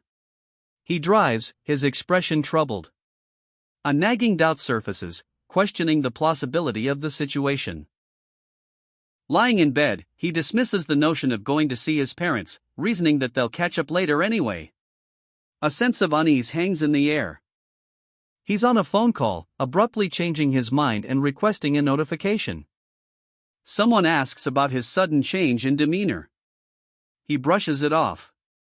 He reassures his companion, stating that anything short of Charlene's return is nothing to worry about. A close-up of a gaping mouth, a silent scream implied. A contented sigh escapes him as he savors the food, muttering, "That hits the spot." His companion raises a beer bottle, challenging, "Oh, that's how it's going to be? You think I won't drink this?" A look of dawning horror crosses his face as he exclaims, "There's something wrong with this country." He inquires, "Who's everyone else?" His companion responds with a hesitant, His companion shifts to a more serious tone, mentioning Kim Tae-jin and his staff. They're likely too busy to join them, making it difficult to meet up. The tension ratchets up as his companion presses, "But, aren't you married? Let's get back to eating." The men resume their meal, a brief respite from the impending tension. His companion compliments his appearance, noting his classy yet youthful look. The conversation shifts, his companion questions if this is merely a class reunion. It's a reunion, but not a typical one. The scene changes to show others at the gathering, suggesting a more complex dynamic. A woman explains that this is a chance to catch up with old acquaintances and gauge their current situations, a veiled implication of something more significant than just a friendly meeting. His wife adds that they'll be showing off their improved lifestyle this year, adding a layer of subtle competition and underlying tension to the reunion. He hopes everyone makes a good impression today. The reunion will be at the Namsan Hotel. His wife chimes in, mentioning the delicious pastries at the hotel, adding a touch of nonchalant elegance to their plans. A man arrives at the hotel, his arrival marked by subtle observation. He is subtly keeping to himself as he enters the hotel. He's under Gwangtaek Hyungnim's orders to act as though they are strangers. He arrives at the restaurant. The traffic wasn't too bad, even though it's the weekend. His wife confirms that another woman, possibly a rival, will also be attending. His wife suggests they hear out their rival's offer to end the meeting quickly, prioritizing the acquisition of their intel. She explains that regardless of future collaboration, acknowledging their rival's influence is crucial, advocating for a strategy of appeasement to reap benefits. He agrees to at least hear what their rivals have to say. A stylish woman in a leather jacket arrives with two male associates, creating a powerful visual impression. The man recognizes the woman, commenting that it's been a while. One of the male associates is introduced as the executive director of programming at SBC. The man observes that this woman is trying too hard. The rivals are introduced to Kong Chan, their CEO, in a formal setting. One of the rivals politely inquires about the CEO's drink preference, a seemingly innocuous act in this high-stakes meeting. The other rival boldly proposes a revised revenue split based on casting choices, suggesting a willingness to manipulate the project for personal gain. The first rival, taken aback by the audacity of the proposal, questions the rationale behind such a drastic suggestion. The second rival explains the industry's resistance to casting a male lead, highlighting the difficulties and potential scheduling conflicts that could arise. Observing the tense negotiation, the woman from the previous panel feels a pang of unease, witnessing the power dynamics at play. The first rival, after a moment of consideration, agrees to the proposed revenue split, understanding the potential benefits despite the risks. The second rival reveals his lack of experience in the film industry, a detail that initially causes the other rival to dismiss him, yet he confidently insists on his proposal. "Hey, lady," one rival begins, "why would we work with Dia?" He gestures dismissively. The other rival counters, acknowledging Dia's achievements and industry influence, but emphasizes the significant investment secured from Young's, a point of leverage. The woman insists that the project is entirely Dia's creation. One rival, growing impatient, declares the meeting a waste of time, questioning the point of an investor when Dia can't even produce or sell independently. The woman, surprised by his aggressive approach, considers his tactics excessive and decides to end the meeting. Suddenly, the rival erupts, angrily confronting the woman, his outburst causing her to stammer, and calling him a crazy bastard. The initially dismissive rival is astonished by this unexpected turn, questioning the other's motives. He scoffs, instructing the woman to be direct and respectful, calling her a dickhead for her indirect approach. The man bluntly states he doesn't respect her at all. He elaborates, adding her poor pronunciation to his list of grievances. His disdain is palpable. Frustrated, he realizes he's actually going to have to go there now. The woman on the other end of the call questions his sudden change of plans, expressing her lack of enthusiasm for the destination. He grimaces in the car, his earlier bravado replaced with obvious stress. His driver looks on with concern. The car speeds away. One man cautions another against drinking and driving, highlighting the younger man's underage status. Ignoring the warning, the younger man continues drinking, his defiance evident. The younger man ironically questions the hypocrisy of the rules, contrasting the relative danger of driving versus drinking. Despite his complaints, he admits the unusual taste of the drink is surprisingly enjoyable, and he proposes a group retreat. A conversation shifts to the planning of a future outing, noting a particular individual's preference for female company. The scene changes to a more serious setting. A man, possibly a boss figure, issues a stern warning about discretion concerning a group of enforcers. A retreat is planned, with Dia suggesting a getaway involving Michelle, the Dia guys, and athletes.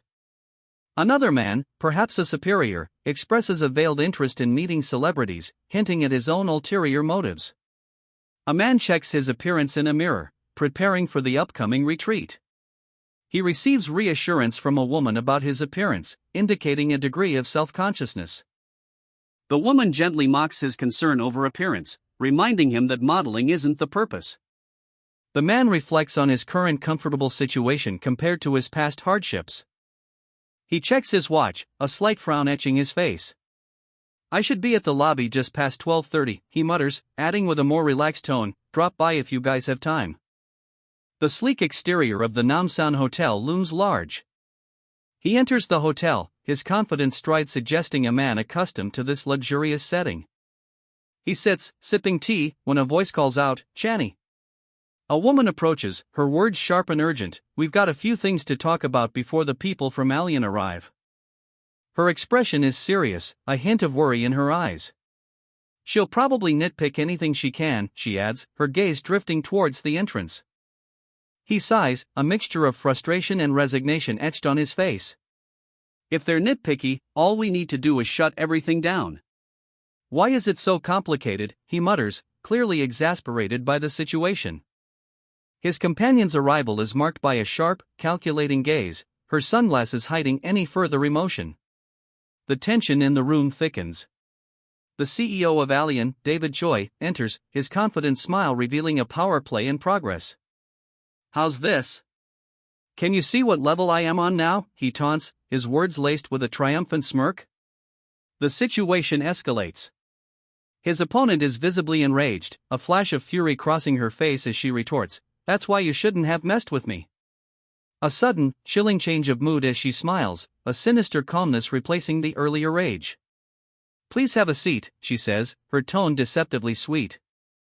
A man in a lab coat bows deeply before a woman with long auburn hair and a man in a suit, a silent apology hanging in the air. The suited man, impatient, declares, "Let's cut to the chase. I value time over money." The auburn-haired woman, So-yeon, smirks, straight to the point, "Huh? Cheeky, aren't you?" The suited man argues, "It's common sense that the side that did more work should get more." "So-yeon, isn't it obvious?" He continues, explaining that she should learn from this and do things independently next time. They'll give the role of the female lead's best friend to appease her. So-yeon's smile turns chillingly serene. "You see," she purrs, "welcome to the real world." The suited man, identified as the general manager, is questioned about his tenure. The general manager, eyes wide with dawning suspicion, questions the need to split production fees. Why? He asks, his voice laced with apprehension. So-yeon, displaying a chillingly calm demeanor, sharply rebuffs him, know your place and know the vibe. Her tone brooks no argument. So-yeon's smile remains fixed as she states calmly, I'm quite flustered. I think we'll need a bit of time on our own to think over. She leaves the sentence hanging, the implication clear. A rapid succession of images shows So-yeon's sudden shift to aggressive intimidation, her eyes blazing. The general manager is visibly shocked and frightened by her display of power. He stammers, "What?" His fear intensifies as he whispers, "Don't tell me you are." The unspoken accusation hangs heavy in the air. So-yeon's power is subtly emphasized as the general manager's fear becomes palpable. His fear is a reflection of her unseen might. "The way you look, the way you think," she states menacingly. So-yeon, strikingly dressed in white, greets the general manager of Dai with a sly smile, remarking on his early arrival. Her composure hints at an underlying power. A brief informational interlude reveals that the broadcasting company, Allian, holds significant sway over most productions and broadcasts in the country. Michelle, the general manager, introduces herself to So-yeon, her forced cheer contrasting with the underlying tension. So-yeon subtly deflects Michelle's offer to order drinks, hinting at her disinterest in pleasantries. The general manager, unable to contain his fear any longer, explodes in a furious outburst, unleashing a torrent of anger and resentment. A man in glasses stares intently, a question hanging in the air, "Don't tell me you are." The man's expression hardens as he continues, sneering, "The way you think, and your shitty pronunciations." He bursts into laughter, a hearty ha ha ha. Ha ha ha ha ha. "You make me laugh," echoing in the room.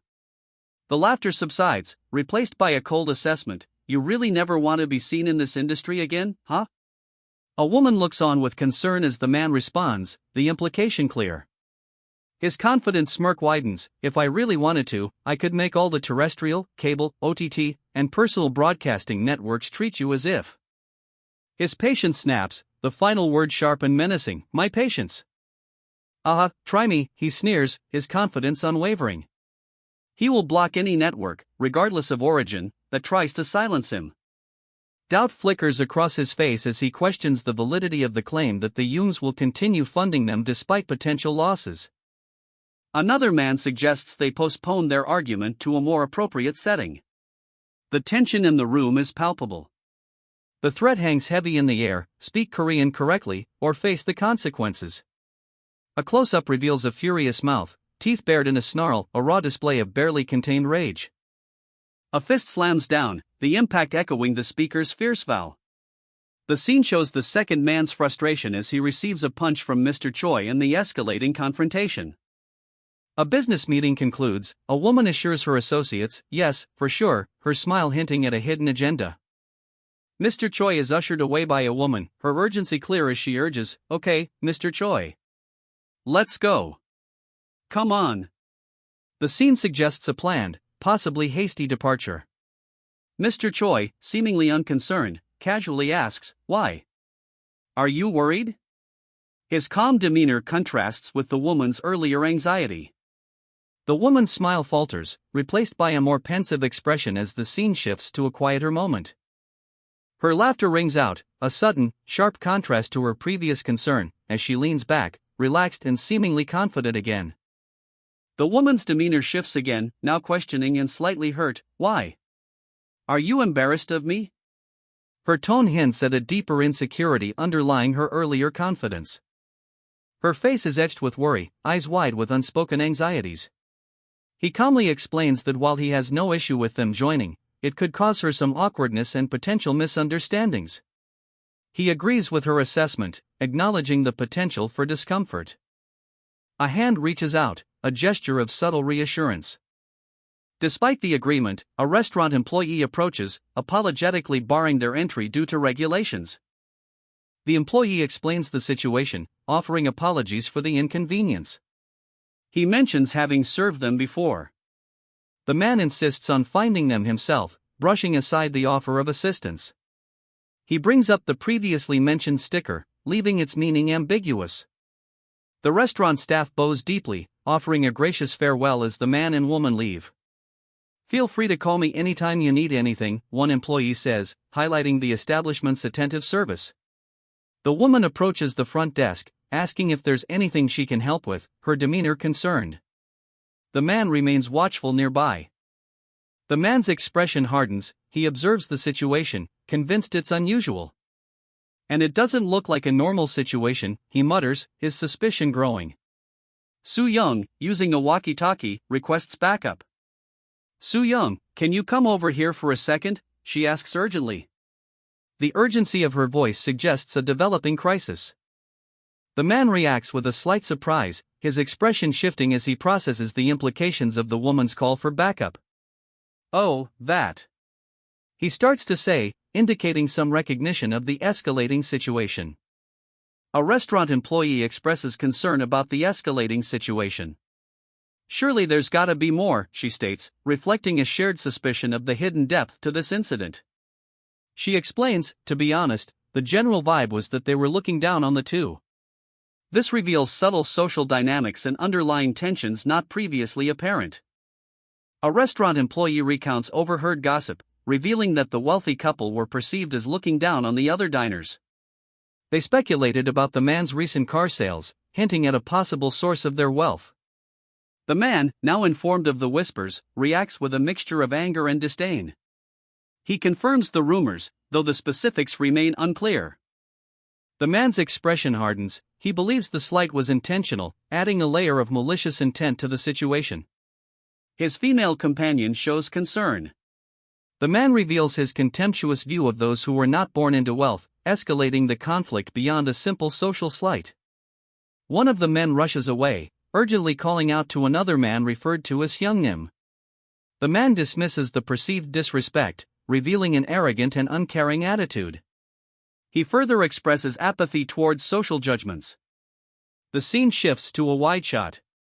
We see the feet of two men, confirming the man's departure as the other watches passively. The tension is palpable. Doubt clouds the woman's face as she questions, is that possible? Her apprehension is clear, contrasting with the man's grim determination. Unfazed by their concerns, the man nonchalantly instructs, sounds good. Whatever you guys do, just put it on my tab for later. Don't worry about the cost and do whatever you guys can afford to do. His dismissive attitude highlights his wealth and power.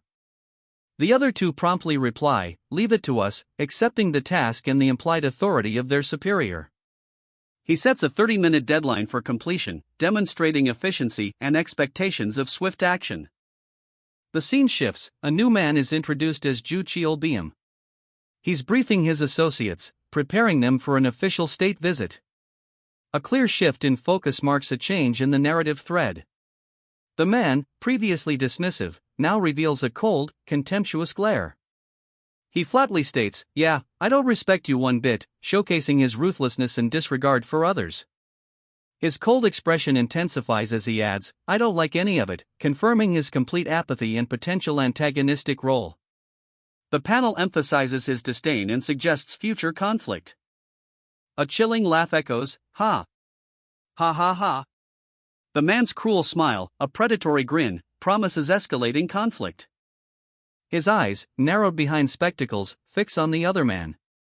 So, do not test, he warns, the threat palpable. The confident man challenges, try me if you don't believe it, his smirk daring. The man in glasses scoffs, just because you know a few gangs and can haul in some money, doesn't mean a novice like yourself can shake up this industry.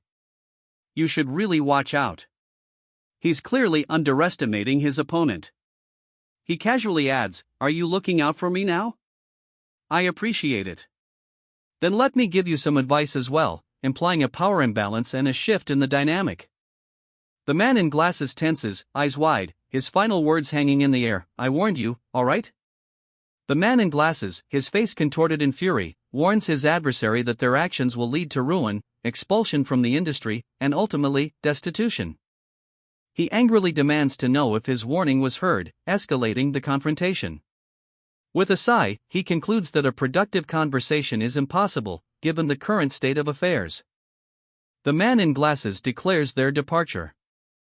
A woman, previously planning a calculated exit strategy, reveals that the man's actions have inadvertently worked to her advantage. Observing her erratic behavior, the man considers suggesting professional help for the woman.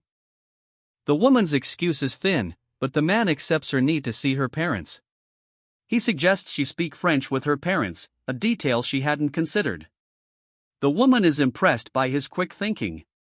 Michelle, the woman, casually brings up the school retreat she previously mentioned, and suggests the athletes join. The man shows surprise. The man's surprise deepens as he is confronted with a large group of students. He is now realizing the potential implications of Michelle's actions. Michelle informs him that 2 retreats are required to complete her exit plan. He processes this information. A seemingly minor detail, access requires a sticker, yet another unexpected hurdle. The man is assessing the situation, surrounded by others who seem oblivious to the undercurrents of the conversation. The woman's seemingly small actions have inadvertently created a perfect opportunity for her exit strategy, causing a further change in the man's assessment of the situation. "Don't worry about that. If you would, please make your way inside," the woman says reassuringly to the man, subtly guiding him away from the potential conflict brewing within the restaurant. The man's eyes narrow, his expression hardening as he processes the situation. His suspicions are clearly piqued. Inside the restaurant, oblivious diners enjoy their meals, unaware of the tension that is building outside their immediate surroundings. One diner wonders aloud, "What's going on?" The woman explains to the man, "I'm not too sure, but it looked like a scene they wouldn't want to show their son." The man's concern for his family's image is now clear. Spotting his father across the room, the man's gaze softens slightly, but his apprehension remains. "That's my father over there," he murmurs, noticing his father's presence in the restaurant. The woman, seemingly unaffected by the underlying tension, plans to call a server, further distancing herself from the escalating situation. "I'll call in a server for them," she says calmly. The woman approaches the reception desk. A server turns around. "You called for me?" the server asks. The woman's request will likely cause an interruption of sorts. The server explains the problem, providing a plausible explanation for the man's stained shirt and subtly diverting attention from the more sensitive issues previously discussed. The guest next to him dropped her steak on him. "We tried to wipe off the stain right after, but it wasn't coming off easily." The server, unconvinced by the steak incident explanation, expresses their doubts, noting that the stain's placement seems improbable. The woman's son, wanting to avoid a scene in front of his parents, asks the server to call someone named Ju Cheol-beom, implicitly delegating the issue's resolution to him. The man explains that while he could have handled the situation himself, the involvement of his parents complicates matters, suggesting a family dynamic at play. The son's desire to ensure his parents have a perfect end to their day is revealed, highlighting his filial piety. The hotel assures the man that they will make his parents' experience unforgettable, emphasizing their commitment to VIP service. The hotel staff reiterates the VIP status of the man's parents, offering their services and waiving any payment, further demonstrating their dedication to guest satisfaction. "Let's head down," the man instructs, his tone suggesting a controlled impatience. The hotel staff briefs the man, clarifying that his parents, Kang Daejeon and Yoo Hae-suk, are currently in the pantry on the second floor, and that VIP service is in effect. The man's threat echoes the earlier commitment to VIP service, a stark contrast to the casual threat he delivers: "Next time we meet, you'll be on your knees begging." Despite his earlier threat, the man is now urged to avoid causing a scene, adding a layer of complexity to his character. His associate offers a crisp "oui" in response. The man's frustration mounts as he questions the disproportionate reaction to a minor mistake near his parents. A woman nearby expresses her desire for those who showed disrespect to receive a lesson. The man and his associate walk away, their conversation seemingly resolved, but the underlying tension remains palpable. Ju Cheol-beom, a man of serious demeanor, is on the phone, his face etched with grim determination. Ju Cheol-beom's steely gaze and firm grip on his phone underscore the gravity of the situation. News of the unfolding events reaches a group of people dining in a luxurious restaurant. The reactions range from shock to amusement. One person laughs uproariously, "So that's what happened. Ha ha ha." Another, more reserved, counters, "That's not like you, you're something else." The conversation continues, revealing a seemingly light-hearted but subtly tense dynamic.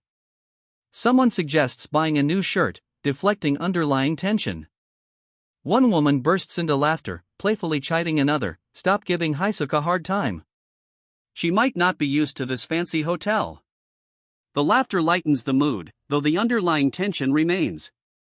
A woman's nervous energy crackles, punctuated by the sounds of frantic whispers and rustling fabric. Her clenched fists betray her anxiety. A man sits, his face etched with a grim determination, a silent tension radiating from him. The atmosphere is thick with unspoken apprehension. Kang Daejeon and Yoo Haesuk are introduced to the hotel staff. The tension is palpable as they await an explanation for this unexpected encounter. The hotel manager, Ju Kyilbyum, profusely apologizes for not recognizing the VIP guests, highlighting their significance and the hotel's oversight. The revelation that Kang Daejeon and Yoo Haesuk are state-level visitors sends shockwaves through the hotel staff. The gravity of the situation is underscored. Ju Kyilbyum, the hotel manager, profusely apologizes for the inadequate service, his voice laced with genuine regret as he explains that he didn't recognize the VIP guests, Mr. Kang and Mrs. Yu. The staff is instructed to move the high-profile visitors to a private room. However, Mr. Kang and Mrs. Yu politely decline, content with their current seating. Despite their guests' insistence, the hotel staff is resolute, determined to provide Mr. Kang and Mrs. Yu with the exceptional service they deserve. A slight apprehension and concern register on Mr. Kang's face, mirroring the uncertainty of his wife, as they witness the hotel's over-the-top reaction to their presence. The scene shifts, showcasing a panoramic view of the restaurant's lavish interior, the hotel staff scurrying to attend to the VIP guests' every need. The hotel manager approaches Mr. Kang and Mrs. Yu, offering assistance and reassurance, emphasizing their commitment to providing unparalleled service. Hand-picked shirts, taken from the hotel's exclusive tailor shop, are presented to Mr. Kang, a gesture of utmost hospitality. The manager clarifies that these tailored shirts are complimentary, not for sale, reinforcing the hotel's dedication to exceeding expectations. Mr. Kang is offered a selection of hand-picked shirts from the hotel's exclusive tailor shop, a testament to the hotel's exceptional hospitality. He politely chooses a shirt, selecting the one most similar to his current attire. The manager assures Mr. Kang that the shirt is a complimentary gift, to be delivered after dry cleaning, further emphasizing the hotel's commitment to exceeding guest expectations. A woman's voice expresses surprise, questioning the identity of the musicians. The hotel staff explains that the musicians are playing Haydn String Quartet No. 53 in D major, known as Lark, a popular choice for elegant occasions. They offer to play other songs if requested. The hotel staff assures them, "Very well. Please do not hesitate to call us if you need anything." A woman suggests, "Perhaps they mistook you for someone else? It's not like you guys are special." The man replies, "Right? We aren't anyone important or anything." The staff member clarifies, "The two of you are the parents of Kang-chan, right?" The parents respond, "We are. Shani is our son, but why?" The staff member explains, "And you're his parents, which means it is only right to host you like this." The parents are surprised, "He is? What does your son do?" The parents of Kang-chan enter a grand hotel room, their expressions a mix of curiosity and apprehension. The hotel staff announces that the facility is now operating in state visit mode for VIPs Kang Daejeon, Yoo Haesuk, and others currently on the second floor. Kang-chan's mother appears pensive, lost in thought. Her expression shifts, she's enjoying herself, claiming to be having a good time. Kang-chan's mother's sister-in-law chides her for still being upset about a past incident, urging her to show more composure at the high-class event. She emphasizes the importance of maintaining appearances, even while having fun, to reflect a sophisticated lifestyle. The family is shown laughing and enjoying themselves at a lavish table. A man, presumably Kang-chan, enters the room and approaches the table, observing his family from a distance. Two women, apparently hotel staff, whisper about a mysterious arrival. "What's this? He obviously looks like someone high up in this hotel," one observes. A man, likely a hotel manager, reacts to the situation with a mixture of surprise and concern. I know we were not notified in advance, but it is still shocking to see that," he mutters. The two hotel staff members exchange confused glances, clearly bewildered by the unexpected guest's arrival. The hotel manager confronts the unexpected guest, demanding, "Who do you think you are?" His tone is sharp and authoritative. The two women react with surprise to the confrontation, their faces showing shock and uncertainty. "These two," one whispers. The manager, undeterred, orders his staff to completely cater to these VIP guests, instructing, "Forget it. Get to work instead of apologizing. Switch everything so that they are on the level of the two guests, from the seats to the menus. ASAP." A lavish dining room is revealed, showcasing the extent of the hotel's luxury. One of the women marvels, "Wow, I didn't know a room like this existed here." The scene shifts to the three individuals in the previously shown room. One politely addresses Mr. Kong, saying, "About your shirt, Mr. Kong." One of the women observes Mr. Kang's stained shirt, noting that he'll likely clean it for them. Another woman questions the excessive preparations. A group of hotel staff, including the three women from before, discuss the unnecessary extravagance of the preparations. One points out that it isn't necessary to buy so much for their group. The attentive service is explained, maintaining the VIP's elegance is a top priority for the hotel. A hotel employee directs another to take Mr. Kong to a room where he can change his shirt, impressed by his refined taste. Mr. Kong, now in a fresh shirt, walks with a hotel attendant. A woman reacts in surprise as Mr. Kong approaches a lavish dining room. Two women express their astonishment at the opulence of the room. One of the women, her brow furrowed, questions aloud, "Penthouse, right?" Her tone implies disbelief. Mr. Kong, a calm smile playing on his lips, reveals, "Kong-chan is not only the VIP of this hotel, but of our holding company as well." His words aim to underscore the scale of his influence. The two women react with unconcealed shock. One exclaims, "He's just a high schooler," her incredulity plain. The other adds, "Hey, does that even make any sense?" Their disbelief highlights the unexpected nature of this revelation. One woman pointedly remarks to the other, "Come on, your face says it all. You haven't said a word for a while as well." Her observation underscores the other woman's silent astonishment. Mr. Kong, maintaining his composure, casually asks, "Could you two possibly be Kong Dae-jayong and Yu Hae-suk?" His question confirms their identities, setting the stage for further interaction. Mr. Kang's sharp gaze questions the meticulous preparation for high-profile guests, even without prior notice. His expression conveys suspicion about the level of detail involved. The two women, Kong Dae-jayong and Yu Hae-suk, find themselves at a lavish dinner, completely bewildered by the extravagant display. Their astonishment is palpable. Hae-suk, still baffled, questions the situation, voicing her uncertainty about the hotel's ownership. Her confusion reflects the unexpected nature of the event. A woman and a man stand together, their expressions mirroring a shared apprehension.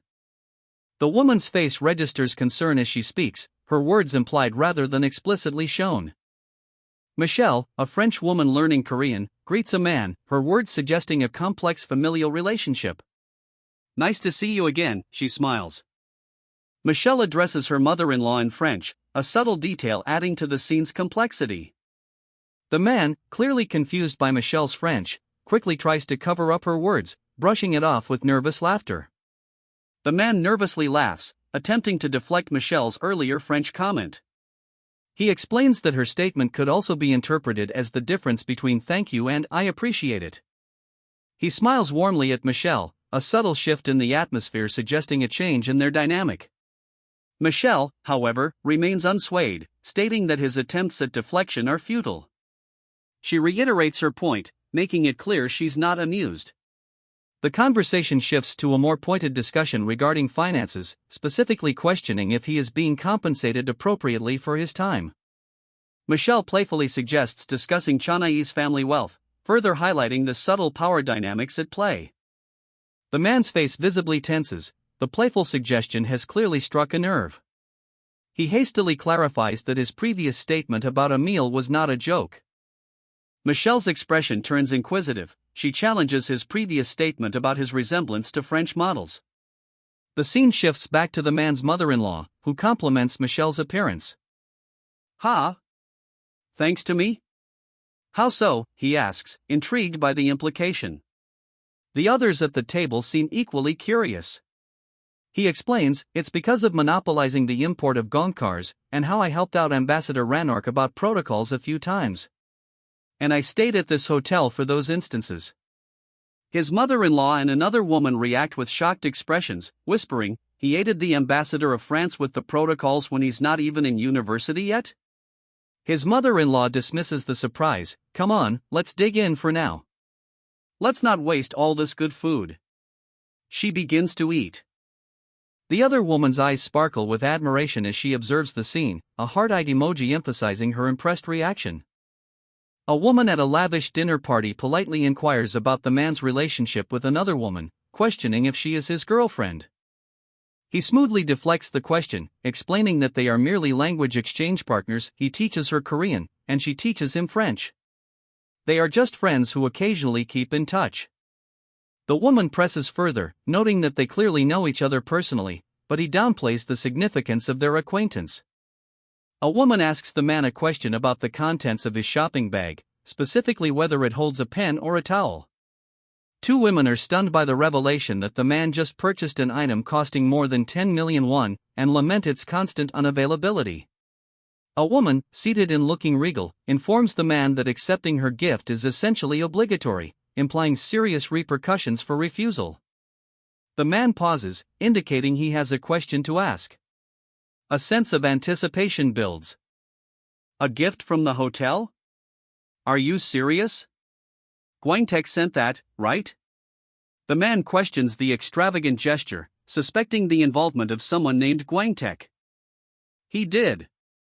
He sent that and made sure that we give it to your mother." The woman confirms, emphasizing the seriousness and inevitability of the situation. "One more thing, these are the cookies and cake our pastry chef made. These are for you guys to take home." A final gift is offered, seemingly an attempt to soften the previous implied threat. Haesuk?" The man calls out, likely to someone named Haesuk, perhaps expressing his confusion or unease with the situation. "Okay, you did well today." "Thanks," the man says, acknowledging his daughter's efforts. A sense of strained normalcy hangs in the air. "Let's go, father," his daughter replies, her tone suggesting a desire to leave the potentially tense situation. Driving away, the man asks, "Did you guys enjoy that?" implying a casual interest in their experience.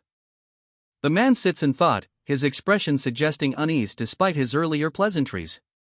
He thinks, "I don't. And it's only downhill from here," he continues his internal monologue, foreshadowing potential future troubles. An uneasy happiness hangs in the air, the veneer of normalcy is paper thin.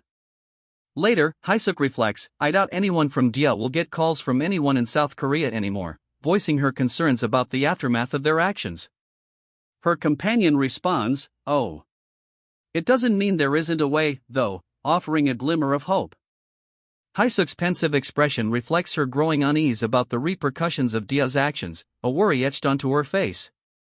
She questions aloud, a hint of doubt coloring her voice, "Am I wrong?" The uncertainty of her situation weighs heavily upon her. A couple walks, their footsteps echoing faintly, a silent tension hangs between them. A well-dressed couple, exuding an air of quiet confidence, strides into a luxurious home. They arrive at a lavishly decorated dining room, where other elegantly dressed individuals gather, a scene of subtle opulence. The man casually remarks, "So this is where you guys were hanging out," revealing a connection between the couple and those at the party. His relaxed tone belies a potential underlying tension. A woman greets a man, warmly commenting on his improvement and expressing her pleasure at seeing him. Her tone suggests a prior acquaintance, possibly a friendly one, but her words hold a subtle undercurrent of something more. The man's companion observes their exchange, commenting dryly on the woman's politeness, suggesting a sense of unease or skepticism towards the situation. The man sharply reprimands his companion for her poor judgment of the social climate, his words revealing a growing tension. Another woman, observing the couple, expresses her surprise and the implication that the man is connected to someone of significant wealth and influence in France. The man finds this revelation disappointing. The man's smile turns sharp and calculating, his question hinting at a willingness to engage in more direct, possibly manipulative, tactics. His mood has shifted demonstrably. A woman's voice interrupts, wondering what the couple is discussing. The context indicates the conversation's growing intensity and the potential for a larger conflict. But I do agree with the fact that your father looks. The man's calculating smile remains as he makes a thumbs-up gesture, his words laced with thinly veiled manipulation. Ignoring the previous tense conversation, the man smoothly shifts the topic. Anyway, it looks like you guys are in the middle of a meal? We haven't had lunch yet, so is it okay if we join in? He asks politely, his words a clever tactic to diffuse the tension and gain access to more information. A woman's voice cuts through the air, her words sharp and inquisitive. We were told that you are the VIP of the entire holding company, let alone this hotel. Why is that? Her question exposes the man's carefully constructed facade and hints at a deeper mystery surrounding his identity and influence.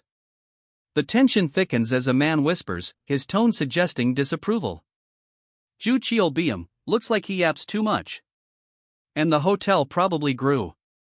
He trails off, the implication clear. Cheolbeum's loose tongue has put them in a precarious position. A close-up on Cheolbeum's face shows a mix of shock and concern, his question echoing the audience's own. How is that possible? The man addresses a woman, his tone softening yet maintaining an underlying intensity. Hey, Shani. The intimacy of the address, coupled with his gaze, suggests a complex relationship between them. Shani playfully confirms her relationship with the man, a knowing smirk playing on her lips as she states, "You guessed correctly. Yes, I'm his girlfriend."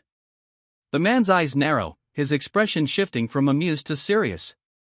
"Stop messing around," he demands, his tone laced with warning. A man presents a gift, an expensive-looking handbag, to a woman, her surprised expression a clear indication of the gift's value. The woman's eyes widen in astonishment as she takes in the luxury handbag, clearly impressed by the extravagant gift. Her initial delight gives way to hesitation as she remarks on the handbag's exorbitant price, unsure if she can accept such a lavish present. The man watches the unfolding scene with a subtle, knowing smile, his gaze lingering on his girlfriend. "You guys are ridiculous. Just know that I'm going to pay for all of that later," one man declares, his frustration evident. The other laughs, seemingly unconcerned. The first man, his anger simmering, instructs his companion to pass the information on to Guangtek. The other man agrees readily, accepting responsibility with a casual "Yes, sir." "What is it this time?" one man demands, his tone sharp as he confronts his associate. The other stammers an explanation, his anxiousness palpable. "Wow, we were thinking of buying some pastries from here because they're so delicious." "Thank you," the men explain, their sudden shift in demeanor suggesting a carefully constructed excuse. "I'm sorry about the shirt," one man apologizes, showing a flicker of concern. The other woman dismisses it with a dismissive, "No need to worry about it," her demeanor suggesting little importance. "If you're really thankful." She purrs, a sly smile playing on her lips as she bids them a curt bye. The exchange, while seemingly polite, carries an undercurrent of manipulation. A woman, clearly annoyed, huffs, humph, her shoulders slumping slightly as she walks away. The abrupt shift in her demeanor suggests an unexpected turn of events. Inside a car, the man sits calmly, a subtle smile playing on his lips as he states, "That's good to hear," his tone suggesting a sense of relief despite his inner turmoil. His expression shifts, revealing doubt. He questions his own deservingness of such a seemingly effortless victory, hinting at a deeper-seated insecurity. The city lights blur past as he rides, the setting sun casting a golden glow on the urban landscape. This visual emphasizes the man's internal conflict amid the city's vibrant backdrop. News arrives, the negotiations with Alien have collapsed, all due to the actions of his crazy CEO. This sets the stage for potential future conflicts. A sinister voice on the phone issues an invitation for a night out with Director Moon, adding a layer of intrigue and potential danger. A sinister invitation arrives for Director Moon, a night out at 8 p.m. The caller assures him he'll receive the location. The implication of a secret meeting, possibly dangerous, hangs heavy in the air. Director Moon's associates ponder the source of his newfound knowledge and sophistication. Their suspicion reflects the unexpected shift in Moon's demeanor. Director Moon smoothly deflects questions about his refined taste, diverting attention with an observation about his father's attire. The conversation shifts to Director Moon's surprising connections, specifically his close relationship with the French ambassador. This adds another layer of mystery and intrigue to his personality.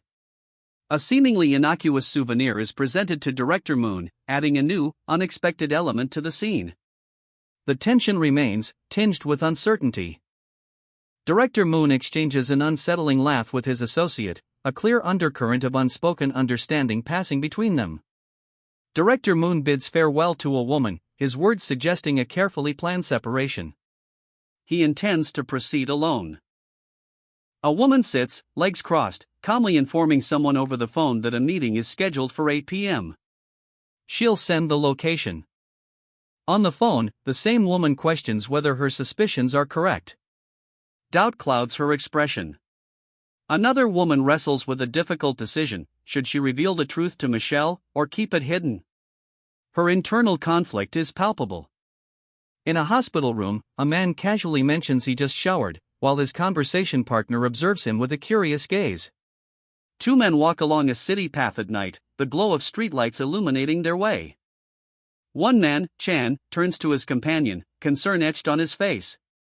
"Is something wrong?" he asks. Chan's companion stops, his gaze intense. "Are you the CEO of Dia?" he inquires sharply. The CEO, looking troubled, explains he found the hotel service overly attentive, prompting him to investigate further.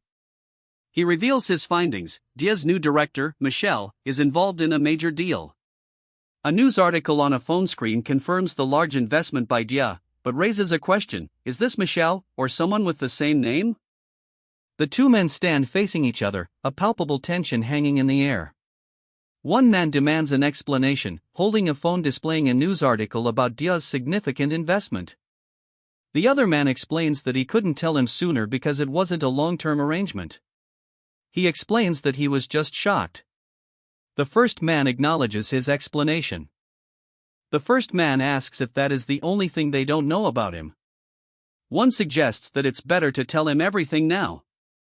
A man in a suit mentions a security company called Ubicorp. The other man erupts into laughter. One man asks about the value of Gong stocks, curious about their worth. The other replies they're worth a few million won. The second man, seemingly uninterested in the vast sum, explains he only needs enough to fund a nursery. A picture of a happy family shows his intentions. The first man, impressed by this selfless act, comments on his thoughtfulness. He then questions whether the money was obtained illegally, concerned about the source of such a large sum. The second man assures him it wasn't, defending his methods and suggesting the other man's suspicions are based on the disparity between his earnings and the average person's wages. He admits to being lucky. He clarifies that his wealth wasn't acquired through illegal means. The panel focuses on his eyes, emphasizing his sincerity and reinforcing his claim. "What?" A look of disbelief washes over Channy's face, his eyes wide with shock. "But you were never extraordinary," his father states, a stark contrast to Channy's internal turmoil.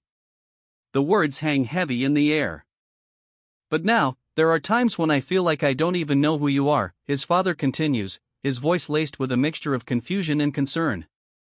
"You're right. I understand that I might feel distant at times," Channy acknowledges, a hint of sadness in his eyes. "I don't know, either. I really don't. I'm certain that I'm Kong Chan." Channy mutters, uncertainty etched on his features. His identity feels fractured. "Okay, if you were planning to lie to me, you probably wouldn't have told me about the money," his father observes astutely, his tone suggesting a glimmer of understanding. "Thank you. I won't bring this up anymore and hurt your feelings again," Channy promises, his voice filled with a newfound resolve. Channy and his father walk in silence, the city lights casting long shadows behind them. The recent reconciliation hangs heavy in the air. "I was thinking of creating a foundation under your mother's name," Channy's father suggests, turning to his son. "What do you think?" Channy's quiet agreement seals the decision, a gesture of healing and respect. The moon hangs high in the night sky above a building displaying the name Juliana in glowing neon. The name echoes the hope and new beginning they share. A woman with dark sunglasses sips her tea, a calculating glint in her eyes. She confidently asserts, "They have no guts, so I believe they will," referring to Channy and his father's apparent vulnerability. Two women converse in hushed tones, their expressions grave. Their plan involves bringing someone back to their side and giving another a supportive role. A man in glasses contemplates, his expression grim. He laments, "All we have left now is that rude kid," referring to Channy, underestimating his resilience and resolve. The man continues his assessment, pointing out Channy's less than subtle approach at a recent hotel incident. He cautions that such methods are risky when stakes are high. Frustrated, the man demands, "Did you even hear what I said properly?" highlighting the communication breakdown and potential miscalculation within their group. The man's sharp words hang in the air, "You don't have to come if you don't want to. You are not that dumb, are you?" His tone is less an accusation, more a pointed observation of Channy's predicament. Alone in her room, Channy's shoulders slump. "I joined Michelle so I wouldn't have to do things like this anymore. What should I do?" Her despair underscores the risk and difficulty of her current path. A man calls out, "Yes?" The question, while seemingly simple, hints at a shift in the immediate situation, a request for Channy's presence, perhaps. He assures her, "It won't be too long of a walk, probably just around the complex here." The implication, a meeting, a new mission, a further test of loyalty. The two men walk together, the silence punctuated by an almost imperceptible sigh from Channy's companion. It's a visible sign of his concern about this precarious situation they both face. His companion reveals that an online search about Michelle, the woman who accompanied Channy, uncovered a significant detail: she signed a massive investment contract with the French company Jung's Ventures. Channy's face registers shock and disbelief as the implications of this revelation sink in. He confirms, with a grim acceptance, "Yeah, that's me," revealing his involvement in this major deal, the details of which are starting to unravel. Channy explains that someone he knew from a previous job introduced Michelle to him, and they requested his participation in securing the investment from both sides of the deal, which he agreed to. The plot thickens. Channy confesses that he intended to explain his involvement to his companion once the investment was secured, indicating his intention wasn't malicious but rather strategic, yet it has placed him in a difficult situation. Channy lights a cigarette, a nervous habit, as he updates his partner on the investment's progress. They're making headway on both sides of the deal. His partner's reaction is one of surprised acknowledgement. The partner presses for more details, showing growing interest in the situation. Channy reveals that they've gained control of the other party's share in the investment as well, adding to his partner's surprise.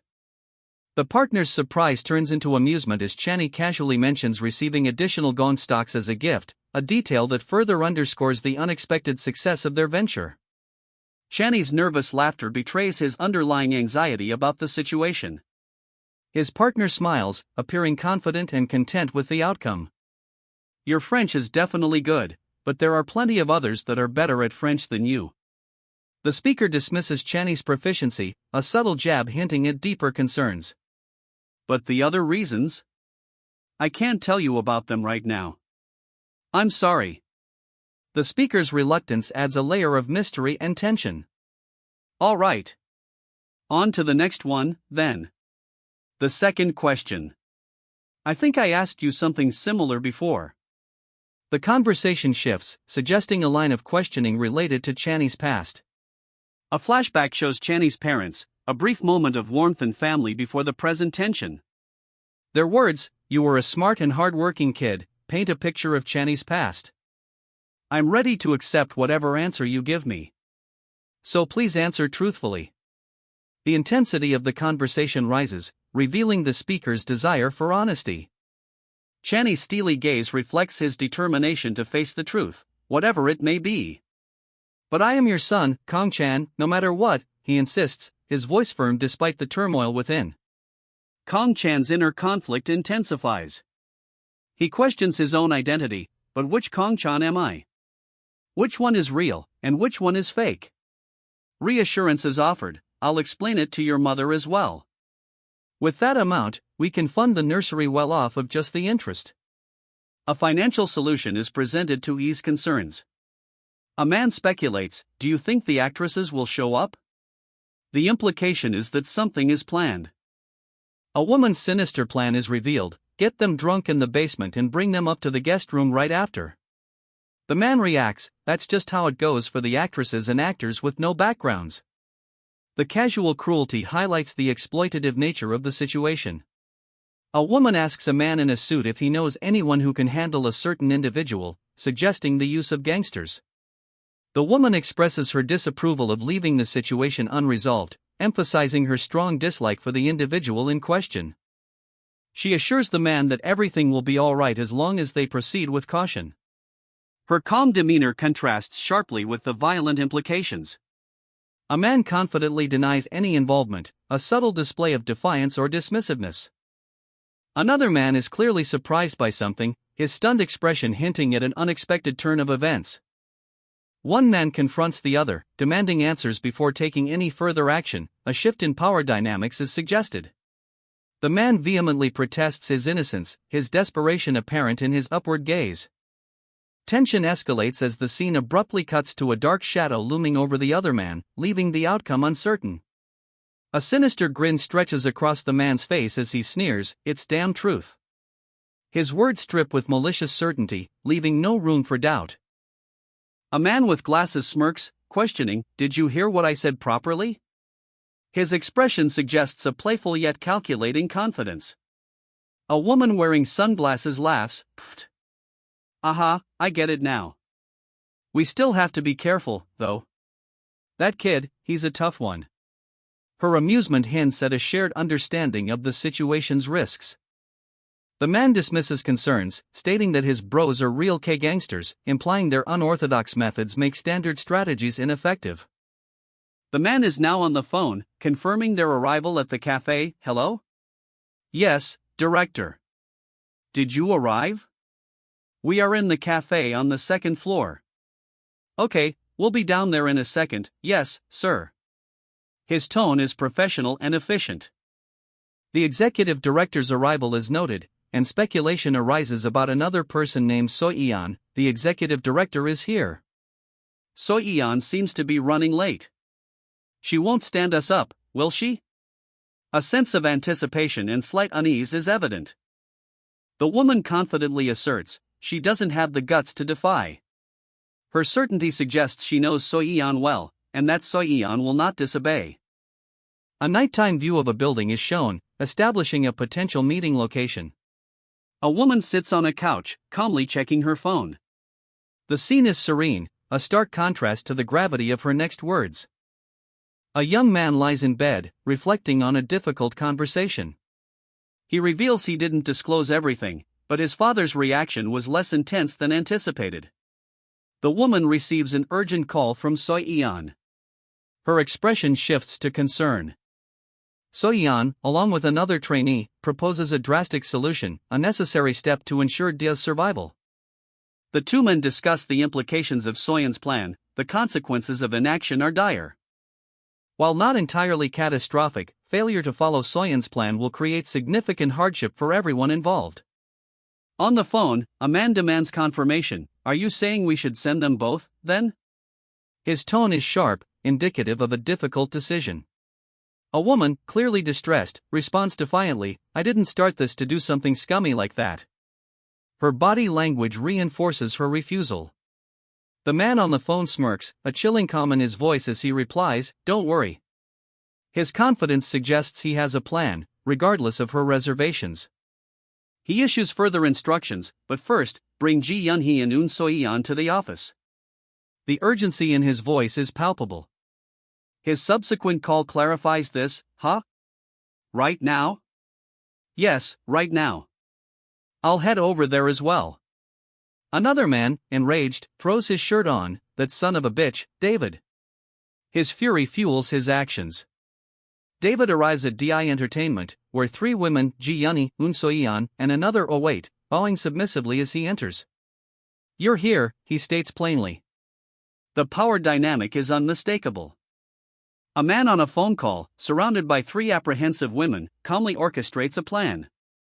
One of the women nervously questions his actions, her anxiety palpable. He reveals the target of his call, Kong Chan, confirming his intent to disrupt him. The man, Kong Chan, makes a threatening call, daring his adversaries to stop him. He issues a direct threat to the three women, instructing them to stop him with their skills, and he shows complete confidence in his own position. The women react with shock and disbelief at the assignment they have received. The man on the phone acknowledges the significant risk they take by confronting him. One woman quietly expresses her concern with a whispered plea towards their CEO. He sneers, promising to expose their weakness, all the money, power, and violence that they feared. A woman's whispered plea is heard, expressing her fear of the situation. A man confidently asserts that they'll be unable to stop him. The CEO scoffs at the suggestion of calling the police, arguing their inaction due to the embarrassment he's already suffered.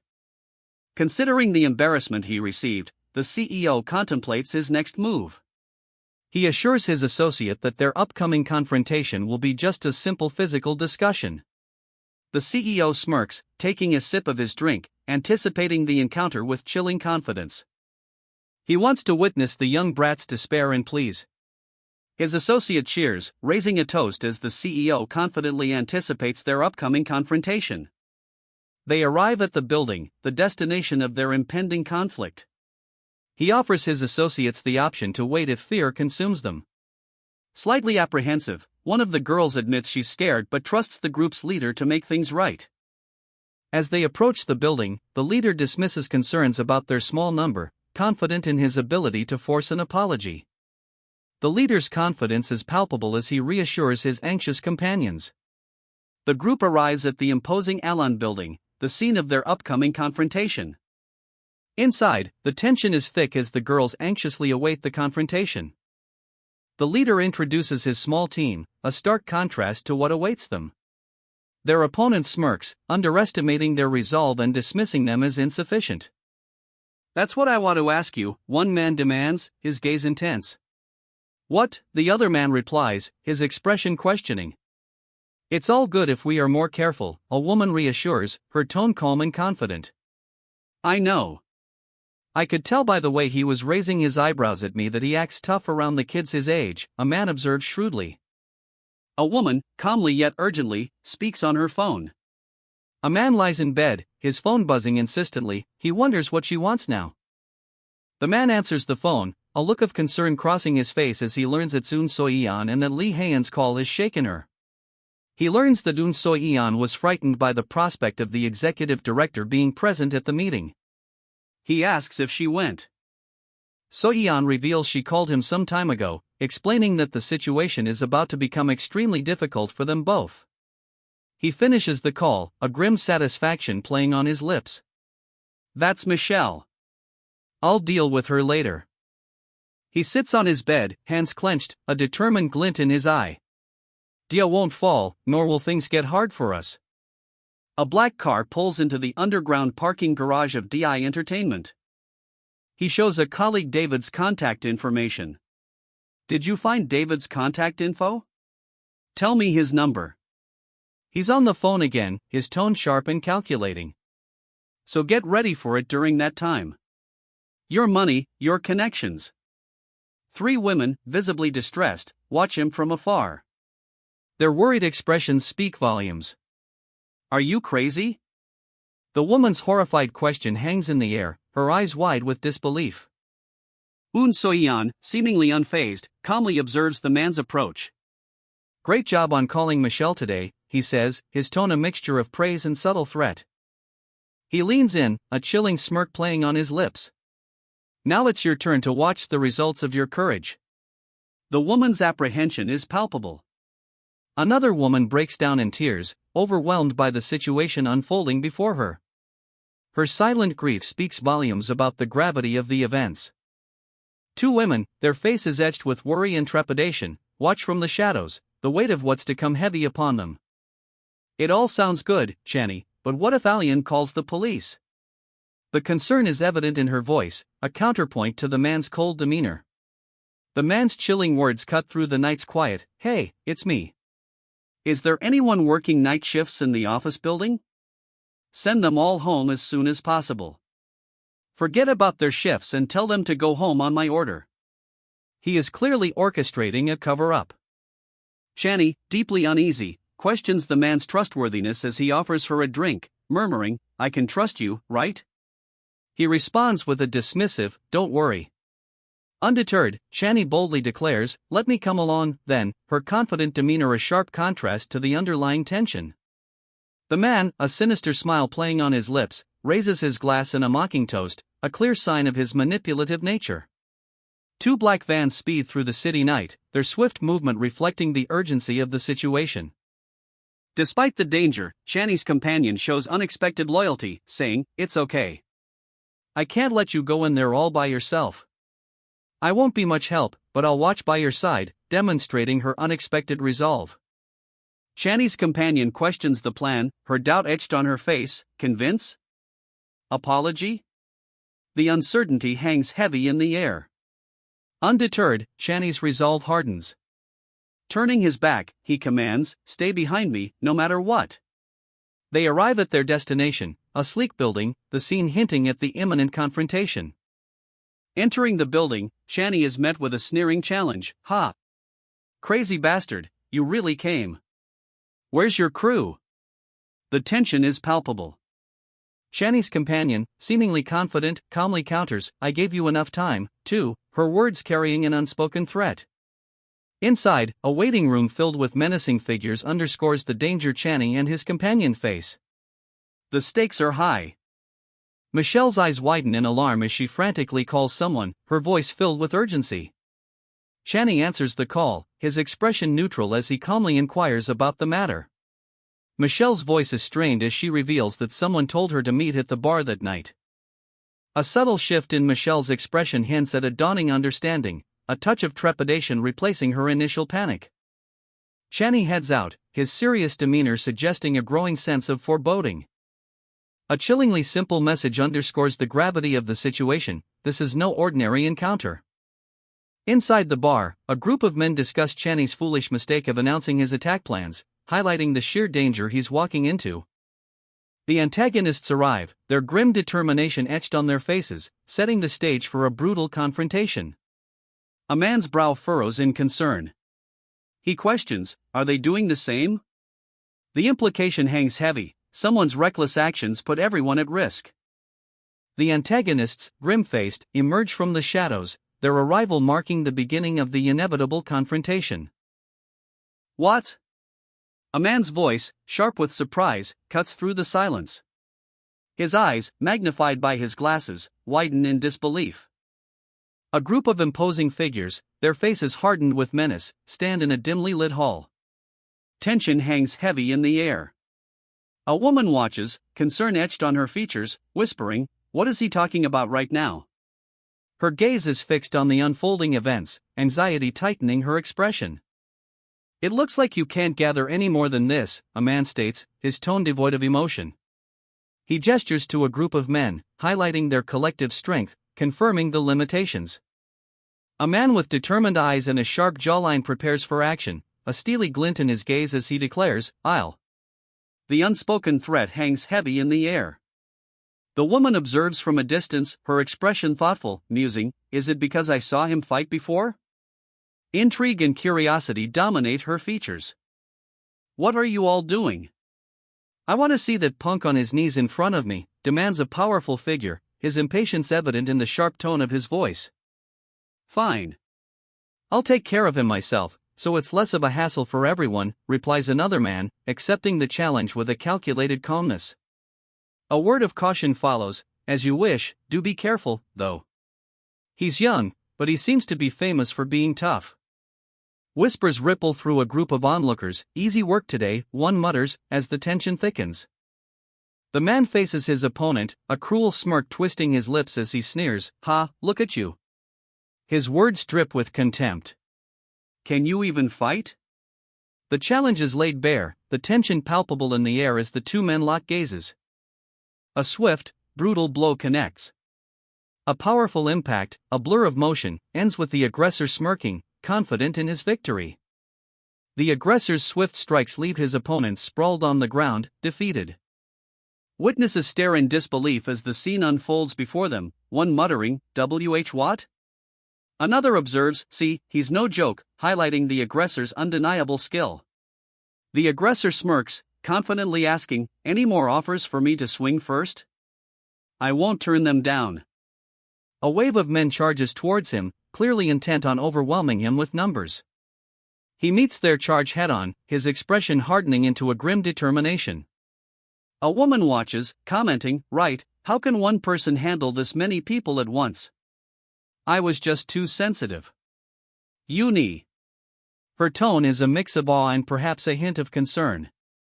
"It's okay," one woman reassures the others, reminding them of Channy's earlier words, "All they need to do is stay close behind him." A worried woman asks if the others aren't scared, her tone laced with concern. The older woman replies that while she's concerned, she also knows the outcome. Her younger companion is confused. The scene shifts, a man confronts a group of attackers, his expression grim. With brutal efficiency, he dispatches one attacker after another, his movements swift and powerful. He mutters, "How weak." The man continues his relentless assault, effortlessly overpowering his opponents. His actions confirm the other women's observations, the attackers are truly weak. He unleashes a flurry of blows, taking down multiple attackers simultaneously. The ferocity of his attack is evident in the dynamic visuals. A final attacker is sent flying with a powerful strike, leaving the man victorious. "What are you doing?" the man in glasses bellows, incredulous at the scene unfolding before him. His outrage is palpable. The victorious fighter, bloodied but unbowed, delivers a chilling rejoinder, "I can't go easy on you, because I brought those girls along." His opponent, clearly outmatched, groans in pain as another bone cracks. "I have no choice but to break at least one bone when fighting you all," he exclaims, his voice strained. A powerful kick sends the man sprawling, the impact echoing in the sharp crack of bone. "Of it even if the kid dies, so use your damn knives if you have to," the man in glasses screams, his face contorted with a desperate rage. His partner, horrified, whispers, "Are you serious?" A smirk plays on the fighter's lips. "Am I supposed to get scared just because you guys pulled out those knives?" He remains defiant. The man in glasses lunges, his knife a blur, aiming for the fighter's arm. The fighter effortlessly dodges, sending the man sprawling to the ground with a pained cry. A swift kick silences his partner's desperate protests as the fighter maintains his composure. Both men, knives drawn, surround the fighter, the tension escalating. The fighter drops into a fighting stance, his eyes narrowed in anticipation. He counters swiftly, a brutal blow sending one assailant crashing to the floor. Another attacker is quickly subdued, the fighter showing superior skill and agility. The final assailant is sent flying, the fight decisively over. The final attacker launches himself at the fighter, a fierce expression etched on his face. With impossible speed, the fighter counters, his leg a blur as he sends the man sprawling. The fight is almost over. A nearby observer, watching in disbelief, mutters, "No matter how strong you are, people usually get scared if you whip out knives. This kid, however." His words highlight the fighter's exceptional skill. The scene shifts to the fight's orchestrator, his face a mask of shock and disbelief as he watches his men fall with stunning ease. He demands, after calling for that many people, "Does this make any sense?" His stunned expression deepens. He continues, "How can someone like this exist?" His companion shares his awe. The fighter stands amidst the fallen attackers, a calm yet powerful presence. One of the onlookers nervously asks, "What? Why aren't you coming at me?" A slight smirk plays on the fighter's lips as he casually replies, "Shall I go in first?" He begins to move towards them. Ignoring the onlooker's fear, the fighter calmly asks if he should go first, a smirk playing on his lips as he advances. The earlier command to grab the bitches echoes ominously. A swift, brutal strike connects, sending one attacker sprawling. The impact is visceral. The fighter continues his relentless assault, efficiently neutralizing the remaining attackers one by one. Another attacker lunges, knife in hand, but the fighter anticipates the move. The attacker is stopped short, his expression one of surprised pain. A final attacker is swiftly subdued, a swift and decisive blow ending the fight. A final attacker is sent sprawling with a swift, powerful blow, the impact echoing in a burst of motion lines. Standing over his defeated foe, the protagonist surveys the scene, a hint of impatience in his posture. "Is that all?" he asks, his voice laced with barely contained annoyance. A man in a suit, seemingly a bystander, suddenly interjects, his face a mask of frantic energy. "Was it that we had to fund the production fees?" "Okay. You got it. I'll finance it." The protagonist's expression darkens. He mentions something about their next meeting. A sharp, sudden attack leaves the suited man screaming in agony, his glasses askew.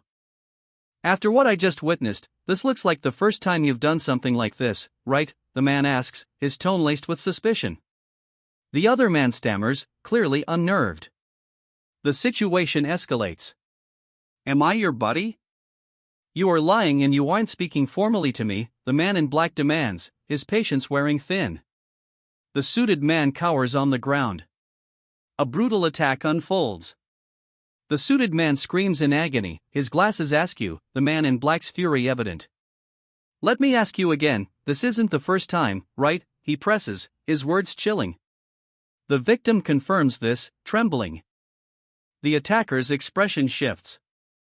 "Good, you don't mind getting hit a little more now that you are guilty, right?" he sneers, a cruel smirk playing on his lips. A question hangs in the air, huh? Will you forgive? A flurry of blows rains down. A red background emphasizes the violence as the suited man is thrown to the ground. The suited man, bloodied and broken, begs for mercy. "I'm sorry. I didn't know you were like this. I will never show my face again, please." He pleads, his voice filled with despair. The attacker's response is chillingly calm. "No, you can show your face again next time." He reveals that the victim ordered a hit on him. "You ordered them to kill me." Everyone here heard it. The attacker's final line is a pointed observation. "Isn't it unfair of you to only get a few slaps?" The defeated man bleeds profusely, his agony evident. The defeated man screams in agony as his attacker holds him, blood splattering across his face. He's thrown violently to the ground, the impact echoing in the stark silence. A woman watches, shocked, as the attacker's calm demeanor unnerves her. Three women, equally surprised, stare at the attacker, their concern palpable. The attacker addresses the woman from panel 3, revealing her role in the attempted assassination. The woman, seemingly defiant, asserts that she gave him enough time. The attacker's final, chilling assessment of the situation hangs heavy in the air. He casually states that he can wait longer if the time he gave wasn't enough, a chilling display of patience and power. The attacker's hands glow with an unnatural energy, ready to unleash a devastating blow. A woman witnesses the escalating tension, her inner thoughts expressing uncertainty about the attacker's intent. Before the conflict fully escalates, a man questions whether the attacker is truly alone, a crucial point given the earlier expectations of a gang war.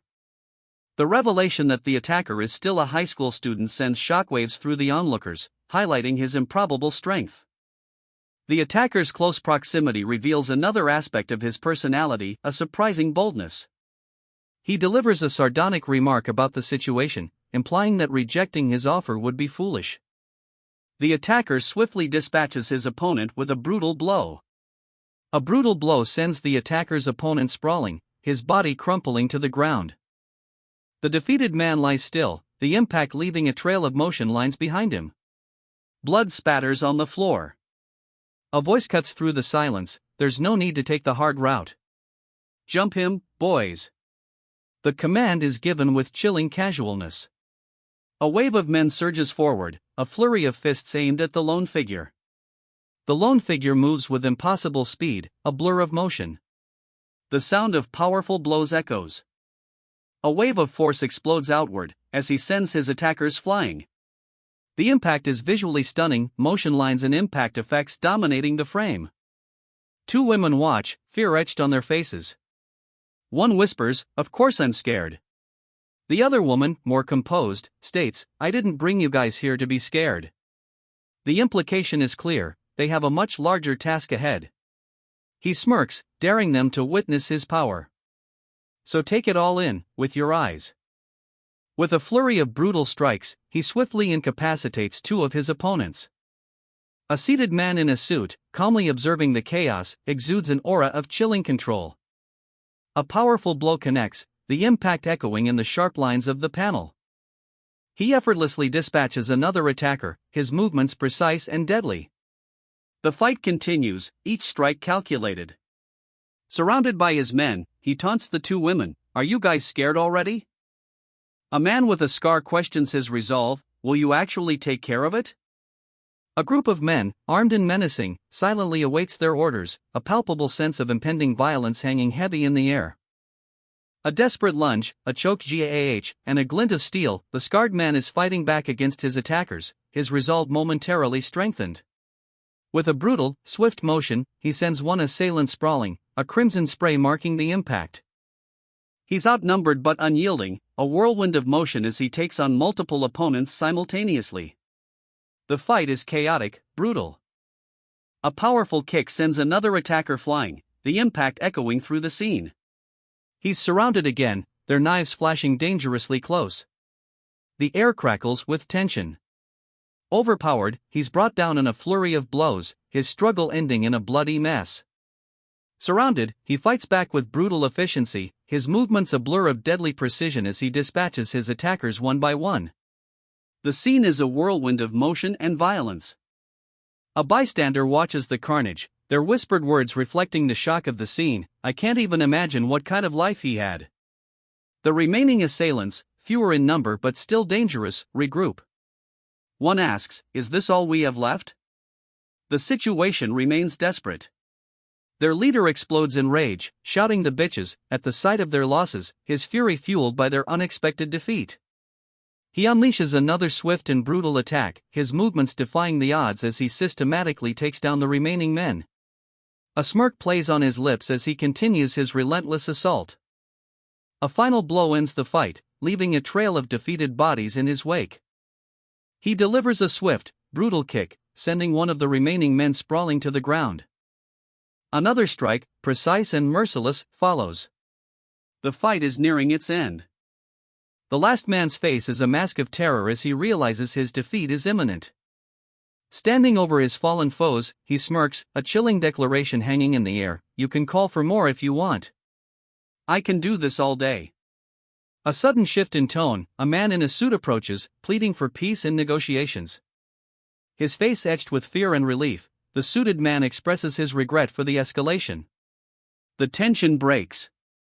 One man's desperate plea for peace is met with a cold stare. Before, the aggressor states, his tone leaving no room for negotiation. The other man, clearly flustered, can only stammer, "What?" Suddenly, a brutal attack. A swift blow sends the suited man sprawling, his glasses shattering on the floor. "Stop whining and get up." This is just the start, his attacker sneers, the violence escalating.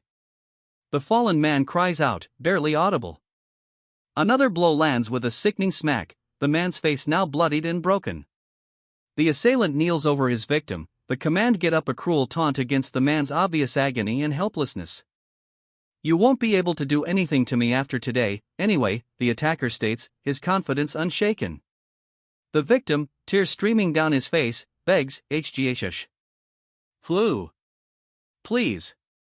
A final, brutal blow silences the pleas, leaving only the sound of impact. The aftermath is stark, a man lies sprawled on the floor, his labored breathing the only sound amidst the silent tension. A woman sits nearby, her face a mask of concern as a figure in black stands over them, his presence radiating menace. The scene shifts, a man stands, his gaze sweeping across a decimated scene, bodies lie scattered, victims of a brutal confrontation. The names Eun Soyeon and Ji Yunhee are spoken, a chilling reminder of the casualties. A man with glasses, a cruel smirk on his face, observes the scene with chilling amusement. His words, "Your bluffing is pretty good, kid," carry a clear threat. Ji Yunhee, her face a picture of terror, whispers, "I am scared." The man's reply is blunt, for no reason. His calm demeanor underscores the chilling nature of his actions. The scene explodes into violence. A young man, seemingly unarmed, fights back against several armed attackers, deflecting blades with impossible speed. Back on the couch, Eun Soyeon and the man in glasses watch the unfolding chaos with detached amusement, a single ah escaping the man's lips. The young man, his face grim, grabs the older man by the throat. The older man's eyes bulge, a silent shriek escaping his lips. The protagonist stands over a dozen fallen men, his gaze sharp and unforgiving as he surveys the scene. 3 women watch from a short distance, their expressions a mixture of fear and apprehension. One of the women kneels, her face etched with worry, while another looks on, equally distraught. Their fear is palpable. The woman on her knees whispers, what is this? Her eyes widen in terror as she takes in the horrifying scene. The protagonist, calmly yet menacingly, addresses the 3 remaining women, his demeanor suggesting a reckoning is at hand. The man confronts the women, his voice sharp, "This bitch treated you like slaves, and even tried to turn you into sex workers." One woman recoils, her expression a mix of shame and fear. He continues, his tone laced with disdain, "Keep going on with your lives that way, then." Like a dumbass. The 2 women exchange nervous glances, clearly conflicted. One woman protests, "That's not it." She begins to explain, but her justifications feel inadequate. She tries to justify her inaction, whispering, "It's just, I'll forgive her since she already got what she deserved." The man's expression hardens. The man challenges her, "You'll forgive her? Who do you think you are? That's a privilege that only the powerful have." His words sting. He clarifies his stance, stating, "Do you think you have more power than Lee Hae-yeon right now? I doubt anybody else thinks that. Neither do I, nor Lee Hae-yeon." His skepticism is clear. The woman counters, "That's not forgiveness," but her voice is weak. The man's face reflects his disapproval. The man sighs, explaining his intentions, "I'm just content with making sure this won't happen again." He looks towards the kneeling woman, his gaze softening slightly. The man's stern gaze falls upon the kneeling woman. "If you still won't do that," he begins, his tone unwavering. A close-up on the woman's face reveals her desperation, her painted lips a stark contrast to her fear. A narrator's aside reveals the superficiality of her appeal. Lee Hae-yeon's biggest asset is her appearance. A previous scene flashes briefly, showing a fallen man. Now back in the present, the woman's pleas intensify, "Please. Please. Please don't do it." The woman's desperate plea continues, "I won't ever show off again, so please forgive me." The man's expression remains unchanged. He reflects on the situation, noting that despite handing over authority, she still begs him. The man's exasperation is clear. He questions her lack of consideration for his feelings. "Don't you realize she's not even considering you one bit?" The woman's face shows her terror. The woman's gaze is fixed upward, her desperation evident in her expression. She simply states, "Like you said." Kneeling, the woman reiterates her apology and plea for forgiveness, "I am really sorry. Please forgive me this one time. Please?" A woman kneels, her gaze downcast. A man's hand is visible, seemingly about to strike. A questioning hum floats above. The scene continues, the man's hand remains poised, the woman's posture unchanged, highlighting her submission and fear. The woman is violently thrown backwards, her face contorted in pain. The woman's eyes blaze with fury, the quiet suffering is over. She unleashes her rage, vowing to retaliate with double or triple the force she has endured. A powerful impact reverberates. The woman is left sobbing uncontrollably, overwhelmed by the emotional fallout. The woman, now on her knees, weeps openly. She cries out, "I'm sorry," while the other woman standing above expresses a chilling "Forgive me. I won't do it again." The finality of the statement suggests a potential shift in the power dynamic. One woman, her face contorted with malice, describes the other as someone who wouldn't even bleed if stabbed. Her judgment is harsh, laced with contempt. A man scoffs, incredulous at the woman's reaction to a few slaps. He questions the disproportionate emotional response. The man reveals the woman's fear was self-created, stemming from an unfounded fear of the other woman's reputation. The beaten man acknowledges the truth, defeated. He accepts that his past treatment of others will no longer be tolerated. He is warned against repeating such behavior, a clear establishment of a new power dynamic. The man observes the defeated woman and the beaten man on the floor, his expression suggesting a mix of weariness and perhaps a hint of regret. A man questions the ethics of fair competition without powerful sponsors, a sentiment echoed by several women standing behind him. The man's face is bloodied and bruised, but he tells a beaten man to seek revenge as he sees fit. One woman expresses surprise, admitting she'd been waiting for the man's actions. The man smiles, predicting the woman will receive more punishment. The defeated woman and man are left alone as three others walk away from them to a waiting car. Shani, the woman, reflects on her experience, a flicker of defiance in her eyes. Outside, walking away from the scene of the previous conflict, she casually remarks that their CEO is a cool person. Her companion, surprised by her sudden change in attitude, questions her earlier anger at the CEO for bringing them to that location. Shani explains she feels reborn. Her colleague, reassured, expresses her determination to work hard for the TV show, their project. However, a cautionary warning is issued: avoid romance with the CEO to prevent damaging rumors. The younger woman, slightly startled, acknowledges this practical advice with a nervous laugh. A sweeping shot reveals the ominous building, Alien, where the earlier conflict took place. Blood stains the ground in front of it, indicating the brutal nature of the event just concluded. A man, presumably involved in the Alien incident, contacts someone for help, promising to share details later. The sound of a phone being quickly put away suggests urgency. A battered man, blood staining his lips, snarls, "Fucking little brat, did you know there's one more method left?" His rage is palpable, fueled by a desperate, final resort. Yes? What about us? A woman's anxious voice cuts through the silence, a question hanging heavy in the air. Her concern is evident, suggesting a shared predicament. What are you doing?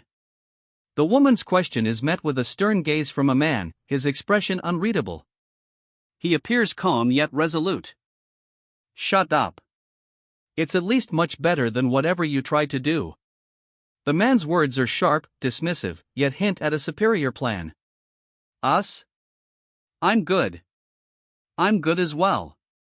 I don't want to do this. Two women, clearly uneasy, express their reluctance, revealing a potential fracture in the group's resolve. He accuses the woman of cowardice, suggesting her reluctance to confront Lee Hae-yeon stems from fear of the consequences. Another woman refutes this assessment, implying that the situation is more complex than he portrays. The man explains that true forgiveness requires demonstrating superior strength, necessitating a direct confrontation and victory over Lee Hae-yeon. One of the women questions the man's plan, expressing concern about resorting to violence again. Ignoring her concerns, the man declares his intention to immediately attack Lee Hae-yeon. A woman explains Lee Hae-yeon's capabilities, highlighting her financial success and ability to attract powerful allies. The man expresses frustration with the current situation, emphasizing the mess they've created. The man confronts Lee Hae-yeon, the other women watching anxiously as a tense standoff begins. So Soyeon kneels before Lee Hae-yeon, her distress palpable. Lee Hae-yeon stands tall, seemingly unmoved. Lee Hae-yeon reminds So Soyeon of the money and fame she gained thanks to her. So Soyeon's face is contorted in shock and disbelief as Lee Hae-yeon's words sink in. So Soyeon lashes out, physically attacking Lee Hae-yeon, demanding an explanation. The onlookers are shocked to witness Lee Hae-yeon, normally so proud and composed, now crying. So Soyeon collapses to the floor, overcome with grief and despair. A man observes the scene, questioning whether this is truly real. So Soyeon remains prostrate on the floor. No matter how big of a celebrity you become, some things never change. A woman, Shani, is approached by two men. One of them holds her hand. She looks pleased, lost in thought. A tearful woman confronts a man, whose face bears the marks of a recent struggle. She pleads with him to show respect. A man prepares himself, bracing for an upcoming confrontation. He sets off. Shani hesitates as the man departs, uncertain. The DI Entertainment building stands tall against the night sky. Chani tries to convince the man to stay a little longer, offering him coffee. Chani walks away from the DI entertainment building, the city lights reflecting in her eyes. She reflects on the conversation, acknowledging the truth in what was said. Chani confronts two friends, her expression serious. They look puzzled. A man ominously warns Chani's friends that she might disappear forever. One of Chani's friends tearfully confronts her, accusing her of never properly caring for her. Chani questions whether it's wrong to be a trainee. The man forcefully asserts his agreement, ending the conversation. Chani, slightly dejected, confesses, "I didn't get my turn." Her expression hints at a missed opportunity. Dismissing her concerns, the man reassures her, "It's fine. You guys have a lot to talk about. I won't be of much help with the TV show production, anyway." He subtly prioritizes his conversation. Chani, flustered, stammers, "What? Oh, I mean." Her face turns crimson, her reaction highlighting her discomfort. A man's hand, clutching a cell phone, trembles slightly as he prepares to make a call. Driving, the ambassador receives a call. The caller asks about his well-being, to which he replies that things haven't been great.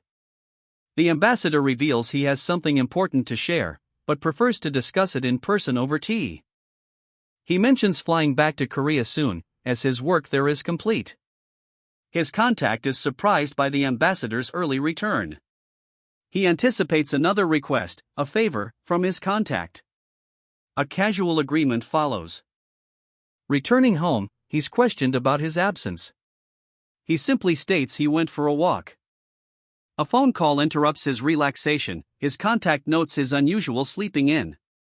He assures his contact of his well-being, then readily agrees to meet someone. He plans to meet, accounting for time needed to shower. He patiently assures his contact that he can wait as long as necessary. Driving, he takes another call, noting the typical chaos of his daily life. The call is from Yang Jungmook, the chief police officer of the Gangnam Police Department, informing him of a lawsuit for assault and battery. The man's annoyance is evident as he questions the caller's tone and, despite the circumstances, his confidence remains strong. He's ordered to come to the Gangnam police station for interrogation immediately. He replies that he's busy and will go later. He's warned that non-compliance will lead to arrest as a violent crime suspect. He contemplates dealing with the situation more directly, reflecting on how much simpler things would be elsewhere. He assures the officer that the delay is due to a minor matter and promises to arrive shortly. The Seoul Gangnam police station stands before us, a stark and imposing structure. Inside, a man sits, his hands resting on a thick book, a laptop visible nearby. He seems calm, almost bored. A police officer's incredulous voice cuts through the quiet. "You're in high school?" The officer levels a serious accusation. "Last night, this student broke into an office building, assaulted Choi Bongpal and Lee Haeyeon with a baseball bat, and then deleted all security camera footage." The student's expression shifts subtly. His response is a single, quiet word, "Yes." The officer's anger flares. He points to the bloody faces of the victims as undeniable proof. He questions how anyone could mistake them for the aggressors. The officer explodes, his voice rising in fury. "How dare you tell the police what to do? You are the prime suspect." The student remains stoic, calmly questioning the officer's thoroughness. Are they truly certain those two are the victims? His expression hints at a deeper understanding of the situation. Facing the officer's accusations, the student calmly asserts his right to legal counsel, refusing to cooperate without a lawyer present. The officer presses further, reminding the student of the cell where several thugs were placed earlier that night. The officer's frustration grows as he realizes the student's calm demeanor is a calculated strategy, likely orchestrated by David. The student is escorted out of the room by two officers, a tense atmosphere pervading the scene. Another officer, Yang Jungmook, is confronted about a complaint from Choi Bongpal, with the superior officer dismissing his salute. The student, now outside the interrogation room, confronts the officer's incompetence, questioning their methods and lack of investigation. The student calmly admonishes the senior superintendent for his boisterous behavior. The student's expression hints at a deeper understanding, a question hanging in the air. The student, still composed, asks the superintendent if he can leave, a subtle challenge in the air. A thought bubble above the superintendent shows his uncertainty. Who could this be? The superintendent, enraged, berates the student for accepting bribes. His anger is palpable. The student's calm demeanor remains unbroken as he offers a cryptic response. Would you like to know? The superintendent, his face a mask of fury, reveals there's another method he could use. The intensity of the situation escalates. A pensive expression crosses the student's face as he wonders, who could that be? The mystery deepens. Monsieur Kong, extending an olive branch, invites Monsieur Kong to dinner the following day, hoping to make amends for a previous slight. A phone call interrupts the student's morning, pulling him from a sleep-in. He explains his late night out as the reason for his tardiness in answering. The student subtly adjusts his earpiece, a small, yet telling action. A pensive expression crosses his face. He suspects the call concerns David and Lee Hae-yeon. He's on the phone, heading to Gangnam Police Station. A wave of self-reproach washes over him. He realizes he shouldn't have let the others go so easily. Chan, unexpectedly, intercepts him on the street. He's headed to the prevention hospital but is running late. Chan suggests they meet there instead. The student declines Chan's offer to help, choosing to continue on his way to the station. At the station, the student is accused of assault. He's incredulous, questioning the lack of proper investigation. The officers mention Choi Bonpul's testimony. The student's frustration mounts. He angrily questions the police's reliance on Bonpul's word without proper investigation, demanding proof. The student forcefully argues that the police should investigate thoroughly instead of immediately accepting Bonpul's accusations. His frustration boils over, as he sarcastically dismisses the offer of a lawyer. He believes false images are swaying public perception. Come with me, the officer urges, but Kong Chan counters, whoa there, are you following proper procedure? His skepticism is clear. The officer sighs, muttering under his breath, this is gonna be a pain in the ass. A subordinate salutes sharply, reporting, yes, sir.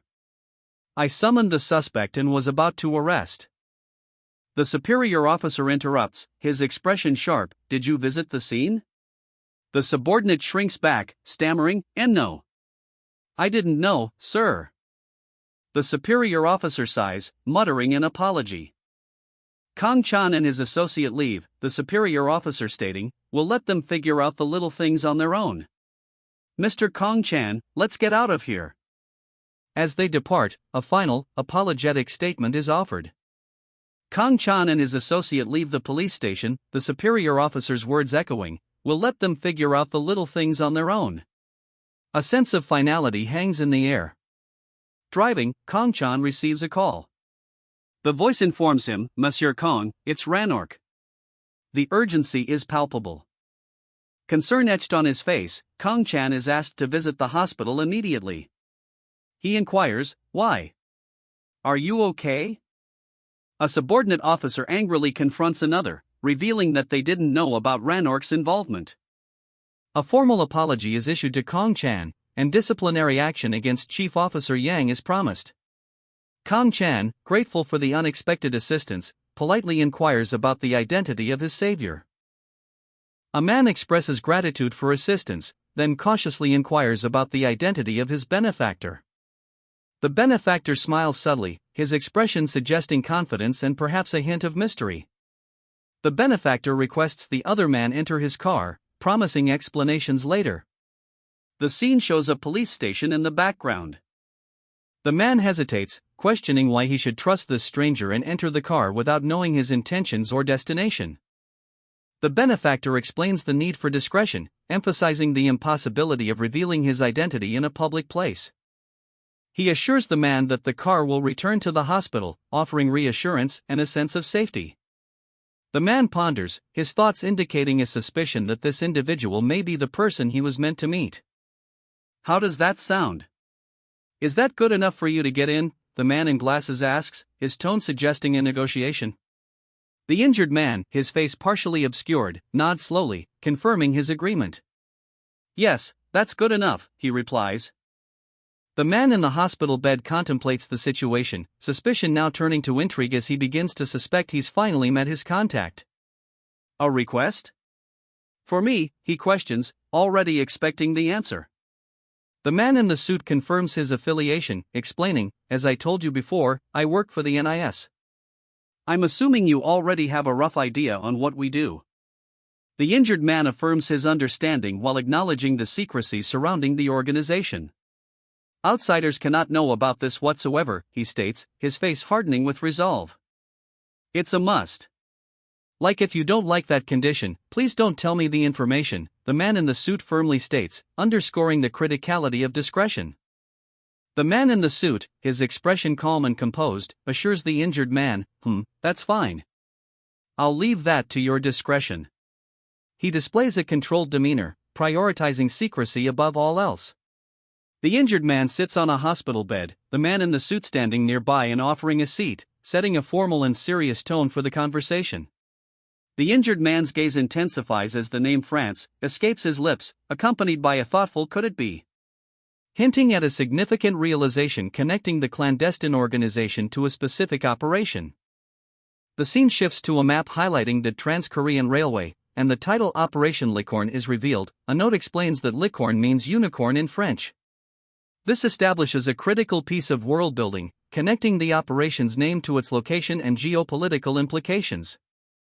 The injured man and the man in the suit discuss the complexities of Operation Licorne, revealing that North Korea is internally divided, creating a significant geopolitical obstacle. The man in the suit explains that North Korea is split between supporting China and rejecting the operation, or aligning with Russia. The panel showcases faceless figures in military uniforms representing the conflicting factions within North Korea, visually reinforcing the internal division and highlighting the geopolitical tensions underlying Operation Licorne. The man in the suit explains that the best outcome for their country is to be the final destination of the railroad, implying strategic importance in geopolitical maneuvering. He then adds that if the railroad bypasses them, the next best option is to ensure it doesn't lead to North Korea. The injured man is informed that the reason things seem to be going too well is because various nations, including Russia, China, North Korea, and EU countries, are already watching him, implying his actions are part of a larger, carefully orchestrated plan. The man in the suit apologizes for the intrusion but reveals they intercepted a conversation from the previous day, indicating a level of surveillance and the high stakes involved.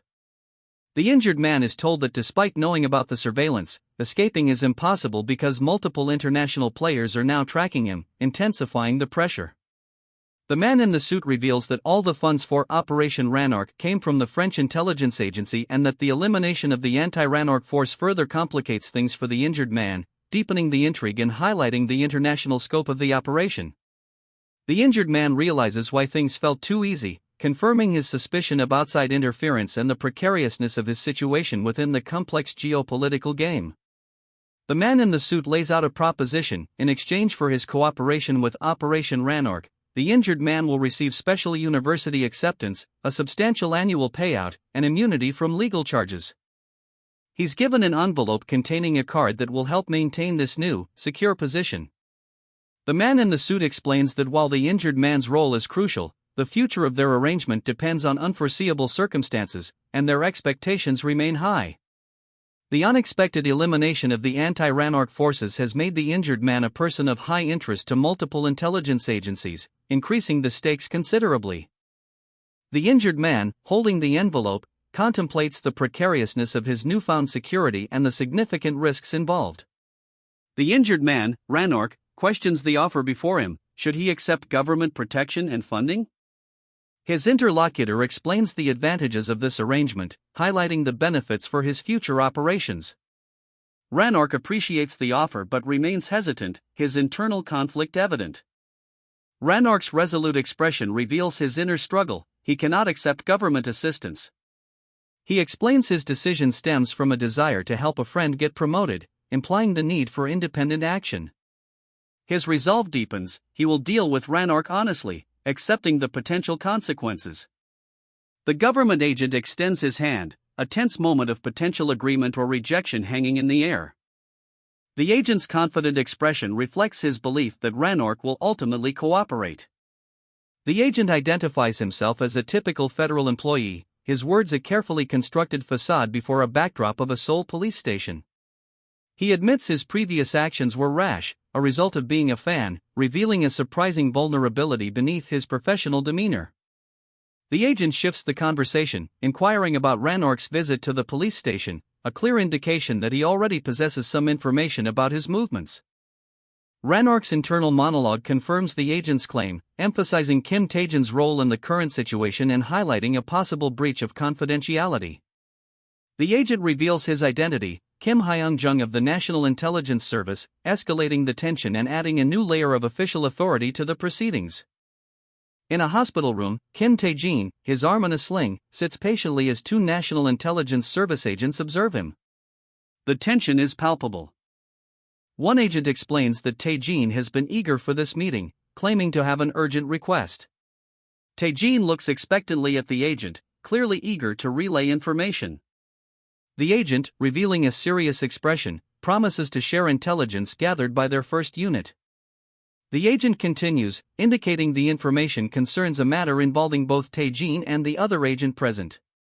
Tae-jin maintains a calm demeanor while listening intently to the agent's report. The second agent, Kim Hyung-jung, appears concerned as the gravity of the situation sinks in. A map displays a vast, newly completed Eurasian railway network, expanding from France across the continent, revealing the scope of the situation. The man in charge of this operation is someone you know very well, the French ambassador, Ranork. Yes. The ambassador of France, Ranork. China won't easily accept North Korea's newfound financial independence. Their supreme leader is remaining silent, weighing his options. Kim Hyung-jung expresses concern, unsure why he's been brought into this serious matter. The instruction is clear: negotiate with Ranork. Ranork's secretive secret line contact list excluded anyone within his own country. Hyung-jung, unimpressed, flatly refuses, suggesting they find someone else for the job. Hyung-jung, visibly stressed, stirs his drink, his face etched with worry. A man approaches him, pleading for his help in a serious tone. Please lend your country a hand. The man explains that a virtually limitless financial resource, under the Samyung Group's name, is available for their use. He emphasizes the immense potential financial gains if their plan, codenamed Unicorn, succeeds. A map of Europe is shown, illustrating the scale of a recent operation. A Europe-wide anti-Ranork force was mobilized. The man reveals their curiosity regarding the failed attempt to frame Ranork using drugs in cars. In a hospital room, the man addresses Hyung-jung again, while a patient lies injured in a nearby bed. The man, voicing a shared sentiment, declares, "You feel it too, don't you? It's too late to live a normal life." Mr. Kong dismisses a document, deciding to instead seek help from Ranork, believing he doesn't need the paperwork. He's warned that refusing the document will make superiors suspicious of his intentions. Despite the warning, Mr. Kong is advised against speaking directly to Ranork, as it might provoke him. Mr. Kong relents and accepts the document. With a handshake, the agreement is finalized. The document contains all they need. Mr. Kong affirms his trust in a close friend, emphasizing their unwavering bond. The news of France's large-scale operation to control Europe is revealed. Do you have a rough idea of the operation now that you know who's in charge? The question hangs in the air, a clear sign of unease regarding France's ambitious European takeover. I'm just a high school student. You know that, right? The young man's response is a deflection, a nervous attempt to downplay his involvement in events far beyond his years. On behalf of the Korean government, a representative extends a formal welcome. Now that the formalities are over, a request is made, initiating a conversation. The man questions the extent of the investigation before his cooperation was sought, expressing his justified anger. The official acknowledges the man's understandable upset. The official explains that the investigation was a necessary security procedure. A moment of quiet contemplation follows. The official declares the matter settled and departs. The man is left alone, his expression thoughtful and guarded. He sits in a hospital bed, his arm in a sling, a somber expression etched on his face. I won't be able to have the normal life I thought I would get, he reflects. Leaving the hospital, he's asked if he's going to see Suk Kang-ho. He replies that he had things to discuss with him anyway. Approached by subordinates, he's addressed as boss. They congratulate him on his recent appointment as CEO of Ubicop. They inform him about a commissioned education program, surprising him. He learns he's on a list for the program and must enlist in the Army Academy tomorrow. His expression is one of stunned realization. One man confronts another, voicing his disbelief. These people. The situation clearly concerns a sudden and poorly communicated change of plans. The tension escalates as one man laughs, prompting the other to ask, bewildered, "Why are you laughing?" The laughter suggests a lack of concern for the other's predicament. The second man's irritation grows, questioning the abrupt announcement of a 2-week education program just the day before. This suggests a significant disruption to established plans. He explains he was about to call, having just learned about the program himself. The man's tone suggests a lack of agency in the situation. He's as surprised as his colleague. The conversation continues, highlighting the short notice and lack of proper communication. One justifies it as an unavoidable situation due to the timing, while the other counters, nonchalantly, that's their problem. One man explains the agreement: Suk's education will be documented as completed if it is carried out, and only his employees will participate. This reveals a system that prioritizes efficiency over individual concerns. The initial anger dissipates as understanding dawns. An apology is offered and accepted. Concern for friends' well-being is acknowledged as a natural reaction to sudden, disruptive change. One man prepares to leave, instructing his colleague to care for the children. He plans to rest before meeting Ranark later that evening. His colleague inquires about the children's well-being, receiving the assurance that they are doing fine, both physically and mentally. The departing man encounters someone who reminds him of a past acquaintance with the surname Kong.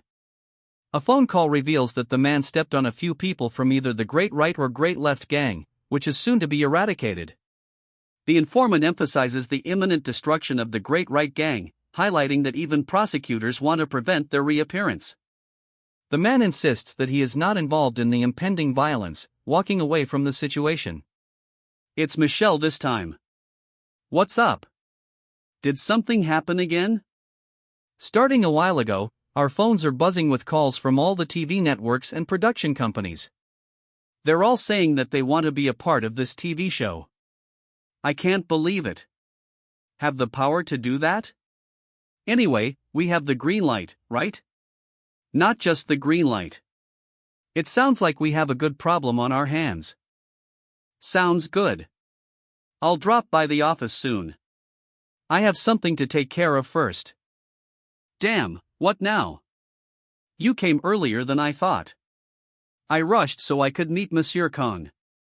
At 3 o'clock this afternoon, shall we meet at the Namsan Hotel that we visit so often? He humbly accepts the praise, acknowledging the grandness of the words while expressing gratitude. His acquaintance presses him on the identity of his most trusted friend. The man in the suit reveals that he, in fact, is the one who informed his acquaintance of the situation, leading to the events that transpired, with a hospitalized man visible in the background. He excuses himself, citing a multitude of pending tasks. Before parting ways, the man in the suit informs his acquaintance that they used a gentler approach when dealing with him. The hospitalized man expresses relief at his relatively minor injuries, expecting his release today. The scene shifts to an outdoor setting. A man is observing a group of people engaged in physical training, his thoughts seemingly focused on the man in the suit who's seen with another man. Observing a group of trainees, Mr. Suk wonders why they're there, expressing his preference for speaking with Dairu alone. Suk appears concerned and slightly apprehensive, his expression reflecting his unease. A man approaches Suk, requesting a private conversation, creating a sense of intrigue and potentially ominous foreshadowing. Suk's companion reveals an offer for Suk to become an NIS agent, sparking his excitement. Despite previous contentment, Suk expresses a long-held, underlying disappointment, hinting at ambitions beyond teaching. The explanation for Suk's recruitment is revealed: 5 employees and Suk himself are needed to support him. Suk's reaction is one of amused acceptance, suggesting a degree of confidence in his abilities. Suk's companion informs him that he must leave, and Suk expresses regret at missing out on the opportunity. One man scoffs, "Didn't you say this before?" as another man and woman look on, unimpressed. A beaten woman sits nearby, muttering about her limited fighting capabilities. Suk, seemingly unfazed, smiles knowingly at his companion, acknowledging an impending departure. A man on the phone receives unsettling news. "Oh, really? Now that's affecting us too." Another man on the phone learns that the recent events are directly linked to Suk's actions. "Well, I know they are doing this because of you." A woman on the phone updates her colleague, clarifying that while something significant happened, it's not what they initially suspected. The woman continues, revealing that Alien is facing an unexpected high-level tax audit. She then asks directly, "Did you have anything to do with that?" Suk, now alone, observes a passing NIS agent and comments on their speed, subtly hinting at the far-reaching consequences of his actions. Suk, back in Korea, assures the ambassador of his happiness to be back, a subtle hint of something else underlying his words.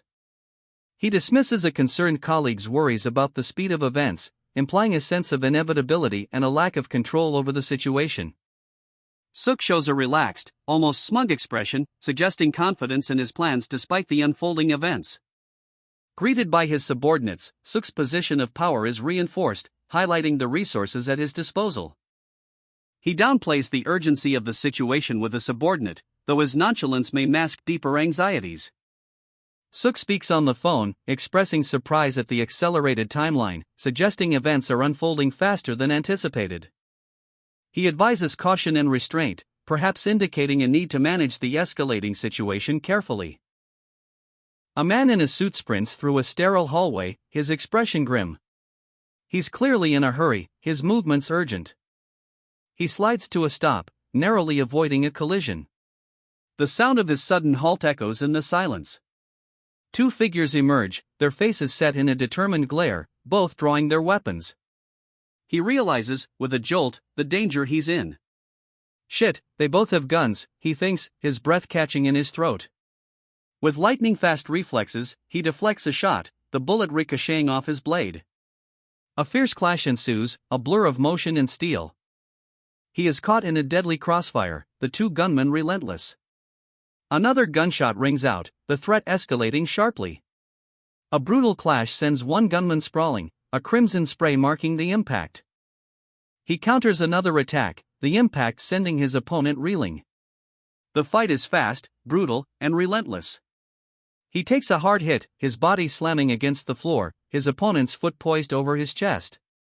With a swift kick, he sends his attacker flying, his movements precise and deadly. Another gunshot. A bullet grazes his head as he rolls to evade the fatal shot. He spins, deflecting a final shot, but the battle is far from over, the ground is littered with the fallen, and he stands alone, surrounded. He spins, narrowly avoiding another bullet as two figures advance, their pistols trained on him. One assailant lunges, but he intercepts the attack, disarming the man with a swift movement. He grits his teeth, recognizing the danger. These aren't amateurs. These guys, they're trained killers, he realizes, the gravity of the situation dawning on him. Another brutal clash, a flurry of fists and gunfire fills the air. He's overwhelmed. He stumbles back, battered but defiant, his breath ragged. Damn, the deck is stacked against me. Was it too reckless of me to move on my own? He questions himself, the weight of his decision heavy on him. The remaining two assailants charge, their focus shifting as they shout, "Cover for Monsieur Kong." He questions his reckless decision as a brutal brawl erupts around him. Was it wise to act alone? The remaining guards attack, fiercely protecting Monsieur Kong. One lands a powerful blow. Another assailant is swiftly dispatched, his gun clattering to the floor amidst the chaos. Despite the apparent damage inflicted, Kang's men show no signs of serious injury. A man observes, commenting that while being formidable is one thing, true power lies elsewhere. A brutal and decisive strike is delivered, leaving one assailant severely injured. The fight continues with fierce blows and desperate attempts to overpower his opponent. A final, gut-wrenching blow leaves one attacker writhing in agony, a gurgling sound escaping his lips. He smirks, a glint in his eye, muttering, "Nice." One more to go. The fight resumes with a flurry of blows, a brutal exchange of strikes. The two men stand facing each other, the tension palpable, a discarded pistol lies on the ground between them. He lunges forward, a blur of motion, aiming a swift, powerful kick. The attacker's surprised gasp is cut short as his opponent's foot connects with his chest. A final, devastating kick sends his opponent crashing to the ground, defeated. The final blow lands, a brutal kick that sends the attacker sprawling.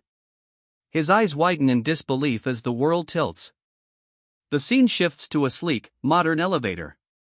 The protagonist stands amidst fallen bodies, his expression grim. He's not dead. Restrain him, he commands. One of the surviving henchmen reports, he's dead, sir, his voice trembling slightly. The scene focuses on the dead man's face, confirming the report. The protagonist reflects, they resort to torture to preserve security once their espionage fails. But I didn't expect them to actually do it themselves. His tone is laced with a grim understanding. He receives a phone call.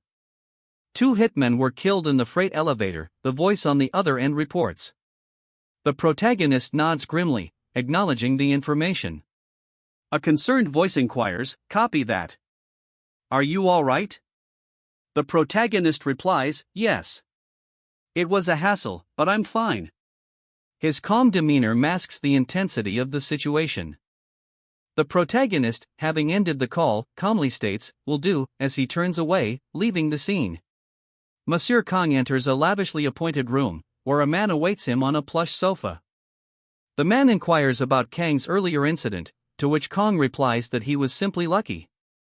The conversation turns to the favor the NIS has requested of Kong. Kong explains that he's left the cleanup for the NIS agents to handle. Monsieur Kang's nonchalant attitude is met with a surprised and incredulous expression from his counterpart. The man's astonishment is palpable. 2 agents failed where Kong succeeded against 2 adversaries. How did you know those 2 agents were targeting me? The question hangs in the air, a mixture of disbelief and apprehension coloring the man's voice. A realization dawns on the man's face. His eyes narrow as he mutters, I get it now. He's suspicious of me. 2 figures in sharp suits stand poised, their expressions grim. Their eyes are fixed on someone entering the room. Monsieur Kang's confident declaration cuts through the tension, these 2, they know who I am. A sudden movement catches his eye, a flash of metal. Is that a gun? A blur of motion, a desperate attempt to defend against the looming threat, but only a near miss. A bullet narrowly avoids its target. Monsieur Kang's eyes blaze with a terrifying red light as he unleashes a devastating blow, his enhanced strength evident in the explosive impact. Another assailant lunges, but Kong is too quick, his reflexes honed to perfection as he effortlessly deflects the attack. The would-be assassin's weapon is disarmed with brutal efficiency, the sound of metal hitting flesh echoing through the scene. Kang's opponent is sent sprawling after a swift, precise kick, his momentum carrying him into an elevator, the doors slamming shut behind him. A gunman raises his weapon, but before he can fire, Kong intercepts, his expression a mask of deadly calm. The final attacker is overwhelmed by Kang's speed and power, a hail of bullets met with precise, counterstrikes. Kong intercepts the gunman's attack with deadly precision, his movements a blur as he disarms his opponent with a swift counterstrike. The ensuing struggle is short-lived, Kang's superior strength and speed quickly overwhelm the attacker. Despite the chaos, Kong remains acutely aware of his surroundings. He notes that the French security team has now become aware of the situation. Kong deftly deflects a hail of bullets fired by another attacker, using the gun itself as a weapon against his opponent. A brutal close-quarters combat ensues, leaving the attacker severely injured and defeated. Despite being outnumbered, the remaining attackers are formidable opponents, proving to be a significant challenge for even Kong. With a series of powerful strikes, Kong swiftly neutralizes the final 2 attackers, leaving them incapacitated on the ground. The final attacker's defeat leaves him bleeding profusely, his face a mask of agony and defeat. With a final, brutal blow, Kong sends his opponent crashing to the floor, leaving him a bloody mess. The attacker lies defeated, his body still twitching from the impact. Kong stands over him, his expression grim. Another attacker groans in pain, his face contorted in agony as blood flows freely from his wounds. Kang swiftly disarms the attacker, the gun clattering to the floor as the man collapses, defeated. A swift kick sends another attacker sprawling, his head cracking against the marble floor. Kang stands amidst the carnage, the red mist of blood around him a testament to his merciless efficiency. A deep sigh escapes him, his shoulders slumping slightly under the weight of the conflict. Kang surveys the aftermath of his brutal efficiency, his bodyguards attending to the fallen attackers. A slight smirk plays on Kang's lips as he casually remarks that he hadn't even used his full strength. One of Kang's bodyguards informs him that the ambassador is in room 1701. Kang orders a discreet sweep of the area to prevent any further incidents and to deal with any remaining threats swiftly. A superior sends Kang away, assuring him that they will take care of the cleanup. Kang is urged to see Ambassador Rannork immediately. Kang strides purposefully towards room 1701. Kang arrives at Ambassador Rannork's door. Their meeting is about to begin. Kang hesitates, then addresses Ambassador Rannork with a tentative, "Anyway, Ambassador?" Kang's expression shifts, his eyes sharpening as he assesses the situation. A hidden observer muses, "I see. Are they talking about the railroad?" The text then reveals the project's true name, they call it the Unicorn Project. They also requested you to get Korea involved in it. Kang, maintaining a composed exterior, requests, "Allow me to ask you a few things before we continue." His underlying intentions remain unclear. From a different vantage point, we see Ambassador Rannork and Kang seated together. A silent observer questions Kang's sudden line of inquiry. Why is he asking this all of a sudden? What is he really asking here? Suspicion clouds the observer's mind as they wonder, was he watching everything? Kang's face hardens, his expression turning serious and resolute. A sudden, violent action erupts as Kang makes a swift, decisive move. He bursts from the room. Kang explodes from the room, his face a mask of furious determination. "Damn it," he spits, "they couldn't even get one guy." The image shows a brutally injured man, his face smeared with blood, barely conscious. His attacker's efficiency is chillingly apparent. A calmer, older man appears, his voice laced with curiosity. "Where did you learn the skills to combat against two top agents of an opposing country?" he asks, intrigued by Kang's prowess. The older man's eyes narrow, a subtle shift in tone. "How about I rephrase the question?" The implication hangs heavy in the air, a threat masked as a polite inquiry.